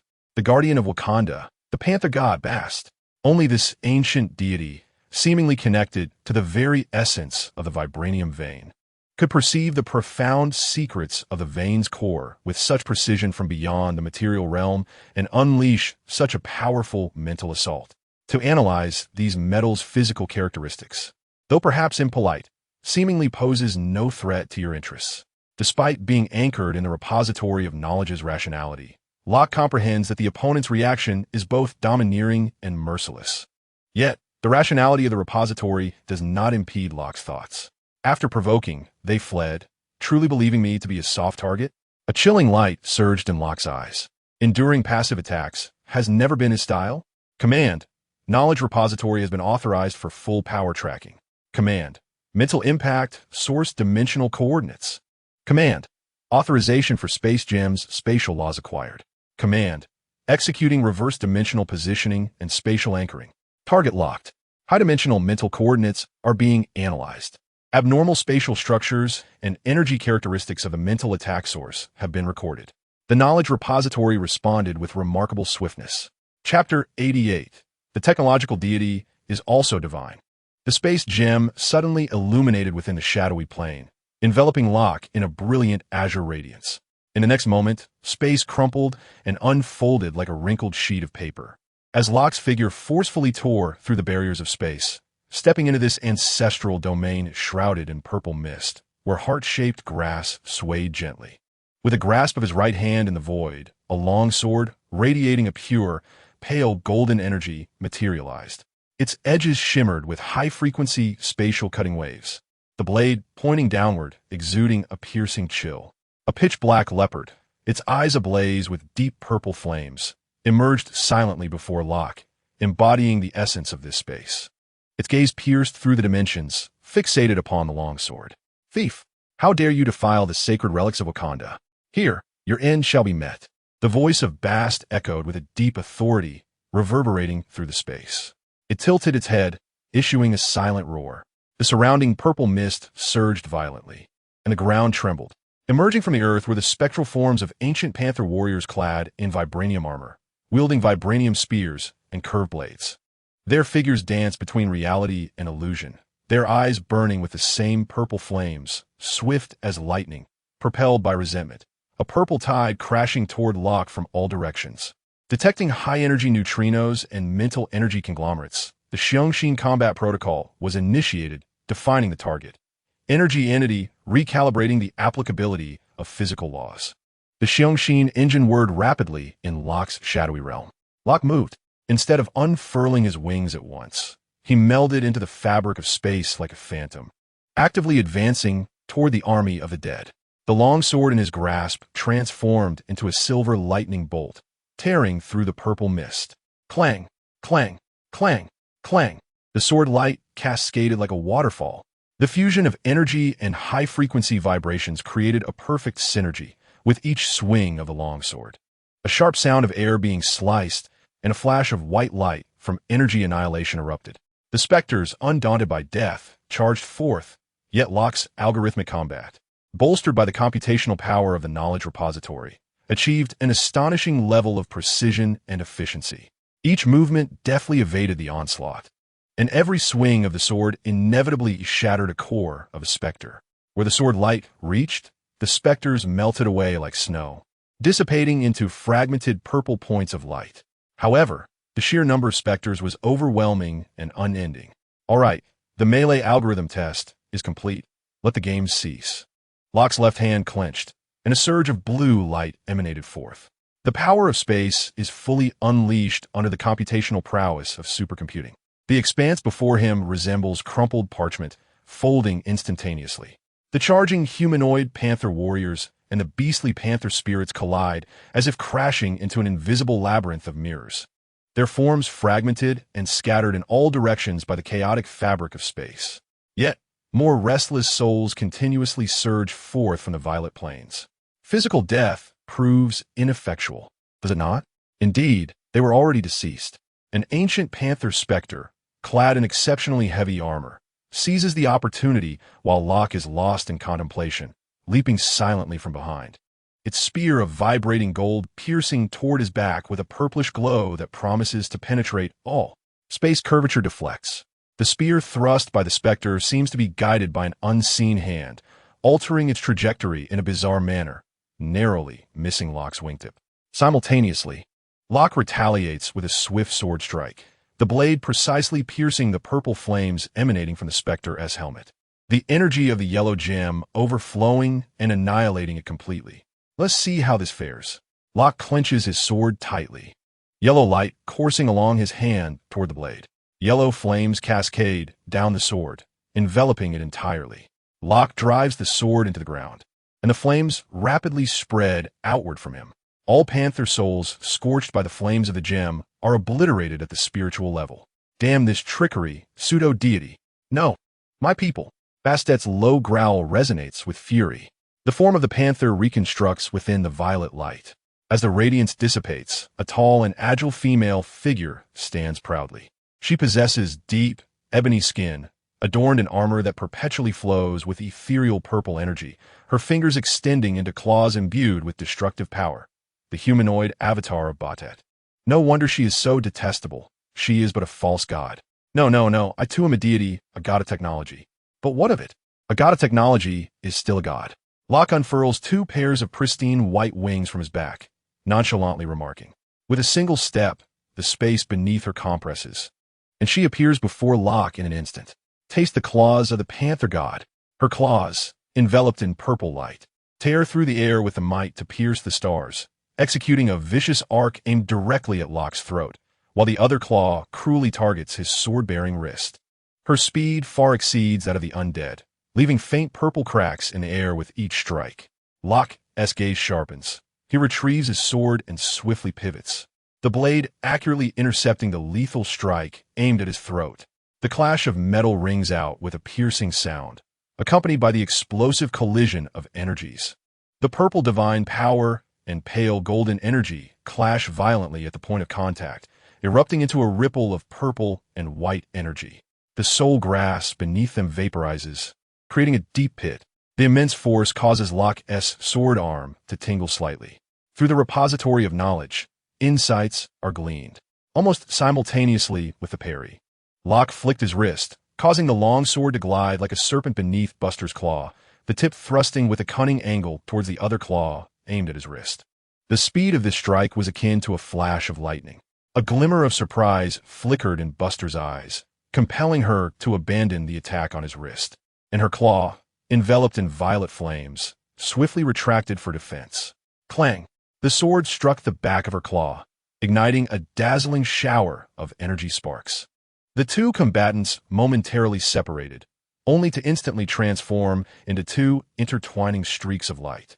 The brilliance of the sword and shadow of the claw wove frantically across the violet expanse, with each of Locke's strikes imbued with the power of spatial slicing. The violet flames enveloping Buster's claws not only possessed physical destructive capability, but also incessantly sought to erode Locke's energy shield and will. Her movements were fluid and elusive, reminiscent of a true cheetah, leaving behind fleeting afterimages as she executed short-range, flickering assaults utilizing the spatial characteristics of the ancestral domain. Clang! Hiss! Locke repelled Buster's frontal assault with a strike, leaving a shallow wound on her breastplate, swiftly mended by the flowing violet flames. Buster then employed a flicker to appear at Locke's flank, retrieving a javelin from her back. Whoosh! Whoosh! The javelins were released, tracing an even more bizarre arc, akin to 2 sentient purple venomous dragons, striking from 2 exceptionally cunning angles. Wherever the javelins passed, the space bore ominous purple trails. High-frequency spatial leaps. Locke's figure vanished from its original position, instantly reappearing hundreds of meters above in the sky. Chapter 89. Execute Final Command. Annihilation. The 2 javelins, like parasites, glimmering with purple light, pierced through space, materializing in front of and behind him at his new location. Their speed undiminished, even intensified. The marks on the javelins writhed as if alive. Alert! Target's energy weapon possesses the attribute of bypassing spatial concepts for tracking and locking. Attempt to analyze energy marks obstructed. High-dimensional divine power shielding detected. Threat level elevated. Locke's gaze turned icy, the core engine at full power. Defining contact area physical rules. Maximizing spatial authorization. Spatial anchoring. Sever tracking association. Gripping the sword of judgment tightly, he advanced rather than retreated, the long sword bursting forth with an unprecedented radiance of pure white light, akin to wielding a pillar of judgment upon the heavens, fiercely slashing towards the oncoming javelins. The sacred light beam collided violently with the purple javelins. Boom! An explosion far more intense than before erupted. The blinding white and purple lights instantaneously engulfed the area. The purple divine power constituting the javelins clashed violently against the annihilation field defined by the core engine. Locke's longsword emitted a resonant hum under the immense strain, the blade becoming tainted with faint purple energy that sought to erode it. Yet he gripped the hilt firmly, drawing upon his repository of knowledge as the core engine surged forth. At last, amidst the piercing sound of shattering, the vibrating javelin was forcefully cleaved in two. Divine power surged chaotically from the severed ends. At the moment the spear shattered, a cold smirk crept across Buster's lips. The fragmented purple energy did not dissipate. Instead, it seemed summoned, instantly illuminating several purple marks on Locke's body, remnants of the spear's trajectory. The marks erupted. A powerful shockwave targeting the essence of the mind surged through Locke's entire being. This impact not only shook Locke's consciousness, but also felt like a coercive command to reset the very rules of existence. However, Locke had been prepared for this maneuver. As the barrier constructed by the mind gem remained steadfast, Buster's figure vanished amidst the exploding purple light of the marks. Her speed surged exponentially, appearing behind the stunned Locke, as if she had teleported. This time, the energy coalescing on her claws was as profound as a black hole. The purple flames at the tips compressed to their utmost, causing the surrounding space to visibly distort. The devourer of the leopard god. Her claws tore through the fabric of space, wielding the power to obliterate all, striking fiercely towards the vulnerable spot at Locke's back. This was precisely one of the marks recently ignited on Locke's body, and the force of this blow far surpassed any previous attack. The golden light of the mind gem shone with unprecedented brilliance before Locke's dark dimension, forming a tangible golden shield that braced against the soul-piercing sensation of tearing and the physical impact of destructive energy. Space shift. The blue light of the space gem ignited. With a swift motion, Buster's lethal claw strike barely outpaced the activation of the space shift.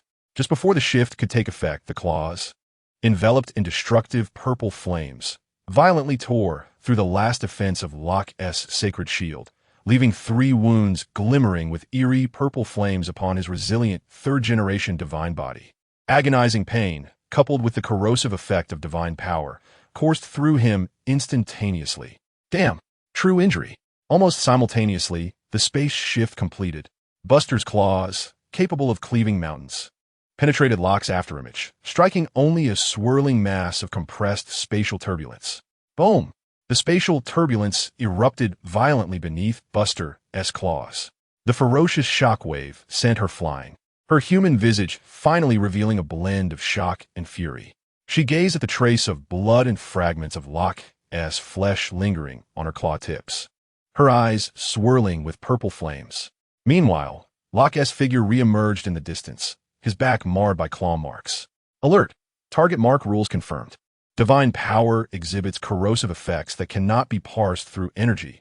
Under control. Hey, it's all fun and games, but why tear my clothes? The explosion of spatial turbulence left a gruesome wound on her face, stretching from her crown to her neck. Blasphemer! How dare you injure me? Feel the wrath of the leopard god. Buster's roar resonated like the cries of 1,000 souls, echoing throughout the crumbling ancestral domain.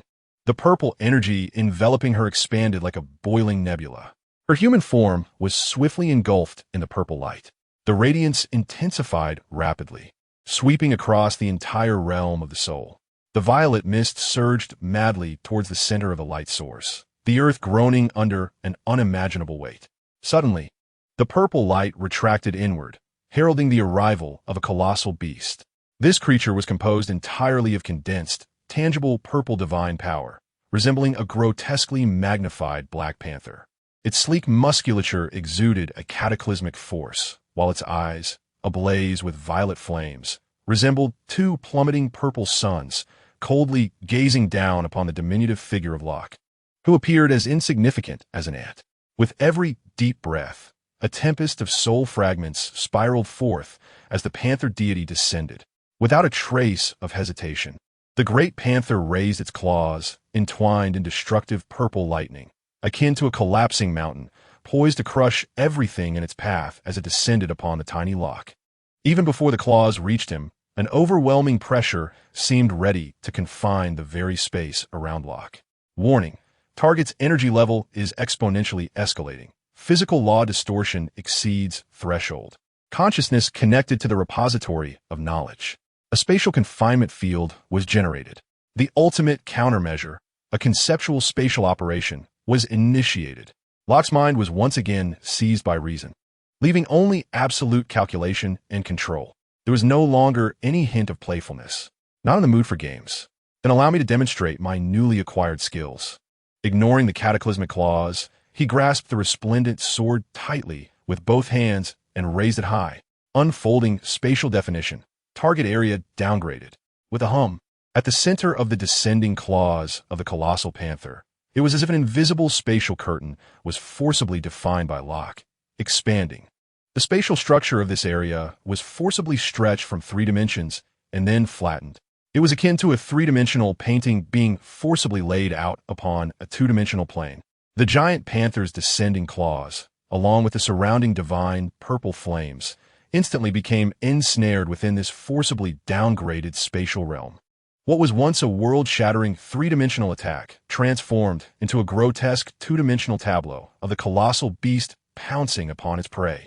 The pale purple divine power twisted wildly in its dimensional fall, emitting a sound akin to cracking teeth, yet it could no longer reach the Locke, who was but a breath away.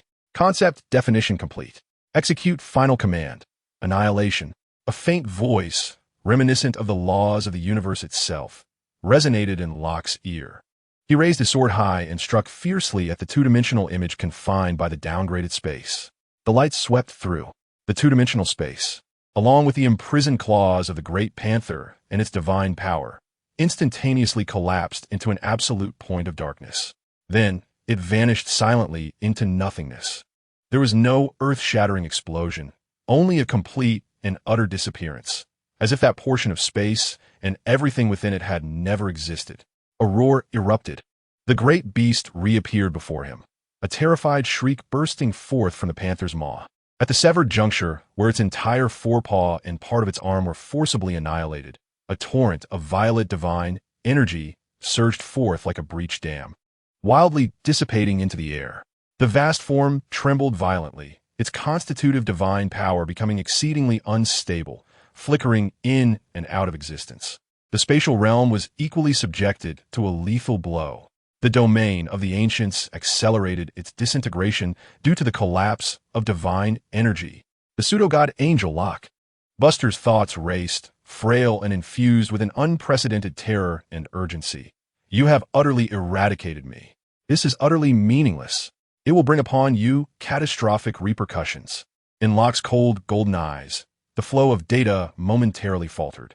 He did not retract the singularity. Instead, he allowed it to hover at the brow of the colossal leopard, the destructive energy causing its entire head to begin to oscillate unstably, dissipating into the ether. He retorted icily, akin to the clash of frigid metal. A dying whisper? Stalling for time? Without a moment's pause, Locke activated the spatial gem's azure glow once more, instantaneously appearing before the colossal leopard's brow, which was engulfed in violet flames and spiraling out of control.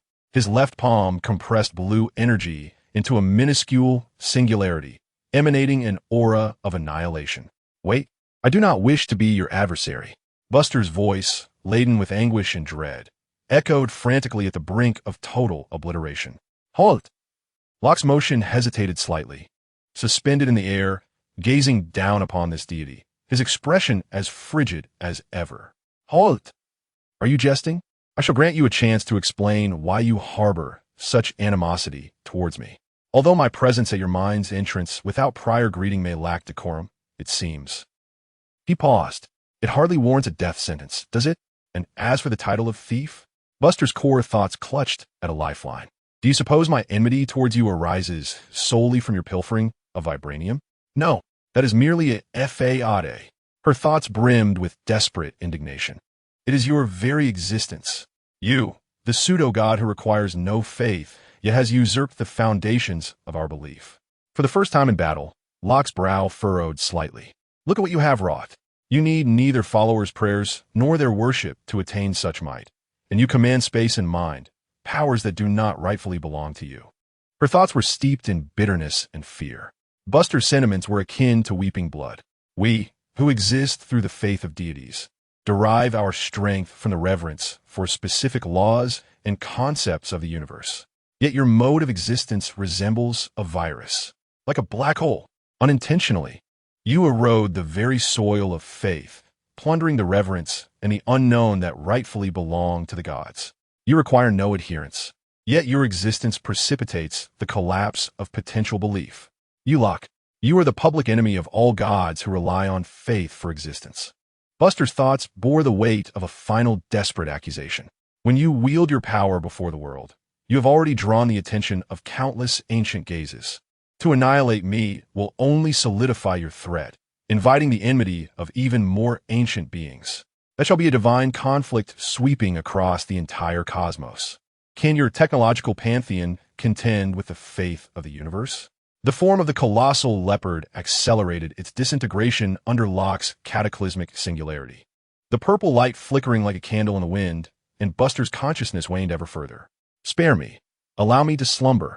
I vow not to oppose you again. Leave me, at least until you require time to comprehend the tempest you have unleashed. Time appeared to freeze. Locke gazed at the colossal leopard, struggling beneath the singularity. Its previous arrogance, starkly contrasting with its current state, a chilling and contemptuous smirk curling at the corner of his lips. Public enemy? The wrath of the gods? After connecting to the repository of knowledge, Locke's voice bore an air of indifference. What a ludicrous logic. He hovered his left hand above the leopard's brow. The singularity, potent enough to annihilate divine power, gradually dissipating. Simultaneously, the sword in his right hand transformed into motes of light. Since you exist solely by the tenuous thread of faith, when your devotees pray to you, they do not see you casting your gaze upon them. Most deities do not manifest before mortals, for it would strip them of reverence. Locke's voice emitted a soft click of disapproval. My power derives from knowledge. It requires no kneeling, no prayers, and certainly no so-called reverence from followers. He looked down at the colossal leopard, now gasping for breath with the singularity's disappearance. Yet still filled with uncertainty, or rather, the core divinity of Buster concealed within. The faith you cherish as a treasure holds no significance for me. The blue light flickered gently, as if brushing away dust, effortlessly smoothing the tumultuous spatial currents wrought by battle. Buster, Locke's tone remained nonchalant. Should you appear before me again, I shall obliterate you from the conceptual plane entirely. You would not wish to test that. Then take your fear and your oath. Retreat to the shadows of your faith to slumber, and with what remains of your strength, bear witness. Witness how I, a false god, shall continue to forge ahead in ways you cannot fathom. Locke's final words etched themselves into the fabric of this space. As for the so-called wrath of the gods. With that utterance, Locke no longer cast a glance at the nearly frozen silhouette of the colossal leopard. The azure light surged, enveloping him entirely. Wakanda, deep within the vibranium veins, the or continued to emit a faint blue glow. Locke's figure reemerged from the previously concealed shadows. Since analysis proved fruitless, he saw no need to squander further time. I had intended to toil for sustenance, yet it seems far more efficient to seize it directly. Locke's reservations dissipated. His gaze swept over the primal vibranium veins embedded in the mine walls. He raised his hand, a ghostly blue radiance flowing from his palm. Buzz, a spectral blue circle, several dozen meters in diameter, unfurled. Gather. As Locke's will surged, the power of the space stone precisely enveloped a vast area rich in high-purity vibranium. The intangible force of space sliced through the area with the precision of the sharpest blade, separating the region from the mineral deposit, devouring the whole. The process was as swift as lightning. The automatic monitoring system within the mine remained oblivious, leaving only a smooth cut on the mine wall as evidence of what had transpired. As the portal closed, Locke's figure vanished as well. Wakanda lost dozens of tons of invaluable vibranium ore, yet not a trace of the thief was seen. Chapter 91. Everything has returned after a 6-month absence. Locke finally returned to his farm. Beyond the expansive windows lay a serene landscape. Although the farm had remained fallow since Locke sent his parents back to their homeland, it was evident that someone had tended to it, preventing it from appearing desolate. He leaned comfortably against the spacious sofa, sinking into its embrace as he exhaled deeply. After a brief moment of relaxation, Locke's thoughts shifted to more pressing matters. With a subtle shift of his mind, he plunged into his inner shadow realm. Bathed in the blue-gold glow emanating from his repository of knowledge, Locke activated the formidable modeling function of the Xiongxin system within the hazy chaos of the void. Weapon design module activated. Loading material database. URU metal analysis data. Vibranium in-depth analysis data. Golden streams of data interwove in the emptiness. As Locke immersed himself in weapon design, vast words, laden with accusation and grievance, resurfaced in his mind. You have stolen the power of faith that rightfully belongs to them. Locke furrowed his brow, an air of confusion and curiosity rising within him. This time, he did not access the repository of knowledge. Instead, he summoned his insight to retrieve and analyze all pertinent dark information from the conclusion of the New York battle to the present day across the globe. In an instant, a torrent of vast, imperceptible dark information surged into the repository, efficiently filtered, analyzed, and reorganized. Vivid scenes and streams of information flashed rapidly through Locke's consciousness. He descended upon the battlefield like a deity, overseeing the restoration of the city in a manner incomprehensible to ordinary mortals. All broadcast, nearly in real time, to every corner of the globe by relentless journalists equipped with long-range lenses from distant skyscrapers and satellites. This was a far cry from Ethan's previous small-scale operations. The divisions of S, H, I, ELD, dedicated to concealing such events, had utterly failed in the face of this globally broadcast calamity. The inner sanctum of the church trembled with upheaval as countless devout followers flocked to the cathedrals, venerating Locke as a great angel sent by the Lord or an incarnation of the divine, with worship reaching unprecedented levels. Politicians, in both public and private discourse, frequently invoked divine protection, attempting to align Locke's salvific actions with their political agendas or national interests, subtly guiding public adulation through their rhetoric. Online platforms overflowed with expressions of gratitude and prayers in their comment sections. Emerging groups, such as the Angelic Church and the Savior's Assembly, have proliferated like mushrooms after rain. A recurring central tenet in the flow of information is the belief that mythology is indeed real. Angels walk among us. The image and power of Locke have irrevocably shattered the boundaries between science and mysticism, indelibly imprinting the concept of angels upon the hearts of billions worldwide. The faith in God and angels, already widespread across the globe, found new vigor when Locke manifested in New York in the form they had envisioned. The restoration of the city following the battle was perceived as a miracle by them. Although God is depicted as an Asian figure, he still bestows his blessings upon America, thus not diminishing the reverence people hold for him. Particularly, some powerful believers, through the SHIELD agency and various information comparisons, deduced that the overseer of angelic investments bore an uncanny resemblance to the figure who once hovered over Manhattan, showcasing miracles. Faith was set ablaze. After perusing the information meticulously compiled by the repository of knowledge, Locke fell silent. He finally grasped the intentions of Buster and the pantheon of deities. He had not actively sought to usurp faith. His actions in New York at their core were merely an enactment of the order dictated by the repository, perhaps with a hint of vanity typical of an ordinary soul. Yet, he had never anticipated that under the magnifying glass of a global broadcast, his display of power rooted in the super-divine universe would be interpreted by billions as a miracle, leading them to fervently project their faith onto him. Truly, this was an unforeseen calamity. Leaning back on a comfortable sofa, Locke gazed at the blue sky and white clouds outside, helplessly rubbing his temples. 3 transformation pods emitted a faint depressurization sound almost simultaneously. The cabin doors gradually slid open, releasing a mist of pale, golden nutrient liquid. Ethan was the first to awaken, his pure white wings elegantly unfurling behind him. The enhancement had sharpened his control over energy, and his physical strength had notably increased. Evelyn followed closely, her demeanor strikingly more competent, her golden hair shimmering like flowing gold. She gently stretched her wings and immediately directed her gaze towards Ethan, exchanging a knowing glance. Ethan nodded resignedly, signaling that he remembered their prior agreement. Lastly, there was Coulson. He sat up in a daze, instinctively reaching up to touch his head, only to find that the once smooth scalp was now adorned with a thick, luxuriously textured mane of hair. Abundant, fluffy, resilient to the touch. In disbelief, he repeatedly caressed it, even tugging at it, experiencing a genuine sensation of pain. He turned to the reflective metal wall beside him, where a familiar yet strange face stared back. It was still his face, yet it bore the lush hairline that had gradually receded over the years of battles and pressures. Everything has returned, Coulson murmured, his fingers trembling as they brushed over the tips of his hair, his eyes filled with a mix of excitement and incredulous joy. Billy? Ike? Little Curly John? Coulson's voice quivered with emotion as he navigated through the dense forest, his fingers trembling, yearning to grasp a handful of leaves.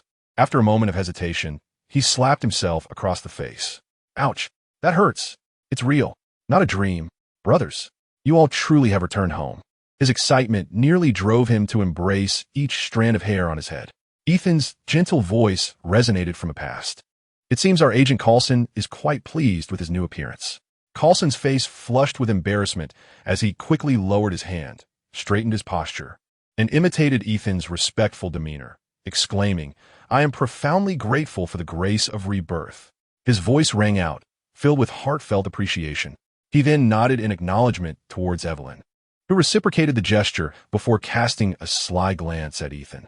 Ethan, do you recall the promise you made to me? Ethan's smile froze, revealing a hint of resignation and an expression that suggested he had anticipated this moment. He sighed and nodded. I remember. It involves managing the company's affairs for at least 3 years. His mind began to calculate how to tackle the mountain of documents and business negotiations awaiting him. Chapter 92. You are my greatest asset at that moment. The space in the center of the laboratory rippled as if disturbed by water, and Loki's figure materialized without warning, as if he were always meant to be there. Not even a wormhole had appeared. This was a spontaneous decision made during the last battle, a manipulation of spatial layers for a seamless transition. How does it feel, Agent Coulson? Loki's voice was calm, his gaze fixed upon Coulson. Loki, sir. Coulson's voice was slightly raspy. He inhaled deeply, grappling with disbelief, not just at his physical restoration, but a newfound clarity that felt almost purifying. Thank you for granting me a second life. He paused, looking directly into Loki's eyes. How should I address you? Sir, or God? This inquiry itself reflected Coulson's uncertainty about his current positioning. Loki inclined his head slightly, refraining from directly addressing the question of titles. Ethan believes your conviction deserves to be enveloped within order. You have myriad choices. You can return to your previous path, continuing to serve S.H.I.E.L.D., or you may embrace a new order and fight for grander justice. Grander justice, Coulson echoed softly, the phrase carrying a weight that resonated with a creed he had upheld throughout his life, yet it felt infinitely broader. An impulse stirred within him, a desire to seize a more profound significance, coupled with an instinctive sense of belonging to this new existence that overwhelmed all other options. Mr. Loki, I choose the latter. I believe I have glimpsed a vaster battlefield and a deeper meaning. Loki seemed to have anticipated his choice. Excellent. However, you must understand what the organization you once served truly represents. He raised his hand, transmitting information about S.H.I.E.L.D. directly into Coulson's consciousness. 1945. The Project Paperclip. The Strategic Science Legion has absorbed the core scientist of Hydra, Dr. Arnim Zola. This is not a surrender, but a lethal parasitism. Zola worked in S.H.I.E.L.D.'s early laboratories. The files are encrypted, and permissions have been elevated for decades. Hydra's tendrils through Zola have spread like malignant cells within the very fabric of S.H.I.L.D. Names and faces such as Pierce, Sitwell, and Garrett have been marked. They occupy high positions, controlling the lifeblood of S.H.I.L.D. A tsunami of information inundates Coulson. His complexion pales instantaneously, his fingers unconsciously clenching. Knuckles turning white. It is difficult to bear. You tell me that I have worked tirelessly to the point of losing my hair, only to find that I have been laboring for the enemy. Zola, were all those colleagues he fought alongside actually Hydra agents? S.H.I.E.L.D. The bastion to which he dedicated his youth and loyalty has been rotten from its very foundation. A profound sense of betrayal tears at him. Yet rising alongside, it is an even stronger sense of mission, a duty that only one who knows the truth and possesses the power of rebirth can undertake. He must cleanse this filth. This is not merely for his past self, but in response to the new life bestowed upon him by Locke and the greater justice it embodies. I understand now, Mr. Locke. Coulson suddenly lifts his head, his voice resolute, but before that, I wish to meet with Director Fury. In New York, at Safe House 157, under the solitary light, Coulson sits in quiet contemplation. The echoes of Locke's words resonate in his mind, feeling the surge of new life within him and the weighty responsibility it carries. The blast door silently glides open, and Nick Fury enters like a shadow coalescing, his single eye locking onto Coulson, shock and scrutiny almost palpable. Coulson? Fury's voice is low and gravelly. I knew Ethan would take you for no reason. He approaches, his eyes scrutinizing every detail of Coulson. Coulson meets that piercing gaze with calmness, showing no sign of retreat. Director, it is I, Philip Coulson. He gestures to his chest, but that is not the crux of the matter, Director. He disregards the storm in Fury's eye and lays bare the clipping plan, Zola's digital existence, and Hydra's deep infiltration of S.H.I.L.D. over the decades. Fury's expression shifts from shock to a grim pallor, ultimately freezing into a near-deathly coldness. When Coulson reveals that the core of the Insight program is to utilize Zola's algorithm for predictive elimination of threats, including loyal followers, Fury's fingers abruptly halt their drumming on the table. An oppressive silence envelopes the safe house. After a long pause, Fury slowly raises his head. A fleeting moment of confusion flickers in his eye, but only for an instant. So, the fruits of our labor over half a century have amounted to allowing the enemy to parasitize within us, and we have strived to make it flourish even more brilliantly. A frigid scoff echoed as Zola, a ghost within the server, abruptly rose, his towering figure exuding an overwhelming presence. Angel Locke, what did he desire? To exploit us as mere scavengers? The very essence of order, Director, Coulson replied with clarity, his heart resonating with profound clarity. The truth unveiled by Locke bore no ulterior motive. Within Ethan's words resided a notion of justice, transcending the narrow interests of institutions, coalescing into a steadfast conviction within him. The deity, indifferent towards Hydra, merely expressed pity for my once deceived self, while Ethan asserted that the divine only concerns itself with order. He deliberately emphasized the term deity, conveying his current identity as a member of the Order's ranks. Fury, digesting this term, scrutinized Coulson with his keen, singular eye. He astutely perceived the shift in Coulson's tone and gaze, a manifestation of genuine recognition and belonging. Phil, Fury's voice carried an indescribable complexity. It seems you have discovered a new beacon? Coulson met Fury's gaze without flinching, responding with a composed smile. Director, I have glimpsed the truth and witnessed miracles. I still wish to protect this world, but I now recognize an order more worthy of safeguarding. The divine has not assigned me a specific goal. Yet this marks my first step in upholding that order, a testament to my past, to you, and to the ideals of S.H.I.L.D. We remain friends, do we not?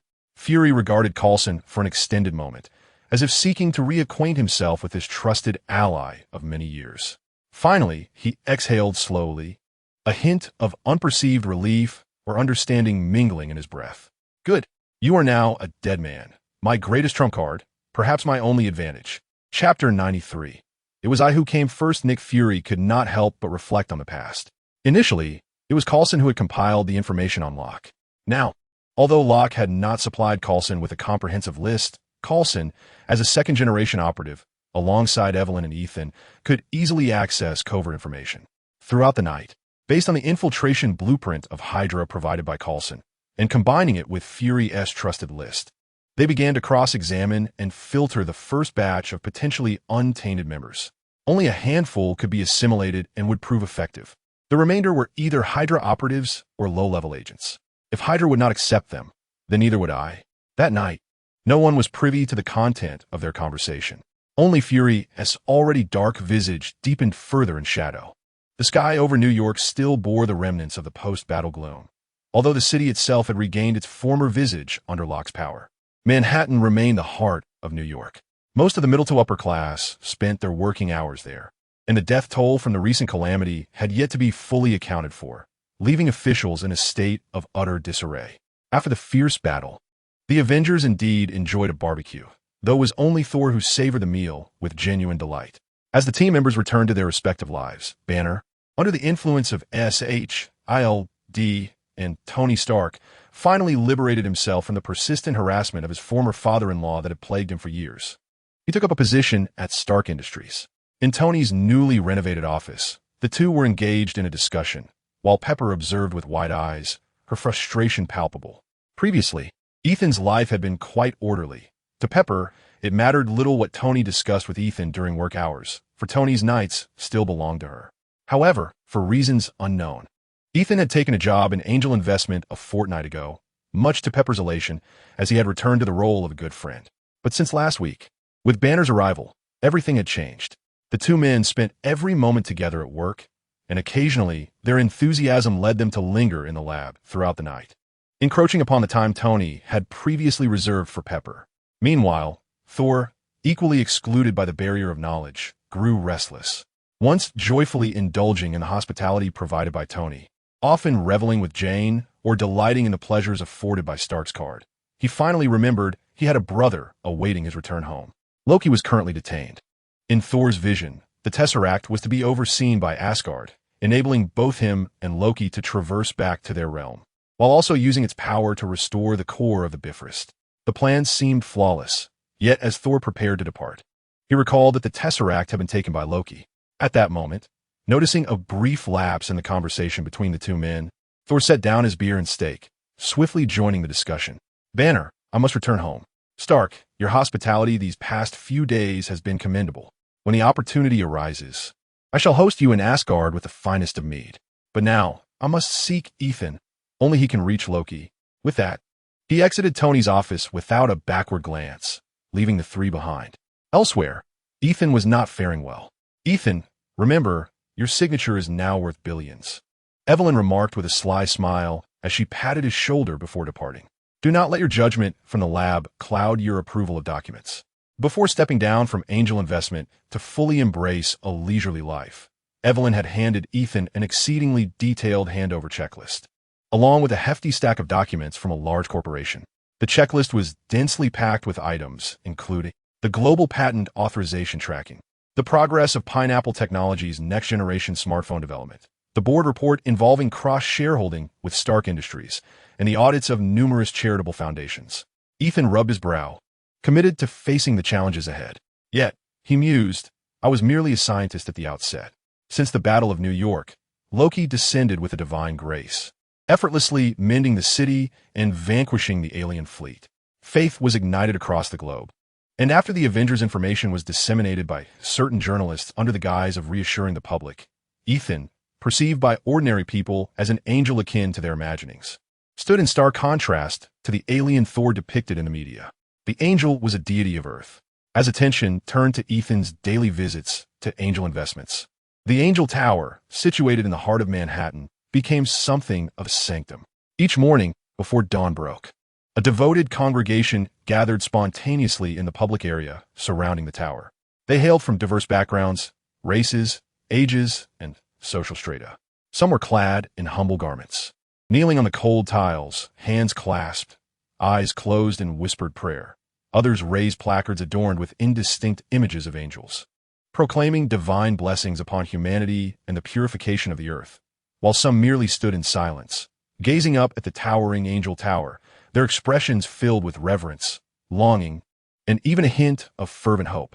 The The murmurs of prayer, the chants, and the occasional excited cries coalesced into a deep and persistent soundscape, faintly penetrating the thick glass, fa and reaching the offices on the top floor. This incessant background noise became Ethan's most irksome accompaniment as he grappled with the daunting business documents that plagued him.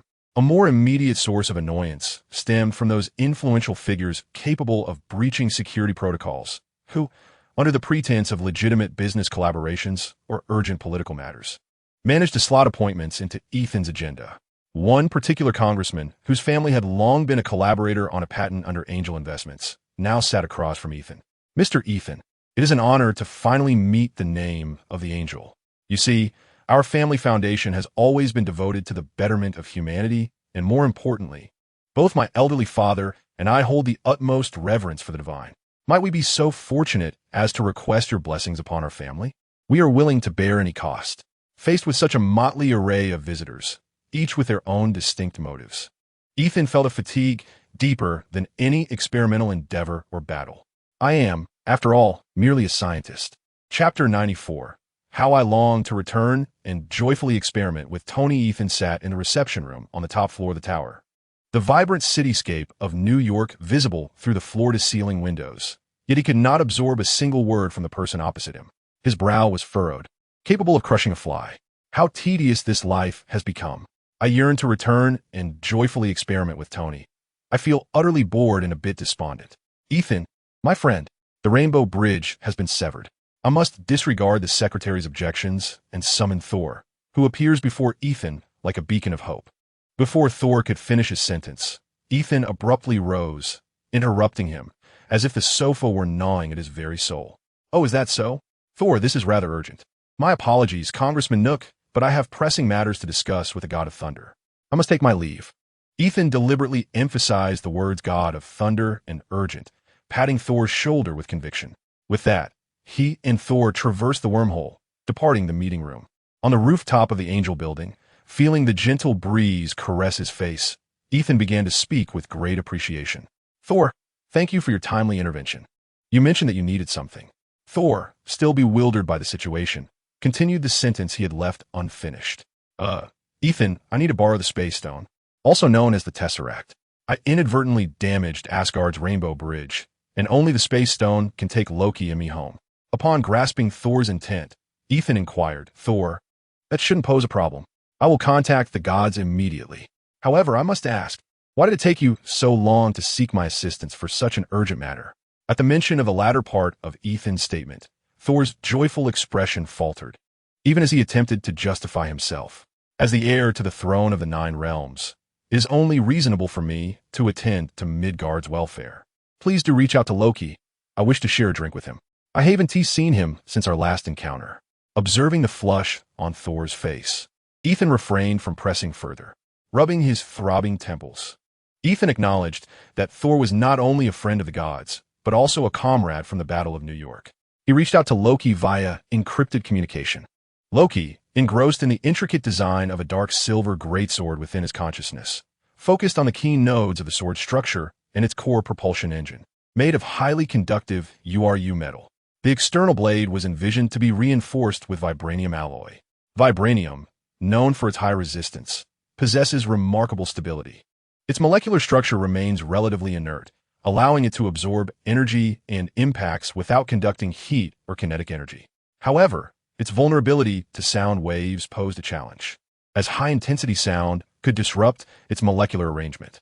Thus, Loki was attempting to rewrite the molecular composition of vibranium based on the data attributes of dark iron found in the knowledge repository, his brow furrowed in concentration. Originally, Loki had aimed to leverage the concept of the core to create a substance known as dark silver, reputed to be the hardest metal in the known universe. Regrettably, due to the unique characteristics of dark silver, even with all computational power from the knowledge repository and the hyper-frequent state of the core, he was unable to construct it. Records indicated that even the Angel's dark silver was a composite of silver and dark iron, yet the specifics of silver remained unrecorded in the knowledge repository.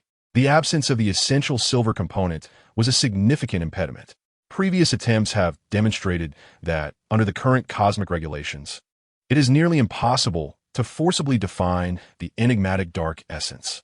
Therefore, Locke can only enhance the resistance of vibranium to sound waves through the data of dark iron, while connecting to the consciousness of the dark universe.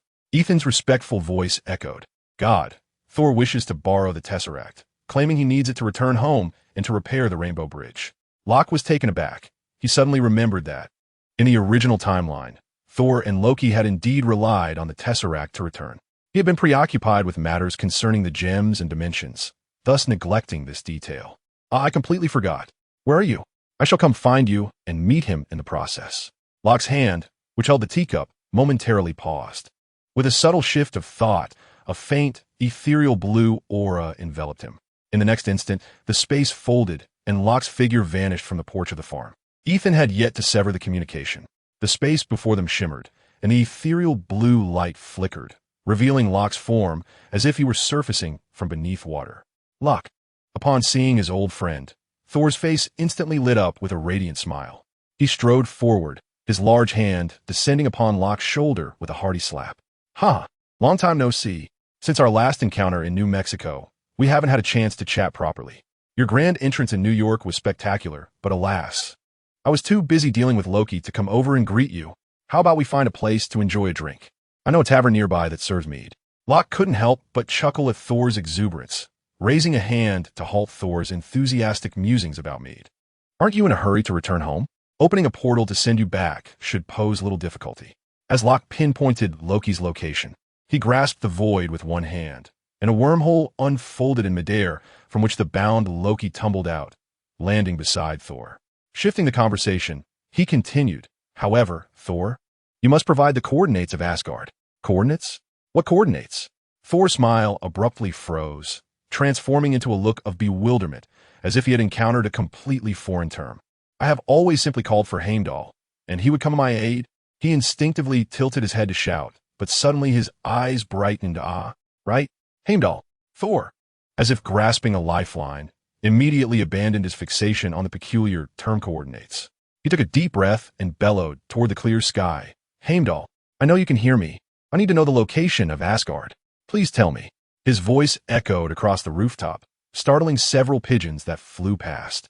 Ethan and Locke silently observed him. After a span of 2 or 3 minutes, as Thor pondered whether Heimdall might be experiencing hearing difficulties that day, a deep voice resonated directly in his ear.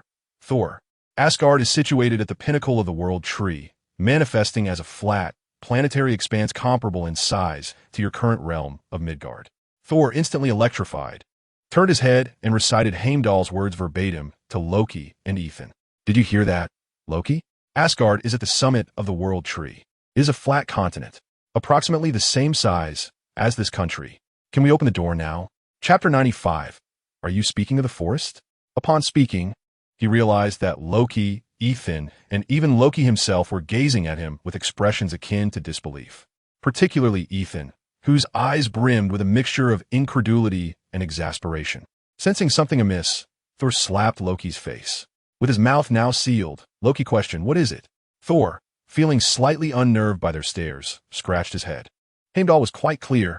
Ethan could no longer contain himself and sighed. "Esteemed God of Thunder, may I inquire, in which spatial dimension of the universe does the world tree reside? What are its precise coordinates? What is the spatial anchor's axis position within the cosmic coordinate system? Or at the very least, what is its relative vector orientation within the 9-realm spatial model?" A barrage of technical terminology left Thor staring blankly, his head seemingly adorned with large question marks. Ethan, are you speaking of the forest?" Thor replied, utterly bewildered. "What axis? What vector?" Heimdall said, "It's at the top of the world tree. Isn't that the pinnacle?" He found himself utterly perplexed by the peculiar jargon of these Midgardians. "All right," Loki interjected, promptly interrupting the nonsensical exchange. He discerned that expecting Thor to grasp the concept of spatial coordinates was somewhat ambitious. "Thor, have Heimdall attempt to communicate with me directly using his powers. I shall ascertain his location." Though Thor did not comprehend the underlying principles, he trusted Loki's words. He immediately called to the sky, "Heimdall, communicate with Loki. He needs to locate you." Heimdall, the guardian who had been observing Thor and Loki through the all-seeing eye, swiftly extended his will and perceptive abilities towards Loki. Mr. Loki of Midgard, I am here. Heimdall's distinctive voice resonated in Loki's ear. Good. 2 minutes, Loki succinctly replied. He connected to the repository of knowledge while simultaneously employing the recently deciphered spatial algorithms from the Space Stone. Command confirmed. Locking onto the source of the mental link. Latest spatial law analysis algorithm engaged.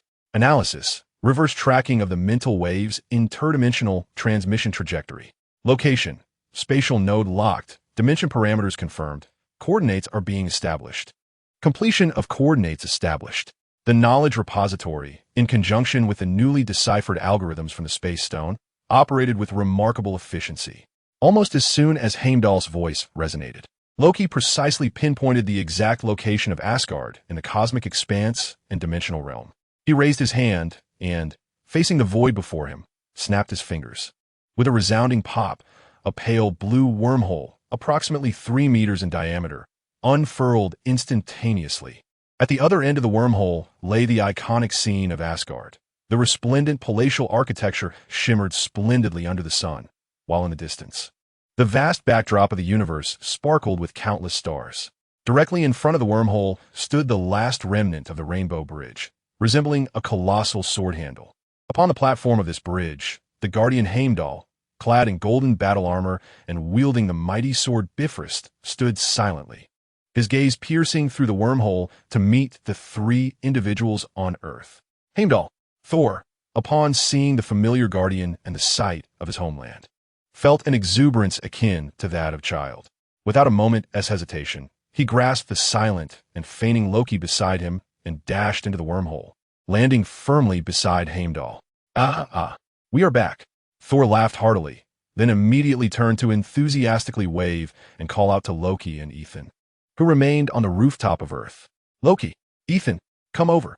The exquisite wine of Asgard is unparalleled across the 9 realms.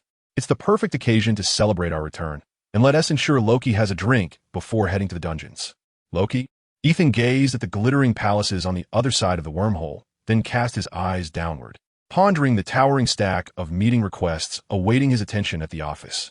While he suspected the company would overlook certain issues, he feared Evelyn might not be so forgiving, causing him to grimace.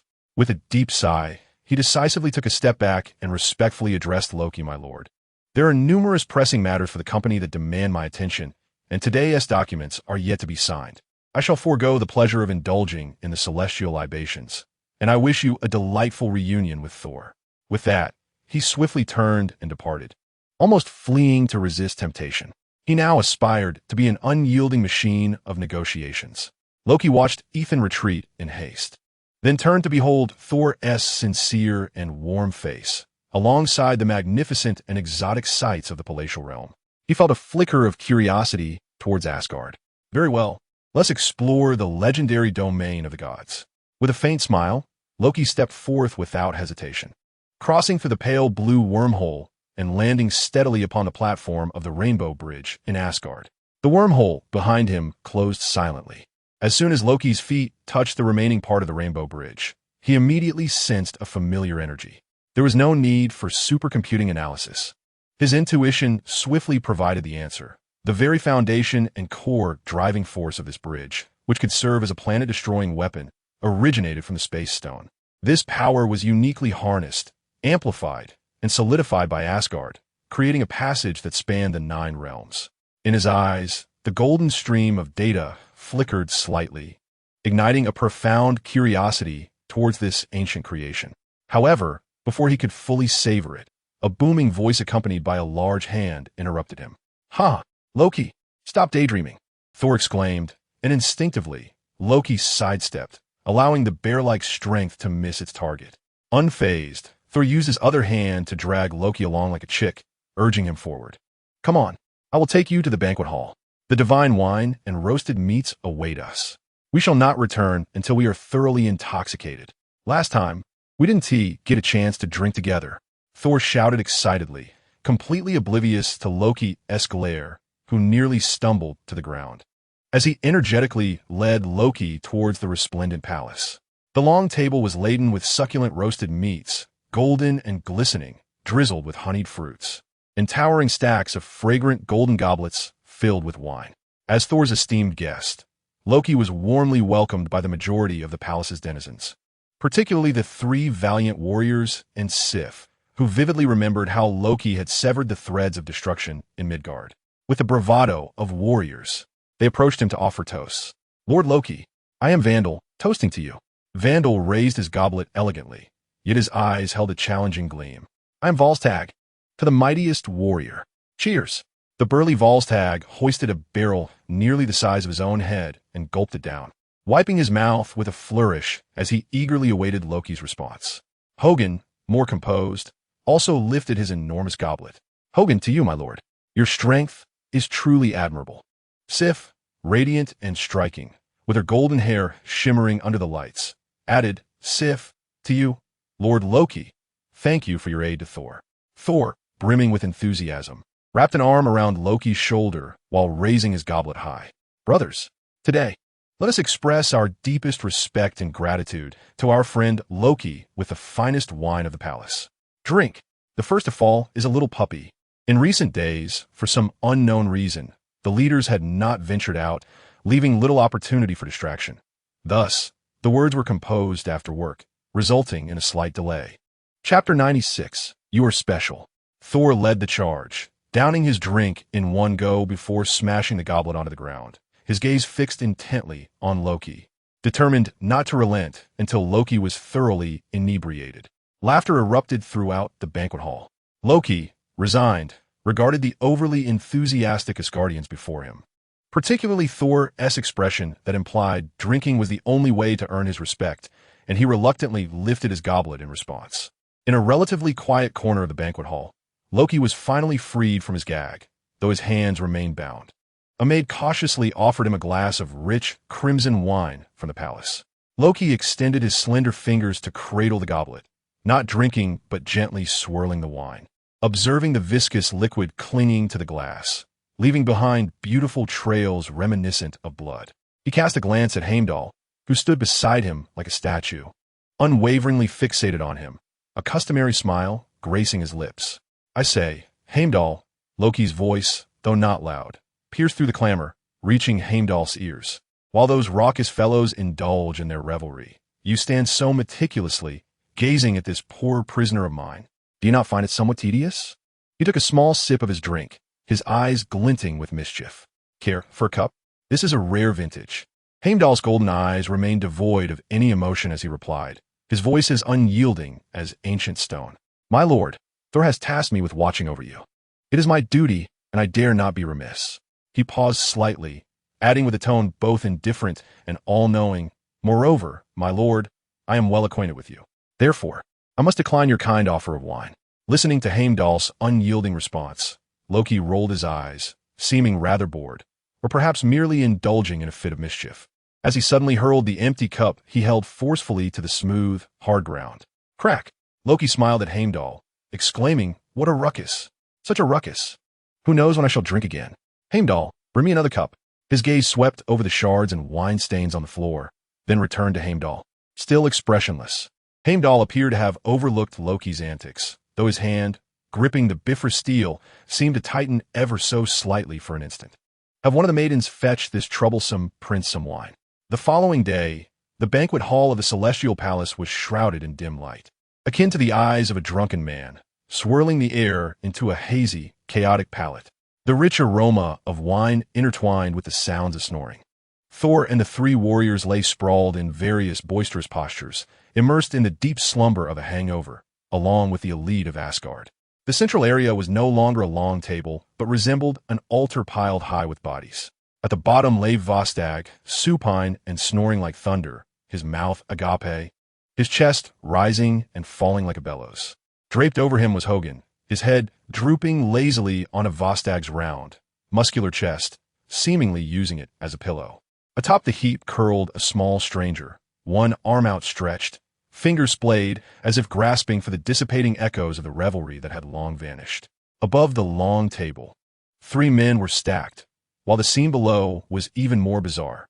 Thor, usually a bit goofy yet mindful of his image, now lay on the carpet, tightly embracing a burly man adorned with swirling tattoos on his arm, mumbling incoherently, "You've got me at a loss." In a corner, Loki sat cross-legged with closed eyes. They had drunk until the night, and in the midst of their revelry, Thor had leaped onto the table, deriding the drinking prowess of all present. The warriors of Asgard were certainly not one to back down.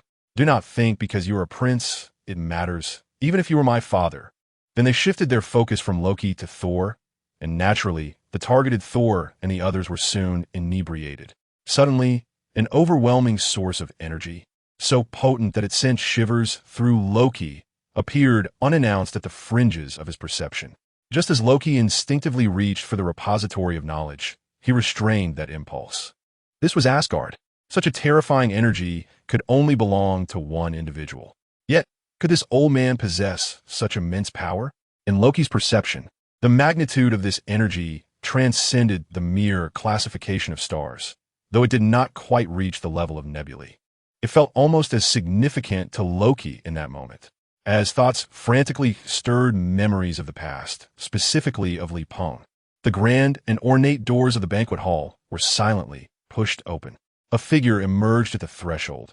He was not particularly tall, adorned in golden armor that draped over his robes, with silver hair meticulously arranged, and a visage etched with the weight of time.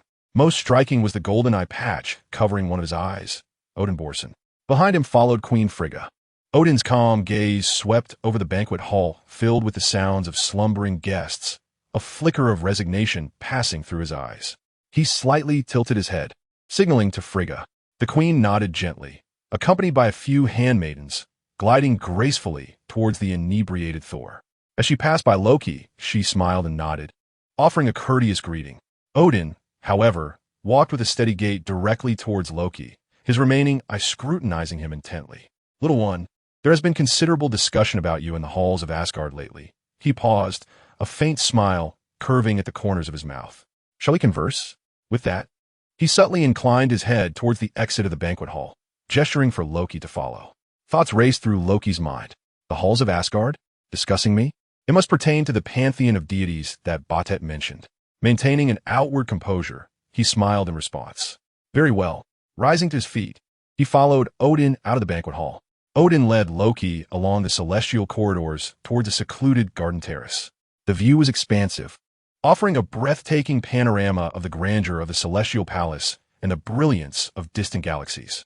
The air was fragrant with the scent of exotic blooms. Odin halted, turning to face Loki, his single eye seemingly capable of seeing through all facades. When I first took notice of you, I inquired about you with an old friend of mine.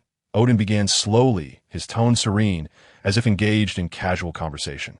However, she was reluctant to reveal much, only informing me that you are unique. Loki momentarily paused, the image of the bald sorcerer flashing through his mind. Unique? Could be the Ancient One? Indeed. Odin smiled, a hint of nostalgia coloring his expression. She always carries an air of mystery about her. Though she is quite young, I sense from our first encounter that her soul is as ancient as my own. Ancient? A flicker of doubt stirred within Locke. Isn't she merely a few hundred years old? How could she possibly be likened to me? He endeavored to extract more information regarding the Ancient One. Odin let out a deep, rumbling laugh, as if amused by some intriguing revelation. Young? Huh. Over 500 years is indeed young. But that is only because you cannot perceive the essence of her soul. His singular eye bore into Locke, seemingly weighing something, before he shifted the topic. Your decision to release Buster mirrors that of the Ancient One. Locke responded with calm assurance. In truth, I harbor no deep-seated animosity towards her. I was unaware of her existence until our paths crossed. My actions against her were merely a reaction to provocation. Odin nodded slightly, as if in agreement with this assertion, but then presented a more critical piece of information. They sought me out, for in their eyes, the 9 realms still belonged to me. His tone was unassuming, yet it carried an undeniable authority. Locke maintained an outward composure, yet alarm bells rang within him. So, Mr. Odin, do you intend to act against me as well? The atmosphere seemed to freeze for a moment. Odin regarded Locke, whose demeanor appeared tranquil, and then erupted into a more boisterous laughter. Huh, they can command me? Do not be alarmed, young one. He waved his hand, his smile radiating sincerity. Even if I wish to act against you, I'm currently unable to do so. I must focus on controlling the exuberant energies within me. He gestured to his chest. Unless, of course, I could have a formidable ally like you, hidden within the dimensions. to help restrain these forces. Odin smiled broadly, his gaze seemingly penetrating Locke's very being. Boom! Locke felt a jolt of realization. The repository of knowledge. A clandestine entity in this realm. His consciousness instantly forged a profound connection with the repository. Absolute rational thought swiftly commandeered all his emotions. Odin not only acknowledged the existence of the repository, but accurately pinpointed its dimensional concealment. Truly, this old fool is as wise as they come. What left Locke trembling was the energy within Odin. That energy level, Locke had no doubt, far surpassed the supernova explosion that had once obliterated the divine Kesha into sacred atoms by countless magnitudes. Queen Kesha could not withstand such an eruption of energy. Were he to confront it, he would undoubtedly be reduced to ashes. Although in the fragmented memories, Odin appeared merely as an old man who required slumber to maintain his strength, ultimately dissipating into mere stardust before Thor. Yet this was no film. At this moment, that old man stood vibrantly before Locke. Under the absolute control of rational thought, Locke's smile remained unchanged, and even his gaze exhibited no trace of disturbance, perfectly maintaining an outward calm. Yet, within his consciousness, the computational power of his reservoir of knowledge was in a frenzy. The energy of the spatial gem poised to tear through the fabric of reality at any moment. This was Locke's instinctive response when confronted with an existence that he found utterly insurmountable. Odin, observing Locke's demeanor, had his remaining eye crinkle into a narrow slit, nearly obscured. Ha ha ha, little one, I told you not to be anxious. His laughter carried a hint of mockery. I harbor no ill will towards you, nor do I seek to pry. In truth, my attention on you was merely due to your proximity to Thor during his time in Midgard. I couldn't help but take a closer look. And my old friend likely knew about you from the outset. After all, she possesses a profound understanding of dimensions. In stark contrast to Odin's nonchalance, the blue halo representing space in the dark cosmos began to glow. It transmitted every fluctuation around Locke back to the reservoir of knowledge. The moment anything felt amiss, Locke would instantly flee. However, Odin shifted his tone, infused with a touch of admiration. After you completely sealed that dimension, I could no longer observe it. Quite impressive. Locke's vigilance did not wane in the slightest. Ha! Thank you for the compliment, Mr. Odin.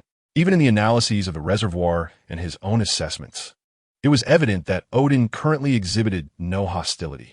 Odin reigned in his mirth, his singular eye regaining its profound depth as he regarded Locke, and spoke in a serene tone. Since you happen to be in Asgard, I shall take this opportunity to learn more about you, this rather unique individual as described by the Ancient One. Clearly, the Ancient One's appraisal of Locke had piqued the curiosity of this divine monarch. Bald One, you have ensnared me deeply. While Locke's thoughts raced with activity, his spirit remained unwaveringly alert. He continued to wear that rationally driven serene smile, responding to Odin's previous inquiry. What do you think, Mr. Odin, after having seen it? Locke's tone was neutral, betraying no change. Though Odin's words and actions seemed devoid of malice, the implications they carried pricked at Locke like thorns. Odin hinted at the reservoir of knowledge's potential to restrain the tumultuous energy within him. In an instant, Locke's rational mind reached a chilling conclusion. This was utterly impossible. Unless it was the celestial-level supercomputer of the Queen Kesha's era, perhaps it could attempt to stabilize the terrifying energy within Odin. But this incomplete version, operating at merely 1/10 of its power? Ridiculous. Yet, the other party possessed motives and capabilities that could easily erase him, constituting a lethal threat.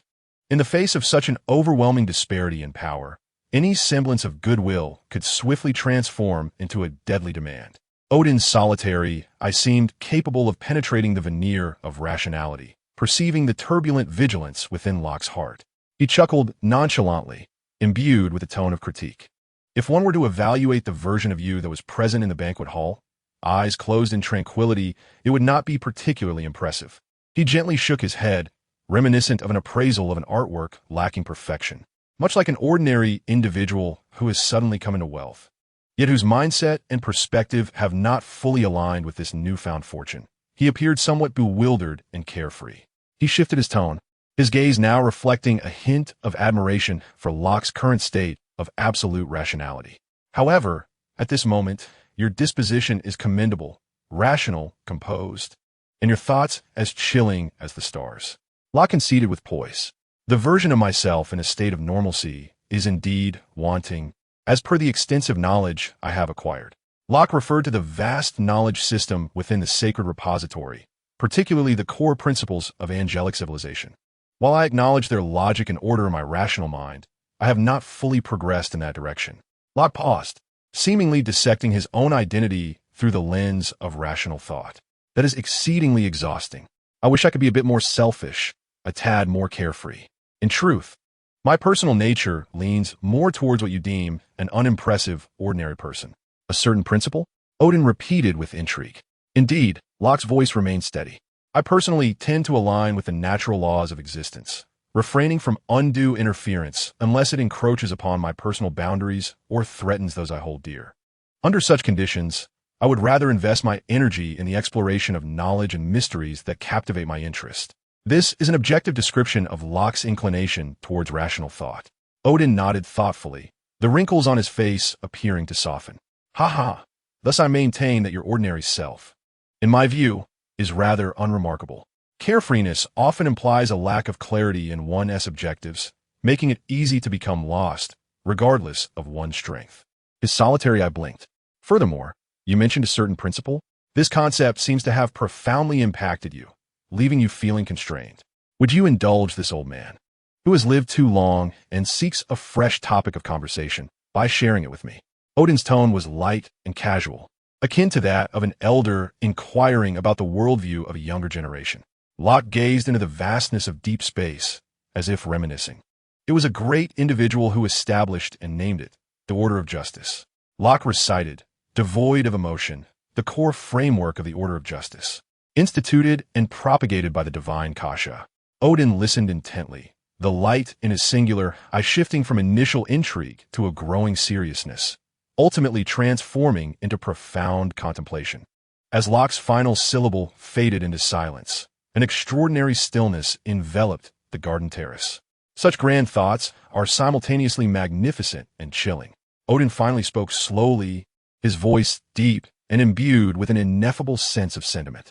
Like the most meticulously drawn blueprint of the cosmos, he forcibly confined life, civilization, and conflict within a predetermined framework, a task that would undoubtedly exhaust its executor. He cast a scrutinizing glance at Loki, his single eye glimmering with inquiry. Thus, under the framework of the righteous order you delineate, must Asgard, or we, the beings regarded as deities by the nine realms, also be a pantheon in need of guidance or correction? In a state of absolute rationality, Loki's thoughts operated like a logical machine, and without hesitation, he provided an objective analysis based on the information at hand. I'm unclear, Mr. Odin. As you stated, on a cognitive level, my typical self resembles an ordinary individual, incapable of making precise judgments concerning the realms of advanced civilizations. A flicker of data danced in his eyes as he summoned records of Asgard's actions from his memory. From the limited information I possess, Asgard's current behavioral pattern primarily involves quelling the turmoil of the other 8 realms and maintaining regional stability, which does not violate the core principles of the righteous order concerning the eradication of malevolent entities, disrupting fundamental harmony, and protecting lesser civilizations from threats of unnatural extinction.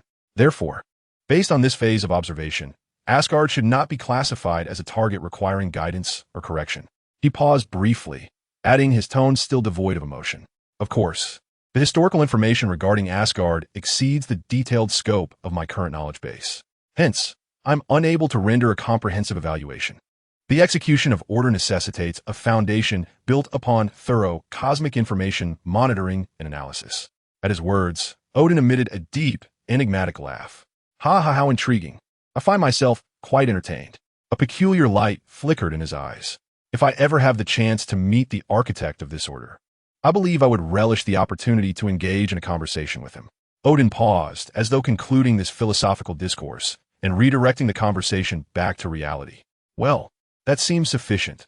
Within the celestial palace, you may wander to most places and stay as long as you desire. His gaze shifted toward the fractured rainbow bridge. However, at present, I require your space gem. Loki did not respond immediately. The repository of knowledge was calculating the risks. To relinquish the space gem meant temporarily entrusting his most formidable means of escape to one whose power overwhelmingly surpassed his own. Observing Loki's silence, Odin's remaining, I displayed a hint of exasperation as he sighed. Young man, your wariness is somewhat excessive. He shook his head slightly, as if reflecting, his tone tinged with a hint of elder's reproach. You must understand, back in Midgard, had I not voluntarily retracted the divine power affixed to the core of the Destroyer-S armor, do you truly believe you could have dismantled it so easily? That contraption was my old companion in the conquest of the Nine Realms. Had it unleashed its full potential, you would not have fared well at that time. He waved his hand dismissively, seemingly relinquishing the need for further explanation. Never mind, engaging in this debate with a fellow so entrenched in rational logic is rather exhausting. Instead, he presented a far more enticing proposition. How about this? Accompany me to mend the Rainbow Bridge, utilizing your mastery over spatial forces as payment for your assistance. Odin gestured towards the celestial palace. Upon completion, I shall grant you the privilege of selecting any singular item from my treasure trove. What do you say? This proposal indeed struck a chord with Loki, for even in the fleeting moments of the film, the old man's vault held numerous intriguing artifacts worthy of exploration. With him guiding the use of the space gem, the risks were significantly mitigated. The logical faculties of the knowledge repository swiftly conducted a cost-benefit analysis. Under the aegis of absolute rational judgment, he looked up, revealing a sincere smile as he nodded slowly at Odin. A most fair condition, Lord Odin. So, shall we proceed to repair the Rainbow Bridge? Right now? 2 days later, at the terminus of the fractured Rainbow Bridge, Odin donned golden armor and a dark cloak. Wielding the eternal spear Gungnir, his silver hair gently swaying in the unique energy winds of Asgard. He was no longer the old man idly chatting on the garden terrace. He had once again revealed the majesty of the Lord of the Nine Realms. A torrent of divine power surged from him, with Gungnir's tip aimed directly at the profound void where the bridge had broken. Loki stood slightly behind Odin, his expression grave. He could acutely feel the terrifying magnitude of the energy Odin was currently channeling. This was a stark contrast to the old man who had insisted just 2 days prior that he must focus on controlling his internal energy. What cunning old fox! Loki mused internally, unable to suppress this emerging thought. Even his rational mind could not fully stifle it. He claimed he was unable to act, needing to concentrate on his energy control, yet this energy output was nearly comparable to that of a small star. Truly, the old man was remarkable. Chapter 99. Repairing the Rainbow Bridge. Odin's previous state was more of a self-imposed seal to delay a certain cost or prolong a particular condition, rather than an indication of true powerlessness. Once he resolved to wield his strength, he remained the All-Father. Under Odin's guidance, an astonishing scene unfolded in the void ahead.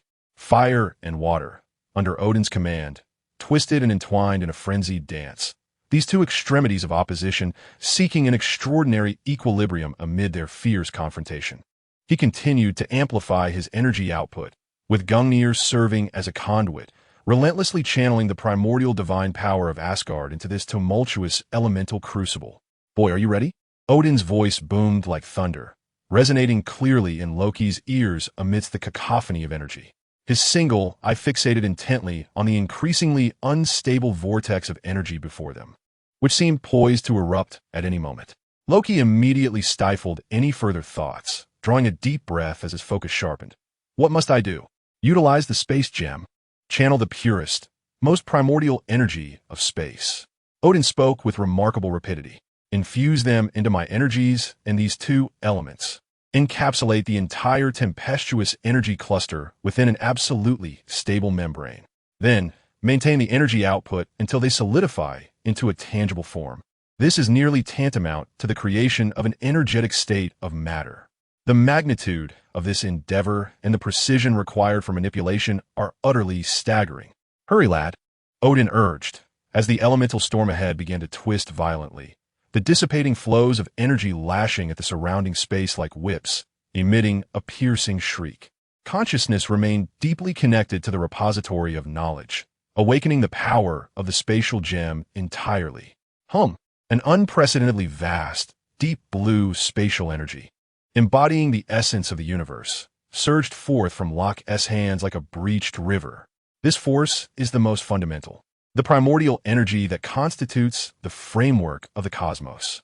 Here it comes, here it comes, Locke murmured, thrusting his hands forward with vigor. The immense torrent of deep blue spatial energy precisely infused itself into the tempestuous vortex of elemental divine power, guided by Odin. The addition of spatial energy was akin to introducing an exceedingly stable catalyst and adhesive into the most violent chemical reaction. Gungnir erupted with blinding golden light. Odin's divine power, like an invisible hammer, struck fiercely at the energy cluster encased in the deep blue spatial energy. Locke was equally occupied. The computational power of the repository of knowledge was fully unleashed, analyzing the rainbow bridge. The layer of spatial membrane enveloping the energy cluster under Odin's influence instantaneously collapsed inward. Space was forcibly compressed. The energy storm, originally the size of a small asteroid, began to visibly contract under the dual forces at play. 10 kilometers, 5 kilometers, 1 kilometer. 500 meters, 100 meters. The energy cluster diminished in size, its colors transitioning from a chaotic blend of crimson and blue to a liquid light sphere radiating a searing platinum glow, harmonized and permeated by the deep blue spatial energy. Its density and energy intensity reached unfathomable levels. Veins bulged on Odin's forehead, clearly indicating that sustaining this output and control was a tremendous burden for him as well. Locke was also under strain. The computational power of the repository of knowledge, aside from managing the spatial gem, was almost entirely devoted to enabling the core to enter a state of overclocking to analyze the rainbow bridge. Buzz! The platinum liquid light sphere, compressed to its limit, suddenly imploded inward.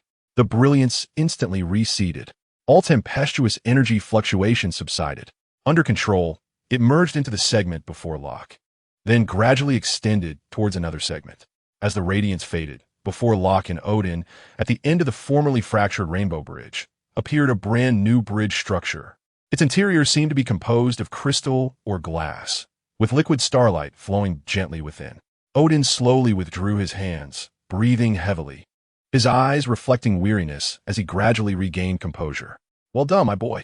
Odin's voice carried a hint of raspiness, yet his tone was markedly more relaxed. He turned his gaze toward Loki, his eyes reflecting both approval and the weight of a promise fulfilled. Now, it is time to honor my commitment.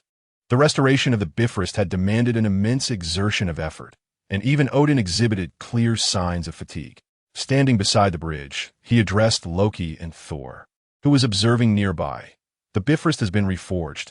I require a moment of respite to recuperate. He then looked at Thor. Thor, take our friend to the treasury and allow him to choose a well-deserved reward. Upon finishing his words, Odin leaned upon Gungnir and, surrounded by the guards, made his way deeper into the celestial palace, his figure slightly hunched. Thor was immensely excited at the prospect of showcasing the treasures of Asgard to his friend. He laughed heartily as he clapped Loki on the shoulder. Loki, come with me. I shall show you the spoils my father amassed from his conquests across the 9 realms. You are in for a visual feast.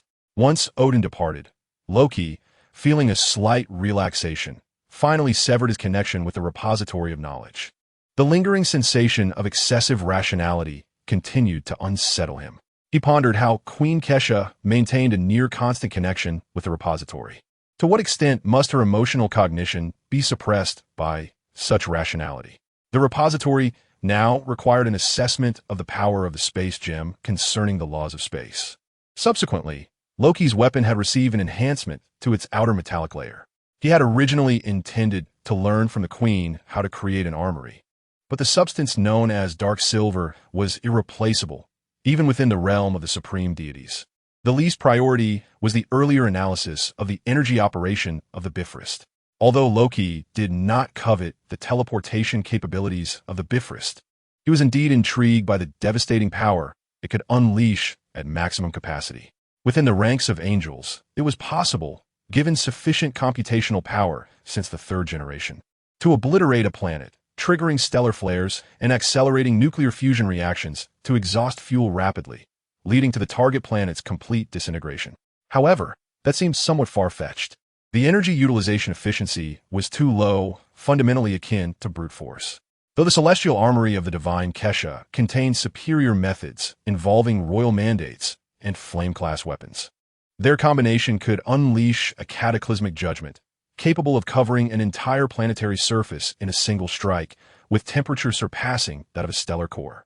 The target planet would be vaporized under such extreme heat and pressure, with the remnants collapsing into a black hole or neutron star. Yet without dark silver, Loki found himself powerless despite understanding the operational methods.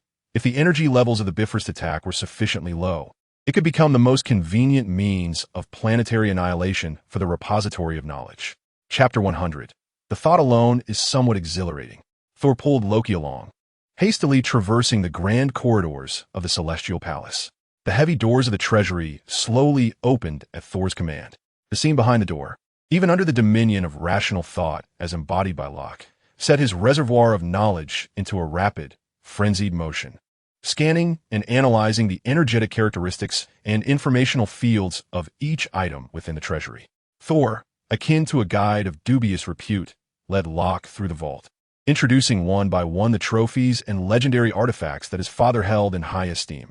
"Behold this," Thor exclaimed, pointing at a bracelet suspended above a stone pedestal, from which tiny golden rings dripped. Dropner. It produces a new golden ring every few days, symbolizing endless wealth, a masterpiece of the dwarves.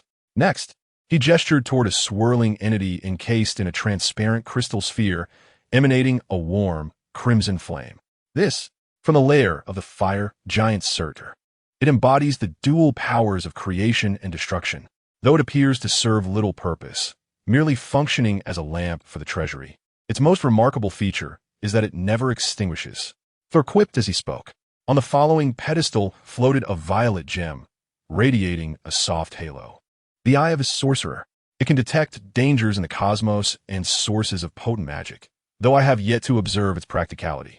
Legend has it that it once forewarned of Ragnarok, which is quite the jest. Thor pointed to the next pedestal. This is the Eternal Eye, a metallic artifact resembling the Eye of Agamotto. It can pierce illusions and glimpse fragments of the future. Thor excitedly recounted the origins and legends of each treasure, while Locke's calm gaze swept over these extraordinary artifacts imbued with immense energy and even aspects of the cosmos. The eternal flame and the box of ice contain extreme energies, yet their attributes did not align closely with his own power system. The functions of the Eye of the Sorcerer and the Eternal Eye overlapped with certain capabilities of the Knowledge Treasury, with the treasury itself boasting superior computational power and precision. Dropner was indeed aesthetically pleasing, and the Life Stone, which contained the evolutionary equations of living beings, was commendable. However, Locke perceived that acquiring any of these treasures would not significantly enhance his own capabilities. While they held research value, direct acquisition seemed less impactful for him, as Thor eagerly awaited to discern which artifact would captivate Locke.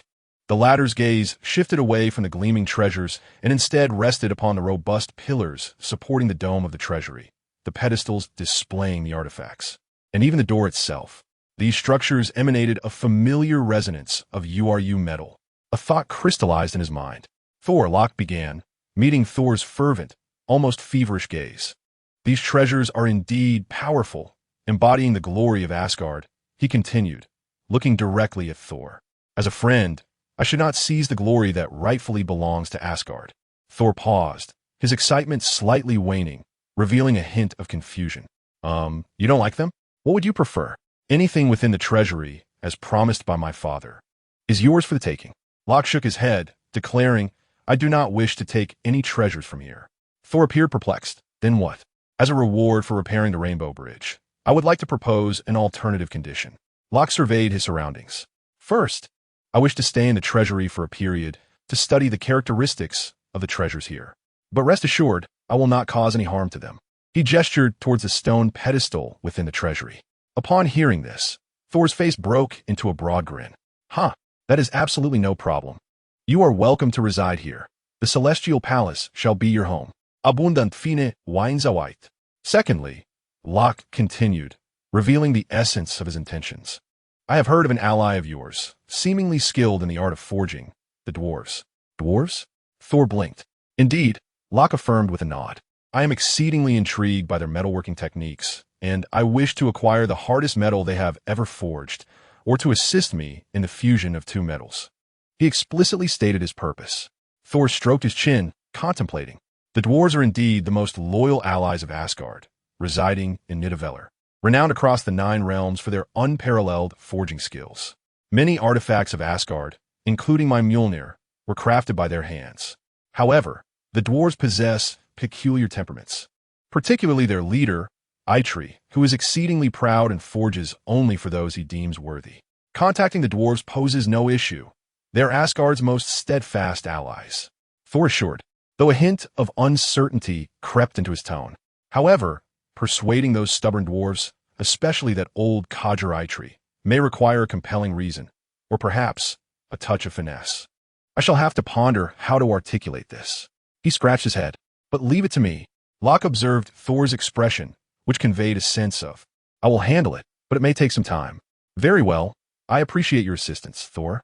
Time flowed like a river, and in the blink of an eye, 6 months had passed. In New York, within the upper-level office of an angel investment firm, Ethan diligently managed the final quarterly financial report. Thanks to Locke's granting of permissions to Yin and the subsequent updates to spatial computation formulas, Ethan could now process vast amounts of commercial data with remarkable efficiency. He even utilized Yan's slight computational assistance to conduct complex market forecasts and risk assessments. He had finally liberated himself from the initial chaos and could even carve out time for additional endeavors. He had just closed a backend he secretly created, titled Divine Love for All. This website was not intended for preaching or collecting funds through faith. Rather, it harnessed the power of belief to assist those overlooked by mainstream society, effectively guiding those whose faith had erupted to a deeper reverence for angels. Although Locke had never broached the subject of faith with him, the texts indicated such. Having completed this task, he felt a considerable lightness in his heart. Subsequently, Ethan opened a book entitled The Art of Speech. The methods within its pages could more effectively convey God's love for humanity. Surely, when God returns, he will be pleased.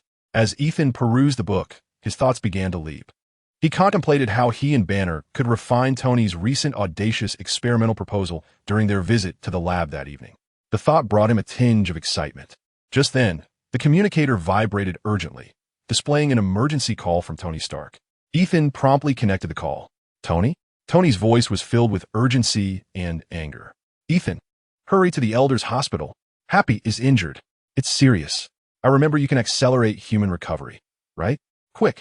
In the background, the wailing of an ambulance siren could be heard. All right, I'm on my way. Without a moment's hesitation, the air before him silently tore open a stable wormhole. Thanks to the spatial computation formula updated by Loki 6 months prior, such precise, short-distance spatial jumps had become easier for Ethan. In the next moment, he materialized directly in Happy Hogan's hospital room at the Elders' Hospital. The room was suffused with a strong scent of disinfectant and the beeping of the heart monitor. Happy lay on the hospital bed, his head wrapped in thick bandages, his face marred by burns and bruises, in a state of unconsciousness. Tony stood nearby, his expression grim. Ethan wasted no words, quickly approaching the bedside. A faint golden glow emanated from his fingertips. The light, almost alive, gently enveloped Happy, particularly around his head. Do not worry. Tony, Ethan spoke softly. Happy has sustained a severe concussion and contusions from a powerful impact, leading to his unconsciousness. The rest are merely burns and soft tissue injuries. His life is not in danger. As Ethan continued to channel the golden light, energy began to gently stimulate the repair of Happy's nerve cells. After several minutes, Happy's eyelids fluttered, a vague groan escaped his throat, and he slowly opened his eyes. Old pal. Tony exhaled in relief, his clenched fists loosening. Happy's gaze was still somewhat dazed as he looked at Tony and then at Ethan, who radiated a soft golden aura, seemingly wanting to say something. Ethan withdrew his hand, the golden light receding, and nodded at Tony. The most perilous moment had passed. It was time for Happy to rest. Tony gratefully patted Ethan's shoulder, their unspoken understanding evident. As they left the hospital, they were met with a throng of reporters pressing in. Tony's expression was dark enough to reign. Just as he prepared to speak, Ethan could already predict the words that would emerge from Tony's mouth. He realized that the book he had recently read would come in handy.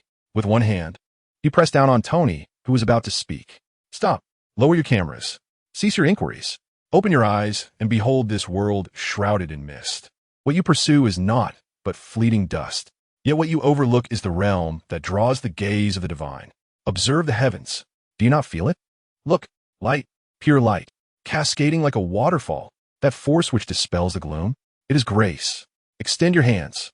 Feel this sacred touch. At that moment, Ethan suddenly pointed at a cameraman in the crowd.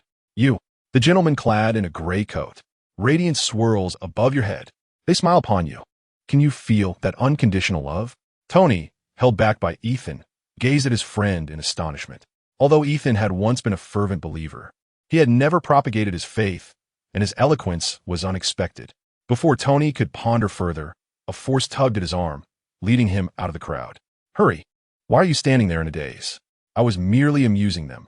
You can't possibly believe this. Upon returning to Tony's seaside villa, Dr. Bruce Banner awaited them. The living room screen replayed a news segment. A man with a goatee, dressed impeccably yet exuding a sinister aura, addressed the camera with an arrogant and threatening tone, claiming responsibility for a series of recent terror bombings and warning of an impending greater purification. Tony accessed detailed data and surveillance fragments from the Opera House explosion site, much of which was destroyed. Nevertheless, Jarvis managed to retrieve viable video files. He and Banner furrowed their brows, engaging in a discussion about the energy characteristics of the explosive remnants, scrutinizing the assailant's modus operandi in hopes of unearthing clues to the mastermind behind it all. Tony's fingers danced swiftly across the holographic projection, reconstructing the explosion model, while Banner utilized his knowledge of physics and radiation to analyze the residual spectra.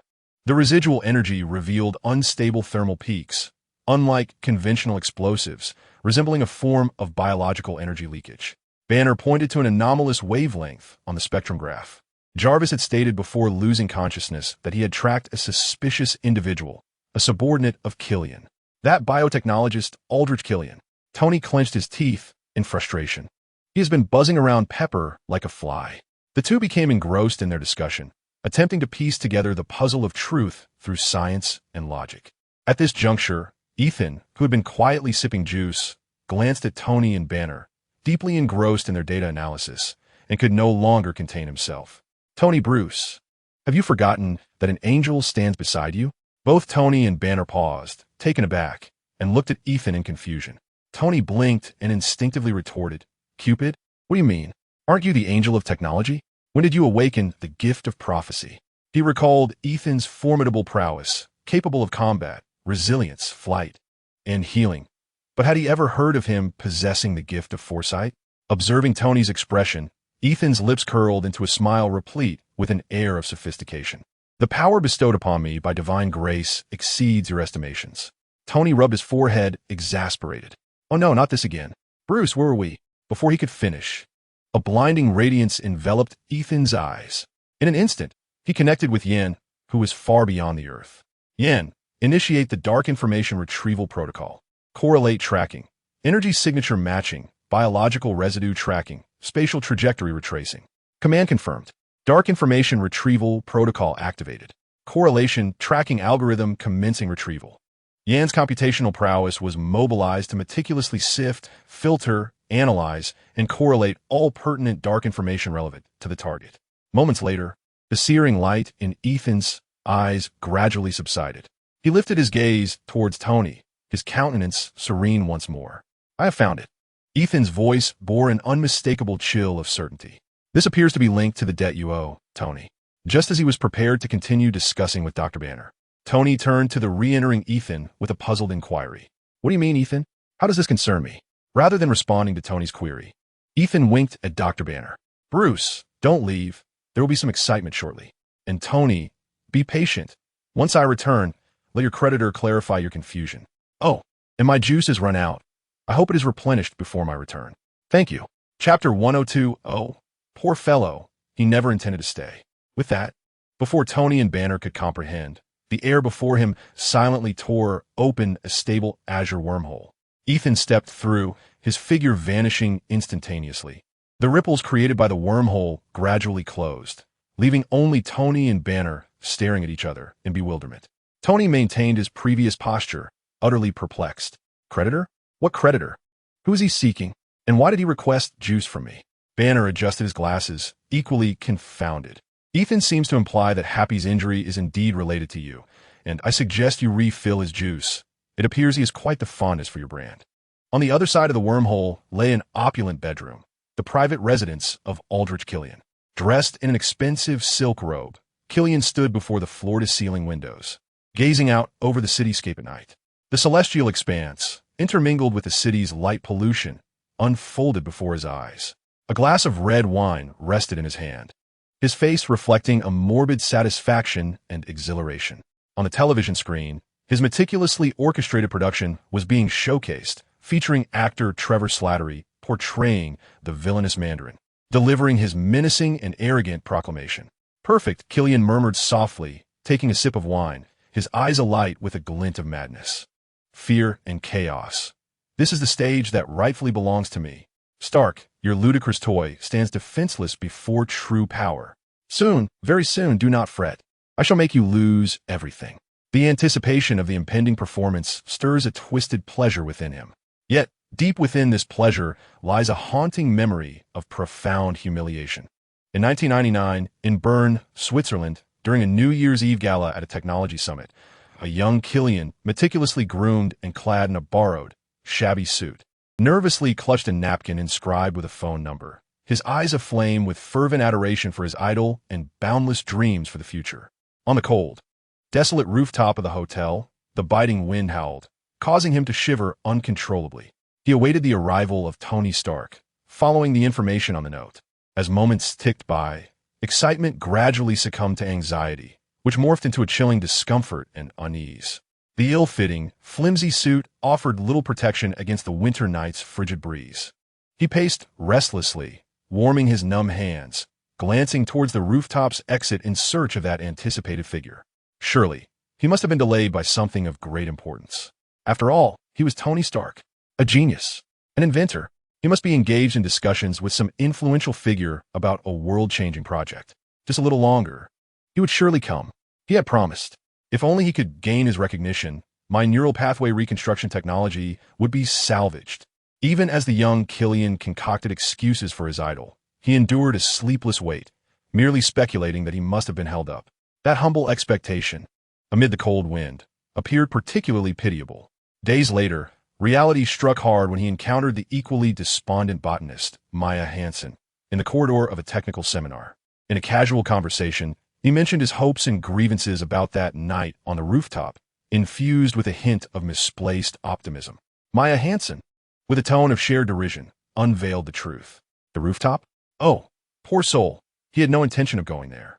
That night, he was with me in room 27. The napkin with your phone number? I have one too, but it was merely his way of extricating himself from my persistence, helping me perfect a formula.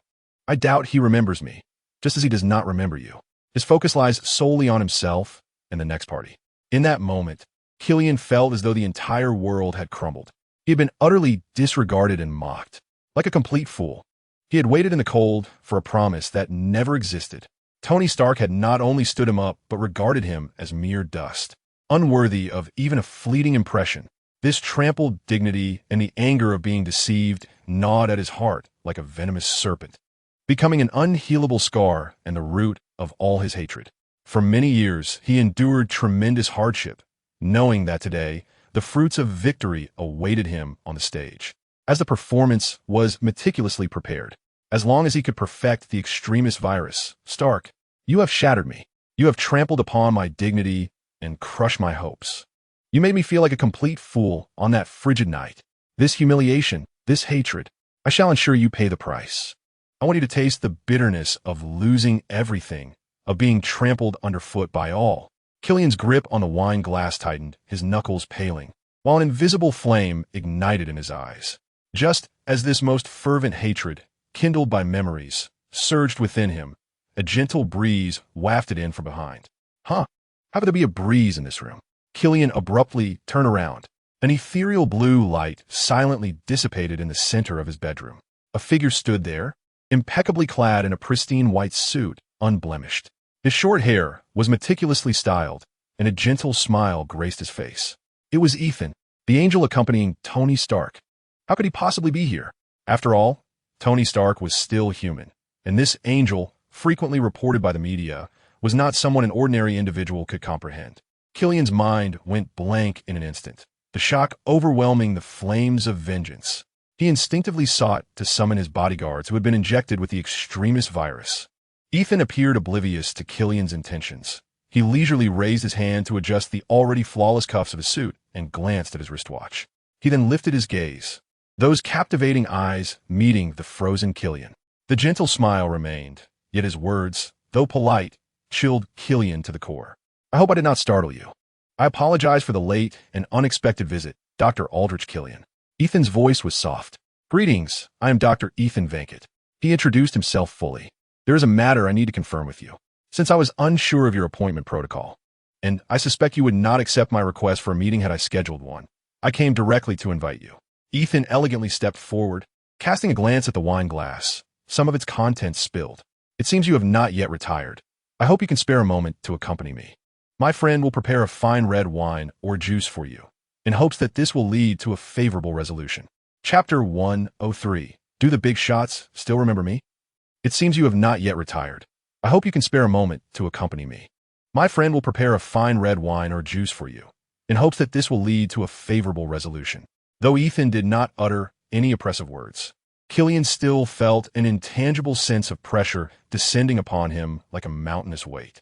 The moment the words left Ethan's lips, an irresistible force enveloped Killian's entire being. He yearned to summon the incompletely developed extremist virus within his body to resist, yet the power within him seemed entirely sealed off. He could only watch helplessly as the elegant white figure, reminiscent of the Grim Reaper, extended a hand toward him. My sincerest apologies, Dr. Aldrich Killian. To prevent any damage to my friend's carpet, and, more importantly, to ensure your safety, I had to impose a slight restraint on your abilities. In the next instant, a wormhole opened once more in the bedroom, engulfing both Ethan and the puppet-like Killian. In the lavish, frigid chamber, only the incessant threats of the Mandarin echoed from the television screen, accompanied by a glass of red wine overturned on the floor, reminiscent of Killian's recent memories, a night steeped in humiliation. The azure wormhole silently unfurled at the center of Tony Stark's seaside villa laboratory. Just as Ethan filled a glass with juice, he elegantly stepped through, closely followed by the somewhat stiff Dr. Aldrich Killian.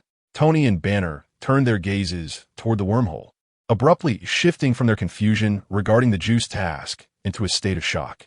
Wow, Ethan, that was incredibly swift, Banner remarked, glancing at the clock on the wall, noting that only 2 or 3 minutes had passed. Is that really him? Tony blurted out, his eyes fixated on Killian's face, which was marred by resentment. Ethan, so, Happy's situation is indeed connected to him. He suddenly turned to Ethan, his tone urgent. Did he send the Mandarin? Or was Happy truly an innocent victim? Tony's mind raced, attempting to interconnect Killian's obsession with Pepper, Happy's ordeal, and even the Mandarin's declarations. However, Ethan appeared somewhat unfazed. The text suggested that a divine messenger must maintain composure to persuade their followers. Ethan gracefully approached the console, lifting the glass of juice. He admired its beautiful hue in the light, then leisurely took a generous sip, emitting a satisfied sigh. Tony, Ethan set down the glass, his golden eyes glinting with amusement as he regarded the anxious Stark. Do not fret, you know. You and this esteemed doctor, Aldrich Killian, have known each other for quite some time. In truth, Happy and Pepper are the ones who have been inadvertently entangled in this. He paused, dropping a bombshell. Moreover, that blustering Mandarin on television is merely a moderately talented actor, Trevor Slattery, who has long been overlooked. Tony was utterly bewildered. Ethan, have you been studying at the Vatican? Or have you been possessed by a priest from some church? Can you not express yourself more plainly? Spare me the riddles. He irritably ran his fingers through his hair, his gaze once again sweeping over Killian. Killian's eyes, filled with resentment, were fixed intently upon him, an unsettling gaze that sent shivers down Tony's spine. Hey, buddy. Tony attempted to mask his inner turmoil and confusion with his usual flippancy, raising his chin defiantly at Killian. Don't look at me like that, as if I've stolen your wife. Or is it that Pepper rejected you? He sought to divert the conversation towards Pepper, striving to comprehend the sudden surge of animosity. Meanwhile, Ethan took another sip of juice before turning to the bemused Dr. Banner, who was caught in a state of passive observation. Bruce, This juice is rather delightful. Care for a glass? He seemed to be completely detached, as if discussing afternoon tea. Dr. Banner was intently focused on the peculiar tension between Killian and Tony, attempting to apply his logical reasoning to the chaotic situation. When Ethan's unexpected question broke his concentration, he instinctively murmured, "Huh?" adjusting his glasses with a bewildered expression. "What? Which young man? Where? Oh, the juice. Yes, the smell quite nice." He clearly struggled to keep pace with Ethan's leaps of thought. Observing Banner's scholarly confusion, Ethan's brow twitched almost imperceptibly as he endeavored to maintain a smile. He set down his cup and turned his attention back to Killian, speaking in a gentle tone. "Dr. Aldrich Killian," Ethan's voice resonated clearly throughout the laboratory. "I believe you and Tony share, shall we say, a little story?" His golden eyes glimmered with a knowing insight. "This matter must be addressed. Do you prefer I narrate this tale for everyone, or would you rather share it yourself?" At that moment, with Ethan's words illuminating the situation and casting him into the spotlight, Killian realized that feigning ignorance and remaining silent were no longer viable options. "Ha ha!" Killian's laughter was dry and twisted, laced with years of suppressed anguish and madness. His gaze remained fixed on Tony, filled with venom akin to a poisoned dagger. "Stock, Mr. Tony Stark, do you, this grand and illustrious figure, still remember me?" Tony was further bewildered by this sudden inquiry, instinctively taking a half step back, his brow furrowed. "What do you mean? Should I know you?" "Buddy," he strained to recall, yet the contorted face before him bore no resemblance to anyone he recognized. "Listen, if I ever inadvertently said something harsh or did something wrong to you, I can apologize. I, Tony Stark, am not unreasonable. However," his tone turned serious, "what I want to know now is about Happy. He almost died. Tell me the truth." Tony's plea for an apology and his incredulous question were like the final spark igniting a powder keg. Killian's emotions shattered completely. A torrent of immense humiliation and pent-up resentment, accumulated over the years, erupted like a volcano. He yearned to struggle, to unleash the ferocious energy of despair that surged within him, seeking to drag down this wretch who had nearly obliterated his life, yet could not even recall his name, to an irrevocable end. However, that searing energy within him was firmly suppressed, utterly inaccessible. This only intensified his sense of helpless humiliation. Chapter 104. What does an apology signify? Huh? An apology? Would a figure of your stature deign to apologize to me? Killian's voice, laced with profound anger and despair, became sharp and hoarse. He laughed until tears nearly streamed down his face, his laughter more heartrending than weeping. "Indeed, you have forgotten. In your memory, in your world, I, Aldrich Killian, am but a speck of dust. No, even less than dust. Merely refuse to acknowledge my existence. A piece of refuse you would cast aside without a second glance." He nearly shouted the pivotal moment that changed the course of his life. Switzerland. Bern. New Year's Eve of 1999. The Stark Technology Summit. Do you remember? You could have easily dismissed me, yet you offered me hope. You allowed me to stand on that rooftop, the icy rooftop, with that damn napkin bearing a false number. You bestowed upon me hope in my darkest hour. I waited for you the entire night, like a complete fool, shivering in the cold wind, clutching my absurd dreams and adoration for you, my idol. I even contemplated leaping from that rooftop, seeking to end my life as a mere jester. And you? Where were you? You were downstairs with Maya Hansen. Surely you remember her, that woman, indulging in merriment with that botanist, just as you had left her a note. Remember? Just to pass the time. You never intended to come. You wouldn't even recall that someone was waiting for you on the rooftop, like a fool. And now look at this moment. Your angelic friend has once again brought me before you, subjecting me to your humiliation. Is that so? Killian's words flowed like a rapid-fire barrage, each syllable saturated with deep-seated hatred, resurrecting the dignity that had been utterly trampled on that frigid night. The immense humiliation that altered the trajectory of his life lay bare before Tony Stark. The laboratory fell into a profound silence. Tony's confusion vanished entirely, as a misty fragment of a distant memory slowly resurfaced. Dr. Banner was overwhelmed by the revelation, his glasses slipping to the tip of his nose, forgotten in his astonishment. Even Ethan stood quietly beside them, a subtle hint of remorse flickering in his eyes as he observed this overdue reckoning. Ethan's voice shattered the silence that followed Killian's roar. Dr. Aldrich Killian, he began, his tone even more somber than before. First and foremost, I must extend my sincerest apologies regarding the communication content involving you and your associates. I regret obtaining it without your consent. He openly admitted this, devoid of any pretenses. My approach indeed encroached upon your privacy. He paused briefly, his gaze sweeping across Tony and Banner before settling back on Killian, his voice imbued with a penetrating resonance. However, the choice I made was not to pry into your secrets, but rather to seek a more fruitful resolution, one that does not necessitate explosions or the blood of more innocents. I harbor no intention to offend, yet your methods are excessively extreme. He underscored the notion of innocence, his eyes reflecting both the weight of lost lives and the concern for potential harm. At that moment, Tony Stark's complexion darkened. Killian's accusations struck him like a heavy hammer, each blow resonating within his heart. That once vague fragment of memory crystallized into a vivid recollection of a fervent young man with a limp, a hastily scribbled note, and a trivial incident he had entirely dismissed at the time. In his haste, he merely wanted to shake off the individual attempting to enter the elevator. Who could have anticipated that such a blatant rejection would be taken seriously, leading someone to wait on a winter rooftop for an entire night? He had never considered that his flippant dismissal could become the final straw, birthing such terrifying hatred. Guilt nearly engulfed him. He inhaled deeply, suppressing the tumult of emotions, and with heavy steps, approached Killian. Tony did not tower over him, but gradually positioned himself at the same level, striving to align his gaze with Killian's. He looked directly into those eyes filled with resentment and despair, his expression imbued with unprecedented sincerity. Dr. Killian, Tony's voice was somewhat hoarse, laden with genuine remorse. I apologize for everything I once did to you. He struggled to articulate his thoughts. The usual eloquence he wielded felt utterly inadequate at this moment. The once loquacious Tony Stark now seemed at a loss for words. He faltered, unable to conjure any reasonable justification for his youthful arrogance and indifference.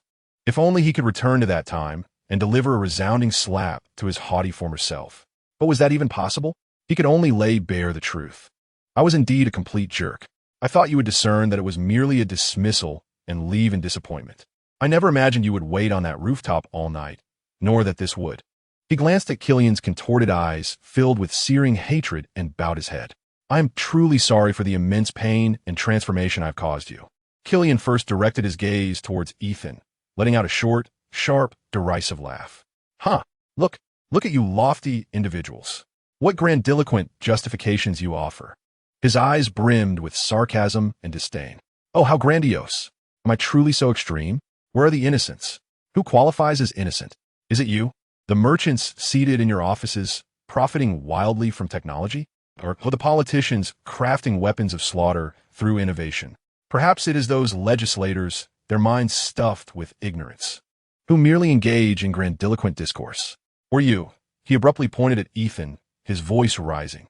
You, who fancy yourself a paragon of justice. Which of you deserves the term innocent? He then swiftly turned, his blood-red gaze fixed on Tony, as if he might consume him whole. An apology? Stock, do you believe your trivial words of remorse hold any weight? Do you think that after years of suffering and pain, transforming myself into this wretched figure, I long to hear your belated apology, arriving after a decade?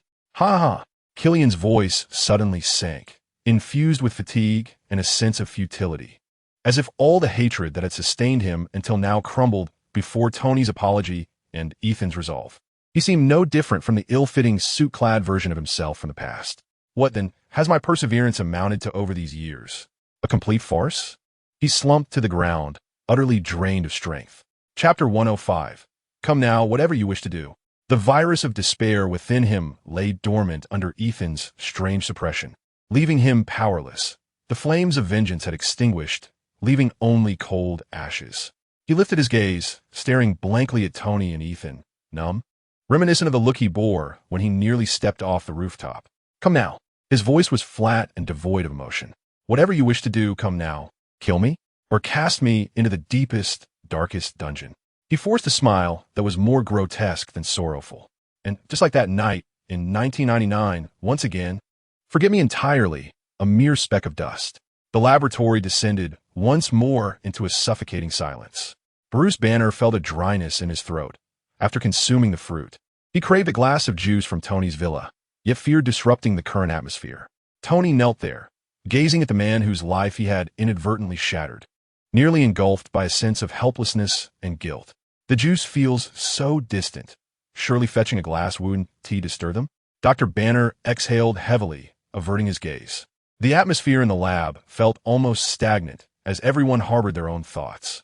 Ethan's golden eyes calmly surveyed the two, and with a gentle sigh, he spoke. It appears everyone could use a moment of time and space to regain composure. His soothing voice shattered the silence, imbued with an undeniable authority. He stepped beside Killian, slowly crouching down to meet the gaze of this man, whose heart seemed ashen, speaking in a calm tone. Mr. Killian, allow me to reiterate. I harbor no malice towards you personally. A flicker of movement graced Killian's vacant eyes, as if they momentarily focused on Ethan's face, laced with a hint of derision. Unperturbed, Ethan continued, Tony's actions indeed inflicted profound harm upon you. His arrogance and irresponsibility are undeniable truths. He openly acknowledged Tony's transgressions. Yet, the ordinary souls injured or even lost their lives due to the explosions at the opera house and in the streets. The innocents ensnared in this vortex of vengeance. They're blameless. His voice resonated with a weighty power. Their lives and suffering should not be overlooked, just as you should not be disregarded. Ethan's words seemed to faintly stir something within Killian. He extended his hand, gently helping Killian to his feet. Come with me, Mr. Killian. Ethan's tone brooked no refusal, yet carried an oddly soothing quality.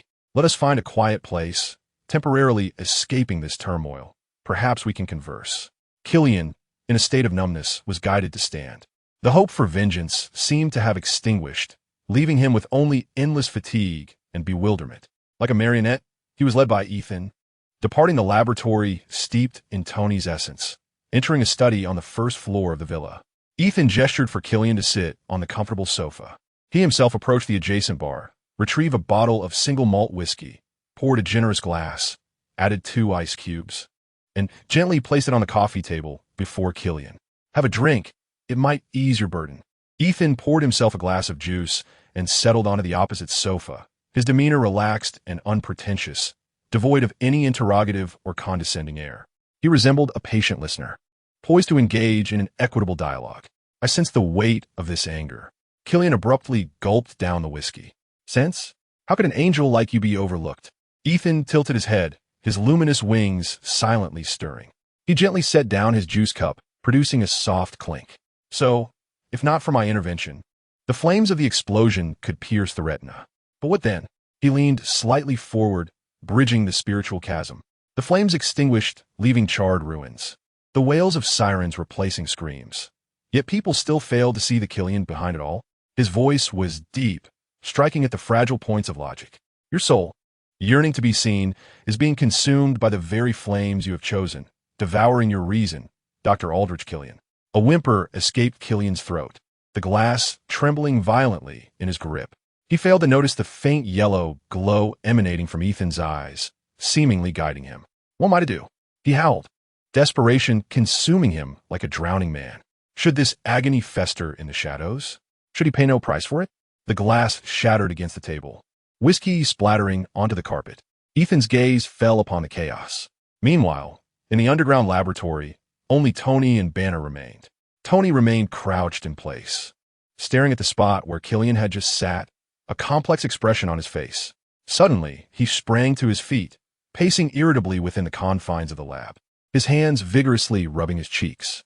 Bruce's voice, laced with frustration, pierced the air. Tell me, what the hell am I supposed to do? Happy nearly got himself killed. I loathe him so much I could kill him. Anger blazed in his eyes, but soon it was drowned by overwhelming guilt. But yes, right. It's my fault. My joke from years ago. I turned him into this. I can't even remember him. Tony slammed his fist onto the nearby console, producing a dull thud. Doctor. Banner adjusted his glasses. Tony, I understand your feelings. Guilt and anger are both valid. But now is not the time to wallow in personal emotions. Do you remember what Ethan said? He is the one behind the organization, the true mastermind. He looked into Tony's eyes, articulating the most straightforward solution. The most direct approach, of course, will be to hand him over to S.H.I.L.D. Terrorism, human experimentation. threats to national security. These charges would ensure he spent the rest of his days in prison or underwent more specialized treatment. Shield would be eager to take on this hot potato. Tony halted, gazing at Banner. The latter's words fell upon his tumultuous thoughts like a bucket of cold water. Yes, from a rational and realistic standpoint, this was the cleanest solution. Shield would handle everything, neutralizing the threat. However, the image of Killian's despairing, hollow eyes and Ethan's words, what has he held on to for all these years, haunted Tony's mind. Hand him over to Shield, he murmured. His gaze conflicted. Dispose of him like trash? Then I can rest easy, as if none of this ever happened? He shook his head vigorously. No, Bruce, that doesn't feel right.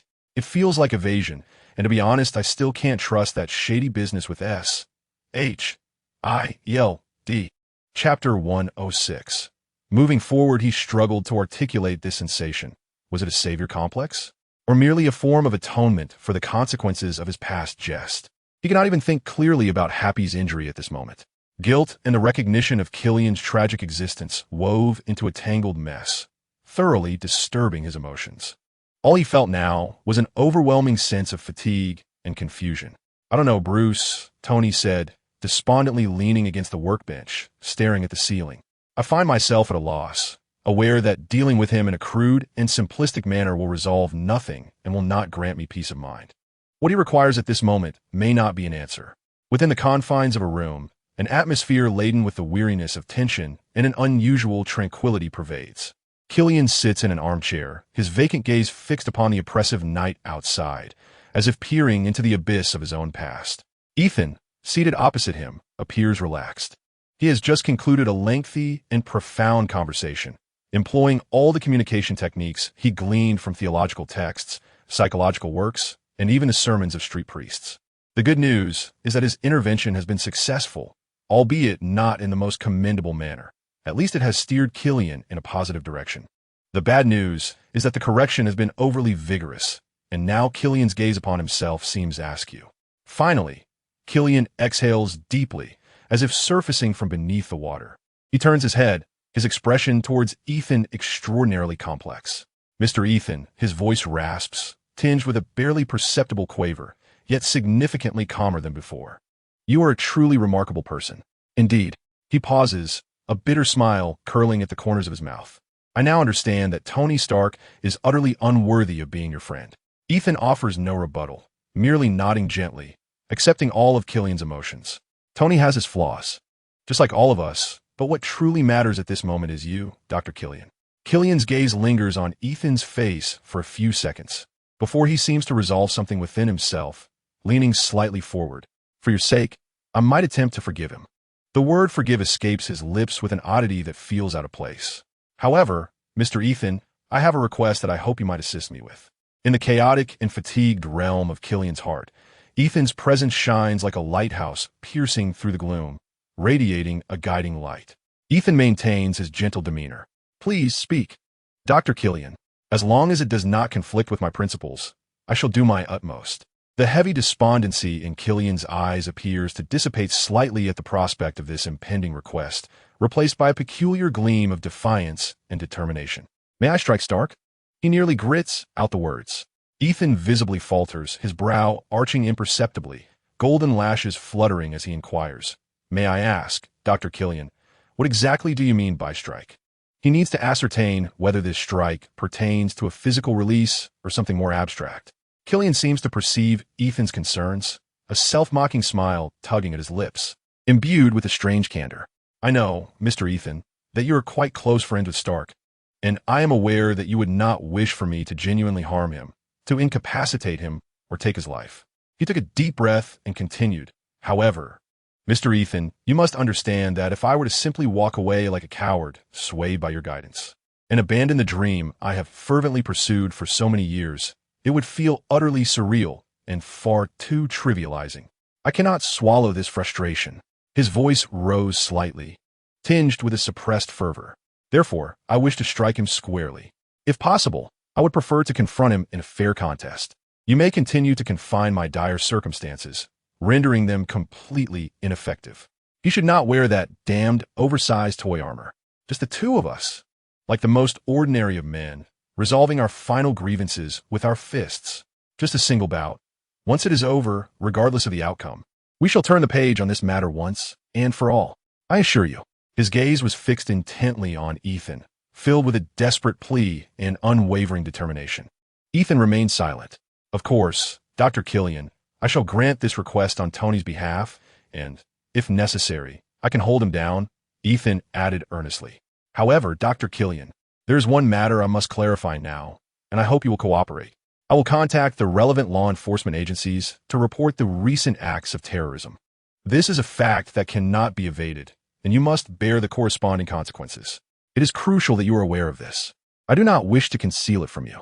To his surprise, Killian's expression was unexpectedly calm. He merely nodded. Mr. Ethan, I understand. I will cooperate. Ethan nodded in return. Excellent. I shall escort you back. Please rest well for a while. What do you wish to engage in this contest with Tony? He struggled to find more suitable words, momentarily at a loss. Seeing Ethan's awkwardness, Killian smiled, feeling as though the last heavy shackles of his burden had begun to loosen. Tomorrow, he replied, his voice regaining its previous calmness, even carrying a hint of relief as if the dust had settled. I need some time to inform my associates to cease all ongoing and impulsive actions. Ethan looked at Killian, a warm and encouraging smile gracing his face. He picked up his glass of juice from the table and finished the last sip. Then, he stood up, raising his hand towards Killian. A wormhole opened in the empty space of a room, soft light illuminating Killian's weary face. Return now, Dr. Killian, Ethan smiled at him. Rest well, sleep soundly, and when you awaken, that heavy burden of hatred will no longer belong to you. Simultaneously, I assure you that you, your existence, and all the pain and struggles you have endured will not be forgotten. Killian gazed deeply at Ethan, without uttering another word. He merely nodded slightly before turning and stepping into the ethereal blue light. The wormhole quietly sealed behind him, restoring tranquility to the room. Back in the underground laboratory, Ethan emulated the preaching priests, extending his arms towards Tony. Chapter 107. As a price, he must strike you. Ethan opened his arms and addressed Tony. Oh, my child. Ethan's voice resonated deeply, imbued with magnetism, deliberately elongating his tone. The turmoil and burdens within you have been heard by the great deity. He nodded slightly, as if accepting an invisible decree, and, in his mercy, he has guided me to resolve them for you. As a price, he must strike you. With a sudden puff, the juice from Banner's mouth erupted. Tony's jaw nearly dropped. He glanced at Banner, who bore a similarly astonished expression. Tony pointed at Ethan, stammering, Are you all right? Did you catch something from Killian? Or have you finally been brainwashed by those theological texts? After explaining to Tony and Banner, he continued, So, are you certain this madman has truly found peace? Just because you conversed with him for a while and did not brainwash him? Tony abruptly halted, gazing at Ethan, who sat on the sofa, maintaining his usual demeanor. Honestly, I am increasingly convinced you must have taken a course at the Vatican, cleansing his mind with holy light. Tony, the label madman is inappropriate, Ethan replied, casting a calm glance at Banner, who was ineptly directing the mob, and then turned back to Tony. Dr. Killian has endured suffering and distortion. The root indeed lies with you, yet he is now willing to relinquish his hatred. I believe his request is not excessive. Therefore, he will come to see you tomorrow. Ethan looked at Tony, a punch or a match. Once it is done, regardless of the outcome, this matter will be concluded. Upon hearing this, the mockery vanished from Tony's face. He fell silent for a few seconds, his fingers unconsciously grazing the decorative sensor on his chest. A complex emotion flickered in his eyes. Was it guilt or relief? Only he knew. Ultimately, he nodded, even with a hint of relief. I agree. It is a punch or a match I owe him, and I accept that. He paused, then his curiosity resurfaced, leaning closer to Ethan and lowering his voice. But wait. Did you just say his explosion was a human bomb? Is it the dire virus created by Maya Hansen? Did he inject himself with that thing? The scientist's thirst for knowledge temporarily overshadowed his impending dread. Ethan calmly nodded, taking another sip of juice. Yes, the core technology is based on an extreme enhancement of Maya Hansen's early research, the very formula you once casually helped refine. Killian himself is one of its successful products. His tone remained as tranquil as if discussing the weather. Dr. Banner interjected, adjusting his glasses. Ethan, since he injected that substance, It should affect his emotions, right? So why didn't he explode with excitement while he was here just now? That would have resolved everything for Tony, and he wouldn't have to be so conflicted. It seems like a rather efficient solution, doesn't it? Tony immediately sprang up like a cat whose tail had been stepped on, pointing at Banner. Hey, Bruce. Mind your language. What do you mean by efficient? Are you hoping to see me turn to cinders? And he exaggeratedly gestured around the laboratory. If it were to explode, with you standing this close, you wouldn't be able to escape either, would you? Banner shrugged nonchalantly. No, Tony. Theoretically, you would be the unfortunate one. Ethan could swiftly conjure an energy shield to protect himself, and perhaps even safeguard the critical equipment. He pointed to the expensive instruments surrounding them. As for me, Banner patted his chest, his tone imbued with a peculiar pride. I have Hulk. That little explosion would probably just be, well, a mere tickle. Perhaps even a chance for a new makeover? He imagined Hulk covered in soot and chuckled to himself. Ethan, listening nearby, couldn't help but smile slightly. He set down his empty juice cup and added, Bruce has a point. However, I've temporarily neutralized the extremist virus within Killian. He is just an ordinary person now. He paused, a rare flicker of interest in technology surfacing. Objectively speaking, aside from its dangers and ethical concerns, the research direction of this extremist virus holds quite a bit of potential. The combination of biological self-healing and energy output is an intriguing concept. The three engaged in brief small talk about the extremist virus technology and Hulk-esque characteristics. As night deepened, Dr. Banner yawned and rubbed his eyes. All right, gentlemen, the riveting discussion of dueling and human explosives must come to a temporary halt. This ordinary man needs to rest. Tomorrow, well, Tony, I'll be cheering for you. With a mischievous smile, he patted Tony's shoulder before turning to leave the laboratory and head back to his upstairs guest room. Ethan then remarked, it's getting late. I should also take my leave. By the way, Tony, are you really not considering having Pepper work in angel investing? That would give me more time for experiments. Get lost. The vast laboratory was suddenly left with only Tony. The relaxed smile on Tony's face slowly faded. He walked to a relatively open area, twisting his neck and stretching his wrists and ankles, his expression turning serious. Jarvis, Tony addressed the air. At your service. Jarvis' voice immediately replied. Please retrieve all the close combat training videos I have archived. I need to review them. Tony issued his command, especially those that teach how to endure blows, how to effectively defend and dissipate force. The following day, in Tony's garage, the space had been cleared and furnished with soft padding. As Ethan guided Killian through the wormhole, Killian donned a simple tracksuit. Although his complexion remained somewhat pale, his gaze was notably calmer than the previous day, as if some force had quelled the burning resentment within him. He regarded Tony with a complex expression, a residue of reluctance mingling with a sense of resignation. Tony, dressed in a loose shirt and sweatpants, approached with reluctance, muttering, let me be clear, no strikes to vital areas. Am I prepared, Mr. Ethan? Killian interrupted him, glancing at Ethan, who stood at the edge of the arena, nodding slightly. Dr. Killian, Tony, are you ready? Taking a deep breath, Tony straightened his posture, striving to appear less intimidated. Come on, Killian. For happy, for the innocent, and for my past transgressions. Chapter 108, Rory's Ramblings. Like a woman, thanks to all my mentors, bang. A dull thud interrupted Tony's words once more as Killian landed a punch squarely on his face. Rory's incessant chatter was akin to a woman's. Tony let out a grunt, the force of the blow causing him to stagger back 3 or 4 steps before barely regaining his balance. He clutched the impacted area, bending over in a fit of violent coughing, feeling as though his insides had been displaced. Cough, cough. Man, you've got quite the strength. Tony grimaced, his vision swimming. Observing Tony's agony, Killian's eyes flickered with intensity, as though something had been released with that single blow. Yet it was not enough. How could one punch possibly atone for years of suffering? How could it alleviate the pain he had endured? Strike back, Stark. Killian growled hoarsely, launching himself forward once more. He unleashed a flurry of punches, employing every ounce of his skill, raining blows upon Tony's loathed visage. Bang! A fist grazed his cheekbone. Another struck his abdomen. Thud! A punch forced Tony to double over, retching. He deliberately avoided critical areas such as the temples, back of the neck, and groin, yet each strike was infused with years of pent-up resentment. As Killian raged, his fists flying, he shouted, spittle nearly hitting Tony's face. Strike back. Do you still look down on me? Do you think I need your permission? You've always been so high and mighty. His voice was laden with the humiliation of disdain and provocation. Initially, Tony, dazed by Killian's relentless assault, instinctively raised his arms in defense. Pain and dizziness washed over him. Yet Killian's roars seemed to shatter the arrogance of 1999.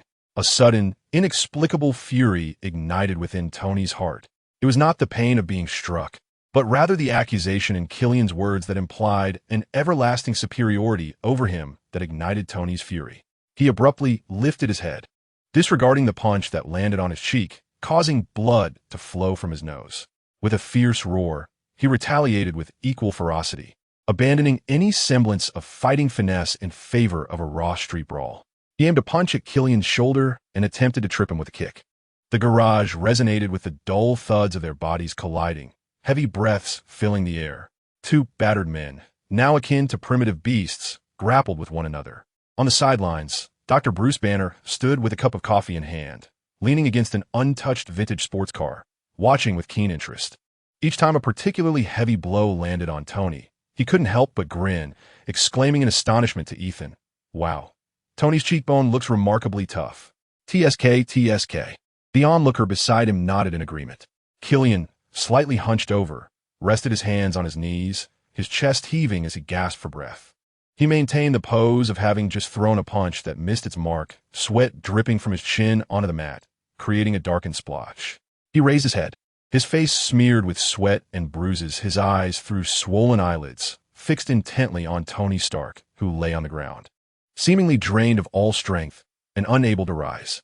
At that moment, gazing at Tony's disheveled state, the venomous serpent within Killian's heart seemed to be scorched by sunlight, emitting its final hiss before vanishing entirely. "It's over, Stark." Killian's voice trembled slightly, yet it was predominantly calm, imbued with relief. "We are even now." Tony clutched his chest, breathing heavily as he met Killian's gaze, noticing that the malice in the latter's eyes had diminished. He suddenly felt that this punch was not as unjust as he had initially believed. All right. Tony struggled to sit upright, managing a grimace. "We're even.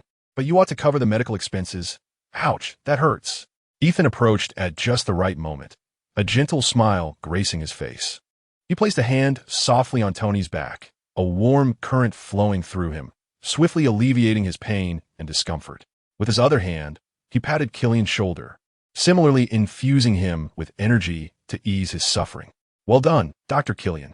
True courage lies in letting go, not in taking up arms." Killian looked at Ethan, his eyes sparkling with gratitude. "Mr. Ethan, thank you. Without you, I do not know where I would have ended up. I shall keep my promise, cooperate with the investigation, and bear all consequences. The era of advanced technology must come to an end." Ethan nodded, indicating that someone would be in touch regarding subsequent matters. "Are you heading back now, or would you prefer to rest for a while?" Killian touched his body, seemingly devoid of pain now. "Mr. Ethan, please take me back. I no longer wish to remain here. I shall seek you out once matters are resolved." Ethan raised his hand, and a cerulean wormhole unfurled beside Killian. "Rest well." Killian cast a final glance at Tony, his gaze laden with complexity, yet ultimately he merely nodded and stepped resolutely into the wormhole, his figure vanishing from sight. The wormhole sealed shut. Tony massaged his now pain-free chest, exhaling a deep sigh, feeling as though he had shed a burdensome weight. Now that this affair had reached its conclusion, how would he address his master? Ethan interjected, "Do not fret. There are others who will manage it. No one will revolve around Pepper out of love, turn to resentment." Concurrently, Ethan initiated a covert communication.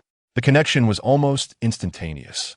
On the other end was Coulson, who at that moment was surrounded by multiple floating screens displaying intricate data and global hotspot maps. He appeared to be in excellent spirits, his gaze sharp, imbued with an almost euphoric focus. Since confirming that his hair would no longer betray him, Coulson seemed to have unlocked some form of seal, his work efficiency astonishing. Although currently he operated behind the scenes in the clandestine war against Hydra, serving as the formidable information backbone for Nick Fury and Steve Rogers. With the aid of Yen, a 24-hour online supercomputer, he was nearly single-handedly coordinating the vast intelligence network and operational plans. "Ethan?" Coulson's voice broke through. "What is it? Do you require an emergency allocation of my computational power? Or is Bruce once again?" He assumed Ethan sought technical support. Ethan cut straight to the point, I've heard that you have been, well, exceedingly energetic lately, managing to stretch a day into the semblance of 48 hours. Do you have time to oversee the divine enterprises? His tone carried a hint of jest. Coulson, without looking up, responded smoothly. No amount of energy can compare to certain individuals. Don't think I'm unaware before Ms. Evelyn officially handed over the daily management of Pineapple Technology and Angel Investments to you. You spent the majority of your time mingling in Stark's laboratory. Today, upon logging into the back end after work, I nearly succumbed to the urge to wash my hands in homage, emulating Red's gesture of filial piety towards the fathers. My heavens, I actually received a certification from a deity. To be honest, it's beyond my wildest dreams. I know my capabilities. Perhaps the plot is passable, but my writing and narrative style are truly quite ordinary. What merit have I to deserve this? A tribute of loyalty. Thank you, my father. And to all those who have pursued the updates, my sincere gratitude. Once again, thank you, my fathers. I appreciate it, fathers. I genuinely have no drafts saved. This is all I have. Ethan's characterization has undergone slight modifications, adopting a somewhat deified essence. In the earlier parts, the protagonist refrained from invoking any divine entities. Rather, it was Ethan's own imagination that conjured notions of divinity. I shall strive to keep the perspective on Earth succinct. Chapter 109. The concept of the fourth generation Asgard. Deep within the Golden Palace, Odin's treasury. Time within the Celestial Palace seems to flow at a languid pace. However, for Locke, the past 6 months have been extraordinarily fulfilling. Locke, akin to a mad scientist granted access to a premier laboratory, delved headlong into his research. Were Odin to witness his method of study, he would likely be roused from his slumber in indignation. Although no artifacts were harmed, the nearly disassembling nature of his investigation would make anyone wince. The icebox resembled a sapphire brick exuding an eerie chill, and holding a caused frost to form upon Locke's fingertips. His initial intrigue stemmed from the faint aura of frost-related elemental laws it contained, a core capable of self-consistency through the absorption of free energy. It demonstrated reasonable energy conversion efficiency, yet its singular energy attribute rendered it of limited practical application. It could serve as an oversized mobile refrigeration unit or facilitate artificial snowfall on tropical planets, but its overall utility was minimal. Casually, he returned the icebox to its original position, prompting a thick layer of ice crystals to form once more. The eternal flame, a vibrant golden blaze quietly burning in its basin, was far more animated. As Locke approached, the flame playfully flickered higher. Eternal? Quite intriguing. Locke crouched beside the basin, extending his hand to touch it, only to discover that the flame's temperature was not particularly terrifying, certainly not comparable to the surface of a star. Its eternal nature did not stem from boundless energy, but rather from a remarkable existence and a soul-related imprint. Its eternity resembled a conceptual immortality. As long as the universe harbored life or the notion of a soul, it could draw sustenance from this conceptual realm to sustain its fire. If this approach were to be applied to the fourth generation, Locke's iteration would likely align more closely with the concept of divinity than Morgana's. It was no wonder that Surtur could resurrect the Twilight Sword with it. Locke's thoughts drifted back to his previous amicable exchange with the goddess Batet in the subterranean realms of Wakanda. During that encounter, he had engaged in spirited combat, primarily testing the capabilities of his newly acquired gemstone. However, as the battle progressed, Locke stumbled upon an awkward truth. Unless he employed the core of the masculine essence for an absolute erasure at the foundational conceptual level, mere energy bombardment or spatial rifts seemed insufficient to truly vanquish the feline deity rooted in faith and soul. Even when Batet was scattered, she could always reconstitute herself from the collective consciousness of the Wakandans or from the faith she disseminated across the cosmos, much like an indomitable little cat. It appears that the root of the matter bears some resemblance. Locke gazed intently at the eternal flame, experiencing a profound epiphany. The indestructible nature of Buster bore striking similarities to the principle of this relentless fire. Both embody a notion of existence that is inherently rational. As long as the concept of faith endures, so too shall I persist.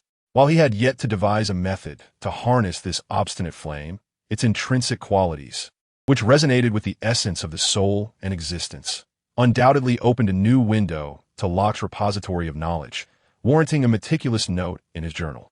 In truth, if viewed through this lens, Locke had yet to reach such a transcendental state.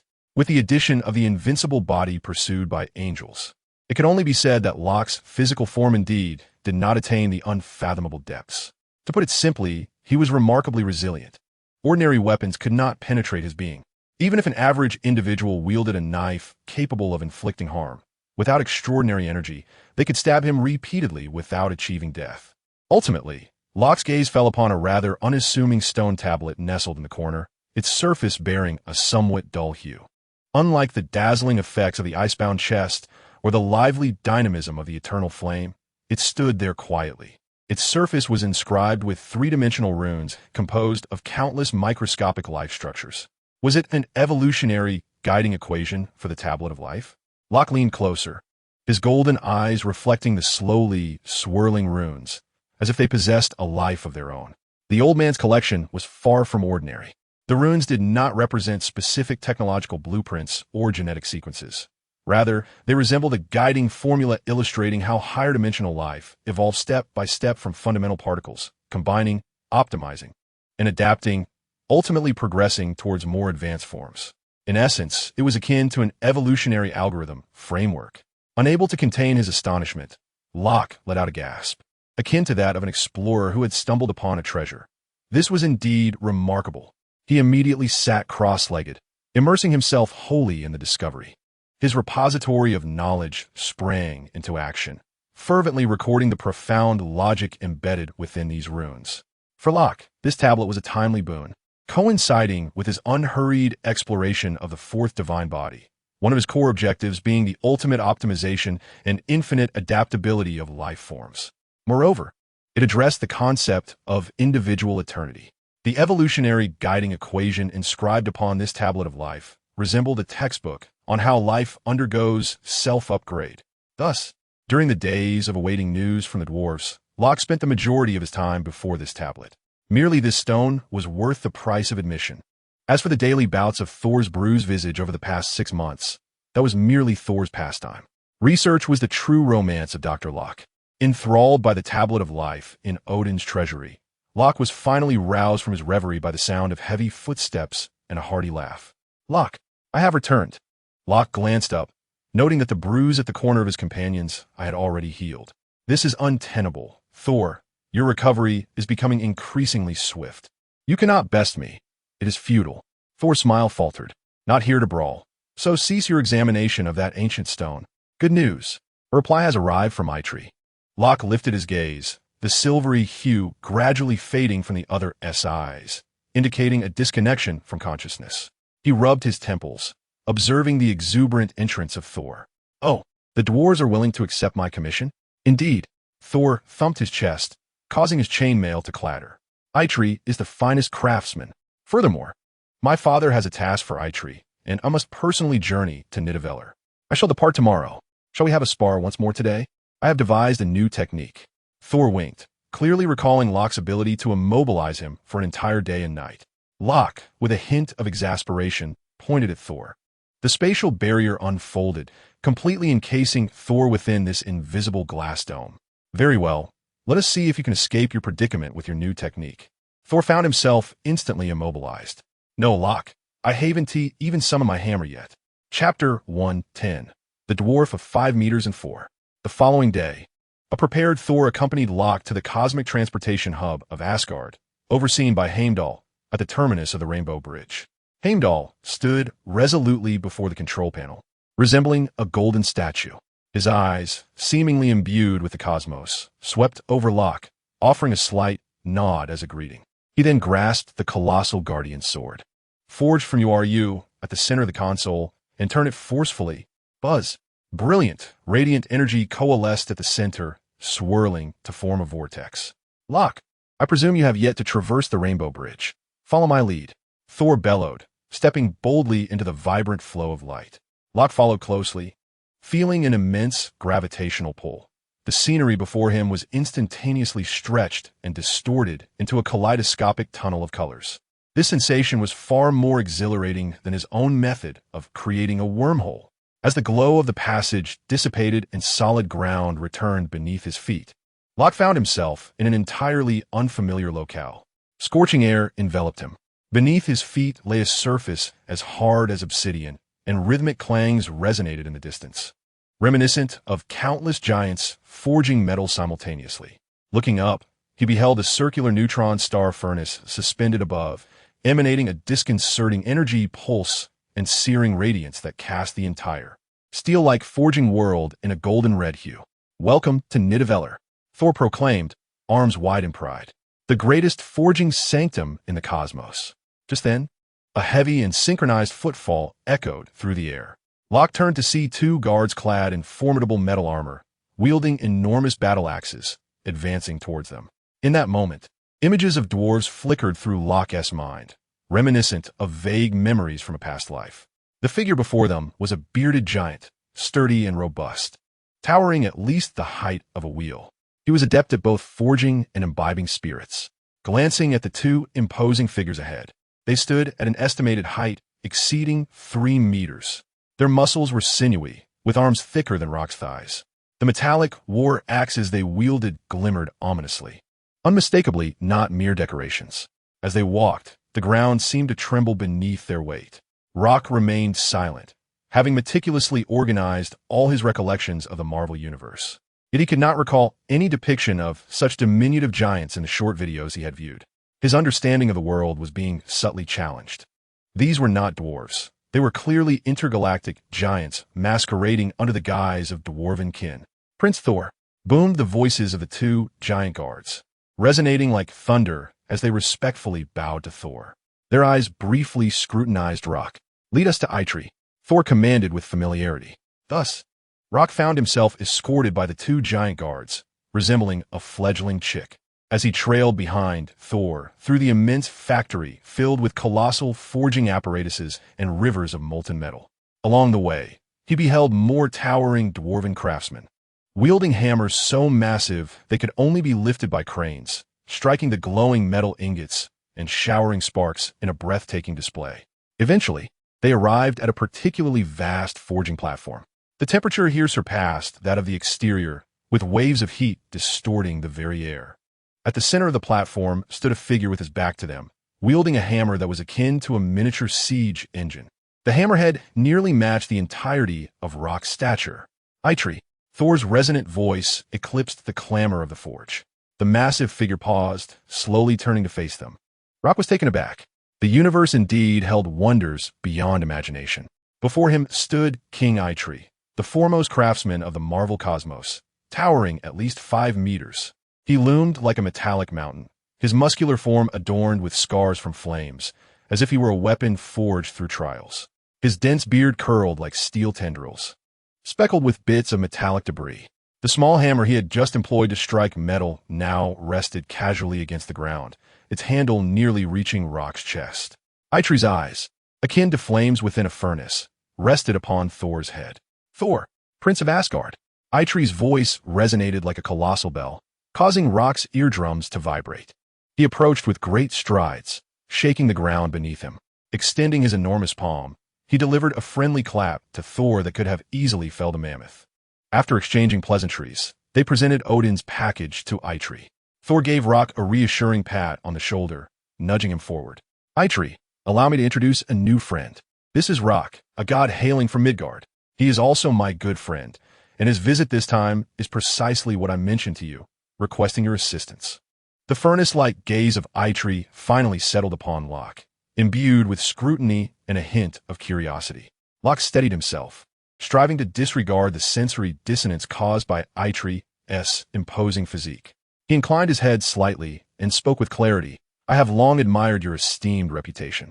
Thor was not mistaken. "I indeed require your help." With a thought, 2 pieces of metal materialized in his hands.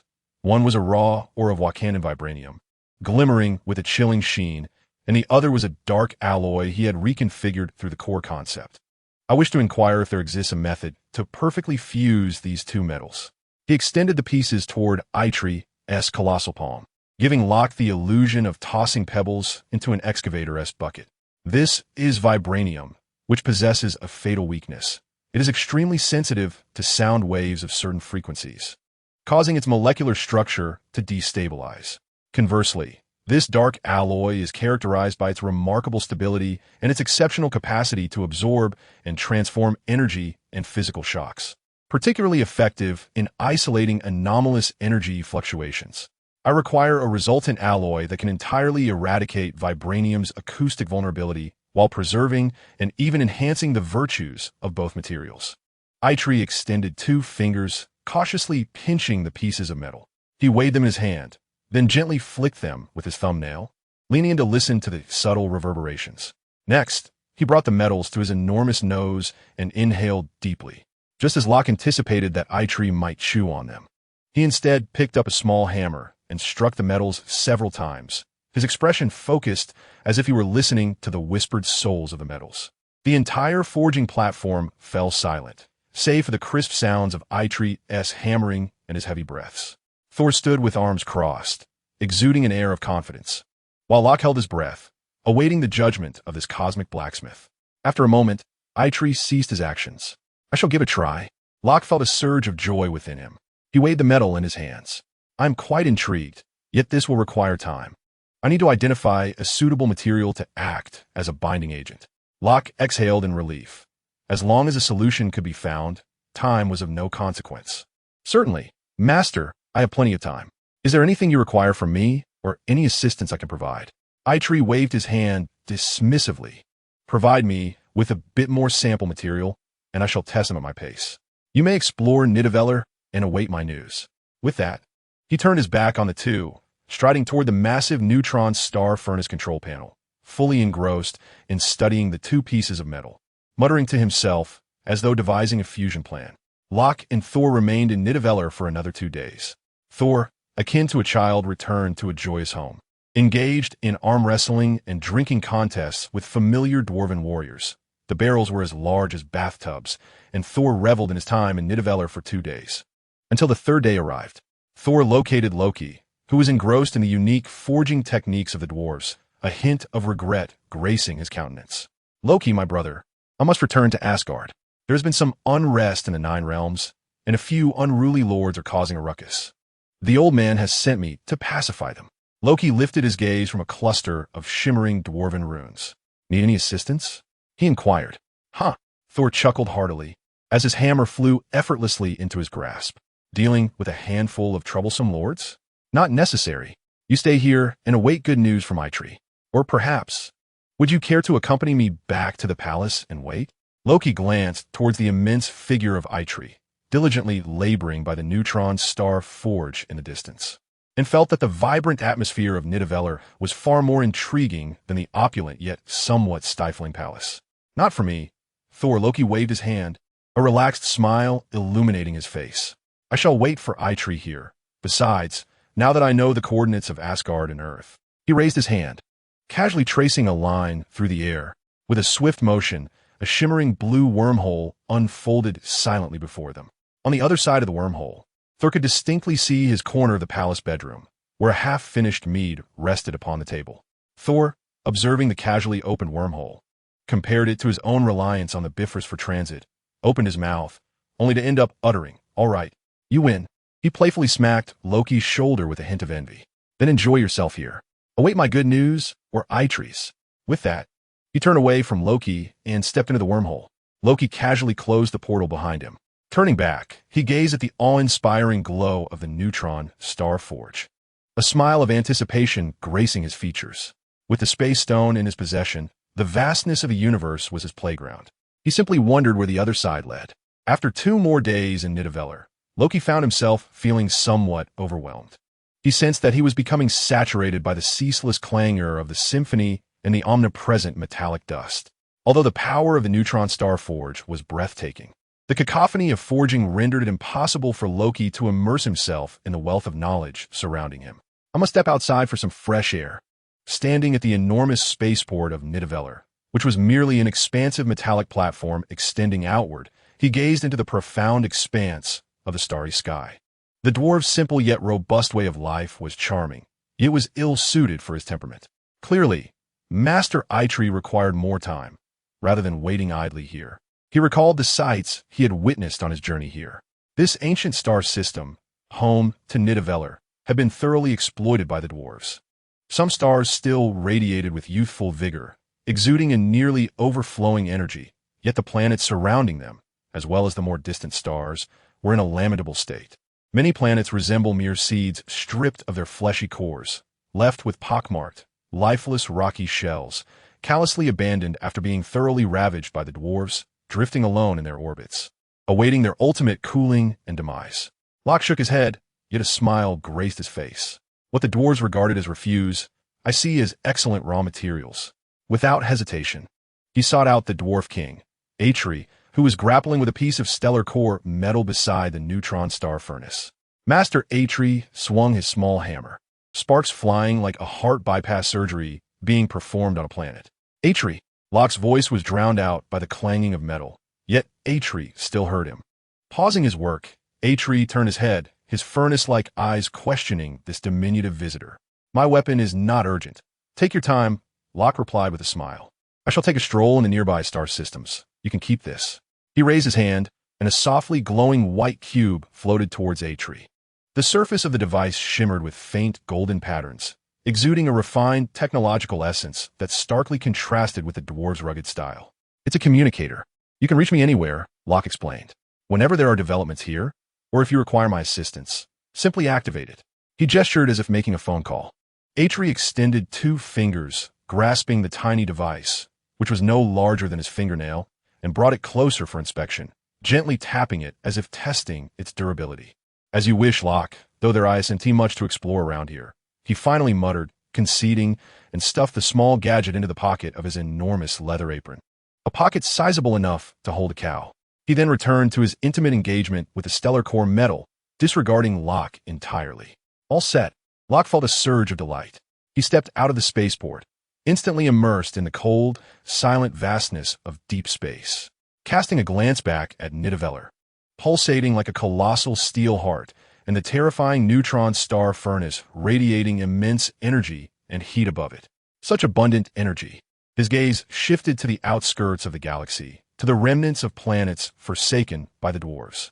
These celestial bodies, deemed worthless mining refuse by the dwarves, held an entirely different perspective for Locke. Target analysis, abandoned planet. The core processor activated, a brilliant silver light enveloped Locke's eyes. The knowledge repository connected to the core processor, locking onto a suitably sized large rock. The surface of this planet was riddled with massive mining pits, its internal structure hollowed out, reminiscent of decayed wood. Material composition analysis. Molecular structure reconstruction feasibility simulation. Spatial curvature stability framework loading. Locke searched through the blueprints in a knowledge repository. Sky Blade series? Too large, too conspicuous. And the onboard supercomputing would serve little purpose for me. I merely need a means of transport. Why go for something so extravagant? A vessel of a few hundred meters in length suffices. The Stardust series, just perfect as the angelic civilization transitions into the age of deification, promptly finds itself on the brink of obsolescence. With the force of his will, an invisible energy gently envelopes the colossal abandoned planet. Before one's eyes, the lifeless planet's surface begins to exhibit bizarre, visible undulations. Enormous craters are smoothed as if shaped by an unseen hand, while jagged mountains are remolded, reshaped under an intangible influence. Under the guidance of concept and energy, a reconfiguration begins. The rock layers are compressed into an astonishingly strong framework, akin to an invisible hand sculpting a spacecraft. In just 10 minutes, the forsaken planet vanishes, replaced by a sleek starship hovering in the serene expanse of the cosmos. The material loss from the transformation of debris into usable components is somewhat excessive. The hull measures approximately 200 meters, featuring a design that is both simple and elegant, exuding a beauty born from the fusion of technology and the forces of nature.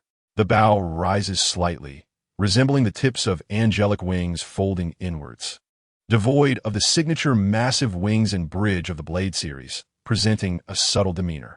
Several key points gleam with a ghostly blue light, powered by the energy of spatial gems that drive the curvature engines and shield generators. It is complete.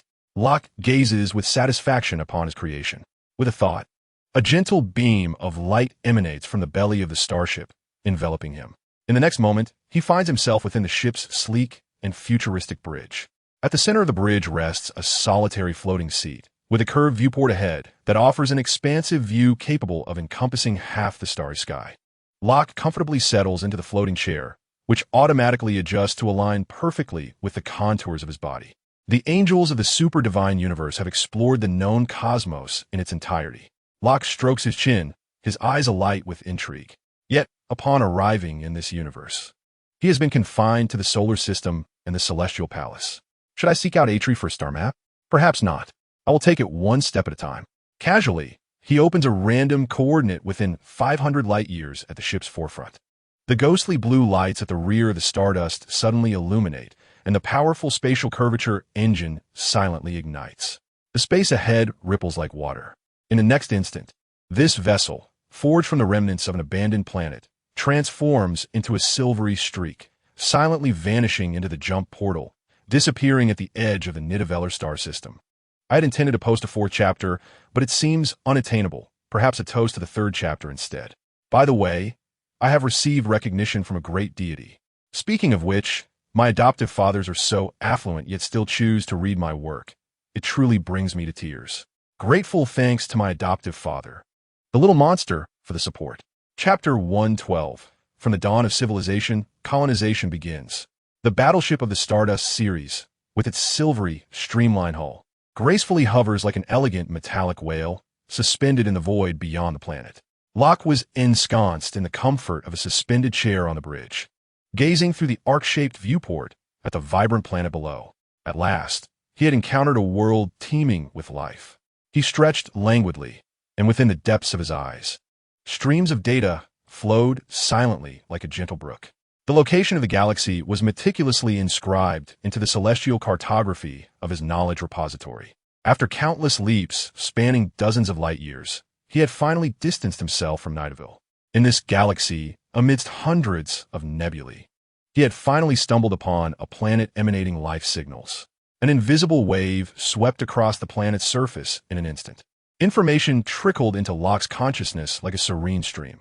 Planet name, fertile ground affiliation, agricultural colony on the fringe of the Sierra Empire civilization level, agrarian civilization, technological parallel, Earth in the mid-17th century, primary species, fertile grounders. Humanoid intelligent beings, averaging around 17 meters in height, with skin that is primarily a healthy pink, darkening to brown with age, primarily engaged in agriculture and simple handicrafts. Social structure, loose confederation of tribal villages, lacking a unified government, dependent on the Sierra Empire. Cultural characteristics, a simple reverence for the Sierra Empire's symbol. The wings of the sky, regarded as a protective deity or an object of fear. Current status, detection of an unusual energy fluctuation convergence point. History, devoid of true historical record, is indeed tragic.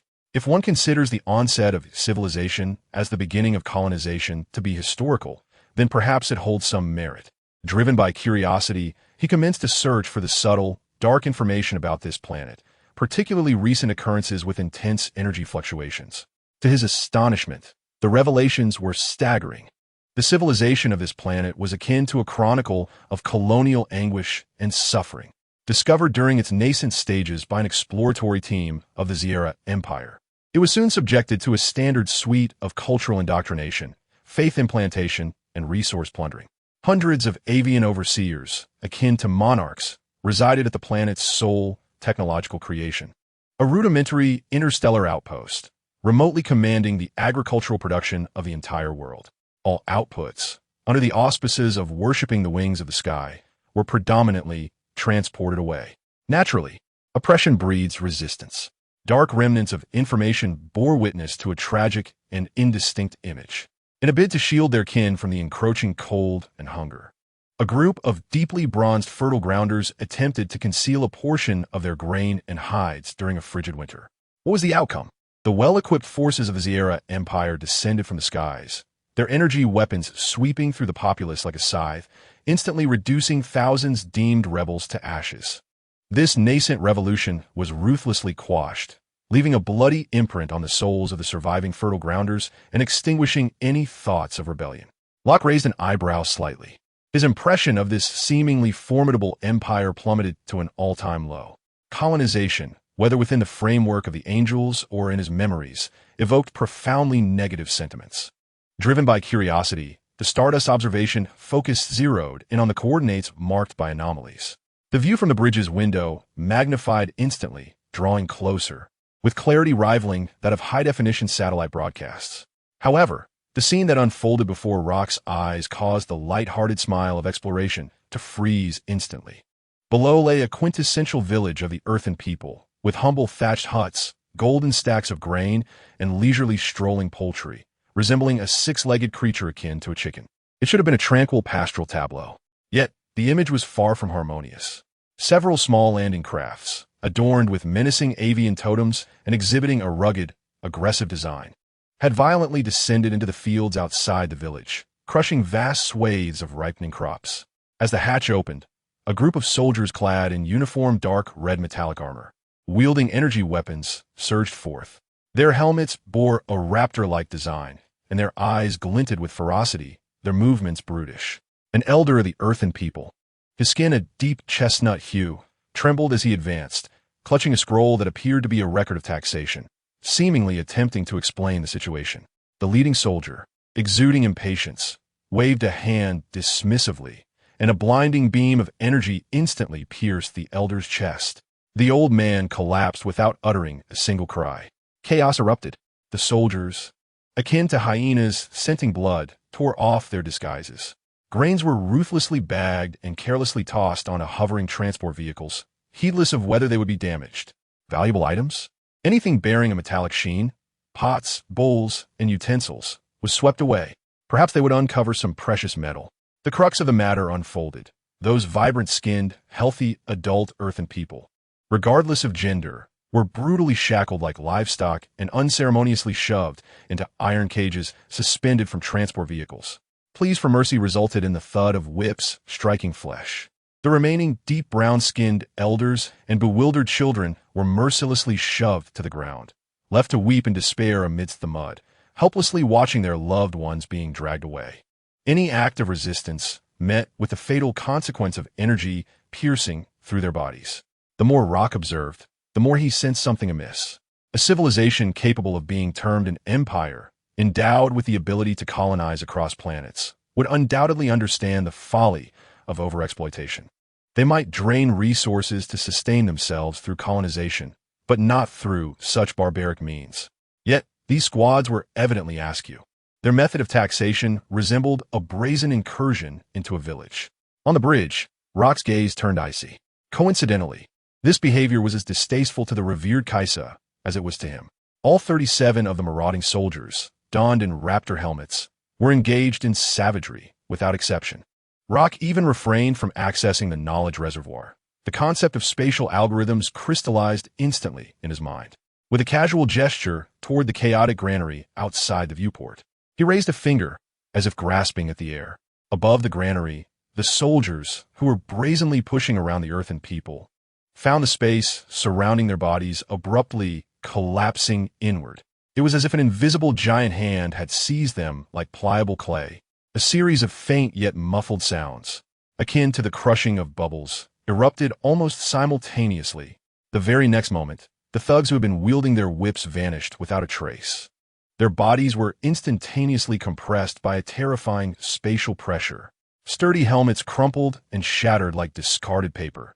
Flesh and bone were forcibly amalgamated into a grotesque mass, leaving behind mere meatballs the size of beans, mingling with metallic debris and sanguine froth. They fell with a plop onto the muddy ground, splattering it with grimy stains. Eerie, chilling. The entire barn area fell into an immediate silence. The inhabitants of the fertile land were utterly bewildered. They gawked vacantly at the blood-soaked remnants on the ground, then turned in confusion towards the sky. Had the nobles, who had just moments ago lorded over them, simply vanished? Chapter 113. The marauders, were they like ants crushed carelessly by deities? Several elderly inhabitants of the fertile land, their skin a deep brown bordering on black, suddenly erupted with a terrifying brilliance in their murky eyes, collapsing to their knees, their hands frantically reaching towards the sky, murmuring incantations as they genuinely believed that the feathery wrath of their faith had finally descended upon them. Within the command bridge, Locke retracted his fingers, his movements casual as if brushing off an invisible speck of dust from his sleeve. All was settled, yet he had no desire to descend for adoration. With a mere thought, his intangible consciousness, akin to a masterful hacker, breached the floating transport vessels in an instant. The ship's insignia, fabricated, internal communications, all were from the traffickers. Marauders. Locke scoffed at the decoded information before him. The details aboard the transport vessels were crystal clear. These soldiers were not from the Shie Empire at all. They were infamously known as the Bug Marauders from the nearby star regions. The transport ships were stolen remnants discarded by the Empire, and their armor was mere refuse scavenged from the battlefield's refuse piles. That intimidating raptor helmet was merely a disguise to conceal their true, non-feathered identities. Pretending to be official while plundering the peripheries of colonized planets was their old trade. Food and metal were hard currencies, and those young inhabitants of the fertile land, with their delicate skin, they were coveted commodities in some unsavory black market. It became evident that those who bore the title of Marauder in the cosmos were not the noble Robin Hood figures depicted in certain galactic musicals. To be branded with such a notorious title was the epitome of brutality and unrestrained plunder. As for the Shie Empire, Locke had no impression of it from the fragmented memories of a Marvel-like universe, but an empire capable of interstellar colonization could hardly be virtuous. The consciousness connected to the repository of knowledge, Locke's thoughts transformed into a cold machine, devoid of emotion. Reason and logic took control. A cobalt-hued wormhole unfurled directly before him. With a single step, he found himself hovering above the colonial fortress known as the Sky Sanctuary. The aerial bastion, constructed by the Shie Empire or its colonial offshoot, stands in glaring and nauseating contrast to the primitive earthen villages of the verdant people below. It resembles an arrogant metallic tumor, brazenly anchored to the vibrant green body of the planet. Towering pulse turrets resemble venomous thorns, and the humming shield generators emit disquieting energy fluctuations, while small armed shuttles ascend and descend with the frequency of bothersome flies. Within the core area of the fortress, in a leisure hall, Commander Blake Solon reclines with a sense of smug satisfaction. A young verdant girl, her skin a delicate shade of pink and her gaze vacant, trembles as she presents him with a locally brewed fruit wine. Blake squints his eyes, indulging in the girl's service, while his mind concocts ways to embellish the reports of the bountiful agricultural products and recently discovered rare minerals, envisioning the ascent to the very heart of the Shie Empire's power structure. As for the indigenous people, with their varying skin tones, to him, they are merely living resources to be managed for stable output. Just as he takes the wine glass to his lips, the heavy alloy door is suddenly flung open with a bang. A soldier clad in standard armor bursts in. Commander, urgent situation. There has been a violent energy fluctuation from the outskirts where raiders have infiltrated, and we are detecting an object approaching the shield at high speed. Blake jolts from his chair, the wine glass shattering on the ground, the crimson liquid splattering onto his bare feet. Those pests, every time our people arrive, they vanish without a trace. Have they lost their senses to dare provoke the Empire? Ignoring decorum and even his attire, he hastily grabs a coat hanging on the back of a chair to cover his bulky torso and storms toward the command room. Sound the highest alert. All units, assume battle positions and send reinforcement messages to the Empire's nearest patrol fleet. His orders are given, yet not fully executed. As he bursts into the command room, the shrill alarm reverberates throughout the fortress. Outside the vast dome's observation window, he does not see the formidable fleet of raiders he had anticipated. Instead, there is but a single figure, a young man with black hair and eyes, clad in ordinary clothing, quietly hovering outside the fortress's high-intensity energy shield. There are no flames from thrusters, no fluctuations from an energy field.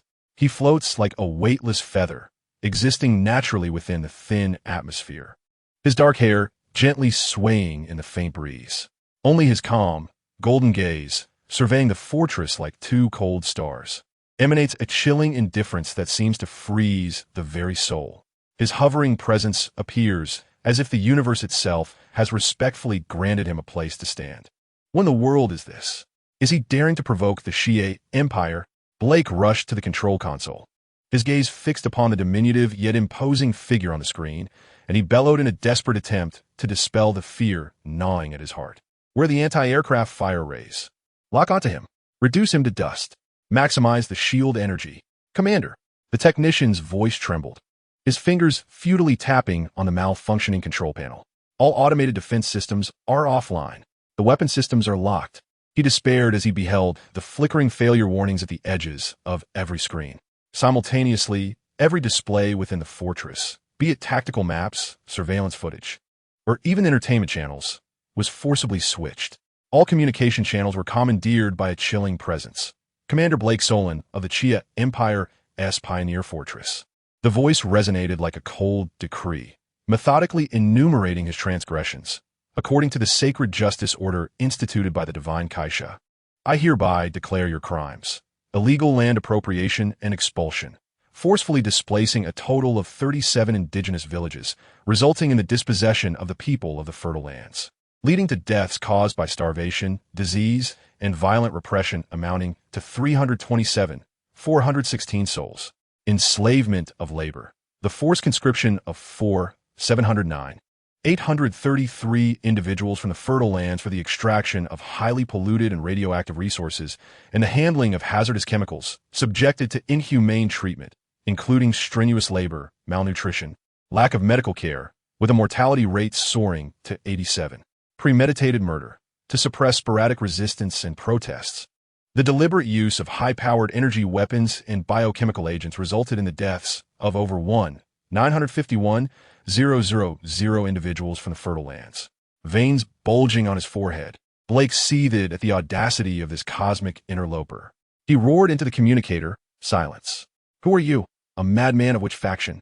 "This is a legally registered colony planet of the Chia Empire, protected by imperial law." His outburst, akin to a rooster with its throat grasped, abruptly ceased. "Your defense," Locke's icy voice resonated across every channel within the fortress, "is utterly futile. As for the Chia Empire," a faint glimmer seemed to flicker in his golden eyes. "I shall make a visit in passing." Locke calmly raised his right hand, his index finger poised as if to press the delete key on a screen, directing it toward the core column at the center of the fortress, its very heart and backbone. Under the watchful gaze of all in the command room, the area Locke indicated, along with its intricate superconducting energy conduits and superalloy framework, appeared as if plunged into a cosmic acid of unimaginable strength. From the point of contact, the molecules constituting the material seemed to be erased by an invisible eraser from the fundamental canvas of reality. No, Blake let out a desperate wail, beating against the out-of-control console in vain. The fortress began to emit a nauseating metallic groan as its structural integrity collapsed in an instant. The colossal metallic beast, stripped of its core support and energy source, emitted its final lament under the relentless pull of gravity. After a frantic flickering, the lights extinguished, the gravity system failed, and the alarm's distorted wail succumbed to silence. The fortress began to irreparably fracture. Metal plates pressed against one another, resembling a toppled tower of blocks, plummeting downwards with the desperate screams of the internal colonizers towards the verdant earth they had long exploited.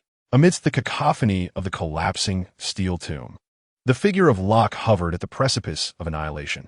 The wormhole unfolded, and he vanished into the void. Locke's silhouette materialized at the center of the command bridge. The hovering chair, as if imbued with life, glided silently beneath him to catch his descent.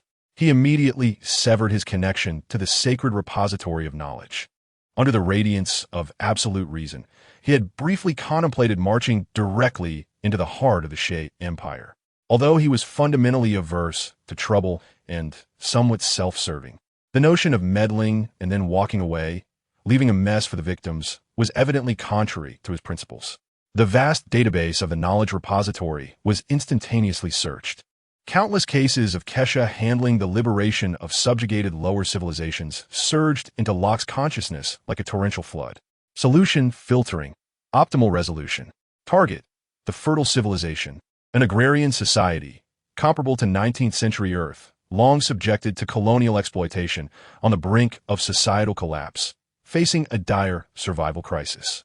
Intervention principles: avoid excessive involvement that breeds dependency. Provide fundamental survival guarantees and sustainable development pathways. Eliminate the root sources of external threats, the subsequent reactions of the Chia Empire. Execution plan generation. Data once again coursed through Locke's consciousness. It was too bothersome. Did angels really tire themselves out playing babysitter everywhere? He raised his hand, pointing towards the planet below. This aftercare was taking far too long.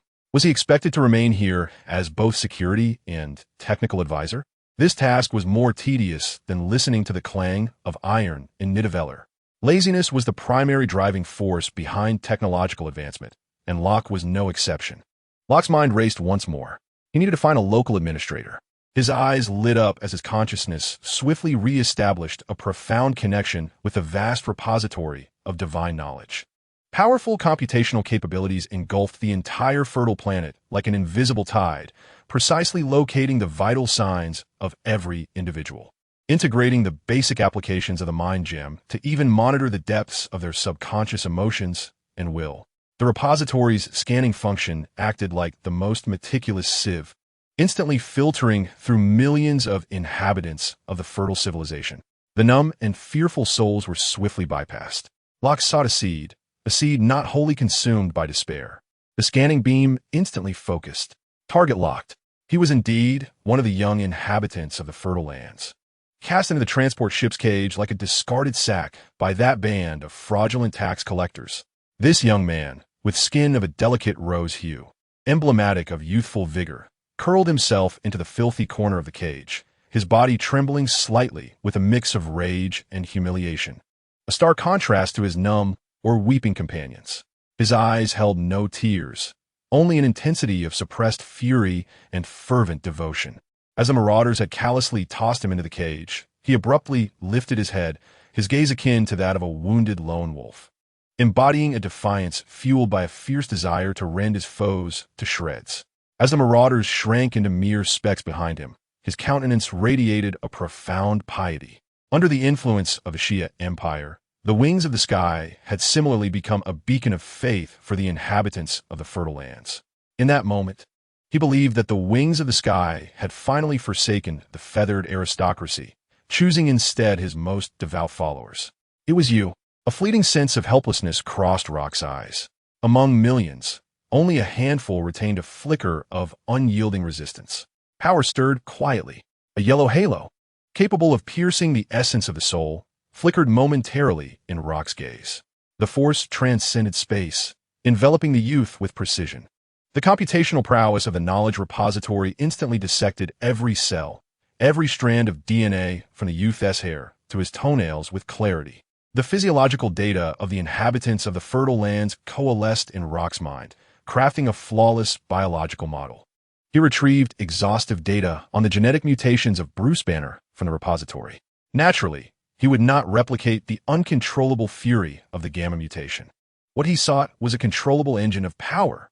He meticulously eliminated all hazardous factors associated with uncontrollable rage and dissociative identity, retaining only the core elements of hyperactivity in stress-responsive cells and the framework for energy absorption and transformation enhancement. This framework was significantly optimized by Rock and secured with a safety lock. The controllable, low-tier Hulk cell activity seed was enveloped by the power of space. Akin to the most precise nanoscopic scalpel, silently and accurately implanted into the robust core of the youth's heart. The crucial final step. Power requires energy to drive it. The malevolent, deep green dimension of hell was far too unpredictable. His gaze turned towards a youthful star at the center of the galaxy inhabited by the fertile lands. What a splendid source of energy, one that could be harnessed without consequence and without the need to traverse dimensions. With a mere thought, Rock utilized the power of space to establish an extraordinarily stable energy siphon between the seed implanted in the youth's heart and that radiant star. This seed would act like the most intricate of plants, capable of gradually and continuously storing the pure thermal radiance from star. The strength of the youth's transformation would be directly correlated to his own will and the efficiency of his absorption and conversion of stellar energy. At last, through the conduit of the Mind Stone, Locke's voice resonated within the depths of the young man's consciousness like a whisper. Listen, lad. Chapter 115. Goodness. I've lost my hair. Locke's voice echoed within his mind, its tone somewhat frigid due to the supercomputing connection. You need not concern yourself with my identity, nor do I care for your name. The colonizers on your planet have been temporarily eliminated by my hand. In an instant, images of the nobles being crushed by divine power flashed through the youth's mind, sending a shudder through his entire being. However, according to their communication records, new transport ships and regular troops would arrive approximately every year for rotation. You are different now. A small essence resides within you. Do not be alarmed. It is not a parasite, but a source of power. The sun above seemed to draw the young man's awareness to the faint yet distinct energy connection with the distant star at the core of his being. That is your refueling station. This power emanates from the metamorphosis of your own cells, stemming from your will, and nourished by the sunlight of the very planet that sustains you. Locke's tone remained rigid. How to wield it, be it for protection or escape, is your own choice. 6 months is ample time to familiarize yourself with this power. Will you continue to wield a hoe as a lamb awaiting slaughter? Or will you rise up with your fists to defend your homeland? Prepare yourself, it is coming.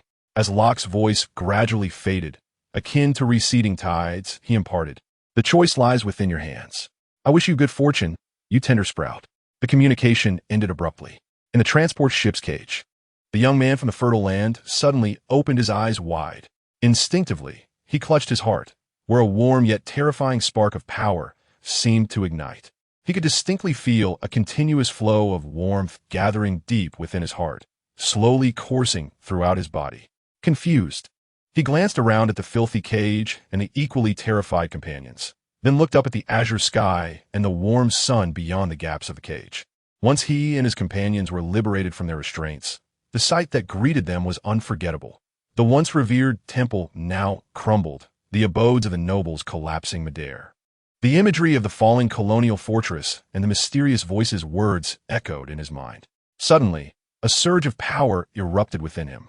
Heat, an unimaginable heat, as the earlier warmth now coursed through him like lava, searing through his veins. The young man from the fertile land could not contain a cry of anguish. Clear, what has happened to you? What did those nobles do to you? It's so hot.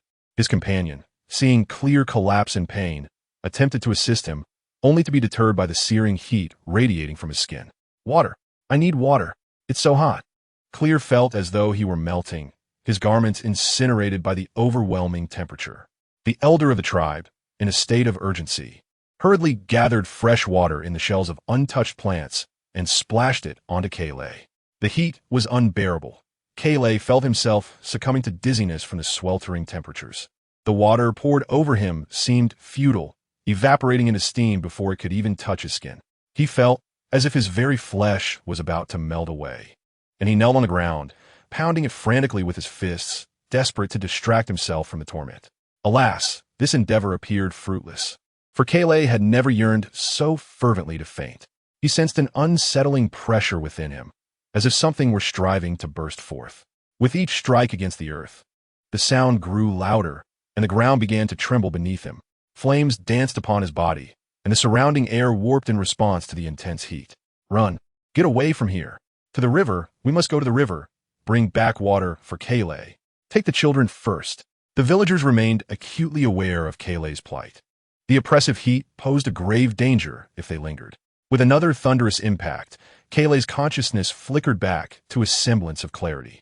He heard the voices surrounding him, and the sweat that poured from his body evaporated instantaneously. He heard his companions urging him, staying here will cause trouble for everyone. The river. Yes. I must leave this place. I need water. Ignoring the fact that his clothes had been scorched by the heat, Kayleigh sprang to his feet and bolted. As he stood, he felt as though everyone around him had shrunk, the pain still gnawing at him. But curiosity was a luxury he could not afford. He ran towards the familiar spot where they collected water. With a splash, Kayleigh leaped into the river, sending a cascade of water into the air, accompanied by steam rising at the riverbank. The heat was unbearable. Finally, as the entire stream threatened to boil, Kayleigh sensed the searing sensation beginning to ebb. He finally had a moment to catch his breath and slowly made his way to the shore. Kayleigh noticed something peculiar. Wasn't this river supposed to be deep? How was it that he could touch the bottom with just 1 foot? After climbing ashore, his companions, who had followed him to the riverbank, finally arrived. Kayleigh, child, is that truly you? The leader of the villagers asked, his voice trembling as he gazed at the weary figure before him. Uncle Ace, of course, I am Kayleigh. What has happened to me? Why did you all? Kayleigh turned towards the voice, and upon looking at his companions, he noticed their expressions, gazing at him as one might regard a noble. Kayleigh sensed something was amiss. Everyone seemed smaller. He glanced back at the river's surface, where the reflection revealed a visage entirely foreign to him. In a moment, his previously modest height of less than 2 meters surged to an astonishing 5 meters, with solid muscles adorning his arms and thighs, and his once pink skin transformed into a deep crimson hue.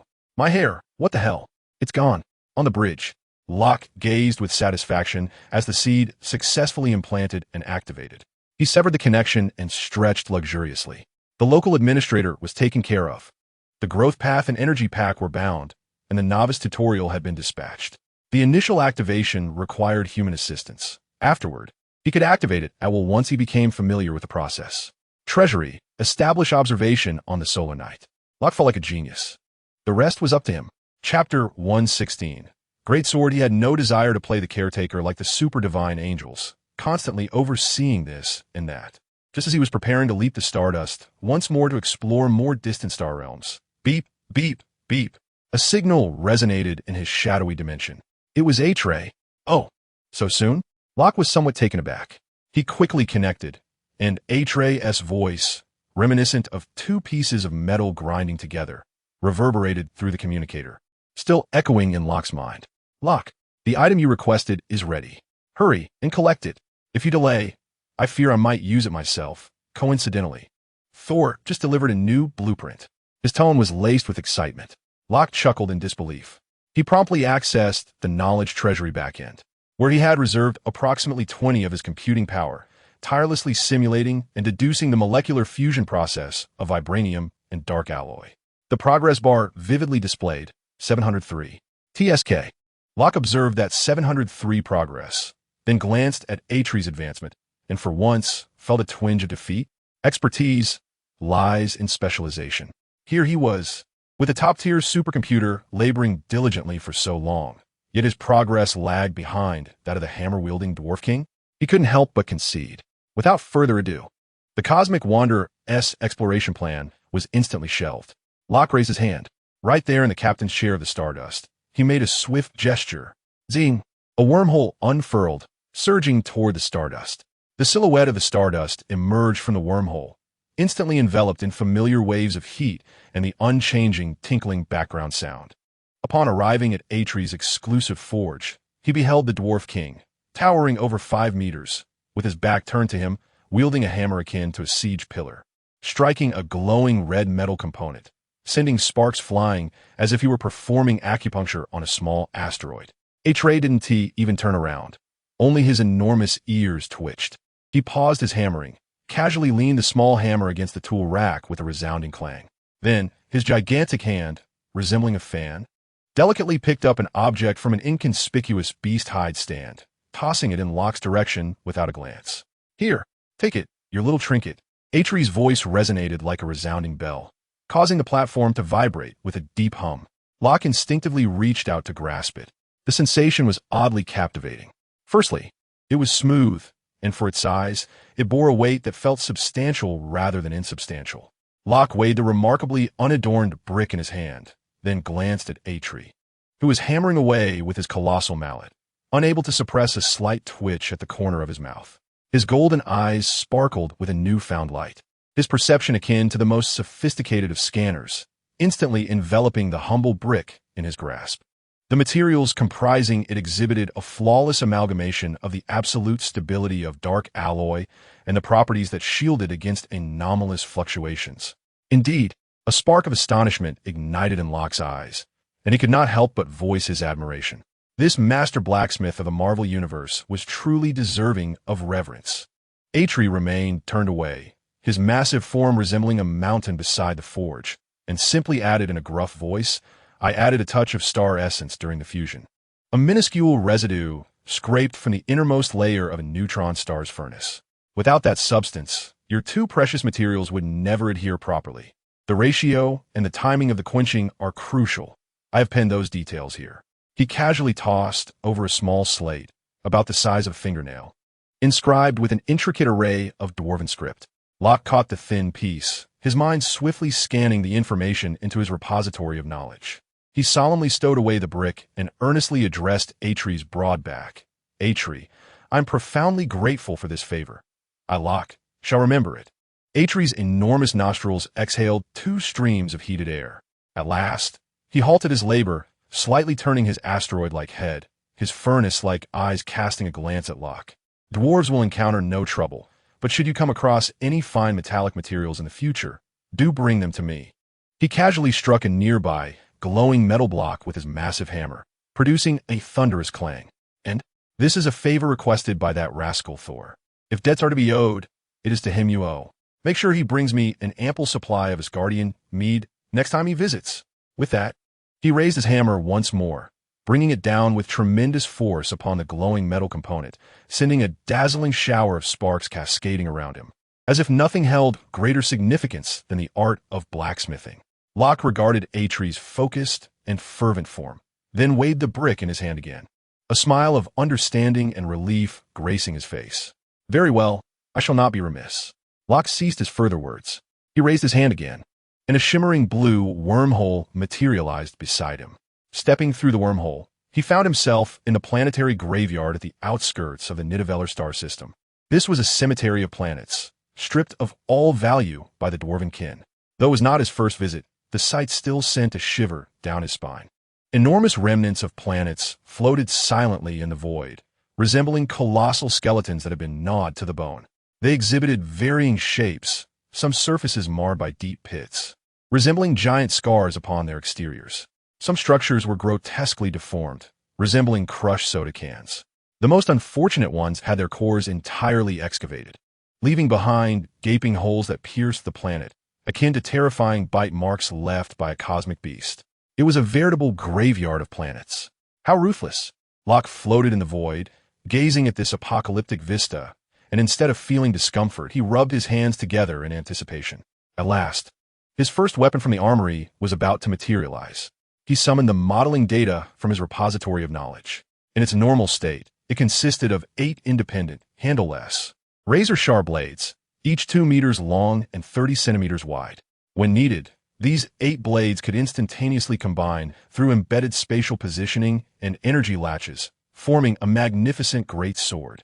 The core framework and energy conduits of all 8 blades were crafted from the borrowed URU metal. This metal exhibited unparalleled affinity and conductivity for energy, making it the finest medium for inscribing energy formulas. Alas, while URU metal was exceptional, it fell short in terms of pure physical hardness and resistance to extreme environmental impacts. Thus, he had been awaiting a sufficiently durable outer metal, the dark gold 2 alloy that Atre had successfully fused for him. Consequently, a dense layer of dark gold 2 armor would envelop the URU core, endowing the weapon with unparalleled physical strength and, most crucially, absolute stability. Let us commence. With a mere thought, Locke activated the immense computational power of the Sacred Knowledge Repository, instantly connecting to the core. Chapter 117, Planetary Annihilation Weapon. He raised his hand, and all the URU metal stored in the dark dimension was summoned forth in an instant. These metallic blocks, radiating a mysterious azure glow and brimming with formidable arcane energy, hovered before him like docile stars. Command confirmed. Model reception complete. Molecular array construction in progress. A golden light shone brightly in Locke's eyes. Power enveloped the URU metal, which melted like warm chocolate under high temperatures, though the process was silent and devoid of heat dissipation. The 8 frameworks took shape, presenting an elegant aerodynamic form with sharp, curved edges, each a core component of the future greatsword. With the support of the knowledge repository, the invisible power of the core inscribed the energy calculation formulas onto the frameworks like a sculptor wielding a chisel. Meanwhile, a brick in his hand levitated, being fully analyzed. Locke's gaze swept across the floating remnants of colossal planetary debris. The composition of these remnants was intricate. Rocks, metallic slag, cooled lava, and even residual dwarven smelting refuse. Analysis target: planetary debris, defining dark gold 2 alloy. Material composition: silicate rock layers 65, iron oxide 18, residual high density alloy 7. Dwarven smelting waste, including trace quenching residues from neutron star furnaces 5. Target substance molecular structure locked. Conceptual rewrite objective: define its material composition. The deep gray alloy of dark gold, too, gradually materialized before Locke's eyes. The mercury-like flowing dark gold, too, was meticulously defined, enveloping the 8 URU sword blanks. The moment the energy formula was completed, the liquid dark gold, too, surged forth like obedient nanobot clusters, instantaneously covering every surface of the URU core. As the covering was completed, its molecular activity immediately reverted to a solid state, solidifying into the blade form depicted in Locke's design. This exemplifies a core aspect of the formidable core capability. Dark energy absorption channels were etched into the molecular gaps of the URU core, generating a molecular-level curvature bubble generator based on the spatial laws derived from spatial gems. Completion. The 8 blades, their edges sharp, hovered silently before Locke. They exuded a powerful yet restrained chill, starkly contrasting with the surrounding desolate graveyard. Locke's thoughts stirred, simulating an attack on the target, a 500-meter diameter asteroid fragment ahead. Weapon, single blade, number 1. In an instant, the blade numbered 1 flashed with a ghostly blue light. The miniature curvature engine activated, vanishing from its position. The next moment, it reappeared on the surface of the asteroid fragment, leaving behind a fleeting trace of ethereal blue light. The asteroid fragment silently split in half along the path of the light, as if severed by the sharpest of lasers. Impressive hardness. Now let's try this. The 8 blades were simultaneously drawn. Clang. A long sword, approximately 5 meters in length, with a deep gray blade wide enough for two-handed wielding, manifested before Locke. At the crossguard, 8 engines carrying spatial energy formed a stable ring, slowly rotating. Locke reached out to touch it, feeling the weighty texture of the great sword and the surging orderly power within, nodding in satisfaction. Locke gazed at the flowing soft light along the blade and decided to name a definition. His gaze fixed on another relatively intact fragment of a derelict planet. This planet, with a diameter of about 1,000 kilometers, had been hollowed out by dwarves for its valuable minerals, yet its geological structure remained stable, making it an excellent target. With a casual wave, the great sword followed Locke's sweeping motion, the blade slicing through the void, leaving a trail of ghostly blue light. Slash! That exquisitely refined, ghostly blue sword light, following the motion of Locke's swing, silently detached from the blade. The previous moment, it was at the tip of the sword. The next, it had traversed the void, accurately striking the derelict planet designated as the target. At the moment of contact, the concentrated sword light penetrated the planet's thick crust effortlessly, akin to a heated knife slicing through cold butter. Delving deeper into the interior, a straight passage, smooth as a mirror and several dozen meters in diameter, was carved out by the sharp characteristics of the force. From the side of the planet that was struck, one could clearly see the starry sky on the opposite side through the passage. The entire process unfolded with a swiftness akin to a fleeting illusion. It was as if the immense planet had been punctured by an invisible force in an instant. Due to it being the first test, it appeared that Locke had summoned an excess of energy. Throughout the process of penetrating the planet, he skillfully constrained the energy within a minuscule range, resulting in this piercing effect. However, as it completely traversed the planet and shot forth into the vast expanse of space, the constraints began to dissipate gradually. The sword-like radiance, now devoid of its target and bindings, caused the tumultuous internal energy and spatial forces to lose balance in an instant. En explosion ensuite, a thunderous roar echoed. A terrifying shockwave of energy erupted violently in the vacuum. The tip of the sword-like energy that had pierced the planet resembled a lit super-explosive barrel. The eerie blue glow expanded wildly, instantly forming a horrifying luminous sphere that surpassed the size of the planet itself.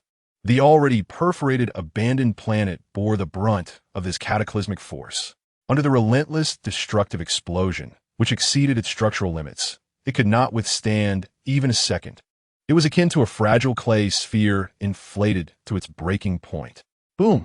The entire planet was instantly torn asunder from within, beginning at the passage that had penetrated it by an unimaginable force.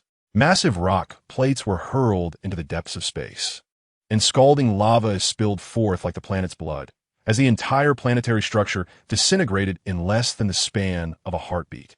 It transformed into a rapidly expanding nebula of death. Locke floated in the void, propped up by the definer, his black hair gently swaying in the turbulent energy of the explosion's shockwave. His gaze remained calm as he observed the slowly expanding nebula of destruction before him. Xian core defined the energy flow ahead, converting all kinetic energy into stasis. Command confirmed. Gravitational field constraint field construction completed. A smirk of satisfaction spread across Locke's face as he weighed the sword in his hand. He now had a more convenient method to annihilate planets. Previously, he had to precisely locate the core using the annihilation bastion and employ the Xian core to analyze matter. But now, with sheer strength, he could effortlessly swing his sword, penetrate and explode, obliterating a planet in the process.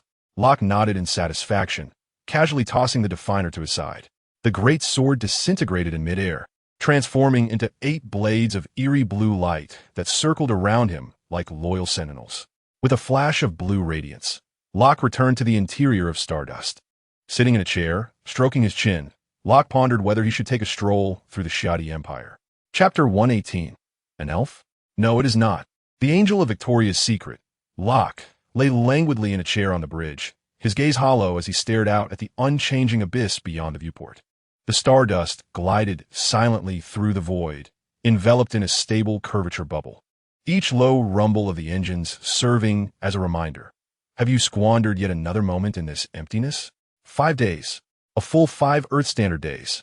Locke uttered a lamenting groan to himself, his voice echoing through the vastness of the bridge. It was nothing but a series of jumps, one after another. Even after completing the jumps, it was still just more jumping, not even a scrap of space debris to collide with. In this moment, he envied the petite skirts of the angelic civilization. Although they primarily traversed the cosmic sea through their own supersonic flight, occasionally employing large wormholes for strategic leaps. Their efficiency appeared far superior to his, who was perpetually navigating tens or hundreds of light years via curvature. Yet they had managed to explore the entirety of the known universe. Their coordinates were crystal clear, unlike him, flailing about like a headless fly, relying on spatial algorithms in an unknown expanse. Locke deeply comprehended the vastness and tedium of the universe. If only he could delve into the treasure trove of knowledge and continue to learn the principles governing the spatial repository. However, the Stardust, a creation of the angels during the mid-stages of space travel, lacked the capability for autonomous jumps, making it imperative for Locke to open the portals himself.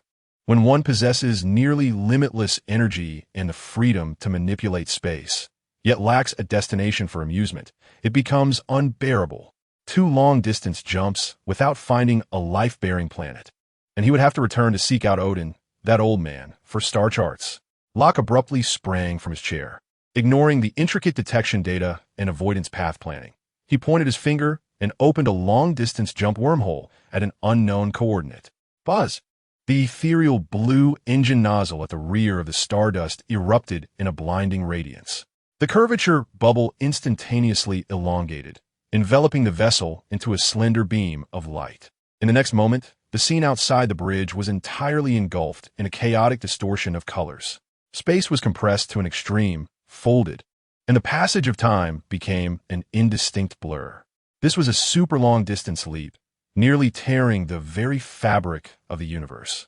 Locke felt the force tugging at him, yet it was still manageable for one who had mastered such skills. No wonder most of the petite skirts relied on flying and short-distance jumps, without adequate control over space. Even the 3rd generation would find it quite uncomfortable.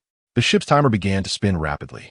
In reality, only a few seconds had passed, yet the timer indicated that Locke had just traversed 27 Earth Standard hours. The distortion sensation abruptly vanished. The scene outside the arched observation window returned to a profound blackness. Locke shook his head, eagerly peering out of the viewport.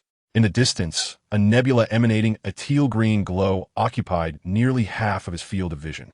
In the heart of the nebula, a verdant planet, far larger than an ordinary celestial body, hangs like a jewel embedded in an emerald starfield. Not far from it, approximately 0.7 light years away, another planet looms, a silent and sinister shadow, its surface shrouded in thick clouds, presenting a stark contrast to its neighboring world. A planet teeming with life. In fact, too, Locke's eyes sparkled with newfound excitement, dispelling the boredom that had previously enveloped him, akin to an explorer discovering a new territory. Stowing away the stardust, Locke floated in the void, his silver eyes once again ablaze with fervor. He initiated a search for clandestine information regarding the target planet. With a focus on the verdant sphere, the scanning array silently unfolded, capturing the ripples of information emanating from the green planet, subtle waves that bore the weight of history. The repository of knowledge, like a finely tuned loom, swiftly reassembled these fragmented data. Planet name: Ethera planetary affiliation. Flori tribe primary intelligent species. Symbiotic life forms of the Flori tribe, physiological characteristics. Humanoid shape. Moderate height and build resembling that of the gentle river deity, with delicate features and fair, smooth skin often adorned with faint green patterns reminiscent of plant veins. Distinctive features: hair in varying shades of emerald and deep green, resembling clusters of leaves. Elongated ears akin to those of elves, capable of keenly perceiving elemental energy fluctuations. Locke found great interest in unraveling the history of this planet. It was evident that this species belonged to the long-lived beings of the Marvel Universe. Moreover, disregarding their unique reproductive methods, inhabiting this planet would grant any man with an appreciation for beauty an extended lifespan. This species revered nature. Thus, their garments were primarily crafted from flexible plant fibers or processed fungal leathers. The designs were remarkably economical in fabric, with both genders favoring form-fitting attire that accentuated their natural curves, revealing expanses of skin adorned with intricate patterns. Elves? No. They were akin to an assembly of Victoria's secret angels, as Tony exclaimed in awe. Alas, their reproductive method was asexual, each individual of the Flori tribe, upon reaching physiological maturity after approximately 60 Earth years, would instinctively journey to the planet's sacred core. There, they would discover a unique seed that resonated with their essence. By continuously nurturing it with their life essence, the seed would eventually sprout. This sapling would become the symbiotic host, as long as the host remained intact. Even if the physical form of the Flori individual perished, their consciousness could gradually be reborn within the host, a process typically taking decades to centuries. Furthermore, not all Flori chose to propagate their lineage. Among the average of 10 plant spirits, only 13 individuals will. During their extensive lifespans, approximately 500 to 3,000 Earth years, choose to expend nearly 1/3 of their vital essence and life energy to nurture a life spore that encapsulates a portion of their genetic information during a specific period of flourishing life tides. Upon completing this breeding process, these individuals will become exceedingly weak, requiring around 130 Earth years to recover. Consequently, the population growth of this entire race is remarkably sluggish. The trajectory of their civilization mirrors the lackluster pace of their demographic expansion. Their advanced development does not stem from botanical technology, but rather from the guidance of plant life forms. Their cities consist of vast, living forest structures. Their technological framework is entirely founded upon symbiosis with plants and resonance of consciousness, reaching a level of interstellar capability, allowing for short-distance space travel. In the protracted eons before the emergence of the insectoid species, Ethera existed as a veritable utopia within the cosmos.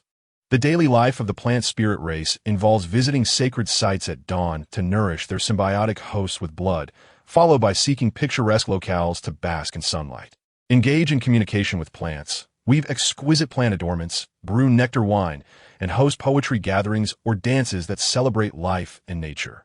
This race harbors no desire for conventional civilizational development, such as exploring the cosmos. Their capability for interstellar travel seems like an instinct that has evolved naturally among plant life, utilized merely as a means to gather inspiration from nearby asteroid belts. The creed of the plant spirits is to relish the present moment. Locke clicked his tongue, his golden eyes gleaming with intense curiosity. It is indeed peculiar that a horticultural civilization, so profoundly laid back, yet capable of resurrecting and defending against the insect tide, has survived on the fringes of the unknown without fully entering interstellar civilization. In the fragmented memories of the Marvel Universe, aside from that singular entity, there appears to be no similarly structured symbiotic civilization related to plants. As for the insectoid species, Locke turned his gaze towards another planet that seemed devoid of any signs of life. He began to read once more. Planet name: Kronos planet affiliation.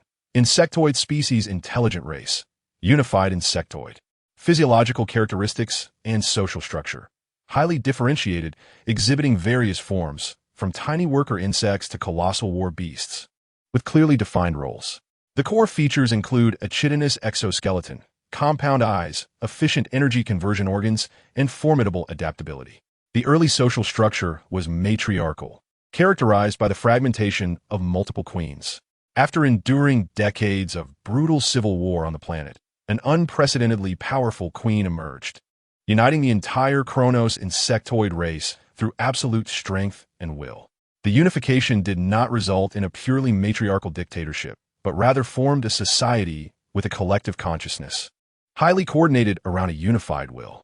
Insectoids? Does the Marvel Universe indeed have insectoids? Locke murmured as he continued to delve deeper. The history of the Kronos swarm is a harrowing epic of survival. Their extraordinary and terrifying reproductive speed, coupled with unparalleled adaptability and the capacity for evolutionary consumption, should have rendered them the cosmic sovereigns etched in the annals of Rock's memory. Regrettably, it was precisely this formidable talent that led them to devour their once abundant homeworld within mere decades, transforming it into a desolate wasteland devoid of ecological integrity. Under extreme survival pressures, a faction of worker insects and explorers astonishingly evolved the ability to utilize bioplasma propulsion and construct chitinous space capsules for interstellar voyages by consuming space debris and merging with one another. Like locusts discovering a new field of grain, the swarm surged forth from their dying homeworld in search of new pastures, with the nearest planet, Acera, naturally becoming their prime objective. For the swarm, which relies on the consumption of all organic matter to sustain their vast population, the plant spirit planet was akin to a colossal cake exuding a deadly allure. In their early encounters, the swarm leveraged their terrifying reproductive speed and parasitic spore weaponry to gain an overwhelming advantage. The flower-loving plant spirits were left dazed as their forest cities withered, and the beloved flora and the small creatures dependent upon them were devoured entirely. The idyllic existence of the plant spirits came to a decisive end. However, their botanical technology and symbiotic revival exhibited remarkable resilience and potential in the face of war. Enormous ancient war trees were hastily cultivated, their roots delving deep into the Earth's core to form mobile fortresses. Thorny ramparts blanketed the continents, releasing toxic spines and paralyzing pollen. Carnivorous plants were bred into terrifying traps. A global network of plant consciousness emerged as a central hub for early warning and command, capable of swiftly mobilizing regional flora for defense or counterattack. While the swarm could annihilate the physical forms of the plant spirits, as long as the sanctuaries remained intact and the symbiotic entities thrived, the plant spirits could be reborn. This predicament ensnared the swarm in an endless quagmire of futility. Though rebirth required time, the relentless return of veteran fighters to the battlefield, coupled with the ever-evolving plant defenses, rendered the swarm's war of attrition excruciatingly painful. The last confrontation occurred approximately 8 Earth years prior, a decisive battle. Guided by the Grand Tree Council, the plant spirits harnessed their long-accumulated life energy to launch a global, ultimate plant offensive in the very space where the swarm had amassed its forces. Countless energy-laden spores cascaded like a green avalanche upon the swarm's fleet and landing forces. Over 90% of the participating swarm units were instantaneously disassembled into nourishing compost for the land of Acera. The swarm suffered a tremendous blow and was compelled to retreat entirely. From that point on, both factions entered a prolonged truce lasting 8 years. During this invaluable respite, Acera endeavored to heal the wounds of war, nurturing forests and restoring the energy of the sanctuaries. The plant spirits returned to their former rhythms of life, as if the harrowing conflict had merely been a nightmare in the tapestry of their long existence. Meanwhile, the Kronos swarm had not perished as a result. Upon the return of the remnants of the Zerg to their desolate homeworld, it seemed as though they began to curl up and lick their wounds.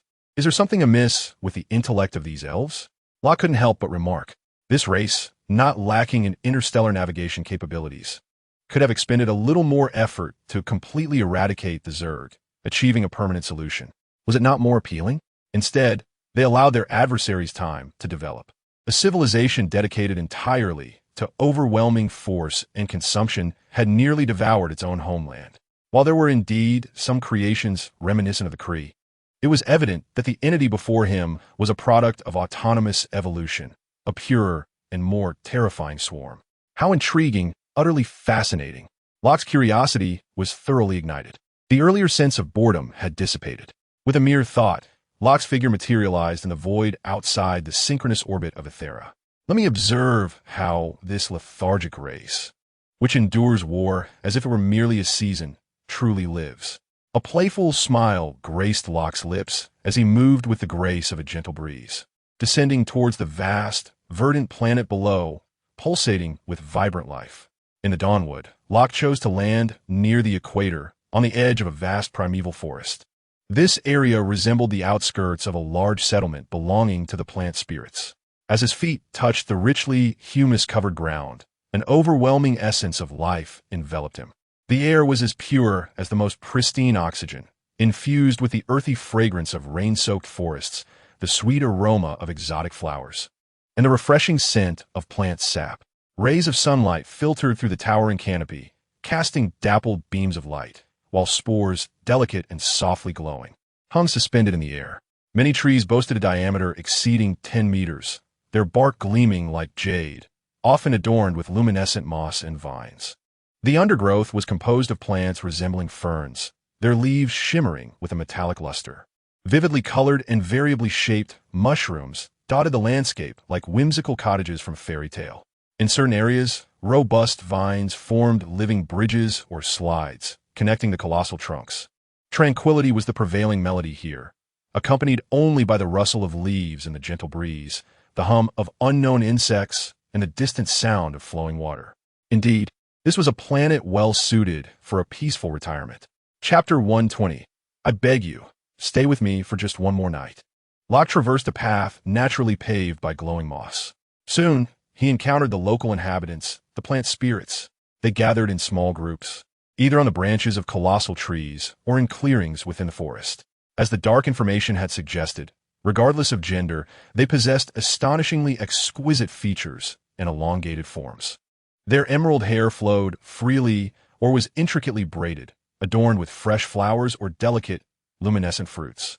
Their elongated ears quivered slightly, attuned to the sounds of nature. Their attire exudes a profound sense of naturalism. The men are clad only in a flexible circlet of skirts or leaves around their waists, revealing their robust torsos and elongated legs. The women don corsets and short skirts woven from luminescent moss or gossamer-like star-vine silk, accentuating their graceful curves. With expanses of smooth skin exposed to the gentle air, glistening with a jade-like sheen under the forest light. Their expressions are serene, their movements languid, reminiscent of forest sprites.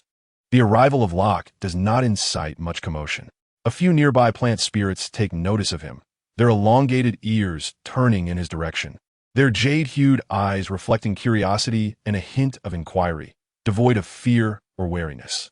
A female plant spirit, engaged in weaving a floral crown, even offers him a friendly smile, gesturing toward a large stone covered in soft, glowing moss, seemingly inviting him to sit and rest. Observing their actions, Locke cannot help but marvel inwardly at the resilience of this race. He approaches the mossy stone and sits down. The moss cushion is soft and elastic, radiating a gentle warmth. He mimics their demeanor, allowing his body to relax. Greetings, distant traveler. You are the third unique race to be seen in Ethera. A gentle voice arises nearby. It belongs to an elder plant spirit, who continues trimming serrated plants without pausing his task, yet Locke senses his focus has shifted towards him. Welcome to Ethera, the consciousness network of the plant spirits. Their tranquil nature has led them to favor amicable communication over vigilance. Hello, Locke replies. I am Locke, a passerby. Your homeland is remarkably beautiful, imbued with tranquility. He sincerely praises. Tranquility is the truest state of life, the elder plant spirit conveys with contentment. I'm the Song of Moss. How did you arrive in Ethera, the Sea of Stars? Few travelers journey alone as you do. His inquiry is natural, driven solely by pure curiosity. By a small boat, Locke responds simply, refraining from elaborating on the stardust. Drifting was exceedingly dull, upon witnessing such a vibrant world. I couldn't resist the urge to explore. in stark contrast to the serene harmony of Aesera. The underground laboratory of Stark Manor is currently saturated with a peculiar air of exhilaration. Ethan, engaged in a delightful experiment with Tony and Banner, answers a covert communication request from Coulson. Coulson, is there an issue from Killian S. side? Ethan, focusing on controlling the radiation of the energy core and containing the energy within a humanly acceptable range, connects the call. Ethan, I require your assistance. Captain Rogers, Agent Natasha, and Barton have gone missing while attempting to eradicate a Hydra stronghold. I wish to embark on a rescue mission. However, Nick Fury insists that I remain concealed. As it stands, the visible force comprises only Stark and Dr. Banner. Coulson has been rather compliant, yet it is not opportune to address his matters at this moment. Given my understanding of Hydra-S tendencies, they will likely feign death in order to clandestinely consolidate their power. Very well, please send me the location. I shall proceed immediately. Ethan glanced at the experiment in its final stages and acquiesced. At that moment, Tony Stark, clad in a grease-stained work shirt and with disheveled hair, was animatedly gesturing towards an energy core hovering mid-air. Bruce, did you see? The 37th iteration. The energy output stability has improved by 0.5%. I told you the angle of the resonant cavity required fine-tuning. Log this data and name it a stroke of genius. Dr. Banner adjusted his glasses that had slipped down to his nose, gazing helplessly at the torrent of data cascading on the floating screen. Tony, a 0.5% increase may not be statistically significant, and shouldn't we consider the heat dissipation issue? This new configuration has raised the core temperature peak by an additional 50 degrees. He pointed to a nearby, cooling vent emitting wisps of smoke. Heat dissipation? That is not our immediate concern. As long as it doesn't explode, we're fine. Tony dismissively waved his hand, picking up an elaborately designed welding torch. Ethan, quickly assist me in optimizing this energy rate. Let's explore the energy diversion concept for the 38th iteration of the anti-Hulk armor. Just then, a gentle voice interrupted the proceedings in the lab. Tony Bruce, I apologize for intruding upon your moment of brilliance. Without lifting his gaze, Tony shouted towards Ethan. Hey, old Cupid, hold on, your tone seems off. Have you sensed some wayward soul in need of your salvation? Ethan, unable to resist mimicking the tone of those preachers, replied jestingly, Oh dear child, your father's good buddy is in a predicament. He requires my guidance. Upon hearing Ethan slip into this demeanor, Tony set aside his instruments and spoke with fervor. Old Cupid, if you continue to speak to me in that mystical tone, I shall dye your wings pink.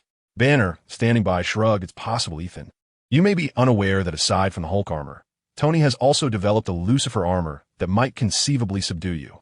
Ethan appeared to find this amusing. Ha ha ha, Tony. I could easily escape your grasp with both hands and feet.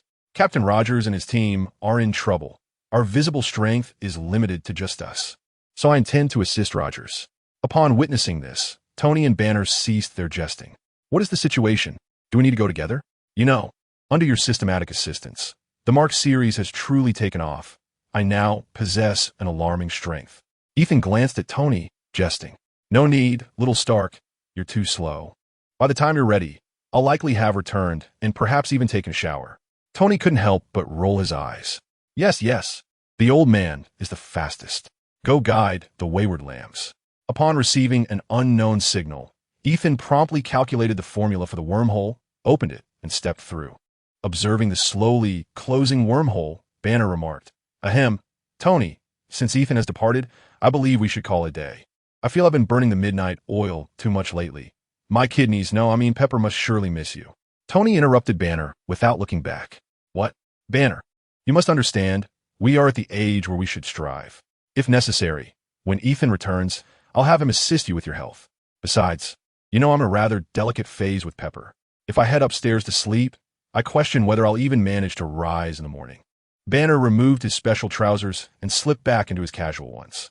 Observing Tony, he continued, All right, Tony, you can't always pull us into experiments just when it's time to rest. You have Pepper waiting for you. We do not. Once we return home, all that awaits us is the comfort of our beds. He rubbed his temples, fatigue evident on his face. Honestly, I feel Pepper is undoubtedly waiting for you. Upon hearing this, Tony reacted like a cat whose tail had been stepped on, interrupting Banner. Bruce, do me a favor. Consider it my plea. Stay with me for one more night. I truly cannot face Pepper alone right now. You cannot comprehend her state during this period. Banner looked at Tony, unable to suppress a smile. He shook his head and moved aside to pour himself a glass of juice. All right, the great Mr. Stark. You continue your research on how to dye angel wings. I, a mere scientist in need of a second spring, shall take my leave. Good night, and may fortune favor you and your body. He carried his coffee and exited the laboratory, leaving Tony Stark alone, still murmuring to the air, torn over whether to ascend the stairs. The laboratory was now left solely to Tony. He gazed at the ceiling, releasing a long sigh, and ultimately turned off the lab lights, resignedly making his way to the elevator. Compared to the unknown Hydra outpost, it seemed that facing Pepper upstairs was the true challenge he needed to confront that night. As he walked back to the bedroom, step by step, Tony wished time could loop endlessly in the hallway. Yet, the distance to the bedroom grew ever shorter. Click! The bedroom door swung open. As Tony beheld the scene within, his pupils dilated in shock. A scene of unimaginable horror unfolded before my eyes. Chapter 121. The Divine Guidance Leads Me Here. Location: Eastern Europe. The air was thick with the acrid scent of gunpowder and rust. The ghastly green emergency lights flickered wildly in the aftermath of the explosive shockwaves. The heavy footsteps echoed like a symphony of death, pressing in from all directions. Left corridor. Clear. Captain Steve Rogers' voice roared amidst the fading echoes of the explosion. His vibranium shield traced a dazzling arc as it sent a charging Hydra soldier hurtling back. The force of the blow slamming him against the wall with a sickening crack of bones. Blood oozed anew from the wound in Steve's side, staining his deep blue uniform. Black Widow Natasha slid along the wall, deftly evading two intersecting beams of energy. Her dagger found its mark, plunging with precision into a soldier's neck. The interference is still active. It covers the entire underground base. Clint, have you found a way out? Her voice was laced with urgency. A gash from flying debris marred her forehead, blood mingling with sweat as it trickled down. Hawkeye, Clint Barton leaned against a rusted steam valve. The last few specialized arrows lay at his feet, his bowstring straining under pressure. There's no way out. It's a labyrinth in here. He suddenly pivoted as a crossbow bolt whizzed past his cheek, embedding itself in the metal piping behind him with a sharp clink. He retaliated swiftly, shooting down a sniper who had dared to peek from a ventilation duct.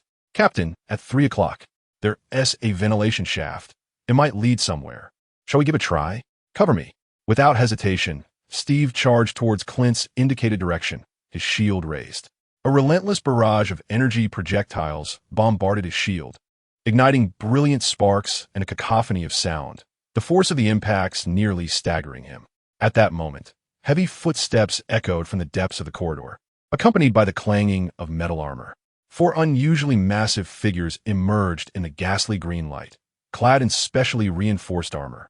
Their exposed necks and arms were muscular and bulging, with twisted veins beneath their skin resembling contorted worms, their crimson eyes filled with frenzied bloodlust.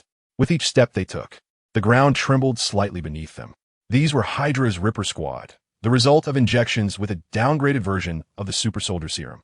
Having undergone surgeries that dulled their pain receptors, their strength and endurance had reached inhuman levels, transforming them into living weapons of assault and destruction. Scatter!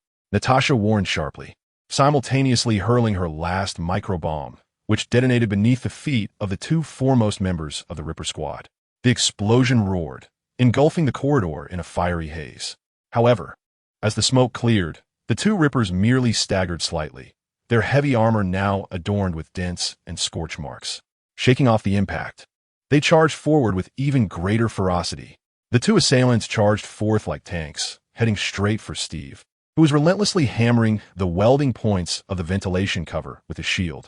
Clint released his final 2 explosive arrows in a desperate attempt to thwart them. But it was futile.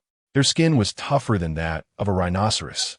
One of the marauders absorbed the blast of an explosive arrow, crashing to the ground. Yet undeterred by pain, he wiped the blood from his vision and rose to his feet, bellowing as he brandished his massive alloy gauntlet. Striking towards Clint's hiding place with a piercing shriek that rent the air, Clint rolled away in a frantic escape. The steam valve he had just leaned against was deeply dented by the force of the blow, releasing a torrent of steam. The situation for Steve was even direr. The frenzied assaults of the two marauders fell upon him like a tempest, their heavy fists and shoulders relentlessly battering against his vibranium shield. In a one-on-one confrontation, Steve would confidently declare he could dispatch his opponent within 10 minutes. Yet now faced with two adversaries and having gone over a day without sustenance or water, he struggled to defend himself. Each impact drove him closer to the wall behind him, drastically constricting his space to maneuver. Only a small portion of the welding points on the ventilation cover had been breached. Captain, Natasha attempted to provide support, but was firmly pinned behind cover by the firepower of two ordinary soldiers. Despair coiled around the hearts of the trio like a frigid serpent, and they found themselves ensnared in Hydra's meticulously laid trap, their struggles growing increasingly futile. Just as one marauder grinned maliciously, raising his alloy gauntlet to deliver the final blow to the exhausted captain, the other marauder breached Clint's last evasive space, his massive hand reaching for Clint's throat. Suddenly, a soft golden halo, seemingly materializing from the void, coalesced into a diamond-shaped energy barrier. The barrier appeared precisely between Steve and the marauder's grasping hand. Thud! Bang! The heavy alloy gauntlet and the giant hand collided forcefully against the barrier, producing two profoundly unsettling impacts. The barrier stood unwavering, not even rippling in the slightest. Instead, the marauders recoiled from the backlash of their own force, their arms aching as they staggered back, their crimson eyes burning with fury. At the heart of the radiance, a ghostly blue wormhole began to open, and a figure stepped forth from it. Ethan, clad in a pristine white suit, surveyed the battlefield with calm eyes. Perceiving all that transpired, it seemed he had arrived at the most riveting moment. Having heard that some believers had lost their way, the divine guided me here. Ethan's voice was gentle, resonating clearly in everyone's ears. Ethan, it appears you are the one with the most leisure, Steve remarked as the pressure he felt dissipated upon seeing the ever-cheerful Ethan. Actually, I'm not the one with the most leisure. And has anyone noticed that I am, in fact, a scientist? Never mind. We can discuss that later, Ethan replied, helplessly rubbing his forehead. A hint of relief finally graced Natasha's face. What has become of the scientists? Is not Banner the epitome of both a scientist and a perfect warrior? Nevertheless, the sanctuary provided by these scientists always leaves a profound impression. Next week, I shall surely venture to the church to offer my prayers. Clint gasped for breath, leaning against the gushing steam, a grin spreading across his face. Indeed, praise be to the God of love. Had you delayed a second longer, you would have been left to collect my remains. Open fire. Eliminate him. The commander's voice echoed through the broadcast. A torrential downpour of concentrated energy beams and physical bullets cascaded toward Ethan. Simultaneously, the two reavers, staggered yet undeterred, let out furious roars and charged recklessly toward the barrier. Meanwhile, two others attempted to circumvent the obstruction, aiming to attack the seemingly unguarded flank and rear of Captain America and his allies. In the face of this overwhelming assault, Ethan remained unperturbed. He did not even cast a glance at the barrage heading his way. Instead, he gracefully raised his left hand. A visible surge of frost energy emanated from the center of his palm, erupting in a perfect spherical shape in all directions. The air emitted a piercing shriek, instantly coalescing into countless flickering ice crystals that glimmered with an eerie blue light. Chapter 122. Wounded? Or ladies first. The temperature within the corridor plummeted to near absolute zero within mere seconds, guided by the energy. Crack, crack, crack, crack. Time seemed to freeze. The energy beams and bullets directed at Ethan were solidified in midair, mere meters from his body, forming a bizarre spectacle of suspended ice crystal projectiles. The four rampaging reavers, along with their heavy armor, were swiftly enveloped by a layer of ghostly blue ice emanating a chilling aura, their charging postures eternally frozen, transformed into four exquisite ice sculptures. Even their wild strength appeared to be encased within the frost. The movements of the remaining Hydra soldiers slowed to a crawl, akin to a film played in slow motion. Their weapons coated in thick frost, fingers poised on triggers rendered rigid. Their very blood seemed on the verge of solidifying. This was the latest elemental technique uploaded by Locke, encompassing all knowledge pertaining to ice that he had diligently absorbed. The frozen domain lasted but a fleeting moment, yet it sufficed for the battlefield. Ethan's right hand grasped at the void, Golden light coalesced within his grasp. A long sword materialized seemingly out of thin air. The blade shimmered with a chilling blue glow, capable of freezing souls. Ethan's form transformed into a streak of light. The sword flashed, executing with utmost efficiency. A mere touch of the blade shattered the bullets, suspended in mid-air as though they were fragile glass. The sword swept through the frost-laden Hydra soldiers. Their energy weapons severed effortlessly, the cuts smooth as mirrors, suffused with molten red and frozen blue. A precise strike from the sword's spine delivered a shockwave that rendered the soldiers unconscious, collapsing to the ground. Before the four colossal ice sculptures, Ethan did not swing his sword. He merely cast a sweeping glance, the tip of his sword slightly raised. For exquisitely refined azure, sword energies shot forth silently, precisely penetrating the interior of the ice sculpture. Thud, thud, thud, thud, for muffled sounds echoed within the solid ice sculpture. The cores of the four rippers were instantaneously pierced by the extreme cold, extinguishing their vital essence completely. Shall we send them off to rest? After dealing with the enemies before him, Ethan tilted his head towards Captain America. Is that even question? Bruce mentioned you went to the Vatican for further training. Is that true? Natasha seemed somewhat puzzled. What kind of holy question is this? I was just checking on Barton S. injury, Ethan noted in his mind, making a mental note of Bruce S. little jab. I'm fine, just a fracture.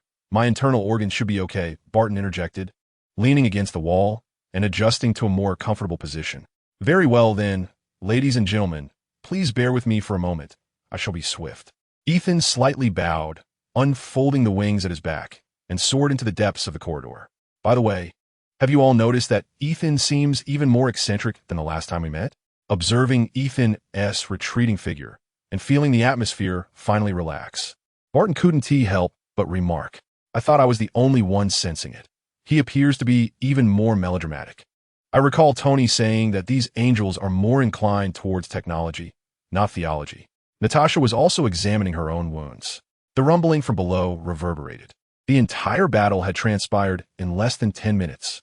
The underground stronghold was left with only fallen soldiers, a portion of ice sculptures, and the lingering chill in the air. The frost fire sword in Ethan's hand dimmed, transforming into specks of starlight that dissipated. He paid no mind to the chaos on the ground and returned to the three before him.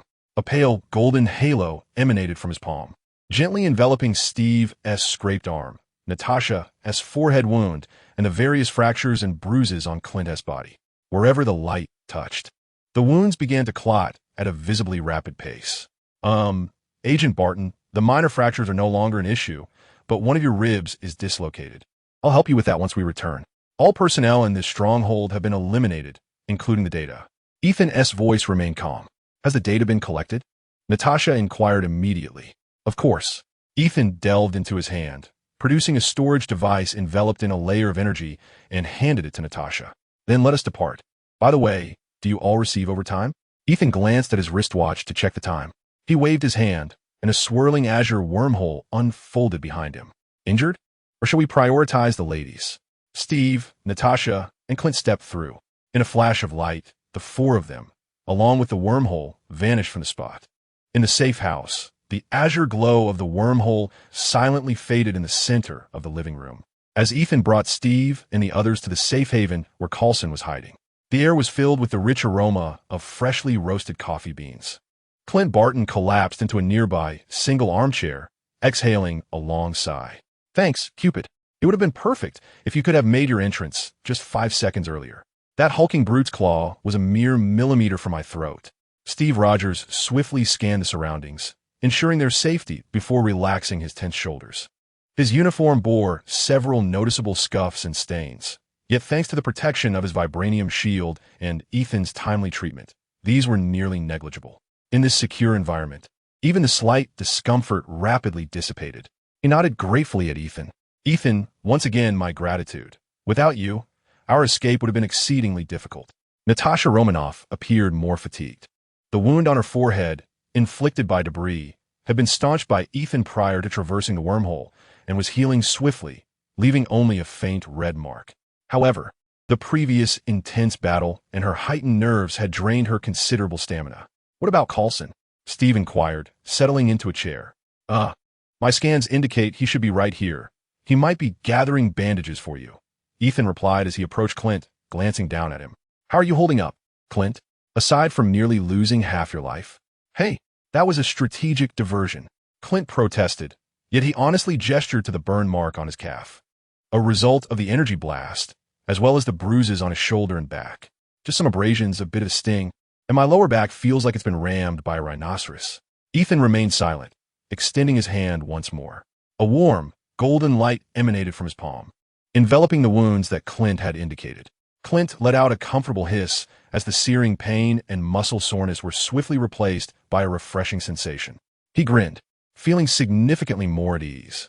Ethan then turned his attention to Natasha, who approached with a slight tilt of her head, exposing the faint scar and her previously sprained wrist to Ethan's healing light. Chapter 123.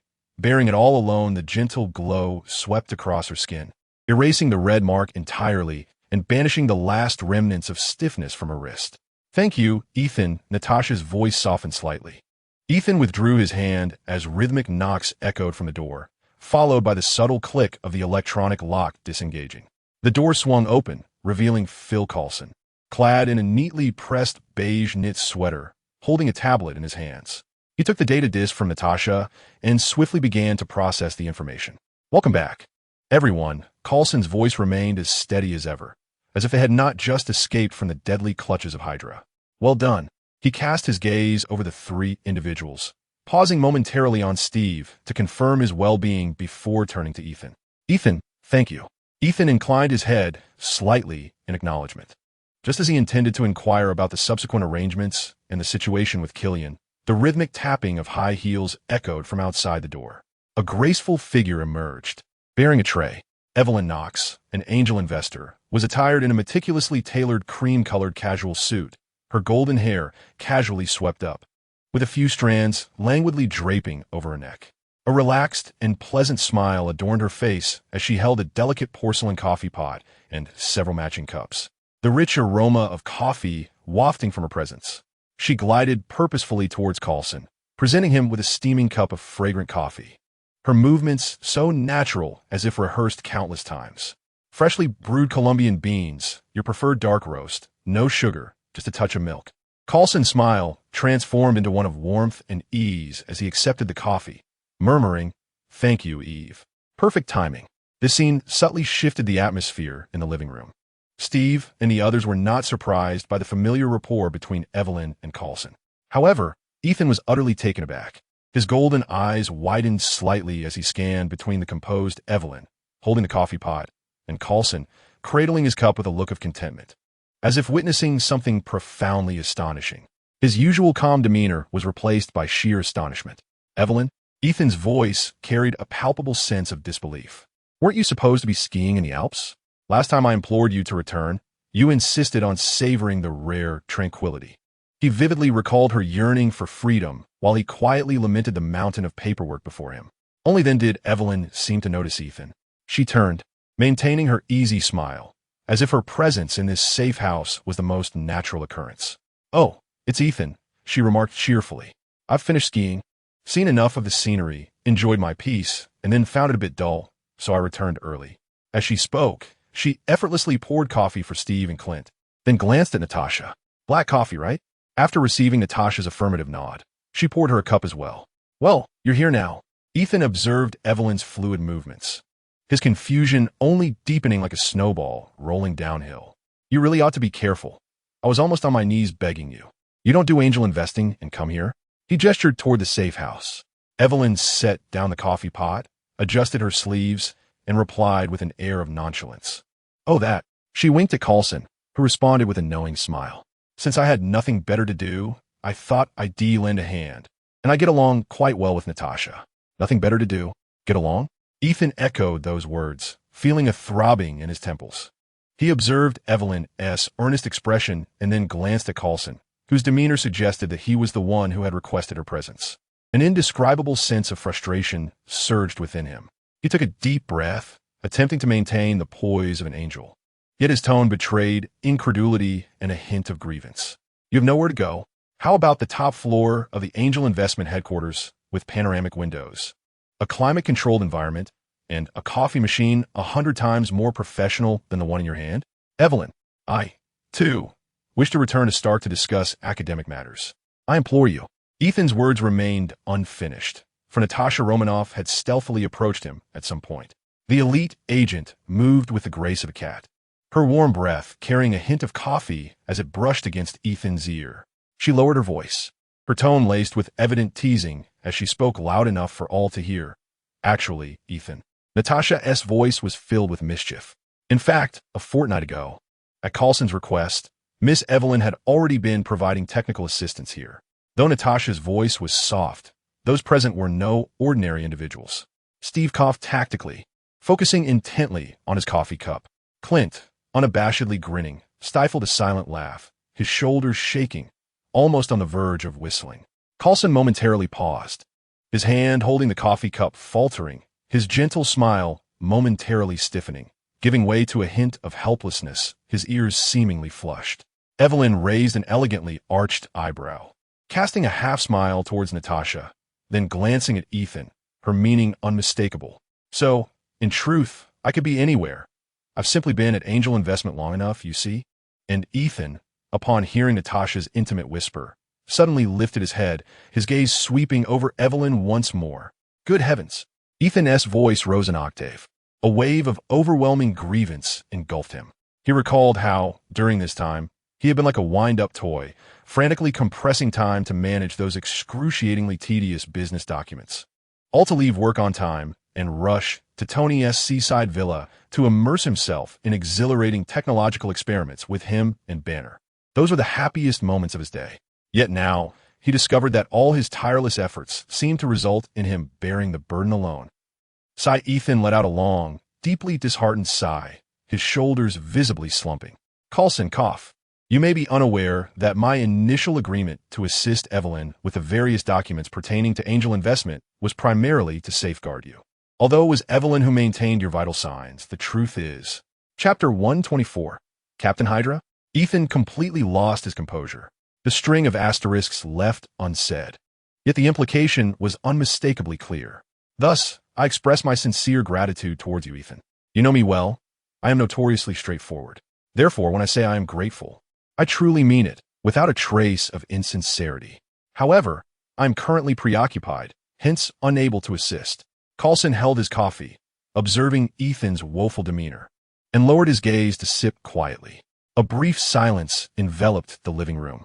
Evelyn, unable to contain herself any longer, burst into laughter at Ethan's plight, her radiant smile dispelling the earlier tension. She settled down on the single sofa beside Coulson, crossing her legs. All right, Mr. Angel, Evelyn said with a hint of mirth in her voice, playfully winking. I am well aware that your efficiency far surpasses mine, and from what I understand, you leave the office promptly at 3 each afternoon, spending the remainder of your time either in the Stark Tower laboratory or the underground lab at Stark Villa. This remark did little to console Ethan. Rather, it deepened his frustration. Steve endeavored to maintain a serious expression, but the slight twitch at the corners of his mouth betrayed him. Clint, unable to restrain himself, doubled over on the sofa, stifling his laughter. Natasha also succumbed to amusement. All right. Any further mention of the priest, and he might shatter, Ethan finally muttered, harboring resentment as he silently opened the door to the safe house and stepped outside. Thank you. He is already shattered. The living room fell silent for a few seconds, the only sounds being the gentle clinking of coffee cups and Clint's muffled chuckles. Cough. Coulson strategically cleared his throat, attempting to steer the atmosphere back on course, donning his characteristic gentle smile once more. All right, everyone, let us return to the matter at hand. The data disk that Ethan has brought back is of utmost importance. He set down his coffee cup and the tablet he had been holding, snapping his fingers. With a light touch, a pale blue beam projected forth, swiftly unfolding into a clear holographic display before the group. The screen began to cascade with complex folder directories and data streams. This is information extracted from the core server of a Hydra stronghold, Coulson stated, his tone tinged with a hint of coldness, following preliminary decryption. As he manipulated the display, a series of documents marked as top secret, adorned with the Hydra octopus insignia, were retrieved and projected onto the screen. First, we have the living weapon program that you recently encountered. Coulson clicked open a folder containing detailed experimental records. The Human Enhancement Project, along with photographs and physiological data records of volunteers who have received various versions of the serum, is laid bare. Notably, it includes the files of the 4 individuals who were frozen into ice sculptures and subsequently shattered by Ethan. The orchestrator, Baron Strack, with the execution site being the very stronghold you recently visited. Coulson's finger glides over a list. The newly appointed president of Hammer Industries provided some prototype materials and funding sources. Senator Stern utilized his authority to secure an exemption for special defense research and offered access to certain military decommission sites. And, of course, there are others we are aware of. Coulson's voice dripped with icy sarcasm. Within SHIELD, the coordination of resource transfer and volunteer recruitment fell to Agent John Garrett, nearly on par with Natasha. He exploited the list of missing agents as a cover, transforming those who had not been brainwashed or injured on missions into test subjects. The expressions of the 3 present turned exceedingly grim. Steve clenched his fists, knuckles whitening. Clint muttered an expletive under his breath. Yet, this was not the entirety of it. Coulson closed the current file and summoned another. The preliminary data collection for the Insight Project. The document contained an extensive array of global population data, social relationship diagrams, and behavioral pattern analyses. It even included threat assessment models for superheroes and potential superhumans, yourself included. The mastermind behind this was Alexander Pierce, Fury's former superior. Coulson spoke the name with an unflinching tone, clearly having anticipated this information. He had harnessed SHIELD's global satellite network and surveillance systems for data collection. Wyoming Governor James Wesley provided assistance using the state government's population database permissions. And General Kukulinsulin from the Department of Defense offered access to certain military intelligence system interfaces. Evidently, he was not only responsible for national security, but was also engaged in additional undertakings. The Department of Defense? Are they also involved? Steve couldn't help but voice his disbelief. What the hell is going on? Suddenly, it feels like they have joined the opposing side. The Hydra captain? That seems plausible. No. Steve, what are you thinking? Exactly. Coulson nodded and continued turning the pages. The Centipede Project. Numerous records of forcibly fused human experiments. The process is extraordinarily brutal, with a staggering failure rate. The orchestrator is codenamed Viper. Although Killian has been swayed by Ethan and has ceased pursuing those antisocial actions, and has been awaiting our resolution regarding his awakening, it is evident that before this point, his extremist virus had already fallen into Hydra's hands. Coulson finished his cup of coffee and continued speaking. Beside him, Evelyn promptly refilled his cup. It is evident that Killian's legacy has been thoroughly exploited. New Jersey Senator Albert McKinnon has utilized his influence to facilitate the registration and navigation routes for these offshore platforms. A certain unnamed colleague from SHIELD, tasked with post-war management and asset recovery following the New York conflict, provided Agent Sitwell with samples of Chitauri metal. Coulson paused momentarily. Notably, this operation has seemingly been persistently attempting to acquire biological samples related to angels, with all records pointing to failure. Additionally, there exists the Echo Dome Project. Documents are being retrieved, names are being recited. The list grows ever longer, encompassing a wider scope and penetrating higher echelons. A subcontractor from Stark Industries, corrupted, supplied illicitly processed materials. An executive from a major multinational bank funneled funds through money laundering channels.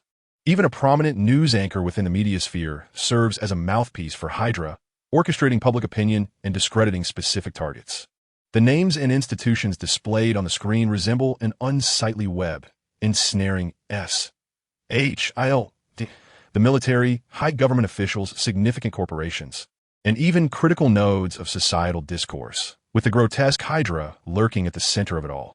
The atmosphere is so tense it feels as if it could precipitate. The coffee has long gone cold, and, apart from Evelyn, no one else is paying attention. Chapter 125. The advantage is mine. Steve's face is taut. He absorbs Coulson's words. Yet more so, he is pained by the thoughts that have just surfaced, chastising himself. The room's lighting returns to normal, but the weight of the moment lingers. Yes, Captain. This is the enemy we face. They no longer hide in the shadows like serpents, but have infiltrated the very heart of the fortress donning the most polished fade. He takes a sip of the now tepid coffee, the bitter taste seeming to fit the occasion. This documentation is merely the tip of the iceberg, yet it suffices to illuminate the gravity of our situation. However, we remain in the shadows. The advantage is mine. Steve, Natasha, Barton, Evelyn. Unknown encrypted virtual conference room meanwhile. In a stark white virtual space constructed of cold data streams, for distinctly styled holographic projections are seated around an invisible round table. At the head of the table sits a well-dressed, middle-aged Caucasian man, Alexander Pierce, former director of SHELD, and current minister of the World Security Council, the highest infiltrator of Hydra within SHELD. Opposite him is Baron Strucker, clad in vintage aristocratic attire, sporting a single gold-rimmed eyeglass, the corners of his mouth habitually turned downwards. He commands a vast private army and research base, overseeing biological enhancement experiments. Recently, Captain America and his allies visited the laboratory that falls under his dominion. To the right of Pierce stood a woman enshrouded in a form-fitting gown. Her striking beauty unmistakable, Madame Hydra, codenamed Viper. She wielded command over Hydra's vast intelligence network and assassination units. To Pierce's left loomed Baron Zemo, clad in a deep purple high-tech combat suit, his visage concealed behind a matching metallic mask that obscured all expression. He epitomized Hydra's advanced weaponry development. Breaking the silence, Baron Strucker initiated the meeting, his voice resonating through the holographic projection with palpable agitation and suppressed fury. Ladies and gentlemen, we have been compromised. He summoned several virtual documents, revealing information about locations marked as destroyed or abandoned. In the past 6 months, 5 of my core strongholds have been infiltrated under the radar. And just yesterday, his voice escalated sharply. The cultivation base I established in Eastern Europe barely 3 months ago has been utterly obliterated, leaving no survivors. The experimental data has also been eradicated, and that base's location, Pierce. He pivoted abruptly towards Pierce. Your operatives were responsible for the transportation of the last batch of test subjects. Only your team knows the approximate area of that base. Pierce's brow furrowed slightly. Years of political experience allowed him to maintain a fade of composure, tinged with just the right amount of astonishment. Strucker, are you insinuating that I am to blame? Accusing me of revealing the whereabouts of our own? You must remember, it was you who insisted I provide you with test subjects. His tone remained steady, albeit laced with a hint of offended chill. I do not know, Strucker retorted, his impatience manifesting as he waved his hand, the virtual image slicing through the air. The primary evidence at the scene is ice. Everything has been frozen. The entire underground remains encased in ice, which is yet to thaw. Then there are signs of conventional gunfire and close-quarter combat. After the breach was discovered, the base went completely dark. If it were not for the experimental data Pierce seeks, it indicates we now face an adversary. He surveyed the other 3. A completely concealed enemy, one who may know us intimately, while we stand oblivious to him. All eyes instinctively turned towards the intelligence chief, Viper. She lounged languidly against her chair, her elongated fingers gently tapping the armrest, a beguiling smile playing upon her lips. It is you, Strucker, who harbors a hidden target. Must you emulate those antiquated fools, flaunting a fade like Strucker International Energy to ensure others are aware of your stockpiling endeavors? Her voice dripped with mockery. As for the frost, she paused, her scarlet tongue delicately tracing her lips. I have been attempting to acquire biological samples related to the Angel, but alas, I have come up empty. However, according to limited battlefield records, the Angel accompanying Stark, Ethan Van Court, has indeed demonstrated the ability to manipulate frost. My informants within the military have mentioned in their reports from the scene of Ross's pursuit of the Hulk and Abomination that on that day, he utilized frost energy to instantaneously freeze half of Abomination's body. An Angel? Pierce furrowed his brow even more tightly. So, do you believe this Angel has taken action against us? Because Stark's live experiments have provoked them? Madame Hydra remarked, twisting her neck casually. Who knows? However, conversations collected from Stark's side confirm that they do not seem to be the same beings as those from the Bible. Thus, the virtual conference room fell into a brief silence. The powers exhibited by this Angel are exceedingly enigmatic, and their stance remains ambiguous. If they truly stand opposed to Hydra, it would undoubtedly spell great misfortune. Observing the silence among the crowd, Baron Strack turned to Viper, his tone laced with a barely perceptible urgency. Viper, you have been attempting to collect that angel's cellular tissue. Have you made any progress? Even the slightest bit? The smile on Viper's face faded, replaced by a hint of gloom. Everything collected has proven useless. All the testing data from the blood samples left in that wretched cave indicate that he is merely an ordinary man, afflicted with alopecia, body odor, and hyperhidrosis. Pierce. She glanced at Pierce. Didn't your people search his apartment in New York? What was the outcome? Pierce sighed, rubbing his temples. Not a single hair. Literally. According to the historical data registered in the social medical network, he indeed suffers from severe androgenetic alopecia, yet in his apartment we found not even a fallen hair or a speck of dandruff. The bathroom, the bedroom, the sofa were as immaculate as a sterile laboratory. This fellow either has a pathological obsession with cleanliness, or he is not human at all, or perhaps he possesses some method to prevent his own tissue from shedding. His tone carried a hint of helplessness. Then I must find a way on my own. Baron Strack's voice was laced with severity. I cannot sit idly by. We must ascertain whether it is truly him, as well as identify his weaknesses. Do not act rashly, Strack. Pierce immediately cautioned. Chapter 126. I am not interested in women if you expose yourself entirely. It will jeopardize us. The priority is to mitigate losses. Immediately abandon any secondary strongholds that lack critical data or whose locations may be compromised. Dispersing personnel is of utmost importance for preserving our strength. Easy for you to say. Baron Strack reacted like a cat whose tail had been stepped on, the virtual image trembling with his agitation. Abandon? Do you realize how many resources, how much time, and how much effort I have invested in those strongholds? To suggest abandoning them so lightly? Pierce, you sit in a position of safety within the Security Council. So, of course, you can speak so cavalierly. The once silent Baron Zemo now turned his smooth purple mask towards Strack, his voice cold and emotionless, synthesized. Trash. These two words struck like icy steel needles, causing Strack's taut nerves to snap entirely. Who the hell are you calling trash? Strack's virtual image sprang to its feet.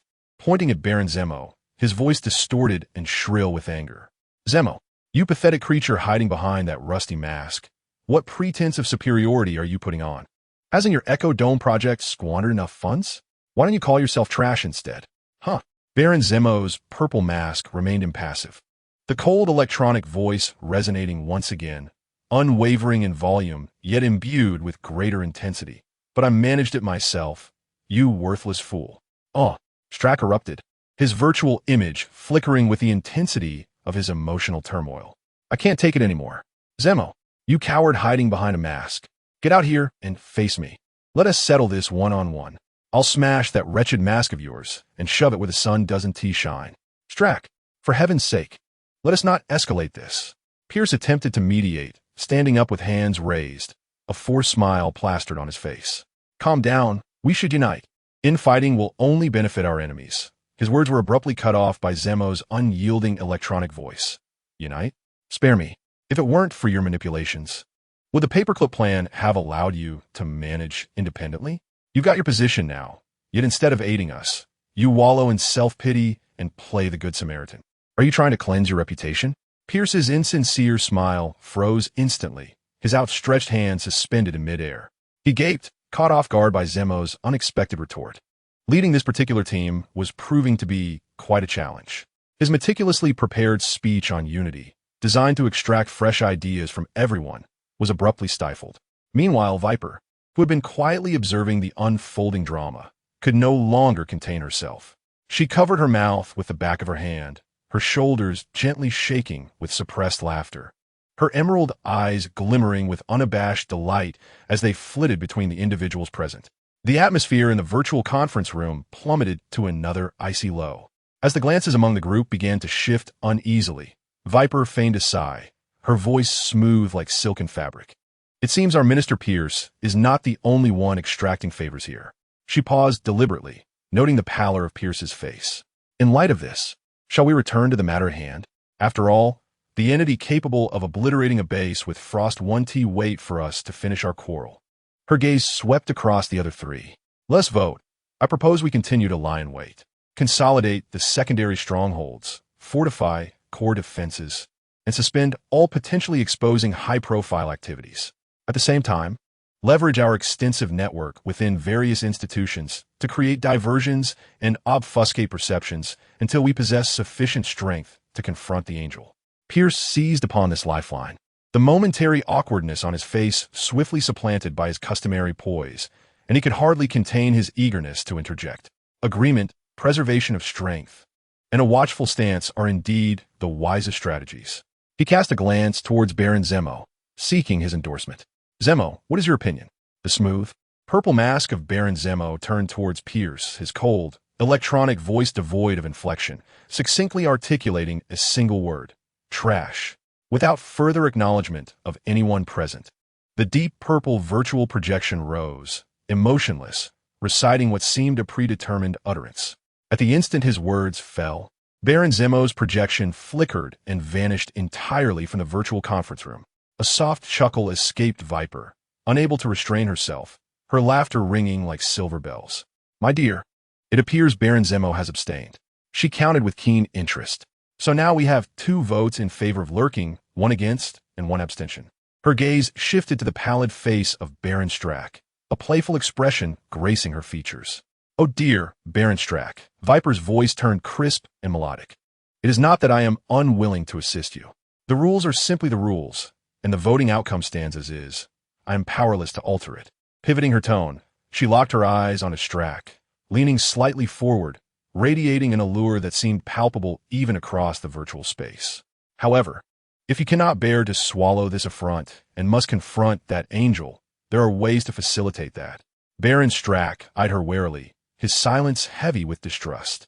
A beguiling smile curled at the corners of Viper's mouth, her voice dropping to an enticing whisper. If you are willing to merge all your biological research resources and data, along with those finished products with my own. She deliberately elongated her words, her crimson tongue teasingly licking her lip. Then I assure you, I will unleash all the might of my intelligence network to aid you. Even mobilize my elite Venom squad to provide any support you desire. Her gaze became increasingly playful, dancing across Strack's virtual image. Even if the support you seek is me. She let out a light, teasing laugh. It is not entirely out of the question, is it? Such tempting conditions might sway another. But Baron Strack felt a chill surge from his toes to the crown of his head. A fine sheen of cold sweat broke out on his forehead. He knew this woman all too well. Viper, the Lady of Hydra. She was nothing short of unabashed assimilation. Her so-called support is inevitably followed by a lethal sting. As for her, don't make me laugh. Since Strack became a part of Hydra's upper echelon, he has never encountered Viper in reality. All communications have transpired online. The rumors surrounding her are countless. Don't ask me what circle. She is poison incarnate, from her hair to her fingertips. And even the very breath she exhales may carry deadly neurotoxins. She excels at using her beauty and promises as weapons, luring her prey into traps and slowly draining their essence. Merging with her? Engaging in close contact? That would be tantamount to courting death. Baron Strack's virtual image abruptly recoiled, as if seeking to distance itself from the invisible toxin. He forcefully suppressed his rising dread and revulsion, striving to maintain the dignity befitting a baron. Yet the coldness and resistance in his voice were unmistakable. Save your theatrics. I have no interest in women. He cast a glance around the now empty virtual conference room, where only Pierce and Viper remained, his tone resolute. This matter, I shall handle myself. You need not concern yourselves, he shouted, and in the next moment, Baron Strack's virtual projection flickered and vanished from the meeting room. In the virtual conference room, only Pierce and Viper remained. Pierce gazed at the spot where Strack had disappeared, his insincere smile entirely evaporated, leaving only a sullen expression and a barely perceptible disdain. Foolish and impulsive. He will destroy us all. Viper lazily stretched, her perfect curves unmistakably accentuated by her form-fitting combat attire, a lingering smile gracing her lips. Ah, men are always so oblivious. But it's fine. With him paving the way, we can see more clearly, can't we, darling? Her gaze shifted toward Pierce. Pierce offered no response, merely snorting coldly. Tend to your own affairs. Viper, the data collection for the Insight project cannot falter, nor can it be disrupted by Strack's foolish antics. After saying this, he coldly declared, Long live Hydra, and his projection subsequently vanished. Viper remained alone in the vast, cold virtual conference room, her smile gradually fading, leaving only a chill and a hint of anticipation. She murmured to herself, Strack hopes you can hold on a little longer, ideally coaxing out some genuine angelic essence. Soon after, her projection dissipated into streams of data. The disconnected Baron Strack abruptly rose from his seat, violently tearing away the wine glass before him and shattering it against the floor. Damn it! A faint voice echoed against the walls. He was aware of the internal discord. That masked madman, Zemo, has long sought to become the king of Hydra, emboldened by his family's technological legacy and his own obsession, and after being disfigured, he has become even more deranged, holding all in equal contempt. Pierce resembled a voracious vulture, perpetually coveting the fruits of Strack's arduous endeavors in biological enhancement, frequently inquiring about his well-being, all in the hopes of reaping rewards without labor. As for the Viper, it lurked in the shadows like a concealed serpent, seeking him solely for the purpose of extracting intelligence. Relying on them, it was akin to expecting a sow to climb a tree. I shall take matters into my own hands. Baron Strack abruptly raised his head, his gaze imbued with a ruthless intensity. He could not afford to remain passive. Drawing several deep breaths, he forcibly quelled the surging fury within him. He approached his desk, pressing a complex biometric sequence in an inconspicuous corner of the polished surface. With the sound of low mechanical whirs, a painting depicting a medieval battlefield silently slid aside, revealing a concealed elevator door behind it. Strack stepped inside, and the elevator descended swiftly. When the doors opened, a rush of frigid air enveloped him, causing Strack to shudder involuntarily. This was Strack's most secretive biological laboratory and cloning facility. Rows of cylindrical incubation pods, filled with a pale green nutrient solution, stood under dim lighting, each housing a body that bore an uncanny resemblance to Baron Strack himself. These were his clones.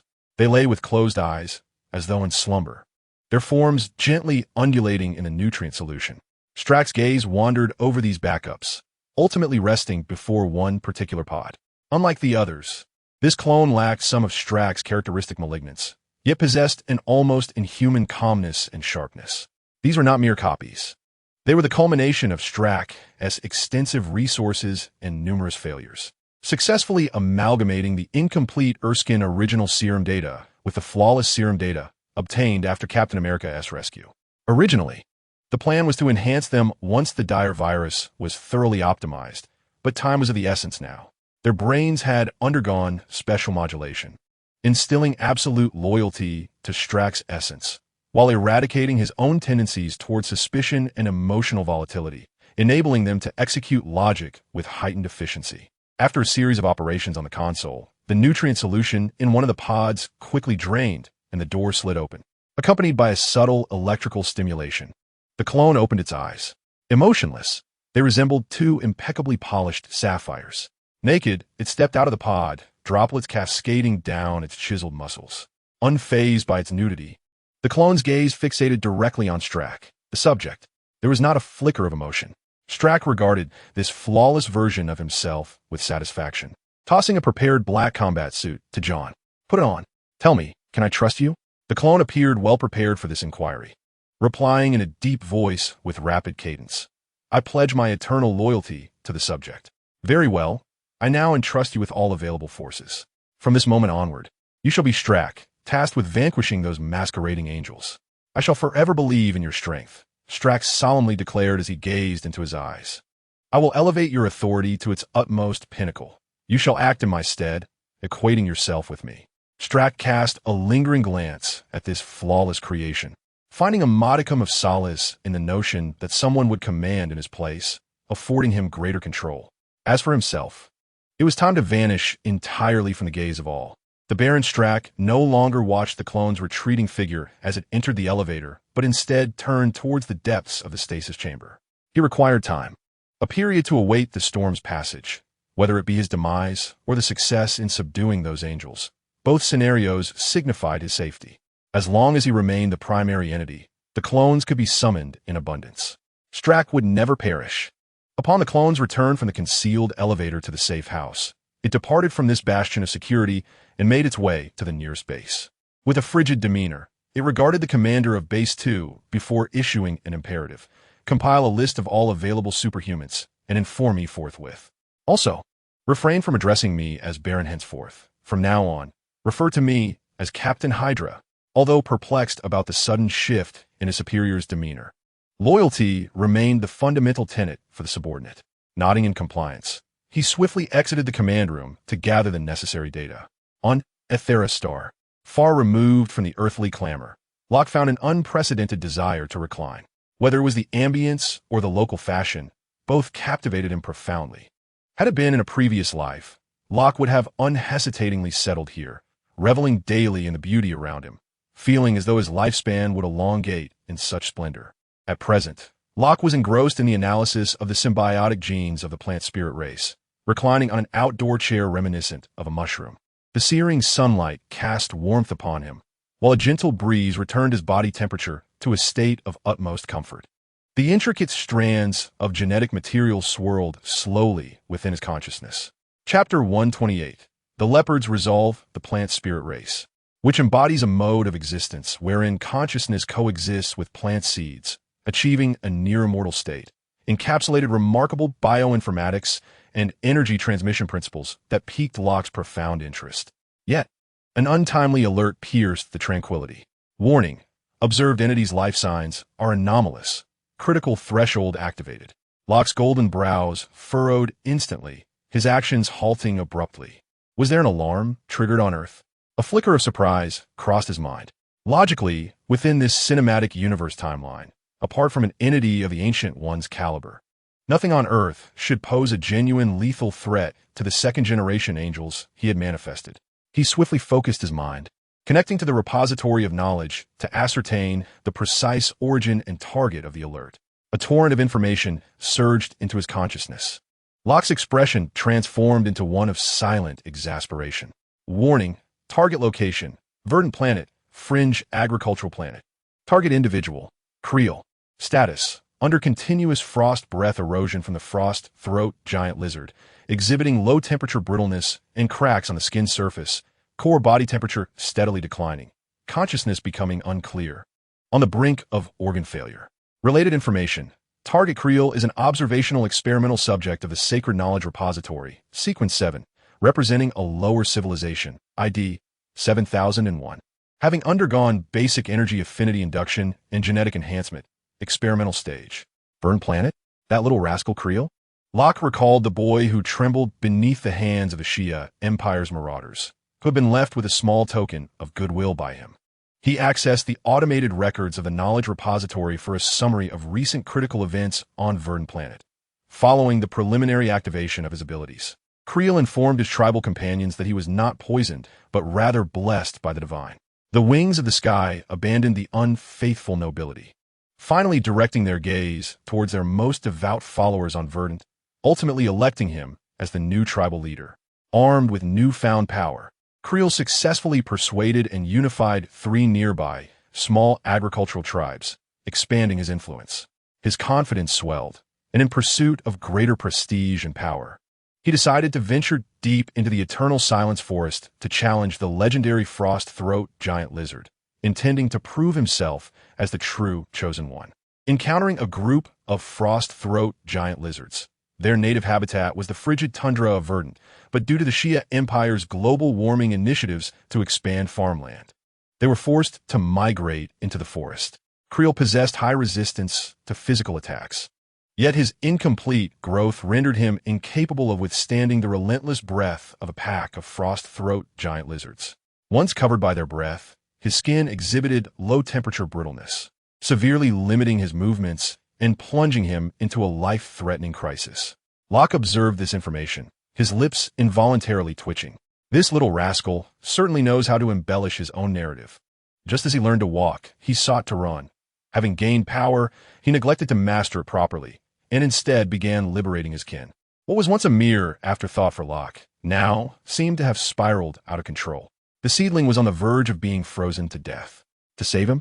Make a special trip for an experimental subject he had barely considered? After all, he was not an actual angel, and such a venture seemed unnecessary. To abandon him? That scant experimental data still held some utility. The future diversification of genetic data for angels would rely on these experiments. Just as he wrestled with whether to disregard the situation entirely or begrudgingly intervene, a fleeting thought crossed his mind. Ah, wait a moment. Locke's eyes brightened slightly, a smirk curling at the corners of his mouth, tinged with a hint of mischief. Almost forgot. I seem to have a little cat idling around. A perfect opportunity for some resourceful utilization. He recalled the little feline, Batet, the goddess of the Black Panther from Wakanda. Initially, during the analysis of vibranium in Wakanda, this cat had provocatively challenged Locke as he passed her doorstep, nearly resulting in her erasure from the conceptual realm. At the final moment, she pleaded in terror, and only then did Locke relent, allowing her to retreat and succumb to slumber. Little cat, are you still alive? Locke's voice transcended spatial barriers, reaching an entity deeply enshrined within the dimensions of faith. Batet found herself enveloped in a warm ocean woven from the devout beliefs of countless Wakandan followers and scattered adherents from other worlds, nursing the wounds inflicted by Locke during their last encounter. That brief clash had profoundly illuminated her understanding of the so-called technological deity, whose essence and dimensionality eclipsed her comprehension entirely. This being had the power to undermine the very foundation of her existence. Regret washed over her for having once heeded the words of those deities in the pantheon, dismissing Locke as a mere false god, unworthy of their faith. Now, she wished to cast aside all concerns, seeking refuge within the sanctuary of belief, praying that she had been forgotten. Unfortunately, the nightmarish voice reverberated through her innermost consciousness without warning. Batet, startled like a frightened cat, felt her entire essence bristle with alarm. Her violet eyes widened in terror and fury. Suppressing her instinct to flee, she responded with as much calmness as she could muster. Angel, I have not betrayed my original vow. I have not returned to Wakanda to interfere with reality. You cannot overturn our agreement. She believed Locke had come to confront her, intent on settling the score. Locke's voice carried a hint of amusement. Agreement? What agreement? With your paltry human form, I see no need to discuss any agreement with you. The tone was akin to evaluating a trivial tool. I have a task for you, akin to repurposing refuse. An experimental subject on Verdant Star has encountered a mishap and is on the brink of freezing to death. Go ensure its survival for me. Afterward, you may return to your faith and slumber, and we shall be even. Ensure its survival? Batet was taken aback, and an overwhelming surge of indignation swiftly obliterated her fear. She was a goddess, the guardian of Wakanda, the revered panther goddess worshipped by countless devotees. Now, this damned false god dared to command her like a mere guard dog, instructing her to babysit some experimental subject on a planet. False god. In the spiritual realm, Batet unleashed a roar of fury, the power of faith resonating with her wrath. You cannot humiliate me. I'm a goddess. I'm the great Batet. The sanctuary of belief lent her an ephemeral sense of courage, momentarily dispelling her fear. Within the roots of faith, she could seek refuge among any follower at will. Unless this false god could locate every single devotee of Batet throughout the cosmos, yet she believed that technology would prove inadequate for such a task. At worst, she could evade this false god in the future, avoiding any encounters. Locke's voice paused, seemingly taken aback by her reaction. Oh, such defiance? Too bad you're just a little black. Chapter 129. The consequence of overexertion, such dignity, it seems, is somewhat unjust towards your humanoid form skin. Suddenly, the tone turned icy. Very well, as you wish. Contrary to expectations, the figure of Locke, wielding a long sword, did not materialize within the spiritual dimension of Batet. Yet, an incomprehensible transformation unfolded. This transformation directly impacted the fundamental beliefs that underpinned her existence. In terror, she realized that the threads of faith sustaining her being were fraying one by one. No, not merely fraying, but vanishing, as if they had never existed at all. The memories of the worshippers regarding the panther goddess Batet, imbued with a higher dimensional power, were being eradicated from the conceptual realm, akin to an eraser wiping away pencil marks. This erasure was not confined to Wakanda. Individuals scattered across the cosmos, harboring even the faintest faith in her, found their threads of belief dissipating at an alarming rate. Batet felt her power flowing away like a raging flood unleashed from a dam. Her ethereal form began to fade into the void. A sense of nothingness, more terrifying than death itself, was swiftly consuming her. No, once more, Batet let out a desperate wail. The dignity of a deity, in the face of this conceptual annihilation, crumbled into dust. She comprehended that her adversary need not seek her out. They could negate her existence directly at its source.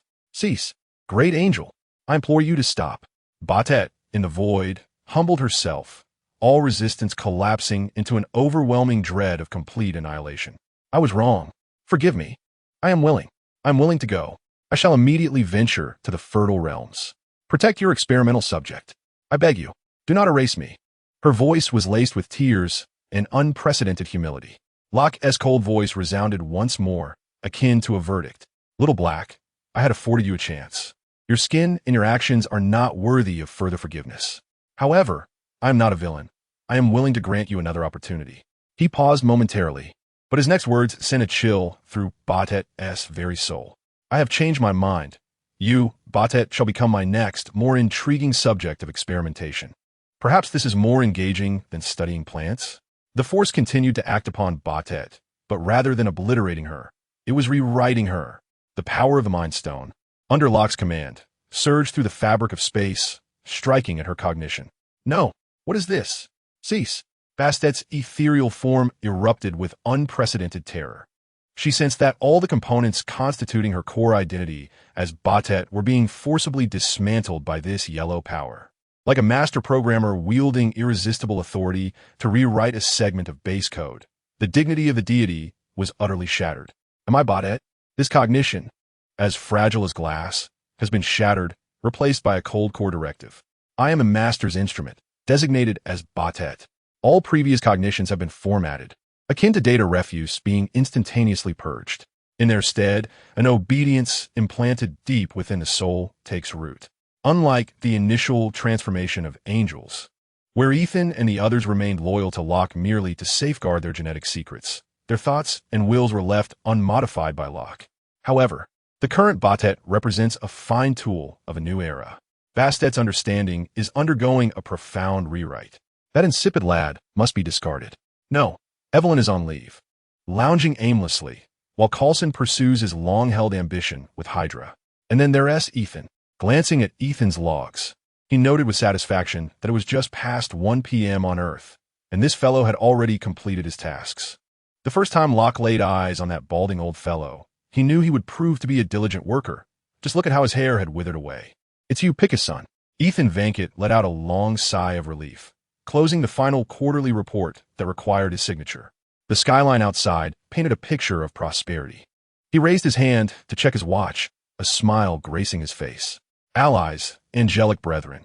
None could be truly relied upon. Only Tony and Banner, those comrades from the laboratory, proved dependable. Finally, the workday was over. He murmured to himself, his voice tinged with lightness. He had managed to tackle the mountain of work today, even finishing a tad earlier than usual. Rising from his seat, he adjusted his impeccably tailored white suit, picked up the coat draped over the chair, and, in a joyous mood, strolled towards the office door. Today, he must visit Tony to see what new breakthroughs he and Banner had made with the Mark armor and Gamma energy suppressor. That was what truly piqued his interest. As his left foot crossed the threshold of the heavy wooden door, the tip of his polished shoe barely grazed the gleaming marble floor of the corridor when, buzz, an ethereal blue, rotating spatial wormhole appeared with no forewarning, precisely at the spot where his foot was about to land. That profound luminescence resembled the gaping maw of a beast. The relaxed smile on Ethan's face instantly froze, a flicker of utter astonishment flashing through his golden eyes. He scarcely had time to summon the angelic energy within him, nor to unfurl his wings. With a thud, he found himself as if stepping into thin air, plummeting into a pool, instantly engulfed by the azure wormhole. The wormhole closed swiftly at the moment of his disappearance, as if it had never existed. The corridor lay deserted, save for the steaming coffee cup on Ethan's desk, a testament to the Master's recent departure. Thus, the industrious one who had concluded his work early began his overtime. Location: Planet Wotu, edge of the eternal silence forest. Ethan felt a dizzying whirl, the intense discomfort of spatial transition long since accustomed to him. In the next moment, a grounding sensation enveloped him, accompanied by an overwhelming stench of decay that assailed his senses. He instantly steadied himself. energy instinctively coursing through his body to dispel the foul odor. Warily, he surveyed his surroundings, where bizarre, towering trees obscured much of the daylight, casting the environment into shadows. Beneath his feet lay a carpet of decaying leaves that exuded a putrid aroma. Not far ahead, an uncanny sight came into view. A humanoid creature, entirely covered in deep crimson skin, was ensnared in a thick layer of solid ice, revealing only its terrified, despairing head and one struggling arm. Its skin reflected an unnatural metallic sheen, yet was marred by a network of white cracks, indicating it was on the brink of collapse due to the extreme cold. The culprit behind the scene was a colossal beast, comparable in size to the ancient Tyrannosaurus rex of Earth. Its heavy, grayish-white scales glistening as it fixated on its frozen prey. Within mere seconds of arrival, Ethan discerned that he was no longer on Earth. He could no longer sense the familiar energies of his home planet. This abrupt displacement seemed to have a singular purpose. Indeed, Locke's voice resonated within his mind. Chapter 130, The Spartan Soil of Dinda. Little Cincy, do you see that frozen lad ahead? Save him once, then impart some survival wisdom, ensuring he lives a compliant life. Once you've dealt with your business, return to Earth. Leave the rest to him. Ethan swiftly adjusted his demeanor, erasing any traces of astonishment, his expression morphing into one of reverent dedication towards Locke. He exhibited absolute obedience to the Oracle's command and a commitment to efficient execution. After straightening his attire, Ethan bowed slightly and respectfully responded in his mind. I heed the Oracle's decree. Locke's voice, tinged with exasperation, replied, I've told you. I'm not a deity. Fine, if that is what you prefer. The voice then faded away. With a clear mission at hand, Ethan's gaze sharpened with unwavering focus. He quickly interfaced with the genetic engine, connecting to Yin. Streams of data flooded into his consciousness, consolidating all pertinent information. The entire battlefield, the physiological structure of the giant lizard, the vital signs of the creature named Krier, its frozen state, and injury assessment. All were comprehensively grasped. The entire process took less than a second in the real world. Playing with ice? A subtle amusement flickered within Ethan. Just the two of you made me work overtime? He muttered to himself as he stepped forward towards the icy pillar. As he approached, he discerned the small giant imprisoned in the frost, its crimson skin, wielding a spear and shield, adorned only in shorts, and wearing a peculiar helmet. The frost-throated giant lizard finally realized that an intruder had encroached upon its territory. It turned its head towards Ethan, issuing a fierce roar. Observing Ethan's indifference to its warning, the deep, suppressed growl in its throat escalated, transforming into a menacing, resonant roar. Its head tilted slightly backward, the depths of its tooth-filled maw pulsating violently, the frosty glands within its chest pumping low-temperature energy toward the throat. The radiance was blinding, causing the surrounding air to emit a piercing shriek, coalescing into vast crystalline formations. Just as the light within its throat was about to erupt, Ethan remained unfazed, continuing to ponder the color of the small giant encased in ice. The deity referred to it as the pink-skinned lad, yet what he perceived was a deep crimson. The creature, dubbed the pink-skinned lad by Locke, was largely ensnared in a ghostly blue ice, having nearly succumbed to unconsciousness. A fleeting flicker of confusion crossed Ethan's mind regarding its skin. Deep crimson, akin to congealed blood, appeared painfully vivid against the backdrop of the ghostly blue ice crystals. Pink-skinned? Was the deity mistaken about the hue? Or was I perhaps colorblind? With a mere lift of his right hand, fingers directed toward the colossal beast, he grasped the air as if seizing it. Under Ethan's absolute control, energy directly influenced the massive form of the frost-throat giant lizard from within. Buzz. The giant lizard's immense body abruptly stiffened.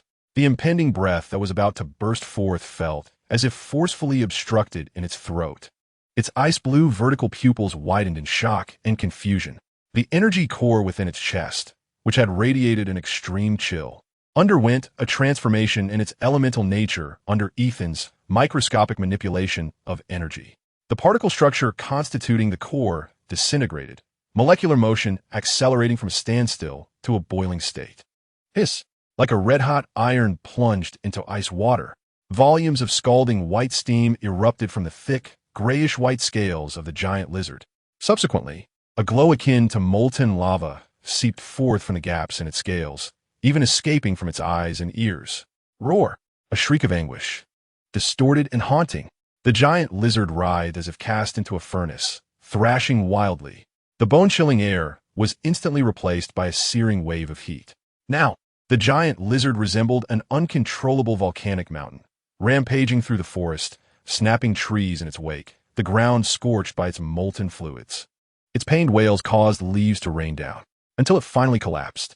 Indeed, he favored ice, for it was the most accessible element, given the omnipresence of water molecules in Earth's atmosphere. However, this did not imply that he was limited to ice alone.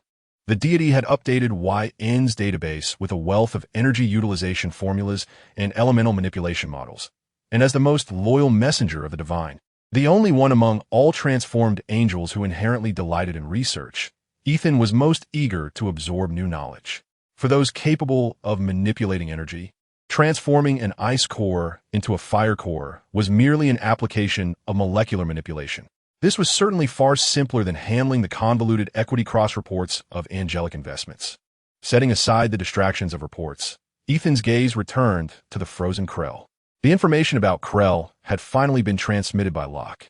A being infused with the Hulk's genes and stellar energy had almost succumbed to a frost-wielding beast. Surely, even upon activation, it should not be this vulnerable.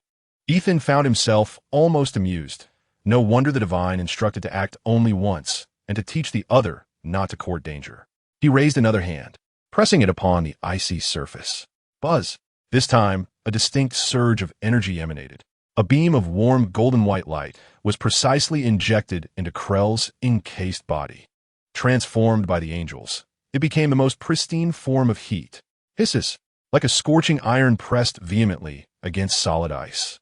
The thick layer of ice on Krell's surface emitted a violent vaporization sound. Dense white steam surged skyward. The ice layer melted at a visible speed.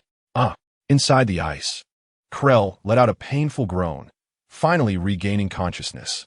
He abruptly opened his eyes. How reckless, attempting to subdue the Forest Lord, a being that even the nobles dared not confront. His eyes still held the remnants of frostbite as a powerful warmth forcefully dispelled the bone-deep chill, mending his skin that had been brittle from the low temperatures. Strength returned to his limbs. Roar, Krell bellowed, shattering the remaining ice crystals with a ferocious force. He broke free from the icy confinement, staggering to steady himself, breathing heavily, hot steam billowing from his mouth and nostrils. Instinctively, he grasped the spear and shield that had fallen to the ground, adopting a defensive stance, scanning his surroundings with vigilance. Then, his gaze locked onto a figure. The frost-throated behemoth that had driven him to despair now lay as a charred mound, emitting black smoke. Beside Krell stood a person, their wings unfurled behind them, seemingly woven from pure radiant light, resembling celestial wings. Krell's pupils dilated. Beneath his deep crimson skin, his blood appeared to freeze for an instant. The spear and shield clattered to the ground. Celestial wings. Chapter 131. Insectoid Krell's throat emitted a dry, fervent whisper. His legs buckled, and with a thud, he knelt before Ethan, prostrating himself entirely. His forehead pressed deeply against the cold, damp layer of decaying leaves, his body trembling with excitement and reverence. Ethan's brow subtly arched. Celestial wings? Is that the title for a deity? In a flash, Ethan appeared before Krell, an irresistible force lifting Krell's arm, preventing him from fully bowing down. Rise. Ethan's voice was calm, carrying an otherworldly resonance that clearly reached Krell's ears. I'm not a god. Crier was buoyed by an unseen force. His gaze lifted in bewilderment towards the celestial wings that radiated a divine luminescence, his eyes brimming with a fervent confusion. I am a messenger of God, Ethan declared, his calm gaze resting upon Crier, his tone imbued with a serene proclamation of truth. God has guided me to your rescue. God's messenger, the divine guidance. Crier realized with astonishment that he was indeed under the watchful eye of the celestial wings. Mother, the wings of the heavens have forsaken the unproductive nobles and turned their gaze towards the most diligent of his devotees. The voice that had resonated in his subconscious during his moments of despair and near death. It must be the voice of God, and the being before him, adorned with celestial wings, was indeed God's messenger, a saint walking upon the earth. It is you. It is the voice of God. Overcome with emotion, Crier became incoherent. wrenching free from Ethan's grasp to kneel once more in reverence towards the heavens, his hands clasped in prayer, summoning every ounce of strength to cry out. Great Lord of the skies, I thank you for your blessings. I am grateful for your messenger sent to save your humble servant. Crier is willing to offer everything, to become your most devout lamb. Long live the celestial wings. The Lord of the skies is eternal. Witnessing Crier's almost frenzied posture of prayer, and hearing the incessant repetition of Lord of the skies and celestial wings, Ethan maintained an outward calm, though internally he was taken aback. This green-haired youth seemed intent on claiming the position of his foremost disciple. However, the notion of the Lord of the skies appeared to be erroneous. The message just conveyed to him by the divine was that the Lord of the skies was the chief deity of the Hia Empire, which had once colonized them. Ethan's mind began to whirl with calculations. Such a powerful and humble deity would undoubtedly refrain from disseminating his name or indulging in the trivial pursuit of gathering faith. It was clear that the wretched celestial wings had usurped his glory. As a dutiful apostle, Ethan felt compelled to alleviate the divine's burdens, to spread his glory, and to guide the wayward lambs back into his embrace. Was this not an inherent responsibility? The green-haired youth appeared to be a promising candidate. While Crier had ignited the first flicker of faith, a slight correction was in order. What about the King of Angels? Ethan envisioned the divine radiance taking root and flourishing upon this planet. A fleeting smile graced his lips as he mused, surely, when God witnesses my efforts and feels my devotion and competence, he should be greatly pleased. Perhaps, in his delight, he will allow the old woman Evelyn to return to manage the company, granting me a long holiday, a holiday ample enough for me to dismantle and reassemble that new energy countermeasure in Tony's lab 100 times. The angelic figure within Ethan had already begun to joyfully devise a splendid vision for his upcoming vacation. God had instructed him to return. I find myself on a business trip, and remaining for a few additional days poses no issue, does it? As for the fervently praying young acolyte, clear, it is indeed time to fulfill my responsibilities and perhaps enlighten him on the art of self-preservation. Location: Atheristar. Rock reclined in a chair fashioned from supple vines, his eyes half closed. In his hand, he held a succulent local fruit, nibbling at it intermittently, the flesh bursting forth with a sweet yet slightly tart juice between his teeth. Deep within his consciousness, he traversed the vast repository of knowledge at an exhilarating pace.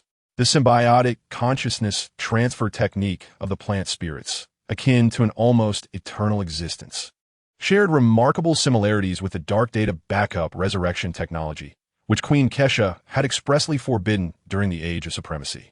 However, the two methods are fundamentally distinct. The former resembles a fixed terminal that operates a mobile unit through remote control. Should the mobile unit be destroyed, the fixed terminal remains unaffected. The system data persists. You remain yourself. Merely a different screen is required. Conversely, the latter involves uploading one's dark information, and upon revival, it is akin to losing your computer entirely and subsequently acquiring a similarly configured machine to reinstall the previously backed up system. This form of resurrection is not only looked down upon by Kesha. Rock himself harbors reservations. On the battlefield in New York, Rock could have restored those ordinary souls who perished, awakening their memories through the mind gem. Yet, in the world of supremacy, the notion of soul does not exist. Thus, once an individual dies, that representation of one's self vanishes. How can one prove that the resurrected being is indeed one's self, rather than another with identical data, genetic lineage, and memories? Take Otto, for instance. In the battle logs of the Knowledge Repository, one of Morgana's demonic forces has met its demise numerous times, only to reappear each time thereafter. The resurrection of dark data is but a minor reason for the divergence between the sacred Kesha and Liang Bing, a mere academic disagreement. The true schism lies in their philosophies. During his attempts to optimize their species' botanical control abilities into biological genetics, a refreshing scent, characteristic of plants, wafted past. Footsteps approached. It was Munsa, this elder of the plant spirits, resembling a terrestrial vine, but magnified in size, embodied a gentle and wise feminine presence, her face now bearing a subtle hint of concern. She approached Rock's side and spoke softly. Rock, it is time to go. Rock paused his fruit eating, languidly lifting his eyelids to reveal his golden irises reflecting Munsa's somewhat serious countenance. So sudden? Where are we headed? Munsa remained silent, gently placing a dark red, seed-like object upon the woven table beside Rock. This is my beacon, she explained, her voice low. If one day it transforms into a vibrant shade of green, it signifies that Isola is safe. At that time, you are welcome to return as a guest at any moment. You are forever our friend. Sincerity radiated from her gaze. The paintings and music you taught have been greatly cherished by our people, but currently, Isola is not safe. Thus, we hope you can wait until the war has passed before visiting us again. Chapter 132.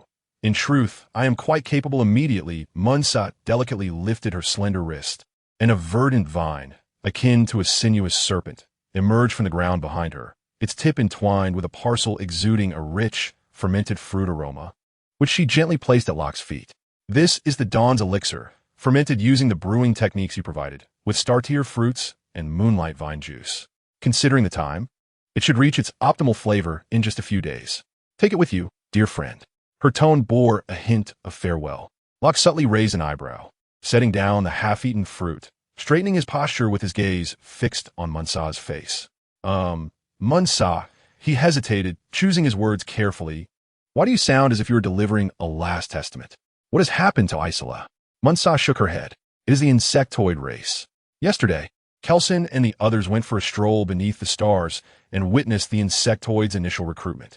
Although it has been temporarily resolved, it indicates that the insectoids are making a resurgence. Locke rubbed his nose thoughtfully. I have had a question brewing for half a year now. When you drove the insectoids back to their homeland, why didn't you seize the opportunity to pursue them and eradicate them completely? Wouldn't that have been a lasting solution? Upon hearing this, a complex expression of bitterness and helplessness crossed Munsa's face as she unconsciously fidgeted with her fingers. You do not understand, Locke. It is not that we do not wish to, but rather that we cannot. She lifted her gaze towards the towering mother trees, bathed in a gentle green luminescence. We cannot stray far from Isola's light. If we venture too far from the main body, our consciousness scatters, our bodies lose control, and we become mindless plant shells. As for the insectoid scorched star, we explored it long ago, and it is a realm of eternal darkness and barrenness. There is no sunlight, no vitality, only cold rock. Survival there would be a luxury for us. She returned her gaze to Locke, her eyes filled with earnestness. Enough, Locke. Time is of the essence. We must hurry. Do you remember the green luminescent asteroid I took you to for inspiration? It lies in the opposite direction of the insectoid's advance. Head that way, and you shall be safe. Quickly, observing the resolute determination in Munsa's eyes, Locke rubbed his nose, a hint of a resigned smile playing on his lips. Over the past 6 months, he had come to be perceived as a somewhat languid scholar in Isola. Even when it came to moving experimental equipment, the enthusiastic plant spirits had never allowed him to lift a finger. It seemed he had been completely misunderstood. Munsa, Locke stood up, brushing non-existent dust from his clothing, the hint of a playful smile replacing his earlier expression of resignation. In truth, you may not be aware, as he spoke, his right hand casually lifted to his ear, producing a crisp snap of his fingers. The sound, though not loud, seemed imbued with an extraordinary power. In an instant, a blinding light emanated from Locke, standing before Munsa. A heartbeat later, the radiance receded. There, suspended half a foot above the ground, was Locke's figure. Although his visage remained unchanged, the very essence of his being had undergone a dramatic transformation. The gentle aura of a scholar had vanished, replaced by a detached demeanor that looked down upon all living things. 2 pairs of pure white wings unfurled from his shoulder blades, shimmering even more brilliantly than the most resplendent platinum. Locke hovered there, his golden pupils calmly observing Munsa, who had succumbed to a state of petrification below him, a slight curve gracing his lips. In truth, I am quite formidable, he mused. I suspect that old Elysian has been saying I am small, that I am frail. His voice retained its gentle tone, yet echoed with an ethereal resonance, as if reverberating among the stars. Trust your friends. They can assist you in dealing with those pests. In the distance, the sound of rustling approached. The primary forms were a tree-like figure, a robust middle-aged man named Mackay, and a mesmerizing embodiment of a deep crimson rose named Lume. They arrived together, carrying sweet fruits and honey brewed from dew, their faces adorned with the melancholy of departure. It was evident they had come to bid farewell to Locke. Upon entering, Mackay boisterously requested Locke to spare him some wine, while Lume gently tugged at him. Yet, when their gazes fell upon the levitating Locke, the heavy fruits in Mackay's hands tumbled to the ground, their plumpness rolling in every direction. He stood as if turned to stone, exclaiming, "By the heavens, how striking! This ambience is incredible. Lume, next time I perish, I shall mold my body like this." Locke's golden gaze swept over the newly arrived neighbors, and the curve of his lips deepened. "Mackay, Lume, your timing is impeccable. It spares me the need to explain once more." His voice carried that ethereal resonance, continuing from his earlier conversation with Munsa, "Those bothersome pests of yours. I shall assist in clearing them away." Mackay finally ceased his antics, inhaling deeply, his voice raspy as the sound of bark scraping. "Locke, your kindness is appreciated.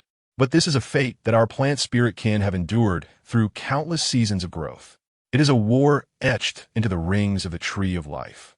You need not involve yourself." He stepped forward. "You may have witnessed warfare in your civilization, yet this is different. The insect horde possesses no wisdom, no fear, no individual consciousness. They are but the locusts of the cosmos, purely machines of consumption." Mackay's voice carried the weight of memories. "The battlefield against them is nothing short of a slaughterhouse. Only we—" His words were abruptly interrupted by a heavy sigh from Locke, who shook his head slightly.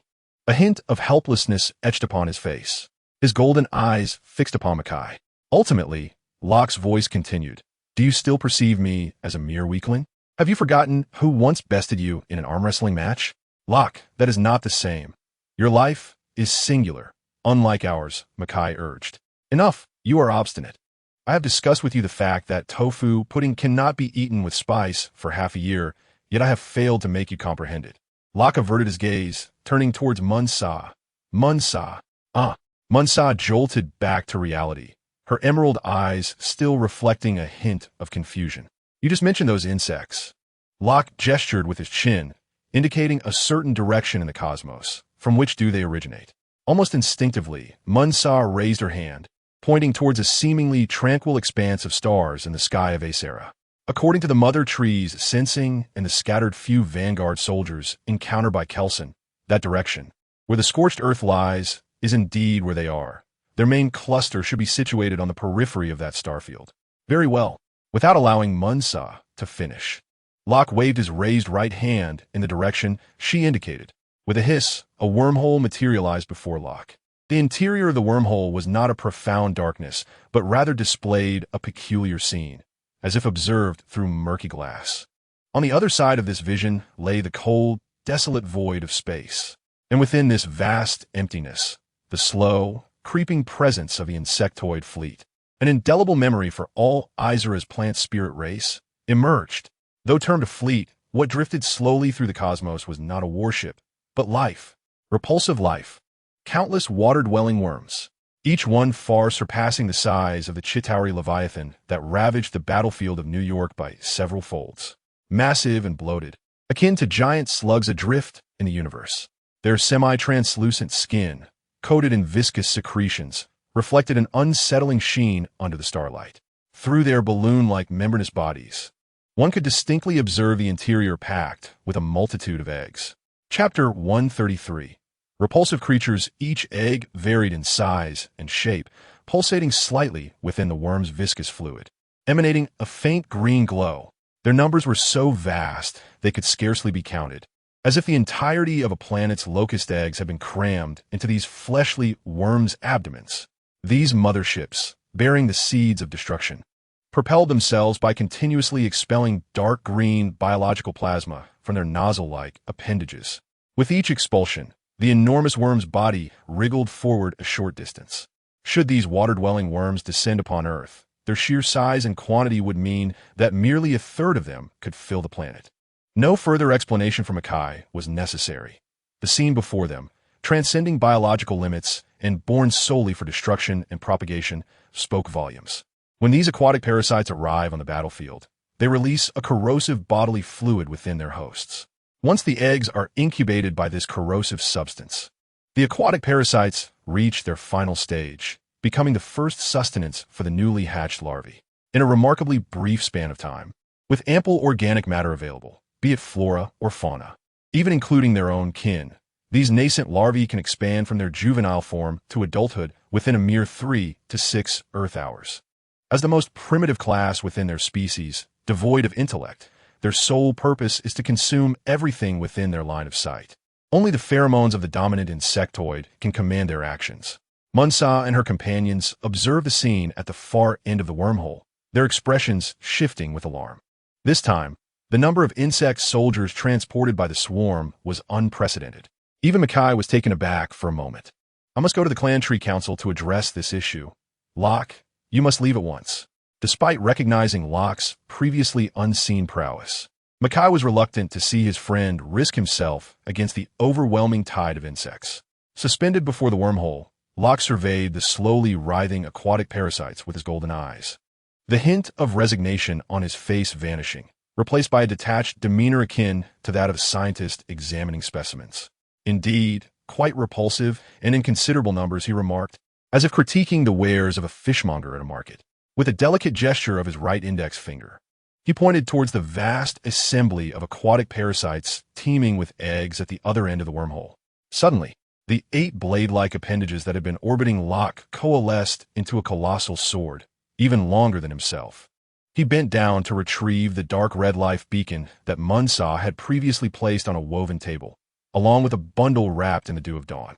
As if recalling a thought, Locke approached Munsa and returned the beacon to her. "Put this away," he instructed, his voice regaining its previous calmness, now tinged with a hint of languid amusement. "It will soon turn green." He waved the fragrant bundle in his hand, then turned and stepped forward, his figure merging into the wormhole. Mackay seemed slightly bewildered by the situation. "Munsa, did he take the wine? Wasn't that meant for our next outing?" Lomi-Eye rolled her eyes and smacked Mackay on the head. "Is that all you can think about? Didn't you see Locke rushing towards those insects? Hurry, and assist him." "Oh, right, I'm on it." Without hesitation, Mackay dashed into the still-open wormhole, not looking back, but throwing a parting remark to Munsa and Lomi-Eye. "Munsa, Lomi-Eye, you both go to the council. Inform all our kin." His voice was swallowed by the wormhole.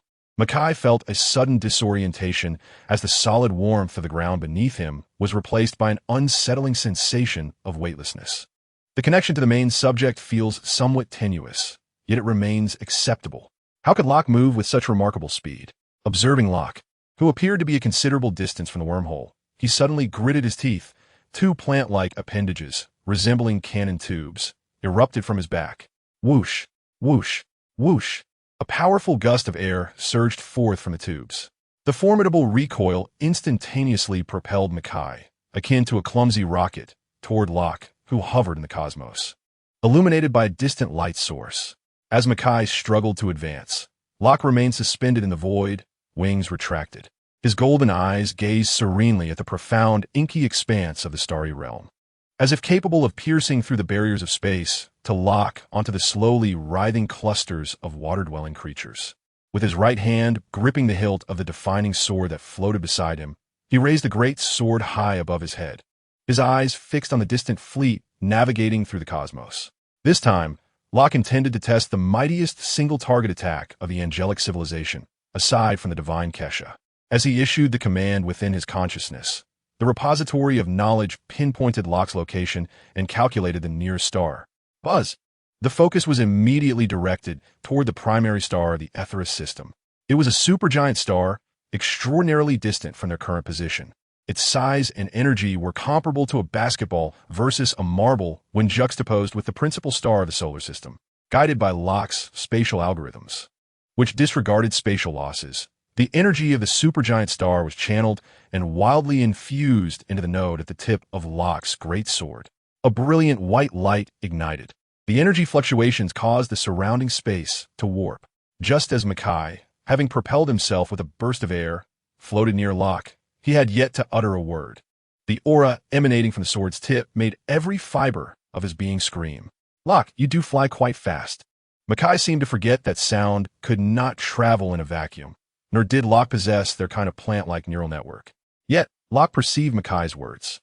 "Little Mackay, is your flying truly reliant on the propulsion of gas?" Locke tilted his head, inspecting the jet-like appendages behind Mackay. After speaking, he disregarded the simpleton and continued to focus on the fleet he had locked onto, gently thrusting his wrist forward. Whoosh! A beam of incandescent white light, no thicker than an adult's fist, shot forth from the sword's tip. The beam raced through the frigid vacuum. Initially slender, it represented an extreme compression of energy. As it traversed the vast distances of space, its binding force began to weaken, unleashing the terrifying energy it harbored. The beam expanded from the thickness of a fist to that of a barrel, then to that of a house. When this radiant beam finally reached the edge of the starry domain where the water-dwelling creature clusters resided, it had swelled into a torrent with a diameter comparable to a mountain. The brilliance of its light even overshadowed the original starlight of that cosmic region. Boom! Despite the vacuum's inability to transmit sound, the terrifying shockwave born from that pure energy eruption swept through the star realm in an instant, accompanied by devastating light, radiation, and torrents of particles. Chapter 134. Are we opening a kindergarten for the insectoid race? The violent tremors directly impacted the very fabric of space, as if an unseen giant hand had struck a mighty blow against the cosmic curtain. Brilliant light erupted, engulfing the area completely. Within that brilliance, countless colossal water-dwelling creatures were faintly discernible, vaporizing silently upon contact with a luminous flow, much like butter cast into a steel furnace. Along with them, the countless eggs within their bodies transformed into the most primordial particles of dust. The brilliance persisted for several minutes before gradually dissipating. When vision restored, a significant portion of the star domain, once occupied by the massive swarm of water-dwelling creatures, had vanished, with over half of the biological transport vessels disappearing. The subsequent insectoid forces soon recognized the dilemma. The initial few water-dwelling creatures activated the eggs within them, unleashing millions of larvae that burst forth from their shells, opening their fearsome mandibles to deeply penetrate the nearby sustenance, whether it be kin or unhatched eggs or the flesh of the water dwellers. The mandibles frantically tore at every organic entity within sight. Locke observed this scene, shaking his head, contemplating another large-scale strike. Although there were more energy-efficient methods to eliminate these creatures, the grotesqueness was overwhelming. Mackay floated beside Locke, his green eyes reflecting the empty expanse. His thoughts were utterly clouded by the recent strike. Is this the scholar spoken of by Mansa? This is what they call a scholar. This is clearly the most terrifying demon from the tales of their plant spirit race, 1,000 times more ruthless than those mindless insects. After the shock, he suddenly jolted, his vine-like arms waving excitedly. Locke, I've thought of a brilliant idea. His voice carried the exhilaration of a newfound discovery, entirely dismissing the terror of the world-ending strike just witnessed. Your wormhole can connect us with our home planet over vast distances. This is perfect. I hope no. I implore you, help us open a wormhole on the scorched earth. A wormhole large enough. Mackay's vine-like face brimmed with anticipation, as if envisioning a remarkably splendid future. This way, we can continuously transport the equally voracious seeds of Acera through the wormhole. We could cover the scorched land and plants, transforming it into a verdant haven, and those insects would be consumed. If they are unwilling to be consumed, we can always negotiate. Locke. What the hell? Locke nearly lost his balance in midair. The notion of negotiation in such a context was so bizarre it left him momentarily breathless. He finally comprehended why the plant spirit clan and the insect tribe had been embroiled in conflict for countless years without reaching a resolution. It was not merely due to the insurmountable obstacles of scorched earth. It resembled a terminal stage of Saint Mother cancer spreading to the brainstem. Locke's lips twitched at the absurdity of it all, suddenly feeling a disinclination to intervene. However, he was well aware of what kind of person Mackay was. During a picnic, Locke expressed his desire to study their main body, and Mackay readily agreed. Locke initially believed it would simply involve observing his main body. To his astonishment, the next day, after a night of revelry, Mackay prepared to fell a towering 100-meter pine tree to carry over to Locke. At that time, Gila and Luome had to physically restrain him. Yet even when bound by his kin, Mackay refused to relinquish his axe. Ultimately, it took considerable persuasion from Locke to dissuade him.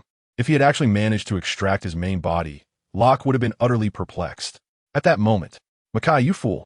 A voice filled with fury exploded within Mackay's consciousness. A vibrant green silhouette suddenly burst forth from the wormhole. Mansa! She had sent Luome to notify their kin.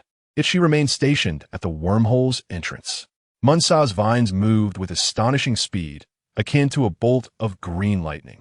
They ensnared Mackay and propelled him toward Locke. She dashed up to Mackay, who was still lost in his peaceful ambitions, and another incredibly resilient vine lashed out like a whip. Crack! The force was such that, even in a vacuum, it resonated in Locke's ears.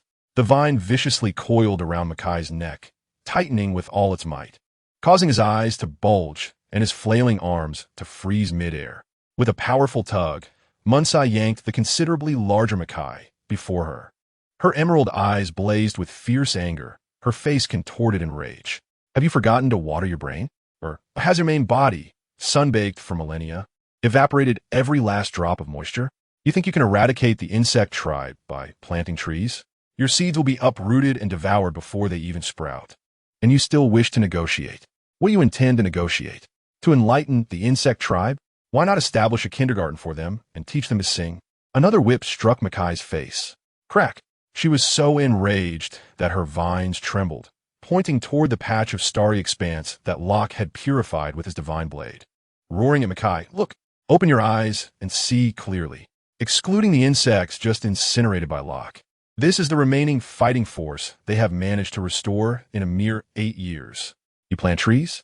Will a century of growth be sufficient to fill the gaps left by those repulsive creatures? And you dare to discuss negotiations? Translate for me. What does negotiate even mean? Not Munsa. I have no pa. What do you mean by let's talk? The level of excitement here could make even Locke forget to continue guiding the energy, neglecting the distant insects striving to flourish. Once Munsa had vented her frustration, she abruptly turned her gaze towards Locke, who was innocently observing the scene. Startled, Locke shuddered. Suppressing her fury, Munsa's tone softened. Locke, my dear friend, please forgive the foolish ramblings of this imbecile. His essence once withered for nearly a century during a great drought in Ethera. Although the mother tree revived him, it appears his mind may have suffered irreparably. She shot a fierce glare at the incapacitated Mokai, who was rolling his eyes. However, Munsa shifted her tone, her emerald eyes fixed intently on Locke, glimmering with wisdom and determination. He was not entirely mistaken. Your wormhole is the key to completely resolving the threat posed by the insect race. She gestured towards the scorched star, her voice colder than when she had berated Mokai. It is sufficient for us to reach it. As I mentioned earlier, even if you possess unparalleled strength, this war is inscribed in the rings of the life tree. We, the Plant Spirit Clan, have not yet reached the point of relying on friends for survival. We can exterminate those insects ourselves. We shall obliterate every remaining queen insect, uproot those abhorrent creatures from their nests, crush them entirely. Let Kronos transform into a true wasteland. Let the insect race become a relic of history. Chapter 135. The combat style of the Plant Spirit Clan. Munsa's gaze awaited his response. Locke floated in the void, his golden pupils calmly reflecting Munsa and the bound Mokai beside her. He nodded gently. I understand, Munsa. He spoke without pleading for Mokai, as if that were merely an inconsequential interlude. After half a year of acquaintance, Locke comprehended Munsa's nature. Friends, after all, can be unreliable at times. But when it comes to serious matters, the first to stand behind you in support will undoubtedly be her. Yet, Locke still felt compelled to offer one last piece of advice. If the individual in question was Mokai, the fool, he would simply turn away without offering counsel. According to your existing records, I can create a sufficiently large wormhole to ensure a connection between you and the essence, likely enabling the eradication of the insect race on the scorched star. However, the outcome may be similar. Locke's tone shifted, his golden gaze sweeping across the desolate star region cleansed by the celestial blade. Why not choose a more convenient option? His fingertips casually traced the void, as though sketching a more straightforward path to destruction. As you said, we are friends. For me, it is more convenient than having you traverse the wormhole to engage in battle. This is the truth. For Locke, delivering several strikes with the celestial blade against the scorched earth or executing a large-scale precision elimination is far simpler and less laborious than maintaining a stable, large-scale wormhole, constantly adjusting spatial parameters to ensure the life connection of the plant spirit tribe remains unbroken. Munsa fixed her gaze on Locke, her chest rising and falling slightly. Locke, Her voice was low and somber. This is our plea. She gestured toward the direction of the wormhole, her fingertip almost brushing against the verdant land. This is our blood debt. It is the scar etched into the rings of the mother tree. When the insectoid first invaded, many of our kin were not present in the sanctum, and thus, countless were consumed. Her gaze sharpened as it returned to Locke, the depths of her emerald eyes ablaze with an almost obsessive fervor. We must tread upon that accursed land ourselves. We shall crush their shells with our vines. We shall pierce their nests with our roots. Please assist us in opening the gate to vengeance. A moment of silence ensued. Very well.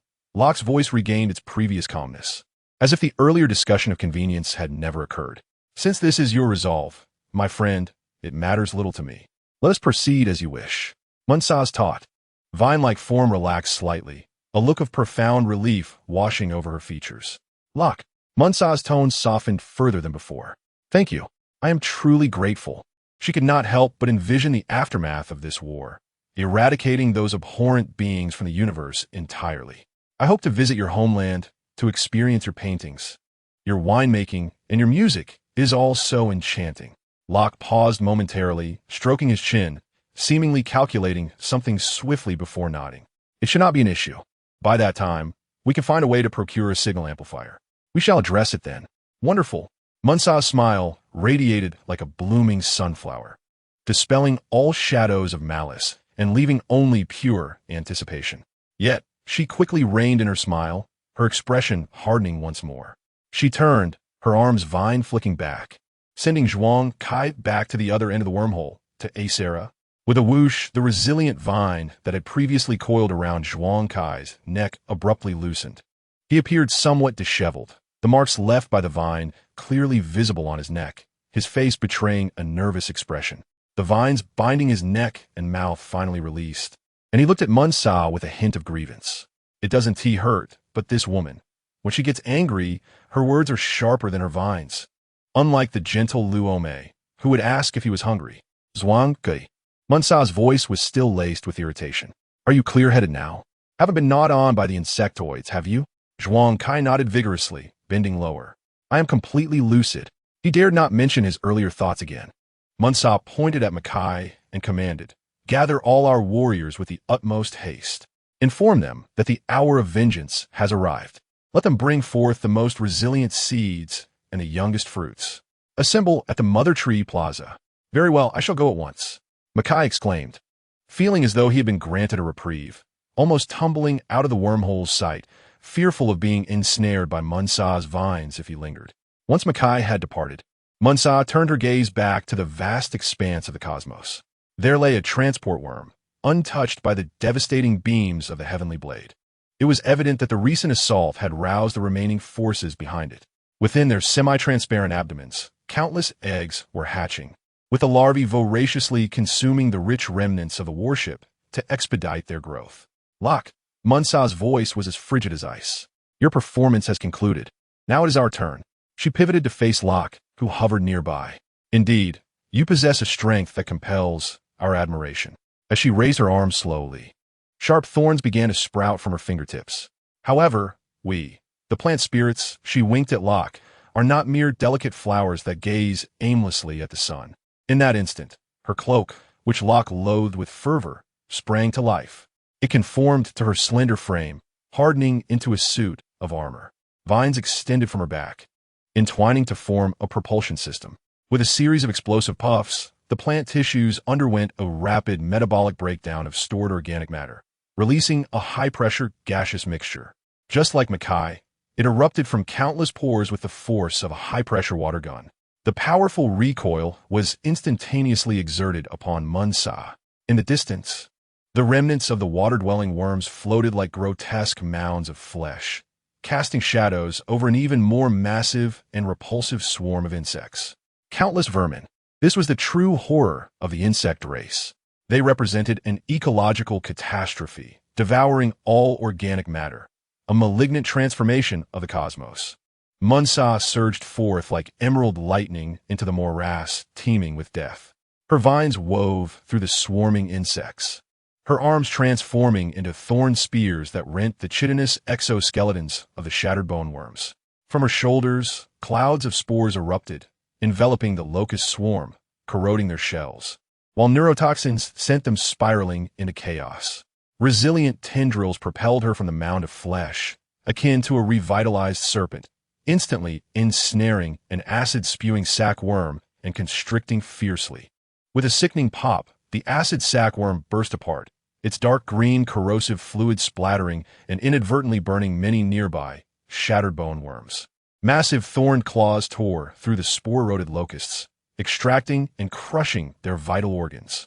Her combat style was remarkably efficient. With every strike, the scene was filled with the carnage of insect corpses scattering in all directions. The dark green insect blood, the pale green egg fluid, and the corrosive acid coalesced into a small island of green ice crystals in the vacuum. The dark green liquid, along with the insect limbs, stained Munsa's body, prompting Locke to frown involuntarily. This level of combat seemed rather repulsive. According to the archives of knowledge, even angels had once encountered and ultimately obliterated the insectoid species. But at that time, 5 third-generation angels had annihilated an entire planet from the periphery of an insect world. Yet, the current situation was far from that scale. Moreover, the sheer number of insects here was staggering. Chapter 136. No different from short-skirt, Munsa resembled a carnivorous plant surrounded by a swarm of ants. Although these ants appeared harmless, each time she managed to tear one apart, 10 more would immediately rush forth. What troubled Munsa the most were the brain bugs. These creatures had not been present in the last war. They bore a resemblance to mosquitoes, possessing a brain that occupied 2/3 of their bodies, emanating a pinkish glow. While they could not directly control the deep connection between Munsa and her host, they could, like countless cold, slippery hands, frantically disrupt the bond between them. Clearly, this was a new breed cultivated specifically to target the plant spirit race, engineered after numerous failures by the insectoid species. Ugh! Munsa emitted a muffled grunt, her movements inevitably slowing for a moment. Seizing the opportunity, a sharp forelimb of a blade hopper struck fiercely against her left arm. Clang! The jarring sound of metal colliding echoed. The armor on her arm was cleaved, a deep gash oozing green liquid, although the wound began to heal rapidly. The force of the impact and the interference from the brain bugs caused her to stagger. The mass of flesh quaked. From the shadow of the colossal water-dwelling insects remains. 3 heavily armored rock-crushing insects burst forth, resembling heavily armed tanks. They disregarded the floating debris, akin to uncontrollable battering rams, charging towards the faltering Munsa with a momentum that promised to crush everything in their path. Their weighty shells were splattered with the remnants of their comrades and congealed acid. Danger! Munsa's pupils contracted sharply. The thrusters on her back erupted with a furious blast, attempting to sidestep the impending threat. However, the 3 rock-crushing insects surrounded her in a triangular formation, effectively sealing off most of her evasive maneuvers. Simultaneously, multiple streams of highly corrosive acid and a swirling storm of blade hoppers surged toward her from the sides. Though she barely managed to evade, she still sustained injuries, one of her arms already withering. The strength of the plant spirit race was derived from the nurturing nutrients of the soil and light. But in this cosmic graveyard of death and darkness, her depletion far outpaced her ability to replenish. Munsa, do you need assistance? You are overexerting yourself alone. A female warrior clad in earthy yellow battle armor retracted her visor and shook her head at Locke. TSK, Locke clicked his tongue softly. Raising her right hand, she gestured towards the wormhole that stood still in contemplation. Suddenly, the wormhole quivered and began to shrink rapidly, only to expand once more. At its opposite end, it connected directly to the plaza of the Acera main star. On the other side lay a verdant meadow where numerous plant spirits awaited, with the naive Mackay still cheerfully waving at Locke. In that instant, it was as if a portal to the sun had been opened in the depths of the ocean. An endless cascade of light burst forth from the wormhole, rushing towards the starry sea like a torrential river. The edges of the wormhole shimmered with ethereal blue ripples, vast enough to accommodate several interstellar warships in parallel. The assembled warriors of the plant spirit tribe, akin to a green volcano facing the insect horde, erupted with fervor. For Acera, one seed after another was rapidly catalyzed, as if in defiance of time. the seeds grew into towering trees in mere seconds, merging completely with the plant spirit warriors who pressed their bodies against them, forming a structure of dark brown trunks and massive roots entwined into formidable appendages. The cells within the trunks began to operate, and human-like faces emerged, while the robust roots expelled gas, liberating themselves from the bonds of gravity. With a thunderous sound, the first to break free from the wormhole were hundreds of tray ants. No, they should be called war behemoths. Like miniature rockets, they thundered towards the writhing flesh islands. Each trench landing sent tremors through the meat mountains. Their heavily barked arms swung fiercely, crashing down upon the dense swarms of insects. Boom! Flesh flew and shells shattered. Where their fists struck, sticky craters were left, along with the remnants of the insect horde. Following them were the birth pod ships. They surged from the wormhole like a swarm. The pods burst open, unleashing a deluge of destruction. A gray-green mist instantly enveloped vast areas, and spores fell to the ground, growing wildly into a consuming blanket of corrosive fungi. Where the fungal carpet spread, the flesh islands emitted a more intense hissing sound, visibly decomposing and dissolving, taking the insect horde along with them into a puddle of pus. From the base of the pods extended cannons. Golden powder swept through like a sandstorm, causing the affected insects to become sluggish and distorted, as if intoxicated, and were then easily harvested. Munsa! A cool voice resonated through the plant network in Munsa's ear. Gasping for breath, she turned to see Lume. There stood Lume at the edge of the wormhole in the plaza, casting a seed larger than all the others into the ground. Without hesitation, Munsa catalyzed the seed, for she had none on her at that moment due to the suddenness of the event. Boom! A vine with a diameter exceeding 100 meters erupted from the earth. Growing wildly, it surged relentlessly through the wormhole, racing towards Munsa's location, disregarding the vacuum of space as if it were the roots of the world tree.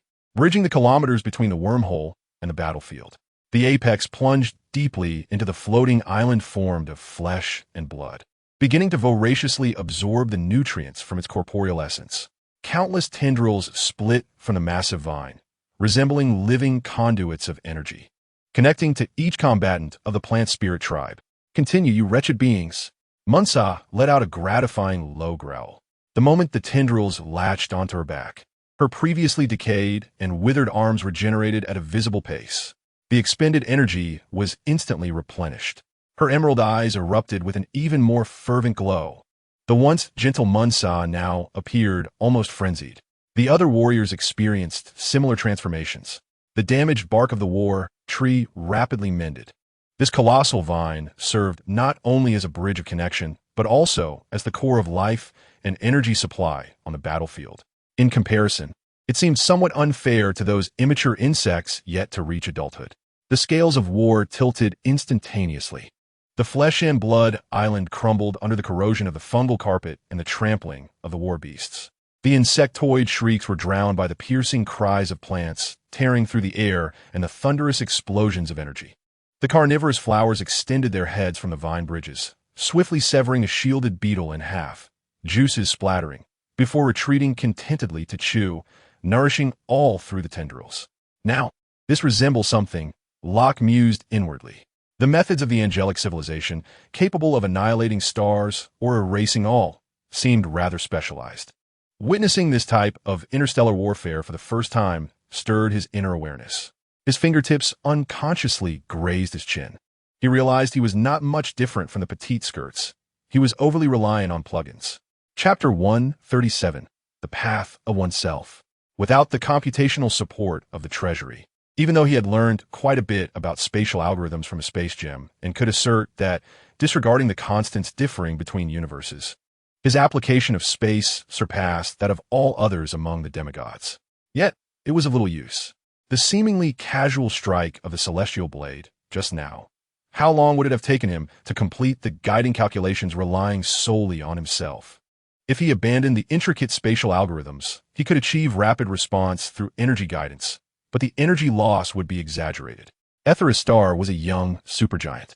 The celestial blade strike he had just guided was essentially the sum of its instantaneous energy emission, drawn away by Locke. This would not affect the star itself.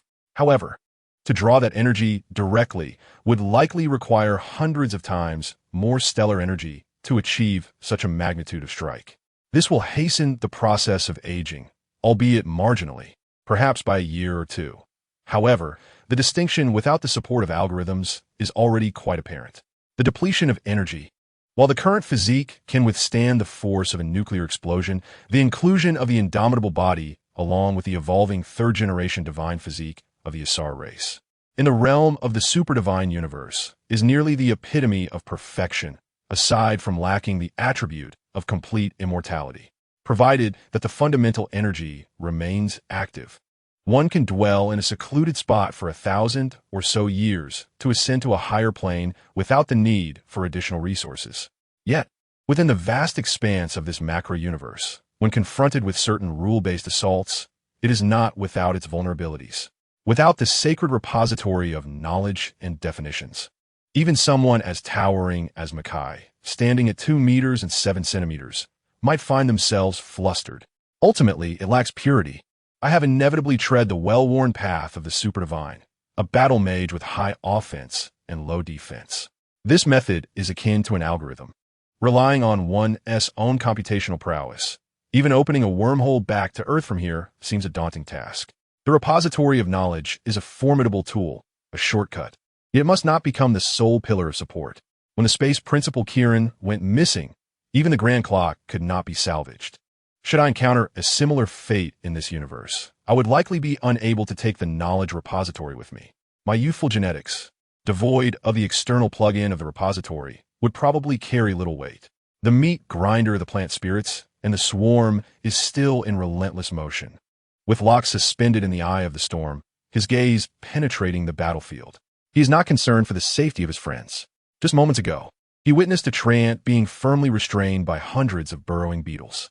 This fellow, whether in a state of exhilaration or otherwise, leaped from the treant's form, retrieving several seed-like candies from his pack, swallowing them, and then charging into the sea of insects, self-destructing.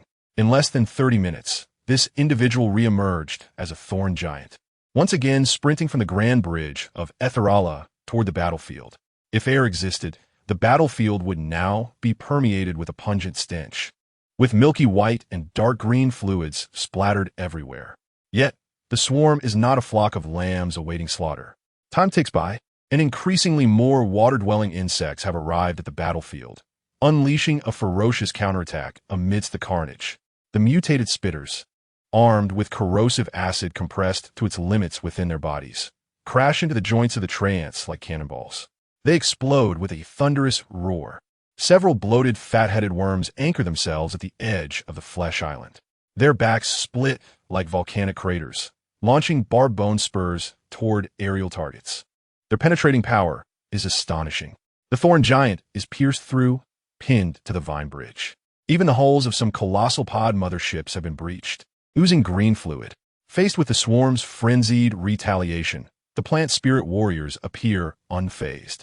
This seesaw battle has unfolded countless times before. The Zerd are undaunted by death. Fortuitously, the plant spirits do not suffer such a fate. To them, a corroded body is merely a brief respite amidst the chaos of battle. Mackay, steady your roots.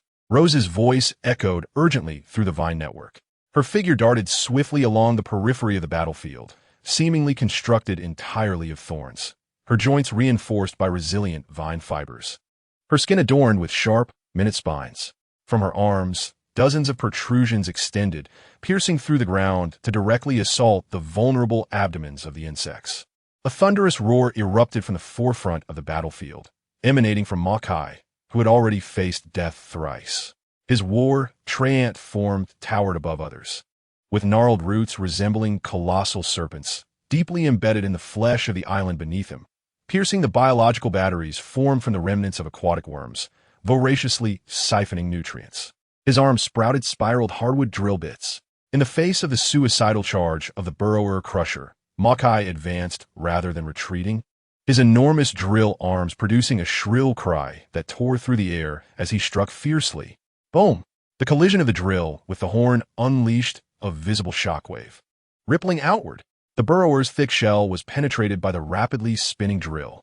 Dark green ichor and shattered innards erupted forth, Mackay's arms were corroded by the splattering blood, yet the vines of Munsa surged behind him, ceaselessly delivering nourishment. The spines regenerated at a remarkable pace. Munsa, to the right, countless sharp spikes erupted from the blood-soaked ground, skewering the nearby Zerg that dared to approach like skewered fruit. At the heart of the battlefield, Munsa had entirely merged with the bridge formed by the vine, differentiating into dozens of tendrils, each one akin to a serpent imbued with independent life, bore sharp, bony barbs, or secreted potent paralyzing toxins. Weaving through the swarm, the vine whips crafted a net of death. A thorn giant was cleaved in half by the scythe of a ripper mantis, emerald fluid spraying forth. His body instantly lost strength, engulfed by the subsequent surge of bone worms. Yet, mere minutes later, near the junction of the vine bridge, a new thorn giant emerged from its wooden cocoon, seizing a nearby chainsaw carcass. With a slight encouragement, new chainsaw thorns enveloped its arms, charging once more into the swarm. A war-ancient tree had its legs severed by multiple acid bomb worms detonating in succession, its massive frame crashing down, crushing numerous Zerg while being overwhelmed and devoured by the encroaching horde. However, behind the vine bridge, saplings nourished directly by the vines were sprouting at an alarming rate, their twisted roots voraciously drawing sustenance. In mere minutes, robust trunks and woody limbs began to take shape, with just a bit more time to absorb. Another war treant would once again join the fray. This encapsulates the war philosophy of the plant spirit clan. Individual lives may perish, yet the interconnected web of life remains eternal.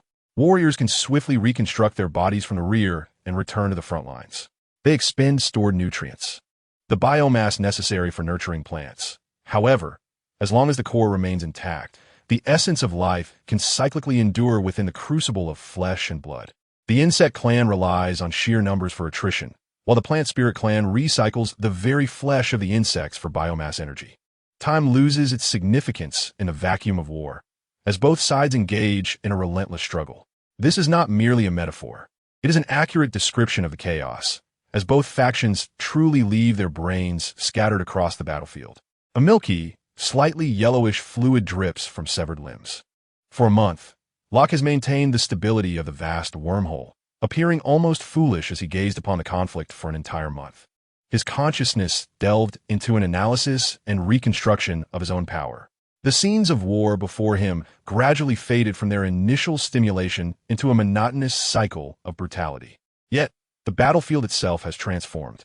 The islands, initially constructed from the remains of waterborne insects, have been continuously hatched, consumed, and through this catalytic process, have expanded into an unimaginable continent of flesh. Its scale rivals that of half the Earth. Moreover, this land is not lifeless. It still writhes and pulsates. The surface is cloaked in a carpet of humus fungi from the plant spirit clan, beneath which lies a morass of liquefied remains, formed from countless insect corpses, and vast exoskeletons and skeletal remnants, still anchored by vine roots, yet to be fully digested. The war rages on this writhing continent, with the insect onslaught never ceasing. Indeed, growing more frenzied. Those pre-activated waterborne insect eggs hatch into even more grotesque consumables. The response from the plant spirit clan is a silent yet efficient cycle of life. The towering figure of Mocha remains steadfast at the forefront.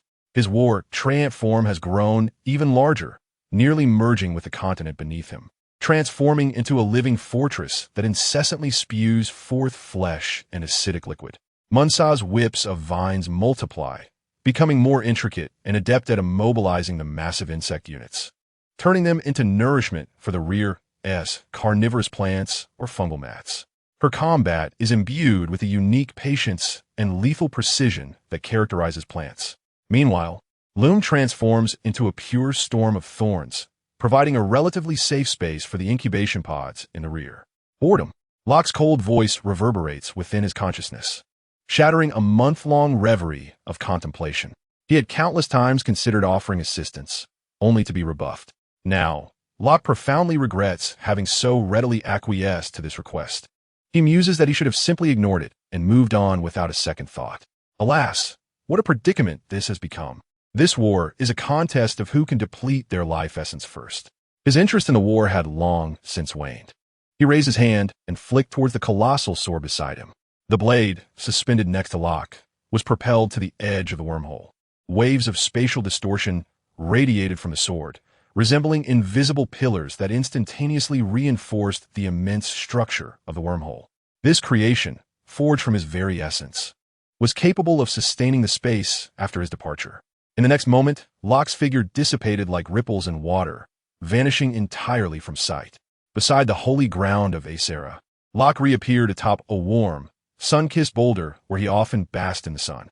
The gentle rays of the star cascaded down, and the air was suffused with the tranquil fragrance of flowers and the earthy aroma of greenery, standing in stark contrast to the hellish realm of blood and flesh.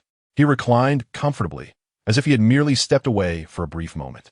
After leaving a monitoring device to prevent a recurrence of the incident with Ethan, where he could not be awakened, his consciousness descended into the depths, entering the memory palace constructed from data backups within Locke's mind. Since embarking on the path of the extraordinary, Locke had not revisited this place. Previously, he would directly summon knowledge from his mental repository. Time had become inconsequential to him.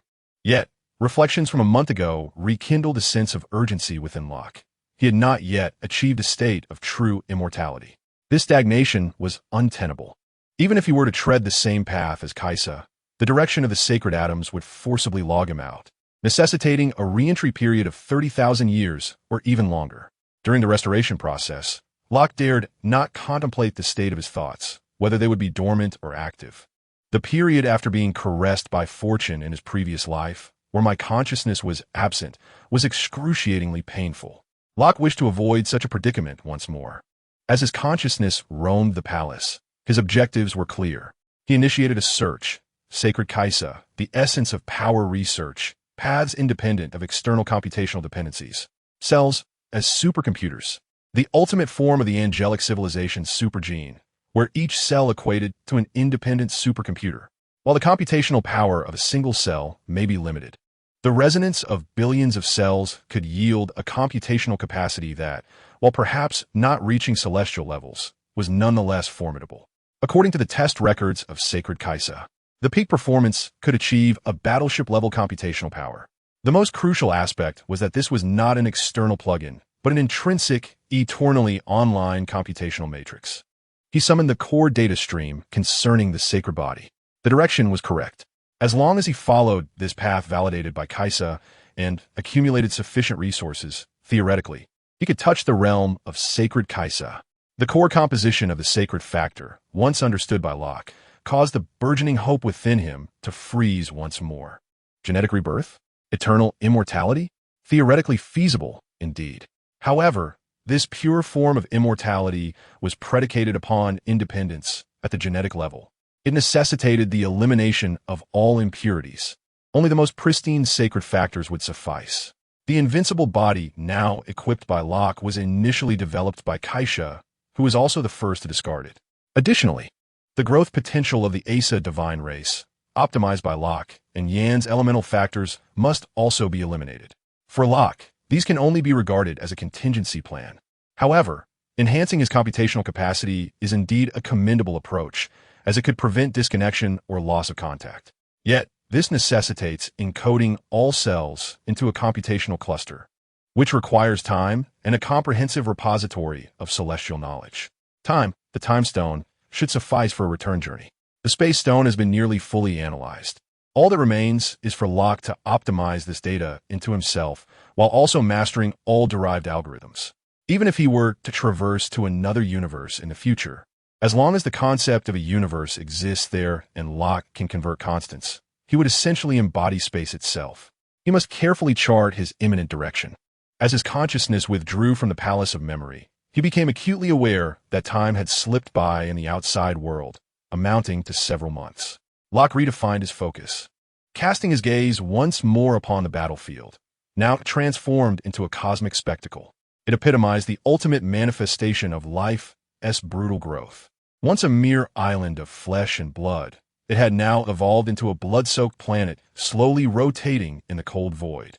Its size vastly surpassed that of Earth. Its surface enshrouded by several kilometers of shattered chitin from the insectoid race and a wooden composite crust from the plant spirit race. Beneath the crust lay semi-fluid flesh, still sluggishly writhing. The planet's surface was starkly cleaved in two. The insect nest had been constructed, occupying more than half of the planet's surface. Countless insectoid creatures surged like a black tide, wriggling through the chasms and mountains. It was evident that if Locke did not intervene, after a few more years of conflict, the insectoids could fully infiltrate Acera. The insectoids had clearly come prepared. Their lethal weapon, the brain mite, could sever the plant spirit's connections and then install their own remote controls. Makai had now betrayed them. Having fused with the very earth beneath his feet, towering over 1,000 meters, he had just been controlled, preparing to sever the symbiotic vine bridge of Munsa, only to be ensnared and punished by her. The revival mechanism of the plant spirits had been significantly weakened under the relentless interference of the brain mites. Feeble warriors barely emerging from the wormhole found themselves immediately ensnared by the enemy. Chapter 139. The abilities of the kitten. If my godfather expresses discontent with the current map, I shall bring it to an end as swiftly as possible, by tomorrow at the latest, either returning to Earth or venturing into a new map. Locke retracted his consciousness. He needed to depart, but it was evident that the war against the insectoids would not conclude swiftly. Maintaining the wormhole connecting to Acera posed a minor inconvenience for his future plans. He required all available computational power. After a moment of contemplation, Locke resolved to intervene. As a friend, Locke can offer them appropriate assistance. Yet he is not their parent and is not obligated to consider their needs so meticulously. Even if it pertains to himself, Locke would not hesitate to abandon them, including Ethan and others. Buster, Locke's voice resonated, echoing with an icy detachment akin to a metal spike striking. A faint violet halo flickered in the shadows behind him. A panther, no larger than a kitten, emerged from the gloom. The small creature abruptly looked up, its violet-slit pupils fixed upon Locke. Go! Locke's command was devoid of emotion. Eliminate those pests and help the plant spirits secure victory in this war, and do so swiftly. The shadowy Buster pressed down slightly with her limbs as if treading upon an invisible platform, before her form dissipated. She offered no response, for Locke did not grant her the privilege of speech. Though she possessed all of Buster's memories and abilities, she was not Buster. She was a consciousness birthed by Locke. Locke had expressed his distaste for her humanoid skin tone, but found her feline form appealing. Thus she would always appear before him as a kitten or a small leopard. When Buster reappeared, she was now atop the ever-expanding flesh-and-blood planet outside the wormhole. She crouched at the highest point, atop the massive creature's head. Souls. She caught the scent of the departed. Though they were feeble spirits, incapable of offering her faith, it mattered not. She required weaponry. Buster's upper limbs descended towards the ground beneath her. Violet flames radiated from her feet in a circular pattern, spreading outward. The flames left no harm upon the insectoid or plant spirit factions. The mindless insect swarm obeyed the commands of their superior kind, knowing nothing but to consume. Conversely, the plant spirit warriors mistook this for a new ability of the insects, instinctively contracting their battle formations to guard against them. A wave of deathly energy centered around Buster, rippled outwards like water, sweeping across the entire battlefield of the flesh and blood isle. The planet beneath them writhed more violently. Those insects previously buried beneath severed limbs rose once more, shimmering with a violet glow. The hearts of the plant spirit warriors sank. They were already struggling against the overwhelming numbers of the insectoids, relying on the nutrients from the flesh beneath them to endure thus far. Yet now, those they had slain were rising again. What madness was this? A blade locust, recently decapitated by a massive man-eating flower, continued to spasm, its half-body trembling violently. The remaining blade-like limb shot up in a bizarre manner, piercing through the exposed jaw of a burrowing insect attempting to gnaw at the roots. The blade penetrated its brain, and the burrowing insect fell lifelessly.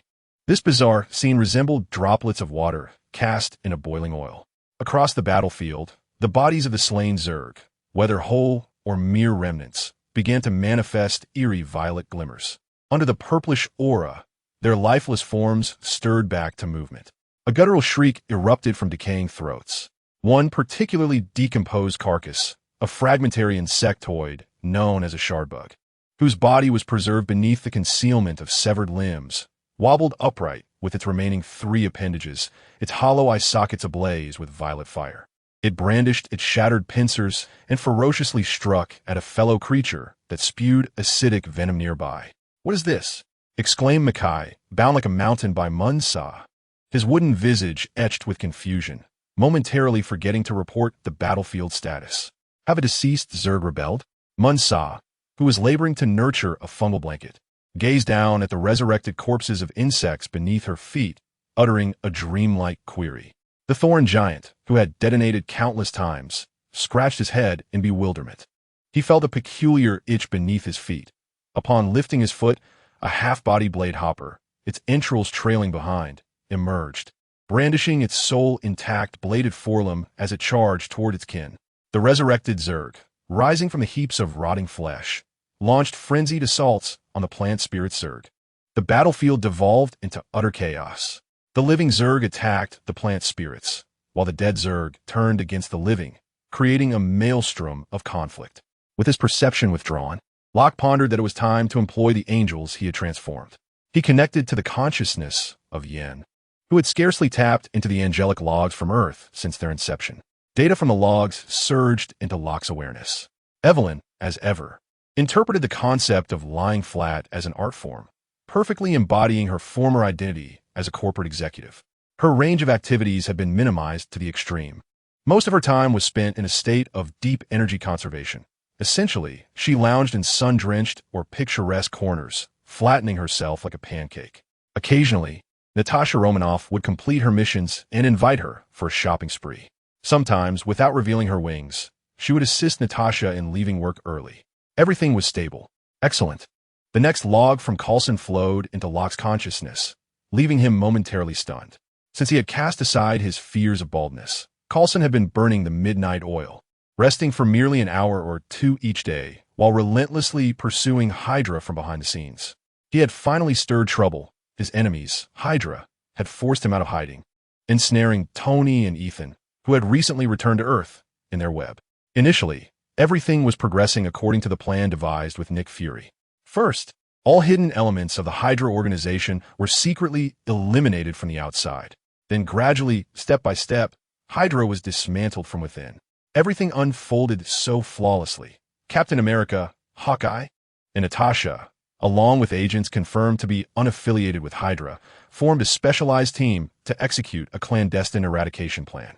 Yet, unexpectedly, a Hydra captain emerged. A Hydra captain? Locke once again sifted through his memories, confirming that no such entity existed in the films.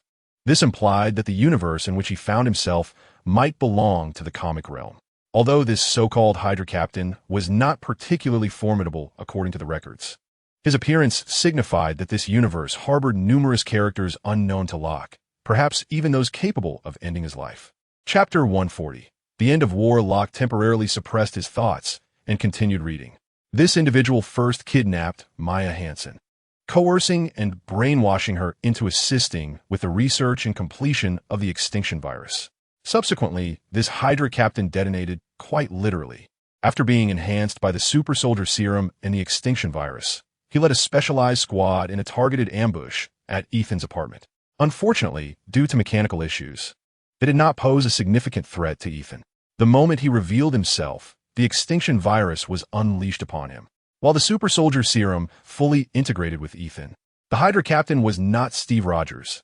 Not everyone adheres to the 50-50 rule. Ultimately, he was dispatched by Ethan. Unbeknownst to him, the Hydra connection was merely a figment of Ethan's imagination, as he had assumed the fervent fan of Killian, who was still patiently awaiting arrangements in prison, was merely expressing discontent.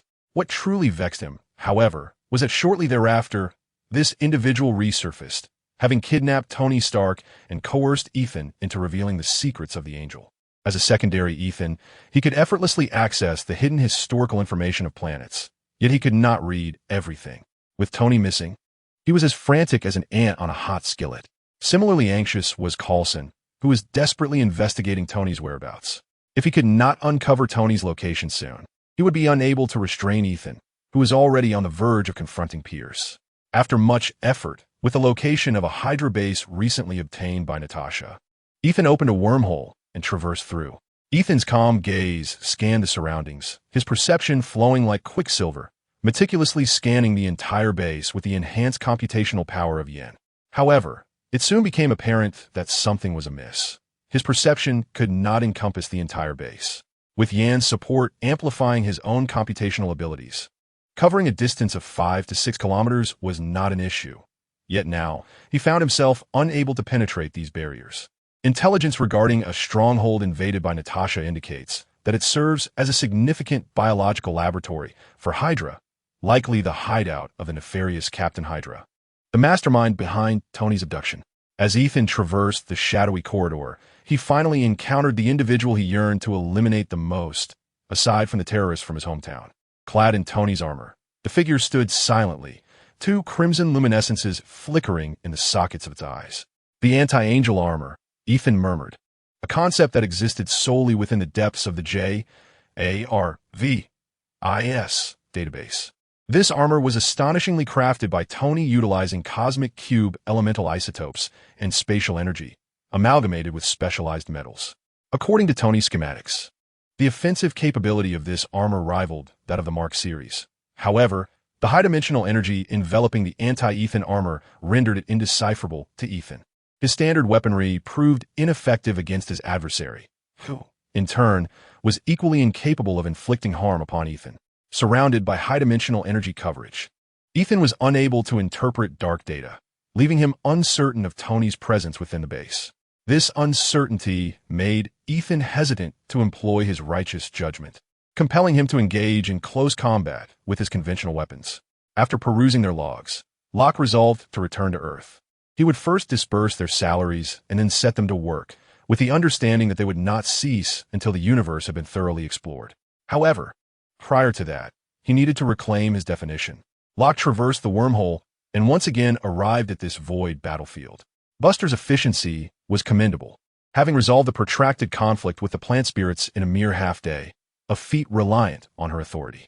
At that moment, Buster perched gracefully atop the still-standing Mackay, her feline form elegantly coiling, her slit pupils half-closed, exuding an air of languid disdain. The plant spirits, led by Munsa and several elders, stood nearby, their war forms having reverted to humanoid shapes.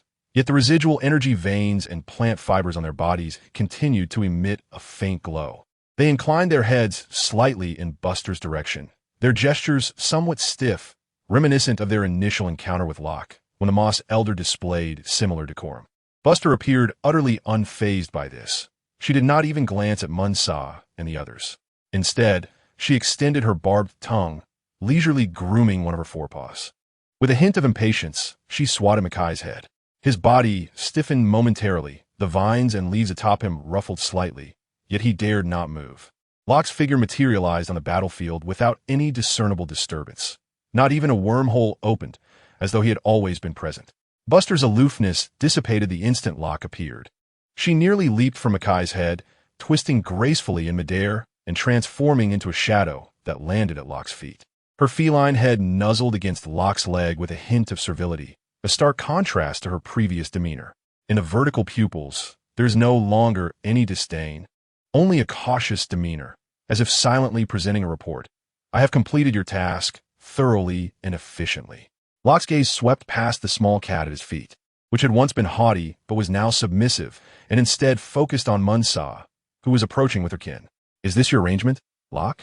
Ultimately, I must rely on your strength. Munsa's emerald eyes fixed intently on Locke, as if seeking to unveil something hidden. Let us return. The atmosphere here is rather repugnant. Locke patted Munsa's shoulder, surveying the surrounding decay. Munsa swallowed the words poised on her lips, placing a hand solemnly on her chest and bowing deeply. The liberated Mackay and other warriors followed suit, moving in synchronized harmony, embodying the unique, tranquil strength of the plant spirit tribe. As Mackay bent, the few disheveled leaves atop his head swayed gently, lending a touch of absurdity to his otherwise grave demeanor. Instinctively, Mackay raised a hand to straighten the chaotic foliage and vines, but upon receiving a sharp glare from Luome, he halted mid-motion. Let us proceed. Munsa instructed her kin before turning to face Asera. She was the first to step onto the vine bridge, her feet deftly landing upon its expanse. The restored Mackay and his fellow warriors followed closely behind.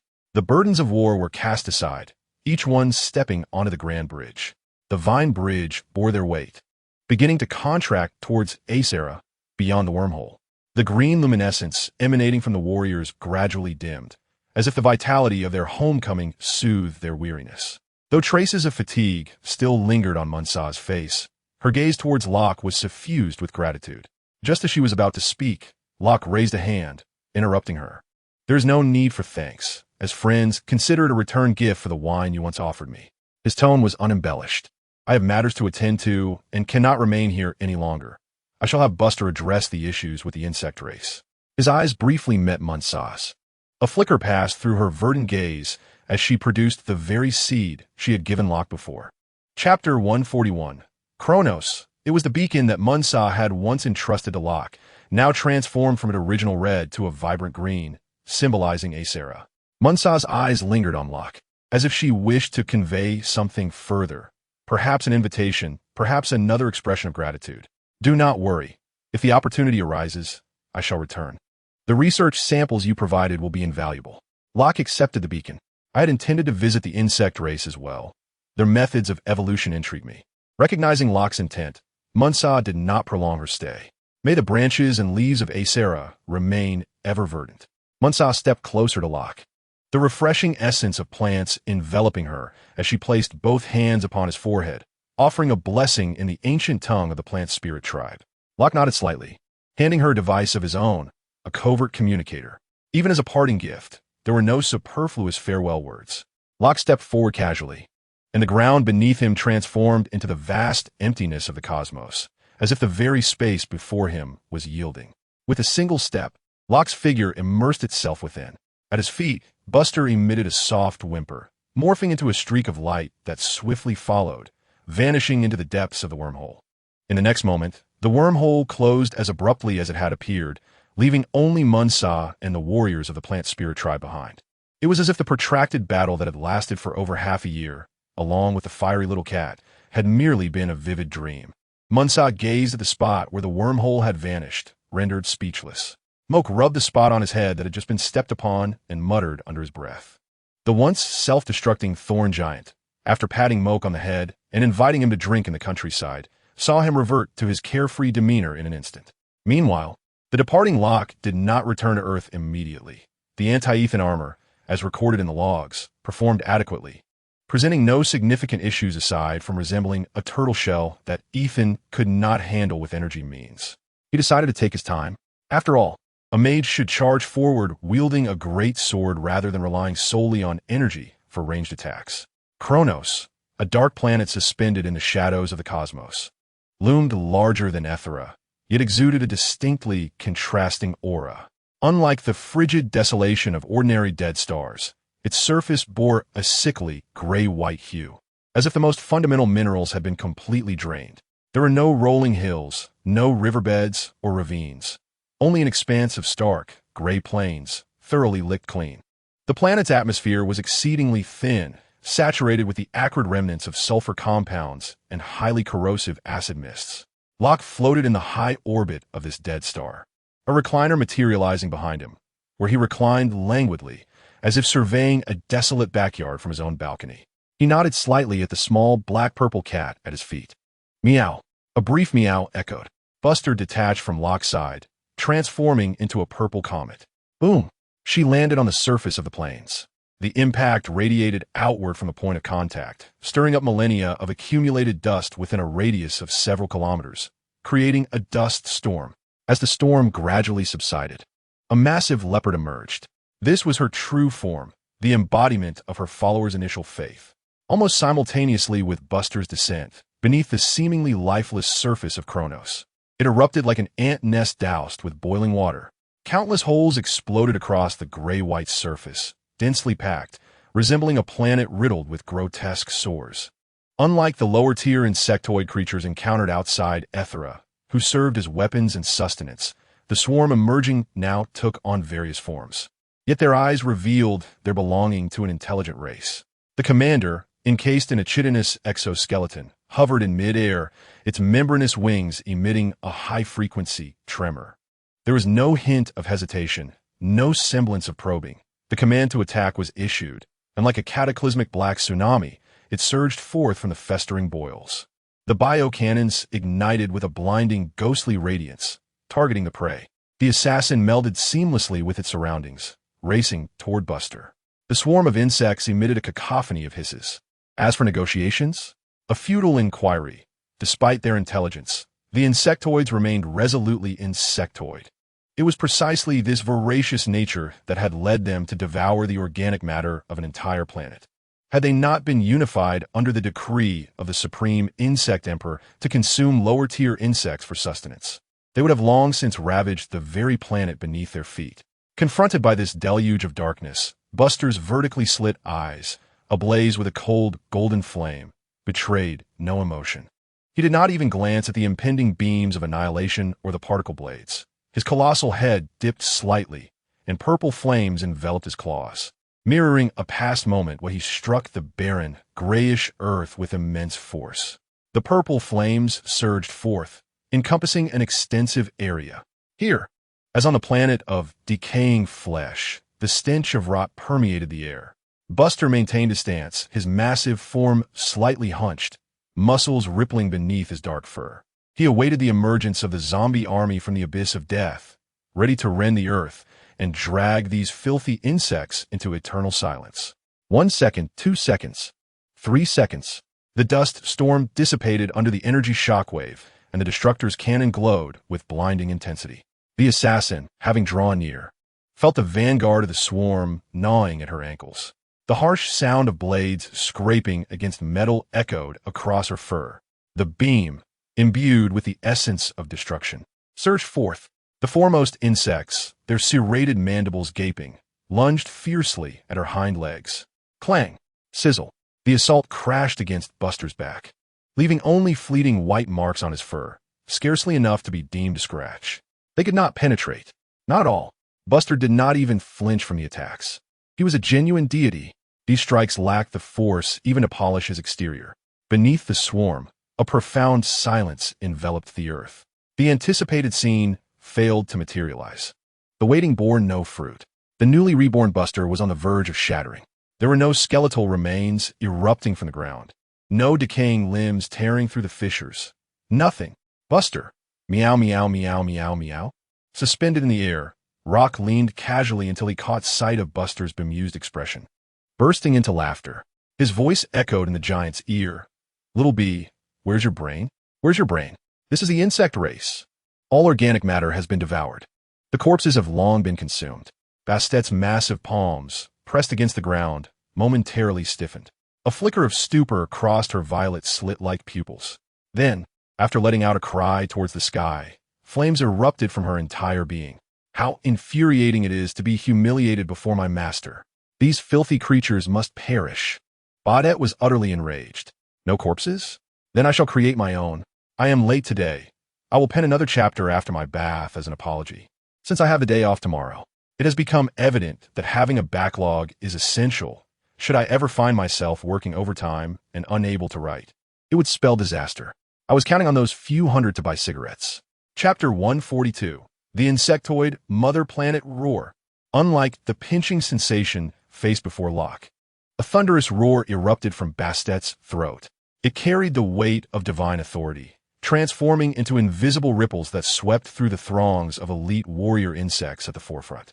Their compound eyes shattered instantaneously, their bodies collapsing like lifeless clay bereft of bones.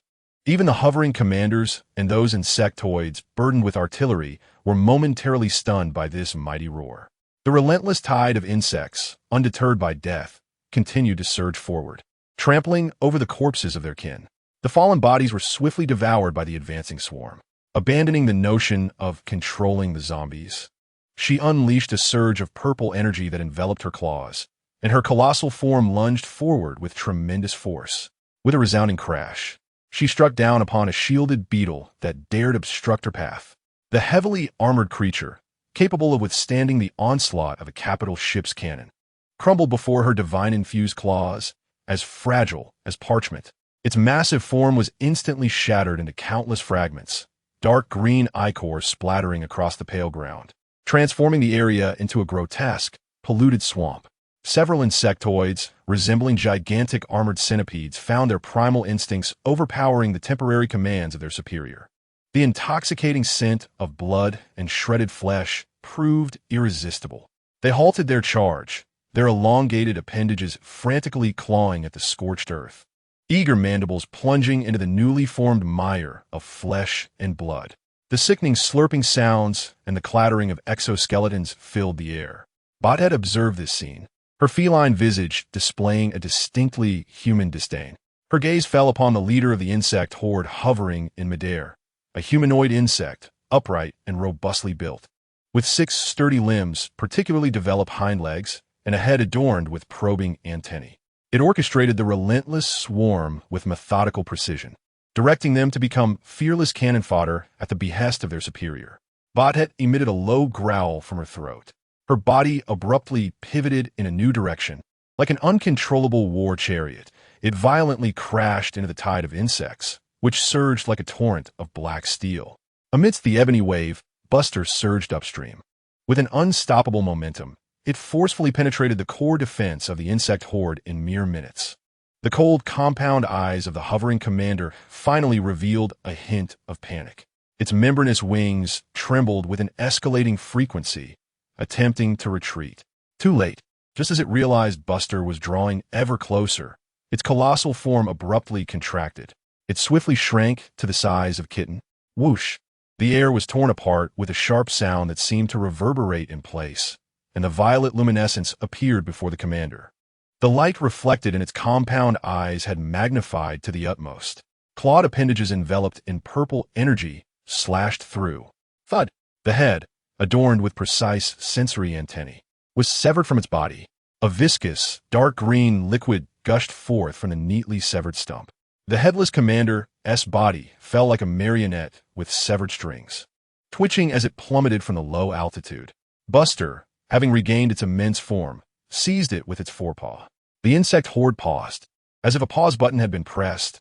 At the very moment the commander's head soared into the air, the previously orderly tide, advancing towards Buster, lost all rationality in an instant, succumbing to primal instincts that were unfettered by restraint and an insatiable hunger. The instinct to consume all organic matter, deeply rooted in their genes, exploded in chaos like a plague among the swarm. Splatter! Dark green acid mixed with shattered exoskeletons and viscera erupted forth.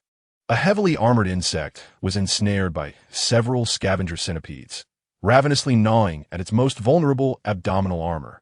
Like crazed beasts, they thrust their mandibles, claws, and stingers at any kin that exuded the scent of organic matter. They tore at compound eyes. They gnawed at exoskeletons. They extracted soft innards.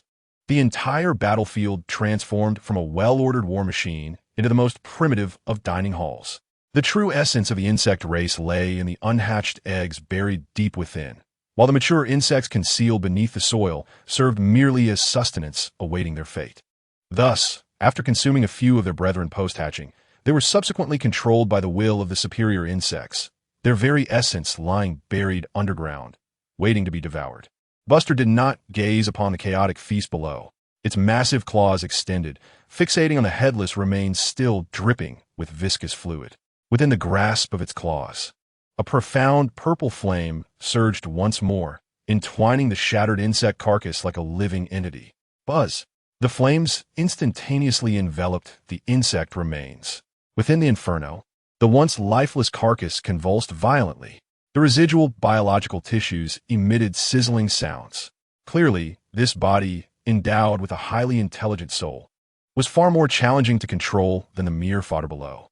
A full 10 seconds, the violent convulsions gradually subsided under the relentless burning and permeation of the violet flames. As the flames dissipated, she gently raised her claw, casting the zombie insect servant, completely under her divine control, into the air. The membranous wings on the back of the zombie insect servant began to tremble once more, enveloped in the violet energy. It was as if a hand had seized its throat, abruptly halting the chaotic feeding below. All the insect swarm engaged in gnawing and devouring froze in place, their primal instincts extinguished in an instant. In the next moment, under the command of the zombie insect servant, the halted slaughter resumed. But this time it was a highly efficient and orderly execution. The scythe mantises raised their forelimbs in unison, striking precisely at the necks of their designated kin. The grotesque jaws of the giant-jawed insect gaped open, revealing rows of sharp teeth as it lunged towards the delicate compound eyes of its fellow insect, viciously snapping off the entire head along with the nerve ganglia. Like a well-programmed machine, they uniformly pounced on their targets, executing their orders in the most direct manner. The assaulted insect kin offered no resistance, standing still as if they were crops awaiting harvest. As the entire swarm transformed into a sea of insect corpses, she once again spread the flames across the ground. This time, the earth began to rumble, the entire expanse of the insect horde now under her dominion. Buster hovered in midair, her tail swaying gently like a conductor's baton. A sense of pride almost overflowed from her leopard-like visage. Her vertical pupils glanced towards the figure still reclining in the spatial seat above, carrying a hint of gleaming triumph. Locke chuckled, having inherited Buster's memories, resembling a child in his demeanor. At that moment, any lingering prejudice against the ancient deity Buster seemed to fade, softened by the child's actions. Locke's figure vanished from the spatial seat, as if the projection had shifted positions. He now sat firmly atop Buster's head, his long fingers gently stroking her fur. "From now on, I shall not call you Buster," he declared. "This chapter is yesterday's edition. I will update today's after I wake up. I must sleep now, or my vitality will falter." Thus concludes the segment on the insect race. I shall alter the map thereafter. Chapter 143. The Insect Mother Star 22. Locke's voice resonated softly in Buster's ear, his fingers still caressing her fur. "That name bears a mark of decay. You may choose a new name for yourself." Feeling the gentle touch atop her head, Buster relaxed, even contemplating closing her eyes for a peaceful slumber. Suddenly, upon hearing Locke's words, her closed eyelids flew open, her pupils reflecting bewilderment. A name? In her memories, Buster, born as a deity of faith, had her name as a point of invocation for her followers. Could she truly name herself? This concept, imbued with an unusual sense of freedom for the newly awakened entity, caused her sizable head to tilt slightly. It appeared she was contemplating earnestly. Moments later, a tentative mewl escaped her throat. Locke's fingertips gently tapped the crown of her head. "Very well, let us call you Xiaoba, a fitting name as I just referred to you." The violet slits of her eyes brightened instantaneously, and she mewed in approval of her new name. However, Locke's hand departed from her head, his gaze shifting towards the vast ocean of insectoid puppets. "The army you command is but a mere fraction of the countless insects on this planet." His voice regained the calmness of a researcher. "I shall first gather the genetic material of the insect race. Their ability to evolve interference mechanisms against the plant spirit race in such a brief span is quite impressive." Then, his gaze returned to Xiaoba's head. "You will clear away the remaining insects with your toys. Such creatures have no place in any universe." Xiaoba's massive head nodded vigorously, emitting a series of obedient mews, reminiscent of the most docile house cat responding to its owner's commands. Her large tail swayed in synchronized agreement. "Very well." Locke patted the leopard-like head, producing a crisp sound. "I shall proceed to collect samples. After you finish your task, feel free to find a place to play, or..." He paused. "I could return to Earth as well." Locke rose from atop Xiaoba's head, beginning his search for the location of the insect emperor. "Mew mew." Xiaoba's urgent voice, tinged with a hint of distress, interrupted him. Locke's ascent halted. He hovered before her head, as if just realizing the concern. He chuckled softly, shaking his head. "All right, you cannot locate me. Let me think," he murmured to himself. His consciousness delved into the dark dimension, where the core of the Xiongxin engine rotated slowly. He summoned a vast stream of data from the knowledge repository concerning spatial compression, stable information transmission, and advanced microscopic material structures. Raising his right hand, he focused on a relatively clear expanse of ashen soil, untouched by the insect corpses. With fingers poised, he commanded, "Reconstruct the surface material," defining its microscopic structure as standard dark alloy type 3. The knowledge repository responded instantly, providing a complete atomic structure diagram for standard dark alloy type 3. This alloy, renowned for its exceptional energy inertia in the known universe, shared its formula and synthesis process among all advanced civilizations. A hum resonated as the Xiongxin drew upon dark energy to commence calculations. Command confirmed. Knowledge repository blueprint authorization obtained. Material composition settled as iron, nickel, silicon, oxygen, and others. Initiating molecular recombination. The materials constituting the ground were meticulously arranged via magnetic forces, forming a specific crystalline structure. The entire process was accompanied by a violent release of energy. A disparity between the energy required to break primordial chemical bonds and that needed to form new ones. Guided by the masculine core to dissipate or absorb this energy to maintain stability in the process. A pit over a kilometer in diameter began to take shape. The materials constituting the edges and bottom of this pit started to undergo transformation. Mere seconds later, that area was transmuted into a dark alloy ring. Meanwhile, a spark of golden light suddenly illuminated the palm of rock. Within the core of the dark alloy ingot, a matrix of spatial curvature began to resonate with a lattice of dark information. This was the key to empowering the golden ring's core. It could rewrite the rules of the energy field in the local area, installing several miniature spatial curvature units within the material. When activated, these units could collaboratively generate a controllable spatial compression field or an expansion field around the golden ring. The atomic spacing of the ring would remain unchanged, yet the spatial dimensions would be distorted, allowing its external volume to shrink dramatically. Conversely, magnification would create outward spatial curvature, stretching the space occupied by the ring. The mass would remain constant. Only the apparent volume endowed by the spatial curvature would alter. With this, Rock casually tossed the ring toward Xiaoba, which could adapt its size based on your form, enabling you to contact me at any moment. The pale golden ring traced an arc through the air. Xiaoba's vertical pupils brightened instantly. Without waiting for the ring to descend, she rose upright, her claws extended, catching the dark golden ring within their grasp. Then, under Rock's slightly astonished gaze, she unhesitatingly brought the ring to her heavily armored neck, carefully slipping it on. The motion was clumsy, yet imbued with an odd sense of reverence. Buzz. Upon contact with her neck, the pale golden ring flowed like liquid, adapting to the size of her massive neck, transforming into a broad, dark golden collar. It fit her neck perfectly. Rock stared at the dark golden collar around Xiaoba's neck, momentarily stunned for 2 seconds. Then, looking at the bright eyes of the little cat, he smiled. It looked splendid. Rock chuckled and shook his head. I shall take my leave now. His figure began to blur and blend into the background of this space. Xiaoba's enormous claws gently brushed against the cold and solid dark golden collar around her neck. On the fierce visage of the colossal beast, the sharp corners of her mouth seemed unable to restrain themselves from curling upwards, revealing a grin filled with sharp white teeth. Meow. Her massive tail soared high, like a battle flag. Her enormous body thudded to the ground.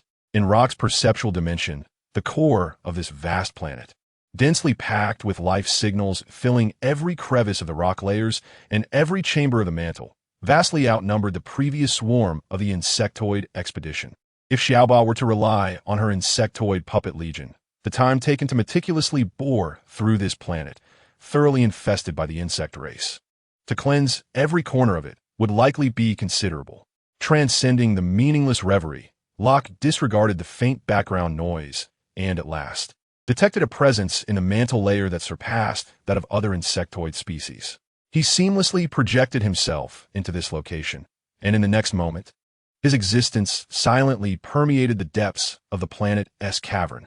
This was the simplified spatial projection technique derived from his analysis of the spatial gem, a novel technology conceived from Carl's hypothesis regarding phantoms.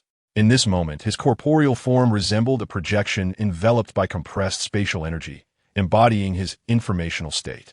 Locke now resided at this coordinate, capable of interacting with all that surrounded him while remaining independent of the fundamental physical laws of space, akin to observing microorganisms in a petri dish through a barrier. Unless an attack could disrupt the very fabric of space itself, any assault directed at Locke would fail to reach him. Regrettably, the Marvel space appeared remarkably fragile. Should the level of power or energy be sufficient to disturb the fabric of space, it could equally pose a threat to Locke. The sites within the cavern stood in stark contrast to the desolate surface, which had been meticulously stripped bare. However, the interior scene evoked a sense of physiological discomfort in Locke, compelling him to directly access the repository of knowledge, liberating his thoughts. This cavern was vast enough to rival the size of the moon. The vaulted ceiling loomed overhead, illuminated by the dark red glow emitted from the magma, cascading down the stone walls, akin to glowing iron. The air was saturated with the acrid scent of sulfur mingled with potent biological pheromones. On the cavern floor, thousands of colossal insect nests towered. These nests, conical in shape and dark red in hue, reached heights of several hundred meters, their surfaces encrusted with heavy chitinous shells, interwoven with thick energy conduits and pulsating biological veins. At the base of each nest, numerous undulating chambers resembling excretory openings were distributed. Countless worker insects, magnified hundreds of times, slithered like an inexhaustible latrine. They moved in a writhing throng around the nests. Occasionally a small insect would be jostled out of the procession and tumble into the magma pool. Yet no sound would emanate. The remaining worker insects continued to queue densely, incessantly surging in and out of the chambers. With each influx, they dragged the carcasses of lower-tier insects into the maternal mouths of production, and at times, a careless mother insect would inadvertently consume them as well. Those fortunate enough to emerge bore translucent eggs the size of basketballs upon their backs. These eggs, carried by the workers, coalesced into a grander torrent, flowing deeper into the recesses of the cavern. The entire cavern resonated with the gurgling sounds of flowing lava. This was a living arms factory, perpetually active within the planet's core. Like a specter, Locke glided through the dense thicket of insect nests and the torrent of worker insects, drifting towards the innermost, hottest region of the cavern. Here, the temperature was sufficient to vaporize ordinary alloys, and the air twisted violently due to the intense heat. Were it not for the spatial projection that shielded against the physical realm's influence, Locke's garments, and even his very being, would have instantaneously turned to ash. However, it was evident that the temperature deep within the earth had, to a certain degree, affected the space around him, compelling Locke to extract greater amounts of spatial energy to maintain his current state. At the center of the lake lay a colossal platform, intricately woven from countless thick biological conduits. Upon this platform, thousands of insect cocoons, adorned with intricate patterns, stood silently like totemic pillars of some malevolent cult atop a lava base. Each cocoon pulsated with intense life signals, resembling dormant volcanoes at this moment. Through Locke's reading of biological information, he discerned that these were advanced individuals of the insect race. They had voluntarily entered a deep slumber, minimizing their metabolism and energy expenditure to the utmost limit. Their existence epitomized the pinnacle of intelligence on this planet, serving as the core reserve of warfare for this world. At the very heart, shielded by these cocoons, floated a peculiar chrysalis. Standing at less than 2 meters, it exuded a milky white hue. Its life force was not as pronounced as that of the surrounding cocoons, which dwarfed it by several times, yet it undeniably represented the insect monarch that ruled this planet. A glimmer of understanding flashed in Locke's eyes. Indeed, even with the evolution of intelligence and the establishment of such a vast and efficient societal structure, the core essence of this race still relied on sheer numbers. The will of the Supreme Queen exerted absolute dominance over all insect kind.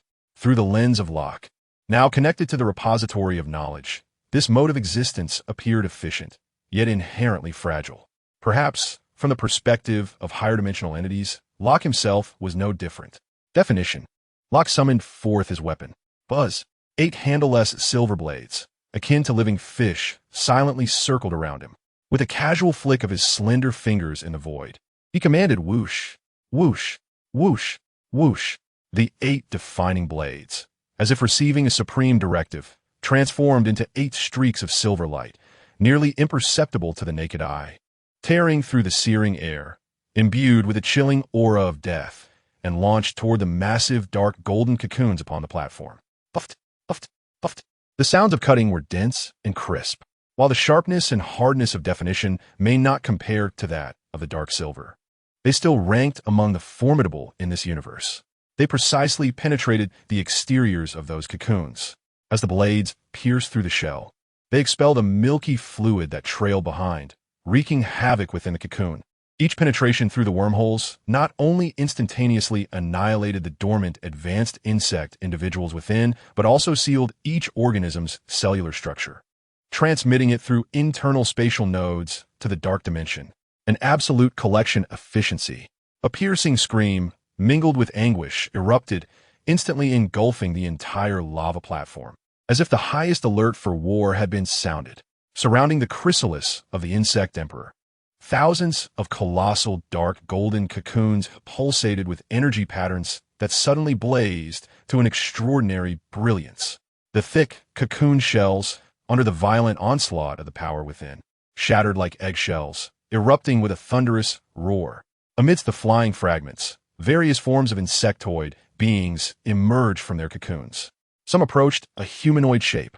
Some were clad in sleek, dark, golden biological armor, with membranous wings vibrating at high frequencies, producing a piercing hum, while invisible waves of psychic commands surged like tangible tides, sweeping across every corner of the cavern.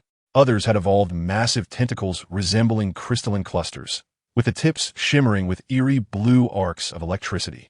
Some had their shells split open, releasing billowing clouds of pink biological pheromones, which seemed alive, rapidly spreading. Wherever it passed, even the worker insects transporting eggs became frenzied, their eyes glowing a furious red. Others were even larger, resembling towering scorpions, their tails raised high as they attempted to thwart the rapidly slicing blades that hovered in the air. They lunged directly towards the 8 defining blades.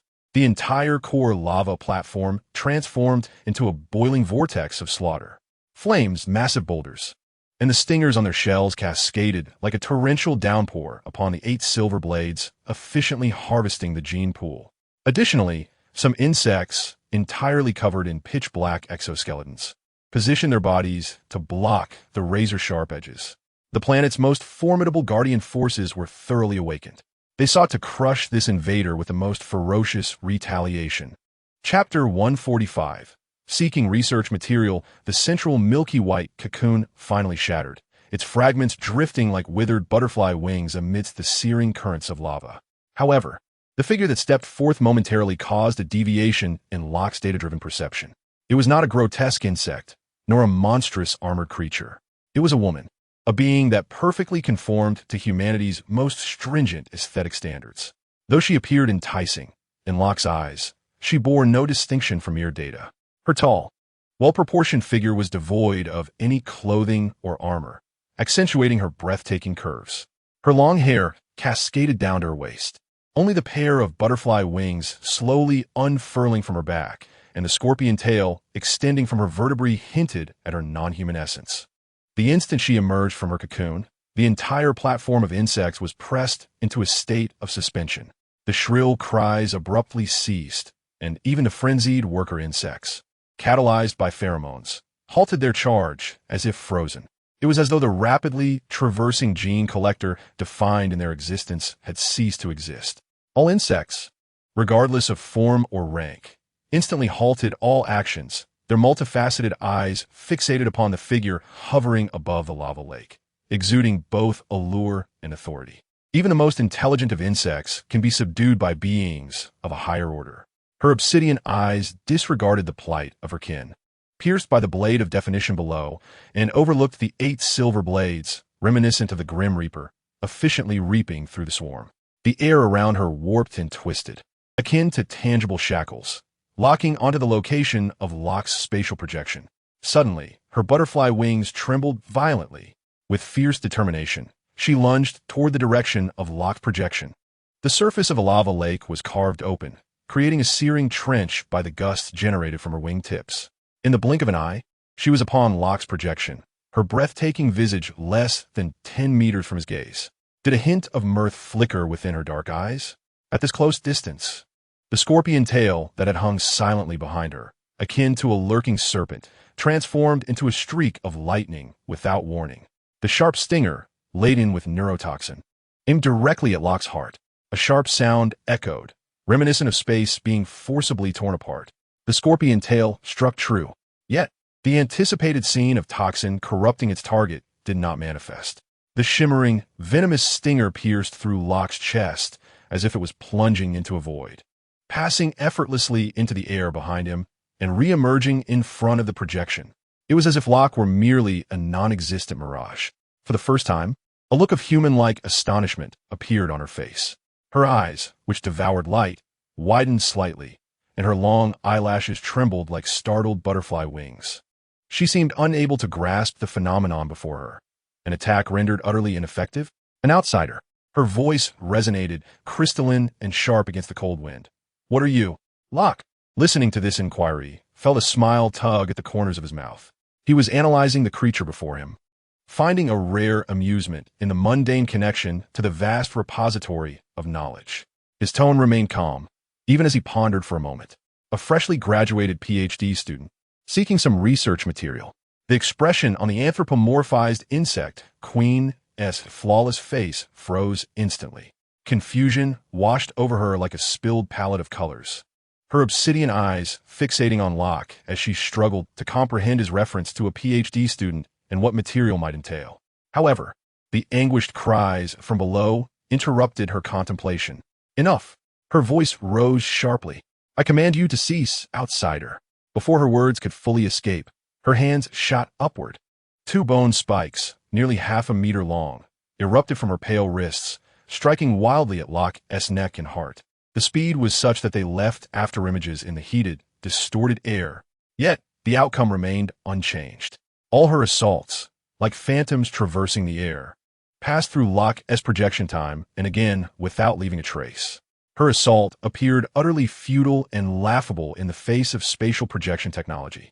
A soft, ambiguous sigh escaped from Locke's projection. In the brief moments of her frantic attack, he had already completed the information retrieval. Data flowed through his consciousness, dissecting her biological data. Indeed, it was a replica of a symbiotic entity of the plant spirit. Locke was all too familiar with the life forms of the plant spirit race. Having confirmed the critical information, Locke lost interest in further observation. His fingers, suspended by his side, casually beckoned in the void. Buzz! Below on the lava platform, one of the 8 blades, reminiscent of silver fish efficiently harvesting within the swarm, detached from the killing sequence. It instantly veered its direction. Whoosh!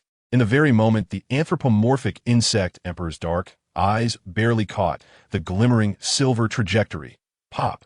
The avatar, which fused the life characteristics of the plant spirit and the power of the insect race, was cleaved in two by that silver beam, striking precisely at its forehead. The incision was smooth as a mirror, devoid of any blood splatter, only marked by faint charred traces. The two halves of its remains plummeted under immense inertia, descending into the abyss, transforming into 2 insignificant wisps of black smoke. Silver-white data enveloped Locke's eyes, prepared to locate the insect's true form. Thunderous rumblings erupted. The entire lava platform, along with the colossal biological pipeline network sustaining it, collapsed with a resounding crash. A wave of incandescent lava surged skyward, its temperature soaring to a brilliant white. Those recently awakened high-ranking insects, now akin to soldiers receiving a top command, disregarded the 7 remaining cell collectors still efficiently harvesting, and frantically fled towards the channels leading to the crust with astonishing speed, driven by a sense of panic.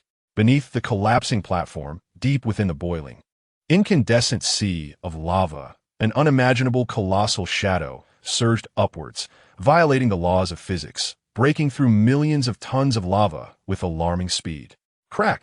The deafening sound echoed as a heavily patterned chitinous head violently shattered the wreckage of the collapsed platform, breaking through the surface of the lava sea.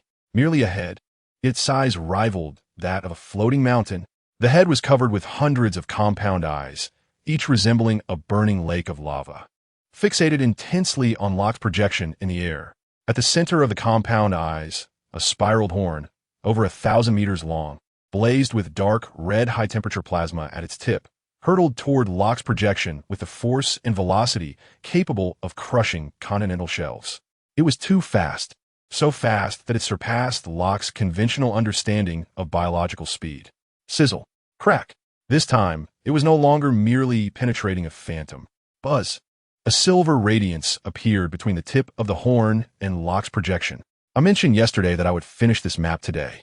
There's still one more chapter to go, and I'm over 1,000 words short.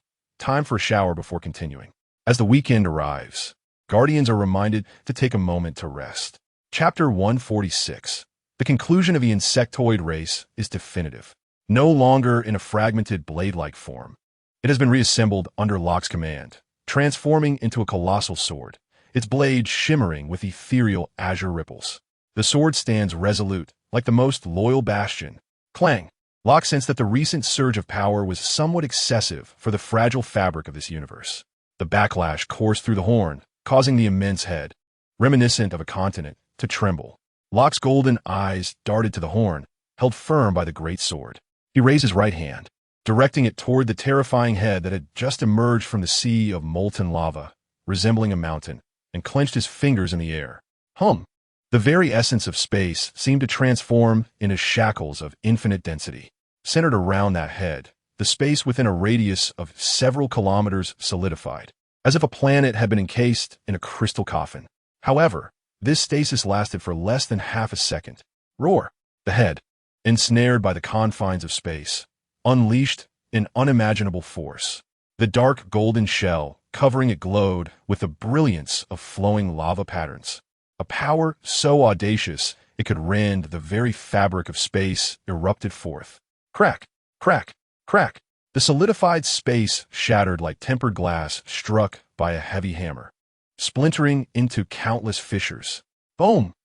The entire structure of the subterranean cavern could no longer withstand the relentless assault of this terrifying force and the rampage of lava, leading to its complete collapse.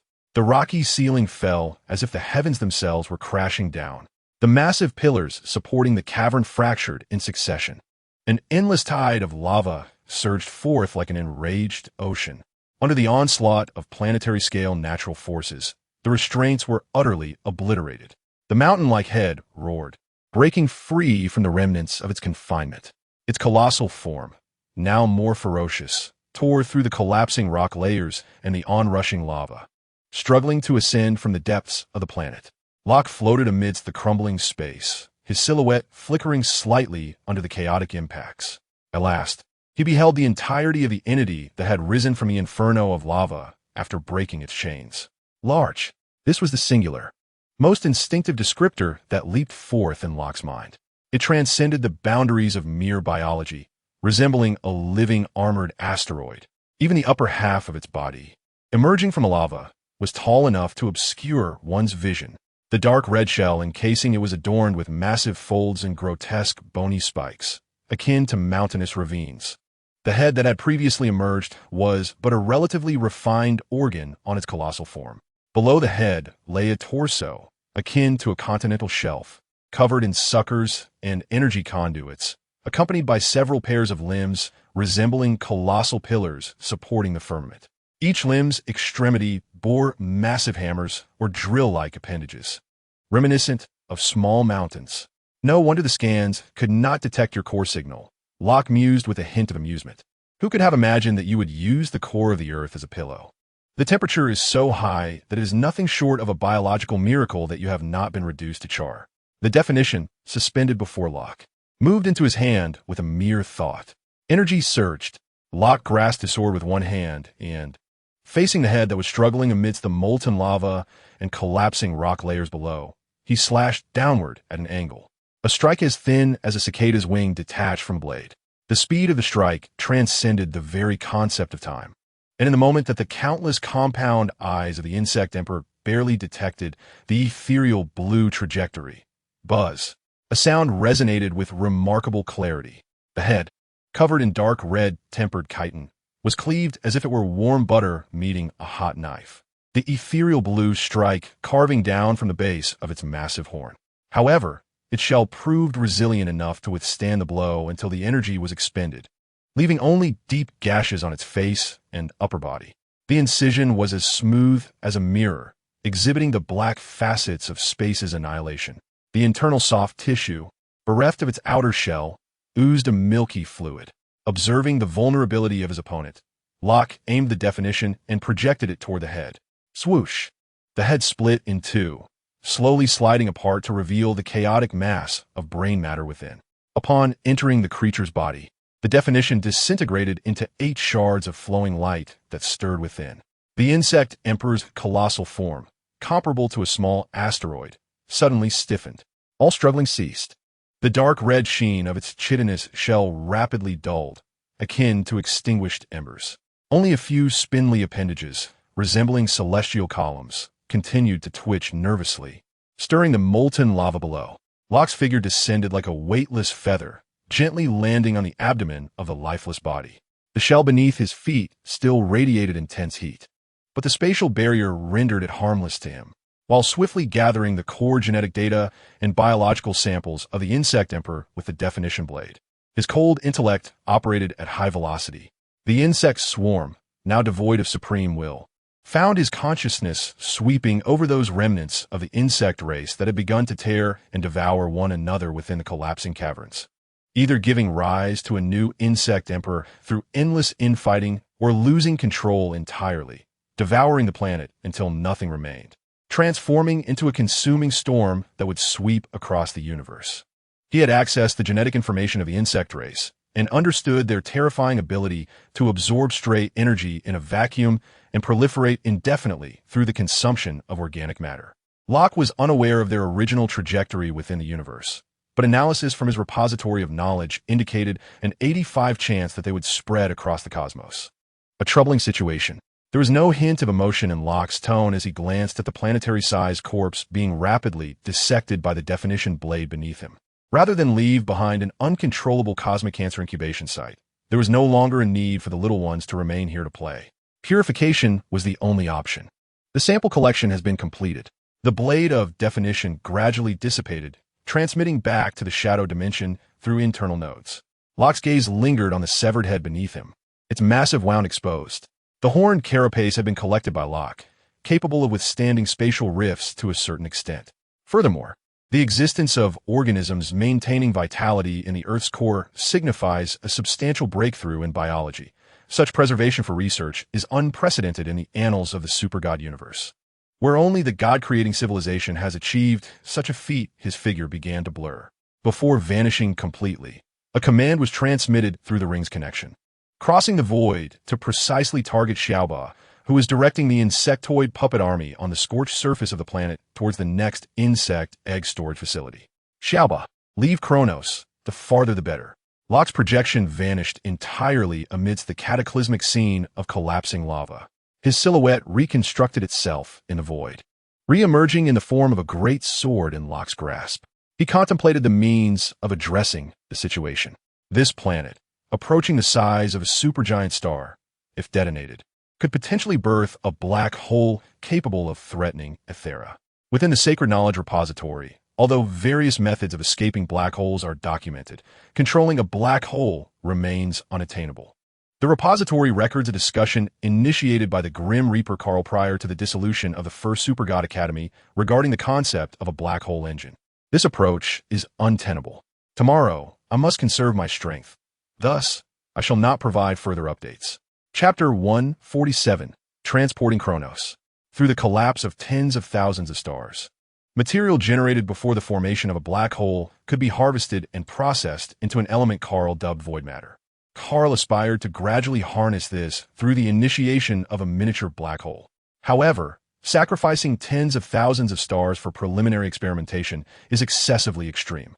Following a prohibition from Keisha and the cosmos, this topic was ultimately abandoned. Each galaxy, under the cover of stars, gradually births life and civilization. This method is far too radical. Consequently, no guidance for controlling black holes exists within the Sacred Knowledge Repository. Considering the vitality of Ethera, this approach is impractical. Should it detonate and collapse, it would give rise to a gravitational abyss potent enough to distort several star domains, posing a threat to distant Ethera. In the cold void of the universe, Locke's figure gradually solidified. Xiaoba had discarded the zombie army, now accompanying Locke as they floated amidst the vastness of space. Below them, the insect-infested Kronos was slowly enveloped in a blue radiance. It was overwhelmingly massive. Locke endeavored to completely seal it off, intending to sever this space from the realm of the universe before detonating it.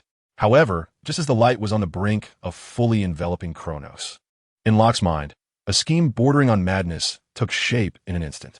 Definition. Commands were issued within his consciousness. Buzz. 8 silvery blades of light flickered around him. Under Locke's direction, the 8 long blades began to encircle Kronos. Upon reaching their designated locations, the internal nodes commenced their operation. The repository of knowledge had ceased all analyses concerning the spatial gem. All computational power was redirected to Locke. This time, Locke aimed to transport. Indeed, he sought to relocate the entire planet Kronos into the dark universe to facilitate the continued reconstruction of the repository. Countless chains surged forth like living entities, erupting from the definition and the blades, crossing the expanse of the cosmos to ensnare Kronos. The very space surrounding Kronos contorted and folded violently, as if captured by an invisible net, resembling a whale ensnared in a colossal web. Locke's eyes blazed with a radiant white light, surging with fervor. Through calculations aided by the spatial gem, he forcefully pried open the laws of the universe. Rise! With a chilling command echoing in his mind, a thunderous roar erupted. The immense star, with its terrifying mass, was gradually being stripped from its original cosmic coordinates by the spatial manipulation. The space surrounding the celestial body shattered like fragile glass, revealing the bizarre, chaotic turbulence of the subspace beyond. Kronos was enveloped in a bubble composed of pure spatial energy, its edges shimmering with flickering spatial fractures.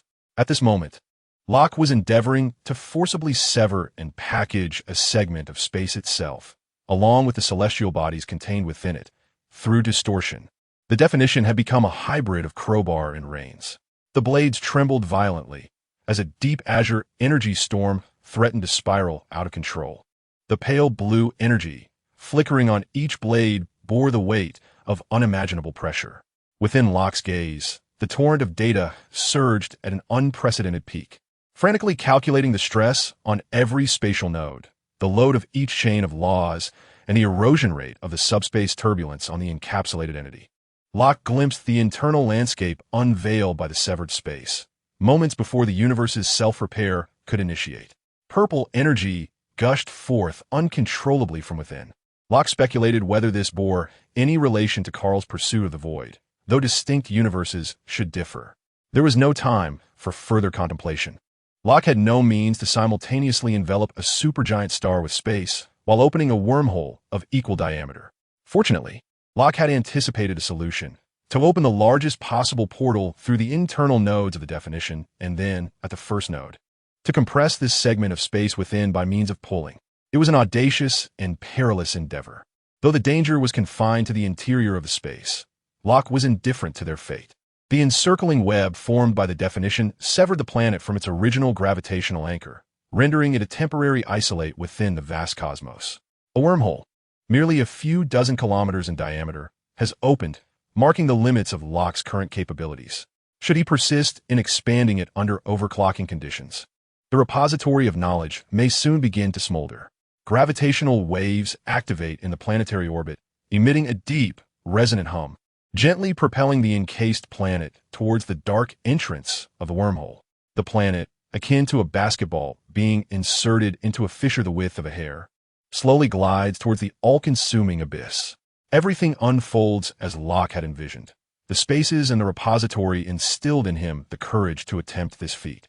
Without the spatial authority granted by the space gem and the computational power provided by the reservoir of knowledge, Locke's own computational capabilities would be insufficient, even if they were to ignite. As the massive form of the planet stretches and flattens, on the brink of being engulfed by the wormhole's mouth, an unknown gravitational current strikes the spatial structure near the wormhole entrance like a cosmic reef. Crack! The blue net enveloping Kronos shatters like glass struck by a heavy hammer, instantaneously covered in a spiderweb of fractures. The planet's atmospheric layers begin to tear under spatial stress, striving to regain their original form. Its shape begins to swell, and the fissures at the surface transform into streams of ions dissipating into the void. The very structure of the planet emits a low, mournful groan under the immense strain, its tectonic plates trembling. Warning: integrity of the spatial bubble has reached critical levels. Wormhole entrance structure destabilized. Gravitational flow intensity exceeds model predictions by 117. The cold alarm resonates within Locke's consciousness. The space gem immediately compensates for this void. Failure looms perilously close. Should the planet shatter at the wormhole entrance, The portal to the dark universe may never close. The overclocked computational power forcefully intervenes in the chaotic spatial structure. In the final moments before the spatial bubble collapses entirely, the battered planet is drawn into the wormhole entrance, barely maintaining its shape, propelled by the gravitational waves. The planet vanishes into the gloom. The space begins to regain tranquility. Locke senses a will opposing him, something that seeks to obstruct his decisions. If the fluctuations were to intensify, even slightly, he would not hesitate to retract his definition, severing the planet completely and forcibly shutting the portal. Locke casts a profound glance into the void, slowly dissipating into this emptiness alongside his cat. The cold lifelessness of the dark dimension envelopes him once more, as Little Ba has already returned to Earth. The dark universe. Here, only the slow swirling of black and purple energy mist prevails. This is not tangible fog. It is the inert energy of this dimension, the dark energy that has perpetually sustained the operation of the repository of knowledge. Chapter 148, Run. Immediately. The last time he entered this realm was to analyze Hulk's enigmatic energy source, and this time, he brings with him the corpse of a planet. The soft glow of the repository is the only lighthouse amidst the darkness. Within the gem lies the authority governed by the laws of this cosmic realm, and the progress bar has advanced to 478. The diamond crystal, representing the core of the repository of knowledge, materializes in the void of the dark dimension, its form suffused with a soft golden hue. The crystalline structure remains steadfast, yet its size appears diminutive compared to the complete celestial blueprint envisioned by Locke. Resembling the stark contrast between a raw diamond and the vast expanse of the cosmos, it is akin to a hard drive brimming with overloaded data, emanating a faint warmth of computational saturation. The feedback signals from the auxiliary computational unit, yin, and the material manipulation unit, xiongxin, remain equally stable.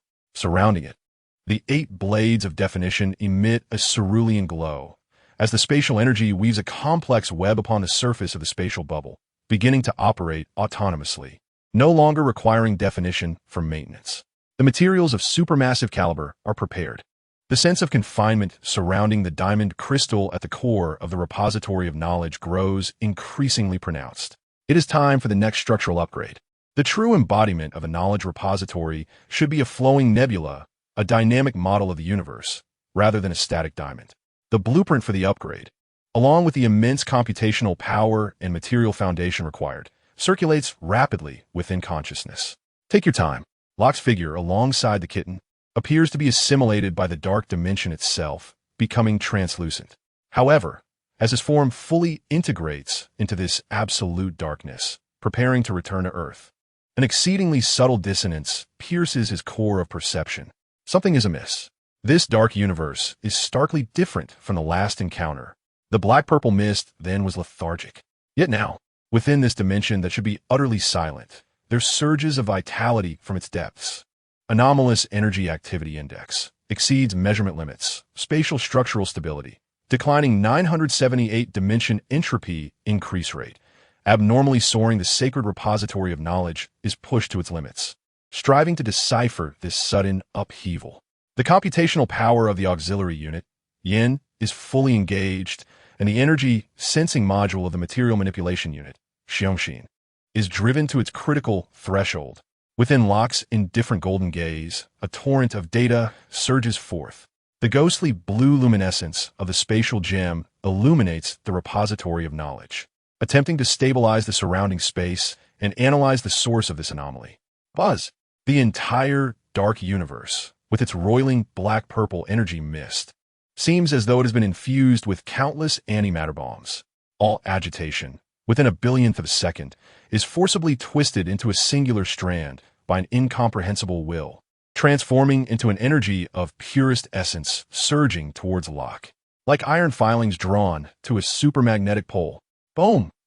Locke feels not as if he's being impacted, but rather dissolved. The torrent of energy does not act upon the physical realm, but directly influences every informational particle constituting his existence.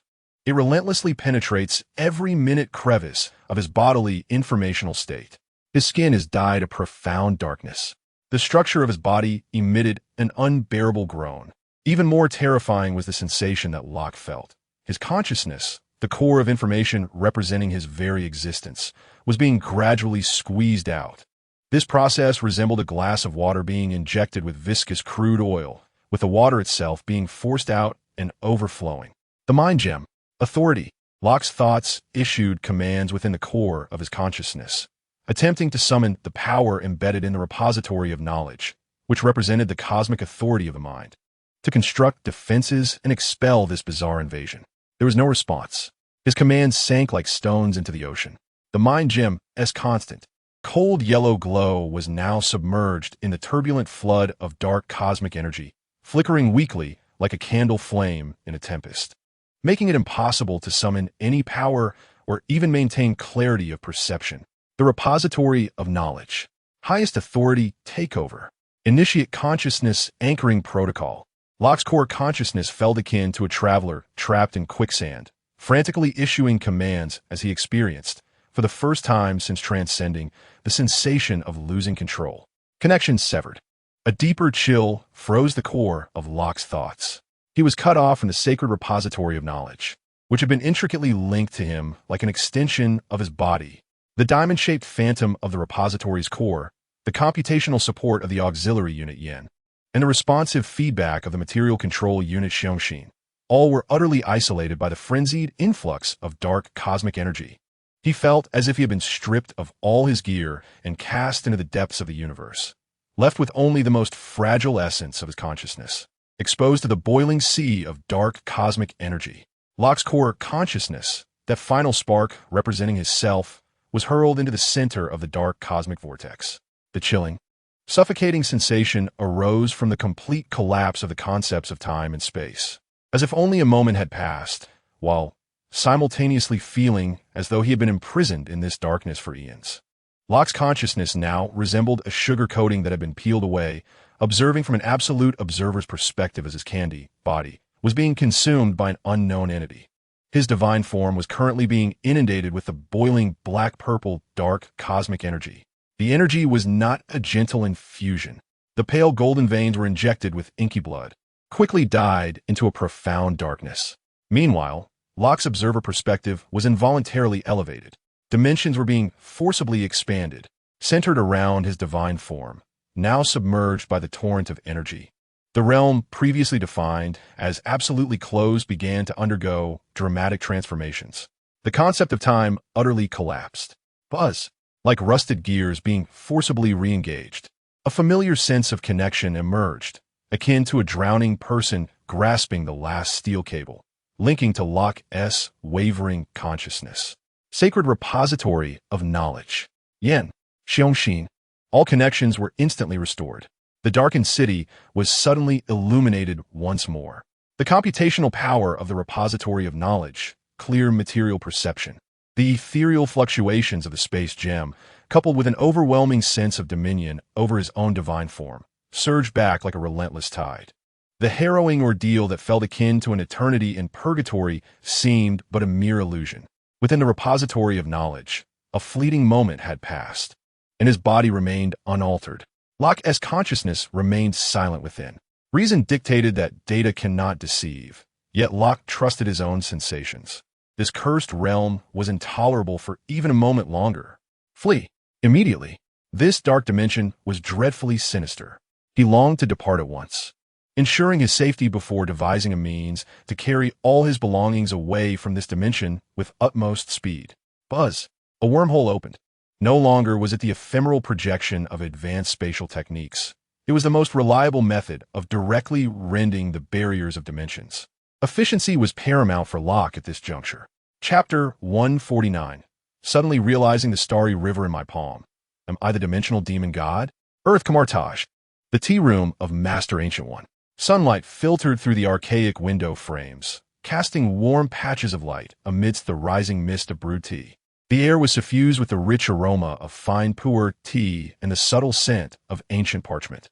Clad in a simple robe, Master Ancient One sat cross-legged on a cushion, cradling a cup of tea, her demeanor tranquil and serene, as though she were one with the very space around her. Should anyone have been observing, they would have noticed her lips silently counting. 3, 2, 1. The steam rising from the rim of the teacup slowly ascended. tracing shifting patterns in the sunlight. Just as the cup was gently brought to her lips, buzz. The space at the center of the tea room rippled silently, as if a stone had been cast into a placid pond, sending forth clear, expanding ripples. A wormhole unfurled. Locke stepped forth from within. 8 streams of silvery light manifested behind him like guardians, vanishing into his being the moment he beheld the Ancient One. Locke's complexion appeared even paler than usual, with a flicker of trepidation lingering in his gaze. Upon his return to the reality of the universe, he sensed an unusual repulsion. Albeit faint, it was undeniably present. As he steadied himself, his gaze urgently fixed upon the Ancient One, seated upon her cushion. "Master, I wish to inquire." Locke's inner tumult finally subsided.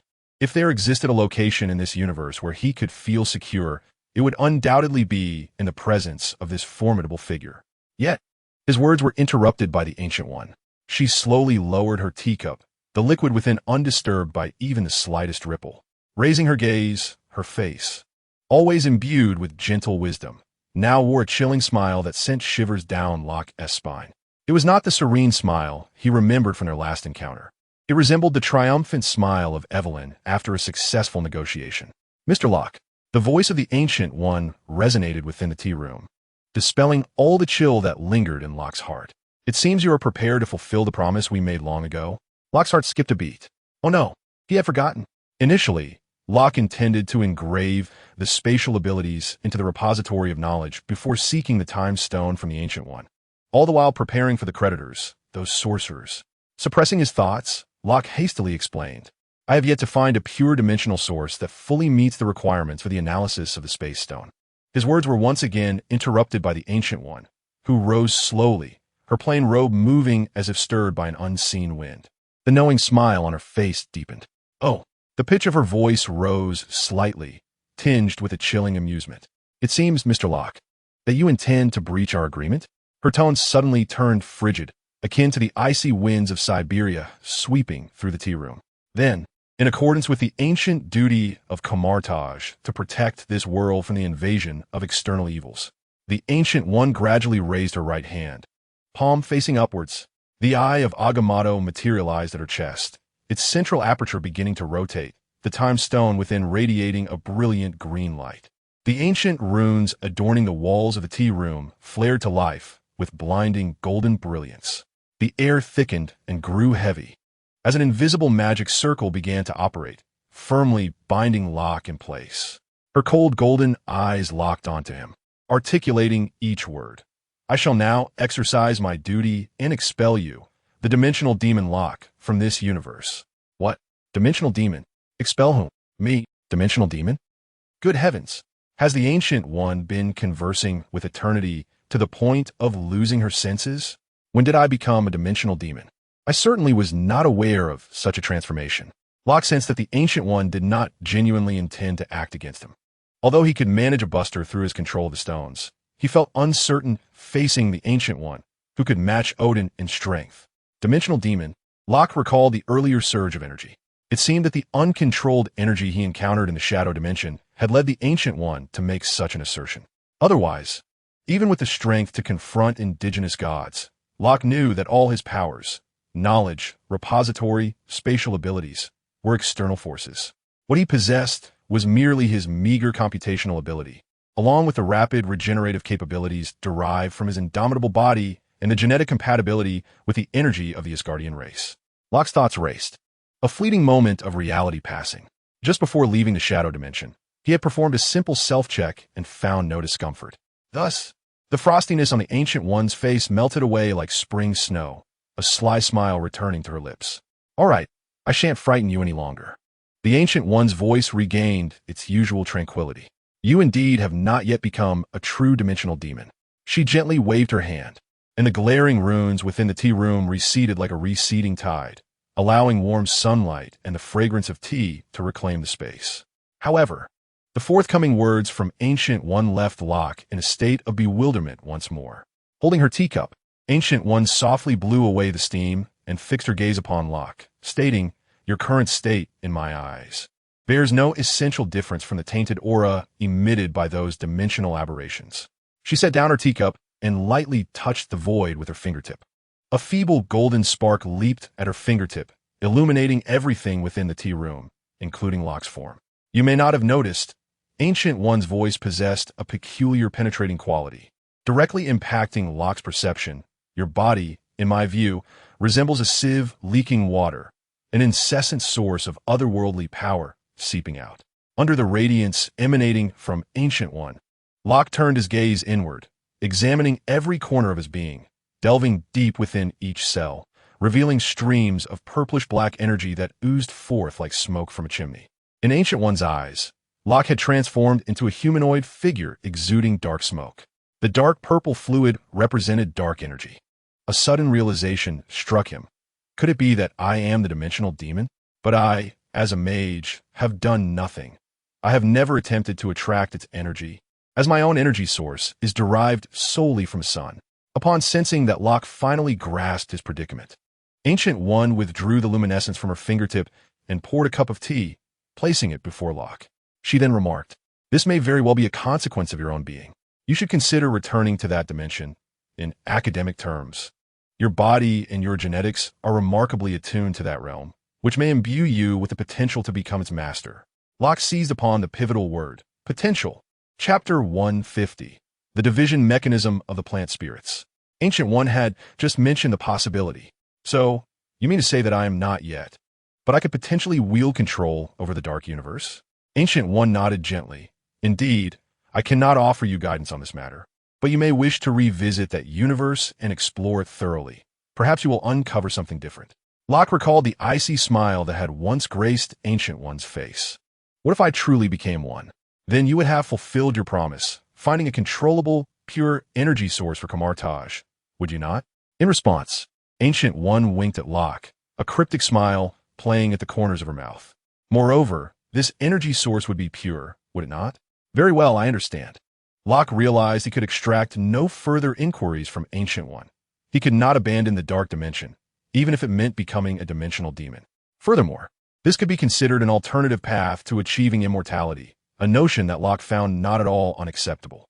Consciousness once more establishes a profound connection with a sacred repository of knowledge, while reason thoroughly governs thought. The spatial algorithms are summoned within his mind, his silhouette dissolving like ink dispersing in water, slowly fading away in the tea room. Now, with the possibility of life extinguished, one must maintain composure. In the dark dimension, as Locke's form solidifies, the tainted energy, imbued with a sense of degradation, surges forth once more.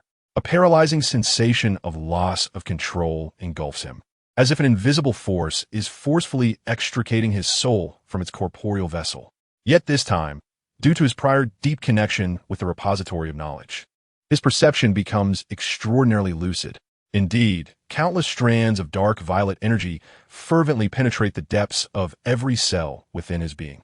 Each cell of Locke's seems to open wide, eagerly accepting this energy, resembling an unfathomable abyss, greedily consuming these forces without end. Throughout this process, Locke perceives no discomfort. From a perspective of an observer, he finally discerns the source of attraction for these dark energies. It is, in fact, the core genetic fragments of void and anti-void within him that draw in these energies. The culprits are none other than the void and its antithesis.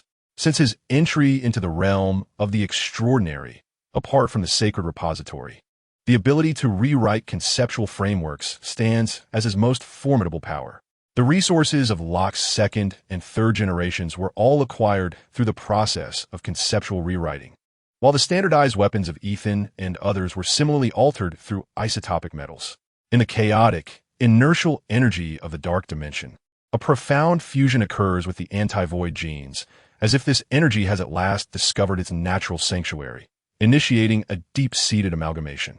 This process resembles a resonance and metamorphosis of the essence of life itself. Gradually, Locke feels a peculiar sense of control returning. Although his consciousness remains in an observational state outside his body, he can distinctly sense that with a mere thought, he can summon the power of the spatial gem, safely transporting his essence from this dimension at will. He suddenly realizes that the sensations he previously associated with his soul's departure are not indicative of his spirit being forcibly expelled, but rather an illusion created by his consciousness observing itself from a higher dimension. Even more astonishingly, it appears that he can invoke the energies of the dark dimension merely through pure intention. This sensation is as seamless as the movement of his own limbs. Could he truly be the master of dimensions? Previously, Locke relied on his computational abilities or the repository of knowledge to navigate algorithms for capturing these dark energies. Now, these energies are as malleable as clay in Locke's hands, capable of transforming into any shape under his mental manipulation. Simultaneously, he observes that his cells are approaching a state of saturation in their absorption of this energy. This process may not be of short duration. If Locke were to analyze this through a scientific lens, it would seem that this absorption process resembles an alternative form of life transition. To fully realize this transformation of life, his essence must linger in this dimension for an extended period. This process cannot be interrupted. What will he become upon completion? A true dimensional deity, as once warned by the Ancient One? Must he truly remain in this void, like a statue in silent vigil, through the sacred repository of knowledge? Locke sensed that nearly a week had passed since his last conversation with the Ancient One. In this moment, the perception of time lost all significance. This tedious waiting did not seem as monotonous as he had anticipated. Within the realm of his consciousness, it felt as though only a few seconds had elapsed. Amidst this tumult of thoughts, a sudden inspiration struck him: the remote control methods of the plant spirit race. Those beings could manipulate their forms across the star realms through their symbiotic hosts in the heat of battle. During Locke's visit, he had witnessed their hospitality, as they generously offered their hearts to him. Thus, he could leave his essence here, passively undergoing transformation, while simultaneously creating a doppelganger to carry forth his consciousness. Although this doppelganger would inevitably be inferior to his original self and incapable of embodying the entirety of the repository of knowledge and the core essence, it would suffice. At the very least, it would liberate him from his current confinement. A thought conceived, he acted at once. Locke connected to the core essence through the repository of knowledge, pinpointing the Zerd planet he had transported into the dark dimension. With a mere thought, a substantial section of the silicon-rich surface was stripped away. The core essence precisely manipulated the molecular printer, reshaping this raw material into a body that closely resembled Locke's original form. With the genetic components of the plant spirits forming the connection between body and consciousness, and an energy aggregation furnace embedded within. He did not program this body with overly advanced genes. After all, he could easily create them, and with materials nearly 10 suns in size. Even if Locke continuously molded it, it would take an eternity to complete. When this body, composed of planetary material, fully formed within the void of the dark dimension, Locke eagerly seized control of it, completing the transition. It felt akin to donning a high-definition helmet, as sensory signals were transmitted with astonishing realism. He moved the doppelganger, noting a slight delay compared to his original body, yet it was almost negligible. This new form possessed just enough strength to be deemed adequate, with energy output peaking at levels comparable to that of a first-generation super soldier, making it a sufficient temporary vessel. It was done. A subtle smile graced the doppelganger's lips as its voice resonated through the silence of the dark dimension. At last, he could temporarily escape this wretched place. Chapter 151. Angels preparing for work in the basement of a safe house in Colson, New York. The air was thick with the aroma of coffee and the distinct mustiness of old paper. A single incandescent bulb hung from the low ceiling, casting a pallid glow. Phil Coulson, the former S.H.I.E.L.D. agent, now an angel investor and the interim commander of the Hydra extermination team, as well as the lead for Tony Stark's rescue operation, was ensconced in a chair that seemed on the verge of collapse. He furrowed his brow, preoccupied with a table strewn with encrypted documents and several transparent screens flickering with complex data streams. His hairline, once a concern, had been rectified by the angels, and now his thick brown hair made him appear significantly younger than his actual age. Yet, the tension in his furrowed brow and the intense glimmer in his eyes still conveyed the sharpness characteristic of an agent. Beside him sat a cup of coffee that had long since grown cold.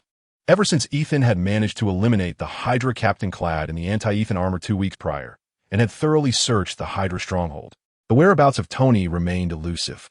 Although they had indeed discovered traces indicating Tony had once been detained there, Ethan had even scanned the subterranean worms within the stronghold. Yet still no sign of Tony could be found. Ethan was beginning to unravel, and Coulson understood that this predicament was one he had inadvertently created for Tony. A responsibility he felt duty-bound to rectify. It was imperative to uncover a breakthrough regarding Hydra, if no leads emerged in the next few days. He would have to accompany Ethan to capture Pierce. Suddenly, from a shadowed corner near the backup server racks, less than 2 meters behind Coulson, the air shimmered ever so slightly, as if disturbed by ripples in water. A figure materialized, resembling ink coalescing from a void, shifting from translucent to solid in an instant. With black hair and dressed in casual attire, hands casually tucked into his pockets, he appeared as nonchalant as if he had just returned from a leisurely stroll. Loki.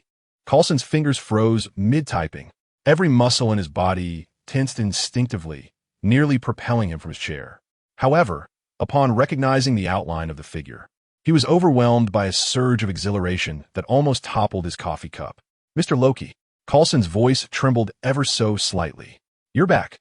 He instinctively attempted to smooth his disheveled hair and rumpled shirt, but halfway through, he deemed it futile, abandoning the effort and instead gazing fervently at Loki. Loki's gaze swept across the chaotic desk and Coulson's face, a blend of exhaustion and fervor. A slight twitch crossed his features, and he offered a minimal nod, acknowledging Coulson's enthusiasm. I came back for a brief visit. He paused, seemingly organizing his thoughts. Then I'll take you all for a tour of the universe. It's time for you to return to work. Coulson quickly comprehended the urgency of the crucial field assignment delivered by his superior. Almost reflexively, he straightened his posture. Mr. Loki, absolutely. I am at your service. When do we depart? What preparation should I undertake in advance? Equipment, supplies, personnel list. Coulson's occupational affliction had manifested, and his mind had already conjured up 17 or 18 itemized lists. However, his verbose mission briefing had barely commenced when, buzz, the air beside Locke was abruptly torn apart without warning. The portal opened with an astonishing brutality. A white figure, propelled by a torrent of rage, burst forth from the portal like a cannonball, the gust of wind scattering the topmost documents on Coulson's desk into disarray. The newcomer was none other than Ethan. Yet, the Ethan who stood before them was enough to leave anyone familiar with his former demeanor utterly astounded. His once meticulously groomed hair now stood in chaotic disarray. The signature pure white tailored suit he wore was marred with suspicious gray dust and streaks that appeared to be corroded by a potent acid, with a tear even marring the cuff. The gentle smile that typically adorned his face had vanished without a trace, replaced by an expression of near-manic agitation. His brow was furrowed into a tight knot, and his eyes blazed with an intensity that seemed capable of igniting flames. Scanning the safe house in search of his target, Coulson, poor Coulson, having witnessed this priest's fury after Tony's disappearance, now faced the brunt of his wrath while Ethan was devoid of his usual cryptic utterances. The last time Ethan had berated him, he had nearly drawn his sword, only to be restrained by Captain Steve. Clearly, he had just concluded another operation against a Hydra stronghold, and once again returned empty-handed. The patience and composure of this celestial being had been utterly exhausted. Just as Ethan's fiery gaze swept across the room like a searchlight, poised to lock onto a hapless object, his attention fell upon a shadowy figure standing with hands tucked into pockets, exuding an indifferent demeanor. Time seemed to freeze. The furious expression on Ethan's face that suggested he was about to unleash chaos was abruptly reset. In the blink of an eye, he transformed from a human-shaped ticking time bomb into a figure moving with fluid grace that defied physical limits. Thud! The dull sound of knee striking the floor echoed. Ethan knelt before Locke in the most standard posture, bowing deeply. His head lowered, golden strands of disheveled hair fell, obscuring his face now transformed with overwhelming reverence and excitement. His stance was humbly grounded, reverent to the utmost degree, as if the figure before him represented the very essence of his existence. God! Ethan's voice quivered slightly, a barely perceptible tremor betraying his profound excitement, resonating with heartfelt respect that seemed to reverberate through the quiet safe house, causing the server cabinet to hum even louder. Locke, the fingers tucked into his pockets, curled imperceptibly on the brow of the entity from the shadow realm. A vein that should never have manifested stubbornly attempted to breach the skin and muscle of its avatar, yearning to leap forth and perform a tap dance called exhaustion. With immense effort, employing a willpower comparable to resisting dimensional erosion, it barely suppressed the impulse to cradle its forehead. Coulson stood agape, witnessing Ethan transform from a humanoid disaster to a pious saint in mere moments, feeling somewhat overloaded. He discreetly tucked away the partially completed electronic list of supplies for his business trip beneath the table. For a fleeting moment, a dangerously enticing thought flickered through his mind: to open a miniature wormhole directly above the fervent archangel's head and precisely insert a ton of organic fertilizer from the fertile earth, allowing him to truly grasp the weight of faith. Ultimately, reason triumphed over this impulse. Locke's expression remained impassive as his gaze drifted past Ethan, who seemed capable of blossoming a sacred lotus right there, and landed on Coulson, who was desperately shrinking into his swivel chair in an attempt to diminish his presence. That look was as tranquil as one observing an unremarkable piece of furniture. "Ethan," Locke's voice emerged, each word striking Ethan's heart like tiny icicles. "Given your recent exploits on Earth, I am currently not in the mood to converse with you." The prostrate Ethan's body stiffened imperceptibly. The incident involving the pink-skinned youth on Earth and his whimsical creation of a divine love website loomed in his mind. He bowed his head even lower, thinking, surely the divine must be pleased with my accomplishments, pondering how long to grant me leave. Locke's gaze shifted to the background actor, Coulson. "Coulson." "Yes, Mr. Locke." Coulson sprang from his chair, standing straighter than a soldier on parade, his eyes filled with the resolve of one facing death. Contact Evelyn."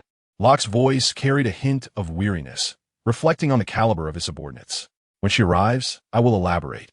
They soon retreated to the lounge to await her arrival. "Understood."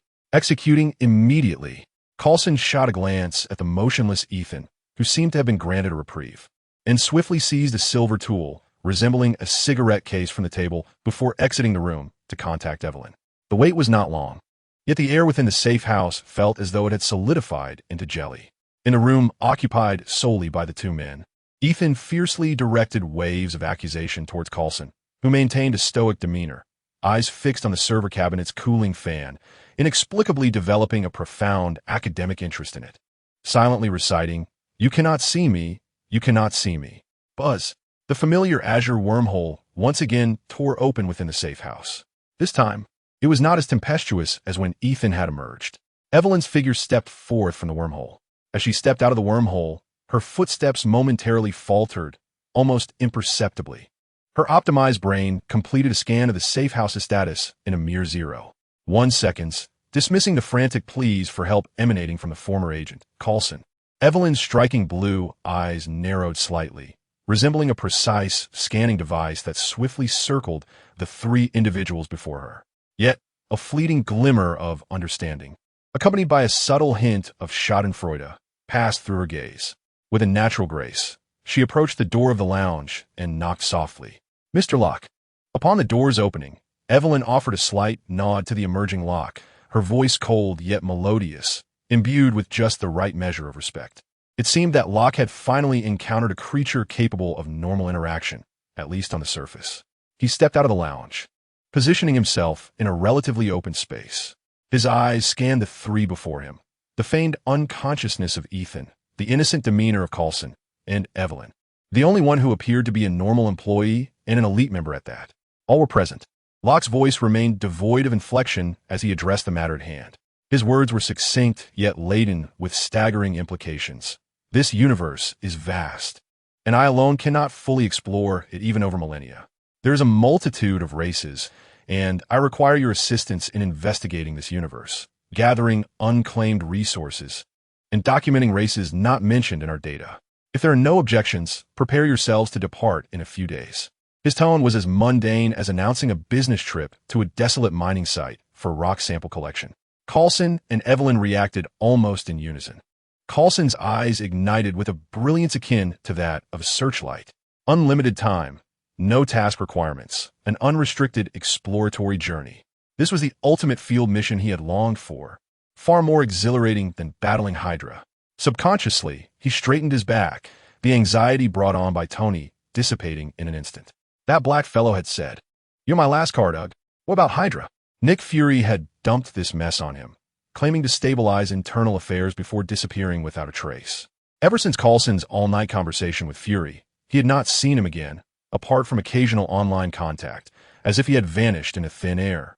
Who knew if he had hidden away in another safe house? But that was no longer his concern. He felt as if he had already died. Coulson's mind began to automatically generate ideas on how to compress the work time into 3 hours, while reasonably completing the draft guidelines for cosmic resource exploration and extraterrestrial contact. As for Tony Stark, he would soon team up with Ethan to capture Pierce, threatening him to release Tony, then execute a cunning plan to eliminate him. Let go of any thoughts of concealment. Away with it. Evelyn, on the other hand, appeared more reserved, yet her sharp blue eyes sparkled with intrigue. Unknown resources signify a new commercial frontier, while unique cosmic races represent untapped markets. She is a doctoral candidate in the Department of Management and Finance, not initially resistant to angel investments, but rather to tedium. Those matters, in her view, lacked any semblance of excitement, reduced to mundane tasks devoid of complexity. In their exhilarated minds, both were already drafting proposals and plans. Yet, one individual remained unenthusiastic. Ethan stood there, yet he finally lifted his gaze.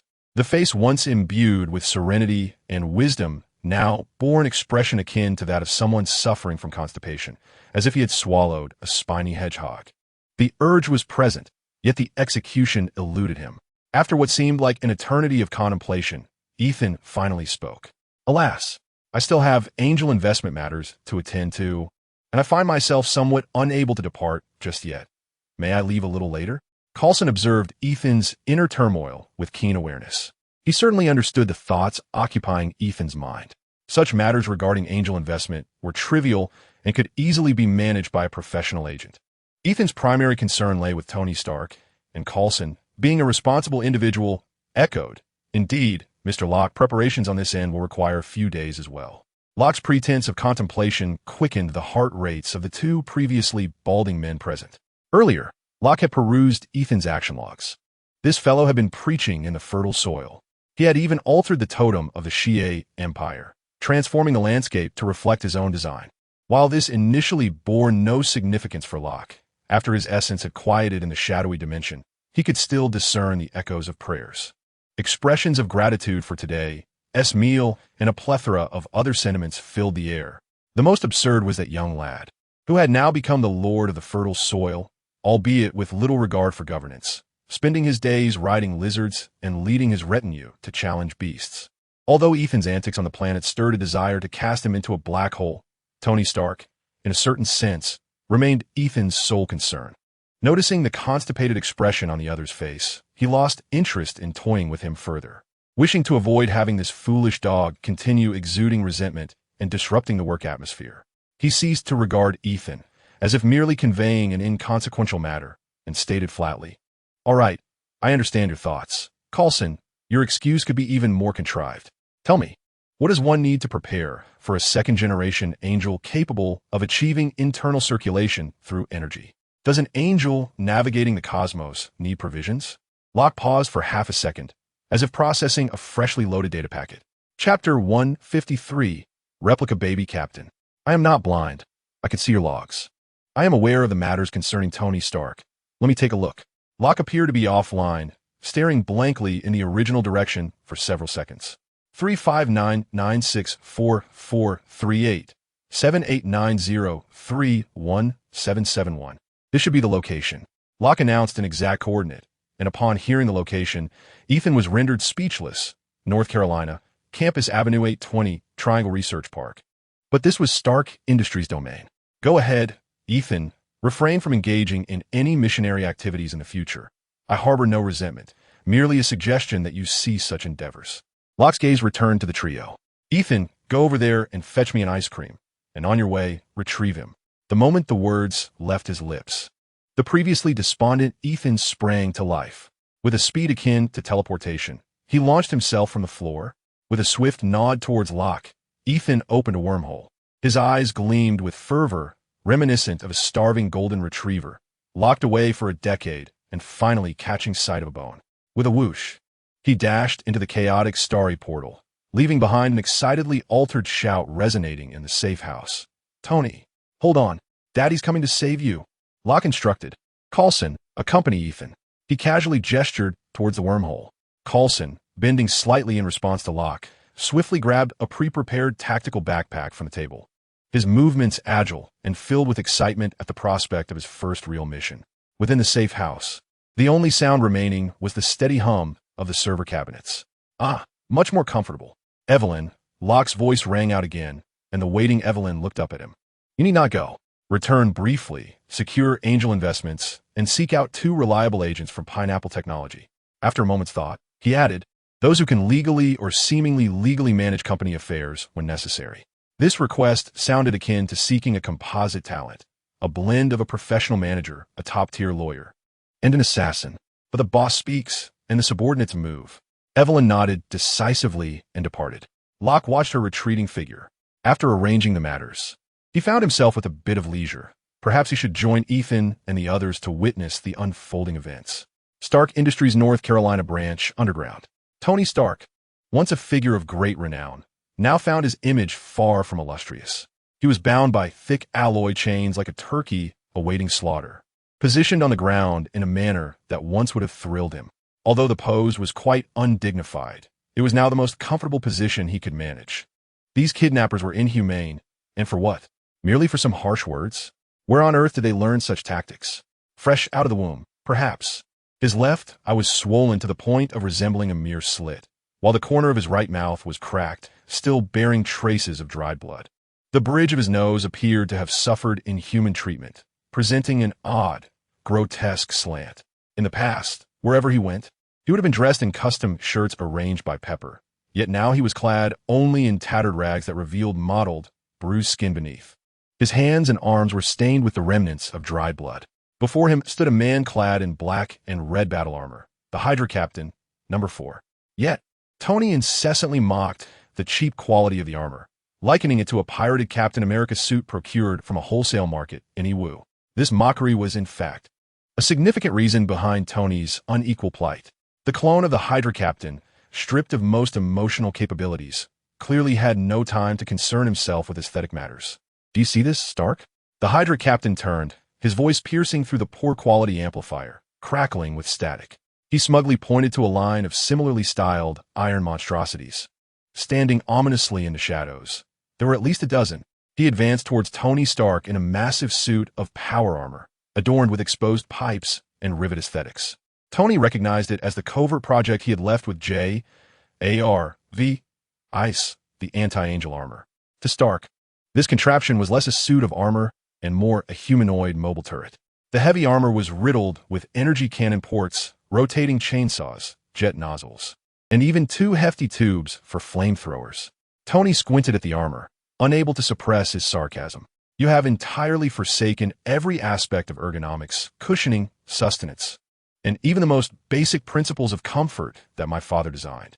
To you, the pilot is merely a consumable, not an energy source. Consumable? He waved his arm. You must be aware of the desperation virus, right? I've heard you were also involved in the creation of that serum, so you should know it grants the pilot remarkable regenerative abilities. They no longer require a fragile life support system. Every inch of space saved aspires to become the end of the angel. Ultimately, this is thanks to you. He then stepped out of the armor and approached Tony, looking down upon the disheveled inventor. As if performing a magic trick, he produced a device from his waist, a mobile phone. Tony S. uninjured, I struggled to focus. The shape seemed familiar, with its smooth curved screen and luxurious texture. Pineapple 11? No, wait. Tony noticed that the signature Pineapple logo was absent, replaced instead by an etching of a Hydra serpent. Counterfeit, Tony rasped, his voice hoarse and thick with nasal congestion, yet the defiant spirit remained undiminished. The individual known as Captain Hydra is a counterfeit of the original, and even his mobile device is a pirated version. Be cautious, for my friend may take legal action against you, and you might find it difficult to retain even this imitation of the Red Autumn Pants. Although Steve S. personal image rights may have long been registered by the vultures on Capitol Hill, Captain Hydra remains impervious to Tony's jibes, or perhaps, after enduring this torment for some time, he has grown accustomed to such inconsequential noise. He deftly unlocks the screen with the password 123456, directing the counterfeit Pineapple S camera towards Tony S. battered visage. Ethan Vankett, Captain Hydra exclaims to the lens, raising his voice. Look, open your eyes wide and behold. Witness what your obstinance has wrought. The camera captures Tony frozen in a posture of humiliation. Look at this, pointing to Tony Stark, who lies prostrate on the ground. Stark's suffering, a pathological cycle of this world, is all due to your inaction, your blindness to the truth. As angels, you should dedicate everything to humanity, rather than lurking in the shadows playing the role of a superhero. He pauses momentarily, drawing a tactical knife from his calf and pressing it against Tony's neck. This is the final warning. We grant you 1 more week to submit your blood sample. Otherwise, your dear friend Tony Stark shall transform into a visage you dread to behold. The air falls silent for a moment, as Captain Hydra's tone shifts, becoming remarkably sincere. As if the previous persona was a mere fade. In truth, Mr. Ethan, you are aware that we have always admired the power of angels. We revere that purity, the potential to save humanity. Wouldn't you agree? We merely wish to study it, comprehend it, and ultimately utilize it to cleanse this tainted world. If permitted, we aspire to become disciples, aiding you in purifying the sins of this world. Tony, lying on the ground, can no longer restrain himself.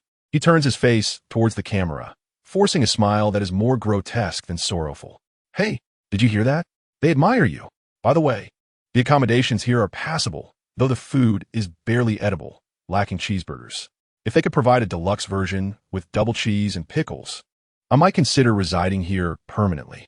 Silence. Captain Hydra retorts, delivering a sharp slap to the unscathed side of Tony's face. The sound resonates crisply, causing Tony's head to jerk violently, stars dancing before his eyes as the scab at the corner of his mouth splits anew. Captain Hydra inhales deeply and addresses the camera once more. Angel, do not be deceived by appearances. We have researched your website. Deep down, you still harbor hope for this world. Am I correct? Join us.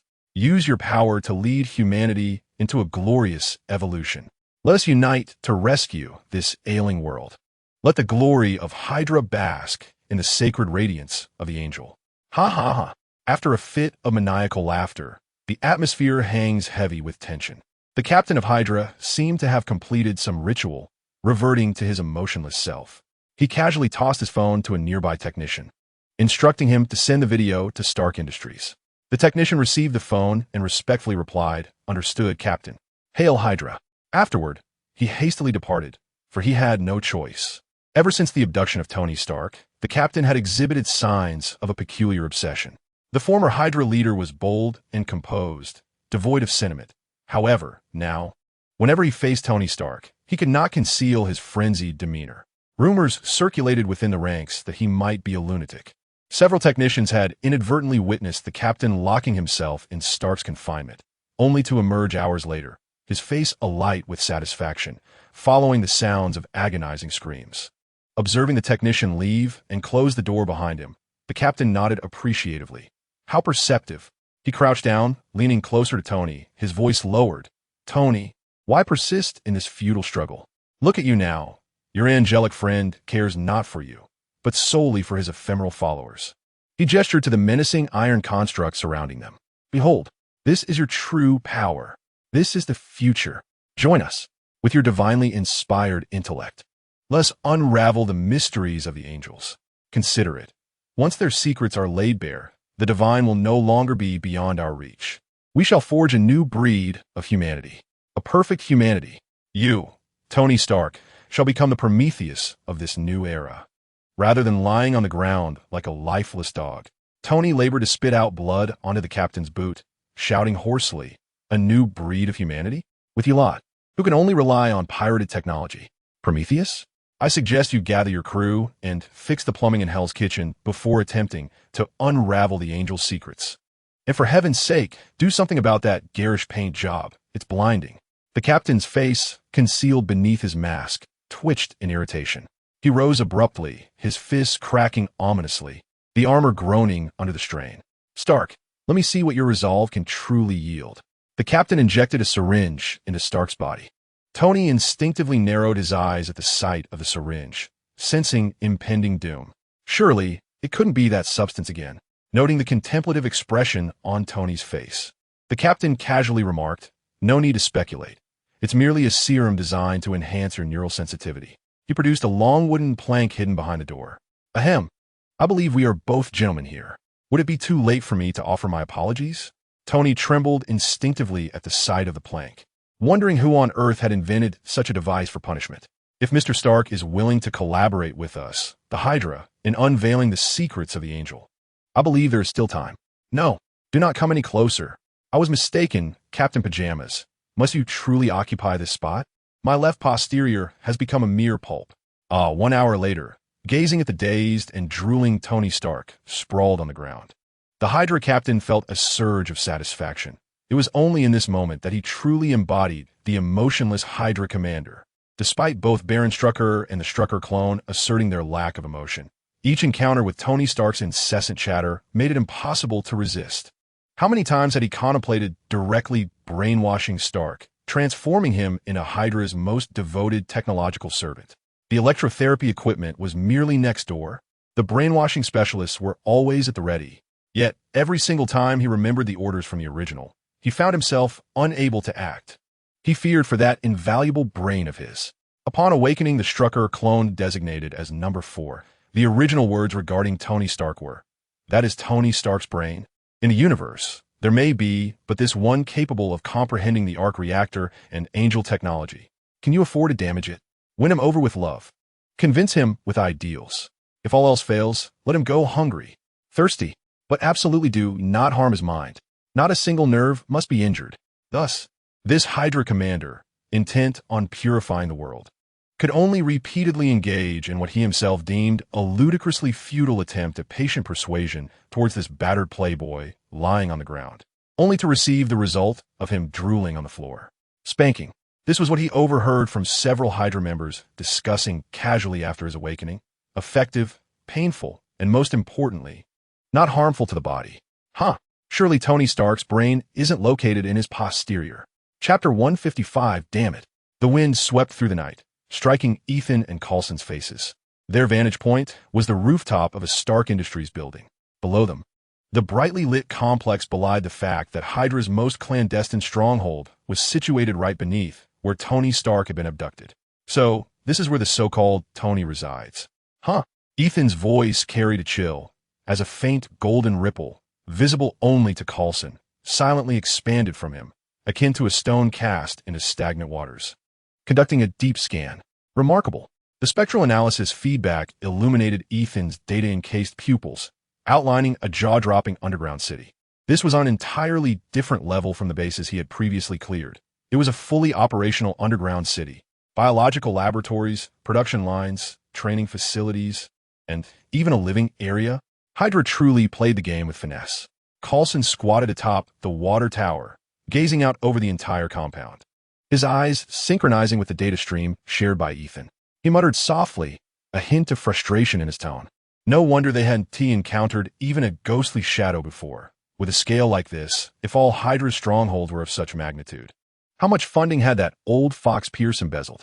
He began to seriously contemplate whether, once this stronghold was dismantled, he should request that Fury dispatch an audit team to thoroughly investigate Pierce's accounts. It might prove more valuable than uncovering 10 Tonys. The deep scan hologram rotated slowly before Ethan, constructing a three-dimensional model of the underground city. Most areas were clearly visible. Assembly lines in operation, soldiers patrolling, the cafeteria serving meals, yet the core area, approximately the size of a football field, was enveloped by a layer of distorted energy. The scanning beams collided with it, dispersing into a cacophony of meaningless static. To Coulson, it resembled inferior frosted glass. "Ethan, there is a section here." Coulson's voice reached Ethan's ears. "It's covered by high-dimensional energy, rendering it indecipherable. The energy signatures feel somewhat familiar." He quickly accessed the database for comparison. Confirmed, it's the energy shield you uploaded to the armor, designated the Cupid shield. Ethan's golden eyes locked onto the indistinct area, his jawline taut, emitting a cold snort. The last 2 times that pirated captain in his pajamas used this very thing, preventing me from scanning his internals, and my computational abilities couldn't penetrate his armor system. He paused, a note of frustration creeping into his voice.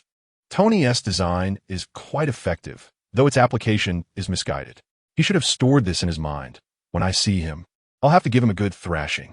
In the shadows, Coulson regarded his companion, the cold light below reflecting in his eyes. One could only say that Tony Stark possesses an extraordinary talent for creating trouble, reaching the pinnacle of his craft. Ethan remained silent, offering a barely perceptible shrug in tacit agreement with Coulson's assessment, as the ethereal image of a long sword in his hand gradually solidified. Let S move. Coulson's gaze swept over the compound, illuminated by the gradually brightening streetlights and sparse traffic below, pressing his hands down on Ethan, who was poised for action. Let the night deepen a bit more. We'll directly teleport to the nearest perimeter before cutting in, minimizing the risk of harm to the civilians below. Ethan felt the pressure on his shoulder, causing the long sword in his grasp to dissipate once more. All right, I hope you won't restrain me again next time. The plan was clear, very much in line with the logic of espionage. Just as Ethan prepared to mark the optimal infiltration point, a series of rustling fabric and metallic clinks emanated from Coulson's direction. Curious, Ethan glanced over to find the former Level 8 agent, now the second-generation Angel Phil Coulson, crouched in the shadow of the water tower, rummaging through the tactical backpack he had carried since arriving. He pulled out a plethora of firearm components. Ethan found himself momentarily breathless. How could an angel wield a firearm with such audacity? Coulson moved with an effortless grace akin to breathing. His fingers danced rapidly. And in a dazzling display, a sleek, matte black custom handgun swiftly took shape. He pulled back the slide, producing a crisp, melodious click. Next, he retrieved an elongated magazine, slapping it into place with a satisfying sound. Finally, he reverently extracted a seemingly expensive silencer from the inner pocket of his backpack, gently screwing it onto the muzzle. Ethan felt a sense of suffocation witnessing Coulson's fluid assembly of weaponry. Why not employ the divine judgment bestowed upon you? He referred to the sword capable of summoning justice, with destructive power rivaling that of a missile. Coulson, engrossed in inspecting the firearm's rifling, did not lift his gaze. It's effective, certainly, but there are complexities you cannot grasp. He patted the assembled handgun, its cold metal glimmering in the moonlight. Close combat is too crude, lacking elegance, especially against those below who would crumble under a mere 45. He raised his head, revealing a smile that appeared particularly pale in the shadows. I prefer this. It is efficient, discreet, and allows one to savor the precise feedback of pulling the trigger, something a sword-wielding brute like you could never comprehend as the romance of manhood.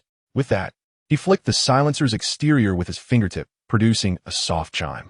Ethan, momentarily at a loss, could only stammer, well, as long as you're happy. Just as Ethan was marking the locations one by one, a communication request manifested in his consciousness. The name flashing was Pepperpots. A sudden jolt of anxiety surged within him. He immediately accepted the call, but before he could speak, he heard, Ethan, Ethan, hurry and save Tony. Pepper's voice, tinged with desperation, pierced through his eardrum. Pepper, do not fret. Tony is fine. You will see him tomorrow, I assure you. I just received this. I don't know what to do. I don't know who else to turn to. Her muffled sobs echoed in the background. In the next moment, Ethan received a video. The image was shaky, the lighting dim. Yet, he immediately recognized the figure sprawled on the ground in a peculiar position, Tony Stark. His face was bruised, and blood trickled from the corner of his mouth. Just then, the red and black-clad Hydra captain entered the frame, commencing an absurdly theatrical display, culminating in a harsh slap across Tony's face. Bang! The steel plate beneath Ethan's feet buckled under his unconscious kick. The edges of the metal twisted and glowing from the intense heat, hissing as it emitted wisps of smoke. Damn it!